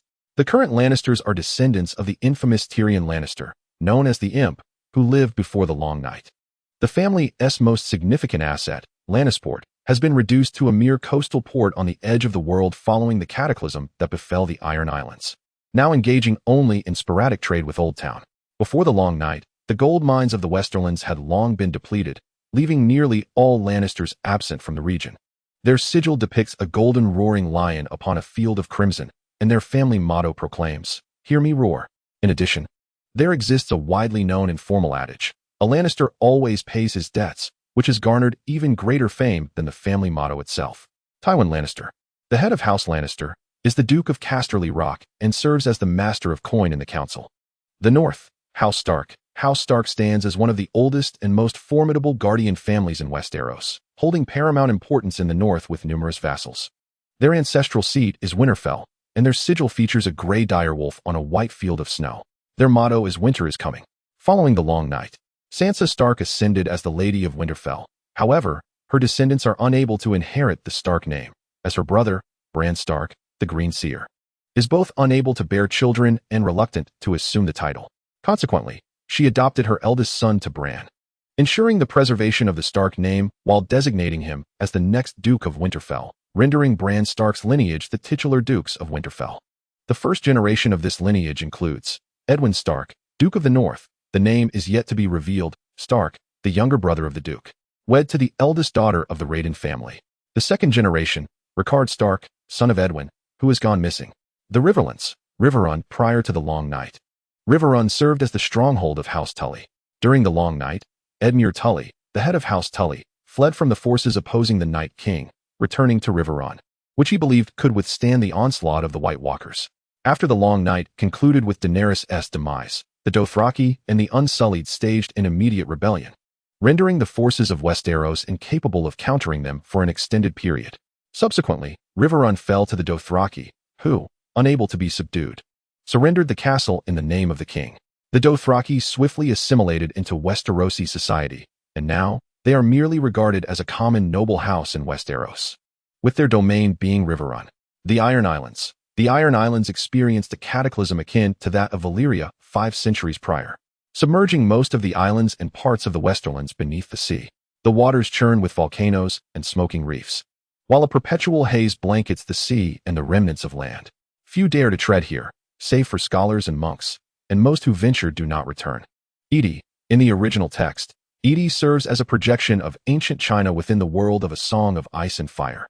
The original term is Edi, clearly a transliteration of the Chinese term for barbarians or the land of the barbarians. This aligns with the whimsical nature of George R.R. Martin. Regardless, as it is a transliteration, I have chosen to adapt it to ED. Chapter 112, Tales of the Free Cities, Part 1. The voyage has extended over half a month. Aboard the steamer, Tony Mott, in a bid to alleviate the monotony of the journey, has hosted a banquet for his guests and crew, simply to stave off the boredom of their prolonged sailing. Here lies the confluence of the frigid currents of the shivering sea and the warm waters of the summer sea, the largest fishing grounds upon the narrow sea. Last night, we merely cast a few nets and shrimp traps, all in the spirit of voluntary endeavor. Raise your glasses. My friends, may the gods bless each and every one of us. Tony Mott delivered a speech from behind a towering heap of lobsters and oysters. Crisen, feeling somewhat indifferent to the feast, found himself yearning for Rod's culinary expertise. Indeed, the ingredients were fresh, yet an excessive amount of seasoning masked their intrinsic flavors. Any banquet chef could achieve such a result, but only Rod truly understood the essence of food. The others, particularly his Dothraki brothers, had already buried their faces in the table, unable to lift their heads. Consuming high-protein seafood daily had allowed Durrell to grow increasingly robust, with some sailors from the bay referring to him as Jorgen, a nod to a legendary stone giant. Crisen found this moniker quite fitting and envied Durrell's ability to gain muscle even after indulgent feasting, questioning whether Durrell's very fat was somehow square. Are you saying you've never ventured north of the neck? After a considerable meal, conversation began to flow, and Tony Mott's bodyguard, the knight Brian, widened his eyes and inquired of Crisen. Indeed, I was supposed to go this time, Crisen replied. Although in a past life Samwell had traversed the entirety of King's Road, wearing down horseshoes as he went, and even passed directly through the wall into the lands beyond, he had yet to set foot in the north himself. Haha, I pondered. If your burly friend has never been, then perhaps I alone aboard this vessel have journeyed to the north of Westeros, Brian remarked with a hint of pride. Oh, when was that? Crisen queried. This tale bears a slight relation to you. Before last winter, a lady from your family wed in Winterfell. It was nearly winter then, and Mr. Mott was preoccupied with business, so his son represented the family at the wedding. I was the young lord's bodyguard. Crisen nodded, aware of the event, though he had not yet met Brian at that time. Had I accompanied you to Winterfell, I might have seen my father. Ah, my condolences. I recall that lord, handsome, with hair the same hue as yours. Yet the gods have decreed that we travel together now, not then. At that time, the young lord and I were at Eastwatch, having ridden for several days to reach it. The serving sailors poured another cup of wine for Brian, who, once the drink touched his lips, became quite loquacious. Eastwatch is quite delightful. I adore that place, a true free city on the continent of Westeros. A veritable realm of freedom. An ungoverned land. There. I even beheld the brother sword of Tony Mott's patterned blade. That place was particularly fascinating. Crisen pondered this and realized the truth in his words. He recognized that the sword was called Oathkeeper, the ancestral blade of House Tormund, forged from the remnants of a Valyrian steel greatsword belonging to the Duke of the North, melted down by Tony Mott's forebear, the master blacksmith Tob Mott, into two blades. Indeed, it was a brother sword. The Night King breached the wall at Eastwatch. At that time, it rode upon the corpse dragon, unleashing dragon fire as blue as the eyes of the undead, incinerating Eastwatch, from which an unfathomable number of corpses cascaded down. After the long night, the Night's Watch was no more, and Lady Sansa Stark of Winterfell consented to the establishment of a city by the free folk upon the ruins of Eastwatch.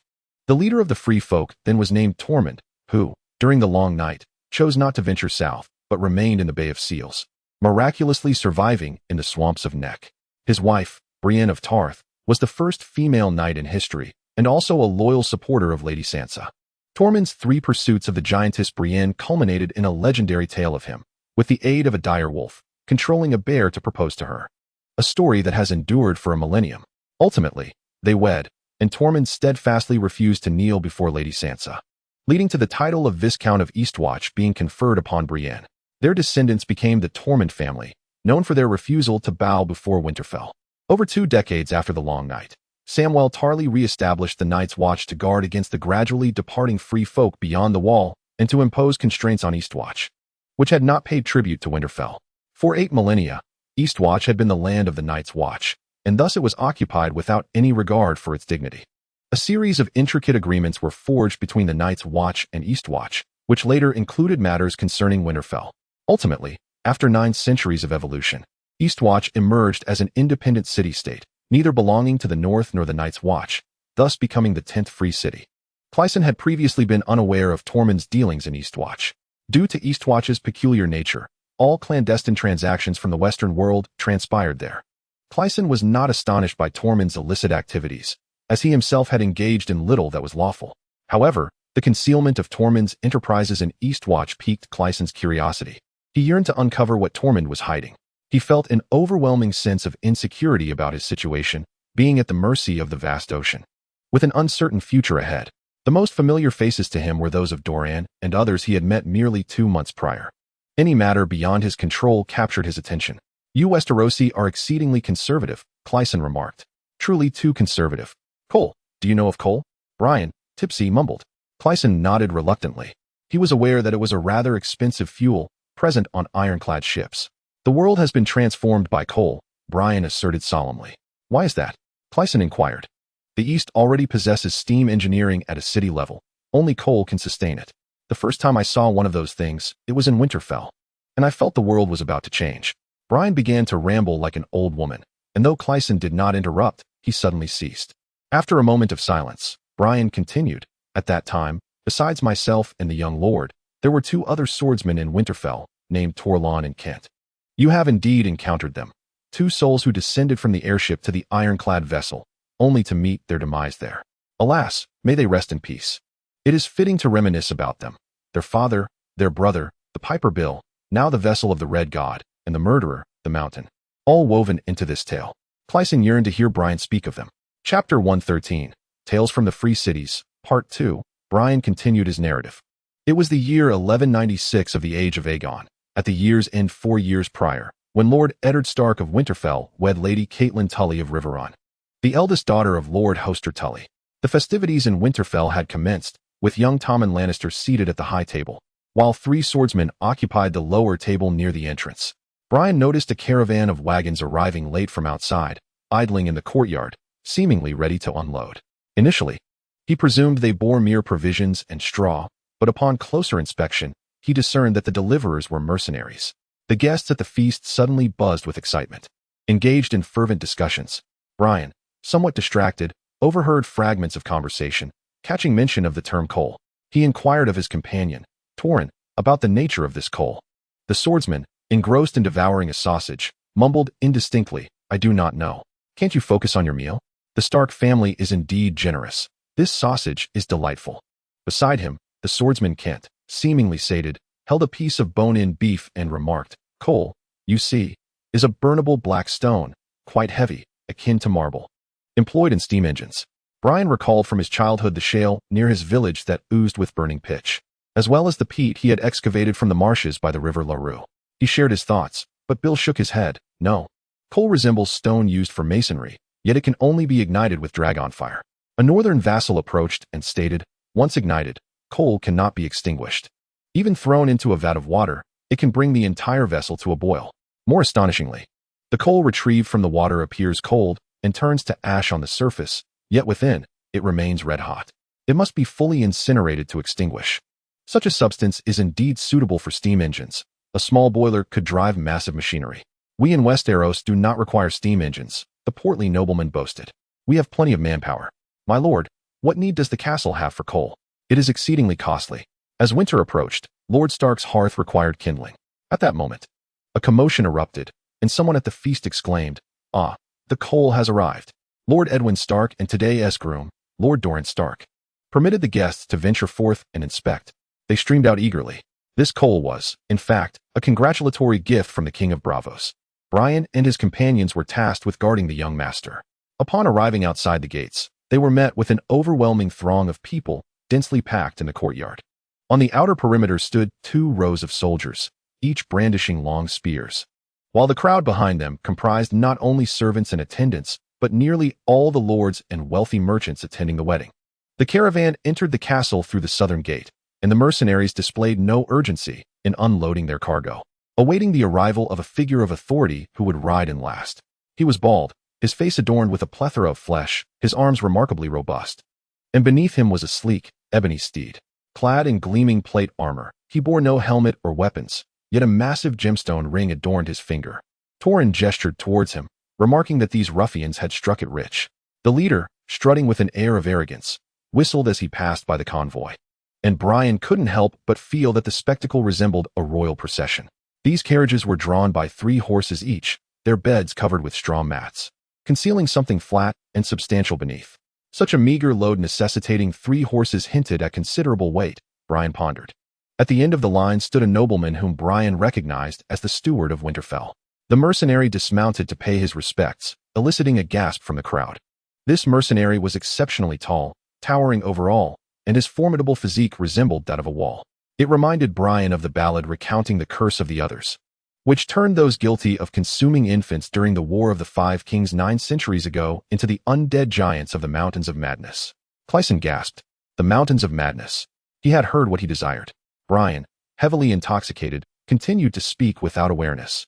After a brief exchange between the mercenary and the steward, they lifted the straw mat covering the cargo. Inside, Brian beheld a solid block of rock, 2 feet high and 3 feet wide, coated in white paint that obscured its natural hue, adorned with the emblem of a torch. The paint surrounding the emblem appeared uneven, as though it had been applied over something else. A few similarly unarmed mercenaries approached to assist, and the servants of Winterfell joined in, collectively hoisting the white-coated stone to the ground. At that moment, the venerable scholar from Winterfell arrived, trembling, to meticulously measure the stone's dimensions alongside the steward. Whispers circulated among the onlookers, and Brian gradually grasped the situation. The coal had been sourced from the far east of Jade Sea, taking years to traverse the perilous and lengthy journey to Westeros, resulting in exorbitant prices. Consequently, much of the coal trade was handled by mercenary bands. The mercenaries before him belonged to the Torch Company, their emblematic torch design painted on the coal serving as their mark. The practice of painting the coal white and transporting it as a solid block was a tradition from the eastern continent. This way, if a piece of coal were to be broken, it would be glaringly obvious, and a mere handful of individuals could not possibly execute a full-scale robbery. The leader, known as the Mountains of Madness, wielded a massive war hammer, yet according to tradition, mercenaries were forbidden from entering the castle armed, with their weapons entrusted to the guards. Finally, after the steward and scholar had measured the dimensions of the coal, the Mountains of Madness prepared to strike the coal to verify its authenticity. The guard fetched his colossal hammer from the Mountain of Magic, and Brian felt that no legends or ballads could have ever described a war hammer of such immense size. Its head resembled a large bucket. At this moment, Crisen's expression subtly shifted. His brother Mace had recounted that, at Bitterbridge, their father was struck down along with his horse by a great hammer. The river's currents were fierce, and clad in armor, he could not swim back to safety. The Mountain of Magic swung the hammer. The sound of the wind it generated could be heard from 10 meters away. When the hammer struck the ground, a cloud of dust rose, nearly engulfing the towering figure of the mountain. In no time, 9 large stones were reduced to mere rubble. Torrhen possessed an amulet crafted from dragon crystal, which Brian had seen. The fragments before him were indeed dark, yet they lacked the sharp, smooth, and gleaming edges characteristic of dragon crystal. Brian spoke of other matters, but Crisen paid little heed. The torchlight, the Mountain of Magic, and the immense war hammer provided sufficient clues for Crisen to locate him, provided he still drew breath. The pressing concern was to reach Mill and discover whether he would be transformed into a fish, to ascertain the fate of Rod, and to uncover the reasons behind Tonamote's substantial patronage. Following that, he intended to seek out his father's murderer and bring Leighton to justice. Such thoughts were unthinkable for the Crisen of a month prior, yet now they filled his heart. He was resolute in reclaiming High Court. Chapter 114. The Strange Illness, Part 1. Upon entering the Bay of Mill, the Sphinx finally had the opportunity to send out a message via the messenger ravens. Crisen's anxiety began to ease, as he had been cut off from the outside world for over 10 days. The messenger ravens had been trained for millennia to deliver messages between fixed castles, and although the technology to breed these reliable birds had leaked out, the free city-states had also begun to utilize them for communication. The ravens could remember 2 or more fixed locations, but floating castles like steamships were evidently not included. Only upon entering the bay, into an environment familiar to the ravens, could communication be resumed. Crisen arrived at Tonamote's chamber, eager to learn what had transpired during their isolation. Tonamote was engrossed in a complex machine. Upon hearing Crisen's entrance, he merely grunted without looking up. Crisen observed that the device was a cipher machine, with Tonamote in the process of decrypting a message from the messenger ravens. In contemporary times, raven communication had become a trend. Many merchants traversing the narrow sea between the 2 continents relied on ravens for correspondence, and sailors at sea found it fashionable to send brief messages home via these birds.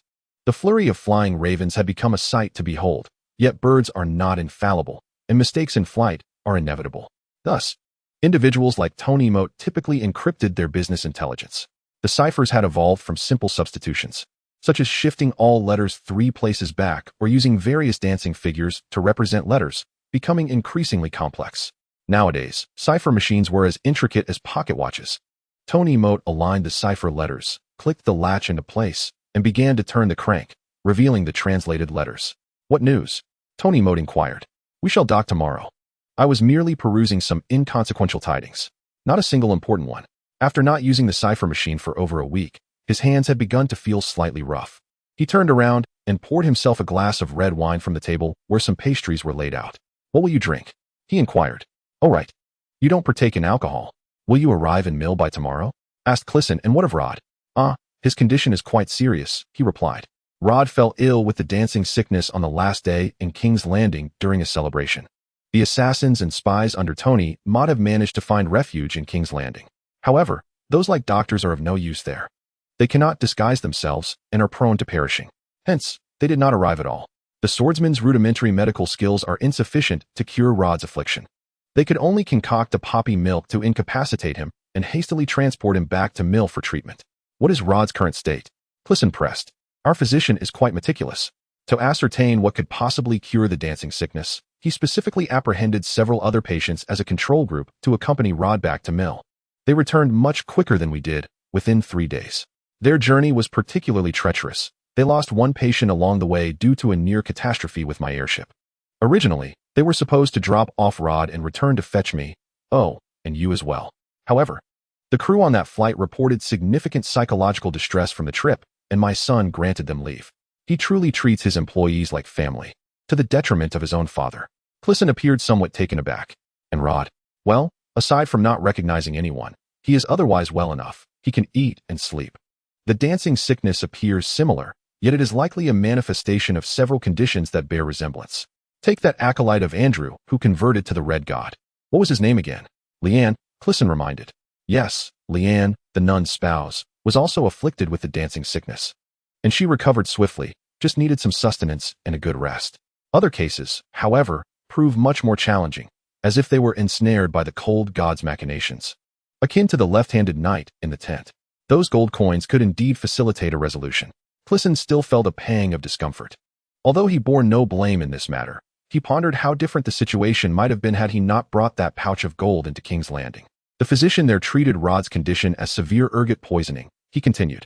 "Ergot is a pathological transformation that occurs during the growth of wheat, resulting in black, toxic grains that are generally inedible.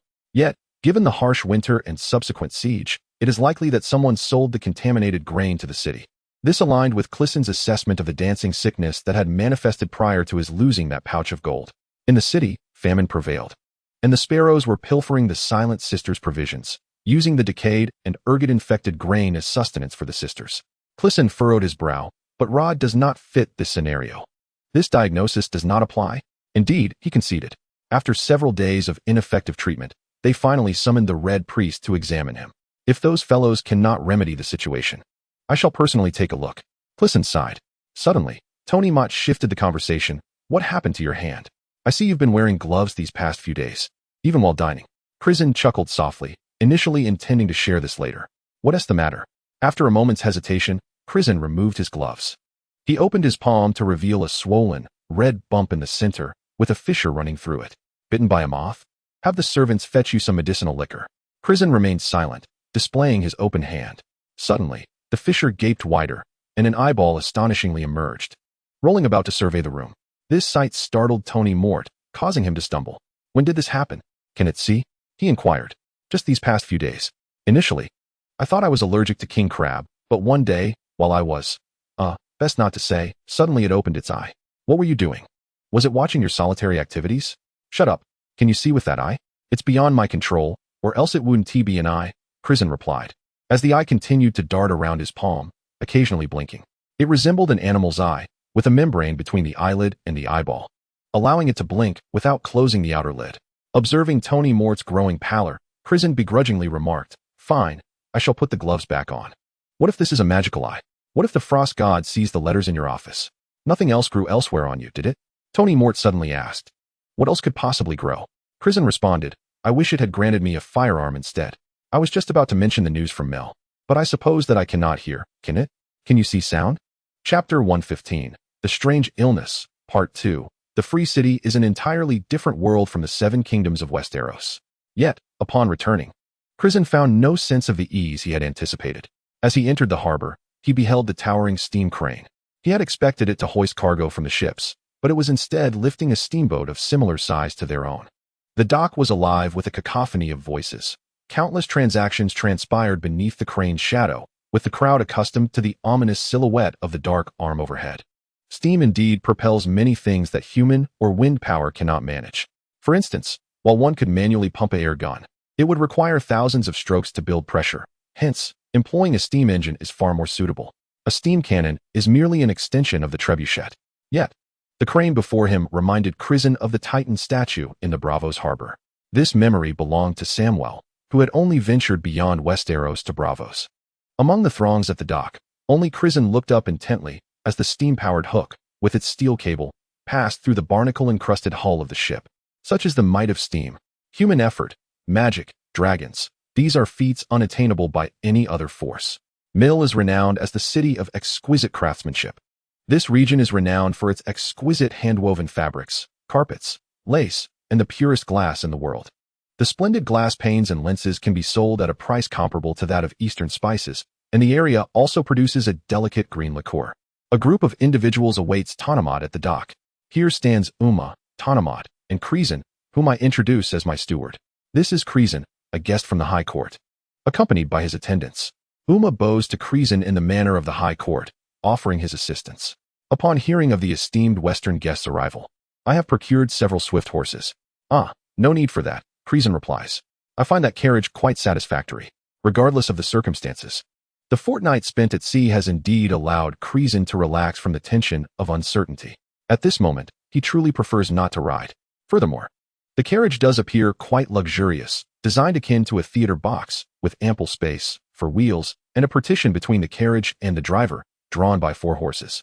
Tonomot's expression darkens. Why has this carriage arrived? Steward Uma, looking troubled, responds, Master, it is usually only you who travels by carriage. Did I not send a letter? Master, it is my fault. Yet the letter was indeed not received. The carrier pigeons have a rather high rate of lost messages. Dur also appears uneasy, young master. None of us can ride. Aren't you a Dothraki? Inquires a sailor who has traveled with them. We are Dothraki of the sea. The ship is our Cassar. We shall return to the ocean. Dur asserts earnestly. The sailor, about to respond, is silenced by the firmness of Dur's bicep. Crisen raises a hand to halt Dur. But the phrase we shall return to the ocean weighs heavily on his heart. Dur has often voiced this sentiment, particularly when reminiscing about his captain who perished with the ship, the Stallion of the Waves. Is it that none of you ride? You prefer the carriage? Steward Uma inquires, seemingly troubled.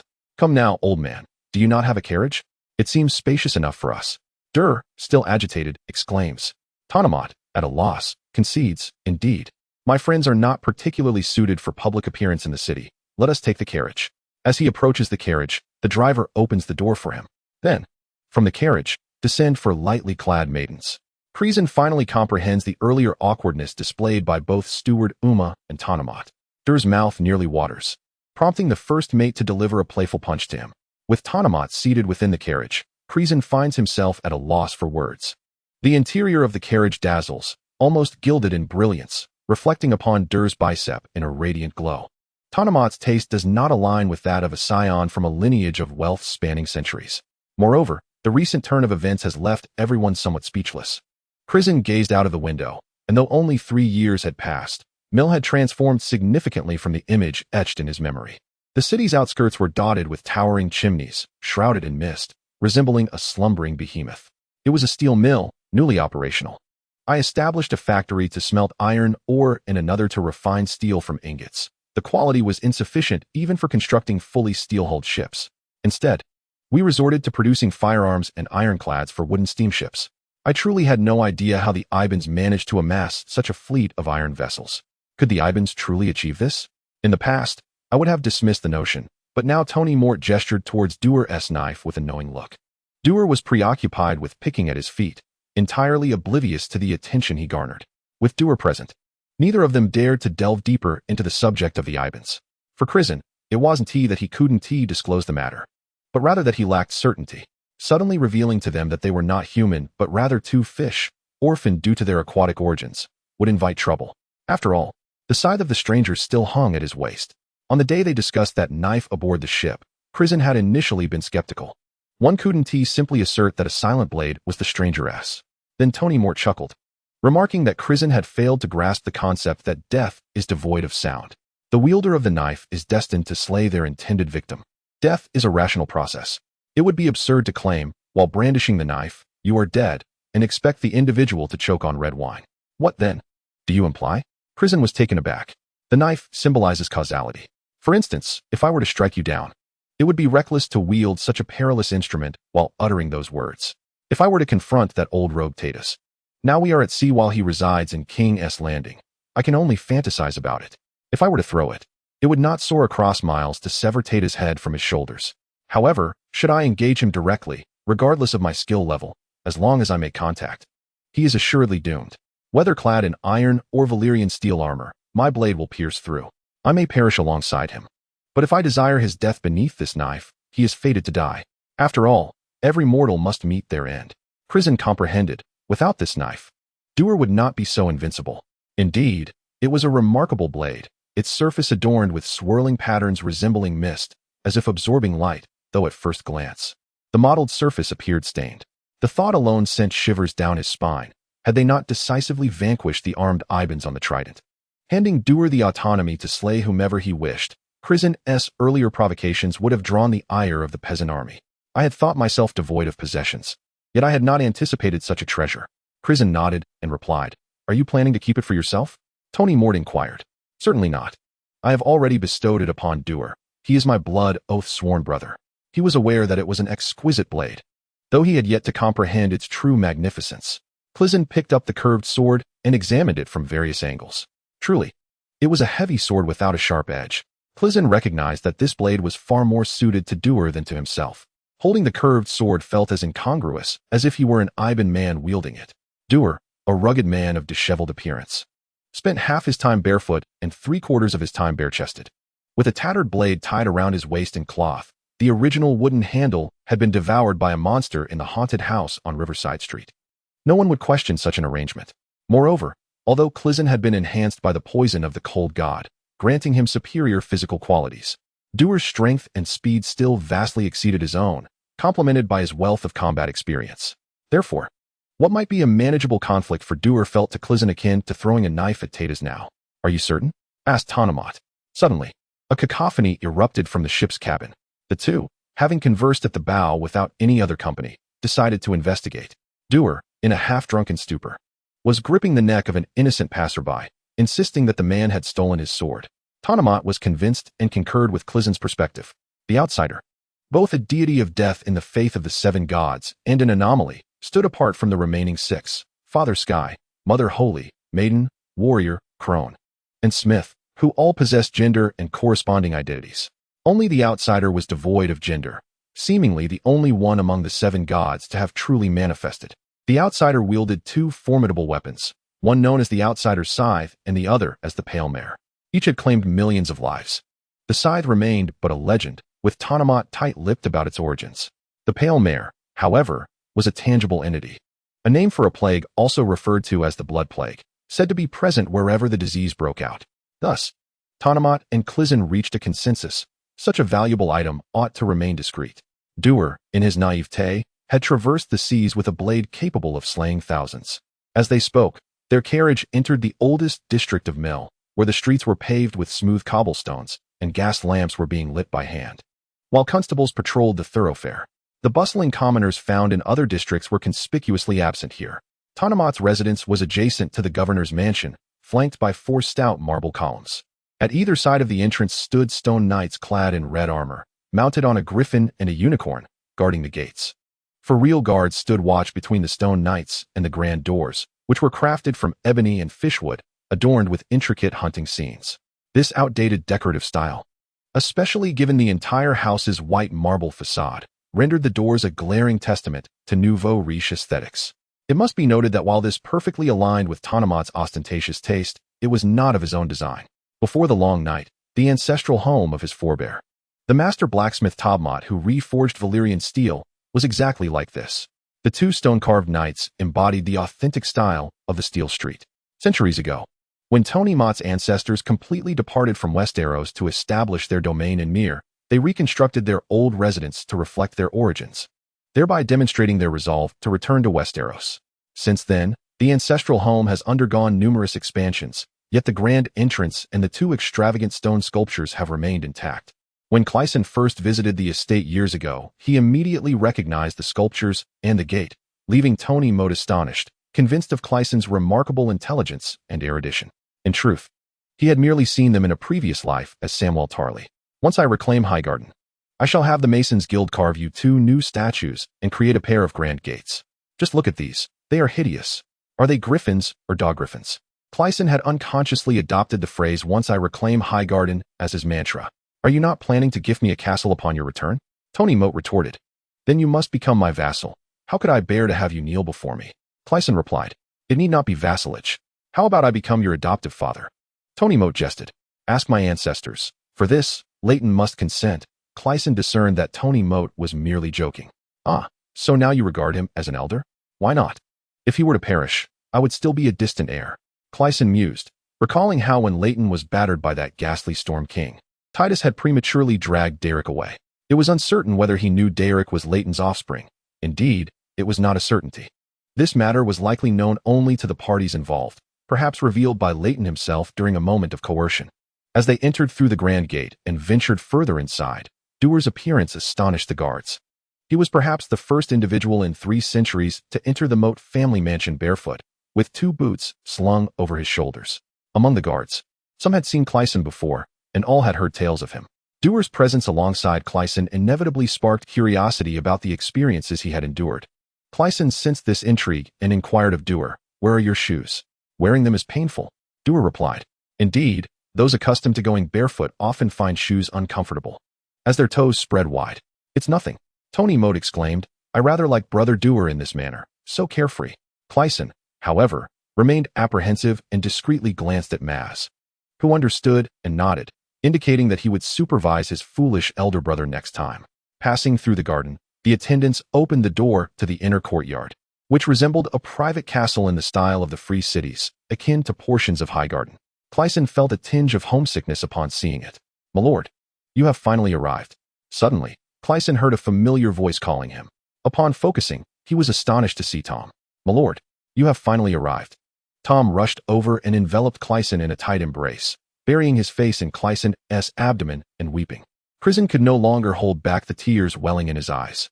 After 2 months of tumultuous experiences, where everyone had faced life and death, the chance to reunite in a distant land was more heartwarming than encountering an old friend in a foreign place. "Young master, you have always been wise beyond your years. Can you save Sir Rod?" Tom implored, his face awash with tears. Crisen felt a pang of dread. It appeared that the doctor and Mill had failed to heal Rod. "How is Uncle Rod?" Crisen asked urgently. "Let us postpone the banquet for now and check on Rod first." "The doctor is with him," Tabloid replied, his words laden with significance. "Uma, where is Sir Rod in the High Court?" he inquired of the steward. Uma led the group to the annex. Tabloid's grand residence was alive with the melodies of birds and the fragrance of blooming flowers, embodying the essence of spring. Yet, Crisen was oblivious to these delights, his thoughts solely consumed by Rod's condition. Of course, he too needed to consult a physician. "Tom, did you come with Rod?" Crisen queried. "Indeed. We arrived on that airship," Tom responded. Having previously accompanied Crisen to Mill, Tom was more accepting of these new experiences. "What about the others?" Crisen had set off from the High Court with 12 soldiers and numerous servants. Tom sighed. "Young master, when Sir Rod encountered trouble, I was the only one left by his side. Many of our men perished at the Trident River. After you fled, everyone endured considerable hardship, followed by more battles. Sir Rod managed the situation perfectly, leaving no trace behind. I only learned of it afterward. Lord Tatas could not discover who had set you free. He merely found a missing ham.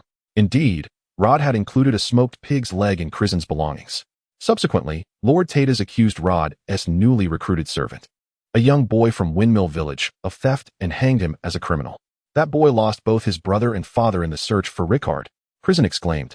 Yes, that child was a scapegoat. Tata's knew Rod was responsible but lacked evidence. He hanged the boy to gauge Sir Rod's reaction. Did Tatas then turn his attention to Sir Rod? Crisen asked, a sense of foreboding creeping in, knowing that Tatas was a puppet of the Storm King, who could drive anyone to madness at will. How did Rod fall ill? Crisen continued, clenching his fists, his palms pressed against the knuckles, feeling the tension rise. As they spoke, the group had traversed the garden and arrived at a small white building. Before Tom could respond, a haunting melody floated from within. Yet today, with every rainy season, the raindrops weep in the hall, yet no soul is present. The singing resonated more like a wail than a song, leaving the others bewildered. While Crisen recognized the tune, it was the rainy season of Castim, and the voice belonged to Rod. Crisen's plight is indeed tragic. In his childhood, he suddenly inherited the memories of his ancestor, Samuel. These recollections were utterly unmanageable for a child of merely a few years, resulting in frequent emotional turmoil. His parents, particularly his devout mother, sought the assistance of numerous monks, scholars, and even sorcerers to exorcise him. The exorcism rituals were quite terrifying. Had it not been for Crisen's prior exposure to Samuel's long night, the mere experience of the ceremony might have driven him to madness. Ultimately, it was Sir Rod who bore the weight of it all, along with his song, The Rainy Season of Castim.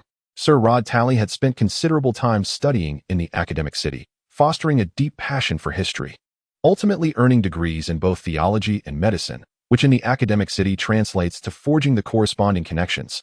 Yet he was singularly thwarted by his history professor. During his time at the academy, he had encountered the sheet music for this song while researching the period preceding the long night. Rod noticed Crisen's particular fondness for the events leading up to that time, recalling that the melody of the song resonated beautifully with him, prompting Rod to rediscover the sheet music and learn it anew. One day, when Crisen was once again overwhelmed by memories of the long night and began to weep uncontrollably, Rod, in a moment of desperation, hummed The Rainy Season of Castim. It seemed to unlock certain hidden yet comforting memories within Crisen, memories so faint they were reduced to mere sensations, yet imbued with warmth and reassurance. In essence, Crisen found solace in the song. He was bewildered as to why this was the case. He had researched the origins of the song, which tells of a young nobleman who incurred the wrath of the small demon, Tyrion Lannister's father, leading to the obliteration of his family, a tale that certainly does not evoke any warm or romantic feelings that could bring inner calm. Crisen concluded that his affection for the song stemmed from Samuel's influence. The song predates Samuel's birth by several decades, and there is no intersection between him and the characters depicted. The trajectory of his life reveals no particular significance of the song. It must then be a personal reminiscence, perhaps stemming from the affection of a lady for the melody. However, Samuel's wife, Gilly, a free-folk maiden from beyond the wall, had little opportunity to hear the song before becoming a duchess. As a shy and overweight child, Samuel had little success with the ladies, and after becoming a member of the Night's Watch, he abandoned any thoughts of marriage, leaving no recorded mistresses throughout his life. Indeed, Crisen found nothing in Samuel's memories to suggest otherwise. To him, The Rainy Season of Castim remained an ordinary tune, perhaps slightly more refined than 49 Kegs of Ale or The Bear and the Maiden Fair, but far from being a deeply etched melody in his memory. Thus, Crisen remained perplexed as to why this song evoked such warmth and reassurance within him, even as he matured and grew resilient. Following the trauma of the Battle of the Trident, when Rod hummed the song, Crisen found himself swiftly calmed. This song extols the virtues of Duke Tywin Lannister, who was ultimately slain by his son, the imp Tyrion. In the wake of these events, people have become somewhat reticent to mention him, leading to the swift obscurity of this song following the long night. Rod has recently unearthed this melody, which, apart from him, has likely not been sung for centuries. Crisen mused that the peace and joy he derived from hearing the song were perhaps solely due to the old uncle's exquisite rendition. In contrast, Sir Rod's voice now fails to convey such beauty. It is hoarse and gruff, bearing the weight of countless heavy memories, fragmented beyond recognition. Chapter 118. The Three of Mill, Is It Not Raining? Dur looked skyward, perplexed. Wait, is that Sir Rod's voice? He finally realized. Isn't this the dance sickness? What is Sir Rod shrieking about? Beneath the white cottage stood two individuals clad in doctor's robes, one of whom carried a medical bag, both wearing expressions of resignation. Crisen strode over and inquired, "Are you two the attending physicians of Sir Rod?" The doctors exchanged glances with Crisen, hesitating momentarily before remaining silent. The butler, Uma, stepped forward, stating, "This young master, Crisen, is a relative of Sir Rod. Please, do share your news." Oh, I see. The doctor's demeanor softened immediately. They introduced themselves, saying, "We studied medicine at the High Court Academy. We are, in fact, alumni. Our specialization concerns infectious diseases and plagues. To be frank, most plagues tend to damage organs, blood, limbs, or skin. It is quite rare to encounter a plague that directly devastates the spirit. This Sir Rod's condition is the most severe among the cases we have received," one physician remarked. "Fortunately, several other patients have been trial subjects for his medication. Otherwise, we would have no means to proceed with his treatment." With Rod's anguished wails serving as a backdrop, Crisen found it hard to believe the physician's claims. He pondered, clenching his fist tightly, as something sharp pressed against his palm. Is there a plague that could cause someone to grow additional appendages? The doctors appeared to misunderstand Crisen's inquiry. "I mean, for instance, an extra finger or an additional eye." "Ha ha ha, what a fantastical notion." One doctor laughed heartily. "The eye is among the most complex organs in the human body. Some scholars in the academic city argue that humans evolved from monkeys. They label this evolution. Yet they cannot elucidate how such a complex organ as the eye came into being. If a disease were to grant someone an extra eye, one might suspect they had encountered the Red God. Strangely enough, I have indeed encountered the Red God." Crisen swallowed these words and continued, "I appreciate your efforts, esteemed doctors. May I see Sir Rod?" "Well, that might be quite dangerous," one doctor hesitated. "What danger could there possibly be?" Suddenly, a commanding voice resonated from behind, prompting the doctor to turn and behold a towering figure resembling a dark iron tower. Barefoot and bare-chested, he wore nothing but tattered trousers, with 2 boots slung over his shoulder. Before the doctor could ponder how such an individual had gained entry into Tony Modest's residence, he was momentarily blinded by the sheer ferocity of the man's imposing physique, rendering him mute. Crisen quickly intervened, assuring the others, "Do not be alarmed. My brother here is merely forthright." It appeared he could best Rod. Another doctor, somewhat disgruntled, produced a key and unlocked the door to the White Cottage. Surrounding them were several of Tony Mott's servants, who fell silent upon witnessing the doctors prepare to enter. Their idle chatter abruptly ceased, and those indulging in red leaves, a local delicacy akin to betel nut, hastily spat them out, the atmosphere instantly thickening with tension. As the heavy ebony door swung open, a pungent odor of medicinal concoctions enveloped them. Crisen could discern the scents of belladonna and henbane, both potent neurotoxins. He furrowed his brow.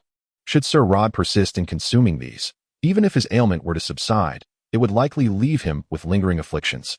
The sound of Rod's voice, or rather, his wails, emanated from the tightly shut double doors to the right, while a row of small rooms on the left served as quarters for doctors, nurses, and attendants. It was no wonder the doctors had previously chosen to converse outside. Had Crisen been in their position, he too would have remained aloof, preferring to rest beneath the trees.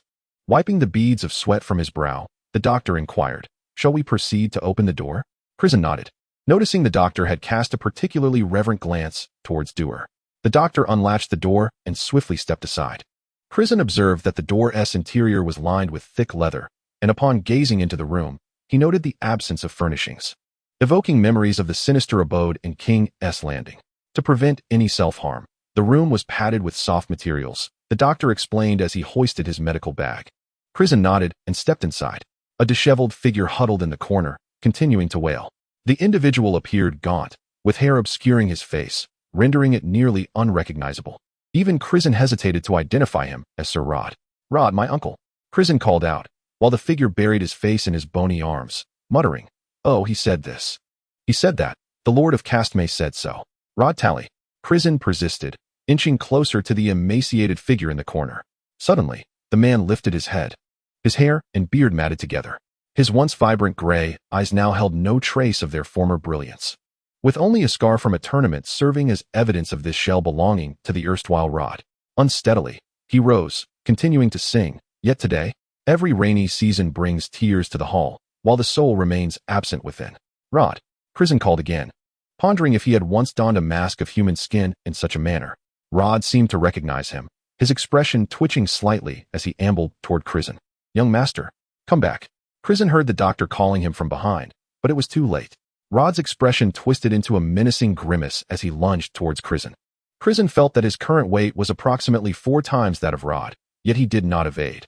He stood firm to catch Rod's assault, attempting to grasp his hands. Rod had become as gaunt as a skeleton, yet somehow possessed an incredible strength. Crisen gritted his teeth, veins bulging on his neck, and barely managed to seize Rod's hand.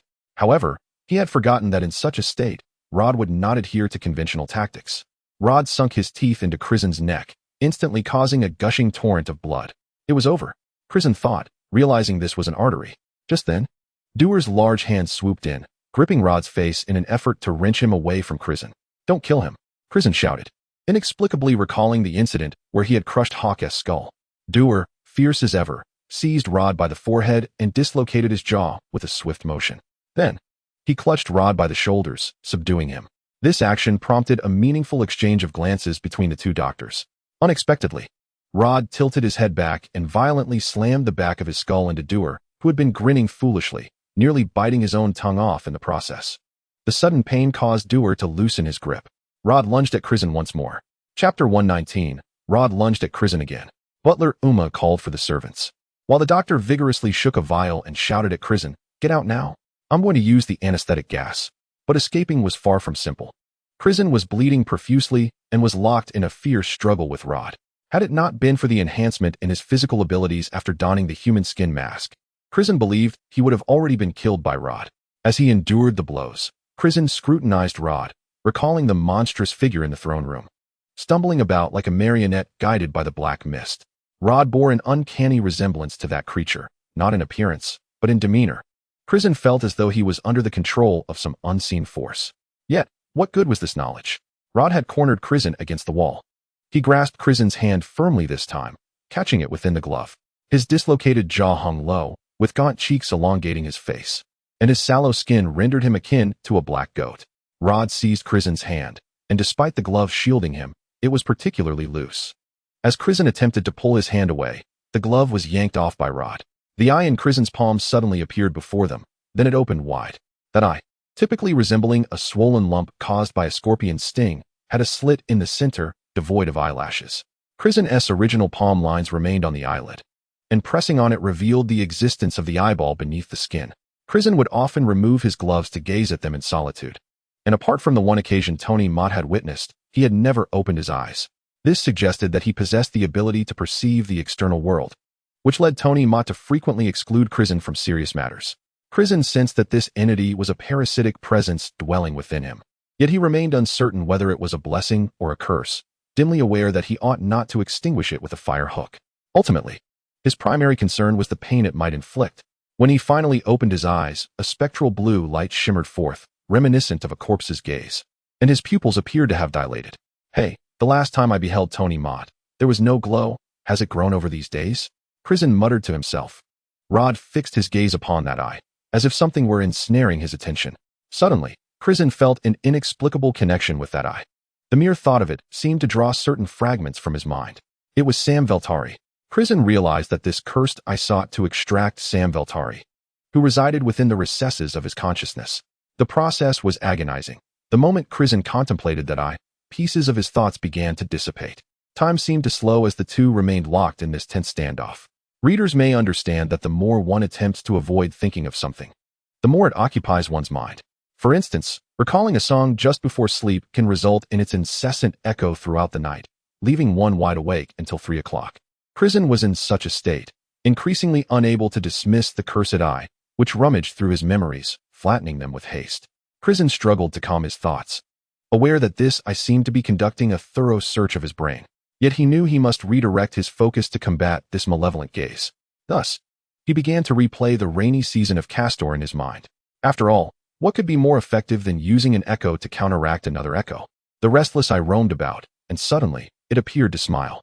"Oh dear ancestor," Crisen suddenly heard a hoarse, feeble voice. He realized it was the original Rod.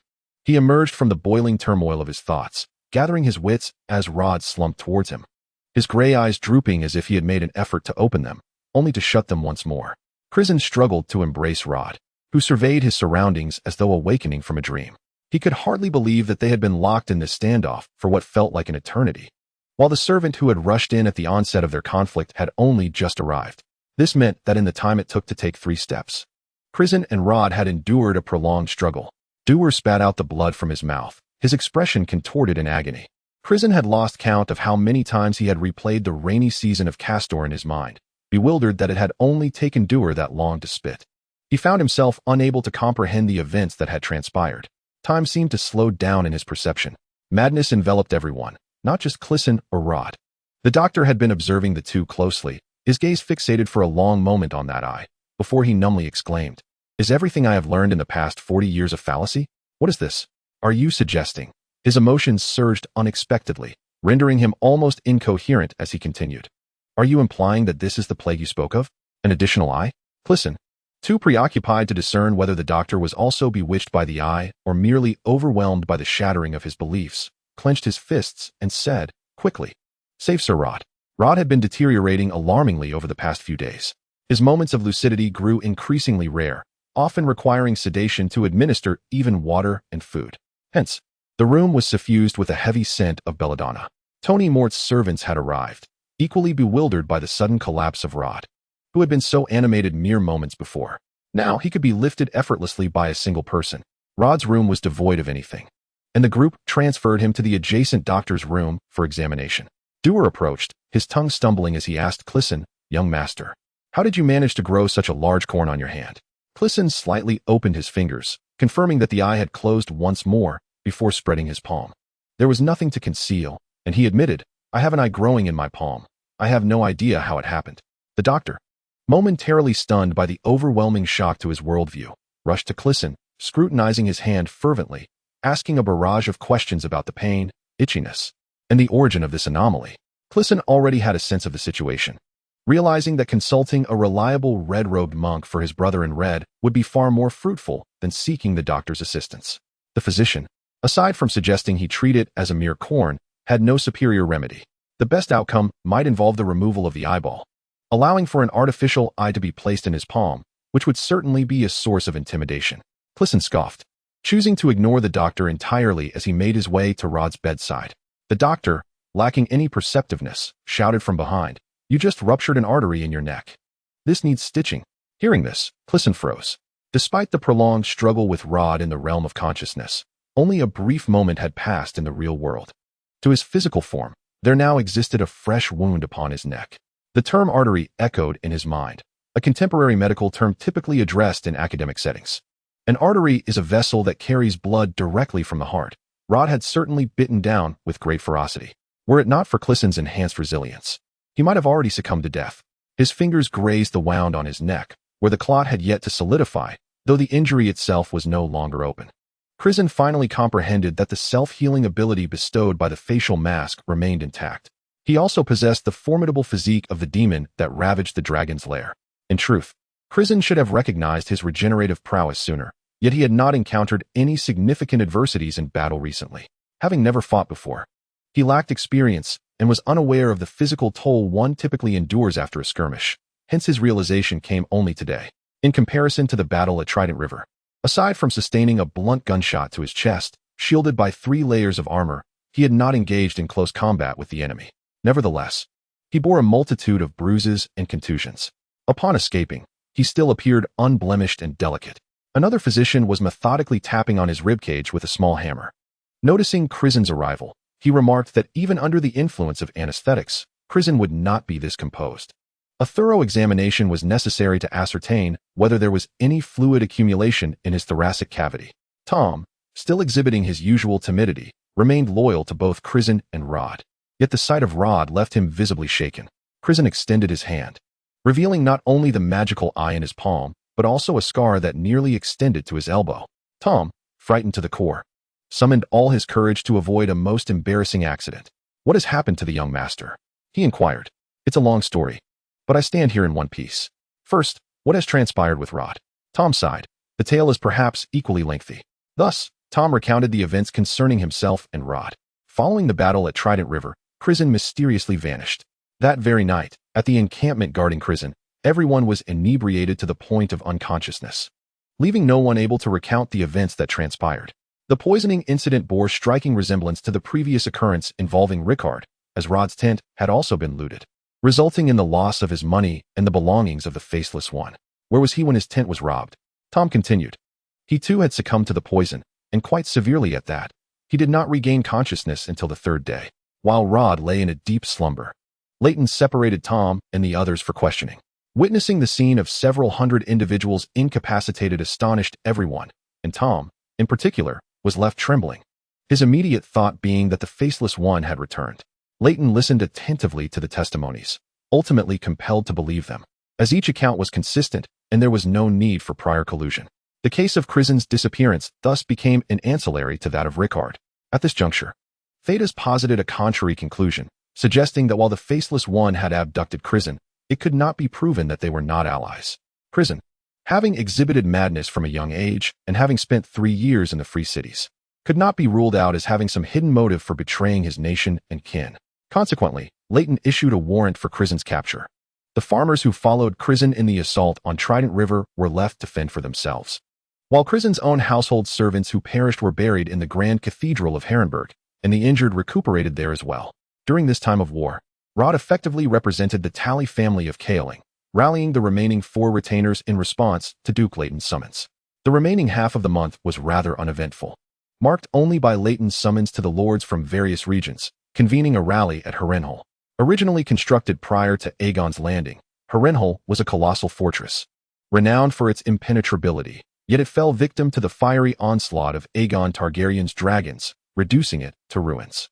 The remnants of this once mighty stronghold have changed hands numerous times over the past century, with each family that claimed it meeting a swift demise.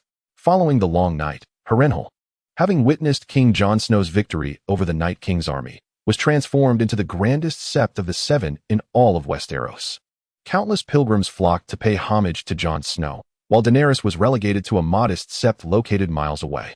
The small ironclad ship, seized by Dower, was dismantled, with its steam engine, steam cannon, and gas compressor remaining intact. The surrendered prisoners refused to disclose the operational details of these machines. Lord Tytos Lannister stepped forward.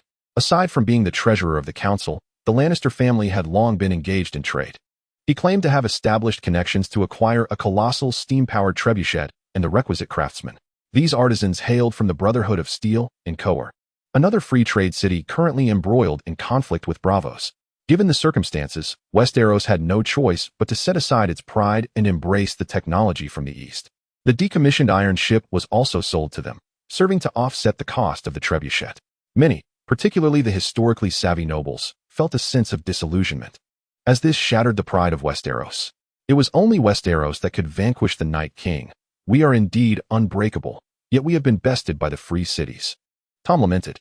The fate of Westeros is but a matter of time, mused Clyson. Though he often felt indignant about this reality, he refrained from engaging in disputes regarding such matters at this juncture, redirecting Tom's focus to more pressing concerns. It was then that Tom recalled the deviation from the topic and hastily returned to the matter at hand, stating that after acquiring the cannons and the massive trebuchet, the army would turn southward, preparing to reclaim King's Landing. In summary, the past half-month had been tumultuous. After the siege had commenced, one day, Tytos confronted Rod, accusing him of stealing a ham as identified by a cook. Is this some kind of absurdity? Sir Rod is, after all, the son of an earl. Tom exclaimed in outrage. Clyson furrowed his brow. During his escape, Rod had indeed stuffed a ham into his bag, and Tytos' mention of the incident seemed a veiled insinuation directed at him. Tom, having been absent during the negotiations, was aware that the matter had escalated to Leighton's attention. The outcome of this affair remained unspoken by Rod. He had transitioned from a minor officer to a mere kitchen hand, while his new attendant was executed for the theft of the ham. Subsequently, the army breached King's Landing, and upon entering the city, we were soon made aware of the affliction known as the Dancing Plague. Rod, possessing medical expertise, conducted several examinations and eventually informed me one day, the Dancing Plague is connected to you, Master Clyson. Tom continued, his gaze fixed intently upon Clyson. Chapter 121, The Eye of Magic. Then the army invaded King's Landing, Tom continued. Once inside the city, we were soon apprised of the Dancing Plague. Rod possesses a medical expertise, and after several investigations, one day he confided to me that the Dance Plague was somehow connected to you, Master Clyson. Tom spoke while gazing intently at Clyson. With a sigh, Clyson expressed his reluctance regarding the matter. Subsequently, an individual approached us, claiming to be sent by Tony Mort. Sir Rod felt as though he was being scrutinized by Tytos. Uncertain of the other party's identity, he informed them that you might be in King's Landing. Yet he did not consent to depart. It is no wonder that the airship informed Clyson that Rod was the one who had directed them. Master Clyson, you are the most astute. Why would Sir Rod act in such a manner? Tom inquired. Tytos has allied himself with the Faceless Men. Rod has attributed my disappearance to the Faceless Men, Thus they could easily exonerate themselves, Crisen replied. It appears that Titus had already become a puppet of the Storm King prior to entering the city. The so-called battle for King's Landing was merely a performance for Leighton and the annals of history. How could this be? It aligns with other matters, which are exceedingly complex. Please, continue your narrative, Tom nodded and remarked. Sir Rod maintained a strict silence throughout our journey, feigning ignorance. It is not that he is entirely oblivious. He is merely aware of what he ought to know. The only exception is the gold coin. Upon first hearing of someone retrieving money from the dragon's lair, and subsequently contracting the dance plague, he informed me of your presence in King's Landing. Indeed, Crisen and Rod had examined the questionable gold coin within the tent, a detail which had not been disclosed to Tom or the other servants. Suddenly, Tom reached out and pulled the blood clot from Crisen's neck. The bite mark beneath had long since healed, leaving only a faint indentation. Tom's expression hardened. Having just calmed himself with conversation, he now trembled as if he had seen a ghost. Sir Rod claimed that the demon in the dragon's lair is you. Is this truly the case? Crisen fell silent, not intending to conceal the truth, yet he felt that even a nod would cause Tom to roll his eyes and faint. However, the tale was far from complete. Noticing Crisen's silence, Tom continued, in any case, during those days we were also tracking that demon. How should I put it? Although he bore the visage of a fiend, his silhouette resembled yours, equally stout and tall. Then one day, Rod suddenly lost his sanity. I was absent when it occurred. Old Nick was with Rod, and both of them went mad. They laughed as though possessed, smashing things, while Sir Rod incessantly sang that song. The camp expelled us three. At that moment, I contemplated fleeing. Rod was originally a noble and should not be neglected, yet here we were, cooking in the kitchen, and the kitchen boy looked down upon us. Just then, the emissary from Tony Mort arrived again. I was left without support, unable to care for two ailing individuals, and reluctantly agreed to let him lead us away. Old Nick perished on the journey. Tom paused, both of them silent for a moment in mourning for Old Nick's demise. It was only in Rod's final moment of clarity that he revealed to me he had released you at the Trident River. Crisen sighed once more, contemplating that Sir Rod had indeed used all his strength to protect him. What transpired during his madness? He inquired. Rod identified the demon as you, stating his intention to procure medicine to save you. I am at a loss as to what currency he could possibly use. Do we have any money left? In the city, a mere basket of salted fish costs 3 golden dragons. 3 individuals present have succumbed to madness. Besides him, there was also a passing beggar. I surmise that someone must have shown Rod a gold coin. Perhaps that is the only feasible explanation. It is conceivable that the individual bearing the gold coin wore an obsidian eye mask, allowing them to incite madness in others while remaining unaffected themselves. This act could merely be a ruse to steal the riches Rod had concealed. There remains an air of mystery surrounding this incident. Yet all we can do now is speculate. Crisen requires additional information to substantiate his theories. The servant of the Tony Mott family has already begun to cleanse Rod and is preparing to shave him. Allow me, Crisen said as he took the razor. You indeed possess some skill. He heard a voice and looked up to see Tony Mott. Upon my return, I swiftly attended to some matters before coming here. How did you manage this? Even with sedatives, Sir Rod is not usually so tranquil, Tony Mott continued. Crisen shrugged. Rod had merely opened his eyes for a fleeting moment before drifting back to slumber. What on earth is that? Tom, having been quite timid, had previously refrained from entering Rod's chamber, and now, upon catching sight of the magical eye in Crisen's palm, he could no longer contain himself, rolling his eyes and fainting. It is indeed a hardship to be amidst such a peculiar assembly. Crisen's intention was merely to test whether the magical eye would cause Tony Mott to awaken again. He smiled, though the atmosphere turned somewhat awkward. The doctors and nurses present hastily attended to the situation. Come along, Master Crisen. Another esteemed guest wishes to meet you. The nurses will take good care of Sir Rod. Tony Mott then addressed Dur, saying, Brave sir, you should accompany us as well. However, as our next guest is a lady, it would be prudent to don your shoes. Half an hour later, Crisen and his remaining 3 brothers from Doslack arrived at the main reception hall of the Tony Mott estate. Reflecting on the fact that less than 2 months had passed, half of Dur's group had departed, prompting Crisen to sigh deeply. He must ensure to arrange a proper funeral for them, for humanity's world shall be devoid of their presence henceforth. The main castle of the Tony Mott family still retained an air of nobility. The fading oil paintings adorning the corridors appeared to be around 2 centuries old. During that era, vibrant pigments were in vogue for painting. Yet a century later, such colors are prone to fading significantly. Dur, after indulging aboard the ship for a fortnight, indeed found his paunch diminished. His flesh was snugly confined within, and his boots clattered against the floor, causing considerable discomfort. Crisen advised him to carry a knife, for he could not ascertain who might have learned of their swift arrival in Mill. Furthermore, Tony Mott had personally summoned Dur. Even if the scythe of the stranger posed no threat, it would at least exert some pressure on Tony Mott. For similar reasons, Crisen donned gloves as well. As they stepped into the corridor, a distant voice, tinged with a husky quality, resonated. The torrent of history rushes over centuries. While a single fleeting life merely comprises a handful of hasty summers and a few insignificant winters, we gaze upon the towering mountains, deeming them eternal, for they appear thus. Yet within the vast expanse of time, mountains rise and collapse, rivers alter their courses, stars plummet from the heavens, and mighty cities succumb to the engulfing seas. Chapter 122. Prayer. The voice echoed again. The torrent of history rushes over centuries.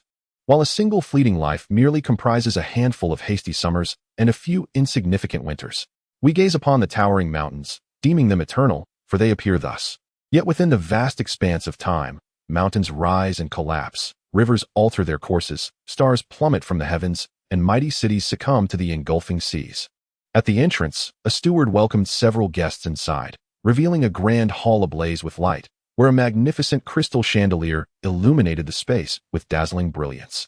Beneath this resplendent radiance, another flame flickered, a woman clad in crimson. For reasons unknown, Crisen felt an inexplicable familiarity with her, referring to her by an epithet. He remained unaware of her identity. Perhaps the enchanted eye had indeed siphoned away some of his memories. She donned a flowing scarlet robe, her alluring auburn hair intricately styled, and around her neck, she wore a golden collar adorned with a substantial ruby. Amidst the interplay of light and shadow in rich hues of red, her complexion was pale, yet exuded a unique wildness, embodying the most fervent essence of that fire. Upon her sight, Crisen found himself entranced, his palm nearly crushing the enchanted eye in his grasp. Having beheld many beauties across his past lives, he could not ascertain her rank among them. However, her visage was indelibly etched in his memory after a mere glance. The sound of Dur's boots striking the floor became a source of irritation, snapping Crisen back to reality, prompting him to bow respectfully to the lady and her companion, Tony Mort. To his surprise, Crisen noticed Tony Mort's presence as well. "Crisen, this is Miss Sue, the priestess of the Temple of Risralo. Miss Sue, this is Mr. Crisen Heartsbane." The heir of the High Court, Tony Mort formally introduced them to one another. Crisen discerned that Miss Sue's attire bore a striking resemblance to that of Melisandre from years past, who had resurrected Jon Snow and sacrificed herself in the final moments to buy him time. Crisen recalled her vividly, clad in crimson satin, a blood-red velvet robe, and a ruby at her throat. The only distinction was that Sue's eyes were blue, not the blue of a wight or the enchanted eye in Crisen's palm, but rather the sapphire hue reminiscent of pure-blooded Valyrians. And these two, Tony Mort continued, Dur and Maz, sailors from the Dothraki across the narrow sea. Crisen added, "They are my blood-sworn guardians." "Ah, my lady, you are truly beautiful," Dur stammered, somewhat flustered in his greeting. Crisen cast a fleeting glance at her, nearly drooling. The lady in red seemed accustomed to such flattery and simply smiled, saying, "I have come here after witnessing the will of the Red God amidst the flames." "You have endured much on your journey." Crisen replied, "What does the Red God convey?" "You need only speak of your own matters," she responded.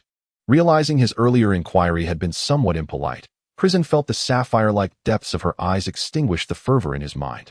He suppressed his unfiltered thoughts and calmly stated, "I shall be direct. I truly require the Red God's assistance."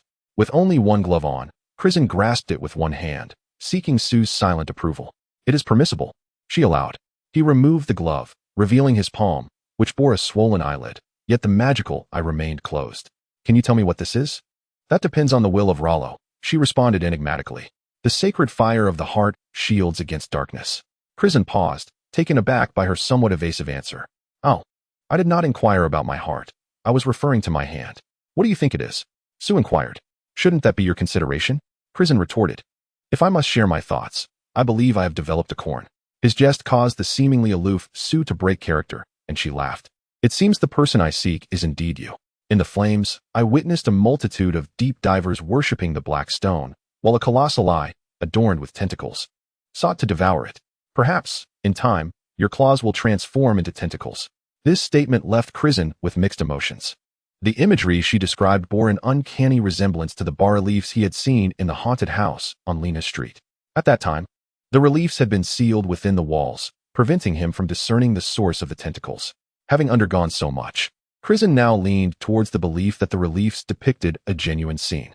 Thus, whether the Red God had indulged in artistic exaggeration or if there truly existed such a monstrous eye in the depths of the sea remained uncertain.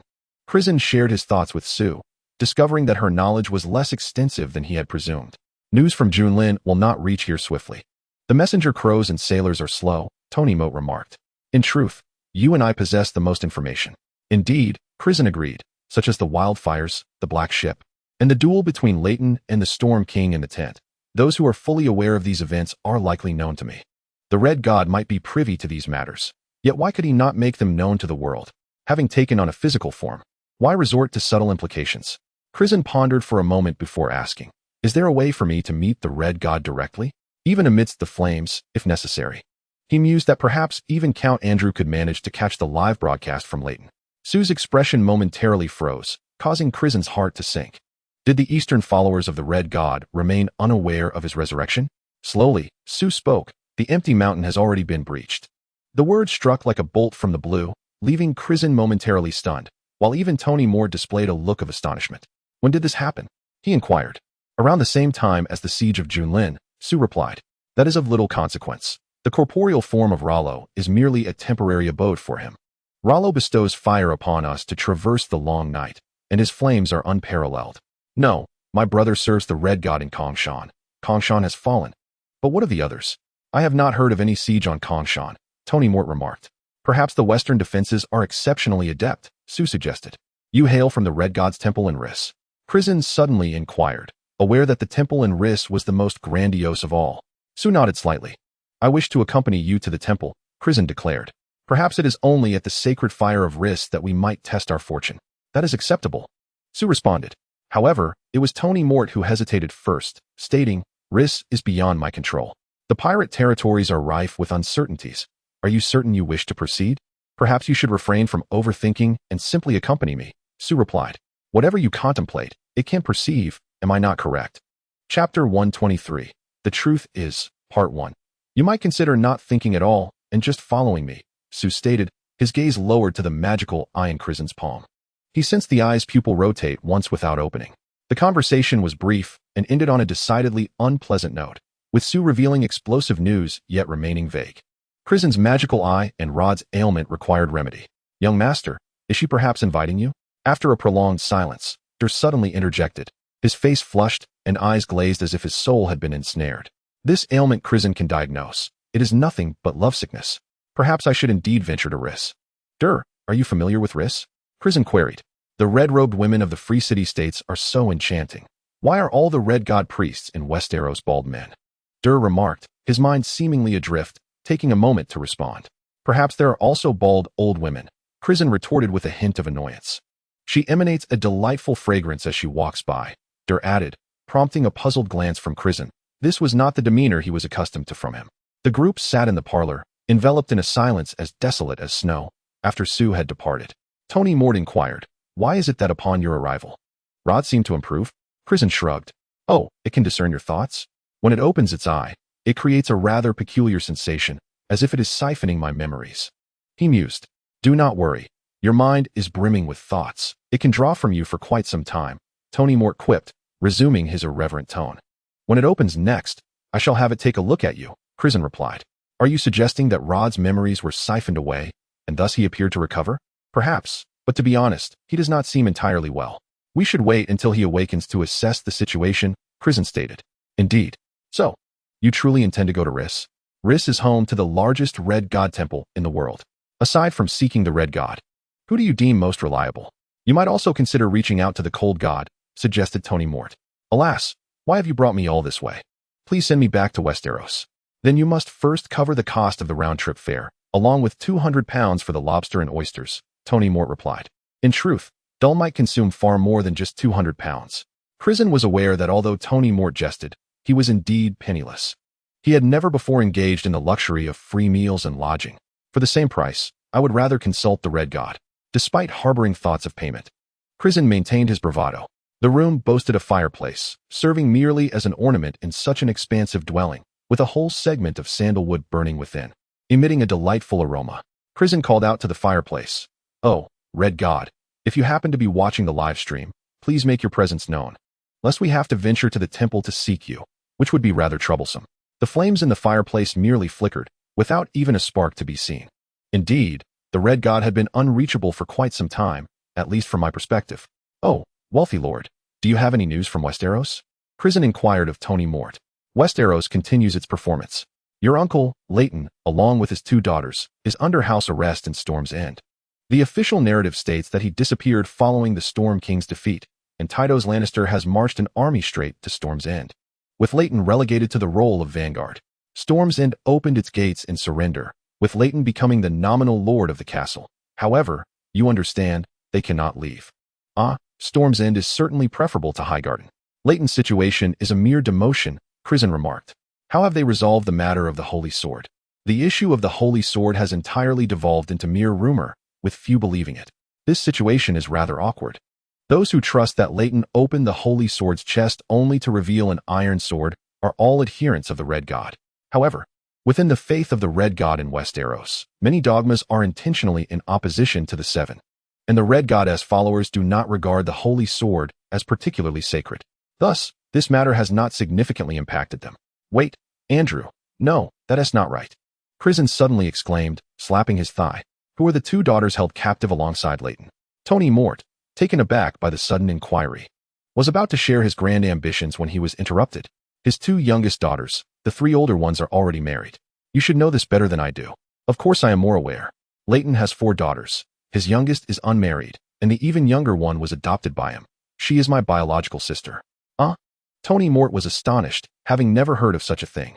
"She was not yet a year old when my father was murdered. She was far too young, and was directly adopted by Leighton. This was never disclosed, before my mother escaped from Highgarden. She sought the help of a nun from the Highgarden temple to return the child to her family, but the nun failed to fulfill her promise. My mother believed until her death that Daisy was safe. This cannot stand. Leighton may perish in Storm's End, but I must rescue Daisy." Crisen could hardly contain his agitation. Calm down. I truly hadn't anticipated this. However, as we are friends, I shall undoubtedly assist you. After all, we share a common adversary, which provides us with a united purpose." Tony Mort's expression seemed to convey sympathy for Crisen, yet Crisen was acutely aware that he could hardly contain his own joy. Grateful for fate bringing them together, he continued, "Now we truly ought to share a drink." However, Tony Mort's words rang true. Windwhisper Keep was as solid as a fortress, and the only way for Crisen to rescue his sister was to bring down the castle. With only Doer at his side, who could dismantle an iron ship, was it feasible to expect him to carve through the 100-foot-thick walls of Windwhisper Keep with a curved blade to rescue his sister? Perhaps he would have no choice but to work for Tony Mort. Throughout the journey, Crisen had never expressed a desire to become a subordinate of Tony Mort. He understood the glory of the Mort family from centuries past, and was acutely aware of Tony Mort's longing to reclaim his former status. It was precisely this knowledge that deterred Crisen from joining him, fearing the constraints of servitude would hinder his own ambitions. Thus, Crisen sought to leverage Tony Mort's strength, aspiring to collaborate rather than submit, as he yearned to reclaim what he had lost through his own merit. Yet, circumstances had shifted. The enemy was formidable, and the once reliable support from the Red God had vanished. To remain unaligned with Tony Mort would only lead him to seek refuge with Sue. While accepting Sue's invitation was necessary, he felt that clinging to such an uncertain ally was far less secure than aligning with Tony Mort. Besides, it was not impossible to ally with both. Crisen envisioned himself adeptly navigating between different powers in the days to come. "Indeed, our goals have never been so aligned," Crisen remarked. "Mr. Tony Mort, do you lack an apprentice?" Tony Mort was taken aback, pondering Crisen's sudden proposition. "You could have chosen a different excuse. I was unprepared." The last time Crisen visited, he had claimed to seek apprenticeship while concealing his true identity. It took Tony Mort 3 months to discover that the quick-learning, portly lad in the workshop bore the surname Heartsbane. "All right, Uma, bring forth the contract. I hereby officially appoint Mr. Crisen Heartsbane as the master craftsman of my factory," Tony Mort declared. "Hey, you say you weren't prepared?" Crisen remarked, bemused. "Is this a standard contract?" "Indeed, a standard contract," Tony Mort replied. "Wait, how many master craftsmen do you have for this contract to be standard?" Crisen questioned, scrutinizing the document and discovering discrepancies. "What do you mean, entrust me with the patent? And the rights to the results belong to you? Come now, after all this time, you can't possibly take advantage of me like this." Now, it was Tony Mort's turn to be flustered. "Hey, Uma, which contract did you bring?" he exclaimed. "Let us amend it. Crisen's patent rights belong to him. Let us sign it later, Crisen suggested. Do you have a machine tool? What? A machine tool? I need to create a crossbow. Oh, Tony Mort sighed deeply. Akin to a rooster crowing. Your room is reserved for you. The machine tools, the drafting room, everything is at your disposal. Just let me know what you need. Crisen spent the entire day in his abode, venturing only once to visit Rod and Tom. It is difficult to ascertain whether Rod's condition has improved. He is no longer the apocalyptic madman he once was, yet he seems to have lost recognition of those around him. It remains unclear whether this is related to the Eye of Magic, given that he had recognized Crisen prior to his fainting spell. The events unfolding around him urged Crisen to take swift action. He instructed Tom to take good care of Rod before plunging back into the mapping room. The following morning, Crisen, sporting dark circles under his eyes, sought out Tony Mort. The crossbow he carried caused the swordsman Brian, standing nearby, to appear tense. What is this? Tony Mort inquired, perplexed. An invention I devised at the High Court during winter. Its precision and rate of fire within a 50-meter range surpass that of air rifles. Here are the blueprints. Your free city-state boasts an impressive patent protection system. Assist me in applying for a patent, and I shall grant you exclusive rights. Set the price as you wish. Also, procure a ship for me. I am rather hesitant to take that Lady Sue's vessel to Lys. Tony Mort, with the instinct of a businessman, quickly recognized the significance of the blueprints before him. As he examined the designs, he noted that the crossbow featured two interlinked levers that, with a mere push, could simultaneously perform the actions of knocking an arrow and cocking the weapon. The bow arms contained an arrow slot capable of holding 5 arrows, allowing for rapid consecutive firing. Such a weapon, offering long-range precision while circumventing the complications associated with air rifles, made Tony Mort feel as though he were not merely gazing at blueprints, but rather holding a substantial promissory note from a vault. Upon further inspection, he discovered that the critical interlinking mechanism was depicted inaccurately. Although Tony Mort would not need to operate the machinery himself, he understood enough about the craft to know that adhering to the blueprint as it stood would result in a cumbersome lever. In this position, Crisen had intentionally left a flaw. Very well, we shall proceed as you suggest. However, before this crossbow goes into production, you must amend this flaw, Tony Mort stated, pointing to the imperfection he had identified. Let me see. Oh dear, I have something pressing in my palm. It truly complicates matters. I shall redraw this, Crisen replied. So, shall we finalize our agreement? It was not an exaggeration. Indeed, he felt the weight of that pressing burden, which no longer felt as manageable as it once had. Agreed. Have you truly contemplated your journey to Lys? Tony Mort asked. If you can persuade him, it would be entirely acceptable to summon the High Priest from the Red Temple. Better yet, you could fetch the Red God and my brother from the Empty Mountains. Can we not jest for a moment? I am earnest in my intent. What other recourse do I have? My remaining kin consists solely of one brother and one sister, the Red God and the Cold God. My sister is mired in the demon nest. Yet surely Leighton cannot allow her demise. As for my brother, the Red God has descended into a mortal form. You cannot fathom how unsightly he is. At this point, Crisen instinctively cast a glance at the fireplace, reasoning that this old wretch would easily overhear him cursing the Red God. However, the flames in the hearth remained unresponsive. His grotesque visage was already dead, and what was one more death to him? But what of my brother? I must ascertain his whereabouts. 3 years ago, all of Westeros was aware of his disappearance. Now, if Titus were to find my brother, it would be impossible for him to spare him. The plight of my brother and I is identical. Outsiders wish for our demise, while our own kin desire it even more. I must seek out the Red God and inquire about my brother's well-being. That said, you may find it hard to believe, but I lack the means to assemble a fleet for your diplomatic journey to Lys. Tony Mott continued, suggesting that if Andrew were to publicize the matter of the Holy Sword, it would undoubtedly incite chaos throughout all of Westeros.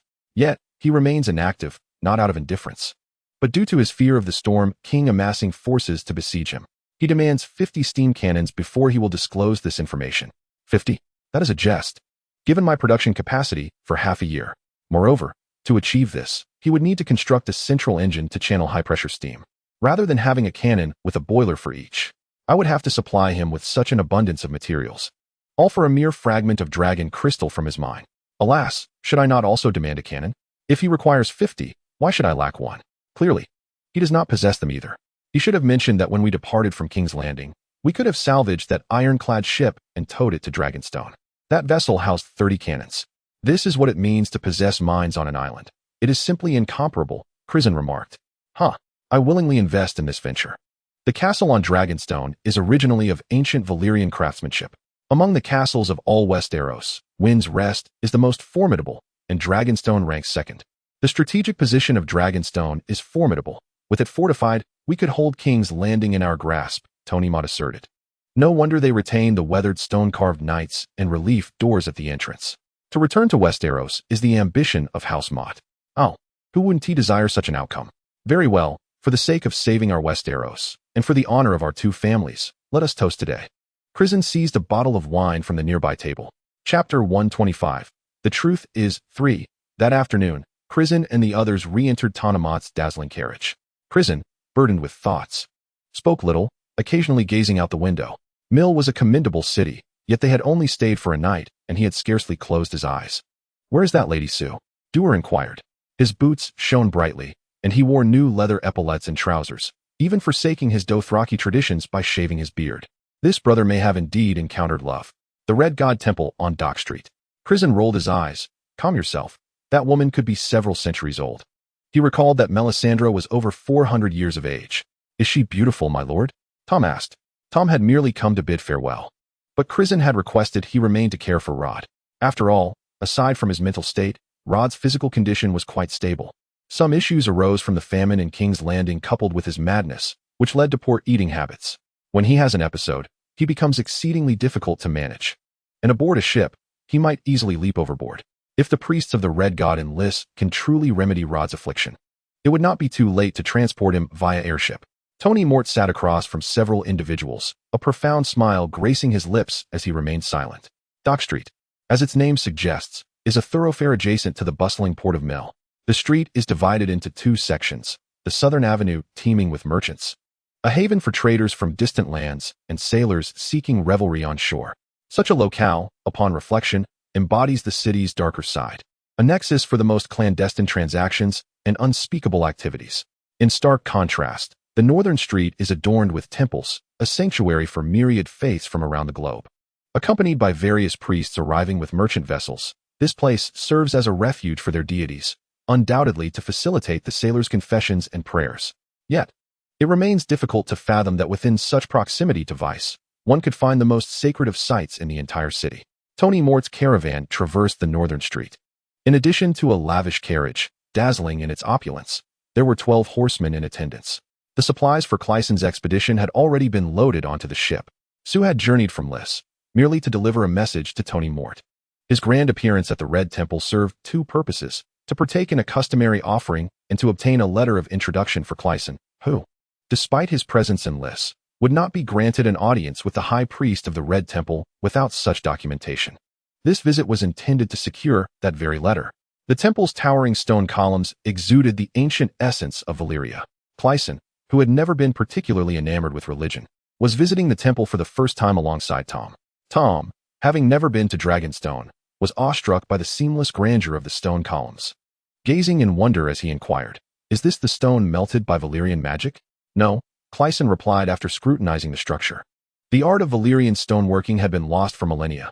This temple could not possibly be that ancient. This is a replica crafted from volcanic ash. The mixture of volcanic ash, lime, and water forms a mortar that solidifies into a rock-like substance.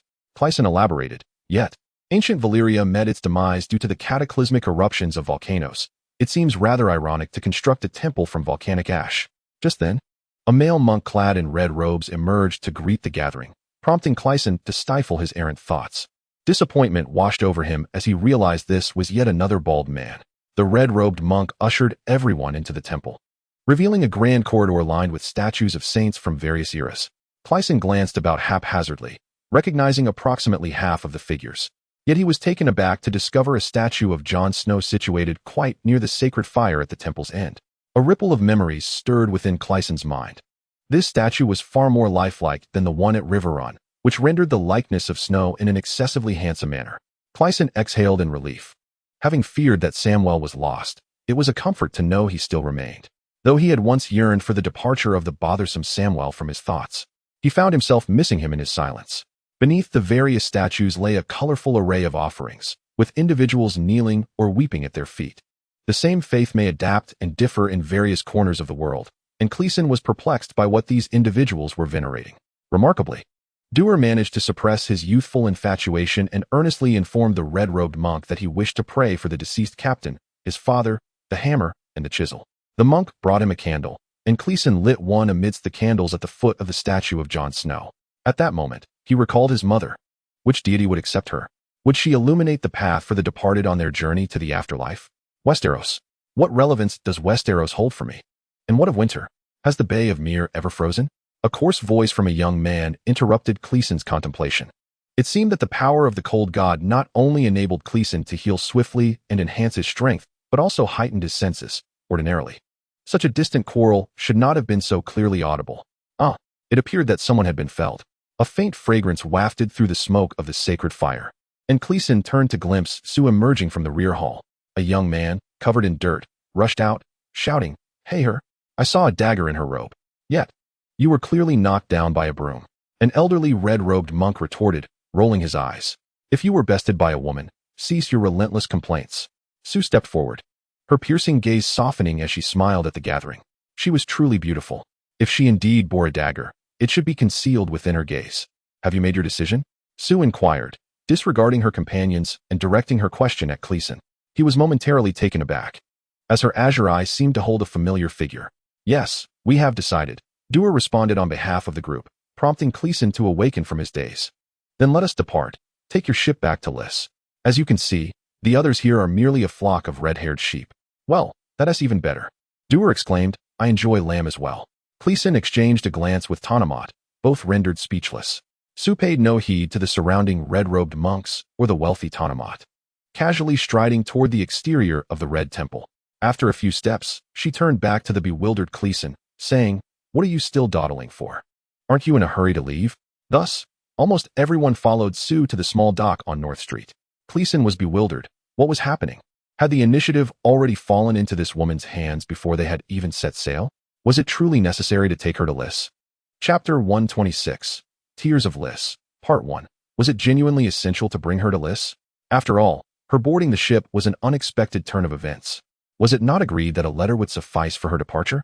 The small dock on North Street was severely silted, allowing only shallow boats to navigate. Clearly, this route was chosen to remain inconspicuous. Sue was indeed a little fairy, not even bringing a bundle of belongings, following everyone aboard the stolen vessel empty-handed. Perhaps she would need to don her red velvet cloak to sleep that night. "Parting is such sweet sorrow, yet the vessel awaits you yonder," Tony Mott remarked, gesturing towards the ship. "Lys is not far. Make haste and return swiftly." He appeared unperturbed by Sue's inclusion. Following Tony Mott's pointed finger, Crisen beheld an antique twin-masted wooden paddleboat anchored nearby, a transitional marvel between wooden sailboats and iron steamers, boasting both side wheels and sails. "Is this the grand vessel you speak of?" Crisen inquired, spotting Lemon perched atop the mast, waving at the gathering. "Or shall I offer you a submarine?" Tony Mott quipped, accustomed to their banter. "I have invested all my wealth in other ventures. The landlord's coffers are bare." Crisen comprehended the reference to the Dragonstone project, realizing the presence of Sue necessitated discretion in their conversation. However, he lacked the fortitude to send her back. She exuded formidable prowess. Should they all return together? Would they then seek a letter of introduction from the high priest? "Both of my finest swordsmen have perished at the hands of the faceless men. Otherwise, I would have dispatched them alongside you. Now, I possess but Brian as my lone swordsman, my life and fortune resting solely in his hands." The implication was clear. The ship was not for him, nor was he willing to part with his remaining companion. "My condolences," Crisen stated. "They were indeed valiant. Though they may not have bested me," he mused inwardly. "Exercise caution. The ship bears no cannons, and while the sailors are brave, they cannot rival the Ironborn." "Fear not. We have Dur," Crisen replied. Only someone as audacious as Dur could accompany him on such perilous ventures. Perhaps, if he too were a deep diver, fate would spare him. "This ship is commendable. We shall manage," Dur declared, shielding his eyes as he gazed at the approaching sailboat, conversing with Maz. "I can only take you this far," Tony Mott stated. "Farewell, Captain Crisen Hespian." Crisen felt a twinge of emotion. After all, he too possessed a vessel. He bid a heartfelt farewell to Tony Mott, urging him to take care of his great-uncle, not to mention his elderly uncle. "Miss Sue, do take care," Tony Mott said politely. "I initially came to perform a memorial for the 2 swordsmen who perished aboard the iron ship, and now I must return. The high priest awaits me." "I appreciate your sending a ship to return me to Lys," Sue replied coolly. "I am but a humble servant," he retorted. The group ascended a soft ladder to board the ship, and Tom, feeling a pang of reluctance towards Crisen, was embraced as Crisen said, "When I return, I expect to see my Uncle Rod plumper by 20 pounds. Remember that. When will you return, my lord?" Tom asked. "Soon," Crisen assured him. Yet, he noticed Tom's mouth agape, his eyes fixated on the boarding ladder. Following Tom's gaze, he saw Sue nearly leap onto the ship with a mere toe push from the ladder. Did Durr shave his beard for her? Tom asked, wide-eyed. Crisen too felt his heart race, though not solely due to her beauty. "She has a moniker. The High Priest just revealed it to me." "Do you know what it is?" Tony Mott mused. "What?" "Tears of Lys," Tony Mott replied. The mention of the term sent a shiver down Crisen's spine. This moniker was entirely inappropriate. It bore no resemblance to the truth. "This girl is simply too fiery," Crisen remarked. The Tears of Lys, the most notorious poison in Lys, possessed a sweet, water-like flavor, capable of seamlessly dissolving in both water and wine. It did not kill instantly, but rather wreaked havoc on the stomach, causing a demise akin to acute gastroenteritis. In stark contrast, Sue's fierce demeanor was unmistakable. Dressed in resplendent red, she evoked a sense of chilling dread. Crisen recalled the words of the young red-robed monk she had struck earlier, speaking of Westeros and winter, dialogue he should not have overheard under normal circumstances. This indicated that Sue was not merely performing for him. She genuinely wished to assist them. It was hard to fathom that a girl so agile could also be a priestess under the Red God, especially at such a tender age. Willingly coming forth to offer her help, this young woman was not merely a trivial gift to be easily accepted. Particularly captivating were her eyes, which led Crisen to feel that it was not he who recognized her, but rather Samwell. Could she truly be Melisandre, who had lived for over 9 centuries? What other secrets did she harbor? Surely, she could not be a faceless man in disguise. As he boarded the ship, he instructed the Raven to be released, assuring that as long as the girl could not fly the vessel away, he would respond by the following day. With a resolute demeanor, Crisen stepped onto the ship, where Sue had already vanished, and the sailors along with his attendants lined the deck to welcome their captain. He waved farewell to Tony Mott once more. "Set sail," he shouted. Maz swiftly ascended the mast to unfurl the mainsail. It was then that Crisen noticed Durr was missing. Surely not, could it be? Has he really gone off with a girl in mere minutes? At that moment, Lemon stealthily approached Crisen, whispering that no women were allowed aboard, as it would bring misfortune. "Did Mr. Mott truly permit that lady to come aboard?" he inquired. "Yes, both Mr. Mott and I have consented. She must be returned to Lys."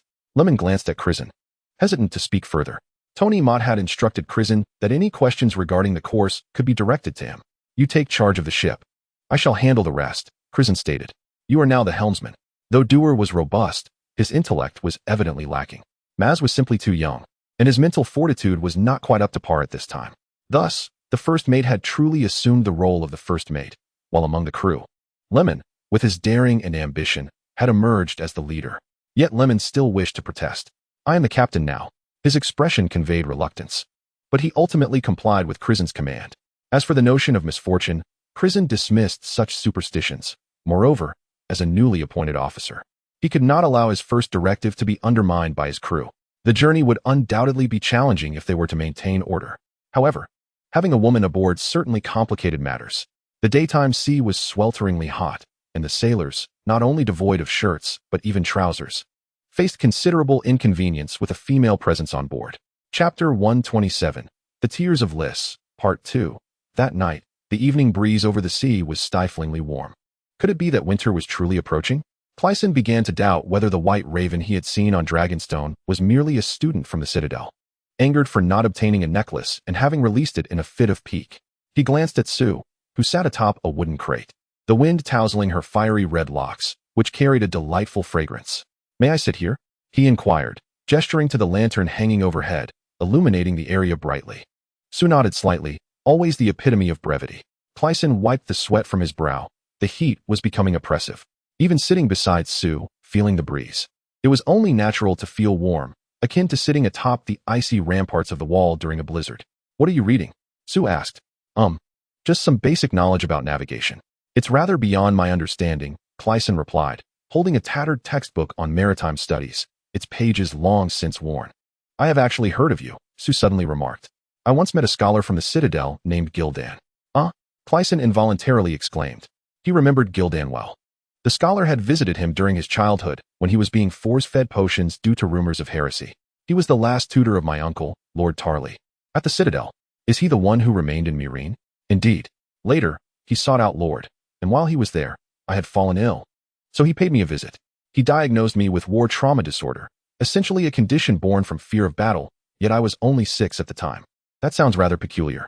It is indeed strange. Few believed his words, for he had no medical credentials, merely an expert in history. Nonetheless, I am quite grateful to him. After all, he spared me from consuming liquor brewed with plant ash. You possess a sense of humor. The elderly scholar was an expert on the long night. Yes, he must be nearing 100 now. He was consumed by the tales of the past before the long night, presenting Lord with an utterly unattainable thesis topic. In a fit of rage, Lord returned home without the necklace. A wave of bitterness briefly surged within Crisen.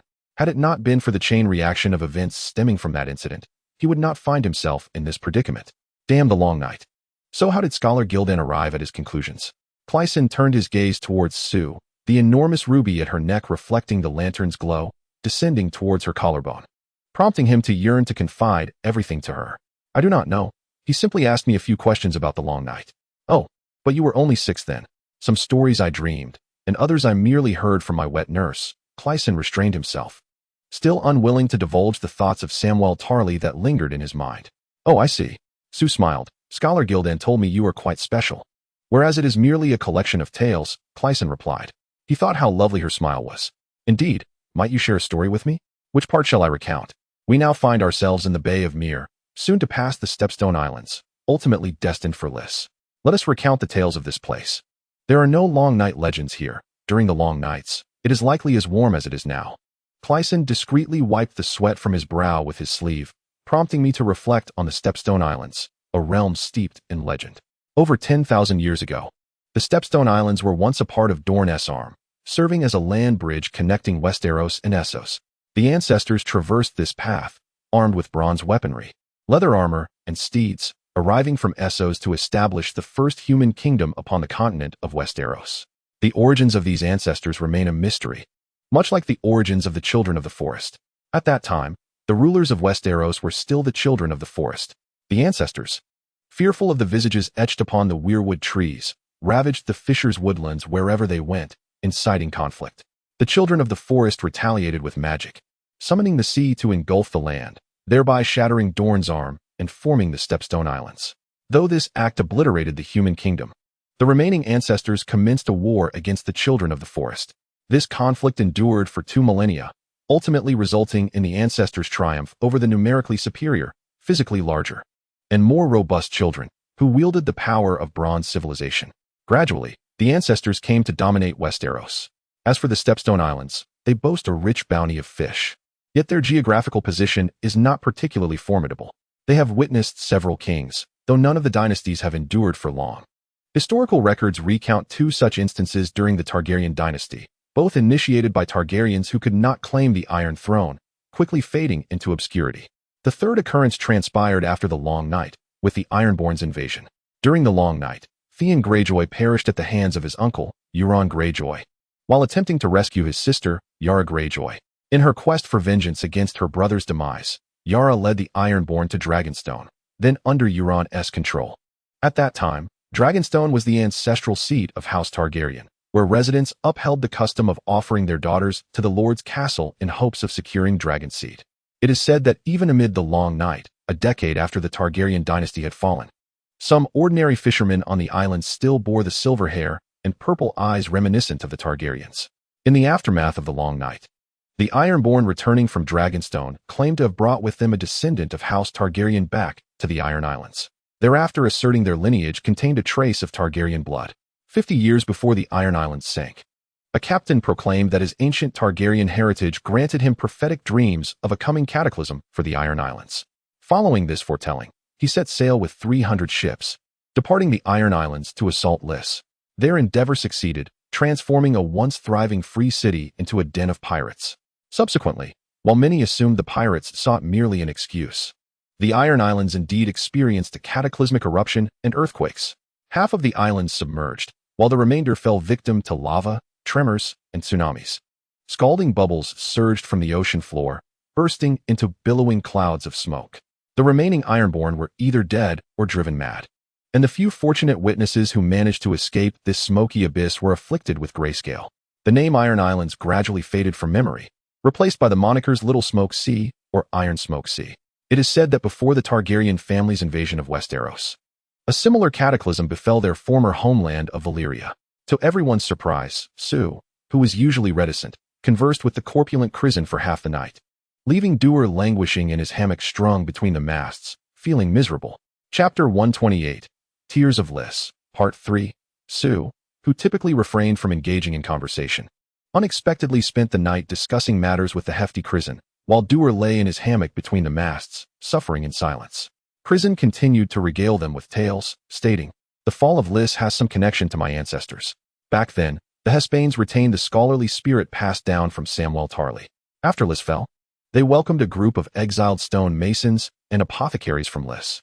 The exquisite statues scattered throughout Westeros owe their creation to the Lycian Stone Mason Guild. Some scholars argue that Lys and the Ironborn conquered each other, as the Ironborn, while subjugating Lys, were swiftly transformed by its sweltering climate and rich culture. Certain Ironborn maintain that their belief in the drowned god is foundational. Those who worship the Red God or the Lady of Tears no longer deserve to be called Ironborn. They rejected assimilation with the Lycene and settled in the Stepstone Islands, continuing the ancient ways of pillage bestowed upon them by the drowned god, proudly declaring themselves pure-blood Ironborn. Ultimately, the fates of these two cities reversed. The Ironborn seized control of Tyrosh and the Stepstone Islands, and the drowned god became the predominant faith there, while Lys expelled all Ironborn who worshipped the drowned god during a riot. As we traverse the Stepstone Islands, we must avoid encounters with the Ironborn pirates of Tyrosh. I once heard a tale about a captain. Just as Crisen was poised to share his most thrilling story, an urgent voice interrupted. Urgent. Urgent. A strange sound echoed as a message raven landed upon the beam that bore the lantern. Crisen frowned. While Tony Mott's reply was indeed swift, the timing was most unfortunate. A lady clad in a crimson robe, discerning the moment, rose gracefully, casually touseling her windswept red hair, and remarked, "The story is intriguing, but it is getting late. I must take my leave." Crisen watched her depart with a sigh, then whistled to call down the message raven from its perch. The bird, with a note tied to its leg, perched on his arm as he returned to the captain's quarters. He cast a wistful glance at the adjacent room, now closed. With the sea so tumultuous, would Sue manage to sleep well tonight? He had previously moved the soft feather bed from his quarters to the small room next door. He pondered whether to sleep in a hammock like Doer or take a brief rest in the smithy on the lower deck. He switched on the lights in the room and suddenly felt that his earlier suggestion to Sue about reading under the lantern was rather forced. He retrieved the cipher machine, removed the note from the bird's leg, and tossed the noisy messenger back into its cage. This note was more sophisticated, containing holes punched into stiff paper, rendering it indecipherable at a glance. It required placement in the cipher machine, fitted with the appropriate cipher disk, to unveil the numbers. Each number corresponded to a different letter. The relationship established through mutual agreement between the correspondents. Thus, it was equivalent to a double encryption. Crisen carefully arranged the note in the machine and turned the handle. The gears clicked and whirred, revealing a series of distinct numbers as Crisen, on a blank page of her nautical log, began to translate with a quill dipped in ink. The first sentence of the letter revealed that she was a descendant of a bastard, with her grandfather being the esteemed bachelor of Gurdon from the Citadel. Crisen's mind was filled with a flurry of questions. Hadn't they just spoken of the bachelor of Gurdon? Moreover, it was Sue who had brought it up. Suddenly, Crisen grasped the implication of being a bachelor-esque descendant. Both the bachelor and the Night's Watch, akin to the Kingsguard, were bound to a life of celibacy and landlessness. The bachelor of Gurdon was indeed a man of high repute. It was inconceivable for Sue to openly claim such lineage. Crisen pursed her lips, relieved that she had refrained from uttering anything derogatory earlier. It was no wonder that Sue bore no surname. If the bachelor of Gurdon were still alive, though Sue had not mentioned his death, he would be over 100 years old now. This suggested that Sue's father must have been the illegitimate son of the bachelor. However, if Sue's name was indeed her true name, it did not resemble those of the Westerosi. The Citadel, located in Old Town, was a bustling trade port rivaling that of Old Town. And if the bachelor had secretly fathered a child there, his lover could have come from any corner of the world. Crisen felt a tumult of emotions within her, her thoughts incessantly drifting to Sue. Noble girls of Westeros were enamored with dashing young knights, while she, amidst the apprentices and craftsmen in Old Town, had little experience interacting with girls her age. A sense of confusion washed over her, and with a resigned sigh, she continued to turn the handle. Transcribing. She had spent 4 years training at the Red Temple in Essos and had only recently arrived at the Red Temple in Lys. How long had it been since winter had passed? Training in the Red Temple in Essos must have been frigid. Furthermore, this was Crisen's first realization that a Red Temple existed within the territory of the old gods in the north. It was no wonder that Essos was described as a lawless, truly liberated trading city-state. Although the Bachelor of Gurdon had spent his life in the citadel of Old Town, his descendants were not necessarily bound to that locale. The journey from Essos to Volantis traversed the entirety of the narrow sea, spanning the distance from the northernmost to the southernmost reaches of the world, rendering any valuable information gleaned from this note elusive. Where might her fiery red hair have originated? Or was it the red god's secret enchantment that transformed her hair to crimson? As these thoughts crossed her mind, Crisen felt a pang of jealousy. Could faith in the red god truly enhance one's beauty? Would it facilitate weight loss as well? He was lost in thought, wondering if Sue would fall in love with him if he succeeded in losing weight, while continuing to decipher the code. The identity was clear, without any doubts. However, this clarity was not as evident as one might think. Did that mean the red god was indeed capable of traversing walls and walking silently? As long as there were no internal traitors, everything would be fine. Suddenly, Crisen realized that the note was not fully translated. A section remained exposed. He continued to turn the handle, uncovering the following sentence. I forgot to mention, if the guards of Telosi inspect the ship, these gold coins can avert disaster. Suddenly, the gears emitted an uneven clicking sound. Crisen, still preoccupied with thoughts of Sue, had not yet registered what was happening and inadvertently turned the handle twice more. Suddenly, the machine emitted a tearing sound. Oh no! It dawned on him that the cipher machine had jammed. Crisen reversed the handle twice, only to discover that the machine was designed to prevent backward motion. He hastily lifted the cipher machine to examine it. Its intricate structure made it perilous to dismantle without care, risking total ruin. Thus, he took the machine downstairs to the blacksmith's workshop, lantern in hand. After much ado, Crisen managed to extract the cipher paper, but it had already disintegrated. This was a special type of paper, featuring false holes. Once torn and reassembled, the holes would exceed the original count. In other words, this cipher could no longer be deciphered. Now, aside from waiting for another carrier pigeon to return with identical news, he could only speculate about where those gold coins might be hidden. Chapter 129, The Strangler, Part 1. Throughout the day, Crisen anxiously awaited the return of another carrier pigeon. There was no way to contact Tony Mort to resend the message regarding the gold coins. The pigeons could only transmit messages to fixed locations, unless they were familiar, such as the pigeon from Mill that could return to its nesting ship in Mill Bay. Tomorrow, they would depart from Mill Bay, making it impossible for the pigeon to fly so far from the coast. Therefore, no matter what message was sent to Tony Mort, he could not expect a reply. If Tony Mort wished to send him a message again, it would have to be directed to Lys, where Crisen would retrieve the letter and decipher it. Before Crisen and his companions set off to the Red Temple at the port, all their belongings were loaded directly onto the ship, except for Dewar's curved dagger, Crisen's crossbow, the pack of Valeria tools, and the last remaining faceless assassin's weapon were also among the items stowed aboard. All of Crisen's possessions were in the captain's quarters, and he spent the entire day searching, using a small hammer to tap around for hidden compartments. Yet he found no trace of the gold coins mentioned in Tony Mort's letter. If a thief had entered, there would have been signs of disturbance. But Crisen's belongings appeared untouched. Tony Mort was indeed a troublesome individual. The earlier part of the letter, discussing Sue, was succinct. Yet, in the final sentence, he had to add the unnecessary phrase, I forgot to mention, which only served to imply that he had neglected to inform Crisen at the time. Had it not been for this delay, the most crucial part of the message would not have been lost to the jammed paper. As the sun set in the west, Crisen scanned the horizon. Aside from some small hills visible to the south, land was nowhere to be seen in any other direction. Fully aware that the other crow would certainly not return, Crisen summoned the sailors to discuss the matter of the guards at Telosi. Pirates?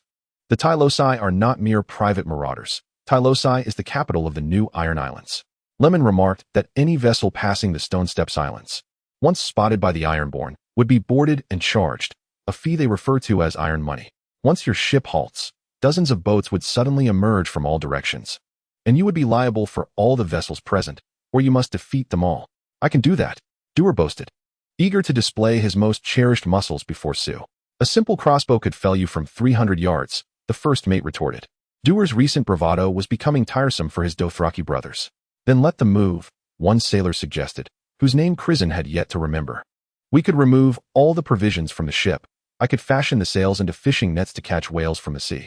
The taste may be lacking, but at least we would have sustenance. Or we could seize other ships along the way.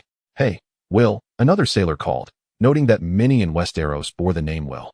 A shout in King's Landing could turn 8 heads. Have you not sobered up yet? The Ironborn not only pillage but also seize ships and captives. Are you unaware? What do they want with captives? Will inquired, perplexed. To sell them to the Summer Isles, the sailor explained. But there is no slavery in the Summer Isles anymore. Will replied. The mention of the Summer Isles piqued Crisen's attention. For the ominous estate devoted to the god of death in King's Landing had been established by the nobility of the Summer Isles. In truth, aside from the Slave Bay and Karth, the western regions of the world largely abolish slavery. Even where it persists, it takes the form of debt bondage, not the lifelong servitude derived from capturing prisoners of war. It's only been a matter of a year or so, the sailor continued. And even the seasoned sailor might not be aware of it. Crisen furrowed his brow. He too had contemplated turning back to Meereen. Yet the return journey would consume an additional 2 days. There were too many pressing matters, and Crisen wished for no delay. Moreover, he did not wish to appear cowardly before Sue. I must be forthright with you all. Mr. Tonymote has prepared iron money aboard the ship, but the message containing its location was jammed, and I cannot ascertain where he placed it. Thus, we find ourselves in a difficult predicament. The sailors exchanged glances. And Crisen continued, let us all search. I cannot rummage through all our belongings for a mere pouch of gold. Returning to retrieve the money would be impractical. But if anyone has seen this money, please do return it. Hey, I was just about to suggest finding a large fleet that has also traversed the Stone Steps Islands. And we could pay a fee to cross together, Lemon proposed. Though young, he was a seasoned sailor, well versed in the myriad rules of the sea. Indeed, a large fleet. We could offer them our steam engine as collateral.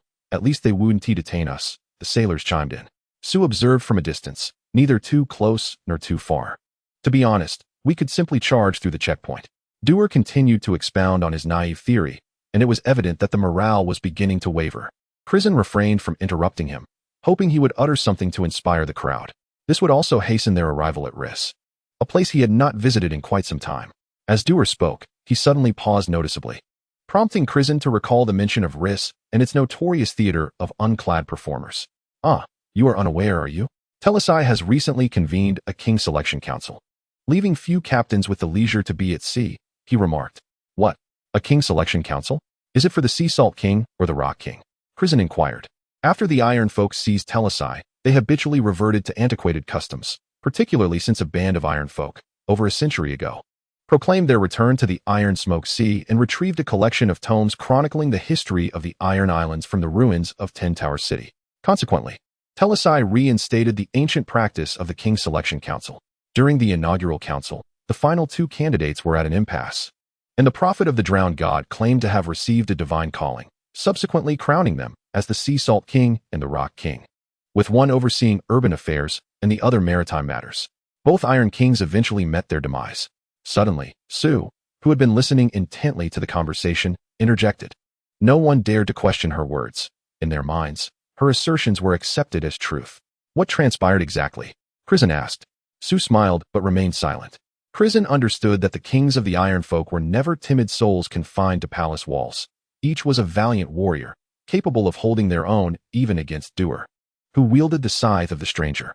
The recent simultaneous deaths of 2 kings, especially amidst a lack of significant military conflict near the Stone Steps Islands, was indeed peculiar. Thus, Dewar's proposal suddenly emerged as the most viable option. Dewar makes a valid point, Crisen remarked, and the sailors raised no objections. Therefore, it was settled. As the 3rd sunset of their voyage approached, 3 divine stone pillars rose above the surface of the sea. This was the realm of Telesai. Chapter 130. The Strangler, Part 2. The 3 deities represented the beliefs of Telesai's past, with each head symbolizing the past, present, and future. However, the head symbolizing the future had been shattered. The sailors debated fervently throughout the day, nearly coming to blows, before finally determining their course of navigation. Taking the widest and most frequented waterway was clearly inadvisable. Even without a leader, the Iron Islands were not entirely devoid of oversight. They decided to traverse a narrower channel, typically used for smuggling by the opposing Dorne. Although there were shallow shoals, the crew had all navigated this route before and assured one another there would be no issues. The vessel, with its black sails and deck, was still somewhat conspicuous, but once the sun fully descended, it would meld into the night. Despite the landmass on either side, it appeared as though the sun sank beneath the sea. Extinguish the lights, Crisen commanded, clad in coarse, short garments for practicality. That night, His night vision would prove advantageous as the sailors snuffed out all lights on the outer deck. "We must not afford any advantage to those iron folk," Crisen remarked. "Although the treasure remains undiscovered, the gold left by Mr. Tony Mott undoubtedly lies aboard the vessel. I assure you, I shall not misappropriate it. As you all are aware of my lineage, such an act is unnecessary for me. Once we navigate safely through these waters and locate the treasure, I shall distribute it among you all." Upon hearing of the potential division of wealth, the sailors expressed their delight. The 4 crossbows had been loaded, and the sailors had positioned their weapons conveniently within reach. Maz demonstrated remarkable quickness, tinkering with the steam engine in the ship's hold. The bright wheels on either side of the vessel began to spin, cutting through the water, and indeed, the ship's speed increased significantly. The sailors deftly managed the helm and sails, having reviewed every hidden reef and perilous shoal in the river during daylight, allowing for a steady passage even without illumination. Crisen ascended the mast, setting up his telescope to survey the dark waters, primarily observing other vessels upon the sea. The night unfolded in an unusual tranquility, interrupted only by the soft sounds of other smuggling ships gliding through the water. A small boat, laden to the brim, even traveled alongside Crisen's ship for a time. Crisen had yet to name this vessel, a task typically undertaken by a captain from the outset. Perhaps, deep down, he felt this ship did not truly belong to him. The ship glided smoothly past Bloodstone Island, and then through the Greyjoy Isles. A sigh of relief escaped Crisen. The sailors selected by Tony Mott were indeed capable, allowing him to set aside his restless anxieties from the previous night. Once the gold is found, he vowed to reward these sailors handsomely. Just as dawn broke after a long night, as the ship passed the last small island of the Greyjoy Isles, a flock of messenger ravens soared overhead. Such a sight of numerous ravens congregating is seldom witnessed in Westeros. These were the designated messenger ravens of the Tree Walkers, following the cataclysm in the Iron Islands. The Citadel had experienced a minor outbreak of grayscale, severely debilitating the institution. Many scholars departed from the Citadel, some never to return, and it was these individuals who introduced the commercial use of messenger ravens, branding themselves as Tree Walkers. For a modest fee, anyone could send a postcard to friends and family in other cities via the legs of these ravens, assuming they could afford the accompanying cipher. Not all castles possessed designated messenger ravens. Most ravens simply traveled between fixed nesting sites. Thus, a letter spanning continents would likely require the passage through several ravens, rendering its contents akin to a postcard. The Arm of Dorne is the nearest point between Westeros and Essos, as the ancestors traversed this very route millennia ago. Moreover, as the ravens are reluctant to venture far from the shore, the Tree Walkers established large towers on either side of the Stone Steps Isles to facilitate the exchange of correspondence between the two continents. The flocks soaring overhead represented such messenger ravens. Suddenly, a column of smoke rose from the sea. Adhering to ancient ways, the Ironborn do not possess steam-powered vessels. In order to evade detection, Crisen and his crew extinguished the steam engine during the night when the winds intensified. Crisen leaped down from the mast, announcing to the crew that a column of smoke was rising to the southeast, likely indicating the presence of a large steamship. Caution was advised. The sailors had endured a sleepless night. Despite shifts, the incessant hum of the steam engine rendered restful slumber elusive, leaving them yawning in response. Suddenly, a ship's horn echoed across the waters, 3 long blasts followed by a short one. Crisen paused in bewilderment. Were they facing an enemy? Maz dashed from the bow, exclaiming that an iron vessel was approaching. An iron ship? Crisen furrowed his brow, sensing the complexity of the situation.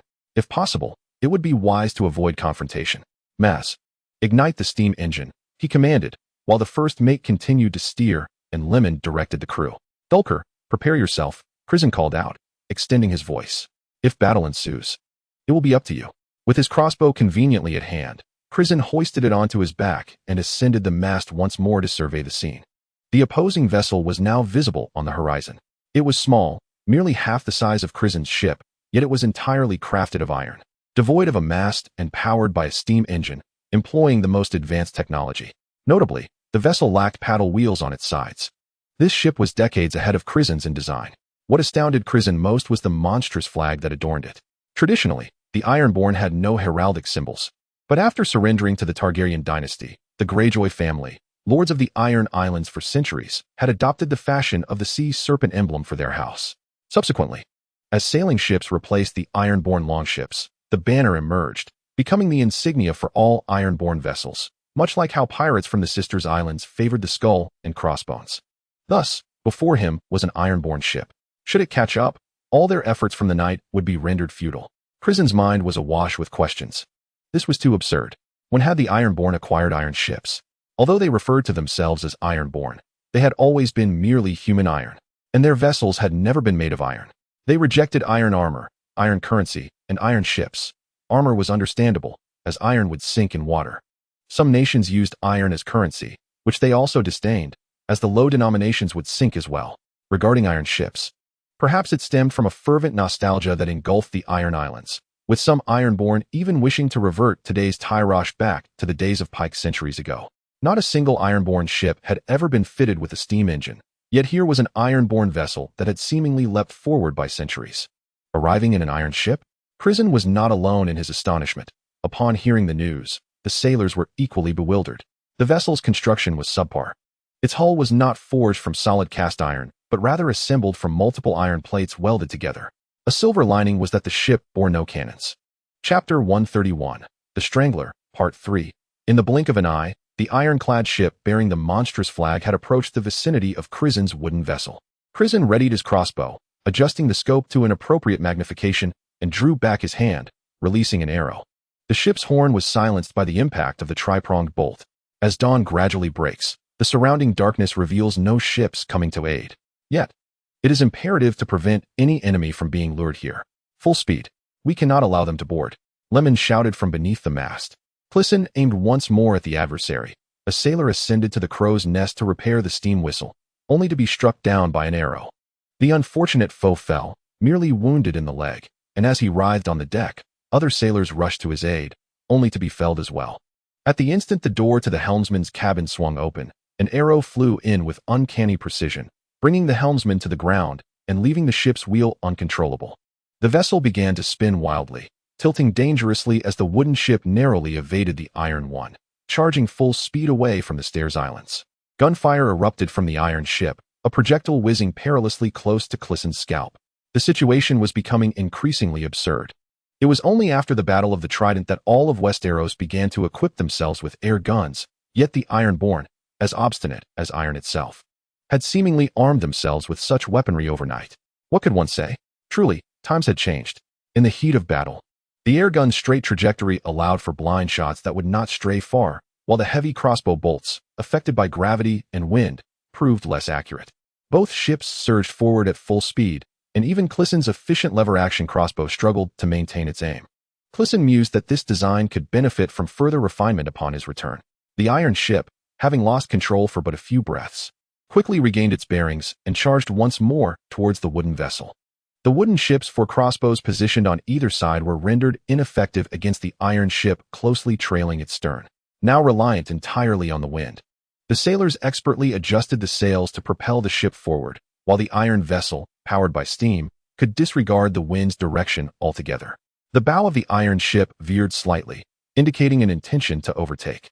Once the two vessels were parallel, they would launch grappling hooks to board the wooden ship and seize it.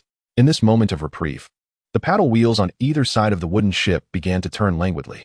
Fortunately, the hold's ventilation was inadequate, preventing the steam engine from cooling entirely. Mass had only descended for a few minutes, and the turbine's power surged forth. Typically, a half-hour preheating for the turbine is considered standard. Once the turbine stabilized and reached full speed, its velocity nearly doubled, sending a spray of water high enough to drench the deck. The first mate, an adept helmsman, ignored the looming iron ship and deftly adjusted the ship's heading to flee towards the direction of the strongest winds. The newly assigned helmsman on the iron ship, lacking skill, nearly collided, instinctively veering away and thereby losing the chance to pursue. Crisen, shouldering his crossbow, leapt from the mast, though he had calculated his landing to avoid injury. He failed to consider the ship's response. His weight thudded against the deck, nearly puncturing it. The vessel seemed to shudder beneath him. "You nearly put a hole in the ship," Dewar remarked. Suddenly, the tremors intensified, and it dawned upon everyone that this disturbance was not the doing of Crisen. "They were pulling the ship," shouted the sailor Will. Crisen and his companions hurried to the stern, where the only cabin on the upper deck was situated, the residence of Crisen and Sue. There, they beheld a massive four-pronged harpoon embedded in the rear wall, its iron hooks snagged onto the ship's planks, half on the upper deck and half below, while the sharp tip pierced into the vessel's keel. No matter how swiftly the ship sailed, they could not escape. as if they were being dragged by an iron chain, unless the pull of the harpoon was so great that it tore the rear wall off entirely. But now, the iron ship and the wooden vessel were moving in the same direction. It was not a tug of war, and thus the harpoon would not experience such immense force. What was even more astonishing was that the rope for this harpoon was made of steel cable. Even Crisen could not fathom what kind of alloy could be fashioned into a rope. How could such softness and strength coexist? "I shall handle this," Duer bellowed, brandishing his black, curved blade. The esteemed Lord Awoke must be aware, for his precious sword had not claimed many lives lately, having only been used to slice through steel. "It's futile," Crisen replied. "They cannot possibly possess only this single harpoon. If we shoot one down, they will simply launch another, and before long, our cherished ship will resemble a beehive, and we will still be unable to free ourselves from their grasp. What shall we do then?" Sue's voice emerged, tinged with despondency. She appeared bleary-eyed, having not left the cabin all night nor participated in the sailors' endeavors. Placing her delicate hand upon the iron hook, she murmured an incantation, as if an invisible oil began to flow down the steel cable. Suddenly, a flame ignited upon the iron cable. The ballista at the bow of the iron ship was more advanced than that on the wooden vessel, with steel bow arms that Crisen suspected required a steam-powered winch for such rigidity. As the flame spread, the damage to the steel crossbow mechanism was minimal, but the bowstring would undoubtedly be severed. That would suffice. Crisen heard a cacophony of screams, reminiscent of the childhood game of stretching a rope with two cups at either end, emanating from the iron hook before him. He rushed to the nearby window to inspect, and there hung a charred human figure from the burning steel cable. This was incredibly potent. The iron ship abandoned its plan to board from the stern and maneuvered alongside the wooden vessel once more. The iron men hurled the harpoon aboard, securing it. Gunfire erupted from the iron ship, instantly claiming the lives of 2 sailors on the deck and further trapping the others below deck. At last, the iron men managed to ascend. Clearly, they were coveting the treasures aboard this ship. Had it been a naval battle solely aimed at sinking the wooden vessel, Crisen would likely not have survived the tempest. The iron men who boarded wielded shields as large as door panels, adorned with the same squid insignia. Crisen loosed an arrow, which ricocheted off without any doubt. He had never witnessed anyone wielding such a hefty shield, even during the era of A Song of Ice and Fire. No legitimate giant had employed such an exaggerated iron shield. The iron men charged forth like the impenetrable barricades of a zombie in Plants vs. Zombies. Faced with the formidable onslaught of the enemy, the crew hastily sought refuge in the lower decks. Those who have passed shall not remain in oblivion. They will rise again. With even greater ferocity, the iron men roared their battle cries in unison, their voices shattering the resolve of the faint-hearted. Even Crisen found himself at a loss. A sharpshooter of unmatched skill, he knew that charging in blindly would amount to nothing but folly. Enough was enough. Suddenly, Duer ripped off his leather shoulder guard, his muscles bulging like the Hulk, and bellowed, "Cover me." Without needing further explanation, Crisen understood that Duer was indeed ready to unleash his full might. Duer swiftly dismantled the door panels of the room. Crisen was taken aback. Duer's commanding shout quelled the spirits of the iron men on the deck, while sailors emerged from the hold, battling the iron men with crossbows and cutlasses. Before departing, Tonamat had informed Crisen that air guns were too costly to supply to the crew, and now Crisen increasingly suspected that it had been a deliberate oversight. Duer charged at an enemy brandishing an iron shield, the impact of the door panel colliding with the massive shield sending shockwaves through the air. In a flash, Duer struck with his blade, and before anyone could comprehend the scene, the Iron Man's head rolled to the ground. Crisen, unwilling to be outdone, aimed his crossbow and eliminated the opposing gunner. Around 10 Iron Men ascended to the deck, with a similar number aboard the iron ship. However, many aboard the iron vessel were already injured, including those Crisen had felled during the initial skirmish. With a leader emerging among the sailors, their morale surged, plunging the deck into chaos. Suddenly, Duer discarded his shield, clutching a 3-foot-long blade in his mouth, while seizing a rope that dangled from the mast. In the realm of sailing vessels, there is a saying that half the weight of a ship is composed of ropes. Grabbing any rope would connect to a sail. Duer grasped the rope tightly and sprinted, launching himself down the side of the ship. Without a moment's hesitation, Crisen followed, eager to see where Duer had ventured. Duer had already reached the deck of the iron ship. Right. Observing this, Crisen became even bolder, shouldering his crossbow and leaping from the wooden ship to the nearest edge of the iron vessel. The iron ship had but one deck, considerably lower than the wooden ship, and as Crisen landed, the vessel swayed perilously, nearly capsizing. Duer unleashed a brutal onslaught, sparing even those barely clinging to life. his love for decapitation evident as heads rolled across the deck. Thus, the battle concluded in a most peculiar fashion. The last two Iron Men, overwhelmed by the fierce struggle aboard the wooden ship, panicked and leapt into the water from the ship's bow. A pair of splashes echoed, and Crisen fixated on the sea, awaiting their emergence. Minutes passed, yet no sign of them appeared. "Forget them," Dewar declared. "Those cowards are surely dead. Jumping from such a height. The water is as hard as stone. It is no different than leaping from a building." He lowered his head to rummage through the pockets of the corpse while saying, "We must hurry. There are too many bodies, and the waterfowl might attract attention. This area is still in the shipping lane." With that, Dewar tugged at the steel cable connecting two boats and shouted upwards, "Who can steer this vessel? If a few of you come down, this ship will be ours." Suddenly, a shrill scream erupted from the deck of the wooden ship above. This crew, seasoned by the tempests of the sea, had never been so frightened. Just as Crisen was about to inquire about the commotion, a pale figure leaped from the deck, arms flailing as it lunged towards him. Crisen raised his hand and released 3 bolts from his crossbow, which struck the figure in the chest and abdomen with a sound akin to piercing pork. Yet there was no blood. He swore he had never witnessed such an extraordinary sight. The assailant was headless. Blood had yet to congeal on its neck, but the newly struck areas showed no sign of bleeding. Even Dewar was taken aback by the scene, momentarily hesitating to assist Crisen. Crisen's new crossbow, designed to mimic a pneumatic rifle, featured a retractable bayonet. With a press of the spring, a foot-long dagger sprang forth, embedding itself in the chest of the headless corpse. But to no avail. The creature continued to flail its arms and lunge at him. Fortunately, Crisen possessed extraordinary strength. He braced the stock of the crossbow against his waist and, with both hands, thrust forward, the bowstring pressing against the chest of the headless figure, the bayonet protruding from its back. A test of endurance commenced as the headless corpse flailed wildly, one hand gripping Crisen's neck.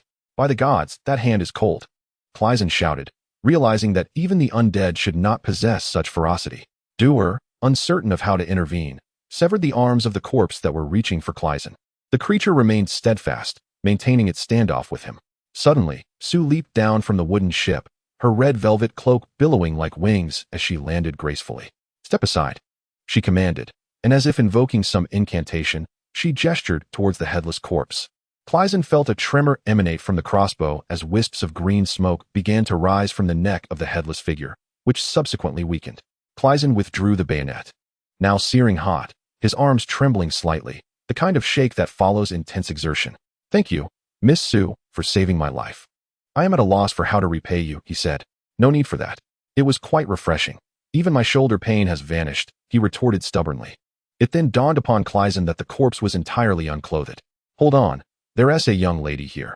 This is rather inappropriate," he remarked, glancing up at the crew on the wooden ship. At that moment, he pieced together the identity of the headless figure. Such a method of execution could only be attributed to Dewar, who had only slain one person aboard the wooden ship, someone wielding an iron shield far too heavy for an ordinary individual to lift. "We just conduct our examinations on the bodies," replied a crew member. "This is indeed standard procedure."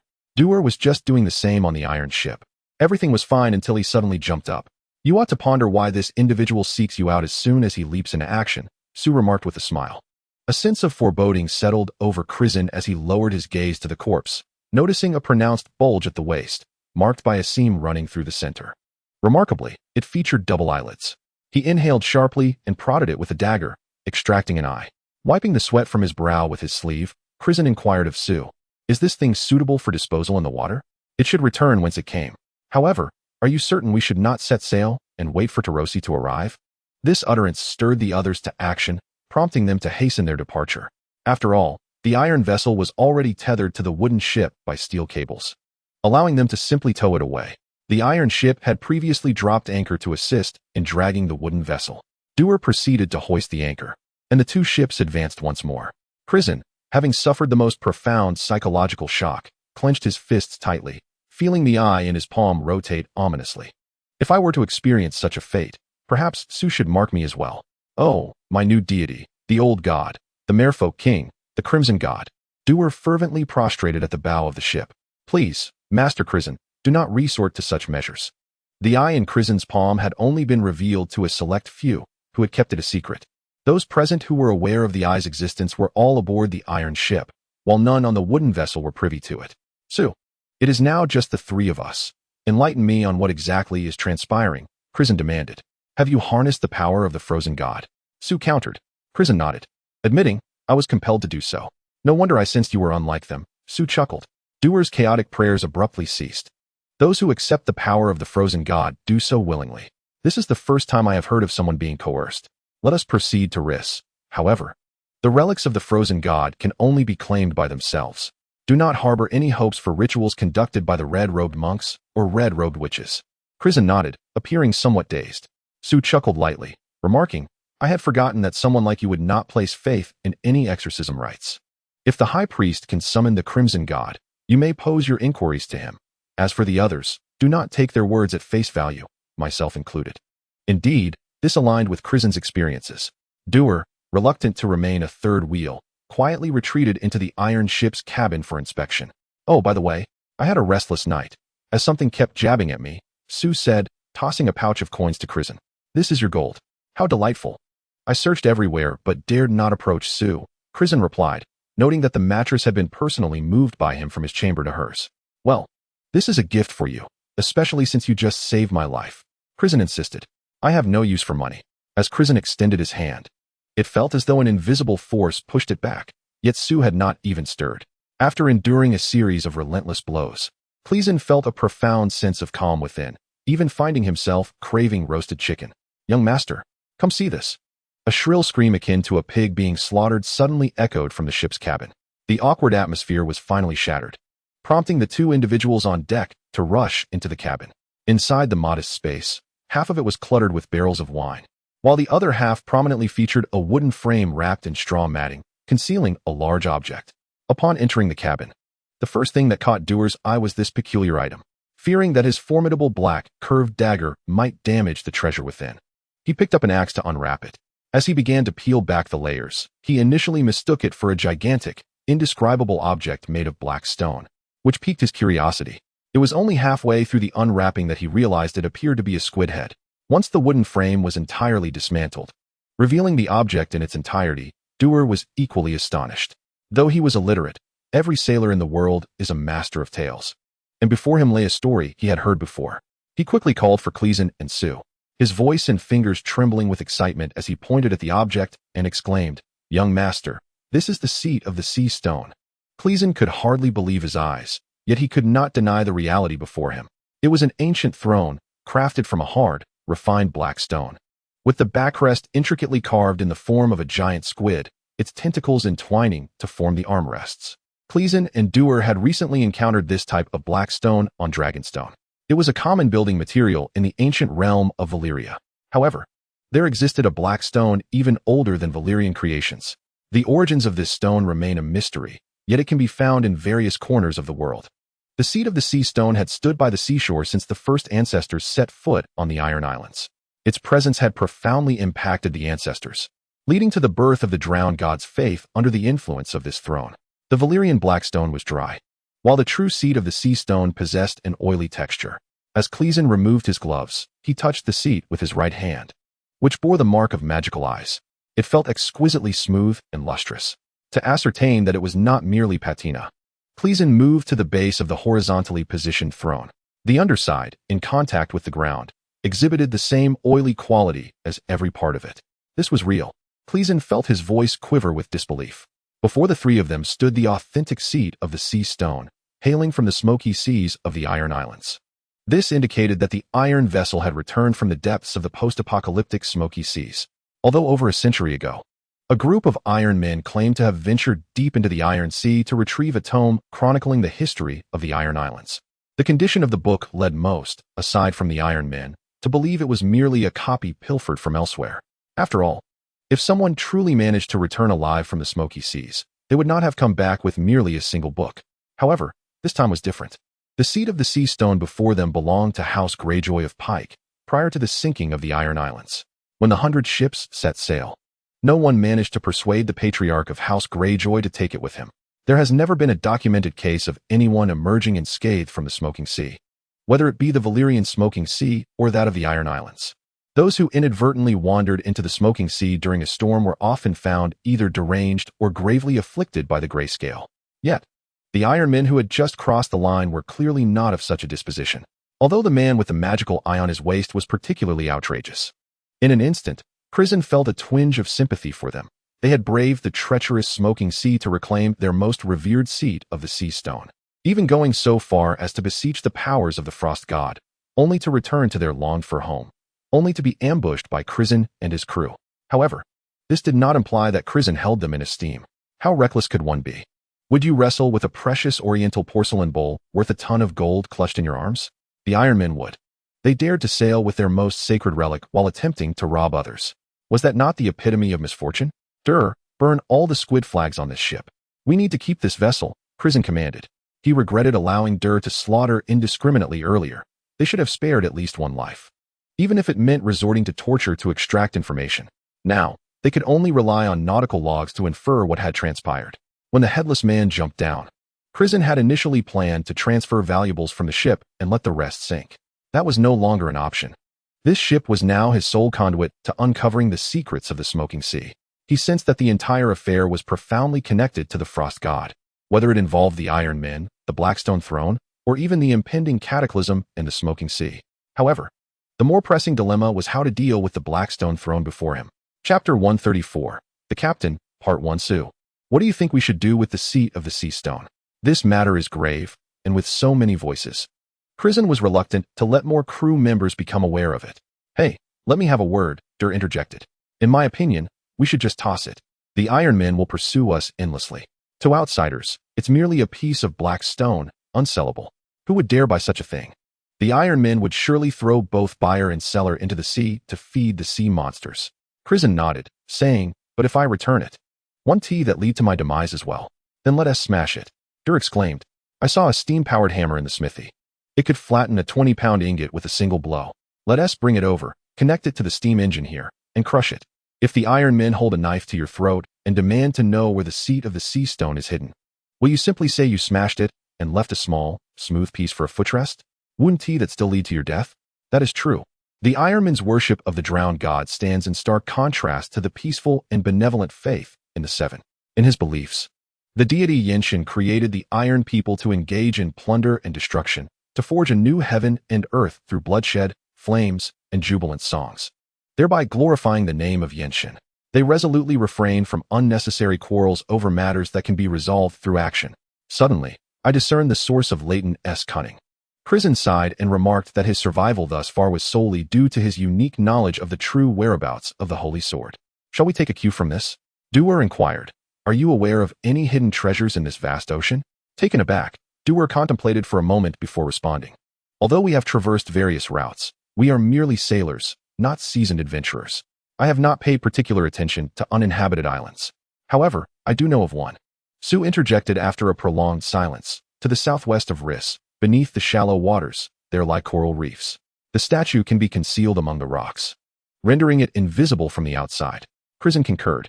During the day, the three of them rested aboard the iron ship, having endured a long night. Crisen conducted a brief inventory of the ship's contents, ensuring no other crew members were present.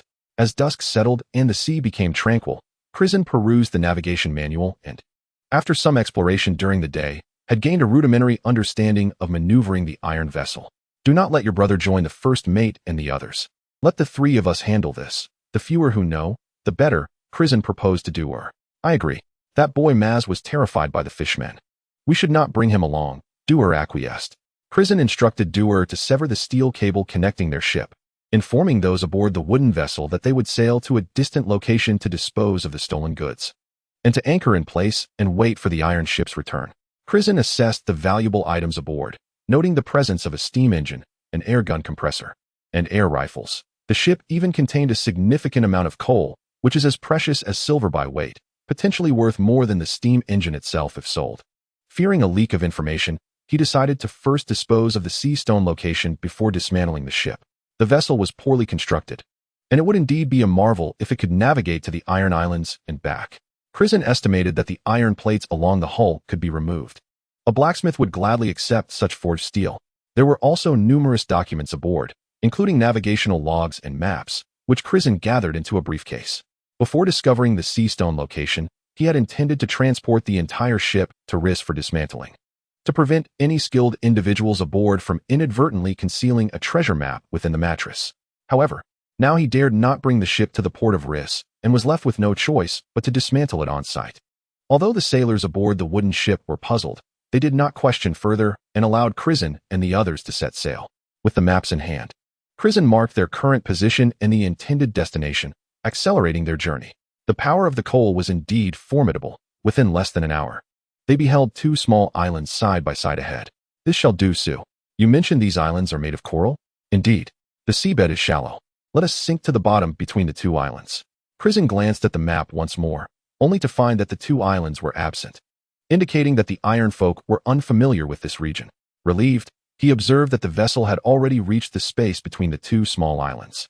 The engine was silenced, and the anchor was dropped without hesitation. Crisen and Dur, feeling a sense of reluctance to have Sue lend a hand, resorted to using a few empty barrels to create a makeshift platform from which they dragged the sea stone out of the hold. Young master, you've gained quite a bit of strength lately. I told you, eating shrimp builds muscle. Dur exclaimed. Crisen, his face flushed from exertion, gritted his teeth and could hardly muster a response. The two men, nearly on the verge of exhaustion, finally managed to transport the sea stone to the bow of the ship. Both were thoroughly fatigued and paused to catch their breath before preparing to cast the stone into the depths of the sea. The moon had risen, casting a silver sheen across the surface of the water. The sea stone, resting securely at the bow, reflected the moonlight on its glossy black surface, and its large, expressive eyes along with curled tentacles seemed almost alive. It was no wonder that the original Iron Folk had established a religion around this object. You think this treasure is man-made? Dur asked, taking a hearty swig from the ship's supply of liquor. Who can say for certain about events from thousands of years ago? They say it was crafted by the fish people of the sea, that beneath the sunset lies a city of theirs, larger than the combined cities of Free City, Slave Bay, Quers, and Edie. Perhaps we should procure a submarine like the Tony Moat and explore it ourselves, Crisen suggested, wiping the sweat from his brow and inhaling deeply. Let us get to work. Young master, you need to engage your waist. Relying solely on your arms won't yield much power, Dur advised, demonstrating the technique while supporting the black stone. All right, I should indeed learn from you in this regard, Crisen conceded, following his advice and finding the task considerably easier. The two of them hoisted the heavy sea stone, and with a splash, it was cast into the water. Crisen then retrieved a shrimp trap, filling it with some luminescent minerals before lowering it into the sea. The trap, weighted for swift submersion, quickly sank. Through the surface, Crisen caught a glimpse of a dark, elongated shape lying quietly on the seabed. All right, let's head back, Crisen said, rubbing his sore shoulders as he returned to the wheelhouse, leaving the shrimp trap behind. Using light to lure fish and shrimp to the hook was a common fishing method during the night. The islands remained shrouded in darkness, and Dur restarted the steam engine, causing the ship to rumble. Crisen expertly turned the vessel to head back in the direction they had come. Once the course was set, it was unnecessary to grip the helm tightly, listening to the rhythmic throbbing of the machinery. Crisen felt a wave of relaxation wash over him and took a moment to gaze at the stars from the deck. Meanwhile, Sue sat beneath the oil lamp, immersed in the ship's logbook. Chapter 135, Captain, Part 2. Sue continued to peruse the navigational records, her fiery red hair cascading down as Crisen's infatuation blossomed. Let us review this during the day. The light here is far too dim, Crisen remarked to Sue. Have you not noticed anything amiss? Sue suddenly inquired. Crisen was taken aback by the question. This vessel, having returned from the sea of smoke, should not linger for long. However, he saw nothing amiss in their surroundings. Sue sighed, and Crisen noted the disdain on her face. How long have we been traveling? Sue inquired. Crisen glanced at his pocket watch. A gift from Tony Mort when he was still in Mill. It had been 40 minutes. We took an hour to arrive, and now it's been 40 minutes returning, which means we should head back to the wooden ship in 20 minutes. We should be able to see them on the water by now. Suddenly, it dawned on Crisen. Before leaving, he had instructed the sailors to hang a lantern at the top of the mast. They ought to be visible from here. Did we go the wrong way? He exclaimed, leaping high and rushing back to the helm to scrutinize the compass and map. It didn't seem like they were off course. Unwilling to accept this, he shouted for Dur to keep an eye on the helm while he examined the map and compass against the stars. He recalled the constellations. Memories of Samwell surged forth, reminiscent of the long nights when their party had relied on the stars to navigate southward. Yet, as he held the compass, he realized that the positions of the constellations were all wrong. After this commotion, 10 minutes had passed, and not only should the lantern on the mast be visible, but the entire ship should have been discernible. I didn't forget to turn, did I? Clisen wiped the sweat from his brow. We aren't heading towards the Summer Isles. Are we? Surely not. Our general direction is correct. That, the blue eye of the ice dragon, Doer pointed to a bright blue star, is due north. We are moving northeast, without a doubt. To Sue, Clisen likely appeared as foolish as Doer.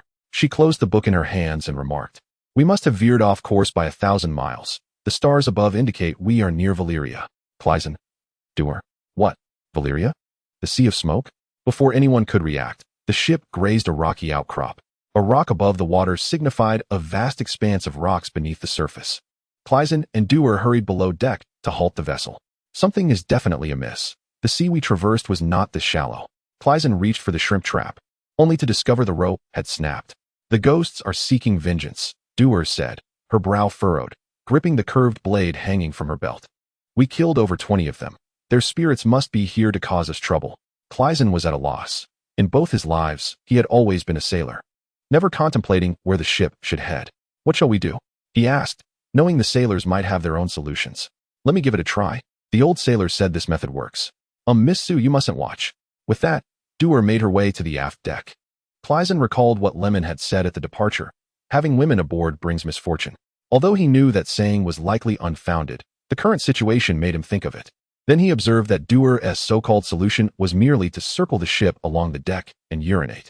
In truth, this method might prove effective. Sue, engrossed in the documents in his hands, did not lift his gaze as he remarked that some spirits indeed fear the scent of humans. And Doer's formidable presence could be advantageous, wouldn't you agree? Upon hearing Sue commend Doer in his presence, Clisen felt a pang of jealousy. He pondered whether he should also take a turn around the ship. Upon Doer's return, he suggested they set sail for another hour to ascertain whether they would return to the space between the two islands. What other options could there be? Clisen hesitated momentarily before turning about, aligning himself with the compass to determine the course, and accelerated forward. His mind was in turmoil, contemplating the various possibilities surrounding the situation. The ship had uncovered a significant quantity of belladonna, the sedative administered to Rod during his bout of madness. When processed in a particular manner, belladonna becomes a hallucinogen. Furthermore, the ship was laden with a substantial stock of alcohol, including spirits, though most of it consisted of low-alcohol beverages meant for quenching thirst, as the fresh water aboard could not be preserved for long. What necessity warranted such an abundance of narcotics for a standard voyage? Moreover, aside from these recognizable substances, could there be hallucinogenic elements present in other provisions? Fearing that information might leak, the trio had consumed only the ship's provisions throughout the day. Was it possible they had suffered from food poisoning? During the day, they had been cautious about the food brought from the depths of the sea, wary of potential contamination, and thus ate with care. Any previously sealed alcohol had been discarded, and a fresh barrel of mild apple cider had been opened, which both Sue and Doer had consumed after boiling. Clisen, unwilling to drink, resorted to 6 raw eggs. The eggs were palatable, even remarkably fresh, devoid of any off-putting odor. This indicated that the Iron Men had recently come ashore. The shrimp they consumed were freshly caught from the traps, naturally seasoned with salt after being boiled in seawater. The ship possessed a haphazard assortment of spices, which Clisen dared not utilize. He refrained from the salted meats and sausages, recalling Doer's warning that the Iron Men might employ human flesh in their sausages, ultimately opting for roasted potatoes as a more prudent choice. Sue suggested placing some cheese atop the steaming potatoes. Clisen obliged, and the delightful result would have pleased even Rod. Observing Clisen eat was truly appetizing. He recalled Sue's compliments from midday, and his stomach growled. This sound jolted him back to reality. Could food poisoning induce a collective hallucination with identical visions? This seemed implausible. The vessel navigated through the dense darkness, and Doer procured a horn, blowing it to both signal nearby ships, and, should there be rocks in the vicinity, to create an echo that would aid in evasion during dark navigation. "Stop!" Doer suddenly shouted. This time, Clisen dared not proceed too swiftly. Upon hearing Doer's call, he promptly halted the ship. "What is the matter?" he inquired. Doer blew the horn once more, and after he ceased, a deep echo resonated back. Clisen scrutinized the horizon and sensed something amiss. He recalled the moment he discarded the sea stones, when silvery moonlight illuminated the surface of the sea. At this moment, the moon continues to hang high in the southern sky, while the azure eyes of the ice dragon guide the way in the northern heavens. Yet, how is it that the surrounding darkness clings like an impenetrable shroud? Even the surface of the water possesses not a glimmer of light. Only 3 shrimp traps remain. Should they be lost through further mishandling, The only option left would be to feast upon the flesh of the Iron Men, seasoned with the aroma of their sausages.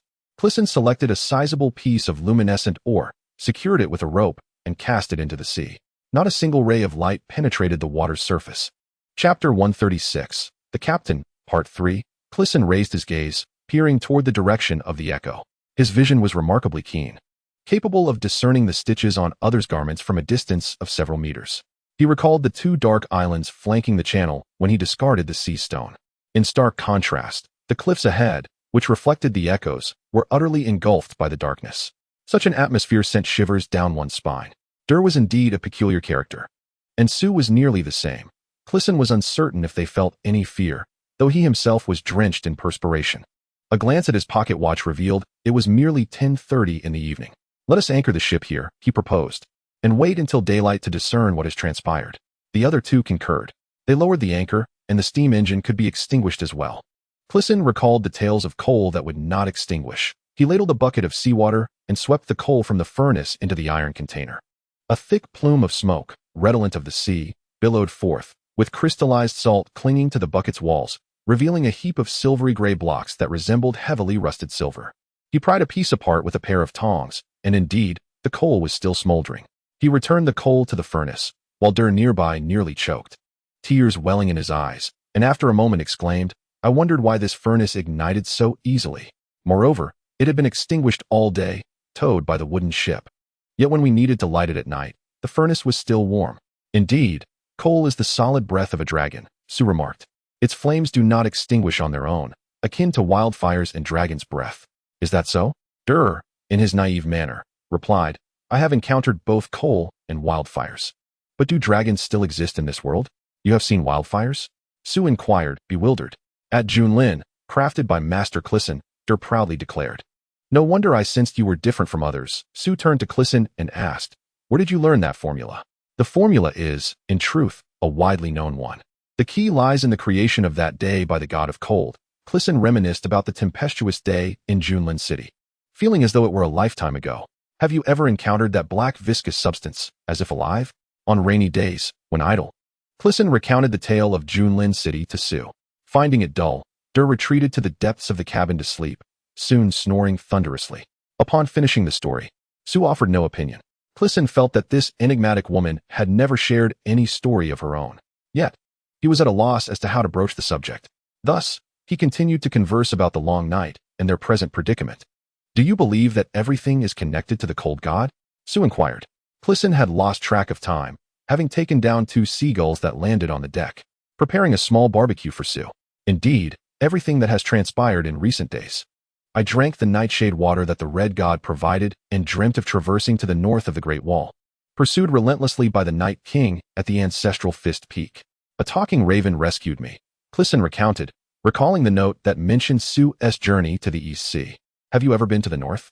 A faint smile graced Sue's lips as she gazed at the dark expanse of the sea, its shimmering waves seemingly absorbed by her pale blue eyes. After a moment, she replied, "Yes, I often reminisce about my days in the north. I was born there, where I cherished archery, while my sister delighted in embroidery. My father ventured south and never returned." "My condolences," Crisen said apologetically. "My father visited the north, but I have not, except for that one time in my dream. I doubt that counts. Eventually, my father also did not come back." Sue tilted her head, observing the shifting constellations, the icy dragon's blue eyes fixed steadfastly to the true north. "That is the guiding light of the old crone," she remarked, pointing to a constellation. "One day, we shall reunite with our departed loved ones." Indeed, to lighten the mood, Crisen sprinkled some fennel over the barbecue. "So, you are also from Westeros," he stated. "I have never encountered anyone with your name in Westeros. It is White Harbor. If we exclude the East Sea, it is the only port in the north." "I am not from Westeros." Crisen nodded, recalling the visage of Maester Gildan, thinking how the old man appeared respectable, yet the women he sought were undoubtedly beautiful. "Do you believe that the Ironborn are also devotees of the Cold God?" Sue redirected the conversation. "The Red God informs me that the Cold God possesses countless names. Some scholars in the Citadel share this belief, asserting that the drowned god is, in fact, a servant of the Cold God. An intriguing notion. We encountered such creatures in King's Landing, resembling both fish and men, bearing many names, fishmen, deep ones, or perhaps the drowned." Crisen continued, We witnessed both the deceased and the living. The dead were encased in coffins gathered by the Storm King from across the realms, upon incantation. The fishmen within transformed into a viscous black substance capable of devouring the living, merging the remains of the deceased. Utterly revolting. He recalled the grotesque figure in the haunted house and the mountain of flesh, finding his barbecue suddenly unappetizing. Yet, when that substance is steeped in wine, combined with the infamous wildfire ingredients known to all in King's Landing, it can create wildfire. Your ability to think of such concoctions is impressive. No wonder your barbecue is quite delectable, Sue remarked. Later we fought a faceless man aboard an iron ship during the Bravo's invasion of King's Landing. I was no match for him, and he managed to escape. Before departing, he summoned a horde of fishmen to impede us. That faceless man is also a servant of the cold god, that much is evident.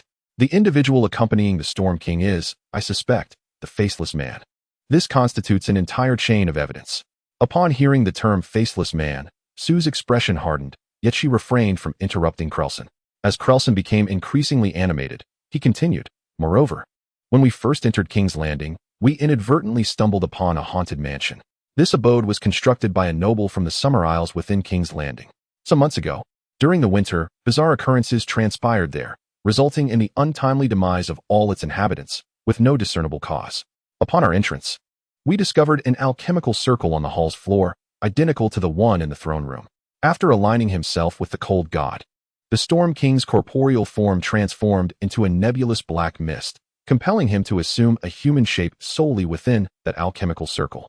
Additionally, within that hall, there exists a relief sculpture depicting a scene you have witnessed amidst flames. Crisen continued, aiming to capture Sue's attention. However, she maintained her aloof demeanor, though her mind had been fixated on Crisen's words since the mention of the faceless man. The relief sculpture vividly illustrated a congregation of fishmen beneath the sea, venerating a black stone, while numerous tentacle-like appendages of sea monsters reached forth to envelop the stone. I did not observe the remainder. I recall you mentioning that these tentacles are affixed to a colossal magical eye. Crisen, after a lengthy discourse, finally sought confirmation from Sue. Indeed, within the flames, the Red God presented me with such a vision. Please continue, and divulge all that you know. The sailors have spoken of an underwater city of fishmen beneath the sunset sea, a metropolis grander than the combined cities of the free cities, Slaver's Bay, Quarth, and E.T. After a night of conversation, Crisen, parched, partook of a sip of mild apple cider, continuing, from this point, I deduce that the mysterious deity revered by the nobility of the Summer Isles is also the cold god. Yet, they may have blundered in some manner, perhaps by inciting the cold goddess' wrath, leading to their own demise. Furthermore, a few days ago, sailors aboard the ship mentioned that the Ironborn capture slaves to sell to the Summer Isles. The Summer Isles lie to the south of the Narrow Sea, making this quite convenient. Thus, I sense that the Summer Isles may also be under the dominion of the cold god. Then perhaps they could temper the climate. Sue replied with a smile. Indeed, I share that sentiment. However, I remain uncertain as to when the Ironborn commenced their veneration of the cold god, Crisen remarked. The people of Westeros have always perceived the drowned god as a servant of the cold god. Have you heard the legend of the Grey King? Please recount it. Sue urged. Certainly, Crisen responded, taking another sip of apple cider. The drink, sweet yet slightly intoxicating, prompted him to ponder before continuing. The Grey King was the inaugural leader of the Ironborn. Legend has it that he vanquished a colossal sea dragon named Naga. The drowned god transformed Naga's bones into fossils, which were then used to construct the Hall of the Grey King, where the eternal flame of Naga burns, never to be extinguished. The Grey King was a mermaid, and their offspring possessed the unique ability to thrive both in the sea and on land. He wore a crown of driftwood adorned with the teeth of Naga, a crown that bestowed upon those who bowed before him the profound might of the ocean and the drowned god. The Grey King of the Iron Islands ruled for an age beyond reckoning, said to be a millennium and 7 years. Gradually, his skin and hair turned to shades of gray. Ultimately, he cast aside the driftwood crown and entered the flowing palace of the drowned god, taking his seat at the right hand of divinity. Upon the Grey King's death, the nemesis of the drowned god, the storm god, extinguished the embers of Naga.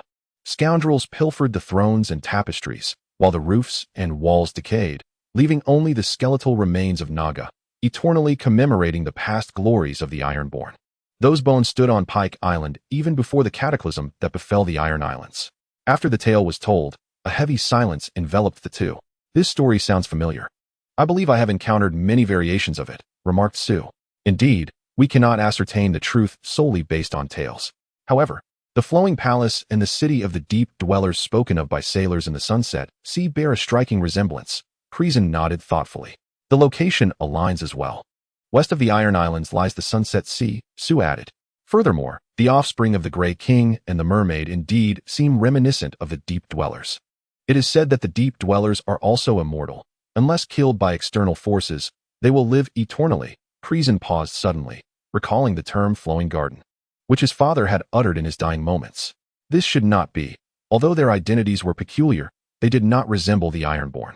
Reflecting on the Ironborn, Crisen recalled a saying, one might adorn an Ironborn in silk and velvet, teach him to read and write, instill chivalric ideals, etiquette, and religious beliefs. Yet, whenever one gazed into his eyes, the cold, gray, and brutal sea remained evident. What troubles you? Sue inquired, having noticed that Crisen seemed startled by his own thoughts. For a fleeting moment, I felt as though my Dothraki brothers were Ironborn, though that is impossible, Crisen admitted candidly, but they could very well be deep dwellers. What leads you to such a thought? Deep dwellers are transformed from humans. Perhaps it is something hidden within their bloodlines. Did not the Grey King gradually mutate into a non-human form? Perhaps they are born identical to humans, only revealing their aquatic traits as they mature, returning to the sea. I have witnessed one of my Dothraki brothers transforming into a deep dweller, Crisen revealed for the first time, having never mentioned it to either Count Andrew or Tony Mott before. He listened closely to the sounds of Durs slumbering in the cabin, ensuring that the fool's snoring and mumbling went unmissed before recounting the tale of his father's mysterious disappearance after his death and the emergence of a fishman resembling his father who saved himself and Maz after the black ship sank. So why do you suspect your Dothraki brothers have issues? Sue asked. Look at Durs' physique. Besides, he and Maz can hold their breath underwater for 5 minutes. Furthermore, they are orphans. Their original captain found them by the seaside. Their captain was well versed in the dark tongue of Valamorgulus, recounting tales of the haunted mansion's bas-reliefs and the visions of the deep ones worshipping the black stone that one glimpsed in the flickering flames. He also spoke of the flowing gardens as the final resting place for all of them. Do they also worship the drowning god? Queried Sue. The drowning god is a deity of bloodline. Only the slaves captured from the Ironborn can be deemed true believers, replied Crisen. In name, they profess faith in the horse god of the Dothraki, but I have yet to witness anyone genuinely believing in that nonsense. Perhaps it is merely a facade. Much like their Dothraki identity, Crisen remarked. Your assessment may indeed be accurate, Sue nodded. However, your Dothraki brethren simply remain unaware of their own lineage. They are, nonetheless, quite dependable. That is true. Their steadfastness is remarkable, and they are undeniably loyal, Crisen shared, distributing the last morsels of roasted meat to Sue. So, if I understand correctly, you imply that the Ironborn transform into fishmen after death? Sue accepted the roasted meat. Although historical records do not support such claims, I have encountered many deceased Ironborn. Crisen, slightly inebriated, spoke with an uncontrolled mind. Perhaps I am channeling Samwell, but you must have heard that saying, the dead do not truly die but shall rise again, stronger than before. Chapter 138, A New Voyage, Part 2. Though historical accounts lack documentation, I have indeed seen numerous fallen Ironborn. Crisen continued, his thoughts meandering. They assert that those who drown in water can resurrect with greater power. However, there exists a near-death phase before one transforms into a deep one. You are quite perceptive. Crisen, Sue acknowledged. Perhaps certain conditions must be met, such as physical alterations, for individuals to undergo further transformations after near death. Consider the Ironborn that assaulted us. Their bodies have indeed changed. Indeed, that headless wretch nearly strangled me, and they somehow emerged from the miasma enveloping the Iron Islands. Crisen, though not removing his gloves, spread his palm open, and Sue understood the implication. Moreover, I too have mutated, Crisen refrained from voicing. The drowning god can indeed bestow unforeseen powers and bodily transformations. I do not wish to find myself one day, like him, decapitated yet capable of rising to slay my executioner. Crisen opted for a lighter tone regarding this matter. To his surprise, Sue chuckled, saying, although my sewing skills do not match those of my sister, should you find yourself beheaded while I am present, I could assist in reattaching your head. Just ensure you don't sew it on crooked, Crisen replied, tilting his head to his shoulder. That would make it rather tiring to look at others. I might just sew it backward, Sue jested, standing to toss the remnants of the bird bones into the sea. Thus, if someone were to stab you, the dagger aimed at your left chest would miss your heart. The jest Sue made was as fervent as her fiery red hair. Burning yet captivating, Crisen mused. He continued to untangle his thoughts. As the conversation finally centered around them, we realized that we needed to uncover more clues aboard the ship. What do the documents in the helm room say? Christensen suddenly inquired. I only glanced at the nautical log. Even the Iron Folk have become somewhat literate, recording their plunders of villages and vessels, Sue replied. Isn't that fortuitous? Exclaimed Christensen, bouncing up, washing the grease from his hands in seawater, and rushing into the cabin to retrieve a map. By the light of the roasting fire, Christensen examined the map and asked, having perused the nautical log, do they indicate the times and locations they visited? There are timestamps, though the locations are rather disjointed, Sue responded. That will suffice. Let us commence, Christensen said, pulling a piece of charcoal from beneath the fire pit. Aside from the costly coal, there were indeed some more economical fuels on board. And coal was hardly suitable for cooking, after all. Very well, Sue said, producing the nautical log. She mentioned a date from the previous month and continued. The Stranglers set sail from Telosai, granted permission to depart by King Panshur, and the prophet Roktung Nojing bestowed upon all crew members blessings of sea salt, steadfast stone, and unyielding steel. Christensen recognized these as ancient prayers passed down among the Iron Folk for millennia, marking Telosai's location on the map with a circle drawn in charcoal. Blessings of blood, Sue recited, her voice tinged with evident bewilderment. Why is there an additional line? Christensen echoed her confusion. Perhaps Nojing has received some new revelation from the drowned god, Sue suggested. She opened the log before Christensen, revealing a complete blood handprint embossed on the page. Christensen was at a loss for words. Roktung Nojing was a renowned priest of the drowned god, holding a prestigious position in Telosai, comparable to that of the Archbishop of the Great Hall. As a child, he had suffered from grayscale, turning his tongue and lips to stone, until a daring priest of the drowned god performed the drowning rite for him. Tragically, that priest contracted grayscale and soon perished, while Nojing miraculously recovered, becoming the most devoted servant of the drowned god. However, his petrified skin could never regain its softness, earning him the moniker Roktung. The fact that he was the one to offer prayers indicated the high caliber of this ship, Sue analyzed. After all, the Iron Folk are quite traditional. This may very well be their first steamship, and it is not unreasonable for an archbishop to bless it, Christensen remarked. This is merely the beginning, Sue continued. 3 days hence, we arrive at Salt Coast. Here, they plundered money, wine, various ship supplies, and all children under the age of 12. Christensen located Salt Coast on the map, a place in Dorne, situated at the southernmost tip of Westeros, approximately 2 to 3 days sail from Telosai. Why did they abduct people, and specifically those under 12? Christensen queried. It was not recorded. They were likely aware of their own motives. Why would they disclose such matters in the log? Sue replied. That makes sense, Christensen conceded. The brutality of the Ironborn is perpetually shocking. Clyson recalled a phrase. One may adorn an Ironborn in silk and velvet, teach him to read and write, instill the chivalric spirit, and impart etiquette and religious beliefs. Yet, whenever one gazes into his eyes, the cold, bleak, and cruel sea remains palpable. And then, Clyson inquired. Then they performed a ritual at sea, and subsequently sailed south to the port of Lannis, Sue responded. South? Clyson, gripping the charcoal, scrutinized the lower part of the map for a moment before being struck with astonishment. Wait, south. Lannisport lies in the Westerlands. Did he make an error? Clearly not. Sue replied. Regardless of whether their course was miswritten or if something was omitted along the way, it is evident they arrived at Lannisport 2 days later. 2 days.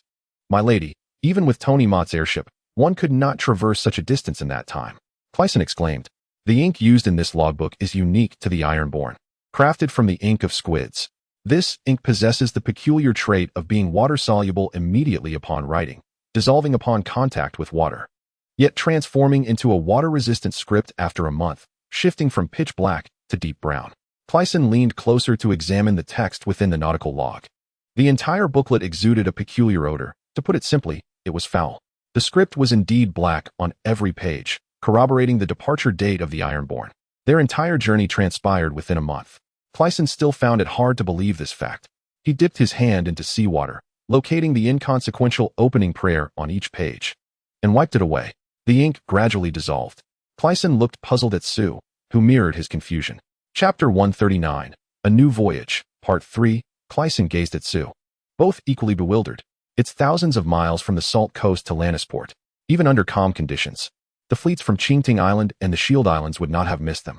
Moreover, if they did not plunder along the coast, it implies that even in the absence of any mishaps, they would still require a month to reach Lannisport. Crisen declared excitedly. Indeed, and furthermore, they made a round trip and reclaimed their throne from the Iron Islands, Sue added. Then, is it conceivable that we have drifted to this location under similar circumstances? Crisen posited. As you frequently say, all evidence points to this conclusion, Sue sighed. Crisen shook his head, struggling to find tranquility. I am but an ordinary man. Why must I bear such burdens? He silently lamented, daring not to voice this thought to Sue. And then, Crisen maintained a facade of calm. Then at Lannisport, they performed that ritual again with those children, Sue stated. Crisen observed that the log page bore yet another blood handprint. Another ritual, you pondered.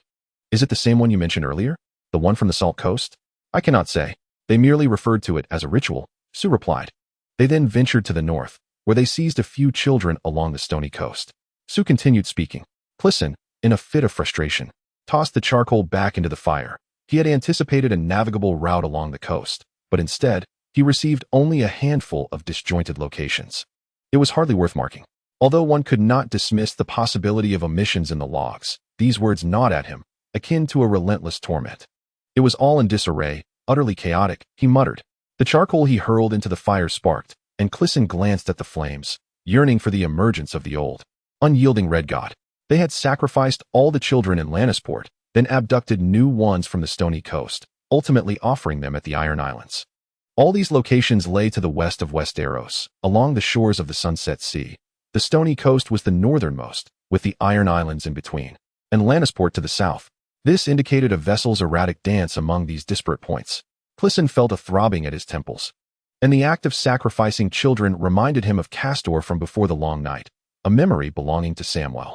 Castor, a descendant of both Night's Watchmen and Wildlings, established his fortress north of the Wall, where he kept women. He would engage in carnal relations with his daughter, raising the offspring, while the sons were abandoned in the woods. His small stronghold remained unscathed amid the horrors of the wights north of the Wall, purportedly due to the presence of those boys. It was said that the Night King took them away, transforming them into White Walkers. Who said this? Certainly. It was Bran the Green Seer, who could peer through time with the eyes of the weirwood. Samwell was particularly struck by these events because one of Castor's daughters and his wife later escaped with him. Her name was Gilly, who would come to be known as Lady Gilly Hightower, becoming Samwell's wife and matriarch of House Hightower. Little is known about Gilly's origins now, including the records in the Hightower Library, which state that Samwell fell in love with a noblewoman from Bear Island, Gilly Mormont, during the Great Retreat of the Long Night.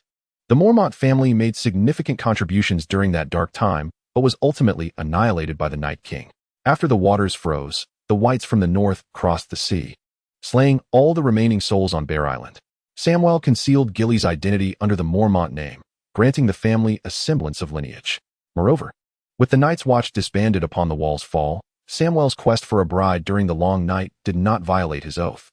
Of course, this was merely a technicality.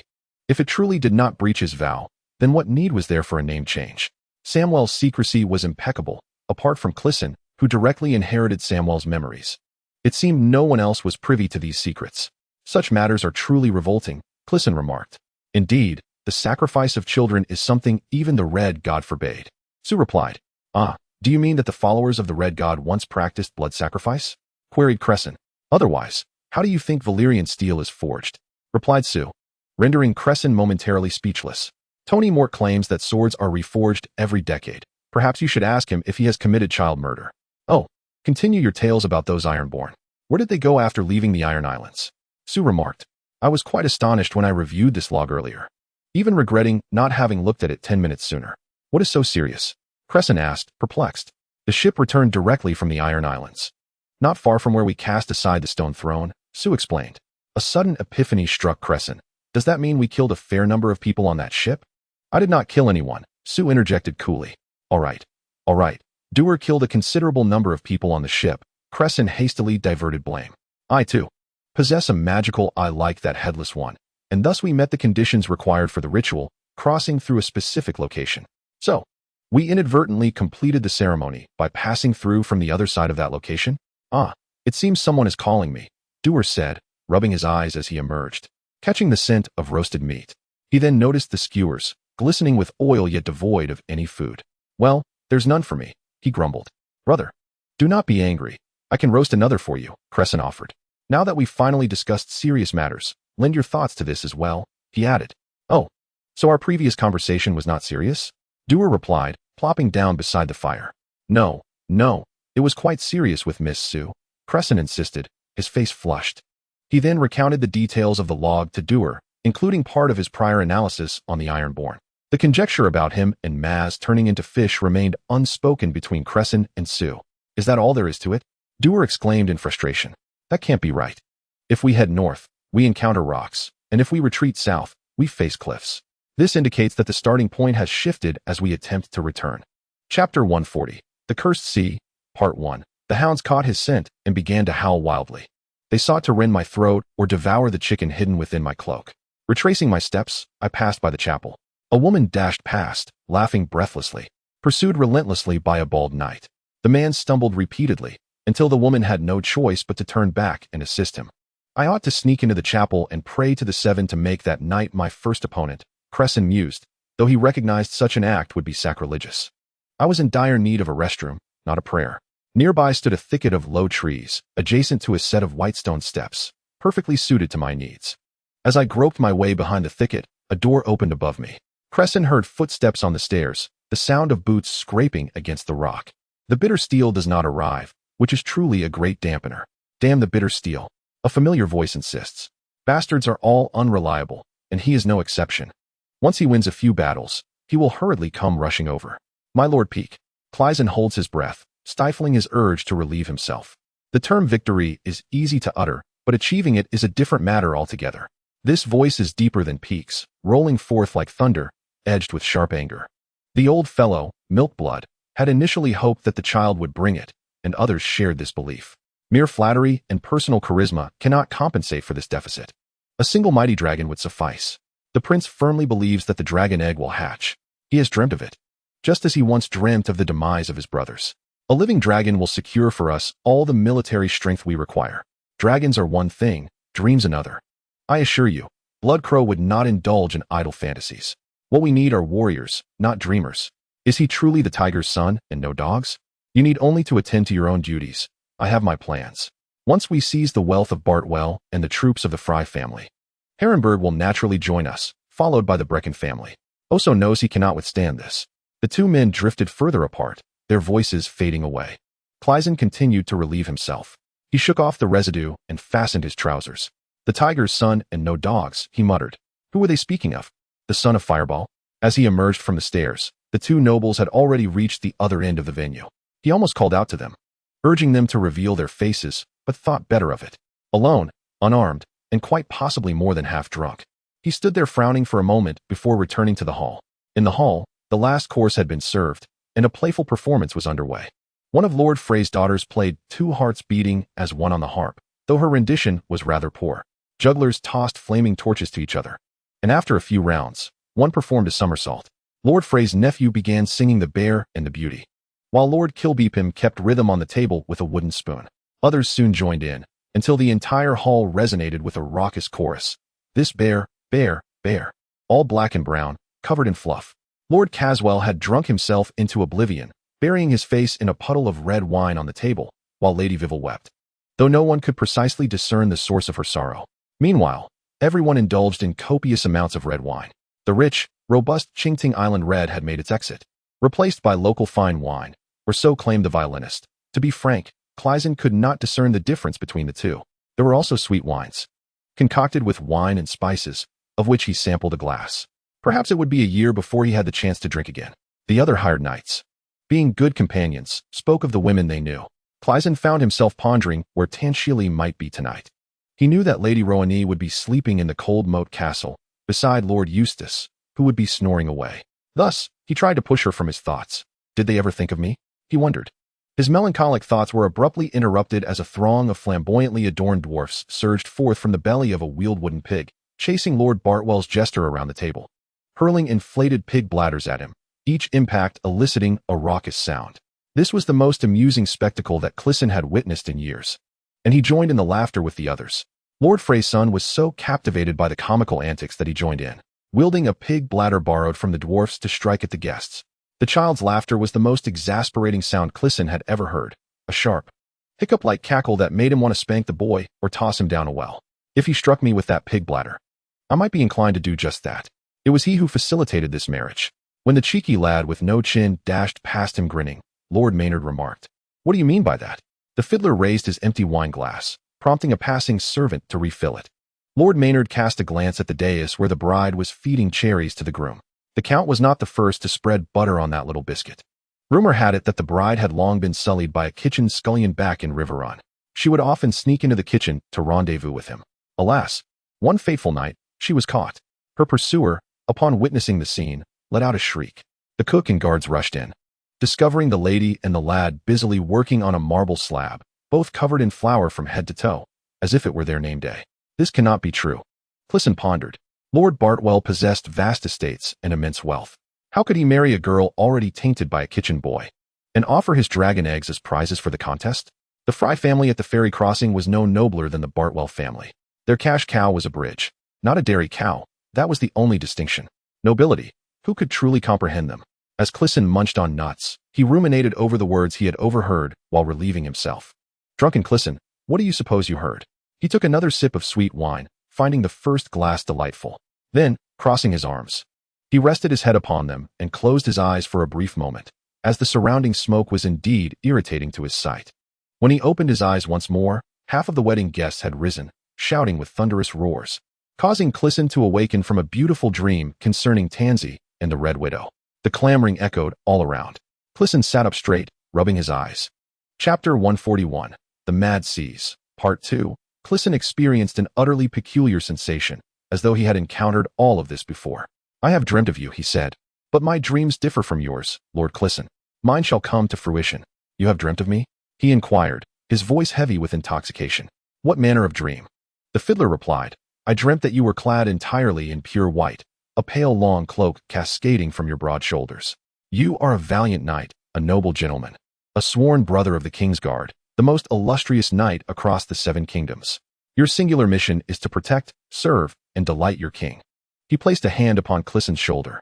"You have experienced the same dream. I know you have." He has indeed. Particularly when the elder first allowed him to grasp his longsword. Every boy dreams of becoming a member of the King's Guard. Yet, only 7 boys are fortunate enough to don the snowy white cloak as they mature. Would you wish to be among them? Me? The nobleman's grip tightened painfully upon Clissen's shoulder, which he shrugged away. Perhaps I would, perhaps I would not. The 7 knights of the King's Guard pledge lifelong service, vowing never to wed or sire offspring. Perhaps one day, I shall find Tansy. Why should I relinquish the chance to marry and bear children? My dreams are inconsequential. Only the king can elevate a member to the King's Guard. I suppose that implies I must seize the throne. Yet, I would rather teach you to play the violin. You are intoxicated. Truly, the crow mocks the pig. Being inebriated is splendid. Drink renders everything possible, my Lord Clissen. You appear as if a celestial being descended from the heavens in your white robes. If you do not fancy white, perchance you would prefer to be a lord? Clissen retorted without mercy. Spare me. I would sooner grow a pair of grand blue wings and soar into the skies. After all, it is all but fanciful dreams. You jest at my expense. A true knight would never deride his king. The violinist seemed to be wounded in pride. I hope that when you witness the birth of a true dragon, you shall have greater faith in my previous assertions. The birth of a true dragon? A living dragon? Right here? I dreamt of it. I dreamt of this pale castle, dreamt of you, dreamt of a true dragon hatching from its egg, just as I once dreamt of my 2 brothers perishing. They were 12, I was merely 7, and they mocked me, only to meet their demise. Now I am 22 and firmly believe in my visions. Clissen reminisced about another tournament, recalling his stroll alongside a young prince in the gentle spring rain. I dreamt of you and a deceased giant dragon, Darren, Tom's elder brother, remarked. The creature's wings were so vast they could cover an entire meadow. It fell upon you. Yet you remained alive while the dragon lay dead. A prophecy fulfilled, poor Baylor. Dreams are unreliable, deceitful as quicksand. As you say, my lord, he informed the violinist. Pray, allow me to take my leave. Where do you intend to go, my lord? To sleep. I am as drunk as a dog. Be my dog, my lord. Tonight is a night of promises. Let us howl together, awakening the gods above. What would you have me do? Serve me. I desire you to be my confidant. To hold a high position. My dreams do not lie, Lord Clissen. You shall don the white cloak, while I must acquire the dragon egg. It is imperative, for my dreams have spoken clearly. Perhaps this egg will hatch a mighty dragon, or... Behind them, the door burst open. He is here, my lord. 2 soldiers ascended to the rooftop. Gomampic followed closely behind. Gomi, the violinist uttered slowly. What brings you to my chamber, my lord? Here is the rooftop, my lord. You have indulged too much. Lord Gaunt made a swift gesture, prompting the guards to step forward. Please allow us to escort you back to rest. Do not forget, you are to participate in the tournament tomorrow. Sir Kilby Pym is indeed a formidable opponent. I have long wished to face the benevolent Lord Crisen in a match. Pick regarded Crisen with an impassive glance. Let us speak of this another time. Your first opponent is Lord Kilby Pym. Then Pym shall surely fall. They shall all fall. The mysterious knight distinguished himself among all challengers, leaving behind a trail of legend. A guard took hold of the violinist's arm. Lord Crisen, it seems we must part ways. As they assisted him down the stairs, he called out, leaving only Lord Gaunt and Crisen on the rooftop. Mercenary knight, he growled softly. Did your mother not teach you not to thrust your hand into the dragon's maw? I have never known my mother, my lord. That explains much. What did he promise you? A title? A white cloak? Enormous blue wings? This is my promise. Should you dare speak a word of what transpired, I shall pierce you with a 3-foot blade. Crisen shook his head, attempting to regain his composure, though it seemed futile. He bent over and retched, some vomit splattering onto Pick's boots. The nobleman cursed vehemently. Mercenary knight, he spat with disdain. You are unwelcome here. True knights adhere to decorum and never intrude uninvited. Yet you lot are not welcome anywhere. Regrettably, our shadows linger everywhere, my lord. The red wine emboldened Crisen. Otherwise, he would have remained silent. He wiped his mouth with the back of his hand. Mark my words, my lord, or you shall reap the consequences. Pick shook off the filth from his boots and departed. Crisen leaned against the battlement once more, pondering which man was more deranged, Lord Gaunt or the violinist. As he sought his way back to the hall, he found himself accompanied only by Maynard Puling. Did you see any flour on her undergarments when you removed them?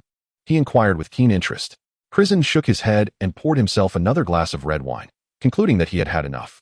The steward of Bartwell prepared chambers for the lord and ladies within the tower, while their retainers lodged in the barracks. The remaining guests could occupy a straw mat in the cellar or set up a tent on a level patch of ground beneath the western wall. Crisen's narrow canvas tent, procured from the stone cloister, was hardly a dignified abode, yet it sufficed to shield him from the rain and sun. Some neighboring tents remained awake, their silken walls shimmering like a kaleidoscope of colors in the night. From a blue tent adorned with sunflowers, boisterous laughter echoed. Tom had chosen a site for his tent somewhat distanced from the others. Chapter 142, The Mad Seas, Part 3, in an iron cage at the crossroads. 2 corpses decayed in the summer heat. Tom paused below to examine them closely. What do you think they are, my lord? His mule, a scholar of sorts, was grateful for this moment of respite, beginning to nibble on the brown, dry devil-esque grass by the roadside, seemingly indifferent to the 2 enormous barrels of wine strapped to its back. Robbers, Clisson replied, sitting astride Thunder, much closer to the lifeless bodies than he would have liked. Murderers. The armpits of his old green coat were stained with dark rings. The sky was a brilliant blue, and the sun beat down mercilessly, causing him to perspire gallons since breaking camp that morning. Tom removed his wide-brimmed straw hat, revealing a bald head that gleamed in the sunlight. He used the hat to swat away the flies. Hundreds of them crawled over the corpses, with countless more lazily buzzing in the still, heated air. They must have committed some heinous act to be left in a crow's cage awaiting death. Sometimes Tom displayed the wisdom of a scholar, yet at other moments he remained merely a 10-year-old boy. There are many nobles in this world, Clisson remarked, some of whom require little justification to condemn a person to death. The iron cage was barely large enough for one individual, yet 2 were crammed inside. They stood facing one another, their backs pressed against the scorching black iron bars. One had attempted to devour the other, biting at his neck and shoulder. Crows had already attended to both of them, as Clisson and Tom rounded the hill. These birds took flight in a dark cloud, startling the scholar. Regardless of who they once were, half of them are starving to death, Clisson noted. They were emaciated, their skin tinged with green and decomposing. Perhaps they had stolen a loaf of bread or poached a deer in some noble's woods. As the drought extended into its second year, most nobles had grown increasingly intolerant of poaching, having never been particularly lenient to begin with. It was possible they had belonged to some band of outlaws. They had heard a bard sing of the day they hanged the notorious Black Robin in Dask. Since then, Tom could envision gallant fugitives lurking behind every thicket. While serving the elderly, Clisson had encountered some fugitives, yet he was in no hurry to meet more. None of the individuals he knew had been particularly heroic. He recalled a certain Lord Allen who assisted in the hanging of a fugitive, a man who delighted in stealing rings. He would sever a man's fingers to obtain them, and with women, he preferred to bite. Clisson was unaware of any ballads sung about him. Whether they were fugitives or poachers made little difference. After all, the dead were not good companions. He guided Thunder to slowly circle the cage, the hollow eyes seemingly following him. One corpse hung its head, mouth agape, and Clisson noticed it had no tongue. He surmised that the crows had consumed it. He had heard that they always peck out the eyes of the deceased first, but perhaps the tongue was the second course. Or perhaps a noble had ripped it out, spurred by something the man had said. Clisson ran a hand through his sun-bleached hair. He could do nothing for the dead. And he and Tom still had 2 barrels of wine to transport to the Tower of Resolve. Which way did we come from? He inquired, glancing this way and that. I am somewhat confused. This way leads to the Tower of Resolve, my lord, Tom pointed out. Then we shall take that path. We can return before dusk. But if we sit here all day counting flies, that is out of the question. He nudged Thunder with his heel, guiding the warhorse to the left fork in the road. Tom donned his soft straw hat once more and unceremoniously tugged at the scholar's reins. The mule immediately ceased its munching on hay and obediently followed suit. Clisson pondered that it too must be feeling the heat. Those barrels were undoubtedly heavy. The summer sun had baked the road to a solidity akin to brick, and the ruts were deep enough to risk a horse's leg breaking. Therefore, Clisson carefully navigated Thunder along the higher ground between the ruts. On the day they departed from dusk, he himself had twisted his ankle while walking in the cool of the night. Knights must learn to endure various ailments, the elder had once proclaimed. Alas, my child, there are also fractures and scars. They are as integral to a knight's journey as your sword and shield. However, should Thunder break a leg, a knight without a horse is no knight at all. Tom followed just 5 paces behind, accompanied by the scholar and those barrels. The boy walked barefoot in the ruts, causing each step to rise and fall. His dagger was sheathed at his side, while his boots were slung over his backpack. A tattered brown tunic was knotted around his waist. Beneath the wide-brimmed straw hat, his face was dirty, with large, dark eyes. He was 10 years old, standing under 5 feet tall. He had been growing rapidly of late, yet had a long way to go to catch up with Clisson. He resembled a stable boy. Though he was not, he bore little resemblance to his true identity. The dead soon faded behind them, yet Clisson found himself still contemplating them. In these days, the kingdom was rife with lawlessness, and the drought showed no signs of abating, with common folk forced to journey in search of rain. The blood-raven duke had commanded them to return to their lands and lords, yet few complied. Many blamed the blood-raven and King Ellis for the drought, claiming it was a divine curse, for the slayer of kin is marked by doom. Yet, even if they were wise, they did not voice such sentiments aloud. How many eyes does the blood-raven possess? This riddle persisted, and Tom had heard 1,000 plus 1 in the old town. 6 years prior, Clisson had witnessed him in King S. Landing, riding a pale horse down Steel Street, trailed by 50 crow's teeth guards. This was before King Ellis ascended the Iron Throne and appointed him as the hand of the king. Even then, he bore a fearsome visage, clad in blood-red and smoky hues, with black sisters hanging at his side. His pale skin and bone-white hair rendered him ghostly, with a birthmark of deep crimson stretching across his cheek and chin, said to resemble a red crow, though Clisson saw only a peculiar large blotch on his faded skin. He stared intently, and as a result, the blood-raven took notice. The king's sorcerer had turned to appraise him as he passed. He possessed one eye, a red one. The other was an empty socket, a gift from the cruel steel of the red waste. Yet to Clisson, both eyes seemed to pierce through flesh and gaze directly into the depths of his very soul. Chapter 143. The Frantic Sea, Part 4. Despite the sweltering heat, the memories sent shivers down his spine. My lord, Tom called out. Are you unwell? No, Clisson replied. I am as hot and thirsty as they are. He gestured towards the fields across the road, where rows of sweet melons were wilting on their vines.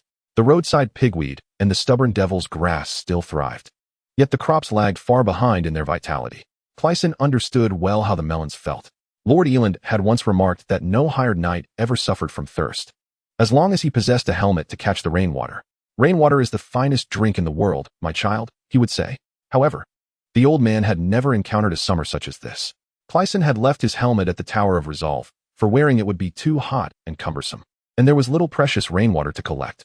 When even the hedgerows turned brown from the relentless sun, what could a hired knight do? Perhaps once they reached the brook, he could indulge in a refreshing bath. He smiled at the thought of leaping in, feeling the water cascade down his cheeks and through his tangled hair, soaking his shirt and clinging to his skin. Tom would likely desire a dip as well, though the boy appeared cool and dry, more like a traveler than one drenched in sweat. He hardly ever perspired. He relished the heat. In Dorne, his chest glistened as he ran about, bronzed like a true Dorne native. Clyson mused that it was in his dragon lord's blood. Who has ever heard of a sweating dragon? He would have gladly shed his own shirt, but that would be improper. A hired knight might ride bare-chested if he so desired. He wouldn't allow others to suffer humiliation on his account. But once you swore fealty to someone, it was a different matter. After partaking of a noble's meat and mead, your every action reflected upon him, as Lord Eland had once stated. Always strive to exceed his expectations. Never fall short. Never shrink from any task or hardship. Most importantly, never bring shame upon your lord. At the Tower of Resolve, meat and mead signified chicken and ale, yet Lord Eustace himself dined on the same mundane fare. Clyson kept his shirt on, allowing himself to sweat profusely. Lord Bennis of the Brown Shield awaited them at the old wooden bridge. "You finally returned," he shouted. "I thought you had absconded with the old man's silver coins." Bennis sat upon his scruffy pony, gnawing on a roll of sour leaves that made his mouth appear bloodied. "We had to walk all the way to Dusk to find ale," Clyson informed him.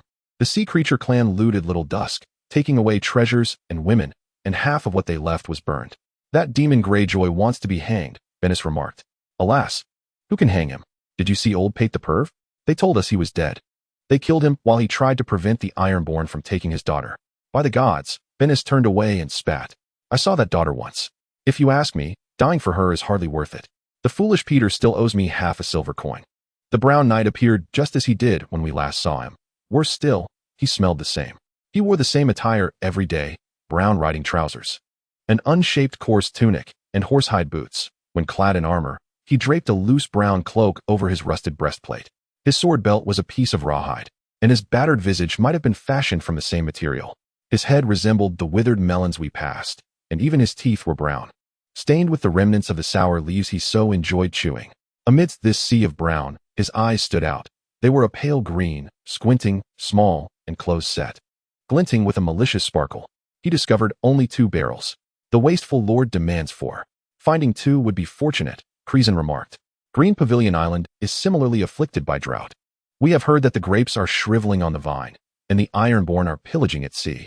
"My lord," Tom interrupted him, "the water has vanished."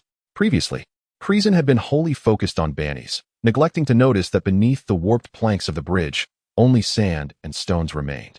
It was peculiar when we departed. The stream was still flowing, albeit shallow, yet it was flowing. Bannies erupted into laughter. He had 2 distinct ways of laughing. At times, he cackled like a hen, and other times, his guffaws were louder than Tom's mule. This occasion was marked by his hen-like laughter. "I suppose it dried up shortly after you left. A drought can wreak such havoc."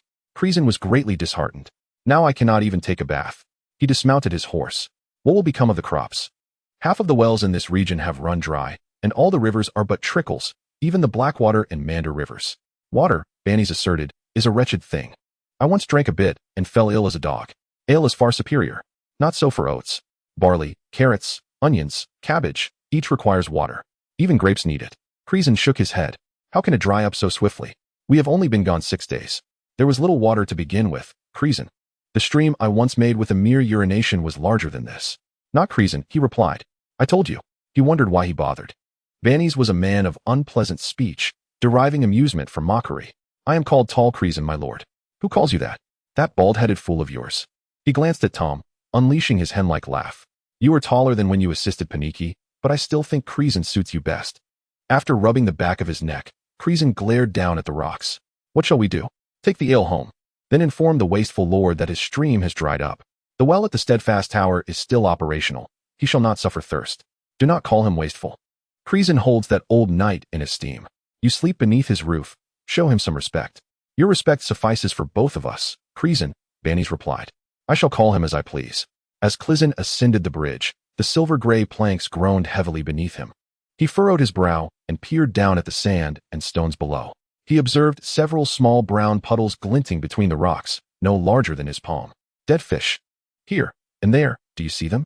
Chapter 144, The Sea of Smoke, Part 1. "I see them, my lord," Tom remarked. Clyson leapt down to the riverbed, kneeling to turn over a stone. It was dry and warm on top, yet damp and muddy beneath. This water could not have dried up long ago. Rising, he casually flicked the stone aside toward the riverbank, where it crashed into a crumbling mound of earth, kicking up a cloud of brown, dry dust. The land along both banks was fissured, yet the center remained soft and muddy. "Those fish were alive just yesterday. I remember.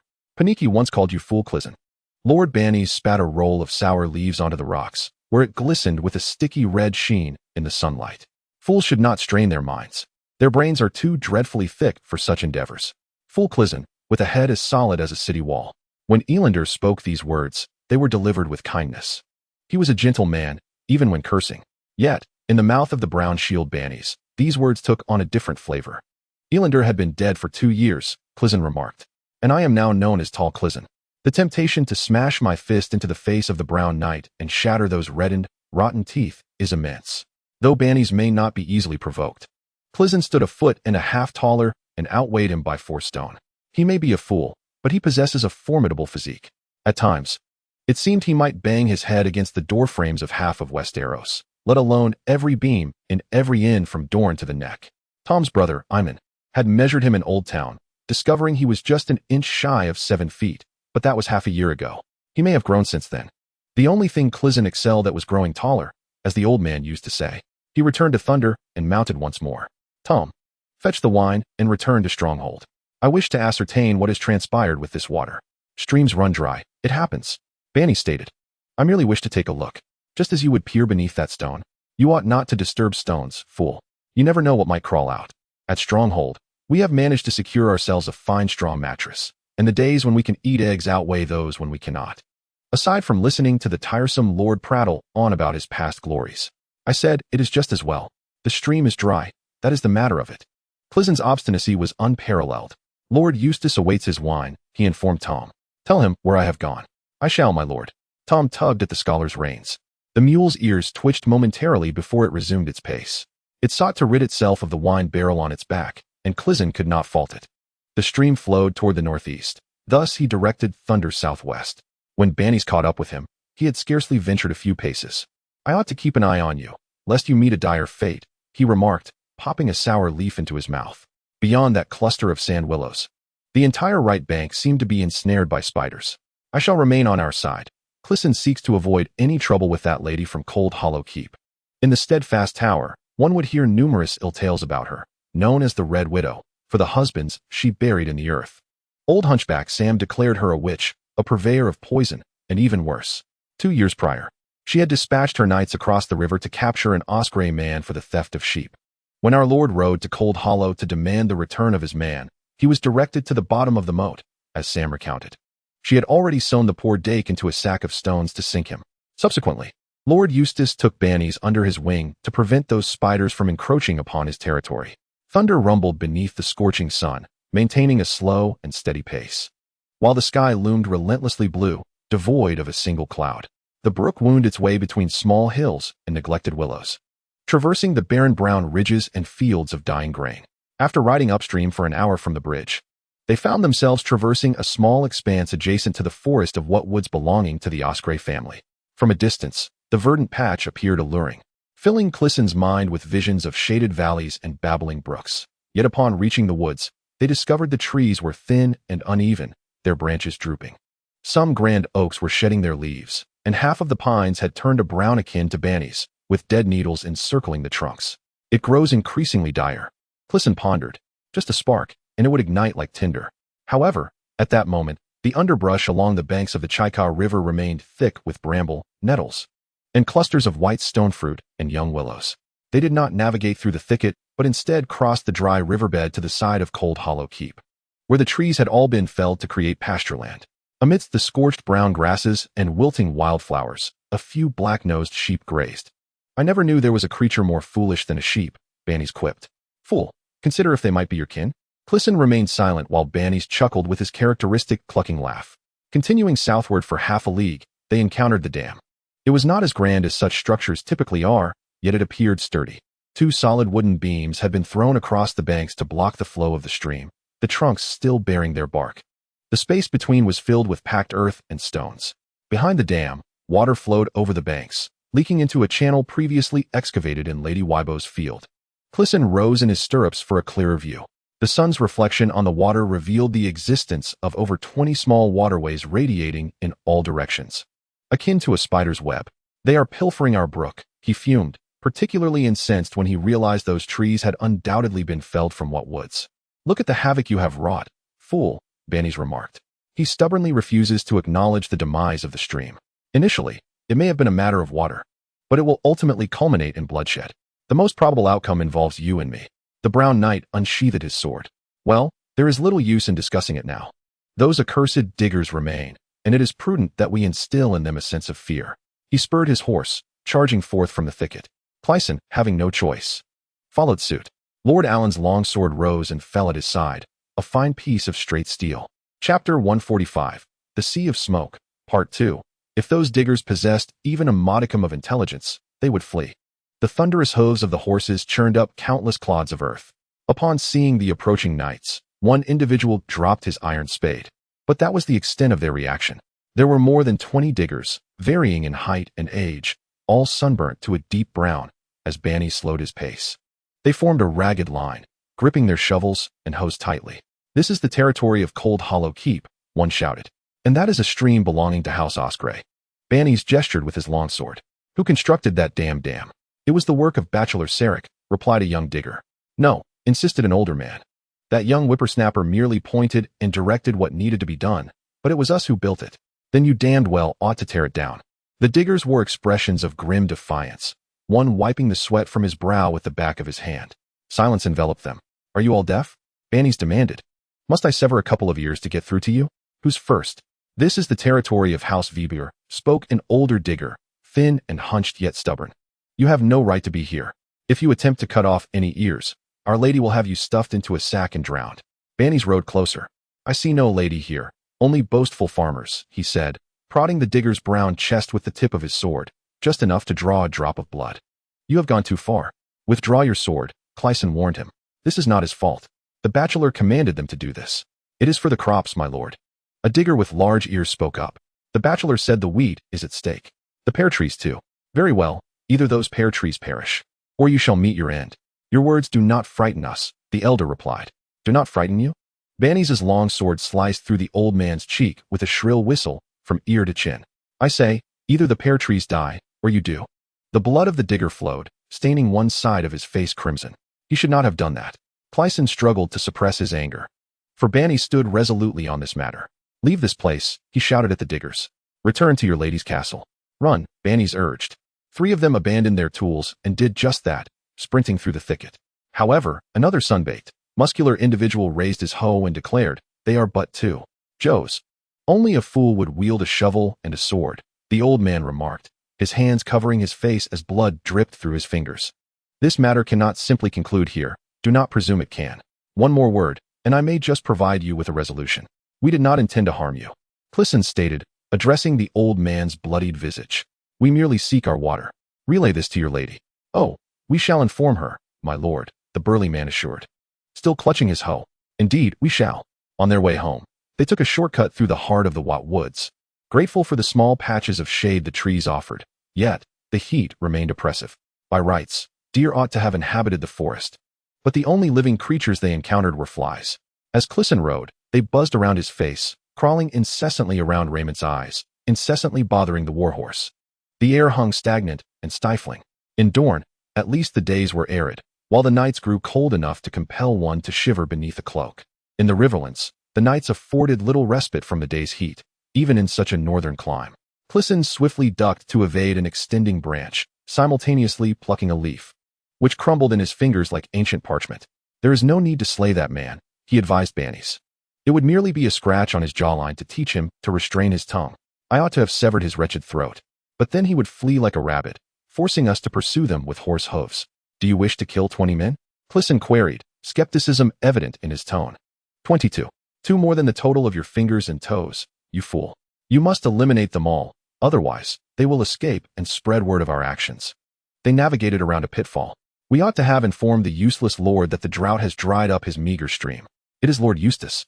"You intended to deceive him." "Why not? Who else could convey the truth to him?" "The flies?" Bannies grinned, revealing his damp, red teeth. "The useless lord never steps beyond the tower doors, save to inspect the boys buried in the blackberry thicket.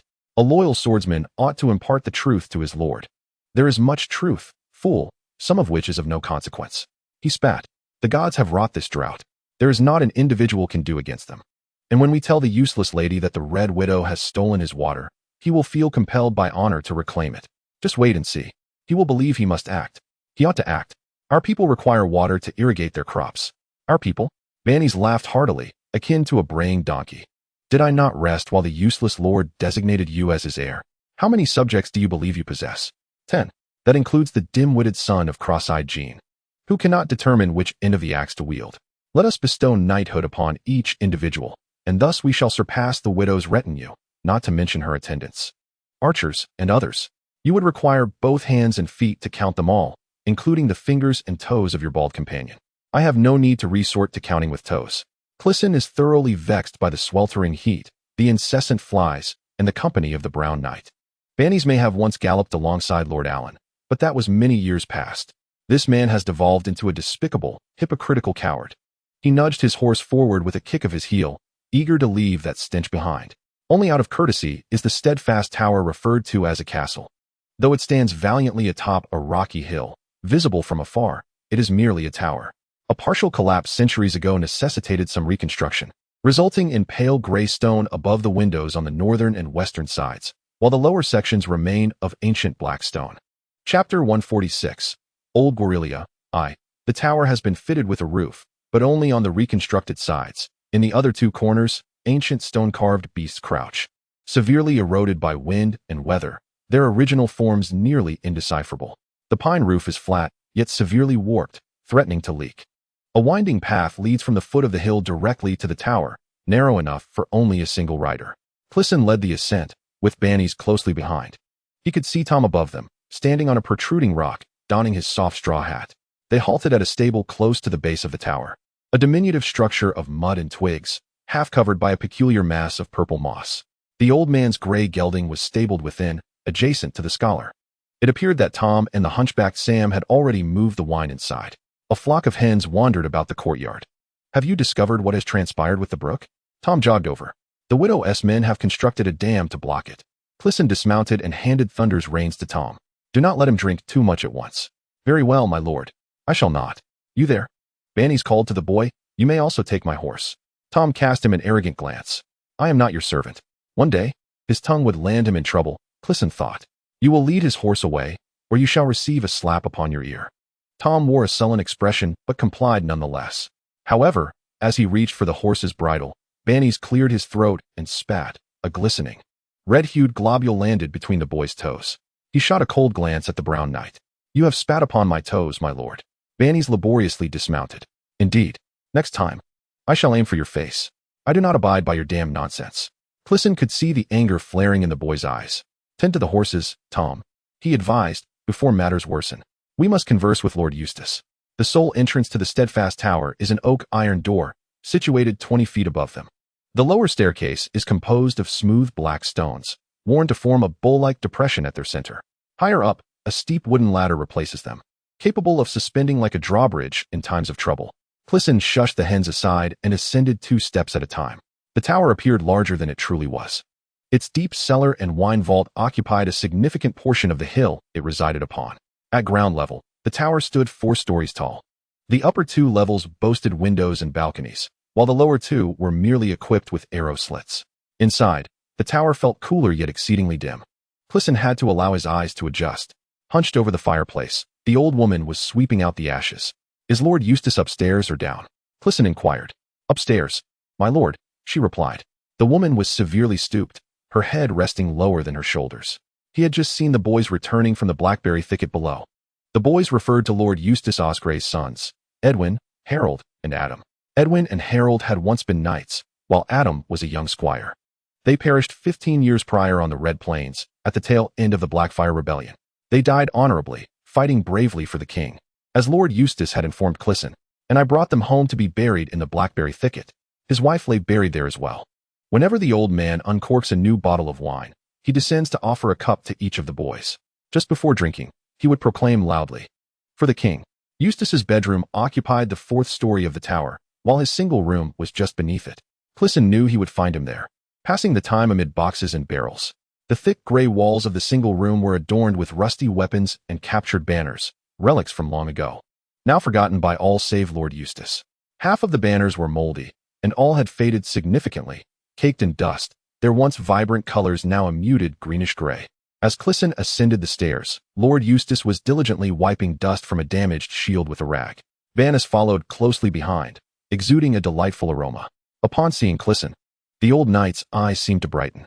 "My excellent giant," he gravely remarked, "and the valiant Lord Banis. Come, take a look at this. I found it beneath that box, a true treasure, though entirely overlooked. It was a shield, or rather, the remnants of one. It was pitifully small, nearly half of it severed. The remaining portion gray and cracked. The iron edging was rusted beyond recognition, and the wood was riddled with wormholes. A few flecks of paint still clung to it, but far too few to evoke any heraldry. My lord," Crisen said, "the Osprey family has not been noble for centuries, yet Lord Eustace delights in being addressed as such, for it echoes the glory of his family's past." "What is it?" "The shield of the little lion," the old man replied, polishing the edging as flakes of rust fell away. "Lord Wilbert Osprey bore it in the battle where he met his end. Surely, you know that tale." "No, my lord," Banis interjected. "We happen to be unaware." "You mean the little lion? Ah, is he a dwarf or some such creature?" "Certainly not." The old knight's beard quivered. "Lord Wilbert is a tall and robust individual, a noble knight of great stature. This name was bestowed upon him in his childhood, as the youngest of 5 brothers. In his era, the 7 kingdoms still boasted 7 kings, and the Highgarden and Casterly Rock often found themselves at odds. It was then that the Green Kings ruled over us, those gardeners of ancient lineage, with the blood of House Gardner flowing through their veins, and a green hand upon a white field serving as their banner. King Giles III waved his standard eastward to battle the Storm King, with Lord Wilbert's brothers following in his wake, for in those days, when the King of the Riverlands set forth to war, the sigil of House Casterly always flew alongside the Green Hand's banner. Yet, just as King Giles departed, the King of Casterly Rock saw an opportunity to seize a piece of the Riverlands. Thus he summoned a host of Westerners to march upon us. The House Osprey then commanded the northern border, and therefore young Lion had no choice but to meet them in battle. I recall that the leader of the Lannister forces was Lord Lancel IV, or perhaps V. Lord Wilbert obstructed the path of King Lannister. Chapter 147, The Vale of the Vale, Part 2. He commanded them to halt. "Do not advance any further," he declared. "You are unwelcome here. I forbid you to set foot in the Riverlands." Yet, that Lannister ordered all his banners to advance. The Golden Lion and the Casterly flag clashed for half a day's time. That Lannister wielded a Valyrian sword, unmatched by any common steel. Thus, young Lion was heavily pressed. His shield nearly shattered. Ultimately, his own sword broke in his grasp, and he was gravely wounded and bleeding. Yet he lifted his head and lunged at his foe. Bards say that King Lannister nearly cleaved him in two, but in his dying moments, young Lion discovered a chink in the king's armor beneath his arm and deftly plunged his dagger within. When their king fell, the Westerners retreated in defeat, and the Riverlands were saved. The old man gently caressed the shattered shield, as one would a child. "Alas, my lord," Banis rasped, "we could greatly benefit from such a man today. Crisen and I went to inspect your brook, my lord. It is as dry as a skeleton, and not due to drought." The old man set the shield aside. "Tell me." He sat down, gesturing for them to do the same. As the Brown Knight began his tale, he sat there, rapt, his chin raised, shoulders back, his entire frame as upright as a spear. In his youth, Lord Eustace Osprey was undoubtedly the epitome of knightly virtue, tall, strong, and handsome. Time and sorrow have etched their marks upon him, yet he remains unyielding. A man of considerable stature, broad shoulders, and a stout chest, his appearance sharp and agile like that of an aged hawk. His closely cropped hair had turned as white as milk, yet his thick beard, concealing his lips, remained a shade of gray. His eyebrows bore the same hue, and beneath them, his eyes were a lighter gray, filled with sorrow. Those eyes grew even more mournful as Banis spoke of the dam. "That brook, known as the Casterly River, has been recognized for over 1,000 years, the old knight remarked. "When I was but a child, I would catch fish there, and my sons do the same. On summer days like this, Alyssyn delights in splashing about in the shallow waters." Alyssyn, his daughter, passed away in the spring. "It was by the banks of the Chickaw River that I first kissed a girl, my cousin, the youngest daughter of my uncle, hailing from the Osprey family of Maya Lake. They are all gone now, even she." His beard trembled. "The adults, this cannot be tolerated. That woman shall not claim my river. She shall not have my Chickaw." "The dam is built sturdily, my lord," warned Lord Banis. "So robust that it is impossible for Lord Crisen and I to dismantle it within an hour, even with the assistance of that bald-headed lad.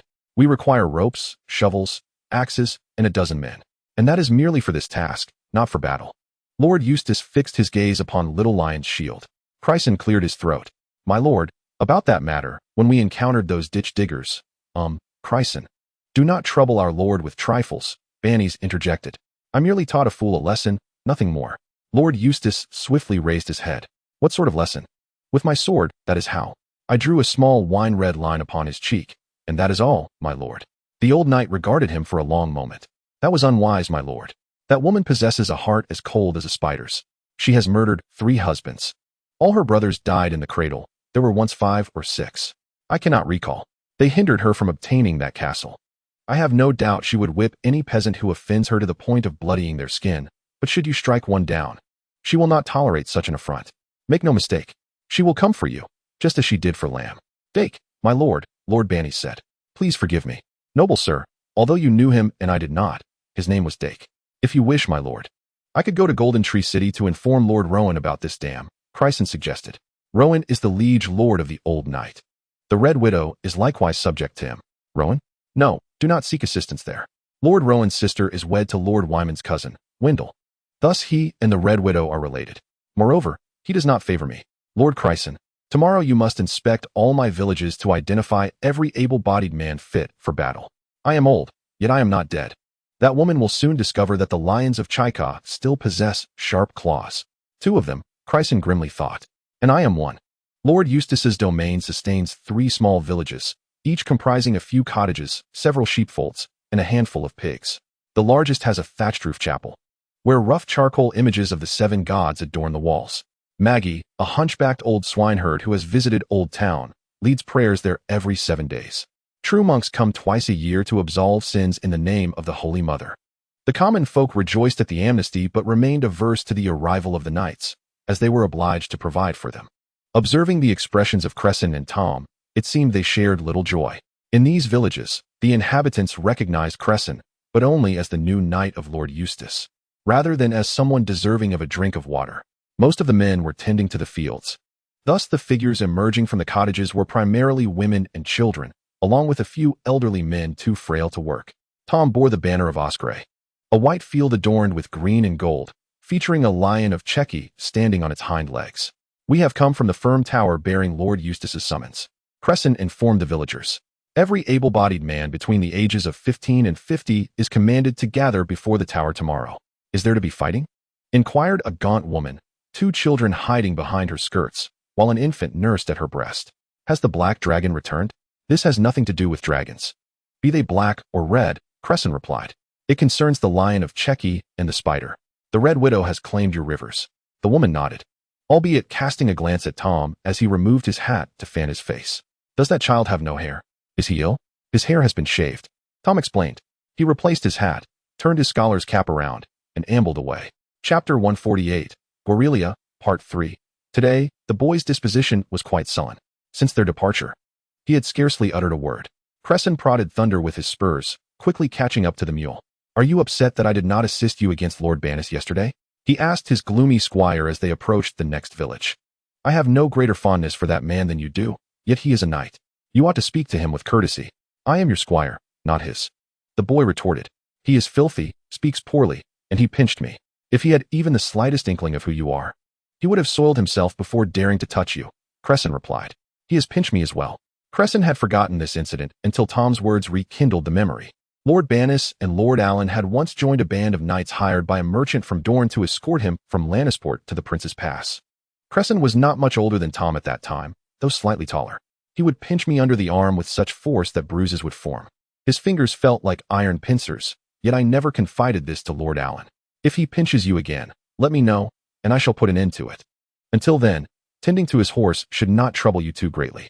Someone must do it, Tom conceded. Bannis never brushes it. He has never cleaned his stable. He hasn't even named it. Some knights never name their horses, Cresen informed him. That way, when they fall in battle, the sorrow is less burdensome. There are always more horses to possess, but losing a loyal friend is a profound grief. So the elder had said, yet he had never heeded his own counsel. He named every horse he had ever owned, and so did Crisen. We shall see how many individuals make their way to the tower, whether it be 5 or 50. You must assist them. Tom appeared indignant.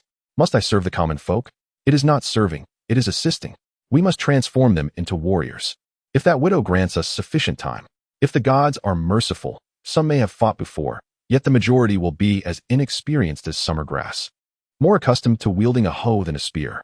Nevertheless, perhaps one day our lives will depend on them. How old were you when you first took up a sword? I was quite young, my lord. The sword was crafted from wood. The common boys also sparred with wooden swords, though they used sticks and broken branches. Tom, these men may appear foolish to you. They may not know the proper names of each piece of armor, nor the crests of noble families, nor which king abolished the nobility, yet they must be treated with respect. You are a squire born of noble blood, but you remain a boy. Most of them will be grown men. A man possesses his own pride, regardless of how humble his origins may be. You may seem equally perplexed and foolish in their village. Should you doubt this, go till a row of land, or shear a sheep. Then tell me the names of all the wild grasses and flowers in what woods. The boy pondered for a moment. I can teach them the crests of noble families, and how Queen Alysanne persuaded King Jaehaerys to abolish the rights. And they can instruct me on which wild herbs are best for poison, and which green berries are safe to eat. They can, Crisen agreed. But before you teach them about King Jaehaerys, you had best help us teach them how to use a spear, and do not consume anything that scholars would not eat. The next day, 12 aspiring warriors found their way to the tower, rising amidst the flock of chickens. One was too old, two too young, and a slender boy was discovered to be a slight girl. Crisen sent these individuals back to the village, leaving 8, 3 named What, 2 named Will, 1 named Lamb, 1 named Pat, and the foolish Dollop. He could not help but think what a pitiful lot they were. They bore no resemblance to the robust and handsome farm boys of the ballads, who captured the hearts of noble maidens. Each one was dirtier than the last. If one must estimate, Lamb appeared 50 years old, while Pet's eyes perpetually wept. They were the only 2 who had ever seen battle, having fought alongside Lord Eustace and his sons during the Blackfire Rebellion. The remaining 6 were, as Crisen feared, complete novices. All 8 were infested with lice. There were 2 Watts who were brothers. I reckon your mother knows no other names, Banis chuckled. As for weapons, they brought a scythe, 3 hoes, an old knife, and some sturdy wooden sticks. Lamb possessed a sharpened stick that could serve as a spear, and one will admitted to being skilled at throwing stones. Indeed, Banis exclaimed, we have procured an extraordinary catapult for ourselves. From that moment on, the man was referred to as Cheber. Are any of you familiar with the longbow? Crisen inquired. The crowd shuffled their feet in the dust, while hens pecked about on the ground around them. Finally, tearful Peter spoke up. My lord, please forgive me, but our master does not permit us to use the longbow. The deer of Osprey are meant for the lions of Chaika, not for us. Will we have swords, helmets, and chainmail? The youngest of the 3 Waters was eager to know. Oh, certainly you will, Banis replied. Once you slay a knight of the widow, you shall strip his wretched corpse bare. Remember to thrust your arm into his horse. That is where you will find his silver coins. He squeezed the young Watt's armpit until the boy cried out in pain, then hurried them all to the Watt woods to carve spears. Upon their return, they bore 8 spears of uneven lengths, hardened by fire, and rough shields woven from branches.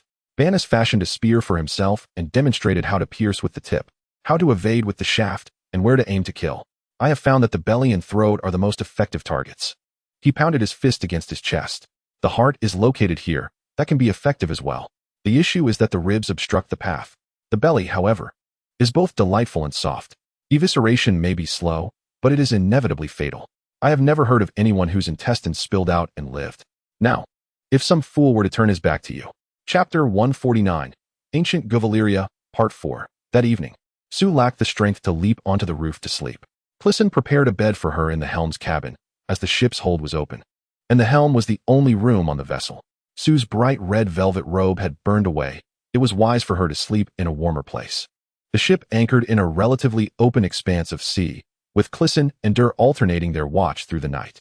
When the moon reached its zenith, Dur emerged to relieve Crisen and noticed a dark contraption that Crisen was assembling in the center of the deck. My young master, what invention have you conjured this time? Dur asked. Just come over and lend a hand, Crisen replied. Dur approached, and to conserve fuel, all the lights on the ship had been extinguished.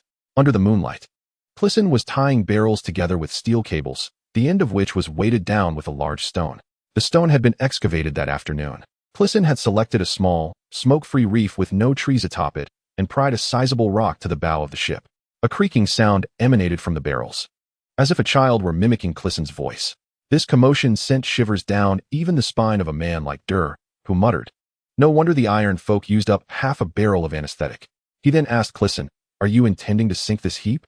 Otherwise, our ship will soon lack even the fuel. Hauling them is quite burdensome. Is it only a lack of fuel? Dur asked, feigning ignorance, already aware of the answer. Everything is lacking, absolutely everything. Would you dare to eat the fish and shrimp from this water? Even if you were brave enough, I would not permit it. All that remains for us are those horsemeat sausages, which require an excessive amount of water to consume, and our fresh water supply is dwindling rapidly. Crisen sighed, noting that while there was still a decent amount of drinkable liquid and a few barrels of wine, the boiler was nearly out of water. How could the steam engine function without water? Isn't there a pipe that recirculates the water? Dewar inquired. Indeed, it does circulate, but some inevitably evaporates along the way. Gradually, it will become insufficient. I long for rain, Crisen lamented. Dewar merely nodded in silence. Throughout the night, Crisen found it difficult to sleep, haunted by the murmurs of the wine barrels above him. The barrels had not been discarded overnight, for it would be quite inconvenient to navigate the vessel if they floated to the surface or leaked during the night. He reassured himself that it was merely a psychological effect. After all, he had slept beside those barrels the previous night without issue. Upon awakening, Crisen noticed Sue still at the bow, engaged in prayer. He intended to comment on her tardiness, but was suddenly struck by the transformation of the surrounding cliffs. "Have you set sail?" he asked, bewildered. "If we had, you would certainly have noticed," Dewar replied, struggling to gnaw on a sausage that had been soaked in a barrel of apple cider the day before. "Then how have we changed our location?" Crisen exclaimed in panic. "Haven't you grown accustomed to this?" "This is the Misty Sea," Dewar explained. "Miss Sue has been praying since early morning. I believe you ought to speak with her." As Sue concluded her prayers and turned around, her complexion appeared somewhat improved after a night of rest. After her vibrant red cloak had burned away, she was left clad in a dark red fitted leather armor, with 3 daggers and various concealed weapons tucked into pockets sewn into her abdomen. Crisen had indeed imagined her in fewer garments, but did not anticipate such an ensemble hidden beneath her cloak. She now resembled an assassin more than a sorceress. Noticing Crisen's astonishment, Sue spoke up. "There is no need for you to inquire further. In due time, I shall reveal all. Ah, by the way, young master, inspired by your earlier creations, I have fashioned something as well." Dewar interjected inopportunely, bringing forth an object constructed from a row of empty barrels. It was evident that these barrels were indeed empty, for if they contained anything, Dewar would not possess the strength to carry so many at once. "What is this?" Crisen asked, perplexed. "A lifeboat. I used the line from the crossbow's spare bowstring to tie it together." If our ship were to, Crisen knew the sailors refrained from uttering the word sink. "This could at least allow us to drift on the sea for a day," Dewar explained. This evoked a chilling realization in Crisen. Aside from the bowstring, there were no spare parts for any equipment aboard the ship. Nodding in agreement, Crisen acknowledged, "Indeed. It is quite clever. At this rate, we shall soon have need of it." Sue proposed that slicing the sausages and soaking them in wine might enhance their flavor. Crisen decided to give it a try. He carefully removed the thick layer of grease that floated atop the pot into a wooden bowl, ensuring that they could light a lamp that evening. The final dish did not turn out particularly delectable, but the alcohol in the wine had further evaporated during the cooking process. Crisen drank a bit to replenish his hydration, as the fresh water on the ship had become contaminated. He added it all to the steam engine's boiler. Having been parched throughout the day, he indulged in a bit of light beer before retiring for the night. Therefore, it could be said that the whispers of the children that night may have been induced by the effects of alcohol. After dinner, Crisen inquired about their next destination. Dewar glanced at Sue, who was lost in thought, gazing at the distant cliffs. After a moment of contemplation, she opened the navigation log and pointed to 2 locations, stating, "The cliff to the west is where we passed yesterday. We were here, traversing this path, and the stone man is located here. We halted last night at this point." She marked 2 points on the hand-drawn map from the previous day, explaining, "Now we have arrived here." Crisen observed the distance between the 2 points, realizing it was longer than the entirety of their journey the day before. They had run all day only to be thwarted by an unseen force. "Is this also the work of the frost god?" Crisen inquired. With keywords such as water, smoke, and apocalyptic devastation, placing the blame on the frost god seemed reasonable. "Whoever is responsible is of little consequence," Sue remarked, "for we are drawing ever closer to the heart of the smoke sea." Crisen gazed eastward, exclaiming, "I believe I can see a range of mountains." Indeed, it was the center of the smoke sea, or rather the epicenter of Valyria, the 14 fire peaks. "Are there still 14? Crisen asked. He recalled a world map from before Valyria's cataclysm, understanding that Valyria had once been a vast peninsula traversed by a mountain range, known as the 14 fire peaks. These volcanoes housed the ancient Illyrian dragon nests, directly contributing to Valyria's rise. One could argue that both the ascent and the downfall of Valyria stemmed from these very volcanoes. Heaven knows what arcane powers these dragon-birthing volcanoes conceal. There were rumors that Valyria's demise was caused by miners breaching the gates of hell beneath the 14 fire peaks. Chapter 150. The Cavern of Sorcery, Part 1. Tom? Cleason asked as the last kettle of water came to a boil. Is something amiss? Tom remained silent, prompting Cleason to request, please fetch the kettle for me. Together, they laboriously moved it from the hearth to the edge of the bathtub, indifferent to the splashes of water that soaked them. Sir, the boy said, what do you think Lord Eustace intends to do? Dismantle the dam, and if the widow's men attempt to thwart us, we shall repel them, he declared loudly, ensuring his voice could be heard over the splashing water. As the water poured down, steam rose like a white veil, reddening his face. Their shields are woven from wood. Sir, a spear or a crossbow bolt could easily pierce them. Once we are prepared, we can find them some armor. That would be the best outcome they can hope for. They may be doomed, my lord. The drenching wet what is still scarcely more than a boy. By the time the next monk arrives, Macwill is to be wed, and Rob cannot even distinguish between his left foot and his right. Clisson let the empty water jug tumble onto the solid earthen floor. Roger from Paniki was younger at the time of his sacrifice than the drenched what. There are also those in your father's army who are about to marry, while others have never kissed a girl. Hundreds, perhaps thousands, are unable to discern left from right. That is different, Tom insisted. That is war. So is this. The same thing, merely on a smaller scale. A smaller scale, yet more foolish, my lord. That is not for you or me to say, Clisson admonished him. When Lord Eustace summons them, they bear the responsibility to fight or to perish, if need be. Then we ought not to name them, my lord. Their deaths only render our sorrow more unbearable. His face brightened. If we used my boot, no? Clisson stood on one foot to remove his boot. Very well, but my father, no? The other boot fell away as well. We shan't. Clisson stripped off his sweat-stained shirt and tossed it to Tom. Have Hunchback Sam's wife wash this for me. I shall, my lord, but, no, I have said so. Shall I give you a slap on the ear to help you listen more clearly? He loosened his trousers, revealing that he wore nothing beneath. The weather was too hot for undergarments. You worry for those 3 watts and others, which is commendable, yet that boot is merely for urgent needs. How many eyes does the blood-crow Duke possess? 1,000, plus 1. When your father sent you to serve me, what did he instruct you? To keep my head shaved or dyed, and to tell no one my true name, the boy said, clearly reluctant. Tom had served Clisson faithfully for a year and a half, though at times it felt as if 2 decades had passed. Together, they traversed Prince's Pass and crossed the red and white striped depths of the Dorne Desert. A rowboat carried them down the Greenblood River to Thickboard Town. From where they took the swift vessel, the White Lady, to Old Town. They had slept in stables, inns, and ditches, shared bread with actors and holy monks, and pursued countless puppet shows. Tom had always ensured Clisson's horse was well fed, his sword sharp, and his armor rust-free. He was the finest companion one could imagine, and the mercenary knights had nearly begun to regard him as a younger brother. Yet he was not. This egg hatched into a dragon, not a chick. Tom could serve as a squire to a mercenary knight, but Aegon of House Targaryen is the 4th and youngest son of Prince Maeka of Summerhall, whose own father was the late wise King Daeron II, who sat upon the Iron Throne for 25 years until the Great Spring Plague claimed his life. Thus far, the majority of the common folk are aware that Aegon Targaryen returned to Summerhall with his brother Daeron following the tournament in yonder town. Ser Criston cautioned the boy, stating that his father did not wish anyone to know he was wandering the 7 kingdoms alongside a certain hired knight. Consequently, let us refrain from further discussions regarding your boots. The boy's only response was a glance. Tom possessed large eyes, which, for some inexplicable reason, appeared even larger due to his bald head. In the dimly lit cellar, they appeared black, yet in a slightly brighter setting. Their true hue emerged, a profound shade of purple. Valyrian eyes, Ser Criston mused. In Westeros, aside from those of the blood of dragons, few possessed such eye color, or hair that shimmered as if woven from forged gold and strands of silver.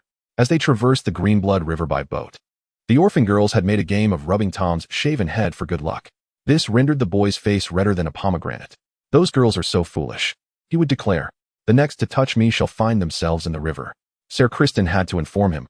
Then I shall be the one to touch you. I will give your ears such a smack that it will buzz for a month. This only made the boy more arrogant. Buzzing is better than the girls, he insisted. Yet, he never actually threw anyone into the river. Ser Criston stepped into the bathtub, reclining comfortably until the water reached his chin. The water's surface was still scalding, while the depths were somewhat cooler. He clenched his teeth to suppress a cry. Should he do so, the boy would laugh, for Tom relished scalding bath water. Do you need me to heat more water, my lord? This is sufficient, Ser Criston replied, rubbing his arms and watching the long strands of gray grime cascade away. Fetch me the soap. Oh, and that long-handled brush. The thought of Tom's hair reminded him of his own, which was in a state of disarray. He inhaled deeply and then submerged himself, allowing the water to soak thoroughly. When he resurfaced amidst splashes, Tom stood at the edge of the tub, holding the soap and the long-handled horsehair brush. "You have hair on your cheek," Sir Crisen noted as he took the soap from him. "2 strands, right there, beneath your ear. Remember to shave them off the next time you cut your hair." "I will, my lord."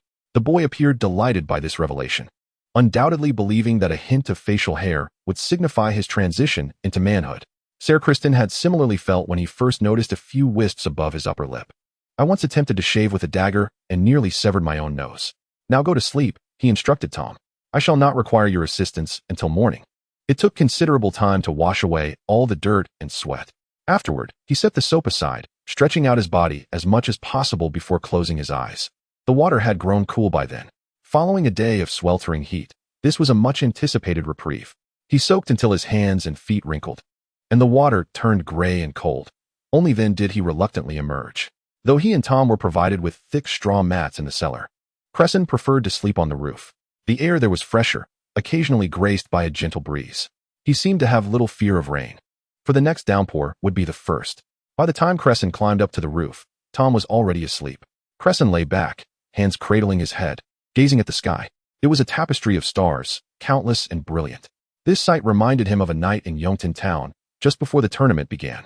On that night, he had witnessed a shooting star, said to bestow luck, prompting him to ask Tanshili to paint it on his shield. Yet, White Poplar Town had proven anything but fortuitous for him. Before the tournament concluded, he had nearly lost a hand and a foot, while 3 good men perished. Yet, he had gained a squire. As he rode away from White Poplar, Tom followed him. Among all that transpired, this was the sole blessing. He hoped there would be no shooting stars tonight. In the distance loomed red mountains, while beneath him lay white sands. Crisen was digging, his shovel biting into the parched earth, flinging fine sand from his shoulders. He was excavating a grave, he mused, a burial for hope. 3 Dornish knights stood by, silently mocking him. Further away, merchants awaited beside their mules, carts, and sledges, eager to depart. Yet he could not leave until he laid Chestnut to rest. He could not abandon his old friend to the serpentine sand dogs. The gelding had perished on the long, arid path between Prince's Pass and West. With Tom upon his back, his forelegs had crumbled beneath him, and he had knelt, rolling onto his side, before succumbing to death. His body lay stiff beside the pit, soon to emit a foul stench. As Crisen dug, tears streamed down his face, to the amusement of the Dornish knights. "Water is precious in this wasteland," one remarked. "You ought not to squander it, my lord." Another chuckled. "Why do you weep? It is merely a horse, a wretched one at that." "Chestnut," Crisen thought as he continued to dig. His name was Chestnut. He had borne me for many years, never bucking or biting. The old gelding appeared a pitiable sight beside the sleek, well-groomed Dornish warhorses, distinguished by their elegant heads, long necks, and lustrous manes. Yet the old horse had given all he had. To weep for a sway-backed gelding? Lord Aelin remarked in his aged voice. "Alas, child, you have never shed a tear for me, yet I placed you upon his back." He chuckled softly, his reproach devoid of malice. "That is simpleton Crisen, thick-headed as a city wall." "He did not weep for me either," said Baelor, the broken lance from the grave, "though I was once his prince, the hope of Westeros. The gods never intended for me to die so young. My father was but 39, Prince Vala lamented. He had the potential to become a great king, the greatest since King Aegon." He gazed at Crisen with his cold blue eyes. "Why did the gods take him and leave you?" The young prince bore his father's light brown hair, a single streak of silver gold shimmering amidst it. "You are deceased," Clyson yearned to scream. "You 3 are dead. Why can you not grant me peace?" Lord Aelin succumbed to the chill of winter. Prince Baelor fell victim to a blow from his brother during Clyson's trial of the 7 sons, and his son Vala perished in the spring plague. "I should not bear the blame for that. We are in Dorne, a place of which we are utterly unaware." "You are mad," the elder admonished him. "When you foolishly bring about your own demise, we shall not dig any graves for you. In the heart of the Sand Sea, one must hoard water." "Leave, Lord Clyson," Vala implored. "Just leave." Tom aided him in his digging. The boy possessed no shovel, only his bare hands. The sand cascaded back into the grave as swiftly as they could cast it out. It was akin to excavating a hole in the ocean. "I must continue to dig." Clyson reassured himself, despite the pain radiating through his back and shoulders from exertion.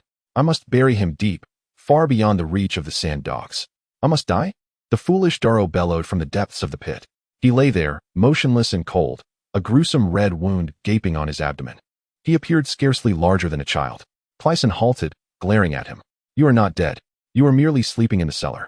He cast a glance toward Lord Aelin. Seeking assistance. Tell him, my lord, he pleaded. Tell him to leave that grave.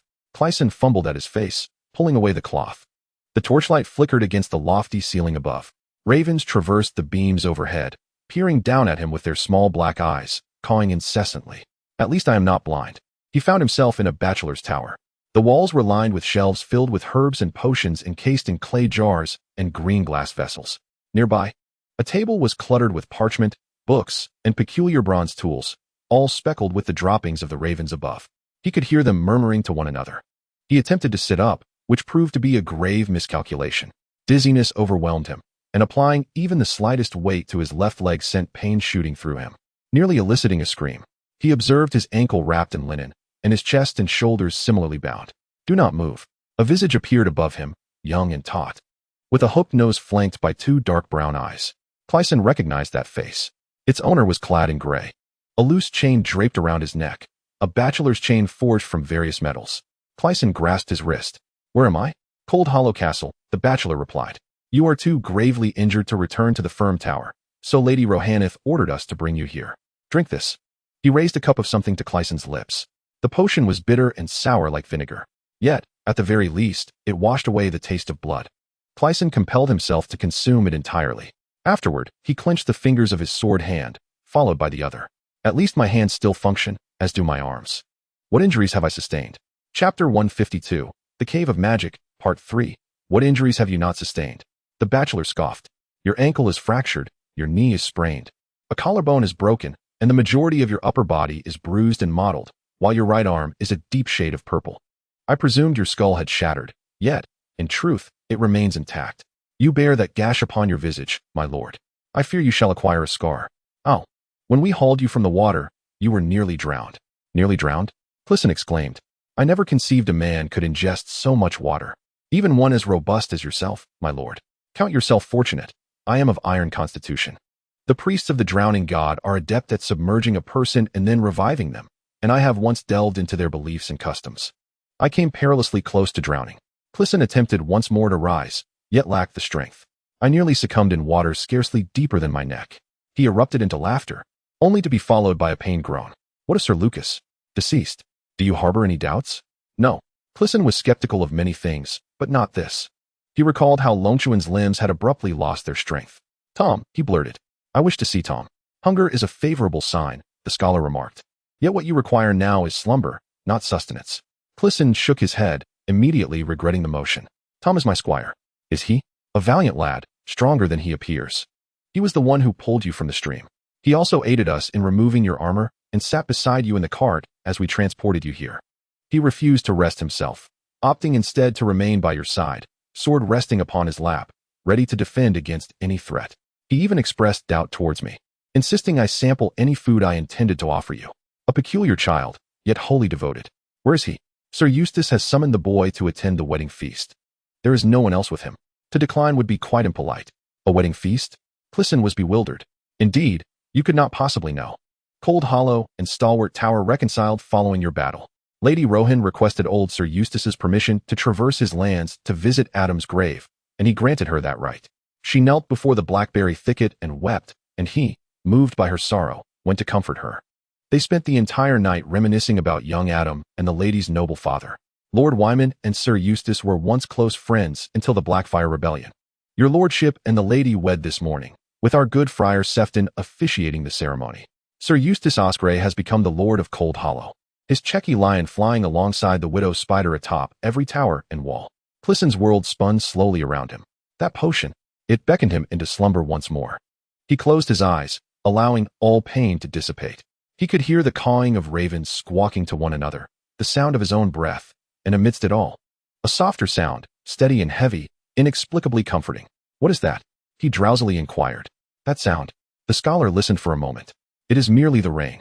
He did not see her until the day of their departure. This is foolish, Brother Sepherton lamented, as Crisen limped heavily across the courtyard, his leg encased in a splint and supported by a cane. Scholar Sarek says you have yet to recover halfway, and in this rain, you risk catching a chill, unless you drown once more. At the very least, wait until the rain abates.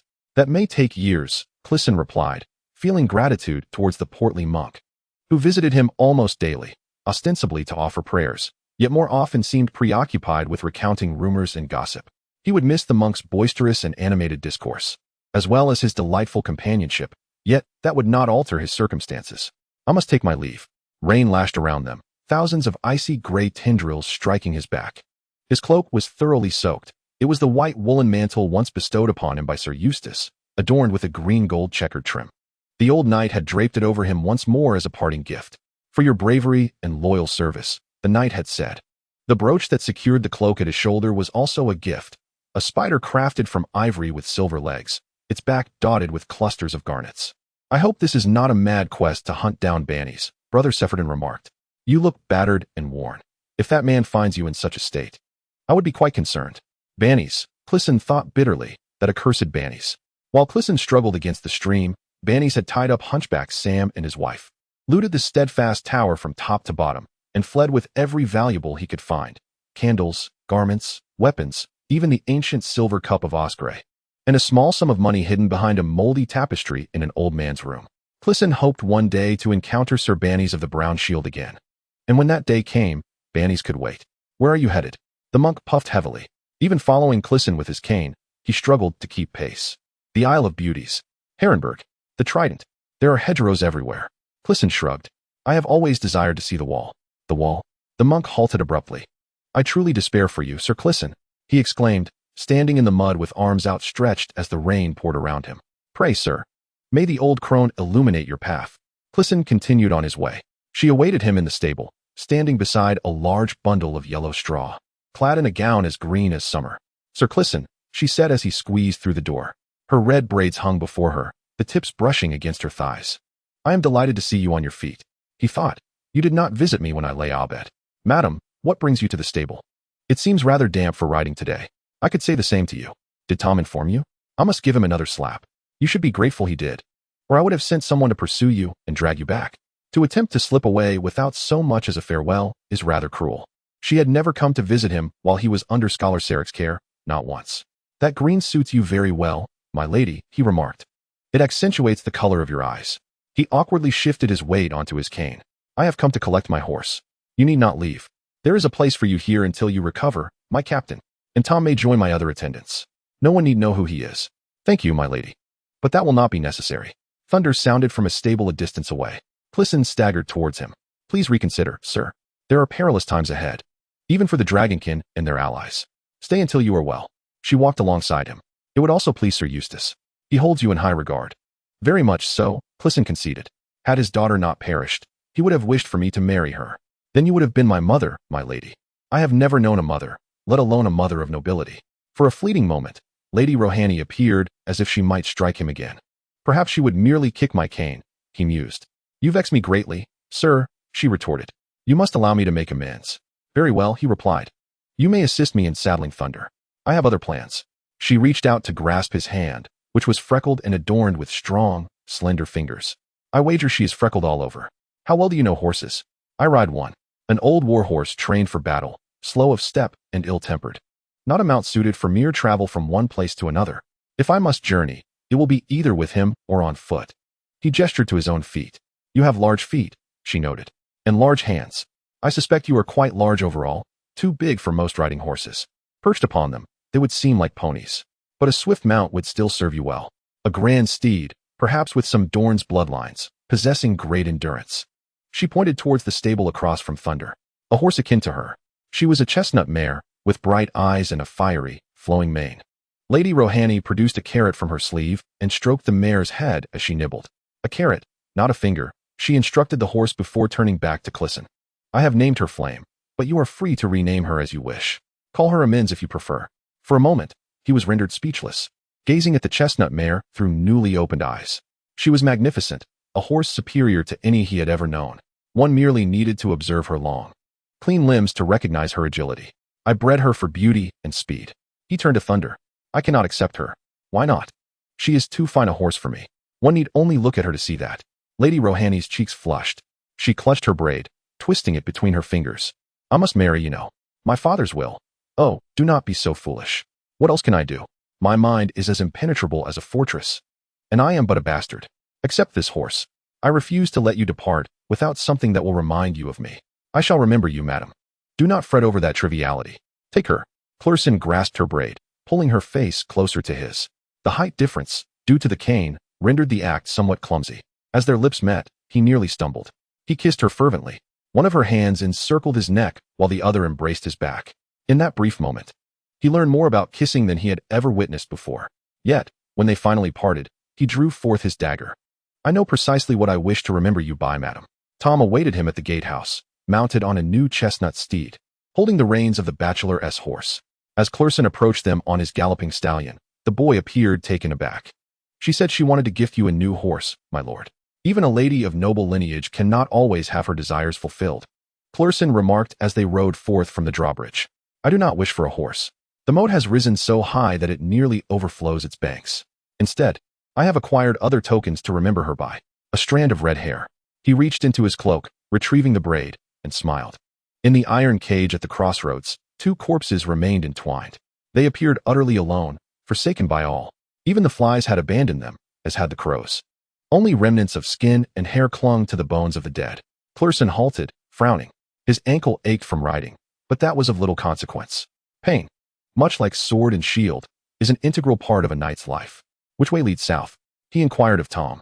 It was difficult to discern when the world was engulfed in rain and mud, the sky as gray as a granite wall. That is south, my lord, Tom pointed. That is north. The summer hall lies to the south. Your father. The wall is to the north. Crisen regarded him. That is quite a distance to ride. I have a new horse, my lord. Indeed, Crisen could not suppress a smile. But why do you wish to see the wall? Well, Tom replied. I have heard it is quite tall. The most perilous stretch of the journey lies at the end. As warned by the message received in Tylos, the Redwine Strait is teeming with longships, while the main fleet of Chingting Island remains far across the waters of Westeros. The Iron Islanders have pillaged Lannisport and claimed Vinetown and Starfish Harbor as their stronghold for raiding vessels bound for Old Town. From the Crow's nest atop the ship, the crew observed longships thrice. Twice they trailed far behind, the Laurel Wind swiftly outpacing them, while the third appeared at sunset, attempting to block the route to Whispering Bay. They watched as her oars dipped and rose, churning the brass-colored surface into white foam. Kokomo ordered the archers to ascend to the forecastle. Their massive golden heart bows outshot and outperformed Dorne's purple heart bows. She did not signal to release arrows until the longship drew within 200 yards. Sam shot alongside them, feeling as though his arrow had struck the vessel. One volley sufficed. The longship veered southward, in search of more docile prey. As they entered Whispering Bay, the deep blue twilight had already descended. Gilly stood at the bow, cradling the infant and gazing at the castle perched upon the cliffs. That is the Three Towers Castle. Sam informed her, the ancestral home of House Cawthorne. Chapter 154. The beginning of the dispute. The castle was etched among the stars of the night, illuminated by the flickering firelight within its windows. As he beheld this magnificent sight, a sense of sorrow enveloped him, for their journey was nearing its conclusion. It is so high, Gilly remarked. Wait until you see the towering spires, he replied. The baby began to wail. As Gilly nursed the child, she smiled and gently stroked his brown hair. Sam realized that she had grown to love this child as much as she had the one left at the wall. He hoped the gods would show mercy to both of them. The Ironborn had even infiltrated the once tranquil waters of Whispering Bay. The following morning, as the ship, the Laurel Wind, continued towards Old Town, they began to collide with corpses adrift, carried downstream to the sea. Some of the bodies were adorned with crows, which took flight as the swan boat disturbed the bloated, grotesque little vessels. The shoreline was lined with scorched fields and burned villages, strewn with wrecked ships on the shoals and sandbars. Most were merchant and fishing vessels, though remnants of longships and even 2 grand galleons could be seen. One was entirely charred above the waterline, while the other bore a gaping hole in its side. There has been battle here, Chong remarked, not long ago. Who would be so mad as to reach so close to Old Town? Chong pointed to a half-sunken longship. The tail of the vessel bore a tattered flag, stained with soot. The emblem depicted 2 crows supporting a black iron crown, beneath which was a red-eyed black pupil. Whose flag is that? Sam inquired. Chong shrugged. The next day was cold and foggy. The Laurel Wind quietly passed yet another plundered fishing village. A rowing warship emerged from the mist, slowly approaching them. Its bow resembled that of a slender maiden, clad in leaves, brandishing a spear, with the name of a huntress etched upon its hull. Moments later, 2 smaller rowing boats appeared alongside her, like a pair of greyhounds trailing closely behind their master. Sam was relieved to see that, aside from the tiered white tower flag of House Hightower at Old Town, the banner of King Tommen, depicting a stag and lion, also fluttered from the ship. The captain of the Huntress was tall, his ash-gray cloak edged with flames of red satin. He maneuvered his vessel alongside the laurel wind, then stowed his oars, calling out to board. His crossbowmen and the archers of Kokemur faced each other across the narrow waterway, and he approached with 6 knights, nodding towards Kualumo, requesting to inspect the cargo hold. After a brief discussion, the father and daughter consented. "I apologize," the captain said after his inspection, "but it saddens me that honorable men must endure such discourteous treatment. However, one must be cautious. We cannot allow the Ironborn to infiltrate Old Town." Only 2 weeks prior, those scoundrels captured a Tyroshi merchant vessel in the strait, slaughtering the crew and donning their garments, dyeing their beards in a riot of colors. Once infiltrated into the town, they intended to set fire to the docks, exploiting the chaos to breach the city gates. The scheme nearly came to fruition, until the lady of the tower collided with them. Her oarsman, having a Tyroshi wife, was taken aback by the sight of so many green and purple beards, and he shouted a greeting in Tyroshi, yet none among the assailants understood how to respond. Sam was astounded. Did they truly plan to pillage Old Town? The captain of the Lady Hunter cast a curious glance his way. These were no ordinary marauders. The Ironborn were born thieves, relishing in sudden assaults from the sea, seizing wealth and women before retreating to the distance, typically striking with 1 or 2 longships, never exceeding half a dozen. However, this time was different. Now, hundreds of vessels plagued us, emerging from the Shield Islands and the reefs near Greenstone Island, seizing Stone Crab Reef, War Island, Mermaid's Hall, and even establishing bases at Horseshoe Rock and Wildseed Bay. Without Lord Redwine's fleet, we could not contend with them. What was Lord Hightower doing? Sam blurted out, recalling his father's frequent assertions of Hightower's wealth, capable of recruiting knights thrice that of any lord under Highgarden. Depleting Old Town's resources could yield even more, the captain remarked. But unless we learn to walk upon water, it would amount to naught. The tower must surely take action. Indeed, Lord Leighton was locked in the tower's summit with the Mad Queen, poring over tomes of magic. Perhaps he could summon forth an army from the abyss. Baylor was constructing ships, Gonser was overseeing the port, Giles was training new recruits, and Henfley had gone to Lys in search of mercenary fleets. Should he procure a formidable fleet from his sister Lisa, we could retaliate against the Ironborn. Until then, we could at most hold our ground, awaiting the Queen Regent of King's Landing to loosen Lord Paxter Hightower's restraints. The captain's final remarks, laced with acerbity, and the implications therein left Sam profoundly shocked. Should we lose Old Town and Greenstone Island, the entire realm would crumble into disarray, he pondered, his gaze fixed upon the Lady Hunter and her sister ship as they departed. He began to question whether Hornhill was truly secure. Admittedly, House Tarley's lands lay in the verdant hills of the inland woods, 100 leagues northeast of Old Town, far from the coast. Even if his lord father were to campaign in the Riverlands, the castle's defenses would be scant. Yet home should not fall prey to the Ironborn and their longships. But surely the Stark Lord had thought Winterfell safe, until one fateful night when the chameleon, Theon Greyjoy, scaled its walls. Sam found it difficult to fathom that in his quest to shield Gilly and the babe from harm, he had traversed such a long distance only to abandon them upon the battlefield.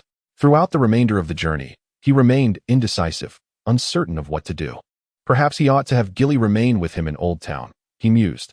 The walls there were far grander than his father's castle, dauntingly insurmountable, and guarded by thousands of soldiers. When Lord Randall responded to the call to Highgarden, he might have left few behind at Hornhill. If that is the case, he must find a way to conceal her. The Academy forbids apprentices from keeping wives or lovers, at least not openly. Yet, if I were to remain with Gilly for an extended period, how could I muster the resolve to part from her? He must leave her, otherwise, he would be branded a deserter. I have sworn an oath, Sam reminded himself, and desertion could cost him his head. How would that benefit Gilly? He contemplated beseeching Koga and her father to take the wild girl to their summer isles. However, that path is fraught with peril. After the Laurel Wind departed Old Town, it would need to traverse the Redwind Strait once more, and perhaps fortune would not favor them this time. What if the winds died? The denizens of the Summer Isles would find themselves stranded upon a windless sea. If the tales he had heard were true, Gilly could be seized and forced into servitude or become a salt concubine, while the infant might be cast into the depths for being an inconvenience. Chapter 155. The dispute. Thus, he resolved to go to the Hornhill. As soon as he reached Old Town, he would hire a carriage and several horses to take her there personally. He could also inspect the castle and its defenses along the way. Should anything he saw raise his suspicions, he would immediately return with Gilly to Old Town.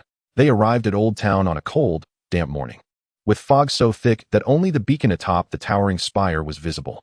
An iron chain spanned the harbor, connecting around 20 dilapidated vessels, followed by a row of warships, alongside 3 grand sailing ships and the towering flagship of Count Hightower, the Old Town Glory, with its 4 rows of oars.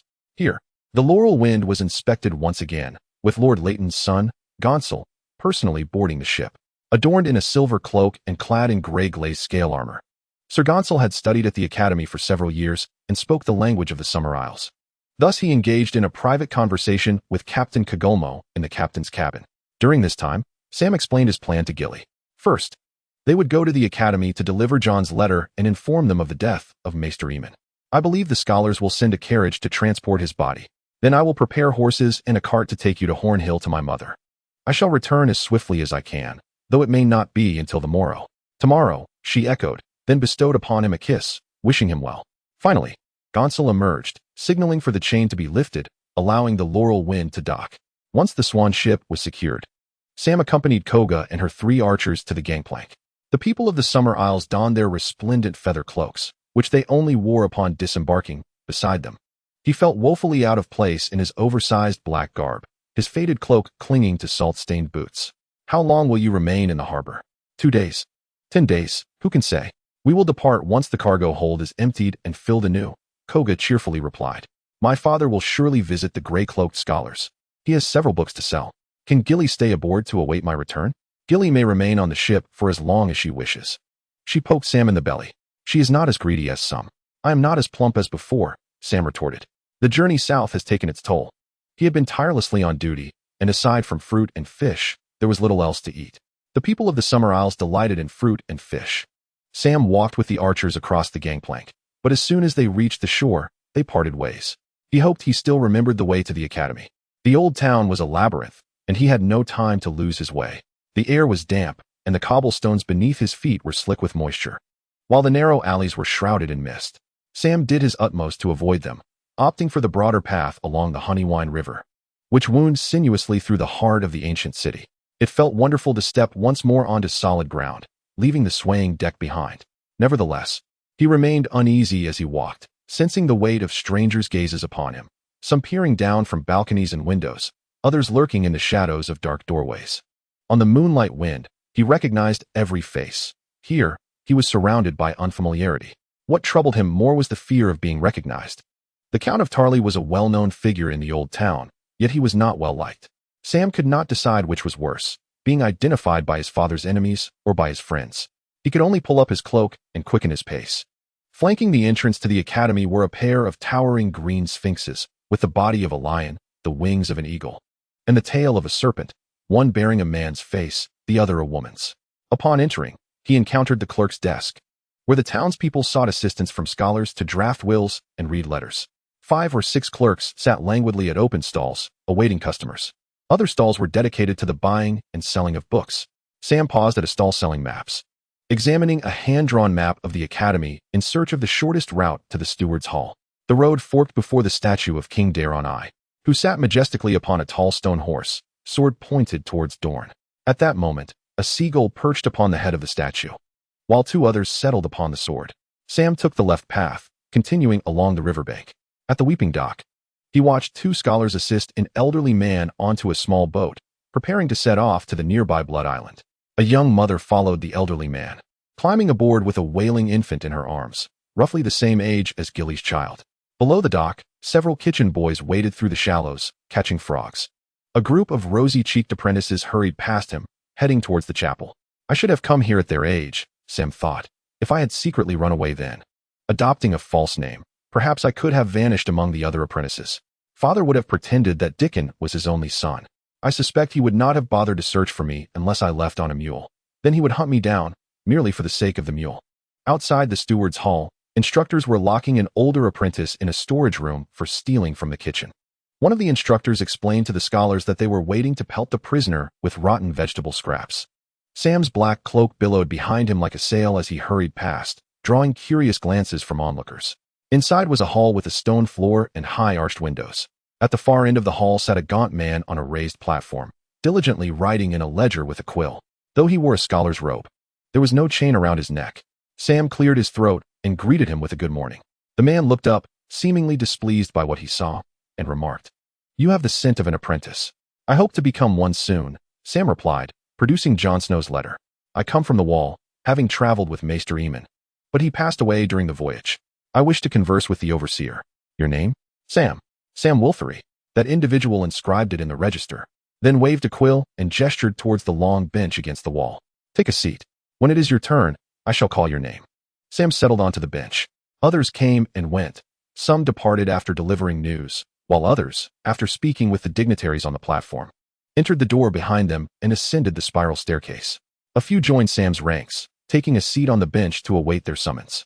He was almost certain that several of those summoned arrived later than he had. After this occurred 4 or 5 times, he rose and walked once more to the end of the hall. How much longer must he wait? The overseer had many affairs to attend to. I have journeyed from the Great Wall. A little more waiting is of no consequence. He waved the quill and returned to his seat beneath the window. Another hour passed. Others concluded their discussions with the dignitaries and, after a brief wait, were allowed to enter, yet the doorkeeper never once lifted his gaze to acknowledge Sam. Chapter 156. The conclusion of the dispute. The mist outside gradually dissipated, and pale sunlight streamed through the window. He gazed at the dust dancing in the sunlight. Unable to suppress a series of yawns, he absently fiddled with a burst blister on his palm, leaning his head against the wall, and closed his eyes. He must have dozed off, for soon he heard the doorkeeper behind the platform calling out names. Sam sprang to his feet, only to realize it was not his name being called, and sat back down. You must offer a copper coin to Rokas, otherwise you will wait 3 days. A voice remarked nearby. Why does the night watchman come to the city of learning? The speaker was a slender, handsome young man clad in deerskin trousers and a green tunic studded with iron. His complexion resembled pale brown ale, with a mane of thick black curls and large dark eyes beneath a prominent forehead. The commander is restoring the abandoned castle, Sam explained. We require more scholars to manage the crows. A copper coin will suffice. Indeed, a copper coin will do. If you are willing to part with a silver stag, Rokas will escort you directly to the overseer who stands behind him. He has served as an assistant scholar for 50 years and harbors a deep disdain for apprentices, especially those of noble descent. How can you discern that I hail from nobility? Just as you can perceive my half-Dornish lineage, he replied with a smile, slightly elongating the Dornish vowel sounds. Sam retrieved a copper coin. Are you an apprentice? I am assistant scholar Larissa. Some refer to me as the Sphinx. This name startled Sam. The Sphinx is a riddle, not a riddle maker. Do you know what that means? I do not. Is it a riddle? It suffices for me. I am Sam Wulfhere. Sam, pleasure to meet you. What business does Sam Wulfhere have with Dr. Sirebode? He is the overseer? Sam inquired, perplexed. Master Aemon said the overseer is named Norrin. It has been 2 cycles already. Each year, a new overseer is appointed here through a lottery conducted by the scholars. A task many deem thankless and burdensome, diverting them from their earnest work. This year, Dr. Vogrief drew the black stone, yet often finds himself in a state of confusion. Thus, Theobald volunteered to take his place. He possesses a temper, yet he is fundamentally a good man. You mentioned Master Aemon? Indeed, Aemon Targaryen? He once was. Most refer to him simply as Master Aemon. He passed away during the southern voyage. How do you know of him? How could one not? He was not only the longest-lived maester, but also the eldest person in Westeros. His experiences encompass a history richer than that which Maester Purys has ever read. He could regale us with countless tales from the reigns of his father and uncle. Do you know his age? 102. Why would someone of such venerable age venture to sea? Sam pondered this question for a moment, uncertain of how to respond. The Sphinx presents riddles, not answers. Is Master Aemon akin to the Sphinx? It seems improbable. Commander Snow sent him away to save his life. Hesitantly, he began to speak. He awkwardly recounted tales of King Stannis and Melisandre of Asshai, intending to cease there, but one story led to another. And he found himself involuntarily discussing Mance Rayder and the free folk, dragons, and the blood of kings. Soon, everything poured forth. The wights at the first men's fist. The mounted others, the death of Mormont at Craster's keep, Gilly's escape with him, White Tree Village and Little Paul, Cold Hands and the Ravens. Jon becoming the Lord Commander, the Blackbird, Dany, Bravos, the dragon seen by Quentyn, the Windblown, and Aemon's final murmurs. He withheld only those secrets he had vowed to keep, concerning Bran Stark and his companions, as well as the swapped infant. Daenerys is the sole hope, he concluded. Aemon asserted that the Citadel must immediately dispatch a maester to escort her back to her homeland of Westeros. Larissa listened intently. He blinked occasionally, but never smiled nor interrupted. After Sam finished, he gently touched Sam's forearm with his slender brown hand, saving a copper coin. Sam, Theobald would scarcely believe half of this, Yet someone will. Are you willing to accompany me? To where? To speak with a certain maester. You must convey to them, Sam, that Eamon has said this, informed the scholars. Very well, he replied. He can return to meet the overseer tomorrow. He just needs to remember to deliver a copper coin. How far is it? Not far. To Crow's Isle. One need not take a boat to Crow's Isle. A weathered wooden bridge connects the isle to the eastern shore. The Crow's Tower is the oldest edifice of the citadel. As they crossed the slow-flowing Mead River, Larissa informed him that in the Age of Heroes, it served as the stronghold of a pirate lord who plundered ships drifting downstream.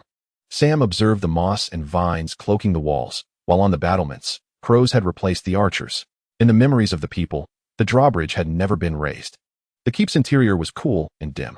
An ancient fishlangu tree dominated the entire courtyard, bearing witness to the initial scene of these stones. The trunk was adorned with carved faces, and a thick layer of purple moss enveloped its pale branches. Half of the branches appeared to be withered, while the remaining ones still displayed a few fluttering red leaves, serving as a favored habitat for crows. The tree was teeming with crows, and even more gathered around the arched windows above the courtyard. The ground was strewn with droppings. As they traversed the courtyard, one crow flapped its wings and soared overhead, while the others squawked noisily to one another. Dr. Wogriff's suite was in the west tower, beneath the white crow's nest.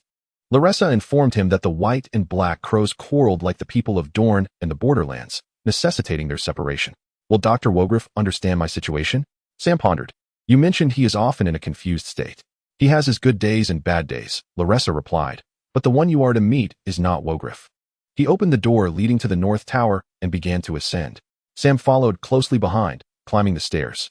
Above them, the sounds of flapping wings and murmuring filled the air, occasionally interrupted by an angry squawk, as the crows complained about being disturbed. At the top of the staircase, a fair-skinned young man with golden hair sat outside an oak iron door. He appeared to be of similar age to Sam, intently focused on the flame of a candle with his right eye, while his left eye was hidden behind a strand of hanging, light golden hair. What are you searching for? Larissa inquired. Your fate? Your date with death? Chapter 157, Dragon? The golden-haired young man diverted his gaze from the candle, turning his head to blink at them. Who is this? He asked. Sam Will, came the reply, the new apprentice seeking the wizard. The city of magic is not what it once was, the young man lamented. Now it embraces all manner of filth. Black dogs, Dornishmen, not to mention swineherds, cripples, and the mentally challenged, and now a black-clad whale has arrived. I thought all sea beasts were gray. He wore a green and gold striped shawl, his handsome face marred by a flickering gaze and a venomous mouth. Sam recognized him. Leo Tyrell. Uttering that name made me feel as if I were still a 7-year-old boy who wet his pants. I am Sam of the Horn, son of Count Landalter. Really? Leo glanced at him again. I suppose so. Your father informed us all that you had perished. It seems he merely hoped for your demise. He grinned mockingly. Are you still as timid as a mouse? No, Sam lied. For after all, John had given orders. I have fought beyond the wall. Now they call me Killer Sam. He was unsure why he felt compelled to boast. Leo laughed heartily, but before he could respond, the door behind him swung open. Come in, Killer. The figure within intoned darkly. And you, Sphinx. Hurry. Sam, Larissa interjected. This is Dr. Marwyn. Dr. Marwyn sported a bull-like neck adorned with a chain of countless metallic links. Beyond that, he resembled more of a dockside thug than a scholar. His head appeared disproportionately large for his body, jutting forward from between his shoulders. And with a jaw as solid as stone, he seemed poised to sever another's head. Despite his short and stout stature, his chest and shoulders were impressively robust. He eschewed long robes, with the straps of his leather tunic taut against his solid, stone-like belly. Strands of white hair protruded from his ears and nostrils. His forehead jutted prominently. His nose had been broken more than once, and his teeth were stained a mottled red from sorrel leaves. He possessed the largest hands Sam had ever seen. As Sam hesitated, one of those large hands seized his arm and drew him inside. Within lay a vast, circular room filled with books and scrolls, some sprawled across tables, others stacked high on the floor, reaching 4 feet in height. Faded tapestries and tattered maps adorned the stone walls.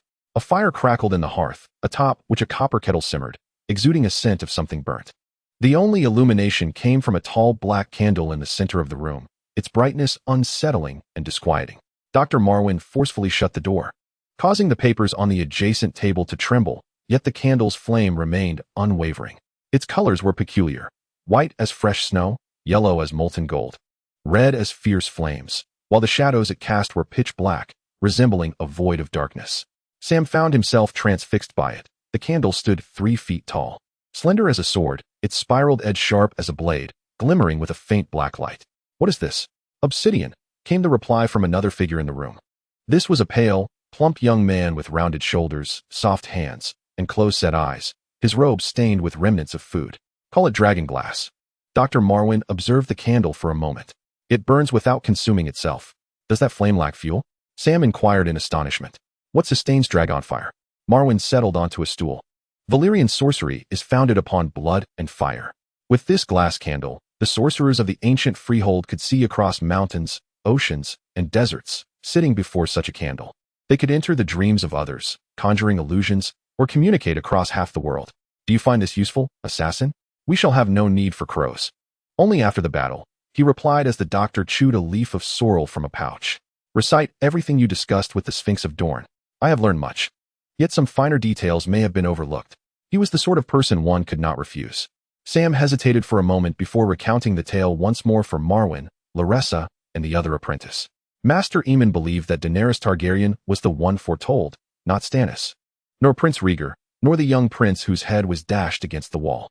Born of salt and smoke, accompanied by the bleeding star. "I know of the prophecy." Marwyn turned and spat a glob of red phlegm onto the ground.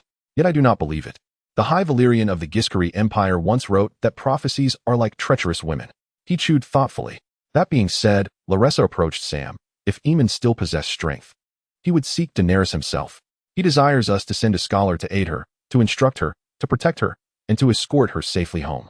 Is that so?" Marwyn shrugged. "Perhaps it is for the best that he passed away before reaching the old town. Otherwise, the grey-cloaked sheep would have been compelled to resort to murder. And one can only imagine how distressed those poor old souls would be, wringing their wrinkled hands in despair." "Murder him?" Sam inquired, astonished. "Why? If I were to divulge the truth to you, they might very well eliminate you as well," Marwyn replied with a bitter laugh, the red juice of sour leaves staining his teeth. "Do you truly believe dragons became extinct due to the valiant dragon-slaying warriors wielding their iron swords?" He spat disdainfully. "In the world that the Citadel seeks to construct, there is no place for sorcery, prophecies, or the position of glass candles, let alone dragons. Ask yourself, why should Aemon Targaryen have ascended to the rank of doctor while squandering his life on the wall? It is due to his bloodline. His lineage renders him untrustworthy. Much like myself. What do you intend to do?" inquired the Sphinx, Laressa. "I shall replace Aemon at the Slaver's Bay. The swan ship that carries the assassin will suffice for my needs, and I have no doubt that the grey-cloaked sheep shall dispatch rowers to hasten there. However, should the winds be favorable, I may locate her first." Marwyn shot a disapproving glance at Sam and furrowed his brow. "You ought to remain and forge the collar. If I were in your position, I would seize every moment. Soon, the wall shall require your services." He turned to the pallid apprentice. "Find the assassin a dry room. He will first attend to your ravens." "But," Sam stammered, "how do I explain this to the other masters?" "Praise their erudition and kindness. Inform them that Aemon entrusted you to their care. Tell them you have long dreamed of donning a collar one day, serving the great, for loyalty is the highest honor, and obedience the greatest virtue. But make no mention of prophecies or dragons, lest you find poison in your porridge." Marwyn removed a faded leather cloak from the wooden latch by the door and secured it tightly around himself. "Sphinx, take care of this fellow." "Very well," Laressa replied. But the doctor had already departed. They heard the sound of his boots descending the staircase. "Where is he going?" Sam asked, perplexed. "To the docks." "Sorcerers are known for their decisiveness," Laressa smiled. "I must confess, Sam, our meeting was not by chance. The sorcerer sent me to find you before you met with Cheobord. He is aware of your arrival." "How could he possibly?" Laressa gestured towards the glass candle. Sam stared at the peculiar pale flame for a moment, blinked, and then averted his gaze. Outside, darkness encroached. "There is an empty bedroom beneath my chamber in the Citadel, with a staircase leading up to Lord Vagar's suite," said the pallid young man. "If you do not mind the cawing of the ravens, assassin, you may stay there and enjoy the view of the Honeywine River. Would that be acceptable?" "Well, he must have a place to rest. I shall fetch you some woolen blankets. Even in the old town, the stone walls grow cold at night." "Thank you." This pale, fragile young man gave off an odd sensation that Sam was not fond of, yet he did not wish to be rude. So he added, "I am not the assassin. I am Sam. Samwell Tarly. I am Peter, a name derived from the character of the swineherd in the tale." He dreamt of his lordly father and the enigmatic Lord of the Shroud. In his dream, they were one and the same. And as his father wrapped him in a stone-like embrace, lowering his head in an attempt to bestow upon him a grey kiss, Peter awoke abruptly. his mouth parched and tasting of iron, while his heart pounded furiously within his chest. "Our deceased dwarf has returned," Halton remarked. Tyrion shook his head, attempting to dispel the remnants of the dream. "I was lost in sorrow just moments ago. I am not dead. That remains to be seen," the half-maester replied condescendingly. "Duck, run and fetch our little friend some soup. He must be famished." Peter, he observed, lay beneath a tattered blanket on the ship Maideness Shy, which exuded a pungent odor reminiscent of vinegar. "I was merely drowning in my dreams," he lamented. "Why do I smell like a repugnant vat of vinegar?" "Laymore washed you down with vinegar. It is said to help stave off the grayscale disease. I am not convinced of its efficacy, but it cannot hurt to try. After Griff fished you from the depths, it was Laymore who extracted the water from your lungs. You were as cold as ice, your lips tinged with blue. Yandri believed we should cast you back, but the boy would not allow it." The prince's memories flickered back, the stone figure extending its gray, fragmented hand, blood seeping from its joints, dragging him down to the riverbed like a heavy anchor. "Griff pulled me back. He must have loathed doing so, otherwise he would have let me perish. How long was I unconscious? Where am I?" "Ser Hollis." Halton produced a small knife from his sleeve. "Here," he said, tossing the blade to Tyrion with little regard. The dwarf flinched as the knife landed between his feet, vibrating upon the deck. He drew it forth. "What is this for?" "Remove your boots and poke at each toe and finger." "That sounds rather painful." "One can only hope." "Quickly, remove them." Tyrion discarded his boots in succession, shedding his long socks, casting a glance at his toes. They appeared no worse than usual. Cautiously, he prodded one of his large toes. "Harder," Halton urged. "Do you wish for me to draw blood?" "If necessary. Then I shall have a scab on each toe. This is not a counting exercise for your toes. I wish to see you flinch. As long as it hurts when you poke, you are still safe. Fear comes when you no longer feel the blade." "Grayscale," Tyrion grimaced, prodding another toe as blood trickled from the knife, cursing under his breath. "This will hurt. Are you pleased now?" "Delighted to dance." "Your feet smell worse than mine, Euron." Duck, holding a bowl of soup, approached. "Griff warned you not to draw the stone man's attention." "Indeed, but he neglected to caution them to keep their distance from me." "As you poke, look for any necrotic gray skin. The nails will darken first," Halton instructed. "If you notice any signs, do not hesitate. Losing a toe is far preferable to losing an entire foot, and losing an arm is more bearable than languishing in a dreamlike lament. If you are willing, commence with the other foot, and then proceed to your fingers." The dwarf adjusted his underdeveloped leg and began to pierce the remaining toes. "Should I pierce my member? That is of little consequence. I presume you mean it matters not to you, but for me. A weapon that has long lain idle and rusting is no different from a neglected tool. We shall dry it, stuff it, and sell it for a pittance. It is said that a dwarf's member possesses magical properties. For years, I have recounted this to women." Tyrion prodded his thumb with the tip of a dagger, watching as droplets of blood emerged before sucking on them. "Must I torment myself in this manner until the end of days? When shall I ascertain that I am truly unharmed?" "Honestly," the half-bachelor replied, "never.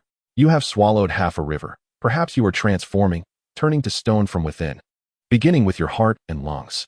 If that is the case, pricking your toes or dousing yourself in vinegar is of no use. If you truly are so, come and partake of some soup." The soup is indeed delightful, Tyrion thought, noticing the half-bachelor had placed a table between them as he drank.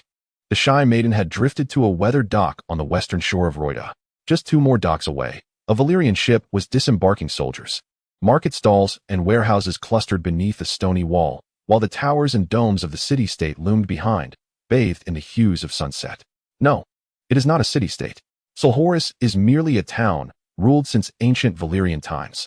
This is not Westeros. Laymore pulled the prince onto the deck, and upon seeing Tyrion, she rushed across the deck to embrace him. "Holy Mother, we have all prayed for you, Hugo. At least you prayed. I hold no grievances against you." Young Griff's greeting was devoid of such warmth. The young prince sulked, still vexed that Aegon and Yara could disembark while he remained on the vessel. Chapter 159, Dragons. "We only seek your safety," Laymore consoled. "The situation is precarious," Clyson explained. On the sorrowful journey to Solhoris, we glimpsed Dothraki riders advancing southward along the eastern bank 3 times. On one occasion, we were so close that we could hear the jingling of their braids. And at night, their campfires illuminated the hills to the east. We also encountered warships, filled with slave soldiers from Valyrian vessels. The elders are evidently concerned about an attack from the direction of Solhoris. Tyrion immediately comprehended. In the towns along the main river, Selroy's lies on the eastern bank of Roida, more susceptible to assaults from the horse lords than its sister towns. Even so, it is but a trifling prize.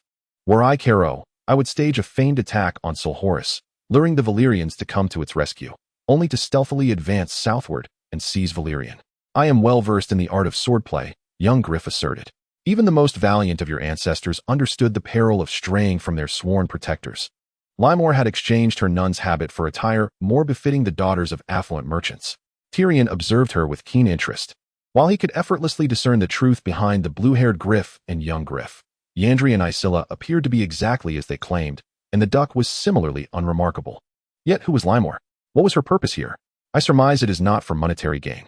What significance does this prince hold for her? Is she truly a nun?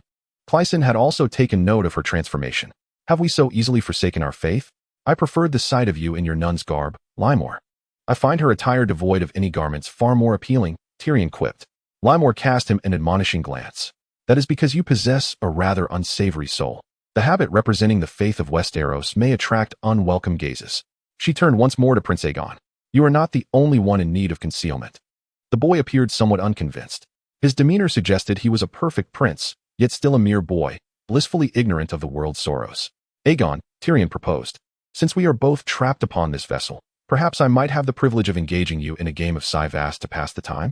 The prince regarded him with a cautious glance. I have grown weary of Cyvasse. Are you afraid of losing to a dwarf? This remark struck deep into the boy's pride. Just as Tyrion had anticipated. Fetch the board in pieces. This time, I shall surely crush you. They settled on the deck, cross-legged at the stern. Young Griff deployed dragons, elephants, and heavy cavalry at the forefront in an aggressive formation. The youth's strategy was reckless, bordering on foolish, as he gambled for a swift victory. He allowed the prince to make the first move, while Crisen observed their game from behind. As the prince reached for the dragon, Tyrion cleared his throat. I would advise against that move. Releasing the dragon so prematurely is a grave error. He smiled innocently. Your father learned the consequences of overzealous dragons. You knew my biological father? I met him a few times, but I was merely 10 years old when Robb killed him. My own father having kept me locked away behind stone walls. No, I cannot claim to know Prince Rhaegar, unlike your foster father. Lord Cunnington was the prince's closest companion. Was he not? Young Griff brushed aside his blue hair. They served together as squires in King's Landing. A true friend, our Lord Cunnington. He must be, given his unwavering loyalty to the king who stripped him of his lands and titles, casting him into exile. I lament that fact. Had it not been so, perhaps Rhaegar's friend could have saved the beloved son of the prince from a fate of being dashed against the wall. The boy's face flushed crimson. That is not I. I have informed you before. He is merely the son of a leatherworker, born amidst the tragic demise of his mother during childbirth. His father sold him to Lord Varys for the price of a jug of arbor gold. He has other sons who have never tasted arbor gold. Varys took that boy and handed him over to my wet nurse. Indeed, Tyrion shifted his piece. When that unfortunate prince met his untimely end, the eunuch smuggled you across the narrow sea, delivering you to his corpulent friend, the cheese merchant, who then concealed you in a flatboat, presenting you as the son of an exiled lord claiming kinship. It could certainly weave a captivating tale. Once you ascend the Iron Throne, minstrels will sing of your escape. And interestingly, our dear Daenerys will be wed to you. She must. Must she? Tyrion clicked his tongue, dissent evident in his expression. Such words are not favored by a queen. You are a perfect prince, of that I concur, intelligent, valiant, and as handsome as any gallant knight. Yet Daenerys Targaryen is no ordinary woman. She is a widow of the Dothraki Khal, the mother of dragons, and a conqueror in her own right. She may not acquiesce to your desires as you presume. She will be willing. Prince Aegon appeared taken aback, clearly unprepared for the notion that his betrothed might reject him. You do not know her. He hefted his heavy cavalry piece and set it down with a thud. The dwarf shrugged. I am aware of her tumultuous upbringing. A life of exile and destitution, dreaming of glory and power, fleeing from one city-state to another, living in constant fear, knowing no solace, save for a nearly mad brother, who ultimately betrayed her for the sake of an army, selling her to the Dothraki. I know that here, somewhere, she hatched her dragons upon the plains. Just as she herself was reborn. I know she is proud. Why wouldn't she be? What remnants does she possess apart from pride? I know she is strong. Why wouldn't she be? The Dothraki scorn the weak.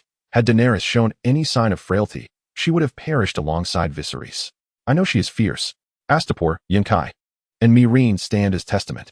She traverses grasslands and red wastelands, evading assassins, intrigues, and failed sorcery, burdened by the grief of a brother, a son, and a husband, crushing the cities of slaves beneath her sandaled feet. Now, Do you truly believe this queen will greet you with a good morning, uncle, as you clutch your beggar's bowl? Chapter 160. The Glory of the Past, Part 1. The dwarf raised his hands in surrender. As commanded, I am your nephew, the resurrected Aegon, who has spent his life hiding in a flatboat. But now I shall wash away my blue hair, and I desire a dragon, I implore you. Furthermore, did I not mention that I stand before you in the line of succession to the Iron Throne? Aegon exclaimed, his lips twisting in anger. I shall not present myself to my aunt as a beggar. I will approach her as kin, accompanied by an army that has always seemed insignificant. Yet it stirs both joy and ire within him. The dwarf involuntarily recalled Joffrey. I have a gift for the prince with the furious crown. Queen Daenerys commands her own formidable army and will express no gratitude towards you. Tyrion raised his crossbow. Say what you will, she shall be my bride. Lord Connington is a man of his word. I trust him as I would a blood relative. Perhaps, in comparison to me, you are the true fool. Trust no one. My prince, not your necklaceless tutor, your adoptive father, the valiant duck, or the charming limer. These so-called friends have planted you like a mere seed. Most importantly, do not place your faith in the cheese merchant or the octopus spider, nor in the young dragon princess you are set to wed. All this distrust may cause you discomfort and sleepless nights, but it is far preferable to eternal slumber. The dwarf nudged his dragon over the mountain's peak. But what do I know? Your adoptive father is a great lord, while I am merely a jesting little monkey. Yet, I have always found alternative paths. This piqued the boy's curiosity. What sort of alternative path? If I were you, I would turn west instead of east, raising a banner from Dorne. The Seven Kingdoms will never present a better opportunity for an offensive. The Iron Throne belongs to a boy, the north is in disarray, and the Riverlands lie in ruin, with traitors occupying Whispering Castle and Dragonstone. When winter arrives, the entire realm will suffer from hunger and cold. Who shall be held accountable for this? He who rules the little king shall reign over the Seven Kingdoms, my dear sister, and none other. My brother, Jaime, craves battle rather than power, relinquishing every chance to rule. My uncle Kevin is born a follower, not a leader. Though he could make a fine regent if power were thrust upon him, he would never seek it. Alas, the gods and my father, Mace Tyrell, would eagerly seize the scepter, but my kin would not stand idly by to allow him. And everyone loathes Stannis. So who remains? Only Cersei. Westeros lies in tatters, drenched in blood. I have no doubt my dear sister could still heal it with salt, even now. Cersei is as cruel as she is gentle, as selfless as Aegon the Unworthy, and possesses a wisdom akin to the mad King Ares. She never forgets a slight, whether real or imagined. She is wary of the coward's hidden daggers, unearthing dissent from provocation. And she is insatiable, greedy for power, honor, and love.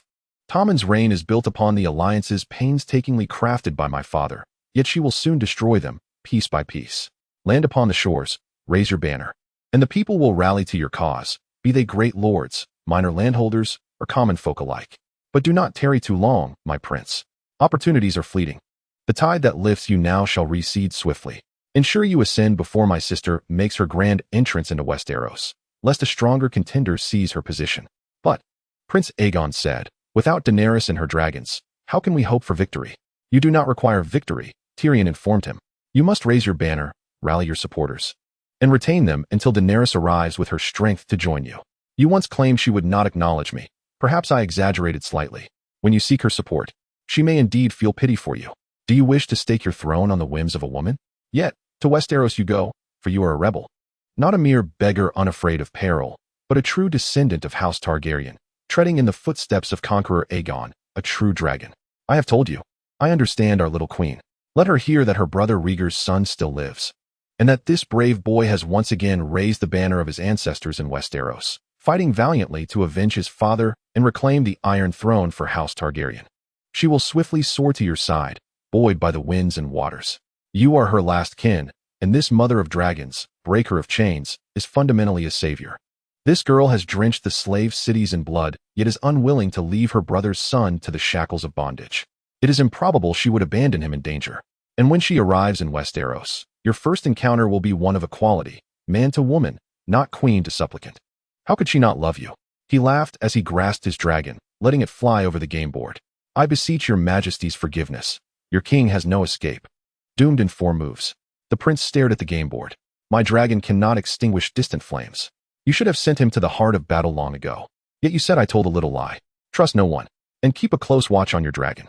Young Griff kicked the board over. sending the pieces of the game scattering across the deck of the shy maid, bouncing and spinning. Pick them up, the boy commanded. He truly is a Targaryen. If you are willing. Tyrion knelt, placing his hands on the ground, beginning to crawl across the deck to gather the pieces. As Yandri and Isola returned to the ship, twilight approached. A porter hurried behind them, pushing a heavily laden cart filled with provisions, salt and flour, freshly churned butter, packaged in linen, cured bacon, bags of oranges, apples, and pears. Yandri bore a heavy load on his shoulder, while Isola carried a string of pike on hers, the fish nearly the size of Tyrion. Giant. You are far too small. Upon seeing the dwarf standing at the end of the gangplank, she abruptly halted, nearly causing Yandri to collide with her, almost sending the fish back home. Duck helped avert this misfortune. Chapter 161. The Glory of the Past, Part 2. Isola glared at Tyrion, making a vigorous gesture with 3 fingers, a sign to ward off evil. Let me help you with those fish, he said to Duck. No, Isola retorted sharply. Stay away. And keep your distance from the food, aside from what you are to eat. Yandri tossed the barrel of wine onto the deck. Where has Griff gone? He asked Crisen. Sleeping. Wake him up. He'd best hear some news. The name of that queen has spread throughout Solhoris, with whispers claiming she still holds her ground in Meereen, constantly under siege. If the rumors circulating in the market hold any truth, then Volantis will soon join the ranks of those opposing her. Cleon pursed his lips. The gossip of fishmongers is hardly credible, yet I suspect Griff would be keen to hear it. You know what kind of man he is. The half-bachelor then descended into the ship's hold. That girl never embarked on her journey westward. Undoubtedly, she has her reasons. Between Meereen and Volantis lies a vast expanse of 500 leagues of desert, mountains, marshes, and ruins, compounded by the ominous reputation of Mantaris, rumored to be the city of demons. But if she were to march overland, where would she procure food and water? The sea route would be swifter, yet without a vessel, she remains at an impasse. When Griff appeared on deck, the dogfish was already sizzling over the brazier, with Isola squeezing lemon juice over it. The mercenary swordsman, clad in armor and a wolfskin cloak, donned soft leather gloves and deep woolen trousers. Should he harbor any astonishment regarding Tyrion's predicament, he surely concealed it behind his customary frown. He gestured for Yandri to join him at the helm, speaking in hushed tones, too low for the dwarf to discern their words. At last, Griff signaled to Cleon. We must uncover the truth behind these rumors. Once ashore, gather as much information as possible. Rod will know something, provided you can locate him. Seek out the riverfolk and the painted turtle. You know where he might go if he is not present. Indeed, we shall bring the dwarf. 2 ears are no match for 4. You are aware of Rod's sentiments towards the game of Siwas. As you wish. Return before dawn. Whatever your reasons, should you arrive late. Make your own way to the Golden Company. Acting like a lord, he commands. Tyrion remained silent. Cleon donned a hooded cloak, while Tyrion exchanged his self-made floral shirt for a drab, gray outfit. Griff handed each of them a pouch of silver retrieved from the Illyro's chest. Be sure to extract some information. As they traversed the riverbank, twilight gradually yielded to the night. They passed by several seemingly abandoned structures, their gangplanks sagging toward the land. Other vessels navigated cautiously, their armed crew eyeing them warily. Beneath the town walls, sheepskin lanterns hung above the palisades, casting patches of colorful light upon the pebbled path. Tyrion observed Cleon's face shift from green to red to purple. In a jarring foreign tongue, he heard peculiar music emanating from somewhere ahead, accompanied by the rhythmic beat of drums and the high notes of a flute. Behind them, a barking dog trailed closely. They are all out to entertain guests. Whether by sea or river, a port is a port, and wherever sailors can be found, so too can you. Is this what my father meant? The sea, indeed, is the destination?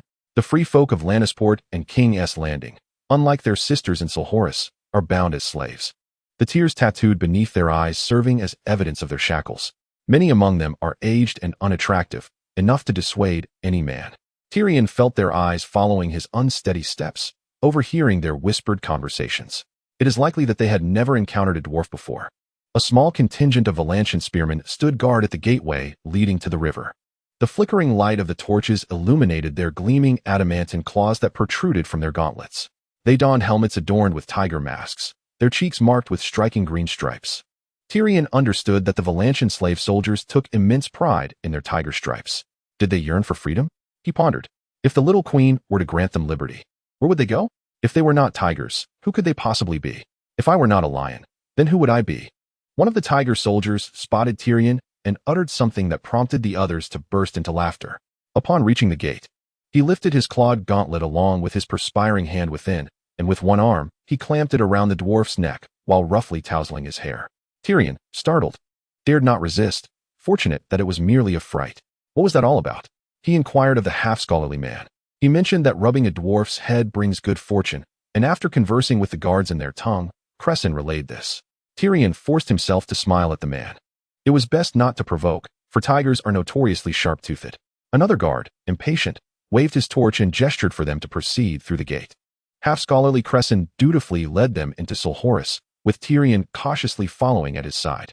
Before them unfolded an expansive square. Even at this late hour, it remained bustling and noisy, alive with flames. The inns and temple doors were adorned with swaying lanterns suspended by iron chains, but within the doors, vibrant stained glass replaced the parchment lanterns. To their right, a temple constructed of red stone blazed with nighttime fire. A priest clad in a blood-red robe preached loudly to a group gathered around the flickering flames. Elsewhere, travelers sat outside the inn engaged in a game of Shiva's chess, while drunken soldiers meandered outside what was evidently a temple. A woman wielded a whip outside the stable, striking a mule. A two-wheeled cart creaked past them, drawn by a white dwarf elephant. This was another world, Tyrion mused, yet not so dissimilar from the one he knew. The square was dominated by a white marble statue, a headless man clad in the most splendid armor, astride a horse equally adorned. Who is that? Tyrion asked. Elder Hirono, came the reply, a Valantian hero of a bloody century. He was awarded the title of Elder every year for 40 years until he grew weary of the elections and declared himself eternally in the position. The Valantians were not pleased, and he was soon subjected to being drawn and quartered. He belonged to the Tiger faction. When the Elephant faction came to power, their followers brazenly toppled the statues of those they blamed for all the turmoil and death. He shrugged. That was a tale from another era. Come, let us listen to what that priest has to say. I believe I heard the name Daenerys. Chapter 162, The Glory of the Past, Part 3, His statue seemed to lack a head. Crossing the square, they joined the swelling crowd outside the Red Temple. Due to the towering presence of the locals surrounding him, Tyrion found that he could see nothing beyond the rears of the inhabitants. He could almost discern every word spoken by the priest, yet comprehension eluded him. Do you understand what he is saying? He inquired of Crisen. If it weren't for a dwarf screaming in my ear, I might, came the retort. I am not screaming. Tyrion crossed his arms and turned around, scrutinizing the faces of the men and women who had paused to listen. No matter which direction he faced, tattoos were inescapable. Among the 5, 4 were slaves. The priest was calling for war against Volantis. A half-educated individual informed him that to stand on the right side, akin to the soldiers of the Lightbringer, the one who created the sun and stars to ultimately combat the darkness, was essential. Naisos and Malak have turned away from the light, he proclaimed, their hearts darkened by the yellow harpies from the east, monstrous beings with female bodies and bird-like wings, tails, and claws. He spoke of dragons, Tyrion noted. Indeed. He uttered the word dragon. Yes, dragons would lead her to glory. Her, Daenerys? Crisen nodded. News of her arrival had already spread from Volantis. It was foretold that she would fulfill an ancient prophecy. Born of smoke and salt, she would renew this world. She was the Azor Ahai, destined to return. And her victory over darkness would usher in an eternal summer, with death itself bowing before her. Those who perished for her cause would also be reborn. Shall I be reborn in the same vessel? Tyrion queried. The crowd thickened, pressing in upon him. Who is this Benero? Crisen raised an eyebrow. The high priest of the Red Temple in Volantis. The true flame, the light of wisdom, the first servant of the Lightbringer, a slave to Akalo. The only red-robed priest Tyrion was familiar with was the corpulent, jovial Melisandre, a man known for his raucous drinking in the courtyards of Lober, indulging in the king's prized vintage while igniting swords with an ineffable fervor. Give me a portly, debauched, cynical priest, he advised Crisen. One who delights in reclining on satin cushions, nibbling on sweets, and toying with young boys. Such is the trouble that faith brings. Perhaps we might turn this trouble to our advantage. I know where to find answers. Crisen led them past the headless hero to a stone tavern situated in front of the square. The tavern's entrance was adorned with spray-painted, colorful turtle shells. Amidst the flickering glow of 100 dim red candles, the air was fragrant with the scent of roasted meat and spices, and a young slave girl, her cheek painted with a turtle shell, was pouring pale green wine. Crisen halted at the porch. There, those two. In the corner, 2 men sat across from one another at a finely carved stone chess table, their pieces illuminated by the flickering candlelight. One man appeared ashen and haggard, with sparse black hair and a knife-like nose, while the other boasted broad shoulders and a rounded belly, with curly hair cascading over his collar. No one among the two players deigned to lift their gaze from the game as Crisen drew out the chair between them and proclaimed, "My dwarf plays better than the two of you combined." The towering figure raised his eyes with disdain towards the intruder, uttering something in Old Valyrian at a pace too swift for Tyrion to follow. The lean man reclined back in his chair. "Is he for sale?" he inquired in the common tongue of Westeros. The elders of the comedic troupe were indeed seeking a dwarf to participate in the game of Cyva's chess. "Euron is no slave." "A pity," the lean man remarked as he moved a piece of onyx. The man seated across from him, obscured behind the army of alabaster, grimaced disapprovingly and shifted his heavy cavalry piece. "A mistake," Tyrion interjected, joining the conversation. "Indeed," the lean man replied, countering with his own heavy cavalry. A flurry of swift movements ensued, culminating in the lean man laughing. "General, my friend." The large man glared at the chessboard, then rose, angrily uttering something prophetic. His opponent burst into laughter. "Come now, the dwarf isn't all that bad." He gestured for Tyrion to occupy the empty chair. "Your turn, little one. Place your silver on the table, and let us see how well you can play." "Which game?" Tyrion nearly asked aloud as he climbed onto the chair. "I could play better if I had a full belly and a cup of wine in hand." The lean man enthusiastically turned to call for a slave girl to bring them food and drink. At Crisen's table, the esteemed Lord Rod was the customs officer of Solhoris. "I have never bested him at Cyva's chess." Tyrion understood the implication. "Perhaps I shall be more fortunate." He opened his purse, stacking silver coins beside the chessboard, one atop the other, until Lord Rod smiled. As they arranged their pieces behind the Cyva's chess screen, Crisen inquired, "Any news from downstream? Is war imminent?" Rod shrugged. "Perhaps the Yunkai. Their mannerisms are quite peculiar. As for their intellect, I am hesitant to comment, but they are certainly cunning." Their envoys arrived bearing chests of gold, gems, and 200 slaves. From what I gather, his banquet was quite memorable, and his bribes were exceedingly generous. "The Yunkai have corrupted your elders?" "Only Nisos." Rod removed the screen to examine Tyrion's army formation. "Malachor may be old and toothless, but he remains a formidable tiger. And Donifus will not serve as an elder in the next election. This city yearns for war." "Why?" Tyrion inquired. "Meereen lies 1,000 leagues across the sea. How has this sweet maiden queen offended old Valyria?" "Sweet?" Rod laughed heartily. "If half the tales from the Bay of Slaves are true, this child is a demon. They say she is bloodthirsty, and those who dare oppose her are impaled upon sharpened stakes to endure a prolonged death. They say she is a witch who feeds her dragons with the flesh of newborns, a blasphemer mocking the gods, tearing apart peace treaties, intimidating envoys, and attacking those who pledge their loyalty to her. They say she is ruthless, and those who fail to satisfy her lovers meet with calamity. She, at the expense of her own body, ensnares and controls the souls of men." Chapter 163, Past Glories, Part 4. "They say," Crisen remarked. "The they you refer to are those slaves she liberated from Astapor and Meereen, the exiles." Pure malice cloaked in words. "The most effective slander is always seasoned with a grain of truth," Roderick implied. "Yet, the girl's true transgressions are undeniable. This arrogant child is determined to shatter the slave trade, but such transactions are unrestrained in the Bay of Slaves, and this is the root of her condemnation. It constitutes a substantial portion of maritime commerce, spanning various regions, while the Dragon Queen stirs the waters. Beyond the Black Wall, the elders of ancient blood lie restless, listening to their slaves sharpening their blades in the kitchens. The slaves cultivate our crops, clean our streets, and educate our children. They encircle our walls, ferry our warships, and charge into battle. Now, as they gaze eastward, they behold the distant, radiant figure of this young queen, the liberator of chains. The old blood cannot abide this. The poor harbor resentment as well. Even the most wretched beggar stands in higher regard than a slave, and this dragon queen would strip away that solitary comfort." Tyrion nudged his spearmen. Roderick retaliated with light cavalry. Tyrion arranged his crossbowmen into a square formation and remarked that the red priests outside seemed to believe that Volantis should fight for this silver queen rather than oppose her.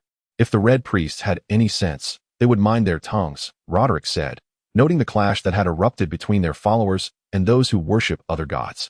The fervent preaching of Bonero ignited a furious wrath within his mind. "What preaching?" the dwarf mused as he toyed with his pieces.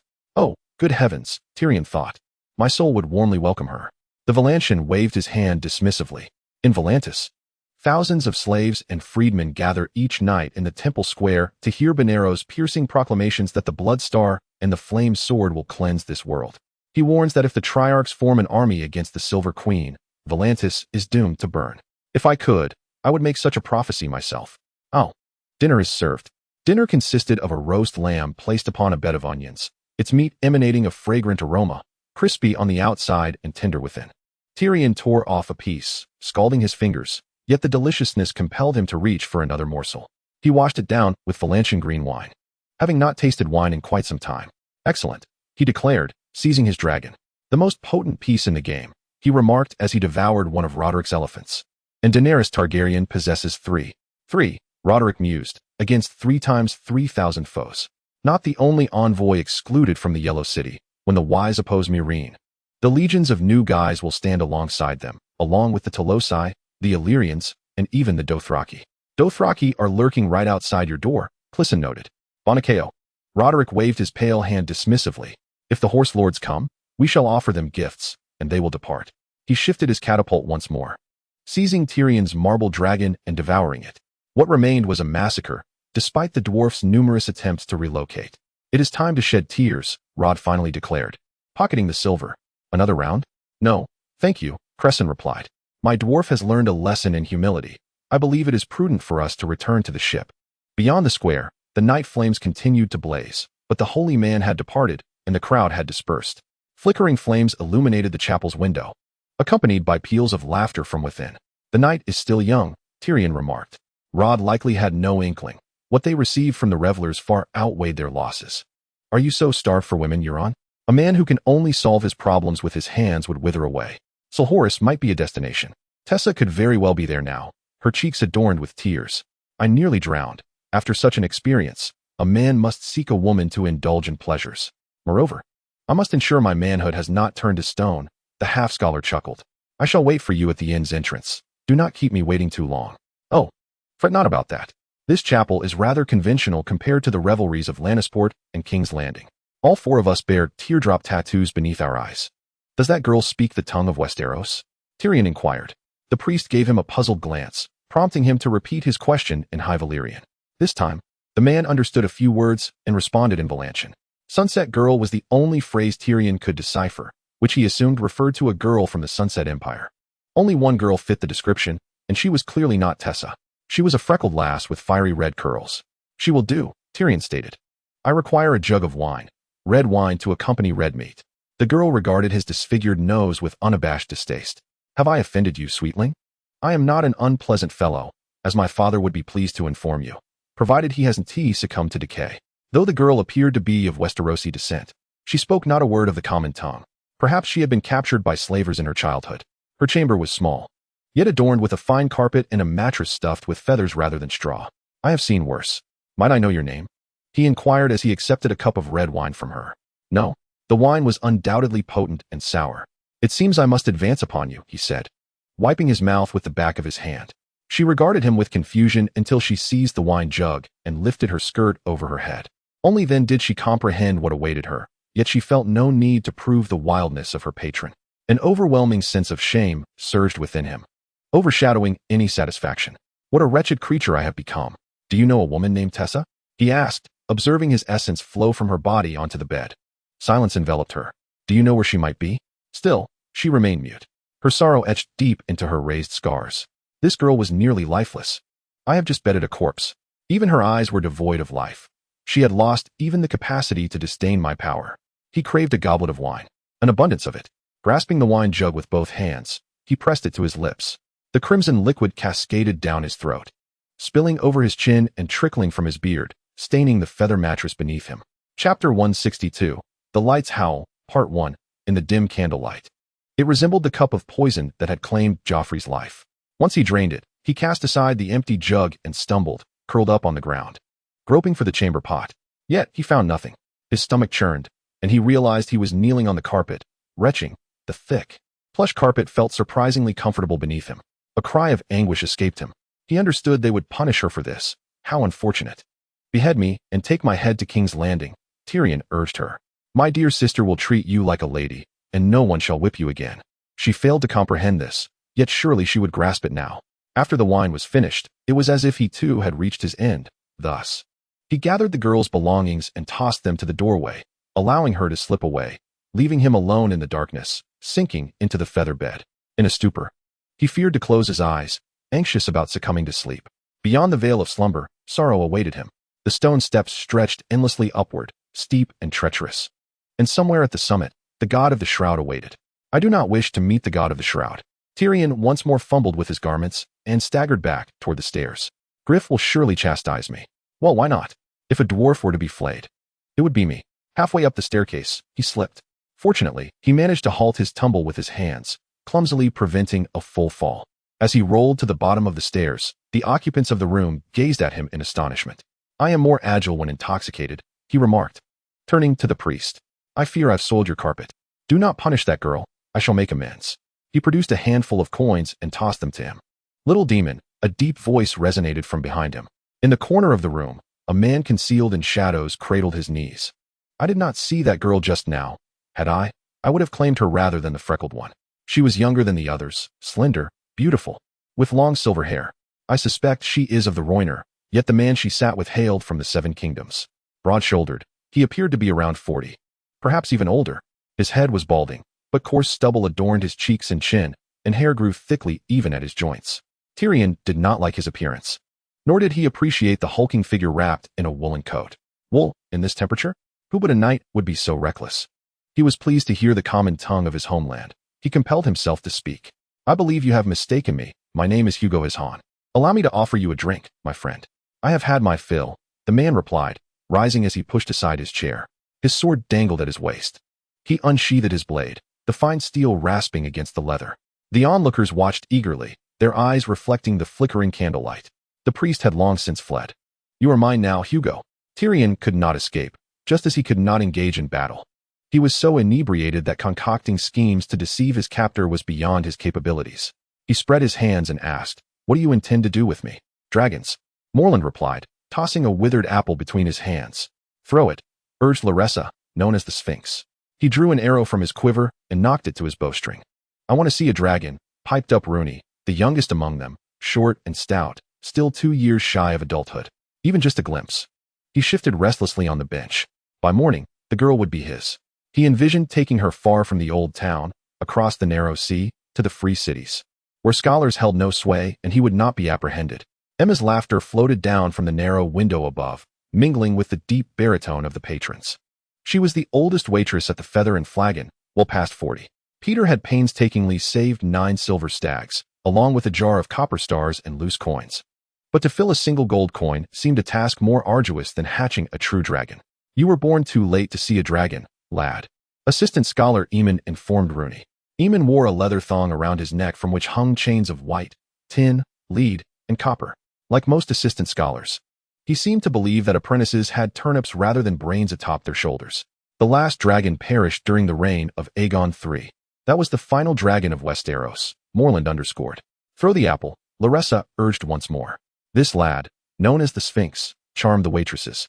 Even Rosie would occasionally brush his arm while serving, prompting Peter to grit his teeth and feign ignorance. The last dragon of Westeros is indeed the last dragon in the world, Eamon stubbornly asserted, as if everyone were unaware. Apple, Laressa said, unless you wish to eat it. Here it comes, Morland exclaimed, taking a light hop with his malformed foot, spinning around and flinging the apple into the mist above the honey-wine river. Were it not for that foot, he might have become a knight like his father. He possessed strong arms and broad shoulders, lacking only in agility. Yet the apple soared far and fast, though not as swiftly as the arrow that followed, a golden shaft adorned with crimson feathers. Peter did not witness the arrow strike the apple, but he heard the sound, a soft thud reverberating across the river, followed by a splash. Morland whistled. Bullseye, darling. Rosie is my darling, Peter mused, enamored with her hazel eyes and the way she smiled upon seeing him. He adored the dimples on her cheeks. At times, she would go barefoot to feel the grass beneath her feet, a trait he cherished. He loved her fresh scent, the way her hair curled behind her ears, and even her toes. One evening, she extended her feet for him to play with, and he spun delightful tales for each toe, eliciting peals of laughter from her. Perhaps it would be better to remain on this side of the narrow sea. He could use his savings to purchase a donkey, and he and Rosie could take turns riding it, exploring the wonders of Westeros together.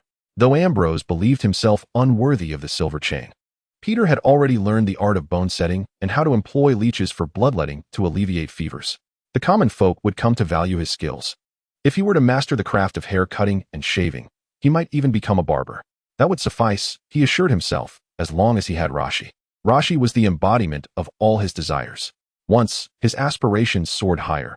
He envisioned himself as a scholar within the castle, serving a generous lord who would heed his counsel, rewarding him with a fine steed in gratitude for his service. In chapter 165, titled The Radiant Light, Part 2, he imagined himself astride a noble horse, dignified and regal, smiling down upon the passing commoners. Yet one fateful night, after consuming 2 generous cups of potent apple cider in the hall of the Feathered Quill Tavern, Peter boasted that he would not remain an apprentice forever. Of course, the lazy Leo bellowed, "You will become a former apprentice to a swineherd. Ha ha." He drained the remnants from his cup. The torches illuminated the terrace where the Feathered Quill resided, resembling an island of light amidst a sea of fog. In the distance, the beacon atop the towering spire flickered through the misty night, akin to a hazy, magical orange moon, yet it did little to uplift his spirits. Surely, the alchemist should have arrived by now. Was this some cruel jest? Or had something befallen him? It was not the first time fortune had turned sour for Peter. He had once reveled in being chosen to assist the elderly Dr. Wogrev in managing the crows. Yet he never imagined he would also be tasked with cooking for the doctor, cleaning, and helping him dress each morning. It was said that Wogrev had forgotten more about crows than most scholars would ever know, leading Peter to believe he was at least destined for a black iron chain, only to discover that Wogrev was incapable of imparting any knowledge. The old man retained his title of doctor purely out of courtesy. Indeed, he had once been great. Yet now he could not even cover his soiled undergarments with his robe. Just half a year prior, several assistant scholars had found him weeping in the library, unable to find his way home. Now, Scholar Gammon had taken over the Iron Mask, the very Gammon who accused Peter of theft. On the riverside apple tree, a nightingale began to sing, a heavenly melody to Peter, who had grown accustomed to the harsh caws and incessant clamor of the crows. The white crows knew his name. Whenever they saw him, they would chatter and squawk, "Peter, Peter, Peter," until he felt the urge to scream. These majestic birds were the pride of Dr. Wogrev, who, after his death, had wished for them to devour him. Peter suspected they harbored the same intent towards him. Perhaps it was the potent apple cider that clouded his senses. He had not come to this place for revelry, but rather to celebrate the occasion of Larissa's triumph in acquiring a copper chain. Overwhelmed by guilt, he had unwittingly indulged a bit too much. In his ears, the nightingale seemed to exultantly chant, "Black iron for gold, black iron for gold, black iron for gold." How peculiar, for this was precisely what the stranger had said when Rashi arranged for him to meet that evening. "Who are you?" Peter inquired. The stranger replied, "I am an alchemist. You may exchange your black iron for my gold." In his hand appeared a golden dragon coin, flipping between his fingers, the pale yellow metal glinting in the candlelight. One side bore the image of a 3-headed dragon, while the other depicted a deceased king. The exchange of black iron for gold flashed in his mind. It was an opportunity unparalleled. "Do you desire her? Do you love her?" "I am not a thief," he declared to the self-proclaimed alchemist. "I am an apprentice from the academy." The alchemist nodded, urging him to reconsider, promising to return in 3 days with the golden dragon coin. 3 full days passed, and Peter returned to the quill and tankard, still indecisive. He did not encounter the alchemist, but instead found himself amidst moorland, Almon, Sphinx, and Rooney. To abstain from the festivities would surely raise suspicion.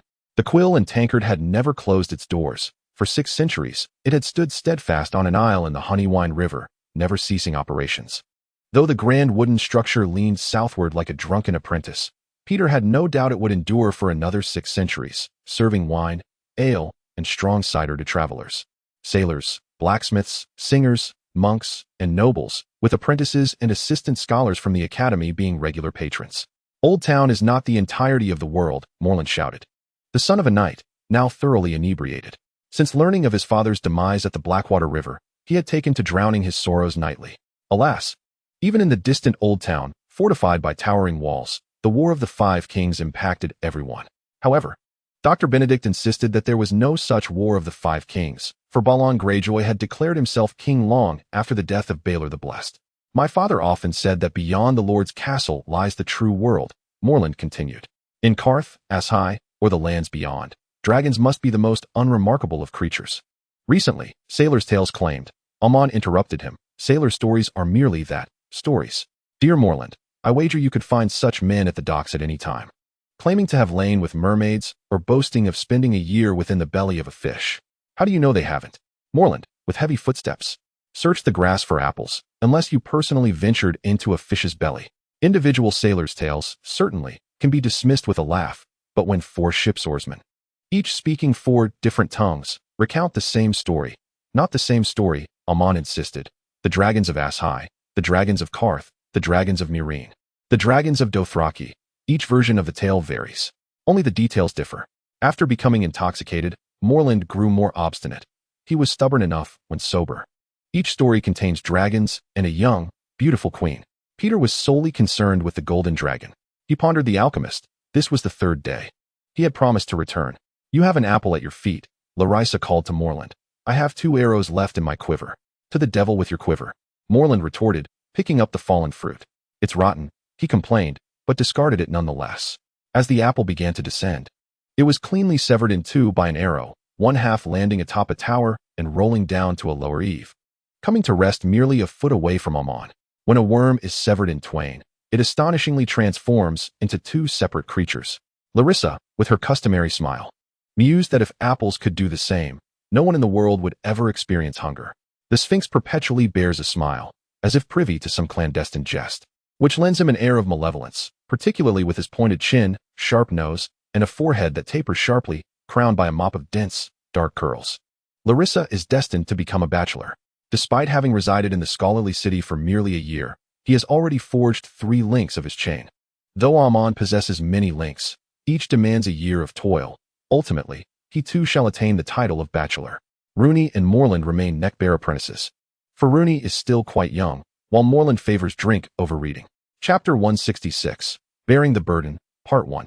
As for Peter, he has spent 5 years in the scholarly city, arriving from the west at the tender age of 13.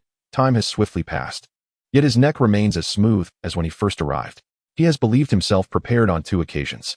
The first was when he showcased his astronomical knowledge before Dr. Violin, only to learn that the moniker Violin the Jealous was indeed well-deserved. It took him 2 whole years to muster the courage for another attempt. This time, he entrusted his fate to the kindly old Dr. Ambrose, known for his gentle demeanor. Yet it proved that Ambrose's sighs were as painful as Violin-esque mockery. The last apple, Larissa promised, and then I shall share my thoughts on these dragons. What could you possibly know that I do not? Morland muttered. Discovering an apple perched upon a branch, he leapt to pluck it and tossed it away. Larissa drew her bowstring to her ear, elegantly tracking the trajectory of her target. Just as the apple began its descent, her arrow was loosed. Your final shot always misses, Rooney remarked. No sooner had he spoken than the apple splashed into the river unscathed. Did you see that? Rooney exclaimed. On the day you achieve a grand slam, that will be the moment when you can no longer improve. With that, Larissa unstrung her bow and deftly stowed it within its leather case. This bow, crafted from rare mahogany from the Summer Isles, was something Peter had touched, yet found himself unable to draw. The Sphinx, seemingly frail, actually possessed considerable strength in those slender arms, he pondered. Meanwhile, Larissa swung her leg over the bench and reached for a cup. The dragon has 3 heads, he declared in a soft, melodic Dornish accent. Is this a riddle? Rooney inquired, recalling that the legendary Sphinx was known for posing riddles. This is no riddle, Larissa replied, sipping his wine. The others indulged in the renowned fiery cider from the Quill Barrel, while he preferred a peculiar sweet wine from his mother's homeland, which even in the old town commanded a hefty price. The lazy Leo had bestowed upon Larissa the nickname of the Sphinx. Legend has it that the Sphinx is a chimera, part human, part lion, with the wings of an eagle. Larissa embodies this very essence. His father hails from Dorne, while his mother is of the dark-skinned folk from the Summer Isles. His own skin is as dark as teak, akin to the green marble Sphinx statues flanking the gates of the scholarly city, and his eyes shimmer like agate. Never has a dragon been depicted with 3 heads, save for the emblems on shields and banners. Assistant Bachelor Amon asserts that such representations are merely ornamental. Furthermore, the Targaryens are all but extinguished. Not entirely, Larissa interjects. The Beggar King's sister still lives. Didn't she meet her demise against the wall? Rooney retorts. Nay, Larissa corrects. You refer to Prince Aegon, son of Rhaegar, who was slain by the Lion's warriors of Lannister. I speak of Rhaegar's sister, born on Dragonstone before its fall, named Daenerys. Stormborn. I remember now, Morland exclaims, raising his goblet, causing the remaining apple cider to splatter. A toast to her. He drains the cup and slams it down upon the table, letting out a burp as he wipes his mouth with the back of his hand. Where's Rashi? Let us raise another glass for the rightful queen, shall we? Assistant Bachelor Amon, with a look of alarm, whispers, lower your voice, fool. Such matters are not to be trifled with. The walls have ears, and the eyes of the octopus spider are everywhere. Oh, did you wet yourself, Amon? Enough. I merely suggested we indulge in another drink, not to incite rebellion. Laughter tittered through the air, followed by a sly voice emanating from behind Peter. I knew you were a traitor, Frog. Lord Leo sauntered across the swaying, aged wooden bridge. Adorned in green and gold-striped satin, with a black silk shawl fastened by a carved rose of jade, his front stained with deep red wine. A strand of light golden hair dangled, obscuring one eye. Morland's temper flared at the sight of him. Curse you. Get lost. You're not welcome here. Laressa placed a hand on his arm, urging him to calm down. Amon furrowed his brow. My Lord Leo, as far as I am aware, you are under house arrest in the Citadel for another 3 days. Leo shrugged. Peregrine claims the world is 40,000 years old, while Morris asserts 500,000. In any case, what are 3 days? There were a dozen empty tables on the terrace, yet Leo chose to sit at theirs. Buy me a glass of Golden Arbor wine, Frog, or perhaps I shall refrain from relaying your toast to father. My luck at the shifting roulette was poor, and I squandered my last silver stag on dinner. Suckling pig with plum sauce, stuffed with chestnuts and white truffles. One must eat, after all. By the way, what are you lads feasting upon? Lamb, Morland grumbled, sounding dissatisfied. We shared a piece of boiled lamb. That ought to suffice. Leo turned to Laressa. What say you? The scion of a noble house should be more generous, Sphinx. I know you acquired a bronze chain. How about treating me to a drink in celebration? Laressa smiled in response. I only buy drinks for friends. Moreover, I am not of noble birth. I have mentioned that my mother is a merchant. A glimmer of malice flashed in Leo's hazel eyes. Your mother is merely a monkey from the Summer Isles. Well, as long as there's a hole between your legs. Dornishment will come a-calling. Oh, do not take offense. Your skin may resemble a hazelnut shell, but at least you bathe, unlike our freckled pig herder. He waved a hand at Peter. Peter thought to himself, if only he could smash a wine glass against that man's mouth. At least he would knock out half of his teeth.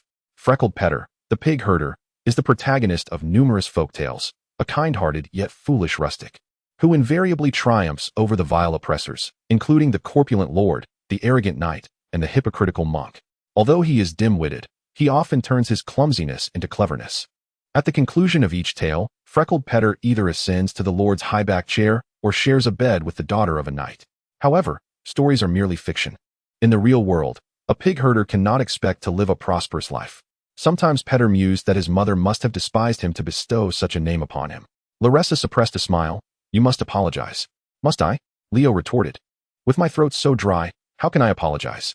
Every word you utter brings shame upon your family, Laressa informed him, and upon the scholarly city as well. Is that so? Then you should hasten to buy me a drink. Perhaps it will cloak my disgrace. Chapter 167, Bearing the Burden, Part 2, Morland declared. I shall extract your tongue. Huh. And how would I then tell you about the dragons? Leo shrugged. The scoundrel was right. The Mad King's daughter was indeed alive, and she had hatched 3 dragons herself. 3. Rooney exclaimed in astonishment. Leo patted his hand. Greater than 2, less than 4. If I were you, I would refrain from testing the golden chains. Do not bully him, Morland warned. What a noble frog you are, Leo replied. Well, I shall tell you this. Nowadays, any ship sailing within 100 leagues of quails discusses dragons. Some even claim to have seen the real thing. The sorcerers tend to believe such tales. Amon scoffed dismissively. Malvin is unreliable. Dr. Perez pays him no heed. Dr. Ryan thinks the same, Rooney added. Leo yawned. There is water in the sea, the sun is hot. And the pets in the pen detest the watchdogs. He had assigned nicknames to everyone, Peter mused. Yet he could not deny that Malvin indeed resembled a watchdog rather than a scholar, ever sniffing around and poised to bite. Sorcerers differ from other scholars. It is said he consorts with harlots and hired witches, conversing in their native tongues with the shaggy Ibanians and the pitch-black denizens of the Summer Isles, even worshipping peculiar deities at the sailor's little shrine by the docks. Some claim to have seen him in the lower city, mingling with actors, singers, mercenaries, and even beggars in slums and brothels, and whispers circulated that he had killed men with his bare hands. Malvin spent 8 years in the distant east, mapping lands, searching for lost tomes, visiting male witches and shadow binders. Upon his return to the old town, the envious Villian dubbed him Wizard Malvin, a moniker that infuriated him as it spread like wildfire throughout the town. Leave the trickery to the monks and friars. Focus your mind on learning the truths of the world, Dr. Ryan had advised Peter.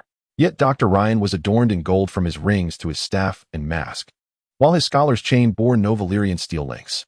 Amon gazed down at the lazy Leo, whose nose was long, narrow, and pointed, particularly suited to such an expression. Master Marwyn believed in many peculiar things. He claimed, much like Morland, that there was no evidence of dragons, only tales spun by sailors. You are mistaken, Leo asserted. For there exists a glass candle that ignited in the sorcerer's chamber. The brightly lit terrace fell suddenly silent. Oman sighed and shook his head. Morland burst into hearty laughter. The Sphinx regarded Leo with its large, dark eyes, while Rooney appeared utterly bewildered. Pate was familiar with glass candles, though he had never witnessed them burn. These candles were a well-known secret in the scholarly city, said to have been brought from Valyria to Old Town a millennium ago. With 4 in total, 1 green and 3 black, each long and twisted. What are glass candles? Rooney inquired. Assistant Bachelor Oman cleared his throat. Each assistant bachelor, on the eve of their oath to become a bachelor, must keep vigil in the cellar, devoid of any light. No torches, no oil lamps, no scented candles. Only an obsidian candle. They must endure a night in darkness unless they can ignite that candle. Some fools genuinely attempt this, particularly those eager to practice the so-called advanced mysteries. The result is often nothing more than a finger lacerated by the candle's razor-sharp edge, bleeding while they await the dawn in their disappointment. The wise would simply sleep or pray throughout the night, yet each year, a few remain unwilling to concede. Indeed, Pate acknowledged, having heard a similar tale, but what is the purpose of a non-illuminating candle? It serves as a lesson, Oman replied. The final lesson before we don the bachelor chain. Glass candles symbolize truth and knowledge, precious, beautiful, yet fragile. Their form reminds us that, wherever we serve, bachelors must emit light to dispel ignorance. The sharp edges of the candle warn us that knowledge also bears danger, for the learned may become arrogant in their wisdom. As bachelors, we must always maintain humility. Lastly, the glass candle reminds us that before we take our oath, before we wear the chain, before we serve, we must endure a long, dark night, remembering that no matter how learned one may be, one cannot ignite that candle alone. Leo, the lazy one, burst into laughter. You mean to say you cannot do it? I have witnessed that candle burn with mine own eyes. You indeed have seen a burning candle, I do not doubt it. Oman declared solemnly. Perhaps it was the black wax candle. I am quite clear on what I witnessed. The light emitted by that candle was strange and bright, far more so than beeswax or tallow candles. It cast peculiar shadows and never flickered, even when the wind swept in through the open door. Oman crossed his arms. Come now, obsidian cannot burn. Dragonstone, Pate interjected. The common folk refer to it as dragonstone. Somehow, this seemed significant. Precisely, mused the Sphinx, Larissa. Should true dragons once again grace our realm, there are darker matters yet, Leo added. The gray sheep close their eyes, while the watchful hounds discern the truth. Ancient forces have awakened, and shadows stir restlessly. An era of miracles and terrors is upon us, heralding the age of gods and heroes. He stretched languidly, a lazy smile gracing his lips. In my opinion, this warrants another round of drinks. We've had enough, Amon interjected, and regardless, dawn approaches. This morning, Dr. Ambrose will elucidate the properties of urine. One cannot miss his lecture if one wishes to forge silver chains. I shan't prevent you from sampling the flavor of urine, Leo remarked. As for me, I prefer the golden wine of Chinting Island. Morland pushed back from the table and rose. Let us go, Rooney. Sphinx retrieved a leather case. I too should seek rest. I hope to dream of dragons and glass candles. Are you all departing? Leo shrugged. Well, at least there remains Rashi here. Larissa observed the expression on Petter's face. He lacked even a single coin for wine. Indeed, Morland concurred, and it takes a true man to transform her into a woman. Come with me, Petter. Once the sun rises, old Wogrieve will awaken. He will certainly require your assistance when he visits the restroom, assuming he remembers who I am. Chapter 168, The History of Valyria, Part 1, The North Never Forgets. Dr. Wogrieve can effortlessly discern every raven, yet his ability to recognize people is less adept. At times, he mistakes Petter for someone named Clyson. I am not ready to leave, he told his friends. Let us linger a while longer. It is not yet dawn. There remains time. The alchemist may still appear, and if he does, I do not wish to miss him. As you wish, Amon replied. Larissa appraised Petter for a moment longer before slinging her bow over her slender shoulder and crossing the bridge with the others. Morland, inebriated, had to lean on Rooney's shoulder to avoid stumbling. For a raven in flight, the distance from here to the academy is not far. Alas, they are not ravens. And Old Town is a veritable labyrinth, rife with twisting, narrow alleys and streets. What seems a short distance requires considerable detours. Be cautious. Petter heard Amon's voice as the mist over the river swiftly engulfed the 4 figures. The evening air was heavy with humidity, and the cobblestones would be slippery. After their departure, The languorous Leo cast a sour glance across the table, settling upon Petter. How pitiful, he mused. Sphinx, clutching a silver coin, made his discreet exit, leaving me in the company of the swineherd, freckled Petter. He stretched and yawned. Ah, where's our dear little Rashi? Asleep, Petter replied succinctly. Leo grinned. Do you truly believe she is worth a golden dragon? One day, I shall uncover the truth myself. Petter remained silent. Leo did not require a response. Once I claim that girl's virtue, her value will plummet to a level even a swineherd could afford. At that moment, you must express your gratitude to me. Petter thought, I ought to slay you. Yet he was not intoxicated enough to squander his life foolishly. It is well known that Leo has been trained in the art of assassination, proficient in the use of daggers and blades. To put it another way, even if Petter could kill him, it would mean foregoing his own life. Peter is renowned without a surname, while Leo possesses both. His last name is Tully. His father, Sir Malin Tully, was the former commander of the garrison in Old Town, and his cousin is none other than the esteemed Lord of Highgarden and Protector of the Reach. Mace Tully, the Lord of Old Town, the venerable Earl Leighton Hightower, holds numerous titles, including that of the Guardian of the Citadel, and he is also a sworn vassal to House Tully. Never mind, Peter admonished himself, for his words are merely intended to inflict harm upon me. The mists of the east gradually dissipated. As dawn broke, Peter realized that the alchemist had yet to arrive. He found himself at a loss, unsure whether to laugh or cry. If I return these items without anyone knowing, can I still be considered a thief? This was yet another question he could not answer, akin to those posed by Ambrose and Willen. Rising from the bench, the potent apple cider surged to his head, compelling him to steady himself against the table. Stay away from Rashi, he bid farewell. Keep your distance, or I shall take your life. Leo Tully brushed aside his bangs. I shall not duel with a swineherd. Step aside. Peter turned and crossed the terrace, his footsteps echoing on the weathered wooden bridge. As he traversed the bridge, the eastern sky began to blush.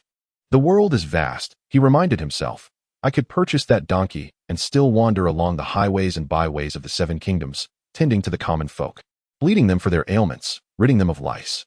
I could also sign on as a crewman on a ship, sailing through the Jade Gates to Karth, witnessing the awe-inspiring dragons with my own eyes. I do not wish to return to care for old Wogref and those crows. Yet, his steps led him back to the citadel. The first rays of sunlight pierced through the clouds of the east, and the morning bell of the sailor's sanctum rang out, resonating across the harbor. Shortly thereafter, the bell of the Lord's sanctum joined in, followed by the chimes from the 7 shrines across the Honeywine River's garden, and finally, the starry sanctum, which had served as the residence of the High Septon for a millennium before Aegon arrived in King's Landing. The bells intertwined, forming a grand and majestic symphony. Alas, it was not as sweet as the song of the little nightingale from the previous evening. Beneath the tolling bells, there was also chanting. Each morning, with the dawn's first light, the red-robed monks would gather outside the humble sanctum by the docks to welcome the rising sun. The long night is dark and fraught with peril. Peter had heard their hymns countless times, as they beseeched R'hllor to save mankind from the shadows. The 7 are sufficient for him, yet he had heard that Stannis Baratheon now worshipped before the Lord of Light, even replacing the crowned stag on his banners with the fiery heart of R'hllor. Should he claim the Iron Throne, we may all have to learn the songs of the Red Priests, Peter pondered, although such a possibility seemed unlikely. Tywin Lannister had defeated Stannis and R'hllor on the Blackwater and would soon eradicate them entirely, displaying the heads of the usurpers on spikes at the gates of King's Landing. The night mist gradually dissipated, revealing the landscape of Old Town around him, as if it were a specter slowly taking form. Peter had never seen King's Landing, but he knew it to be a chaotic city of mud and timber, with dirt roads, thatched roofs, and wooden shanties. The Old Town is constructed of stone, with its streets and alleys paved in cobblestones. Even the most humble of lanes are no exception. The city reveals its most exquisite moments at dawn. To the west of the Mead River, palace-like guild halls line the banks. Upstream, the domes and towers of the scholarly city rise majestically on either side of the river, with stone bridges interspersed among the houses, connecting the two shores. Downstream, the black marble walls of the starry sanctuary and its arched windows are flanked by the residences of bishops, resembling children gathered around the feet of an elderly noblewoman. In the distance, the Mead River gradually widens, ultimately flowing into Whispering Bay, where the towering spire stands at the river's mouth, its beacon illuminating the dawn sky in a dazzling display. This tower is perched upon the cliffs of Warlord's Isle, casting a shadow that cleaves through the town like a sword. The native townsfolk can discern the passage of time by the length of this shadow. Some even claim that one can see the Great Wall from the tower's pinnacle, perhaps explaining Lord Leighton's reluctance to descend from it for over a decade, as he may prefer to rule his city from the clouds. A butcher's cart rumbled past Peter, who narrowly avoided being struck, as 5 piglets on the cart squealed in distress. Just as he dodged the cart, a woman above emptied a chamber pot from her window, narrowly missing him. As he pondered that once he became a scholar in the castle, he would have a horse, he stumbled on the cobblestones. He chided himself, realizing that without the collar, how could he sit at the lord's table, or ever ride a white steed? He could only endure the raucous cawing of crows to get by. Kneeling on one knee, attempting to wipe the mud from his robe, a voice greeted him. "Good morning, Peter." The alchemist stood before him. Chapter 169, The History of Valyria, Part 2. Peter quickly rose to his feet. "You mentioned you would be at the Featherpin Tavern on the 3rd day. Since you are with your friends, I shan't intrude upon your gathering." The alchemist wore an unremarkable brown, hooded travel cloak. As the sun just began to climb over the rooftops behind him, making it difficult to discern the face beneath the hood. "Have you resolved to alter your fate? Must you compel me to speak?" Peter replied. "I became a thief." Indeed. The most challenging part was getting down on all fours to drag the safe from beneath Dr. Wogreeve's bed. The chest was sturdy, reinforced with iron bands, yet the lock was broken. Scholar Gaiman suspected Peter of the deed, though that was not the case. After losing the key, Wogreeve had smashed the lock open himself. Inside, Peter discovered a pouch of silver coins, a bundle of golden hair tied with a ribbon, a portrait of a woman strikingly similar to Wogreeve, even down to a matching mustache, and a knight's lobster-shaped steel gauntlet. Wogreeve claimed this gauntlet belonged to a prince, though he could not recall which one.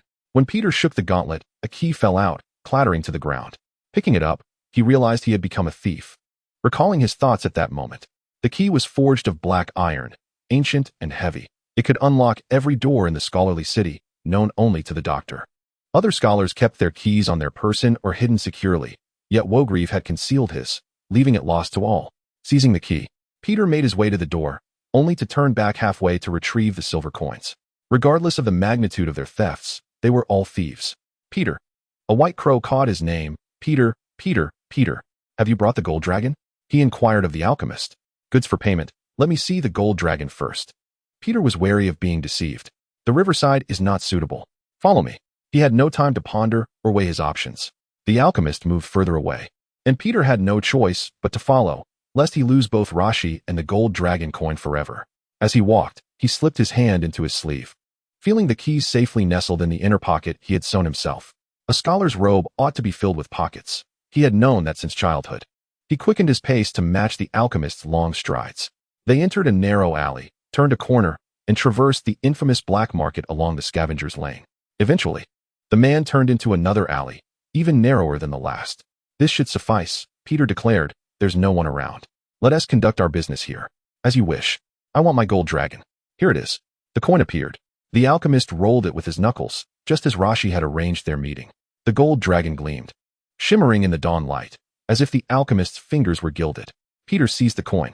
It felt warm in his palm, emulating others. He brought it to his mouth and bit down, having seen others do so, although truthfully, he had no knowledge of the taste of gold, merely wishing to avoid appearing foolish. "And the key?" the alchemist asked politely. Suddenly, Peter hesitated. "Do you wish to steal a book? There are ancient Valyrian scrolls locked in the cellar, said to be the last copies in existence. That's none of your concern." "Indeed, it's a deal." Peter reassured himself. "A deal. Let us hurry back to the feathered quill and wake Rashi with a kiss, to tell her she belongs to you." Yet he remained still. "Let me see your face." "As you wish." The alchemist lowered his hood.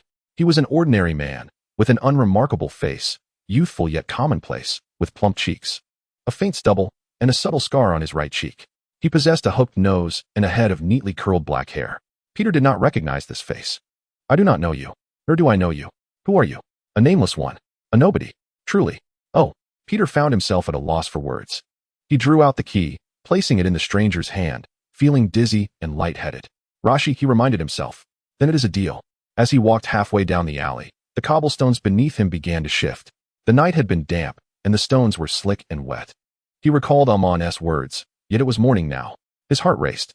What is happening? His legs felt as though they had turned to water. "I do not understand. And I never shall," someone lamented. The cobblestones suddenly surged toward him. Peter wished to cry out, but no sound escaped his lips. The last thought that crossed his mind was of Rashi. The scent of humanity wafted through the night breeze. The wolf spirit paused beneath a tree, sniffing the air. its gray-brown fur dappled with shadows. A gentle gust carried the distinct aroma of humans, subtly intermingled with the scents of foxes, hares, seals, and stags, even that of wolves. The wolf spirit recognized it as the essence of humanity, the odor of aged hides, mingled with the stench of death and decay, concealed within a more potent veil of smoke, blood, and rot. Only humans would strip the pelts from other beasts and don them as garments. Like its kin, the wolf spirit harbored no fear of humans. Its belly was filled with hatred and hunger. It emitted a low growl, summoning its one-eyed brother and cunning sister. It traversed the woods, its companions trailing closely behind, all attuned to the scent. As they ran, they caught fleeting glimpses of themselves darting ahead. Wisps of warm, white mist escaped their sharp maws, while their claws, encased in frost, were as unyielding as stone. The hunt had commenced, the prey lay ahead. Flesh and blood, the wolf spirit mused, meat. A solitary human was vulnerable. Despite being tall and robust, with keen eyes, their ears were dull and their noses unrefined. The moose and hares fled too swiftly. Bears and wild boars required a fierce struggle. Groups of humans posed an even graver threat. As the wolf pack neared their quarry, the wolf spirit heard the sharp cry of a pup, the sound of snow crunching beneath the heavy footfalls of a man, who bore a gray longclaw sword upon his back. A whisper echoed within, piercing through. Trees sprouted icy fangs, entwined with bare, brown branches. The one-eyed creature pressed through the underbrush, snowflakes swirling around it, followed closely by its companions. They ascended the peaks and descended the slopes until the woods parted before them, revealing the humans. One was a female, her offspring bound by rope behind her. "Leave her for last," whispered a voice in its ear. The man was the greater threat. The man and the wolf roared at one another, yet the wolf spirit could scent their fear. One man, brandishing a wooden tooth as tall as himself, threw it, but his trembling hand sent it careening off course. Chapter 170. The History of Valyria, Part 3. The island was far larger than Crisen had envisioned. After the party climbed the slope, with only two wildlings truly making the ascent, they veered along the ridge. It was only at this elevation that Crisen discerned distant peaks arranged like the tail of Ursa Major, the Big Dipper. In an instant, he recognized these mountains. Akin to the long bridge of Volantis he had once identified as a child from an oil painting, they were part of the 14 Flames. Sue also made this discovery. After winding around, the battered wooden ship had nonetheless delivered the two to the heart of the Smoke Sea. Here lay the true cradle and the demise of Valyria. 5,000 years prior, the Valyrians had been mere shepherds among the mountains, until their ancestors tamed dragons, embarking on a conquest of the world. Yet, 2 millennia ago, a simultaneous eruption of the 14 Flames obliterated Valyria. The Valyrians, with their pale skin, violet eyes, and hair of gold and silver, stood in stark contrast to the wildlings before them, whose skin was as dark as night and adorned with white markings. Whence did these wildlings originate? Descending from the ridge, the group entered a deep ravine, where Crisen observed the heterogeneous nature of the rocky walls. It resembled a complete geological stratum that had been rent asunder, with magma seeping through the fissures to form this chaotic landscape. Within just an hour, he had ascended 2 slopes and traversed 2 crevices. Such fractured terrain hinted at the catastrophic earthquakes and volcanic eruptions that must have transpired during the apocalyptic upheaval.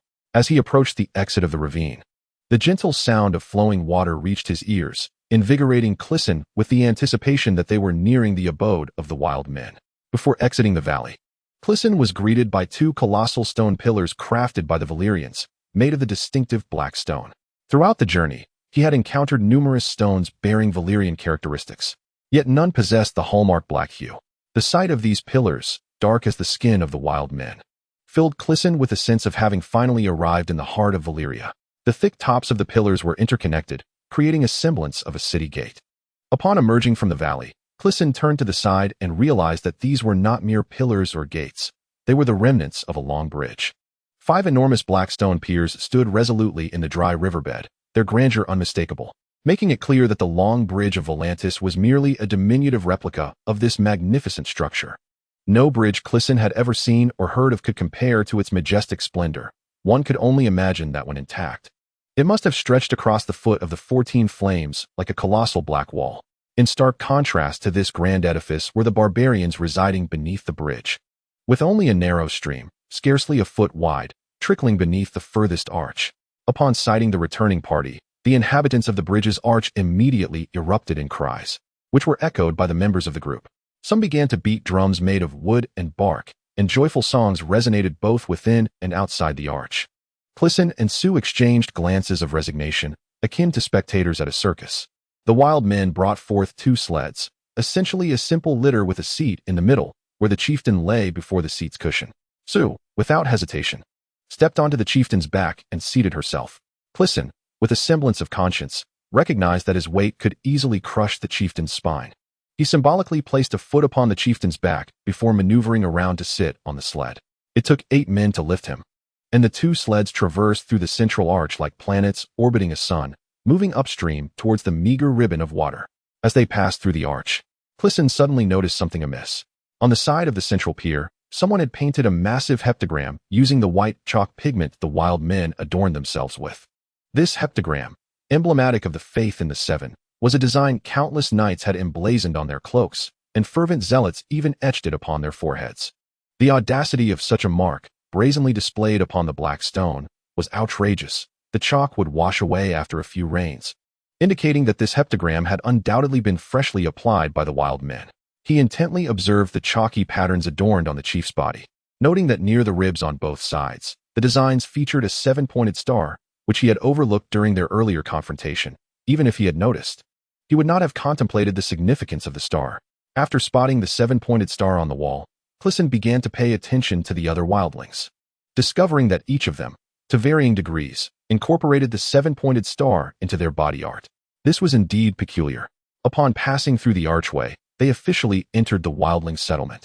It was a broad riverbed, now parched, yet over the years, relentless rains had washed stones into a heap here. Valyria valued grandiosity.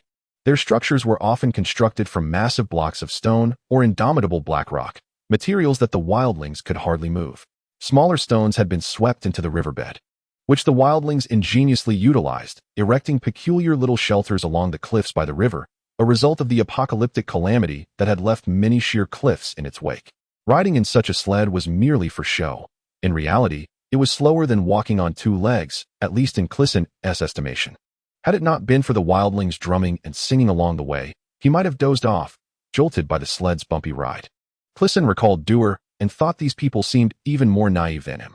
Since Murphy's Law had yet to manifest in this world, it could be aptly renamed Crisen's Law. If you contemplate a dreadful event, no matter how improbable, it will invariably occur. The scenery ahead began to transform, the most noticeable change being the emergence of grass underfoot.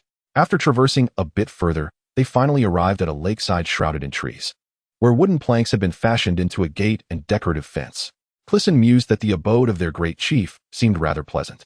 He quickly noticed an individual among those who came to greet them, distinguished by his attire and notably lighter complexion, unmistakably hailing from a civilized world.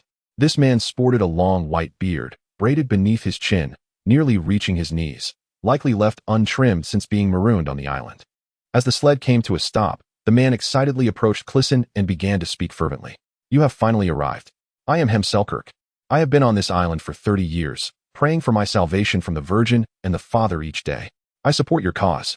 He may have mistakenly assumed that Sue was Crisen's wife, or perhaps believed that in the presence of both men and women, men ought to take charge, as he scarcely acknowledged Sue. Chapter 171. History Engraved Upon Rock, Part 1. Crisen was nearly bewildered by the torrent of words. While most of the vocabulary resembled the common tongue of Westeros, he detected a hint of the Westerland's accent. However, this man had entirely forsaken the grammatical structure of the common tongue, and every sentence concluded with the inexplicable hem, akin to the wildlings' speech patterns. Crisen gestured and struggled to articulate that they were equally excited to encounter an outsider and that they could discuss matters at leisure, expressing their desire to leave. The old man, Whitebeard, gestured dismissively, insisting on remaining where he was to conclude the matter at hand. The wild men, unable to comprehend the exchange between Whitebeard and Crisen, nonetheless exhibited a profound respect for Whitebeard, refraining from interrupting their discourse. Observing Whitebeard's urgency and solemnity, Crisen, being an elder himself, chose to listen further. After a lengthy and disjointed recounting filled with gestures and guesses, Crisen ultimately discerned that the man's name was Selkirk. He had been cast adrift 30 years prior due to a maritime disaster, the entirety of his crew perishing, leaving him stranded on this desolate isle. Just as he contemplated ending his own life, he was encircled by a tribe of cannibals. This dire circumstance ignited Selkirk's fighting spirit, and after vanquishing several wild men armed with sticks and stones, The tribe's chief intervened, brandishing a Valyrian steel longsword to engage him in combat. The two battled throughout the afternoon, both ultimately exhausted, leading the wild men to beseech Selkirk to join their tribe. Fast forward 30 years. Selkirk had dedicated his life to imparting the faith of the Seven to these people, teaching them to construct simple homes and fences, even devising a phonetic system for their language. Most importantly, he had succeeded in weaning them off the practice of cannibalism. Yet, now all seemed lost. A demon had arrived on the island a day prior. Selkirk, now frail and aged, lacked the vigor to confront this foe as he once could. Even with the Valyrian steel sword in his possession, the wild men's deep-rooted reverence for strength was something Selkirk could not alter, and he sensed that the tribesmen had come to regard this demon as their new leader. Here lay the very entrance to hell. Finally, Selkirk articulated a coherent thought, warning that a demon, having provoked the Seven, would bring calamity upon them. This narrative bore the semblance of a tale told by an elder whose authority had waned. Seeking support from the younger generation, Crisen felt little connection to this story, having himself been a blasphemer in the high court and a demon in the dragon's lair. A demon? What manner of demon? He inquired, feeling disheartened. Given that Selkirk had been stranded on the island for over 30 years, it was almost certain he possessed no knowledge of an escape route. Crisen had no desire to engage in the power games of King's Landing, and his interest in the tale of this guardian of the gates of hell was scant. It was evident that this was not a solitary individual. Every few years, there were newcomers to the island, yet Selkirk had arrived by swimming. He uttered a word in the wild men's tongue, pausing for a moment as he contemplated how to express it in the tongue of Westeros, ultimately exclaiming that the man had gills akin to a shark on his neck. He had grown gills. Crisen, who had been swaying on the pole and nearly succumbing to drowsiness while listening to Selkirk's tale, was jolted awake by this revelation. He shoved past Selkirk and rushed into the courtyard, shouting, "Durl, is it truly you?" Beneath a towering coconut tree stood a broad-shouldered figure, who, upon hearing the voice, pushed aside the wild women embracing him and stood up. Upon entering, Crisen recognized the silhouette as Durl, yet was still taken aback when he turned to face him. In but a single day, Dur arrived and seamlessly integrated into this realm, adorning himself with zebra-like stripes akin to those of the wild inhabitants. Crisen, having gained a modicum of understanding of the markings on the savages, noted that Dur's body bore no heptagram. "Young master." Dur casually draped an animal hide around his waist and sprinted towards Crisen. Selkirk, trailing behind Crisen, turned pale, having hoped to win an ally, only to discover that Crisen appeared civilized while the one with gills around his neck addressed him as young master. "Oh, you seem to be enjoying life quite well," exclaimed Dur, lifting Crisen as if he were a mere stone weight, spinning him around twice. Crisen was engulfed by a strong scent of the sea. This spectacle elicited gasps from the wild folk, particularly from the new concubines of Dur.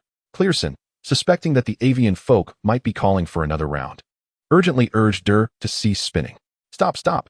What are you doing? Sit down and talk." Dur, brimming with excitement, waved his hand grandly. Although he lacked fluency in the wild tongue, the chieftain understood promptly and hurriedly presented the trio with today's grand feast, an entire roasted crocodile. Crisen felt a wave of sweat trickling down his brow as he glanced at Sue, whose expression mirrored his own discomfort. "Dur, do we have any proper human food?" Crisen inquired.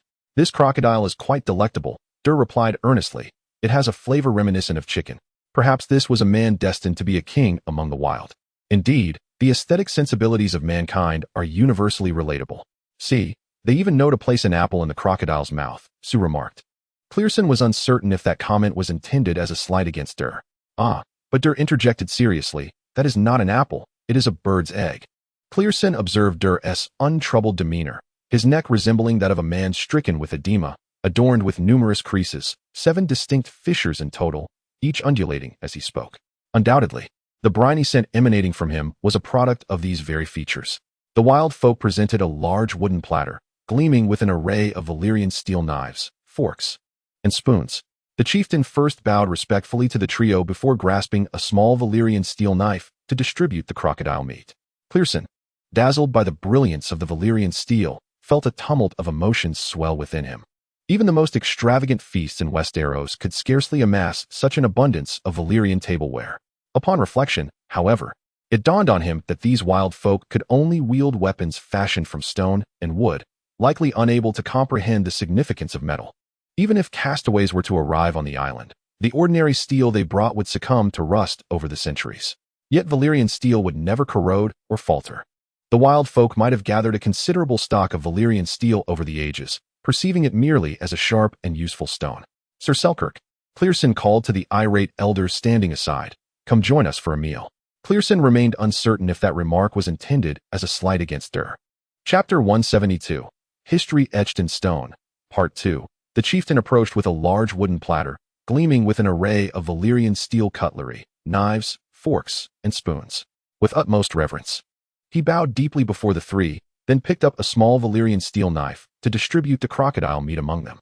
Crisen gazed at the impressive collection of Valyrian steel utensils, enough to serve 30 or 50 people, and felt a whirlwind of emotions.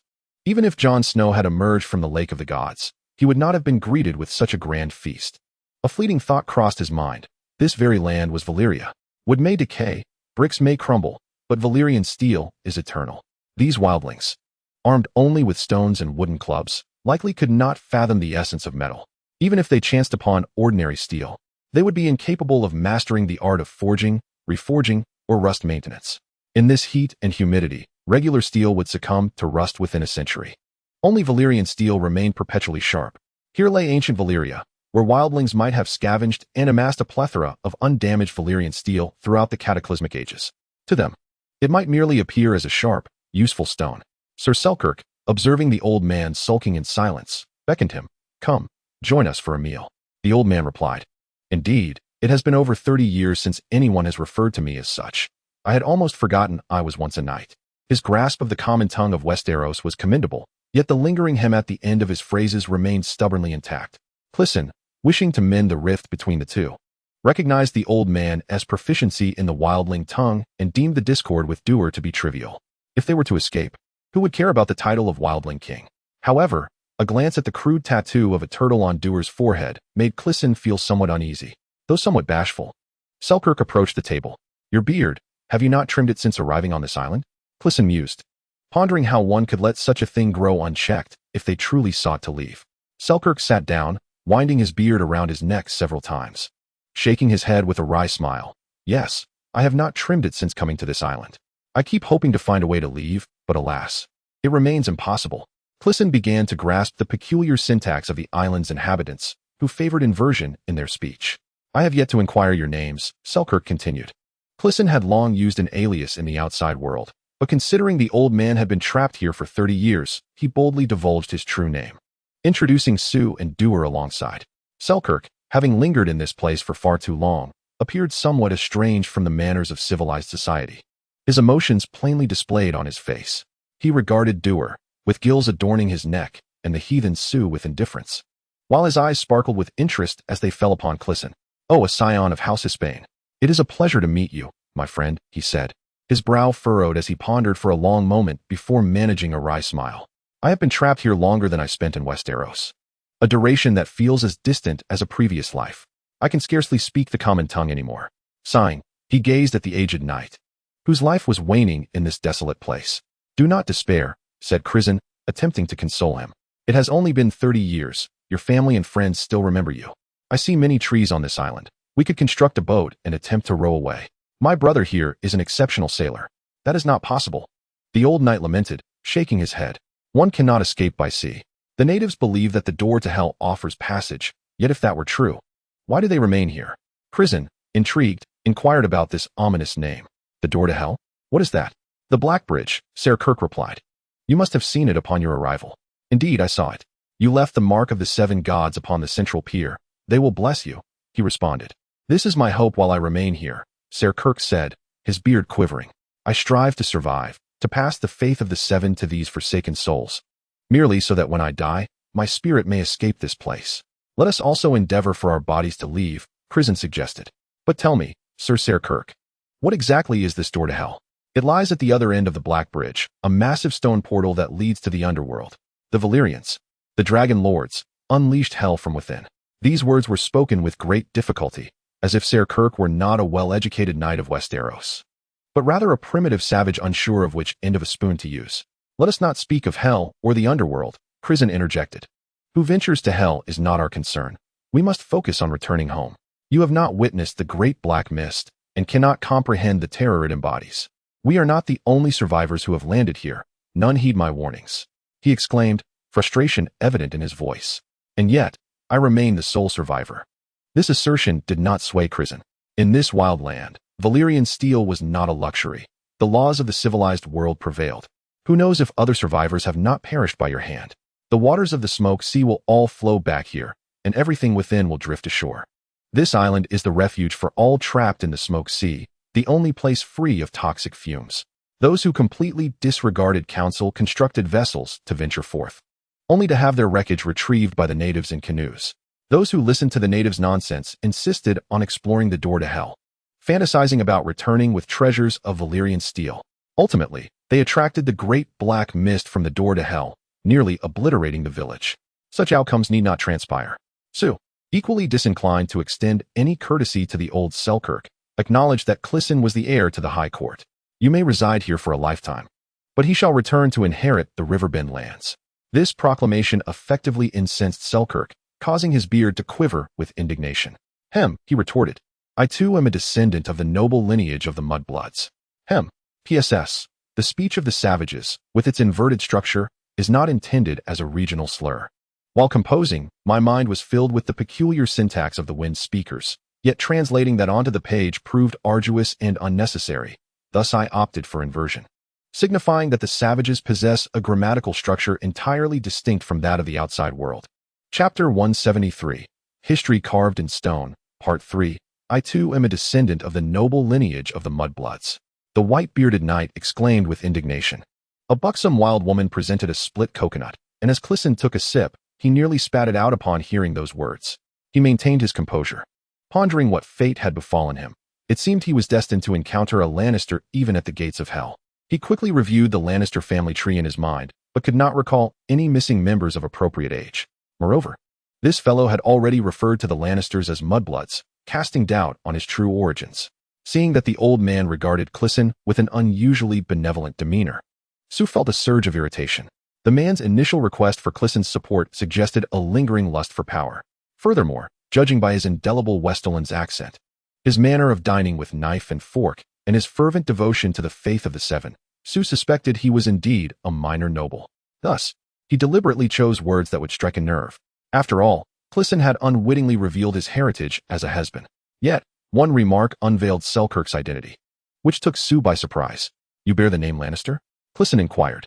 In Westeros, noble surnames hold a sacred significance, and impersonating nobility is universally scorned. Selkirk seemed lost in recollection. My father was Tybur Lannister, the Ward of the West, Duke of Casterly Rock, and I bear the surname Ishan. Oh, what a revelation. He is but a bastard, Crisen mused. No wonder I had not heard of him before. Just as Snow is the surname of bastards in the north, Ishan is the equivalent in the west.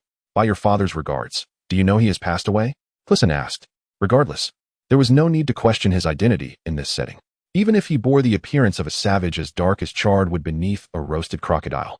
As long as he did not claim to be Crisen's father's bastard, Crisen could accept him. I suppose so. About 7 or 8 years ago, a pirate drifted ashore, and I inquired about the affairs of Westeros. However, he was merely a trembling wild man, unable to communicate, and knew nothing of the nobility of Westeros. When did my father depart? I am 17 years of age this year. In my memory, the Duke of Casterly Rock is none other than Tywin Lannister, Crisen replied truthfully. What? How could Tywin be that bastard's son? The rightful heir of Tybur is clearly Lancel, Selkirk exclaimed, trembling with anger. Crisen discreetly nudged Sue, thinking to himself, this is quite an opportunity. If I were to inform him that not only has Tywin become the Duke of Casterly Rock, but he also knelt before King Stannis Baratheon, would this fellow not immediately draw his sword and charge towards the gates of hell? Crisen then embellished the tale, recounting the events in King's Landing to Selkirk. My homeland. Are they devoid of any compassion? Is this truly the case? Selkirk lamented, tears streaming down his cheeks. Crisen mused that the old man had become so emotionally charged that he had forgotten his usual tone. It is not only true, but perhaps you could return to Lannisport directly through this gate of hell, Sue interjected at just the right moment. This statement left both Selkirk and Crisen momentarily speechless. What if this gate of hell is indeed the reason for our inexplicable transportation from the sea? Sue suggested. If we were to reactivate this ritual and transport ourselves once more, might we not find ourselves directly in Lannisport? Crisen nodded in agreement. The reasoning certainly held merit.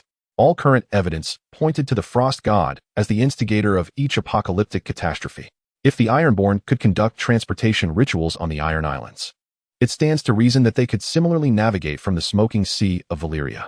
If any location could serve as this transportation point, it now appeared that this gate of hell was the most likely candidate. After all, rather than departing from the sea, we must traverse the interior of an island, which aligns with the concept of the transportation ritual. Crisen briefly explained this rationale to Sir Kirk, not particularly concerned whether he comprehended it. There is ample time ahead. Should the old man choose to approach Crisen later for further details, that would be far preferable than Crisen trying to explain it in detail now. I am over 50 years old, the aged knight remarked, his hair a crown of white. Crisen thought he hardly looked that old. Whether to venture forth or not, my life has already reached its conclusion. In my youth, I was equally naive, drawn here in search of the lost family sword, the Lightbringer, with hopes of returning to proudly reclaim my status as a Lannister. And what has come of it? A somber silence enveloped the group. Valyria is the resting place for all waters of the smoking sea, where the surface often bears remnants from the civilized world, and the shores frequently wash ashore the bodies of sailors, far more dead than alive. I have buried those souls, preserving their relics. Should you insist on pursuing adventure, you may freely select your provisions. I, however, wish to go alone and gaze upon the sea.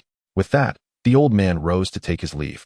As Ser Kirk exited through the fence gate, Crisen inquired, "Doer, what is that mark upon your neck?" Doer sighed, finally revealing a look of despondency. The wooden ship was moving too swiftly. Had it not been for Sue's agility, she would not have been able to leap aboard. You were the one who pulled her up, and by the time I reached this point, the stern of the ship was nearly out of sight. I yearned to pursue you in a rubber dinghy, yet the swift current proved too treacherous, causing me to capsize upon entering the water. Did you hear the horn I sounded? That was my call from the depths. His demeanor was unusually grave, and the peculiar white chalky lines adorning his body exuded an air of mystery. Crisen was momentarily taken aback upon hearing the horn. He initially believed that Dur was bidding him farewell from the iron vessel, unaware that Dur intended to sever their ties. My rope was tethered to the dinghy. Despite the raging waters causing me to ingest a considerable amount of water, there was a brief moment when I managed to ascend, Dur recounted. On the dinghy, he secured his remaining rope tightly around his leg, binding the dark, curved blade. It was a shrewd decision. Ultimately, this was the only weapon he retained. The tumultuous winds and waves rendered the dinghy unstable, and within moments, it disintegrated, resulting in the loss of all of Dur's belongings. Clutching an empty barrel as a makeshift lifebuoy, he floated in the water for what felt like an eternity. At that moment, I felt my neck swelling. I had once witnessed a man who survived a sunken ship for an entire day and night. His neck had become completely bloated, resembling that of a frog. I feared I was meeting the same fate, Dur confessed. Eventually, the empty barrel succumbed to the encroaching water, and Dur found himself too weary to continue swimming. Overcome by hunger and dehydration, he lost consciousness. Chapter 174. The Luminous Howl, Part 1, several miles away, within a crude hut of thatched roof and packed clay. Varamir coughed violently while licking his parched lips. His eyes were bloodshot, his lips cracked and dry. His throat was parched, and despite the gnawing hunger that plagued him, his mouth was filled with the taste of blood and fat. The flesh of an infant crossed his mind, conjuring memories of Banpu. Had he sunk so low as to crave human flesh? He could almost hear Hagen's furious admonitions. A man may consume beasts, and beasts may consume men. But cannibalism is a grave taboo. Then, his companions pounced upon their quarry. The one-eyed brother knocked the thrower to the snowy ground, tearing into his struggling throat. His sister slipped behind another man, dispatching him from the rear. What remained were the woman and her offspring. She too possessed a tooth, a short, bone-crafted shard. But as the wolf spirit's claws gripped her thigh, she discarded it. As she fell, she clutched her squirming offspring tightly in her arms. Beneath her fur, there was naught but skin and bone. The offspring represented the sweetest of flesh. The wolf reserved the finest portions for its brother. The scene was a gruesome tableau. The corpses lay scattered, the frozen snow stained a vivid pink, while his companions gorged themselves. Taboo, Hagen often declared. Taboo, taboo, taboo. Cannibalism is taboo. Merging with the wolf in its form is taboo. Possessing a human form is the gravest taboo. Hagen was too feeble, fearful of the power he wielded. As I tore through his second life, he wept in solitude as he met his end. Varamir feasted upon his heart. He imparted many lessons, and the last thing I learned from him was the taste of human flesh. Yet that was the act of a wolf. His teeth had never grazed human meat. He should not envy the companions who feasted voraciously. The wolves, like him, were gaunt, hollow-bellied, frail, cold, and famished. The prey, a pair of men, a woman, and an infant cradled in her arms, could not evade the clutches of death. Regardless, they were doomed, whether by the biting cold or gnawing hunger. Perhaps such an end was preferable, swift and devoid of complications. Mercy, he proclaimed aloud, his throat parched, yet the sound of a human voice, even his own, brought him a semblance of joy. The air was damp and moldy, the ground cold and unyielding, and his fire offered more smoke than warmth. He huddled as closely to the flames as possible, convulsing and coughing incessantly. The gaping wound throbbed, blood seeping into his trousers, trickling down to his knees, where it dried into hardened brown patches. His cell had warned him, "I have done all I can to bandage it," she said, "but you must rest for it to heal. Otherwise, the wound will reopen." His cell was his last companion, a spearwoman, gnarled like an ancient tree root, her body a tapestry of wrinkles and nodules. One by one, the others had departed, falling behind or vanishing ahead, returning to their homelands, to the Milk River or the town of Hardhome, perhaps even succumbing to solitude in the woods. Valamir neither knew nor cared for their fates. He should have seized the chance to inhabit one of them, one of the twins, the burly man with the scarred face, or the young man with the fiery red hair. Yet, fear gripped him. They might awaken to the truth and cast him off, even kill him. Hagen's words haunted him, and thus he let those opportunities slip away. After that battle, thousands struggled to traverse the forest, fleeing the massacre that had befallen them at the wall, both starving and terrified. Some contemplated returning to their abandoned homes, while others plotted another assault on the gates, but most wandered aimlessly, lost and unsure of their destination or purpose. They evaded the black-clad crows and the knights clad in gray armor, yet were relentlessly pursued. Each day, more corpses littered the path, some succumbing to hunger, others to the cold or disease. Those who had once fought alongside Mance Rayder like brothers now began to turn on one another. Mance had fallen, and the survivors exchanged desperate murmurs. Mance was captured. Mance was dead. Hagar perished. Mance was taken, and all that remained had fled, leaving only us, his cell asserted while tending to his wounds. Tormund, the crier, the six-fingered man. All the brave raiders, where are they now? She does not recognize me, Valamir pondered. Why does she not see me? Without the company of beasts, he no longer resembled a figure of importance. I am Valamir, the six-fingered man, who once shared bread with Mance Rayder. In his 10th year, he had called himself Valamir, a name befitting a leader, a name from a ballad, a name both powerful and fearsome. Yet, while fleeing from those crows, he felt like a frightened rabbit. The terror-inspiring leader Valamir had transformed into a coward, but he could not allow her to discover this truth. And thus he told the spearwoman that his name was Hagen. Subsequently, I have been perplexed as to why that particular name escaped my lips at that moment. I consumed his heart and drank his blood, yet he continued to haunt me. One day, while they were fleeing, a rider on a gaunt white horse galloped through the thicket, proclaiming that they should make their way to the Milk River, where the Weepers were summoning warriors to cross the Skull Bridge and assault the Shadow Tower. Many followed him, but an even greater number did not. Then, a stern warrior clad in furs and amber traversed the campfire, urging all survivors to head north, where a sanctuary awaited in the Valley of Cern. Why he believed safety lay there, when even the Cern had fled that place, was beyond comprehension. Yet hundreds heeded his call. More sought the guidance of a forest witch, who foretold the arrival of a fleet to rescue the free folk. "We must find the sea," cried the mother of moles, as she and her followers turned eastward. Had Valamir been more robust, he might have joined their ranks. The sea was a distant, bleak, and frigid expanse, and he knew he would not live to behold it. He had perished 9 times. This time, it would be the finality of death. He recalled the fur cloak, a mere trifle that had led to his betrayal. Its previous owner lay lifeless, her skull reduced to a mixture of bone fragments and pink pulp, yet the cloak appeared thick and warm. At that moment, snow fell as Valamir had just lost his own cloak atop the wall. His sleeping bag, woolen shirt, sheepskin boots, leather gloves, the meat and provisions he had hoarded, strands of hair from the women he had known, even the golden arm ring bestowed by Mance, all were abandoned.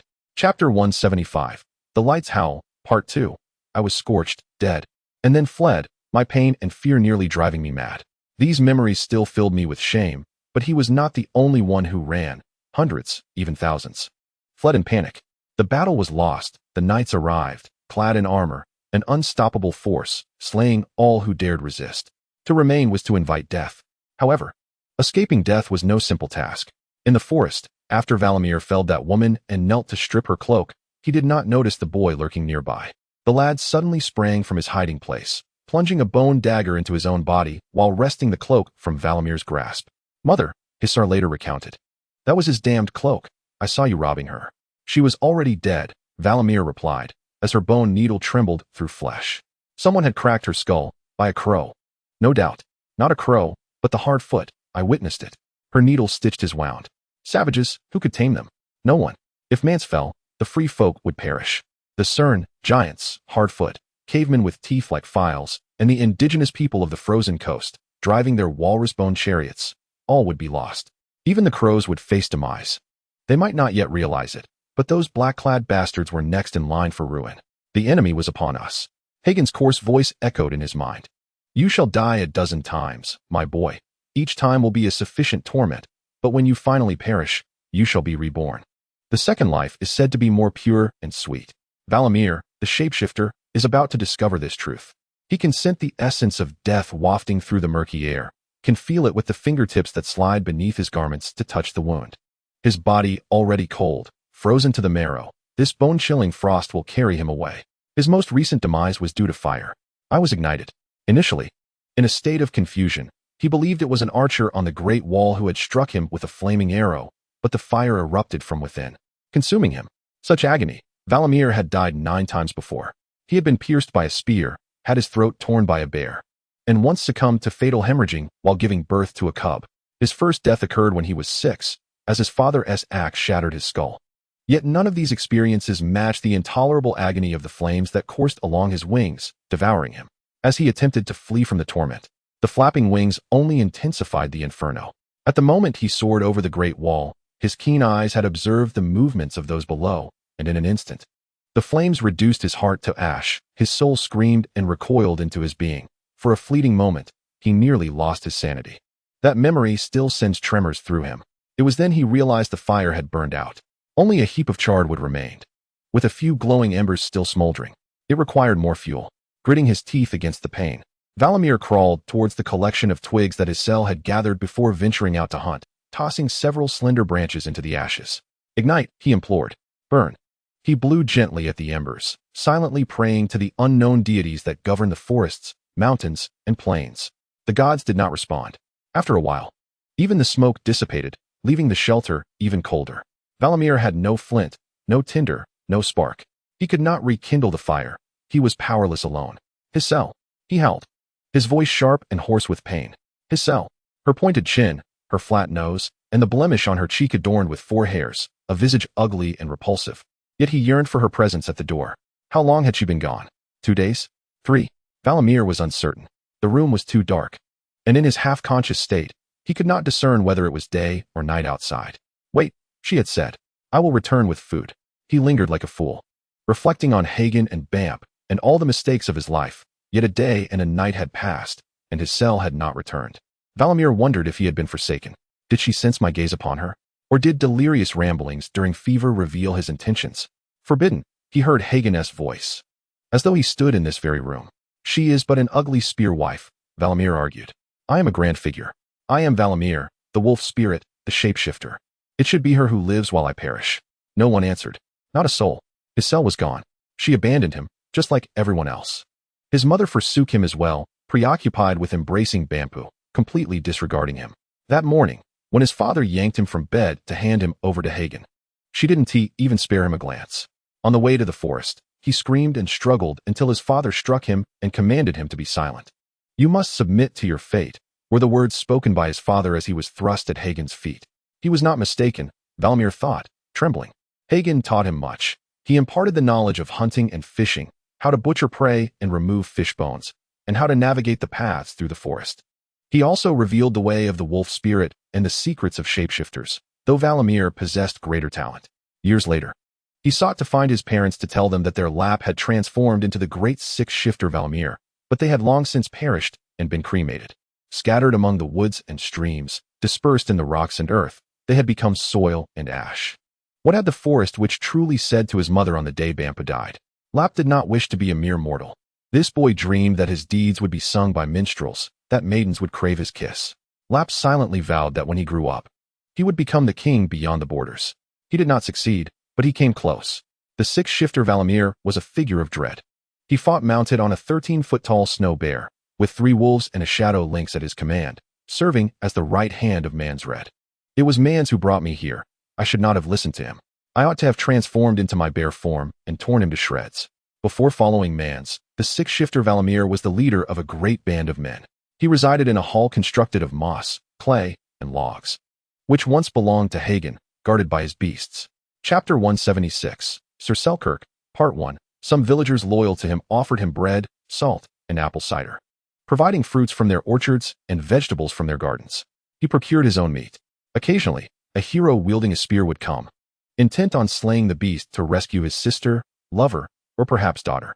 Those men were all vanquished by him, yet he never harmed a woman. He had a few children, small and weak, none of whom inherited his gifts. Fear compelled him to writhe, striving to keep his wounds from bleeding further. Valamir moved to the door, lifting the tattered skin covering it, revealing a white wall before him. Snow, undoubtedly, was what rendered the interior so dark and the air so murky. The snow had buried the shelter. When Valamir pushed against it, an avalanche collapsed, still soft and damp. Outside, the night was pale as death. The silver moon traversed through the dim clouds, while the stars flickered with a cold light. He could see other shelters buried in snow, casting humped shadows, while a fish beam was frozen into grotesque branches, leaving faint shadows upon it. To the south and west of the mountain lay a vast white wilderness, where nothing moved save for the rolling snow. Hisser, the feeble cry of Valamir, pondered just how far she had wandered. Hisser, where art thou? In the distance, a wolf responded with a mournful howl. Valamir shuddered. He was as familiar with that howl as Lap was with the sound of his mother's voice. The one-eyed leader, the largest and most ferocious of the trio. The hunter was more astute, clever, and youthful. The trickster was more cunning, yet both feared the one-eyed wolf. That old wolf, fearless, ruthless, and wild. Valamir had lost control over the other beasts during the struggle when the eagle perished. His shadowy lynx dashed into the forest while his snow bear swung its massive paws, tearing 4 men to shreds before being brought down by a spear. It was Valamir she truly sought. The bear loathed him. Each time he possessed her or rode upon her back, her anger was uncontainable. Yet, his wolves, my brothers, my companions. Countless winter nights he had spent nestled beside them, their fluffy bodies enveloping him in warmth. When I perish, they shall feast upon my flesh, leaving only bones to greet the thaw of spring. This notion held a peculiar comfort. His wolves, while wandering, often returned with prey, thus it seemed fitting to ultimately offer himself as sustenance. As his flesh was torn from his corpse, the onset of his second life might not be so terrible. Dogs are the easiest of beasts to tame, so closely bonded to humanity that they nearly become human themselves. Possessing a dog is akin to donning a pair of well-worn boots, the first soft and readily embraced. Just as boots fit the foot, a collar complements a dog, even if it is not visible to the human eye. Wolves present a greater challenge. One may grow close to a wolf, even tame one, yet no one can truly trust a wolf. Both wolves and women demand a union of life, Hagen often remarked.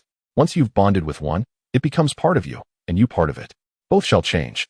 Other beasts are best left untouched, the hunter had once mentioned. Cats are arrogant and cruel, always scheming to rid themselves of you. Elk are weak. If one lingers within them too long, even a warrior can become a coward. Hagen had never attempted bears, wild boars, badgers, or weasels. Some creatures are best avoided. Lad, you would not relish becoming one of them. He claimed birds were the worst. Humans should not stray from the earth. Lingering in the clouds too long makes one reluctant to descend. I know some shapeshifters have ventured into the forms of eagles, owls, and crows. Even upon returning to their true selves, they remain dazed, endlessly gazing at that cursed blue sky. However, not all shapeshifters share the same experience. Once, when Lap was but 10 years old, Hagen took him to a gathering. At that gathering were the most renowned wolf spirits, the Wolf Brothers, yet the boy discovered other, more unfamiliar and enchanting entities. Bolak bears an uncanny resemblance to his wild boar, save for the absence of tusks. Orel possesses an eagle, while Bly has her shadow lynx. Upon seeing them, Lap felt an immediate desire for his own shadow lynx. Then there is the goat woman, Grisella. Yet, none of them possess the formidable power of the shapeshifter, Varmir, nor does Hagen, that tall fellow with hands as unyielding as stone. When Varmir claimed Greyhide, casting him aside and declaring the beast as his own, the hunter wept in despair. You have no second life, old man. After banishing him, the shapeshifter Varmir turned Greyhide into the fourth, despite the old wolf's frailty, with teeth on the verge of falling out, soon to follow Hagen into the void. Varmir could bond with any beast he desired, bending them to his will, claiming their corporeal forms as his own, dogs or wolves, bears or badgers, including his cell, he mused. Hagen referred to it as a taboo, the most depraved of sins, yet Hagen was dead, consumed and burned. Mance had similarly cursed him. But Mance had met his own demise, slain or captured. No one would know anymore. I shall become his cell, the spearwoman, and the shapeshifter Varamir shall cease to exist. May his gifts decay alongside his mortal shell. He would lose his wolf, spending his remaining days as a gaunt, blemished woman, yet he could endure. As long as she returned, as long as I could still inhabit her. A wave of dizziness washed over Varamir, finding himself on his knees. Hands plunged into a mound of snow. He scooped a handful, bringing it to his lips, rubbing it against his beard and cracked lips, inhaling the moisture. The snowmelt was so frigid that he hesitated to swallow. Once more, he recognized his feverish state. The melting snow only intensified his hunger. His stomach craved sustenance, not water. The snowfall had ceased, yet the wind picked up, swirling ice crystals into the air, striking his face as though he were struggling through a torrent. His wounds opening and closing with the effort. His breath formed a cloud of white mist. As he moved towards the fishbone tree, he discovered a broken branch, just the right length to serve as a cane. Leaning on it, he made his way to the nearest shelter, hoping that they might have left something behind, a sack of apples, some dried meat, anything to sustain him until Hissel's return. Just as he was nearing his destination, the cane could no longer bear his weight, and his legs faltered. Chapter 177, Sir Selkirk, Part 2. Varamir had lost track of how long he lay there. The snow was stained crimson. The snow would bury me. It is a quiet way to die. They say one feels warmth in their final moments, a comforting drowsiness. It would be nice to feel warmth again. Though the thought of never seeing the green fields again filled him with sorrow, the warm green fields beyond the wall that Mance often sang about. The world beyond the wall is not prepared for us, Hagen often remarked. The free folk fear the shapeshifters, but they respect us. South of the wall, the southerners would hunt us down, slaughtering us like pigs. You warned me, Varamir thought, but in the East Sea, I see you, and your words are not entirely accurate. Hagen exchanged several amber strings and a sled piled high with fur for 6 bags of wine, a heap of salt, and a copper pot. Eastwatch, compared to Black Castle, proved to be a favorable trading post. Ships arrived there, unloading cargo from the ends of the earth.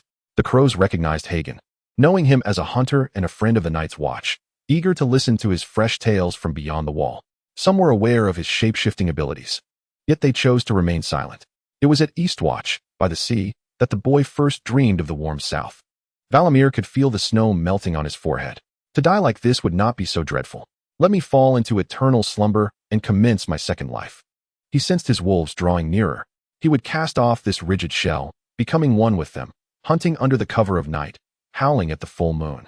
The wolf spirit would transform into a true wolf. What then? Mischief was not an option, despite Hagen's designation of it as taboo. Valamir had several times slipped into her body while riding the one-eyed beast. He did not desire to spend his new life as a she-wolf unless there were no alternatives. Perhaps a hunter would suit him better. That young male wolf, although larger and fiercer than the one-eyed beast, possessed only one eye, and riding her offered no thrill. You have forgotten their words. Hagen had instructed him just days before his death. When the human body perishes, the soul would inhabit a beast. Yet the memories would gradually fade, and the beast would increasingly resemble a wolf rather than a wolf spirit, until the human essence vanished entirely, becoming a wolf. Valamir knew this to be true. When he had inhabited the eagle that once belonged to Auril, he felt the shapeshifter's rage as if he still lived. Auril was slain by that chameleon, Jon Snow, and his fury towards his foe was so intense that Valamir found himself sharing the same loathing for that detestable boy. When he beheld the enormous, white direwolf silently trailing Snow, he recognized him as a shapeshifter. There was an innate understanding among shapeshifters.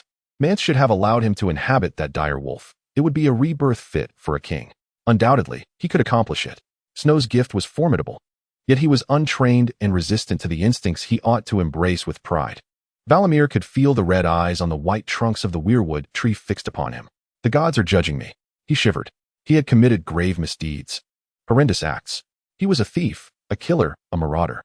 He had feasted on human flesh, lapping blood from the dying, the crimson liquid gushing from shattered throats.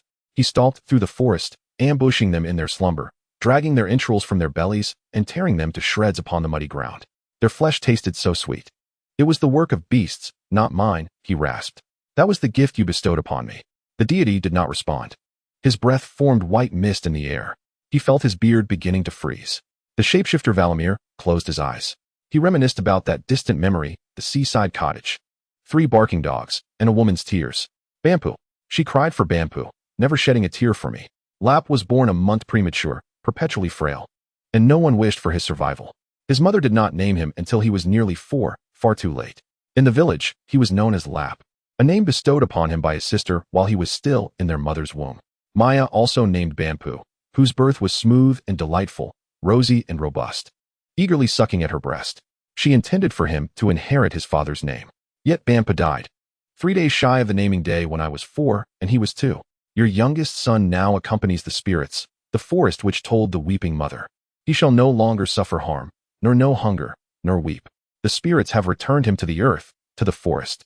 They guard us, in the rocks and streams, in the birds and beasts. Your Bampu has joined them.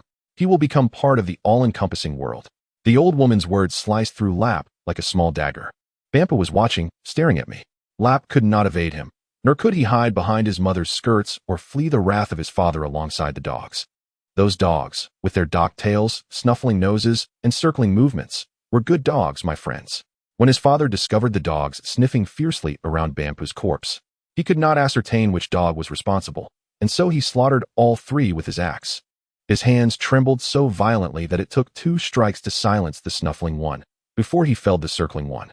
The air was thick with the scent of blood. The dog's dying cries were horrendous, yet when his father called its name, the docked tail approached. It was the eldest dog, its training overpowering its fear. By the time Lap slipped into its body, it was too late. No, father, please don't. He tried to scream, but the dog could not produce a human sound, only a mournful wail. The axe struck the old dog's skull with a resounding thud, and the boy in the cottage screamed. This made everything clear to them. 2 days later, his father dragged him into the woods. Armed with his axe, Lap feared he would meet the same fate as those dogs. Instead, he was delivered to Hagen.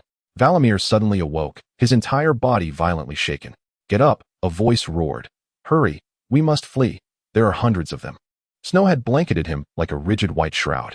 It was bitterly cold, and as he attempted to move, he found his hands frozen to the ground. Chapter 178. Sir Selkirk, Part 3. The chief had just escorted Sue to a high platform roofed with large leaves from a towering tree. When he turned around and spotted Crisen, Crisen greeted him politely, gesturing for a set of clothes.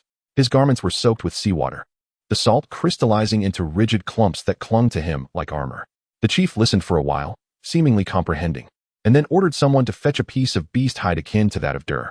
The distant wails of Dur and his harem echoed behind him. Upon observing this, Crisen realized that such a choice in the sweltering heat, wearing animal hides, would surely lead to prickly heat. His gaze fell upon 2 voluptuous black women who were poised to paint zebra stripes upon him.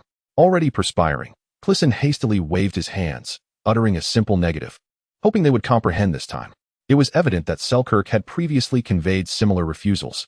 The chieftain nodded and presented him with a garment woven from tree bark and coconut fibers. Crisen quickly noted that it was far too small on this island. There were no portly individuals, and even if someone else wore it, it would scarcely conceal their midsection. Moreover, he mused, such an item would be quite uncomfortable to don. Abandoning his desire for clothing, he reflected on the absurdity of requesting attire from a group of unclothed individuals intent on painting stripes upon each other.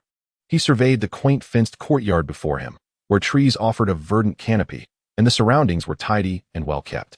Opposite the elevated wooden structures lay a lake, its waters flowing gently into a narrow stream that meandered towards the direction of Black Bridge.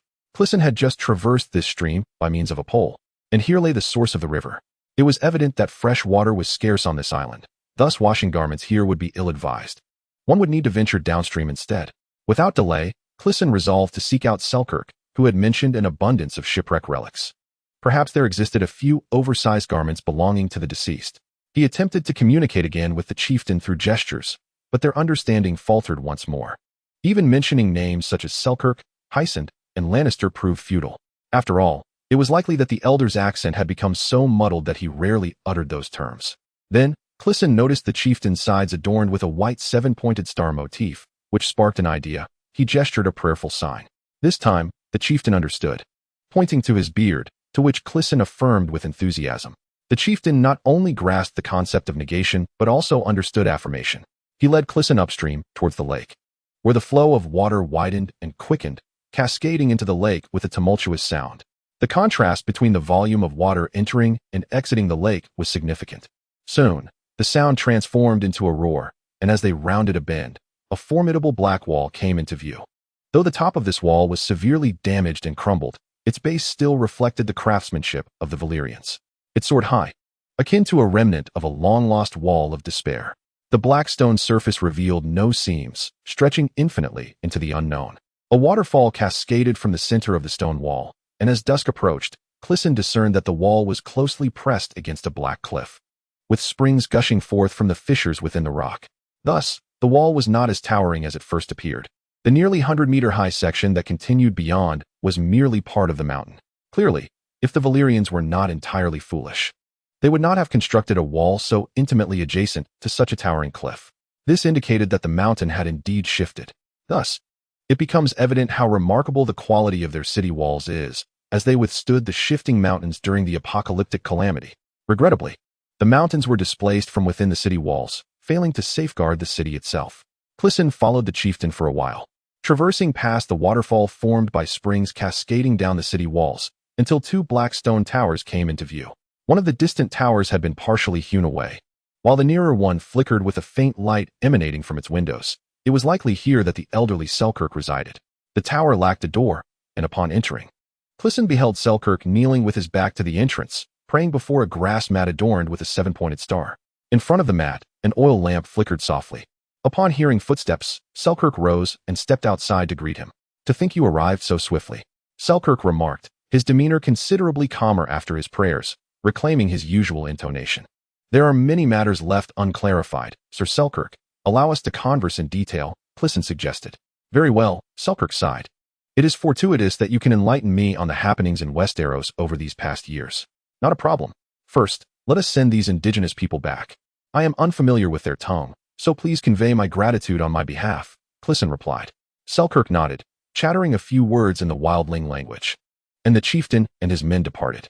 Crisen then scrutinized the sanctum formed from the black stone tower.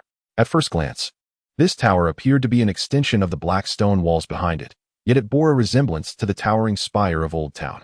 Crisen had only once sailed in Old Town, during his childhood travels to the Free Cities, a memory intertwined with his farewell to his father.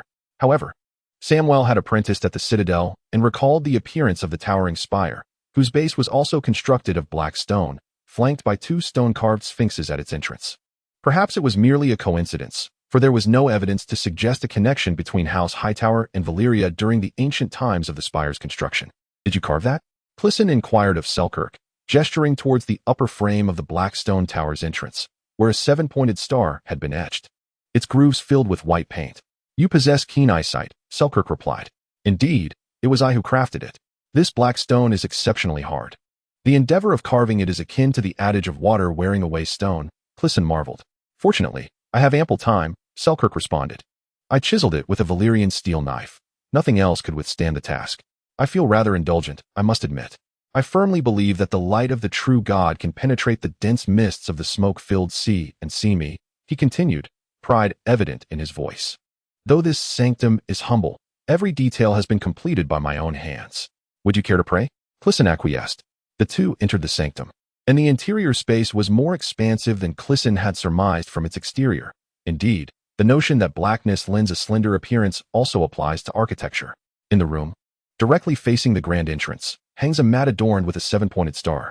In front of the mat, alongside an oil lamp, rests the celestial balance of the Father, flanked by items symbolizing the Virgin Mother, the crone, the maiden, the warrior, the smith, and the wayfarer.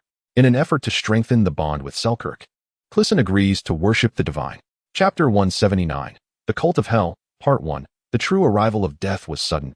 He felt a chilling wave wash over him, akin to being thrown into the icy depths of a frozen lake. Then, he found himself galloping across the moonlit snow, accompanied by his companion, who followed closely behind. Half of the world lay shrouded in darkness. The one-eyed figure, he knew, howled at the heavens, answered by the trickster and the hunter. He left some flesh behind as he tore away. Rising, she bellowed again, "They are coming." His cell had returned, shaking him by the shoulders and roaring into his face. Valamir could smell her breath, and the frozen visage of Wood felt its warmth. At that moment, he thought, he must either act swiftly or perish. He summoned every ounce of strength within him, leaping from his own body, as if squeezing into hers. His cell arched her back, emitting a howl. The white world spun and receded from him. For a brief moment, it seemed he was within the fishbeam wood, peering through the carved red eye, witnessing a dying man weakly struggling on the ground beneath the moonlight, while a frenzied woman danced blindly and bloodily, shedding crimson tears and tearing at her garments. Then they all vanished. He was floating, melting, his soul carried by a frigid breeze. He alternated between burrowing into the snow and soaring into the clouds, transforming into a sparrow, a squirrel, an oak tree. A horned owl silently glided through his branches, pursuing a hare. Valamir suddenly dove into the owl, then into the hare, and then clung to the tree. Beneath the frozen earth, worms blindly burrowed through darkness, and he became one with them. He felt ecstatically united with the forest and all within it. Hundreds of crows took to the sky, cawing as they sensed his passage. A massive moose bellowed. Its anxious offspring pressed against its back. A sleeping Arctic wolf raised its head, growling into the void. Before their hearts could beat again, he had already passed. Searching for his vessel, the one-eyed, the trickster, the hunter, his companions. His wolf would save him, he reassured himself. This was his final thought as a human. She saw me. Crisen studied the sanctum transformed from the black stone tower with great scrutiny. At first glance, this tower appeared as an adjunct to the black stone city walls behind it, yet bore a resemblance to the towering spire of the old town. Crisen had only sailed once in his life during his childhood visit to the Free City, a memory intertwined with his farewell to his father. However, Samuel had apprenticed in the scholarly city. He recalled the appearance of the towering spire, its base also crafted from black stone, with two stone sphinxes lying at its entrance. Perhaps it is merely a coincidence, for there exists no evidence to substantiate any connection between the Hightower family and Valyria during the ancient era of the completion of the Great Tower. "Was it you who did this?" asked Crisen, directing his gaze towards the direction of his finger. Above the doorframe of the Blackstone Tower, a seven-pointed star had been inscribed, its grooves filled with white paint. "You have such remarkable eyesight," Selkirk remarked. "Indeed, it was I who undertook this task." Crisen marveled. "This black stone is exceedingly hard. Carving it requires a relentless effort akin to water wearing away stone." "Fortunately, I possess ample time," Selkirk replied. "I sculpted it with a Valyrian steel knife. No other tool could have achieved such precision. I find myself indulging in extravagance. I firmly believe the light of the true God pierces through the thick mists of the smoke. See to behold me. Though this sanctuary is humble, every detail has been crafted by my own hands. Would you care to offer a prayer?" A note of pride resonated in his voice. Crisen acquiesced. As they entered the sanctuary, the space within proved to be more expansive than Crisen had anticipated from its exterior. Indeed, the principle of slenderness applied even to architecture. Directly opposite the entrance hung a mat adorned with the seven-pointed star, and before it lay not only an oil lamp, but also the scales of the Father. On either side were arranged items symbolizing the mother, the crone, the maiden, the warrior, the smith, and the stranger. In an effort to foster a closer bond with Selkirk, Crisen consented to the act of worship, though it was evident he was not a devout follower of the Seven. At this moment, he faced a considerable dilemma regarding whom to pay homage to. During his time in the High Hall, he had most often prayed to Jon Snow, who, as the hero slayer of the Night King, epitomized the Seven in human form. In the most popular statue of Snow in Westeros, he donned a crown of 7 stars. To pray to him was to pray to all. For Crisen, Jon Snow resembled a true friend rather than an ethereal deity. After all, the fervor of Snow's worship had arisen over 3 centuries after Samwell's demise, during an era more than 6 centuries prior to Crisen's birth. Crisen pondered that lingering too long in the center of the sanctuary would not reflect well upon him, especially since he was already suspected by association with a pagan and a non-human. "I have no candles here," Selkirk said with a wry smile. "Thus I have substituted them with oil lamps. Here, the animals are scarce, and there is no fat from cattle or sheep to render into candles. Even if there were, I would not know how to make them. There exists a type of palm tree here that produces an oil which burns brightly and emits little smoke. Hence, I have resorted to this." Selkirk spoke somewhat awkwardly, having not brought his usual language, yet it was clear he was making an effort to reclaim his former tone. Crisen thought to himself that the old man assumed he was merely standing idle, unable to find candles, oblivious to the fact that he had yet to decide whom to pray to. Selkirk handed Crisen a clay bowl with a flickering flame at its center, which he then placed before the figure of the stranger, represented by a robe resembling a scarecrow. Selkirk was taken aback. He had anticipated that Crisen would pay homage to the warrior or the crone, yet he had instead approached the stranger directly. Crisen carefully placed the oil lamp and stood silently before the hood for a considerable time before stepping back out. Selkirk picked up a broom, beginning to clear the grass surrounding the Blackstone Tower. Noticing Crisen's emergence, he inquired, "Young man, could you share whom you were praying for?" "Both my parents have passed away." Crisen sighed. In truth, he often wished the seven gods did not exist. His father, devout and generous, had fallen on the battlefield, and everyone insisted he would surely ascend to the embrace of the Heavenly Father. Yet, his mother had turned away from the seven gods in her final moments. After her demise, her silent sisterhood of nuns lit the path to paradise. Would they guide her to the Heavenly Father, or forsake her, ensuring she would never reunite with her beloved husband? No divine figure emerged from the flames to reveal what awaited in the afterlife. Chapter 180. The Worship of Hell, Part 2. She gasped awake, bewildered, uncertain of her identity or her surroundings. Was the metallic scent flooding her nostrils the taste of blood, or merely the residue of a nightmare? Once more, she dreamed of wolves. In her dream, she sprinted at the forefront of a pack, leading them through the shadowy pine forest, pursued closely by the scent of prey. The room flickered with dim light. Shadowy and somber. Trembling, she sat up, reaching to touch her head, feeling the coarse stubble. It was high time to visit his burrow for a clean shave. "Mossy, that's my name," she murmured. "Tonight, I shall face murder." Her true name was Moss Dine, but everyone called her Mossy, except in dreams. She inhaled deeply, attempting to calm her racing heart, striving to recall more fragments of her dreams, though most had slipped away. She remembered blood, a full moon looming overhead, and a tree that watched her as she ran. She had left the window ajar, hoping the morning sunlight would awaken her. However, outside her small room, there was no sunlight, only a shifting wall of gray mist. The air had turned chill, which was fortuitous, for otherwise she might have succumbed to slumber for the entire day. Goosebumps prickled her skin. The sheets clung to her like a serpent, and she freed herself, tossing the blanket onto the bare wooden floor before striding naked to the window. Blavros lay shrouded in mist. She could glimpse the green waters of the little canal below, the pebbles along the winding path, and the moss-covered arches of two bridges fading into a gray haze, while the buildings across the canal remained but a vague silhouette. She heard a gentle lapping sound of water as a slender, snake-like boat appeared beneath the arch of the bridge. The boatman stood beside the high-raised tail, propelling the vessel forward with a pole. "What time is it?" Mossy inquired. The boatman raised his head, straining to discern the source of her voice. "By the Titan's rumble. It is 4 o'clock." His words echoed hollowly amidst the swirling green waters and the intermittently visible walls of the houses. She was not late, at least not yet, but she could not afford to dawdle any longer. Mossy was inherently optimistic and industrious, though her punctuality often left much to be desired. However, tonight was different.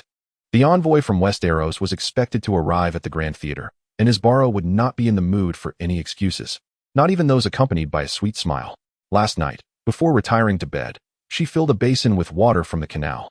Compared to the slick, green rainwater from the reservoir, she had a preference for the slightly briny canal water. She dampened a coarse cloth and scrubbed herself thoroughly from head to toe, even standing on one foot to vigorously cleanse her calloused soles. Afterward, she located her razor. A shaved head would better accommodate her wig, as Isabelo had once remarked. She shaved her head, donned snug shorts, and topped her ensemble with a shapeless brown woolen skirt.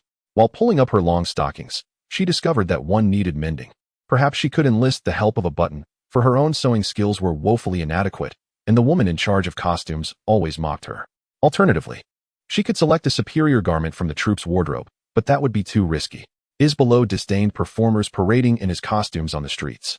Wendy was the exception. As long as she indulged Isabelo, the girls could wear whatever they pleased. However, Mossy was not so naive. Diana had warned her that girls who ventured down that path often ended up aboard performers' vessels, where it was common knowledge that, with a sufficiently plump wallet, one could procure any beautiful visage to grace the stage. Her boots were 2 lumps of aged brown leather, salt-stained and cracked from years of wear. The belt was a length of blue-dyed hemp rope, fastened around her waist, with a small knife hanging from her right hip and a coin pouch from the left. Finally, she draped her cloak over her shoulders. It was a quintessential performer-esque cloak, purple wool with a red silk lining, featuring a rain-resistant hood and 3 inner pockets. She placed a few coins in one pocket, stuffed a key into another, and concealed a dagger, not the small fruit knife, but a genuine dagger, in the last pocket. Yet, it did not belong to Mossy, nor did the rest of her possessions. The fruit knife was truly hers. Her role was to enjoy fruit, engage in merriment, work diligently, and obey commands. "Mossy, Mossy, Mossy," she hummed as she descended the wooden ladder leading to the street. The handrail was splintered, and the steps were high. There were only 5 levels from top to bottom, which was precisely why the rent was so affordable. And there was Mossie's smile. Though she might be bald and thin, her smile was sweet and charming, with a touch of grace. Even Isabella acknowledged her grace. The direct distance from here to the Grand Door Theater was not far, but for a girl with only feet and no wings, it felt quite distant. Braavos was a labyrinthine marvel. The streets twisted and turned, the alleys were intricate, and the canals were a tangled web. Most of the time, she preferred to take the long way around, strolling along the old clothes merchants route by the outer harbor. There, with the sea before her and the blue sky above, she could gaze across the great coral lagoon, clearly seeing the docks and the pine-covered slopes of Seligo's shield. As she passed the docks, sailors would greet her from the tar-coated decks of the whaling ships and the bulging cargo vessels of Westeros. Mossie did not always comprehend their words, but she understood their intent. Sometimes, she would respond with a smile and inform them that if they had money, they could find her at the Grand Door Theater. The long route also led her past the bridge adorned with carved stone faces. At the pinnacle of the bridge, she could traverse the stone arch and behold the entirety of the city, the verdant copper dome of the Palace of Truth, the forest of masts densely clustered in the purple harbor, the towering spires of the noble houses, and the golden lightning flashing atop the spire of the Sea King's Hall. She could even glimpse the bronze shoulders of the Titan giant spanning the dark green waters. Yet, this vision was only granted when the sun shone upon Braavos. When the fog thickened, nothing but a pallid gray could be discerned. Thus, today, Mossie chose a shortcut, hoping to spare her poor open-toed boots from further wear. The mist seemed to part before her, only to coalesce behind. The cobblestones beneath her feet were damp and slick. She heard the mournful cry of a cat. Braavos was a haven for felines, abundant especially at night. In the fog, all the cats appeared gray, Mossie mused, while all the people seemed like assassins. She had never encountered fog this dense. On the broader canals, the boatmen struggled to decipher the faint lights of approaching vessels and the buildings along the banks, often colliding with one another in their serpentine crafts. Mossie crossed paths with an elderly man carrying a lantern, envying the glow of his light. The streets were so hazy that she could scarcely discern the path beneath her feet. In the lower quarters, residences, shops, and warehouses huddled together, akin to drunken lovers entwined. Their upper floors were so close that one could easily step from one balcony to another. Chapter 181. The Worship of Hell, Part 3.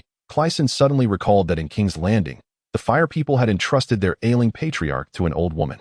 Though Selkirk appeared to be white-haired and bearded, it was merely the result of daily consumption of crocodiles on this wretched isle, which had aged him prematurely. In truth, he was not very old. If he had arrived on the island at the same tender age of 16 or 17 as Crisen, he might now be only 50. This meant that the woman who thrived amidst the various factions in King's Landing was Selkirk's mother, the mistress of the previous Duke of the Westlands. The patriarch had killed her in the process of becoming a deep diver.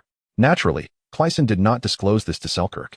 Once he had finished recounting the tale, Crisen responded, "Such a lady, I believe I should have encountered. Could you share her name with me? Let it be. Her wealth and splendor are of no concern to me. I was wholly intent on traversing the realms like a proper Lannister, you know, for the Lannisters hold such traditions." Crisen nodded. Indeed, several Lannisters had perished in the Smoke Sea, long before the Targaryens landed in Westeros. King Tommen II of Casterly Rock had led a golden fleet to explore the ruins of Valyria, which had been ravaged by apocalyptic cataclysms, and, as expected, vanished. Subsequently, many descendants of the Lannisters sought him, including the uncle of the imp, Tyrion Lannister, named Gillian Lannister. The legacy of House Lannister, much like the ancestral Valyrian steel weapons of many noble families in Westeros, was laden with their illustrious deeds and history. As she tore away, she left some skin behind. "Get up," she shouted again. "They are coming." His cell had returned. She grasped his shoulders, shaking him and shouting into his face. Valamir could perceive the essence of her exhalation, while the face of the frozen wood could sense its warmth. Now, he pondered whether to act swiftly or succumb to death. He summoned every remnant of strength within him, leaping forth from his corporeal form as though seeking to merge with her being. His cell arched her back, emitting a fierce roar. Forbidden. Was it she or he? Or perhaps Hagen? Uncertainty clouded his mind. His original body, released by her fingers, tumbled back into the snowdrift. The spear woman writhed violently, shrieking. His shadow, once a wild lynx, had also struggled fiercely. The snow bear had nearly lost its mind then, desperately battering trees, rocks, and the air. Yet this time was the worst. "Get away, get away." He could hear her mouth calling out. Her body swayed, faltered, then rose again. Her hands flailed, her legs convulsed, as if performing some grotesque dance. Both he and she wrestled for dominion over this body. She inhaled a deep breath of frigid air, and for a fleeting moment before her teeth clenched, Valamir joyfully sensed the flavor and vitality of this youthful form. The white world spun and receded from him. For an instant, he felt as if he were amidst the fishbeam wood, gazing through the carved red eyes at a dying man weakly struggling on the ground. A frenzied woman dancing blindly and bloodily, shedding crimson tears while tearing at her clothes. Then they all vanished. He was adrift, melting away, his soul stirred by a chilling breeze. At times, he burrowed into the snow. At others, he floated among the clouds, transforming into a sparrow, a squirrel, an oak tree. A horned owl silently glided through his branches, pursuing a wild hare. Valamir suddenly dove into the owl, then into the hare, then clung to the tree. Beneath the frozen soil, earthworms blindly burrowed in the darkness. I became them. I am the forest and all that resides within it, he ecstatically felt. Hundreds of crows ascended into the sky, cawing as they sensed his passage. A colossal moose bellowed, its restless calf pressed against its back. A sleeping Arctic wolf raised its head and roared into the void. Before their hearts could beat again, he had already swept past, seeking his companions. One-eyed, mischievous, hunter. His wolf would save him, he reassured himself. This was his final thought as a human. True death arrived abruptly. He felt a surge of cold, as though cast into the icy waters of a frozen lake. Then he found himself galloping across the moonlit snow alongside his companions, who followed closely behind. Half of the world lay shrouded in darkness. One-eyed, he knew, howled skyward, while mischievous and hunter echoed in response. Upon reaching the summit, the wolf pack halted. His cell, he recalled, evoked a sense of sorrow for what he had lost, and another for the deeds he had undertaken. Below the mountain, the world turned frigid. The fingers of frost slowly creeping up the fishbeam wood, tree by tree. The once desolate village was no longer barren. Shadows with blue eyes traversed the snowdrifts. Some were clad in brown, others in black, their bodies as pale as the snow itself.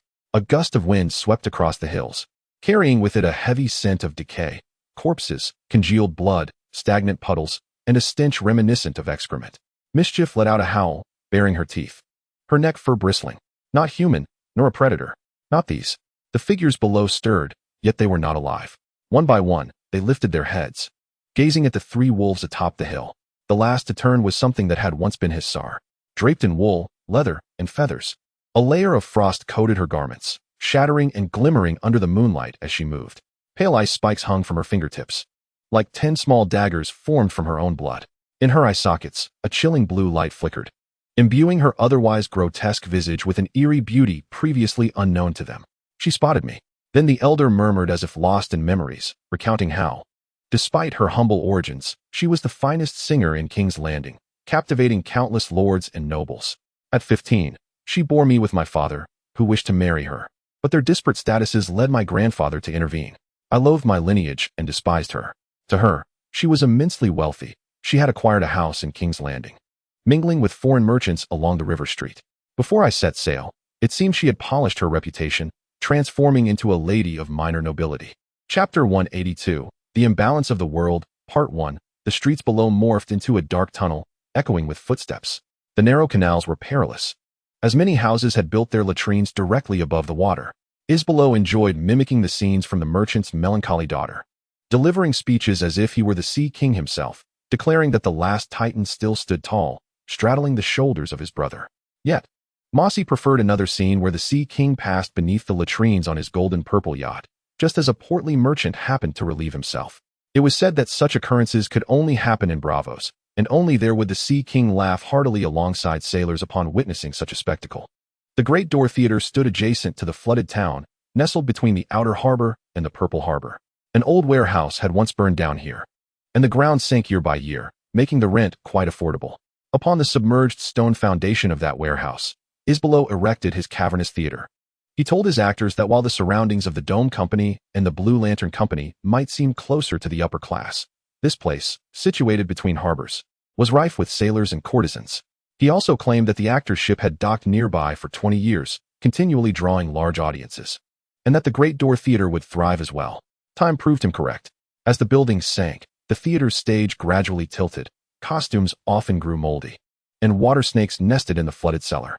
Yet, as long as the theater was filled to capacity, these concerns mattered little to the performers. The last bridge was constructed of ropes and wooden planks, seemingly swallowed by the void, though it was merely the thick fog. Mossy dashed across the bridge, her heels clicking on the planks.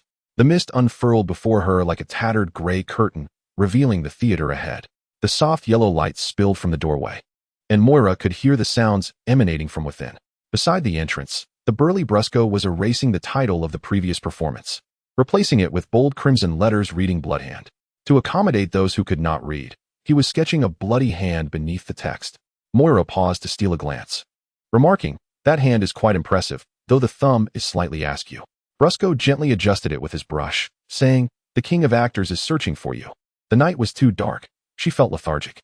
When Isbelo first referred to himself as the King of Actors, the troupe had merely reveled in the mischief, watching their rival, the Roundheads and the Blue Lanterns, seethe with indignation. However, recently, Isbelo had grown increasingly audacious. Now he insisted on portraying only kings. If a play lacks a king, he'd rather forego the performance altogether, Marlowe remarked with a roll of his eyes. In Bloodhand, there were two kings, one stout and the other diminutive, and Isbelo claimed the role of the stout king. The script was not abundant, but it contained a profound monologue before the final act, which included a glorious battle with a ferocious boar. Written by Farion Farrell, he was the most bloodthirsty scribe in all of Bravos. When Moira arrived, the entire troupe was gathered backstage. She slipped between Diana and Button in the back row, hoping her tardiness would go unnoticed. Isbelo was delivering a speech, expressing his desire for a full house at the Grand Theater that night, regardless of the thick fog. Tonight, envoys from the King of Westeros were coming to pay their respects to the King of Actors. He told his troupe, "We cannot disappoint our royal friends." "We?" Button, responsible for costumes, queried. "Isn't it just one person?" "He is hefty enough to be two," murmured Babuno. "Every troupe needs a dwarf, and he is ours." Upon seeing Moira, he shot her a flirtatious glance, smacking his lips. Button gave him a light rap on the head, hushing him. The King of Actors paid no heed to the brief commotion. He continued instructing the performers on how to appear noble and dignified. Besides the ambassador from Westeros, the audience would also include influential patrons and renowned socialites. He did not wish to leave them with a poor impression. "Those who betray me shall face dire consequences," he assured, quoting Prince Galen's motivational lines from Farion Farrell's new work, The Wrath of the Dragon King.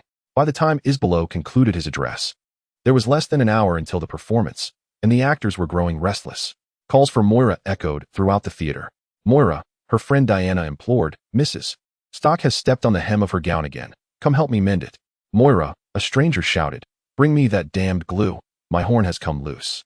"Moira," boomed Isbelo, "what have you done with my crown, child? How can I make my entrance without it? How will they know I am the king?" "Moira," squeaked the dwarf Babuno, "my trousers are malfunctioning. My backside keeps slipping out." She retrieved the glue and affixed the corner of the stranger's forehead back in place. As usual, she found Isbelo's crown in the restroom and helped him secure it onto his wig. Then she hastened to find needle and thread, so the button could be sewn back onto the ruffled hem of the golden robe that the queen had donned during the wedding scene. "We are a match made in heaven," Mossy Pabuno insisted. "Look, we are even the same height." "Only when I am kneeling," she retorted. "Do you remember your first line?" Just 2 weeks ago, the dwarf, drunk to the point of staggering, mistakenly used lines from the merchant's greedy mistress to open the sovereign's woes. Should he err so gravely again? No matter how difficult it is to find a competent dwarf, Isbelo would flay him alive. "What are we performing, Mossy?" Pabuno feigned innocence. "He's teasing me," Mossy thought. "He is not drunk tonight. He knows exactly what to perform. We are presenting Freyo's new play, The Hand of Blood, in tribute to the ambassadors from the Seven Kingdoms. I recall now," Pabuno lowered his voice, reciting in a sinister and hoarse tone, "The seven-faced god has mocked me. He fashioned my noble ancestors from pure gold, created my siblings from gold as well. And I, as you can see, am merely a crude assemblage of bones, blood, and such dreary materials." She pinched his nose between her thumb and forefinger, declaring, "If you don't let go, your nose will be gone." "Ow, ow, ow," the dwarf screamed, releasing her grip. "I will grow taller in a year or two." Mossy stood up, towering over the dwarf. "But your nose will not grow again. Think carefully before reaching out next time." It's time for the second act. Each time they performed the sovereign's woes, the dwarf complained, yet she enjoyed it, and so did the audience. You must please the audience. Chapter 183, The Imbalance of the World, Part 2. That was one of Isbelo's maxims. You must please the audience. I bet if I tapped his head, the audience would love it, Mossy retorted. They must be kept entertained. Always keep the audience entertained. This was Isbelo's second maxim. Pabuno had no more to say. All right, all set, Mossy declared. Now let us see if you can hide it before it needs to make an appearance. Isabella was calling for her again, this time unable to find the spear for the boar hunt. Mossy assisted him in locating the spear, helped the giant bruscus don the boar costume. Checked the props for the dagger. There had been an incident where a prop dagger had been swapped for a real one, resulting in the death of an actor. And poured Lady Stock a small glass of her favorite drink before the performance. Once the chorus of Mossy, Mossy, Mossy finally faded, she took a moment to glance inside the theater. She had never seen the hall so crowded. The audience was laughing, joking, eating and drinking, having immersed themselves in their own merriment. She spotted a cheese vendor, breaking off pieces from a whole wheel whenever someone made a purchase. Saw a woman carrying a bag of crumpled apples. Wineskins were being passed around, girls were selling sweet kisses, and a sailor was playing a sea flute. The small, melancholic figure of Quail stood in the back row, there to glean insights for his own production. The magician Cosimo has also arrived, cradling Ina, the one-eyed courtesan of the joyful dock, yet Maureen does not recognize them, nor do they recognize her. Diana identifies some familiar faces in the crowd, pointing them out one by one. The pallid and wrinkled dire droner, with purplish spots on his hands, the greasy-aproned Gorio, busily preparing sausages, and the tall Tamero, who carries a pet rat upon his shoulder. Diana warns that Tamero should keep the rat hidden from Gorio, as it is rumored that his sausages contain only rat meat. Maureen stifles a laugh. The upper levels are equally filled. The first and third floors are occupied by merchants, captains, and other individuals of stature.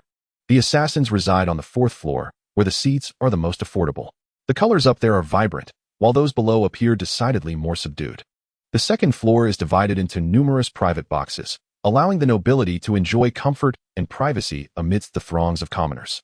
They relish the finest viewing spots, with servants attending to their every need, food, fine wine, cushions, and all manner of comforts. It is rare for the second-floor hall of the Grand Theater to be filled to even half its capacity. Discerning nobles often prefer the Dome Company and the Blue Lantern Company, where performances are deemed more refined and poetic. However, tonight is different, undoubtedly due to the presence of the ambassador from Westeros. In one box sit 3 members of House Osiris, each accompanied by a renowned socialite. Preston sits alone, his advanced age making his attendance remarkable. Trelawney and Planny share a box, though their alliance is far from harmonious, and the third swordsman from Bravos entertains 6 companions. There are 5 viewers, Diana remarks. Bicello is too portly, he should count as 2. Maureen giggles. Isbaro's belly is ample, yet compared to Bicello, it is but a slender twig. This viewer is so corpulent that he can only be seated in a specially designed chair 3 times the normal size. They are all quite stout, as are the members of House Ryan, Diana adds, with bellies as large as their ships. You should see their father.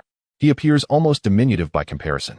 Once, the Hall of Truth sent him to vote, but as soon as he stepped aboard, the ship sank. She grips Maureen's arm, exclaiming, "Look, the Sea King's box." The Sea King has never graced the Grand Theater, yet Isbaro has named the most opulent box in the theater in his honor.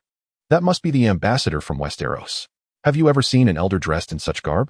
Look, he has brought the Black Pearl. The ambassador is slender, somewhat balding, with a comically curled gray and white beard adorning his chin. His cloak and trousers are crafted from yellow velvet, while his gleaming blue tunic dazzles the eye, nearly bringing Maureen to tears. The chest of his attire is embroidered with a shield in yellow thread, featuring a proud blue rooster outlined in lapis lazuli. One guard assists him into his seat, while 2 others stand at the back of the box. The woman beside him is scarcely a third of his age. She is so breathtakingly beautiful that the lights seem to shine more brightly in her presence. She wears a dark yellow silk gown with a low neckline, contrasting stunningly with her lustrous brown skin. Her raven locks were elegantly tied with a golden hairnet, while a necklace crafted from black jade and gold gracefully adorned her ample bosom. Observing her lean in to whisper something into the ambassador's ear, which elicited a chuckle from him, they remarked that she ought to be named Brown Pearl. She is not black, but brown, Maureen said to Diana. The first Black Pearl is as dark as ink, Diana replied. She is a pirate queen, the daughter of a sea king and a princess from the Summer Isles. Moreover, she is a lover of a dragon lord from Westeros. I long to see a dragon, Maureen said with hopeful anticipation. Why is there a chicken on the ambassador's chest? Diana burst into laughter. Maureen, do you not understand anything? That is his family crest. The rulers of the Sunset Kingdom all bear crests, flowers, fish, and beasts like bears, stags, or others. Look, the guards were lions. Indeed, for tall, stern-looking guards clad in chainmail bore heavy Valyrian swords at their sides. Their deep crimson cloaks were adorned with golden threading, fastened at the shoulders with golden lions whose eyes were set with rubies. As Maureen's gaze swept over the faces beneath the gilded lion helmets, her stomach fluttered with excitement. The gods have bestowed upon me a grand gift. She grasped Diana's arm tightly. Look at that guard, standing behind Brown Pearl, the one on the far side. What is the matter with him? Do you know him? No. Maureen had grown up in Bravos. How could she possibly know a Westerosi? After a moment's thought, she added, well, he is rather handsome, don't you think? That is only a relative assessment. His eyes are filled with coldness. Diana shrugged. He is quite old, though not as ancient as the others. He must be around 30. And those from Westeros, they are fearsome savages. It is best to keep your distance. Keep my distance? Maureen giggled. She delighted in her laughter. It was a joy she cherished. No, I must get closer. She pinched Diana. If Button comes looking for me, tell her I am off to memorize my lines. Yet, it was understandable that foolish Maureen wished to put in extra effort for her lines, as it was indeed her first time receiving them from Isbelo. Chapter 185, The World Map, Part 1. Tyrion slipped back into the tent he shared with Sweeney, discovering she had already donned her armor. For years, while performing her farcical acts, she had been bound in wooden armor, and mastering the art of handling buttons and laces made donning plate and chainmail quite similar. Even if the steel was uneven, rusted, marred with scratches and grime, and the color faded, it mattered not.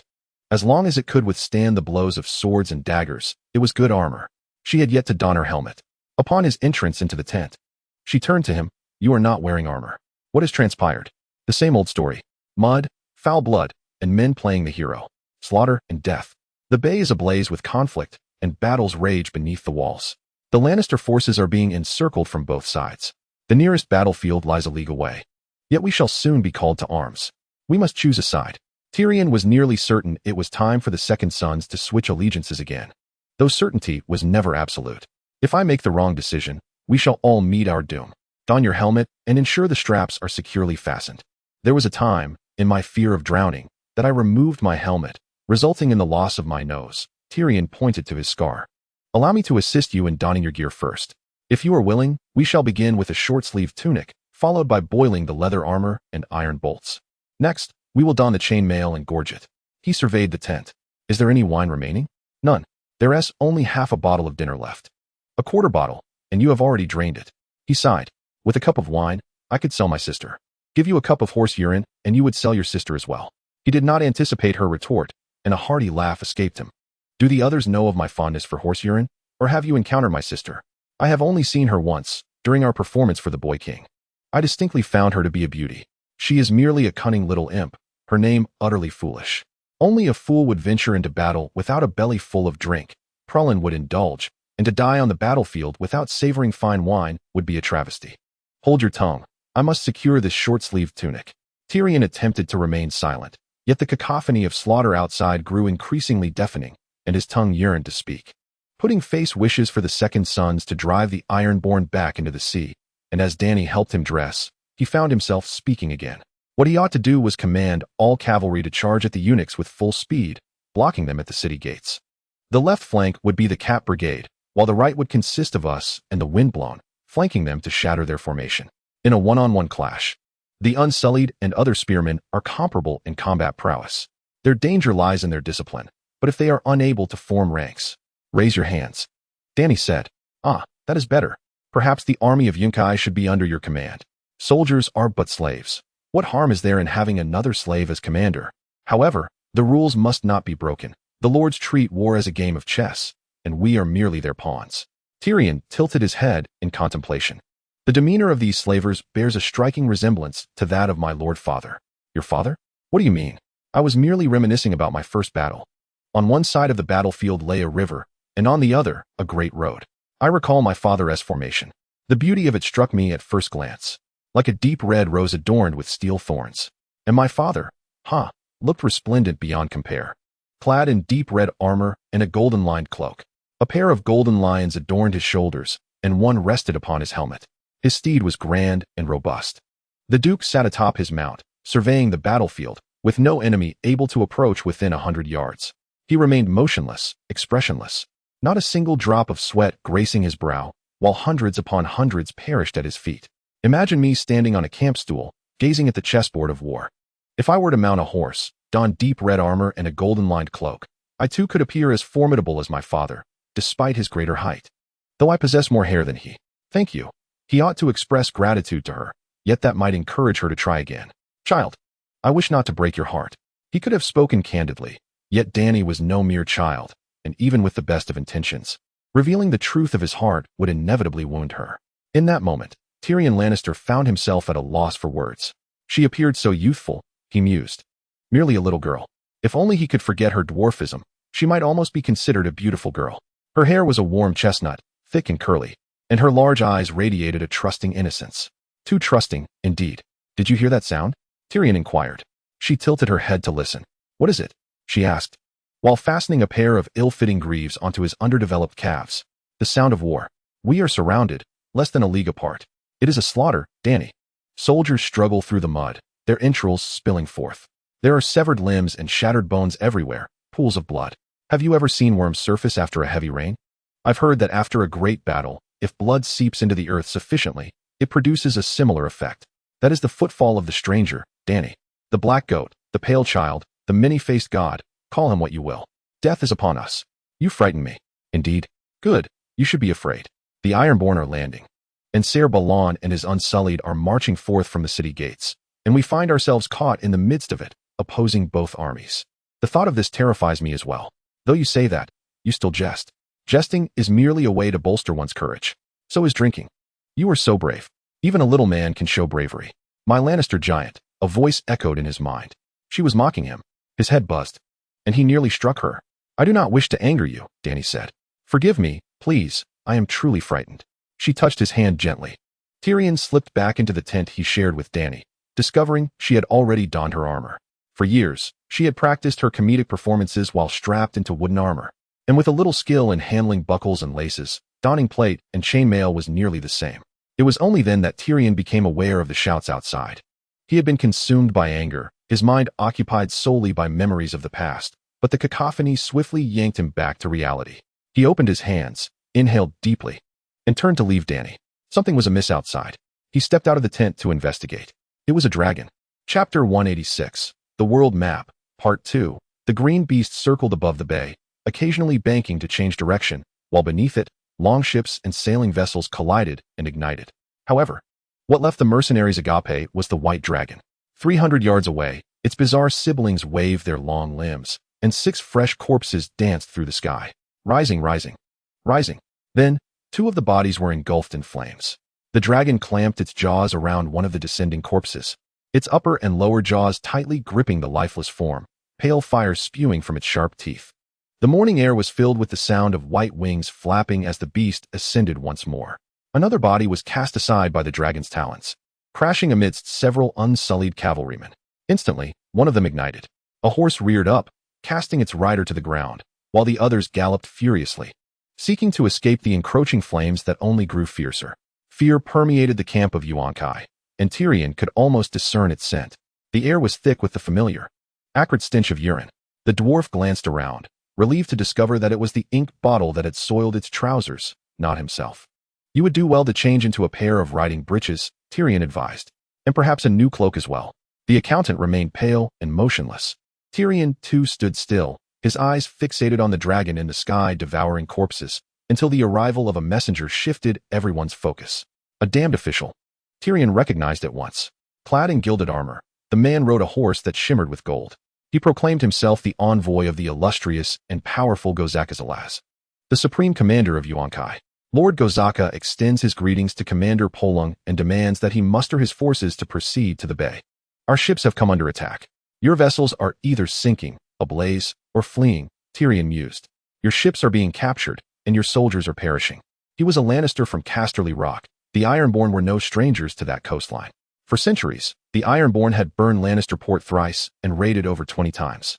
The people of the Westerlands were well aware of the savagery these Ironborn were capable of, and these slave traders had much to learn. At that moment, the commander was absent. Ink Bottle informed the messenger. He has gone to meet the girl general. The mounted messenger pointed towards the sun. Once the sun rises, Lady Maratza loses command. Now you must heed Lord Gozaka. Are you commanding us to attack those squid ships? The ones in the water? The accountant furrowed his brow. I see no way to accomplish that. but I shall relay Lord Gozaka's orders upon Brown's return. I have already issued the command. You must respond immediately. We only obey the command of our commander, Ink Bottle replied in his usual unflustered tone. He is not here, as I have already informed you. Tyrion could see the messenger's patience waning. The battle has commenced. Your commander should be with you. Perhaps, but he is not. The girl summoned him, and he complied. The messenger's face turned a deep shade of purple. You must obey military orders. He spat a chewed-up morsel of sour grass from the left corner of his mouth. Excuse me, he addressed the Yuan-Kai horsemen. But we, like your lord, are cavalry. To put it plainly, a well-trained warhorse can charge against a phalanx of spears. Some can even leap over fire pits. Yet I have never witnessed a horse that could run on water. Soldiers are disembarking from the ships. The Yuan-Kai lieutenant screamed. They have blocked the mouth of the Skazadin River with a burning vessel, and you are still here exchanging words. With each passing moment, hundreds of soldiers are wading ashore. Quickly rally your men and drive them back to the sea. Go at once. This is Lord Gozaka's command. Which one is Gozaka? Came inquired. The one nicknamed Rabbit? No. The one dubbed Pudding Face, Ink Bottle replied. Rabbits are not foolish enough to send light cavalry against longships. The horseman had heard enough. I must inform Lord Gozaka of your refusal to execute orders, he spoke firmly. The horsemen turned and galloped back the way they came, laughter erupting from the mercenaries behind them. The sound of laughter from the Ink Bottle was the first to cease. Enough, he said, suddenly serious. Return to your posts. Prepare the horses. When I return with the proper orders, I expect each of you to set off immediately. Extinguish the campfire as well. We shall have breakfast only after the battle is concluded, if you are still alive by then. His gaze shifted to Tyrion. What are you laughing at? That armor makes you look like a fool, little dwarf. Looking like a fool is better than being one, the dwarf retorted. It seems we are destined to lose. The little one speaks the truth, Jorah Mormont concurred. When Daenerys returns, we cannot stand alongside the slavers. She cannot abide deception. Now is the time to renounce the dark and achieve great deeds. The queen will not forget your contributions. If you find and rescue her hostage. I swear by my family and homeland that all prior events were merely part of Braavos' plan. On the surface of Slaver's Bay, yet another Carthian ship was suddenly engulfed in flames. Tyrion heard the piercing cries of war elephants to the east. The arms of the six sisters rose and fell, casting bodies aside. The spear formations clashed beneath the walls of Meereen, shields colliding incessantly. Above, the dragons circled, causing panic among both friend and foe wherever their shadows fell. The Ink Bottle set down his hand.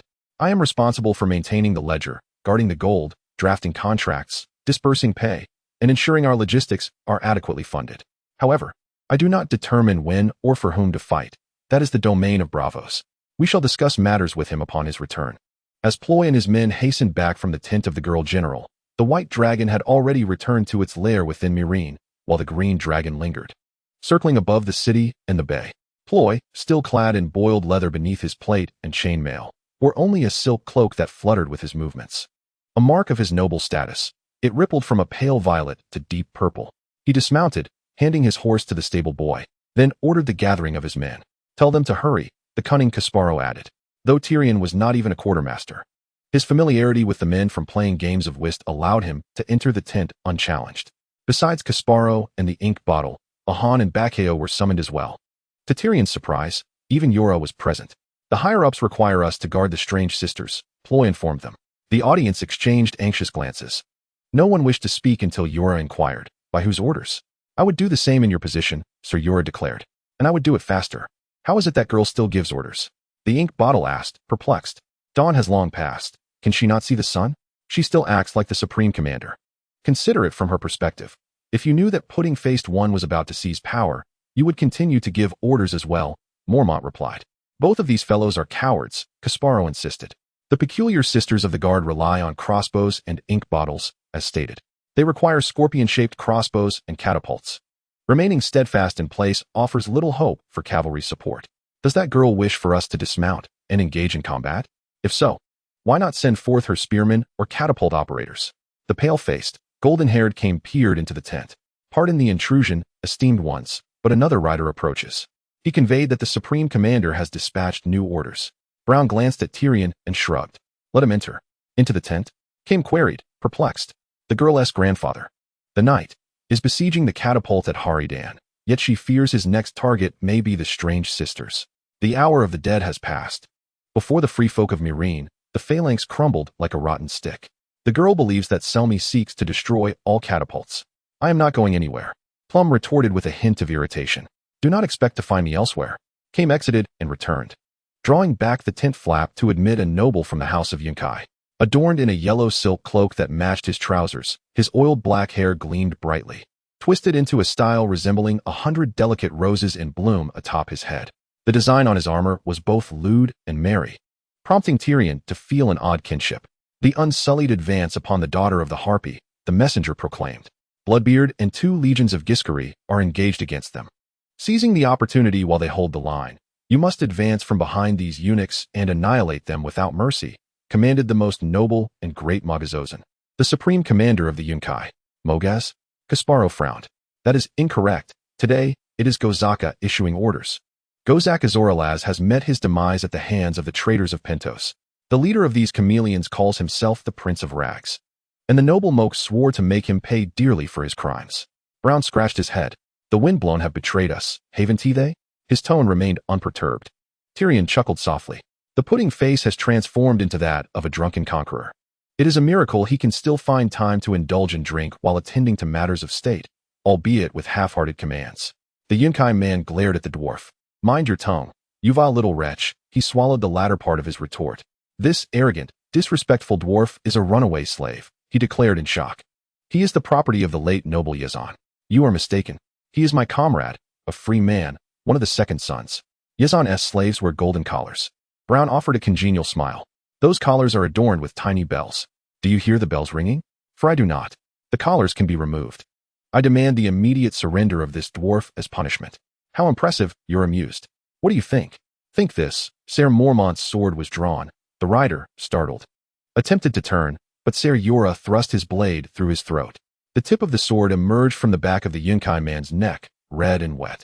Blood bubbled from his lips, trickling down his chin, and after staggering 2 steps, he collapsed onto the chessboard, scattering wooden pieces everywhere. Yuan Kai convulsed a few more times, gripping the blade of Mo Erming with one hand while his other feebly clawed at the overturned chessboard. It was only then that he realized he had perished. He lay upon the carpet, a chaotic scene surrounding him, most conspicuously marked by a pool of crimson blood and the greasy black roses. Yora withdrew his sword from the corpse's neck, blood gushing down the blade's channel. The white dragon chess piece rolled to Tyrion's feet. He picked it up from the carpet and wiped it with his sleeve. However, Yuan Kai's blood had already seeped into the tiny grooves carved into the piece, transforming the once pallid wooden figure into one veined with red. Let us pay homage to our beloved Queen Daenerys, whether she be alive or dead. He tossed the blood-stained piece into the air and caught it, grinning widely. We have remained ever loyal to the Queen, proclaimed Brown Ben Plum. The prior return of Yuan Kai was merely a ruse. A clever ruse indeed. Tyrion nudged the corpse with the tip of his shoe. If his armor fits, it shall belong to me. The ambassadors of the 7 kingdoms entered the box, accompanied by 2 guards who positioned themselves behind him and the Black Pearl, while 2 others remained stationed outside the door. As she stealthily slipped into the dark corridor behind them, they were conversing in hushed tones in the common tongue of Westeros. Missandei should not comprehend that language. 7 hells, this place is unbearably damp, one guard complained. I'm nearly frozen stiff. Where the hell are the orange trees? Isnt it said that the free cities are filled with orange trees, lemons, limes, pomegranates, peppers, warm nights. In Lys, Myr, and Karth. The other guard replied. Older and portly, with graying hair. I once traveled to Lys with Lord Tywin when he was the hand of the king. Braavos is farther north than King's Landing. You fool. Can't you read a damn map? How long do you think we will be here? Longer than you imagine, the elder responded. If he returns without gold, the Queen Mother will take his head. Besides, I've seen his wife. She's so plump she wouldn't dare walk the streets of Casterly Rock without sinking into the ground. Now that he has his Black Queen, does he even wish to return? What, are you mad? Do you think he would think of people like us? The damned man mispronounces our names often. If it were Gregor, perhaps it would be different. The night is not one to enjoy performances by actors. Missandei longed to hear more, but time was short. Blood of the Dragon was about to commence, and Buttons would surely be seeking her help with the costumes. Isambaro may be the king of actors, but Buttons was the one they feared most. There was still time left for her handsome guard. The setting for Blood of the Dragon was a graveyard.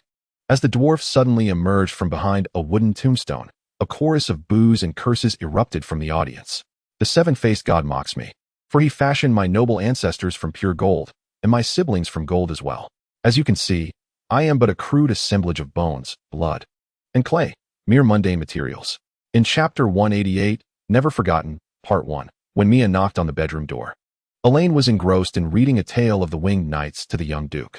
Mia's hair was tangled, and her expression was gloomy, a reflection of the arrival of Michelle Redford, which Elaine was well aware of. My lord, Mia addressed Duke Robert, Lady Waywood's vassals are an hour's journey away, and she will arrive shortly with your cousin Harry. Will you meet with them? Why must she mention Harry? Elaine pondered, realizing that this would prevent the dear Robin from getting out of bed. The boy threw a pillow. Send them away. I did not summon them here. Mia appeared somewhat flustered. Though she excelled at handling mules in the valley, dealing with lords was an entirely different matter. They were invited, she stammered, lacking confidence, to participate in the joust. I shall not. Elaine closed the book. Thank you, Mia. How about I speak with Lord Robert? Instantly, Mia's expression brightened, and she hurried away without uttering another word. I despise Harry, muttered dear Robin after she left. Though he calls me cousin, he only waits for my demise to seize Eagle's nest. He thinks I am oblivious, but I am well aware. My lord should not heed such gossip, Elaine replied. I am certain Sir Harold holds deep affection for you. God's willing, he may come to love me as well. A slight tremor gripped her stomach. He does not, insisted Duke Robert. He covets my father's castle, and that is the only reason he feigns interest.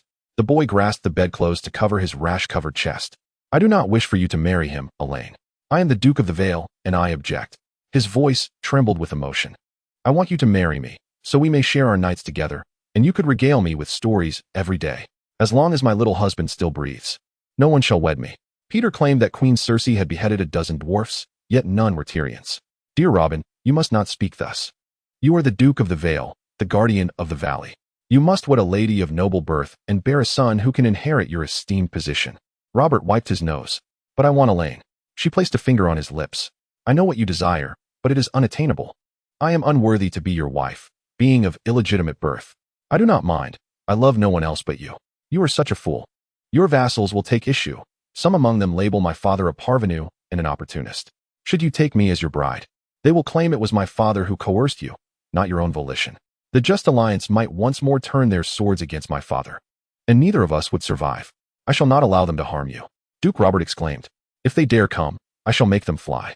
His hands began to tremble. Elaine gently caressed his fingers. Listen, my dear Robin, do not move. As the convulsions subsided, she spoke. You must have a wife of equal standing, a lady of pure noble lineage. No, I wish to marry you, Elaine. Your mother once insisted that I marry you. At a time when I was of legitimate descent, of noble blood, I have acknowledged the will of the adults.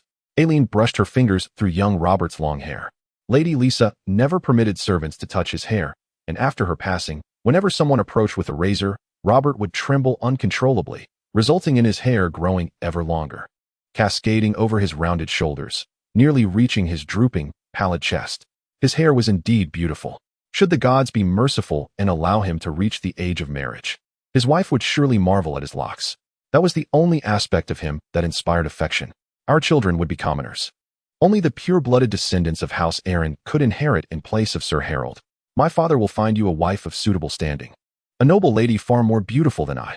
You will hunt together, fly falcons together, and she will present you with tokens to wear at tournaments.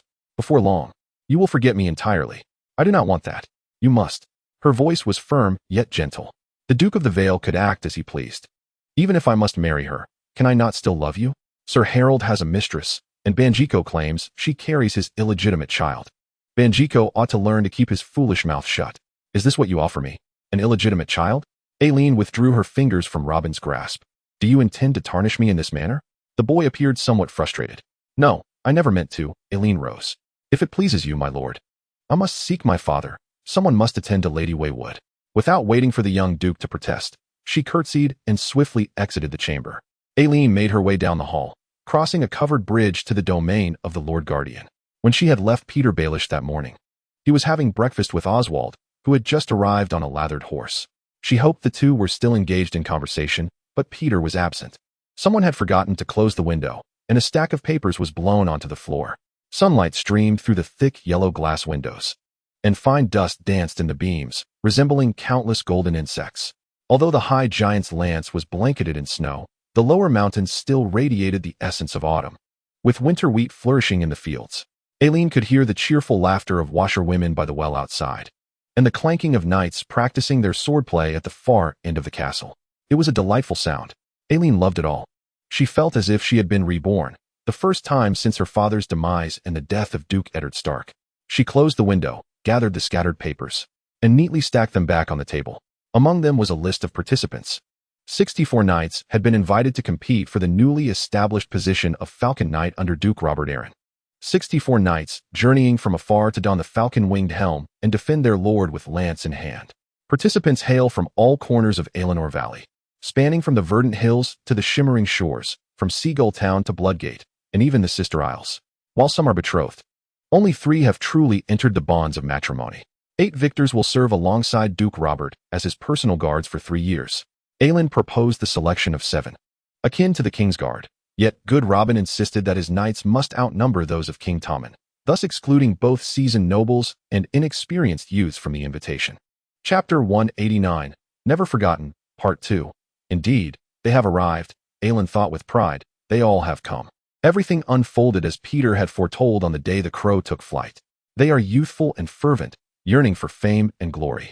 Since Lisa forbids their participation in battle, this presents a splendid alternative, an opportunity to serve their lord and demonstrate their loyalty and bravery. They will all attend, even the heir, Harry. He caressed Aelin's hair and kissed her forehead. You are truly a clever daughter. She was indeed astute. The tournament, the rewards, the winged knights, these were all her concepts. Duke Robert's mother instilled in him a perpetual sense of dread. Yet Robert drew courage from the tales Aelin shared of the winged knights, of Edys Aelin, the founder of House Aelin. Why not surround himself with winged knights? She pondered one night as good Robin finally succumbed to slumber. He ought to have his own Kingsguard to ensure his safety and instill bravery within him. Not long after she shared this notion with Peter, he set it into motion. He would wish to welcome Sir Harold, yet where had he gone? Aelin descended the staircase of the tower and entered the colonnade behind the great hall. Below, servants were arranging the trestle tables in preparation for the evening feast. Their wives and daughters busied themselves clearing away the old rushes and replacing them with fresh ones. Lord Nestor was boasting to Lady Wycliffe about his prized tapestry, depicting a scene of a hunting chase. The same tapestry once adorned the Red Keep within King's Landing during Robert's reign before Joffrey had it removed and discarded in some cellar. It was only after Peter Baelish sent them to the Vale as a gift for Nestor Royce that they regained their prominence. Not only were they resplendent, but the steward could also boast of their former status as the king's private collection. Peter was absent from the Great Hall. Aelin traversed the corridor and descended the stairs embedded in the thick western wall, entering the inner courtyard. The jousting would take place here. The stands had been erected for the anticipated spectators, with 4 long barriers set to divide the competing knights. Lord Nestor's men were painting the barriers with white paint, hanging vibrant banners from the stands and draping shields above the entrance archway. At the northern end of the arena, 3 stacks of targets had been arranged, with some knights practicing their skills upon them. Aelin identified them through the shields: the silver bell of House Belmore, the green adder of House Lindley, the red sled of House Lannister, and the black-gray serrated emblem of House Tollet. Sir Mishael Redwine delivered a perfect thrust, causing the target to spin endlessly. He was one of the most promising knights to claim the winged helm. Peter was nowhere near the targets. He was absent from the courtyard entirely. Just as she turned to leave, a woman's voice called out to her. Aelin, Miranda Royce exclaimed, her voice emanating from a carved stone bench beneath a beech tree. She was seated between 2 men, appearing to be in need of assistance. Elaine smiled as she approached her friend. Miranda, clad in a gray woolen dress and draped in a green hooded cloak, bore a look of despair. To her right sat a gray-bearded man with a bald head, his paunch spilling over the sword belt that concealed his thighs. To her left was a slender youth, scarcely 17 or 18, as thin as a spear, with ginger-colored facial hair failing to mask the constellation of bright red blemishes adorning his face. The bald knight wore a deep blue coat emblazoned with the likeness of a pair of pink lips. Opposite him, a pockmarked lad with ginger hair sported a brown background adorned with 9 white seagulls, signifying his lineage from the Shet family of Seagull Town. He fixated on Miranda's bosom, hardly noticing Elaine's arrival until Miranda rose to embrace her. Thank you, thank you, thank you, Miranda whispered in Elaine's ear, then turned to the 2 knights. Gentlemen, may I introduce Miss Elaine Stone, the daughter of the Lord Protector, the bald knight declared with great enthusiasm. He clumsily rose. I must say, as the rumors suggest, you are as enchanting as they say. The pockmarked knight was not to be outdone, also standing. Sir Osford speaks truly. You are the most beautiful maiden I have encountered in the 7 kingdoms. Had he not been fixated on Elaine's chest, This flattery might have been commendable. Have you truly seen so many maidens, my lord? Elaine inquired. You are quite young, yet remarkably well acquainted. He flushed, the blemishes on his face becoming all the more pronounced. No, my lady, I hail from Seagull Town. And I do not, although Elaine was born there. This fellow must tread carefully. I remember Seagull Town fondly, Elaine replied, a subtle smile gracing her lips. She turned to Miranda. Do you have any idea where my father might be? Allow me to take you to him, my lady. I hope you will forgive me for stealing away Miss Miranda, Elaine addressed the two knights. Without waiting for their response, she grasped the older girl's arm and departed. Once they were beyond earshot, Elaine whispered, Do you truly know where my father is? Of course not. Hurry, my newly unveiled suitor may still be following. Miranda made a face. Osford Phillips is the most foolish knight in the Vale, and Eustace Shett is hardly his equal. I pray they duel for my sake and perish together. Elaine erupted into laughter. Lord Nestor would never truly promise you to such a man. Oh, he just might. My father has often lamented that I brought disaster upon my late husband, causing him no end of trouble. His death was not your fault. I don't recall anyone else being in the bed. Elaine chuckled. Those men from the Three Sisters Islands who arrived yesterday were quite bold. She changed the subject. If you dislike Sir Osfrid or Sir Eustace, then choose one of them. I find the youngest rather handsome. The one draped in sealskin? Miranda asked skeptically. Then select one of his brothers. Miranda's eyes gleamed with mischief. They hail from the Three Sisters Islands. Have you heard of the men from the Isles of the Three Sisters who engage in equestrian justs? They sharpen their swords with cod liver oil and bathe in the icy sea. Well, Elaine replied, at least they are clean. Some of them even have webbed toes. I might as well marry Lord Peter soon. That way, I would become your mother. Just how small are his fingers, I ask you? Elaine did not directly respond to this inquiry. Lady Waywood was arriving, accompanied by her son. The betrothal was my father's idea, Elaine exclaimed, repeating this sentiment for the 100th time. She was joking, Elaine reassured herself, yet beneath the jest, she could sense Miranda's sorrow. Chapter 190. Scales, Part 1. Are you promising me something or threatening me? Miranda inquired. The first Lady Waywood must have been a horse, otherwise. How could the men of the Waywood lineage possess such equine features? If I were to marry a man from the Waywood family, he would have to ensure that he donned a mask whenever we met.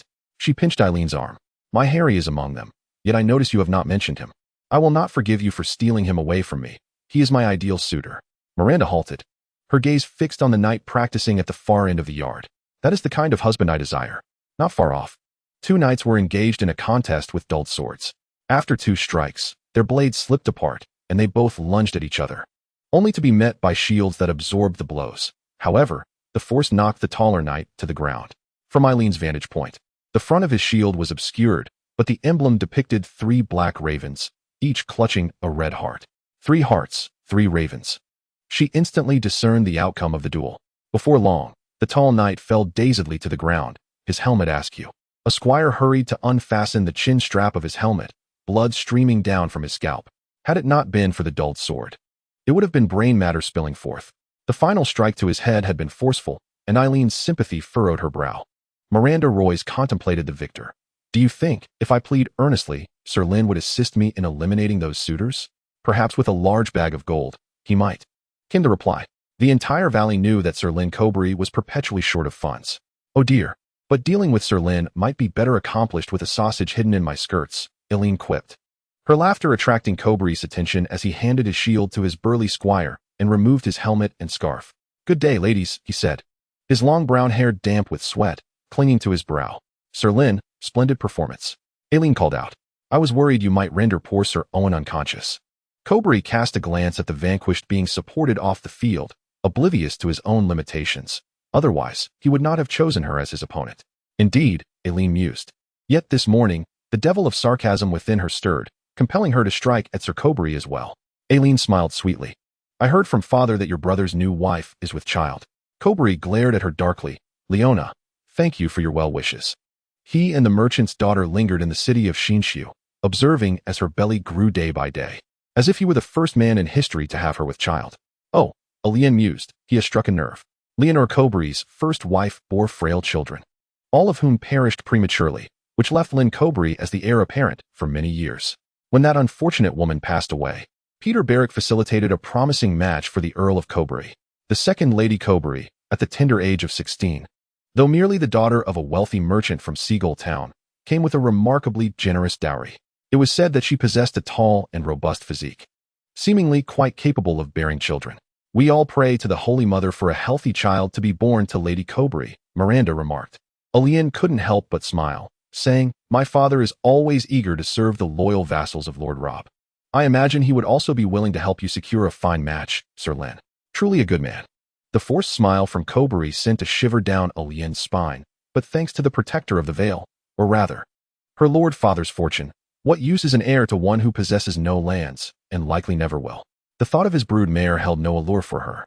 The underlying malice in her words nearly made Aelin forget that Len Cobry was indeed the insider her father had procured. Was it truly so? Perhaps he was not masquerading as an enemy of Beric, but rather as an enemy of Beric's insider. The mere thought made her head spin. Aelin promptly turned to leave the tournament grounds, only to collide with a short man behind her, his face sharp and thin, crowned with a shock of orange hair. He grasped her arm to prevent her from falling. "I beg your pardon, miss. It is my fault. I did not see you standing here. We mice are naturally quiet." Sir Chadrick was not tall, likely mistaken for a servant, yet his face bore the marks of time. With deep lines at the corners of his mouth and old battle scars beneath his ears, his gaze revealing a resolve that no boy could possess.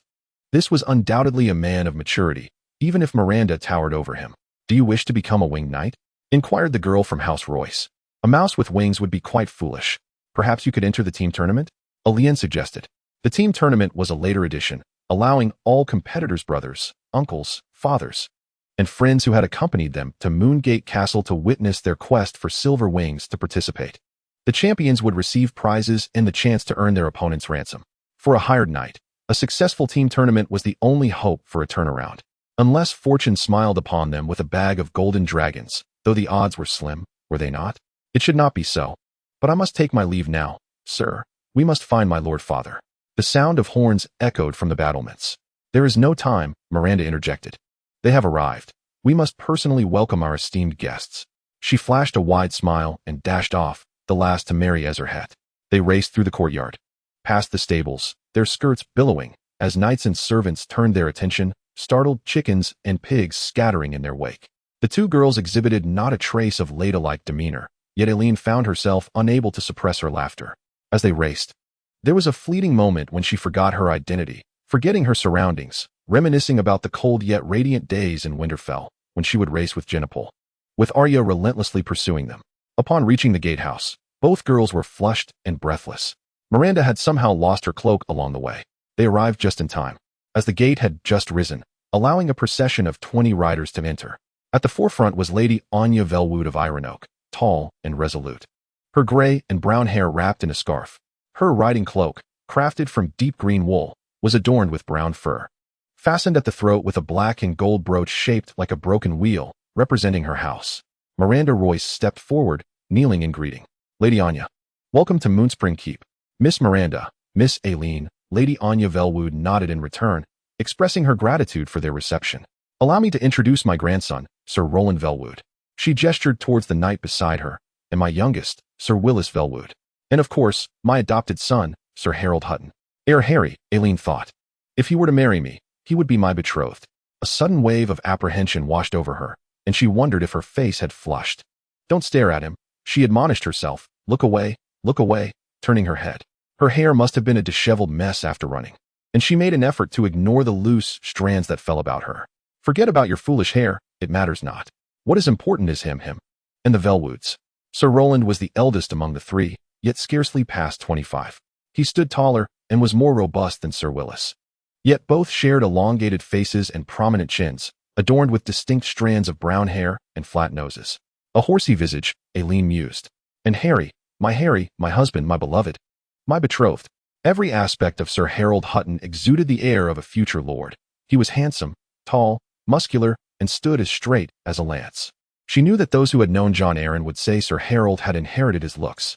His hair was a sandy gold, his eyes a pale blue, and he bore an aquiline nose. Yet, she reminded herself, Joffrey was also handsome. Joffrey was merely a beautiful monster, while Lord Tyrion, though ugly in appearance, possessed a kind heart. Harry was gazing at her. "He knows who I am," she realized, "but he is not pleased to see me." Only then did she notice his heraldry. Though his coat and horse trappings were painted in the Hutton family's alternating red and white diamonds, his shield was a quartered design. The first and third quarters bore the emblems of the Hutton and Velwood families in tribute, while the second and fourth quarters displayed the Erin's crescent falcon in sky blue and snow white. Young Robin would not approve of this. "Are we the last to arrive?" Sir Willis inquired. "Indeed, my lord," came the reply. "Miranda," Royce replied, dismissing his stutter with indifference. "When is the long jousting tournament?" "Oh, soon, I pray," Miranda said. "Some of the competitors have been here for nearly a month, consuming my father's meat and drinking his honeyed wine. They are all fine lads, quite brave. But their appetites are indeed considerable." Waywood chuckled, and even the heir, Harry, offered a faint smile. "It has been snowing all the way, otherwise we would have arrived much earlier," Lady Anya remarked. "Had we known such beauties graced Moon Door Castle, we might have flown here," Sir Roland said, though his words were directed at Elaine with a smile intended for her. "To fly would require wings," Miranda retorted, "and in that regard, some knights have their grievances." "Then I shall have a proper discussion with them," Sir Roland said, dismounting and smiling at Elaine. "It is said that the daughter of Littlefinger possesses a lovely visage and elegant demeanor, yet no one mentions she is a thief." "You misunderstand, my lord. I am no thief," Elaine protested. Sir Roland placed his hand over his heart, saying, "Then explain why there is a hole in my chest." "It is from where you stole my heart." "He is merely jesting, my lady," Sir Willis stammered. "My nephew has never had a heart. The Waywood family has a broken wheel, and my uncle stutters when he speaks." Sir Roland gave Willis a sharp look, indicating silence for the squire. Willis turned crimson. "I am no longer a squire, my lady. Does my nephew know I have been knighted?" "Indeed, you have been," Waywood replied gratefully. Elaine couldn't help but think. Had Robb been alive, he would have been of similar age. But Robb had perished as a king, while he remained a child. "My father has arranged rooms for you all in the East Tower," Miranda informed Lady Waywood, "but I fear your knights will have to share a large common dormitory." Moon Door Castle never anticipated such an influx of esteemed guests. "You shall reside in the Falcon Tower, Sir Harold," Elaine interjected, keeping a distance from dear Robb. She knew this arrangement was deliberate. Littlefinger never left a detail unattended. "If you wish, I can personally escort you to your chamber." Their eyes met, and she bestowed upon him a smile, silently praying to the maiden. "Please, I do not wish for him to fall in love with me. I only desire that he likes me. Even if just a little, that would suffice." Sir Harold glared coldly at her. "Wherever I go, there is always Littlefinger's bastard daughter trailing behind. How can that possibly bring me joy?" The three Waywoods glared at him in dissatisfaction. "You are a guest here, Harry," Lady Anya reminded him, her voice as frigid as ice. "Best remember that. Courtesy is a noblewoman's armor." Elaine felt her blood surge. "Do not cry," she prayed. "I must not cry." "As you wish, my lord. If it pleases you, Littlefinger's bastard daughter must seek her father's presence to inform him of your arrival. The tournament shall commence tomorrow. May your horse stumble, ere Harry, so that your foolish head may meet the ground forcefully during your maiden gallop." She observed the Wood family awkwardly apologizing for their companion with an impassive expression. Once they finished, she turned and swiftly departed. Approaching the castle's main building, she collided with Sir Rosobron, nearly knocking him over. "Ere Harry?" "More like foolish Harry, a mere jester." Aileen embraced him gratefully. "Thank you. Have you seen my father, sir?" "In the basement," Sir Rosobron replied, inspecting the supplies of Count Nestor alongside Lord Grafson and Lord Belmore. The basement was vast, dark, and filthy. Aileen lit a small candle and, lifting her skirts, descended. As she neared the bottom, she heard Grafson's booming voice and followed it. The merchant clamored to buy, while the noble lords shouted to sell, as the mayor of Seagull Town proclaimed. Grafson, though short, was stout, with broad shoulders and dark golden hair. "What should I do to stop them, my lord?" "Station guards at the docks, and if necessary, confiscate the ships. The means are irrelevant, as long as the grain does not leave the valley." "But the price," protested the rotund Lord Belmore. "It is already unfair."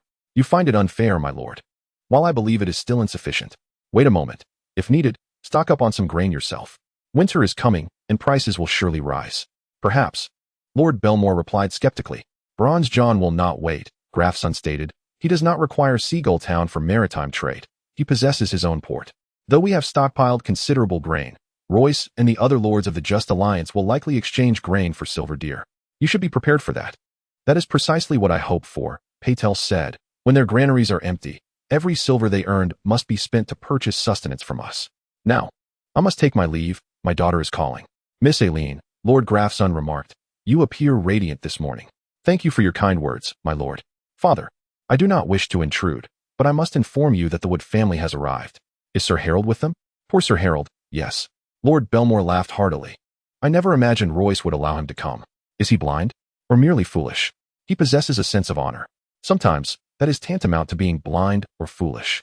If he refuses to let this young man prove himself, a rift will develop between them. So why not allow him to compete? I do not believe this young man possesses the requisite skill to earn a place among the winged knights. That should not be the case, Lord Belmore reluctantly conceded.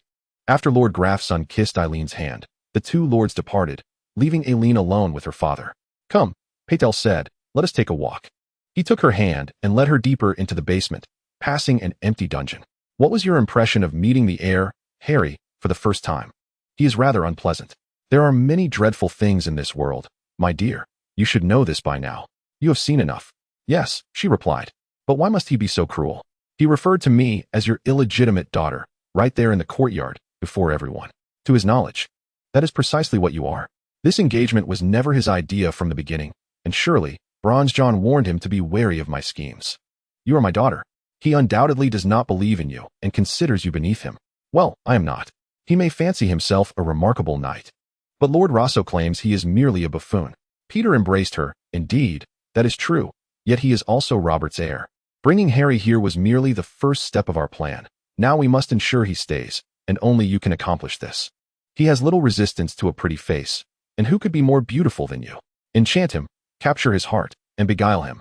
But I do not know how, she said, somewhat distressed. Oh, I am confident you know how. Littlefinger smiled slyly. Tonight you shall be the most beautiful woman in the hall, just like your mother once was. I cannot place you on a pedestal, but you will be fortunate to sit at the high table, with a candelabrum above you, the flames illuminating your hair, allowing everyone to behold your beauty. Have a sturdy long spoon at hand to shoo away the attendants, my dear.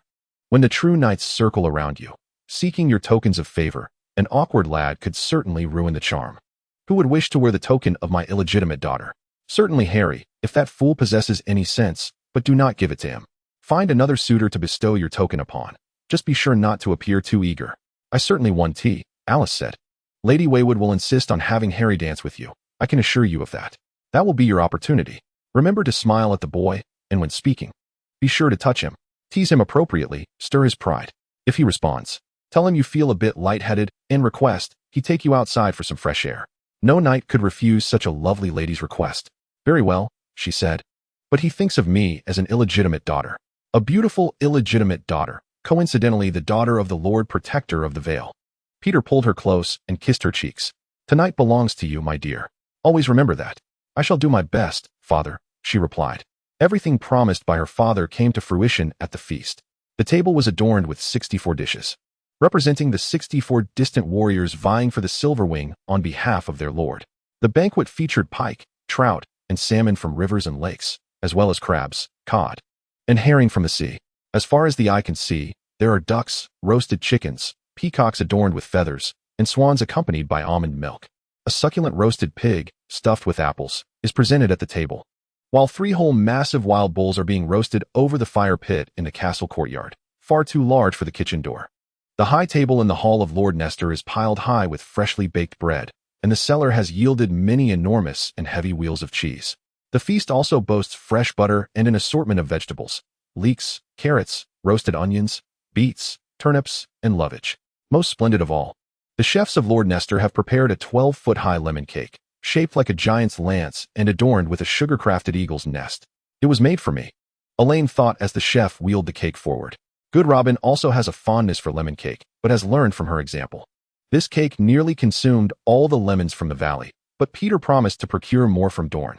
The banquet offers gifts to the guests, magnificent gifts. Each participant receives a cloak woven with silver thread and a lapis lazuli brooch shaped like an eagle's wing. Brothers, fathers, or friends who come to watch can receive a dagger forged from fine iron, while their mothers, sisters, or other noblewomen may receive piles of silk and miller lace. Lord Nestor is known for his generosity. Elaine overheard Sir Edmund Crackstone remark, "A generous hand," and a little finger. Lady Waywood nodded toward Peter Baelish. He quickly understood. The patron of this grand feast is not Lord Nestor, but the current guardian of the Vale. Chapter 193, Magic, Part 1. Once the final course has been enjoyed, the table boards in the hall are lifted from their supports to clear the space for dancing, and the musicians enter in succession. Are there no singers? Ben Coward inquired. The young duke cannot abide them, Sir Raymond Linley replied. It has been this way since the affair with Marillion. Ah, the man who conspired against Lady Lisa. Is it not? Elaine interjected. His voice intoxicated her. Perhaps it led him to become arrogant. After she married my father, that man, consumed by jealousy, pushed her out of the moon door. Since then, Duke Robert has detested all song. Of course, he still has an affinity for pure music. I think so too. Coward agreed. He rose and extended his hand to Elaine. My lady, would you do me the honor of dancing with me? I would be honored, she replied. And thus they stepped into the dance floor. He was the first partner of the night, yet certainly not the last.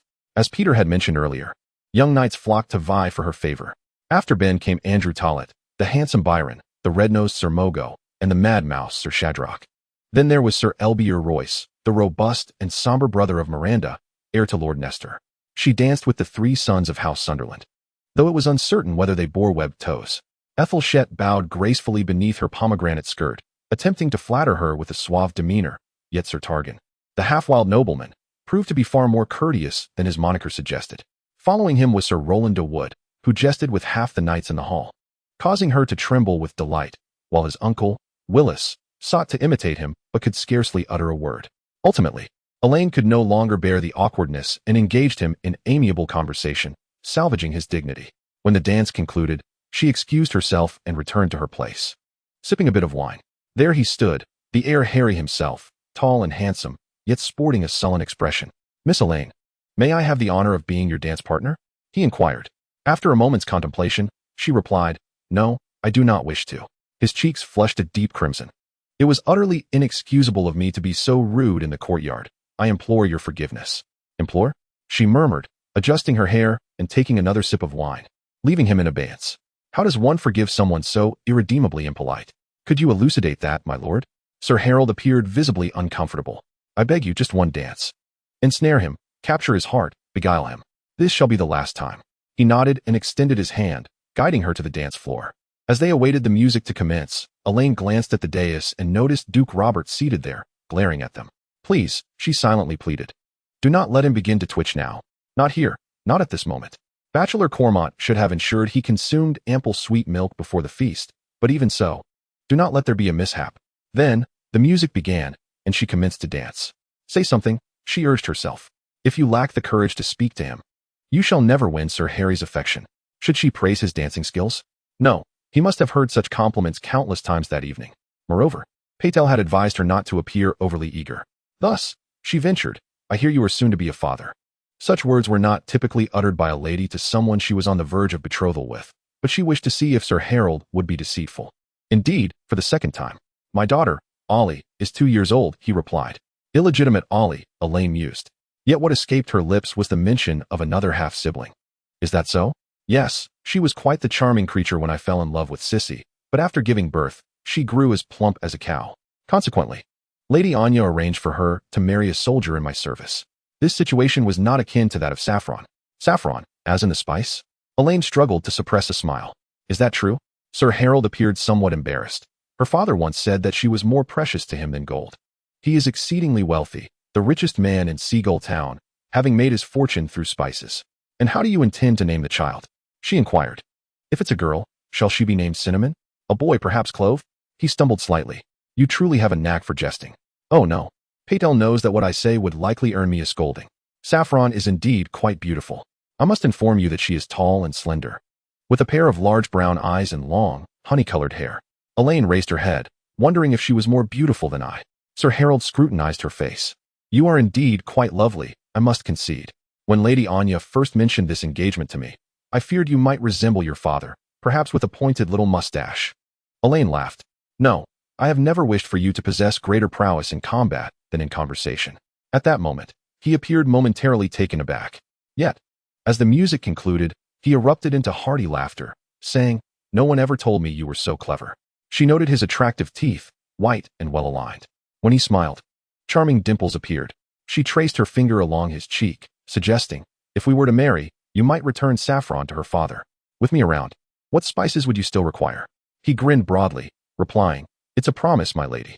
Before our wedding, may I wear your token at the tournament? That would not be permissible. The token has already been promised to another. She was unaware of who this person might be, yet she was confident that she would discover it. At that moment, Marlowe appeared behind him, clad in the black robe of a stranger, looking gaunt and terrifying. His face was dark, and his blood-stained teeth gleamed red, with white, pointed horns protruding from his forehead. Babuino could not see him, but the audience above could, and soon the spectators below were aware as well. The theater fell into an immediate silence. Marlowe advanced quietly. The debutante, Moshi, was also present. The costumes were all hung, and the buttons were busy dressing Diana in the long robe for the courtroom scene, thus no one noticed Moshi's absence. Silent as a shadow, she slipped to the rear. Standing outside the ambassador's box guarded by sentinels, hidden in the pitch-black alcove. Steady as a rock, she carefully examined his face to confirm once more. Am I too young for him? She pondered. Chapter 194, Magic, Part 2. Fortuitously amidst misfortune, Balistan Selmy mused as he rode through the grand western gate of Meereen, into the bustling marketplace. During Daenerys' siege, it was with the Warhammer of Euros, that massive siege weapon crafted from a ship's mast, that they had breached this very gate and stormed in. The great lord and his enslaved soldiers engaged in close combat with the assailants, the struggle enduring for hours in the adjacent streets. When the city fell, hundreds lay dead or dying in pools of blood, the square a scene of devastation. Now, once again, death permeated the marketplace, filled with those riding pale steeds. The cobblestones of Meereen, vibrant by day, turned into a mosaic of black, white, and gray under the descending night. Torches blazed, illuminating the small puddles left by the previous day's rain, casting shimmering reflections upon the soldiers' helmets, breastplates, and greaves, drawing a fiery red line across their forms. Sir Balistan Selmy rode slowly past them. The aged knight was adorned in armor bestowed by the queen, a complete set of white porcelain glaze, intricately embellished with gold. His cloak, as white as fresh snow, resembled the white shield he once hung from his saddle. Beneath him lay the queen's mount, the petite silver steed gifted to her by Drogo at their wedding. He recognized the semblance of arrogance in this situation.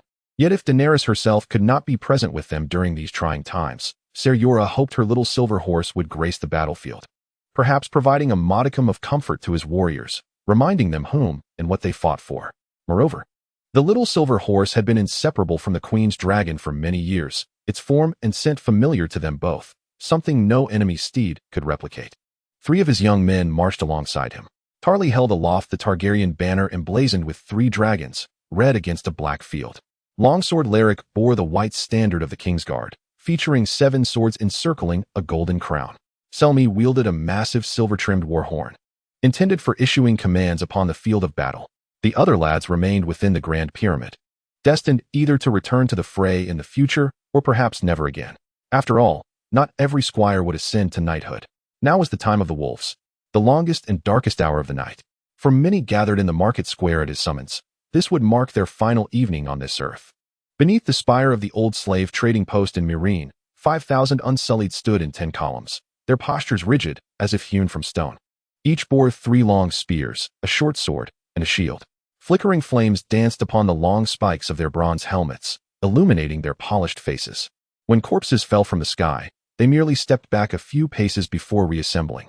Each one marched on foot, even their commander. Grey Worm stood at the forefront, his helmet adorned with 3 spiked protrusions. The Raven's company gathered beneath the trading arcade, facing southward toward the square. The arcade shielded them from the descending corpses. As Ser Jorah rode past, the archers of Jokun were stringing their bows. The widow's expression was grim as he sat astride a gaunt gray horse. His shield was tightly bound to his arm, a long spiked battle axe in hand, while a plume of black feathers adorned one side of his iron half-helm. Beside him, a lad clutched the banner of their company, a dozen tattered black strips tied to a long staff, topped with a carved wooden raven.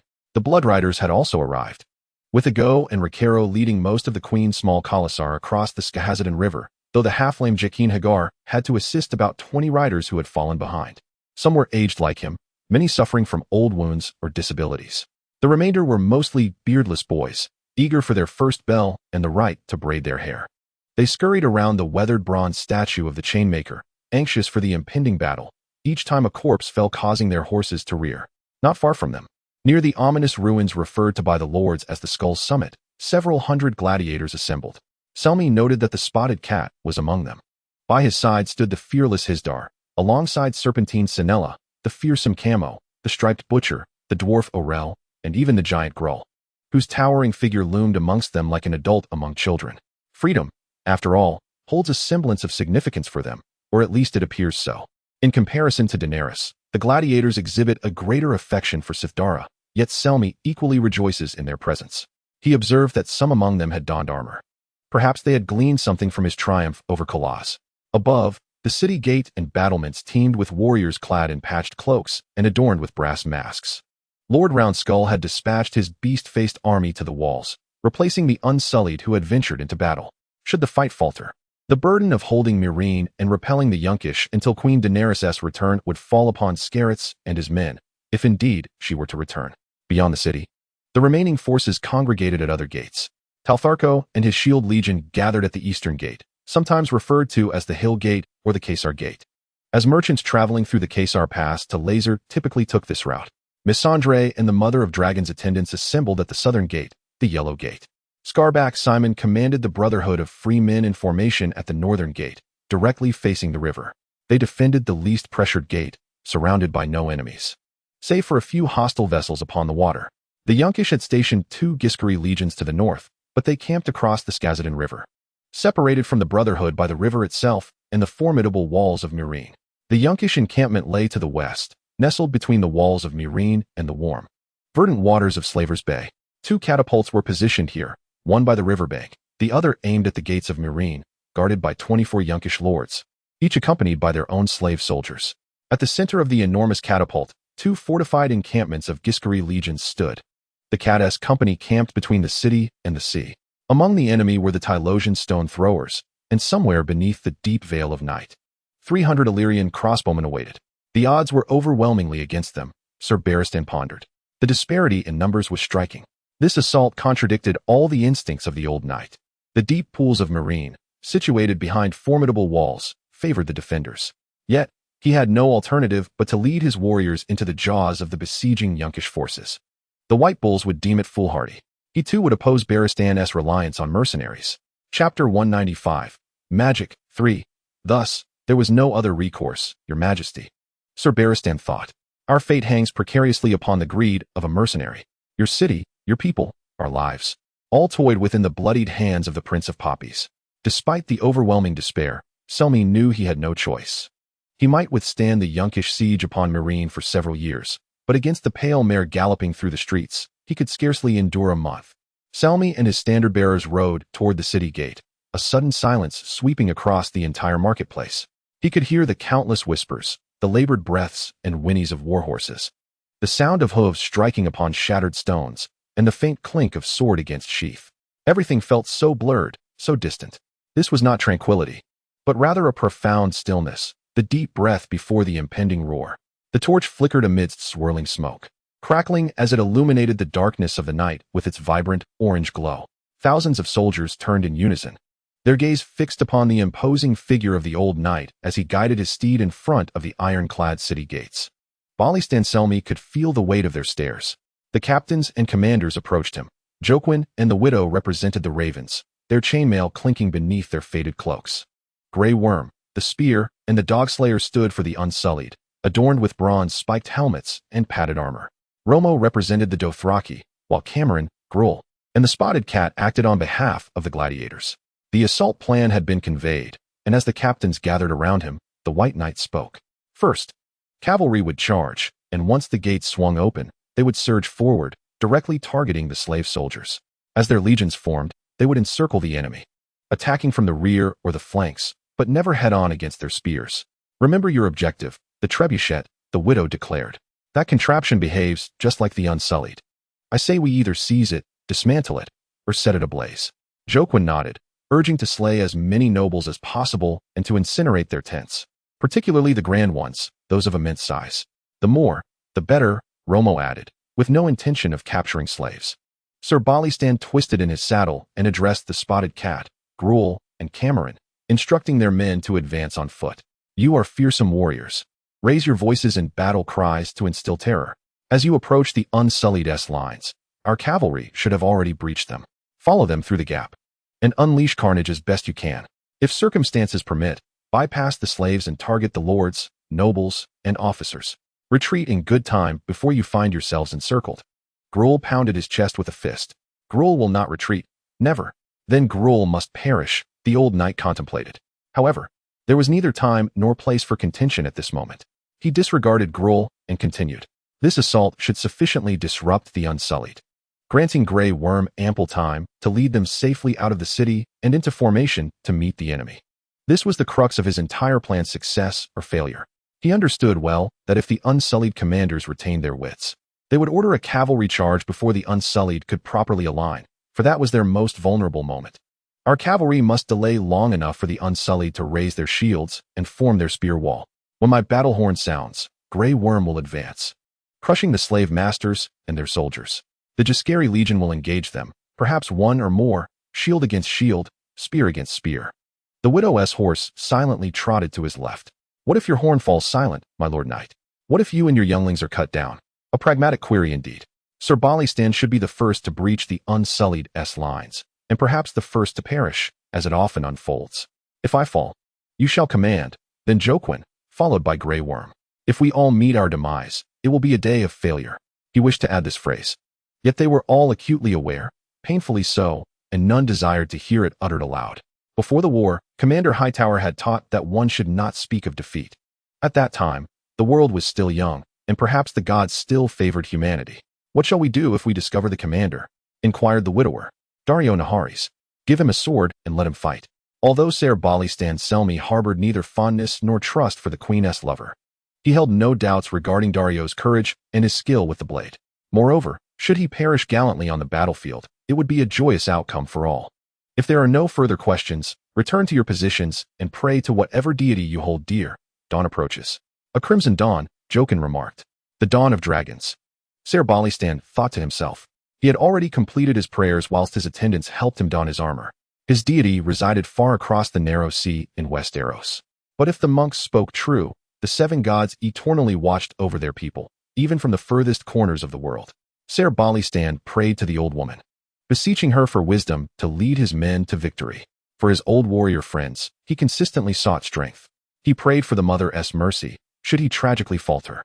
He implored the father to watch over his young lads.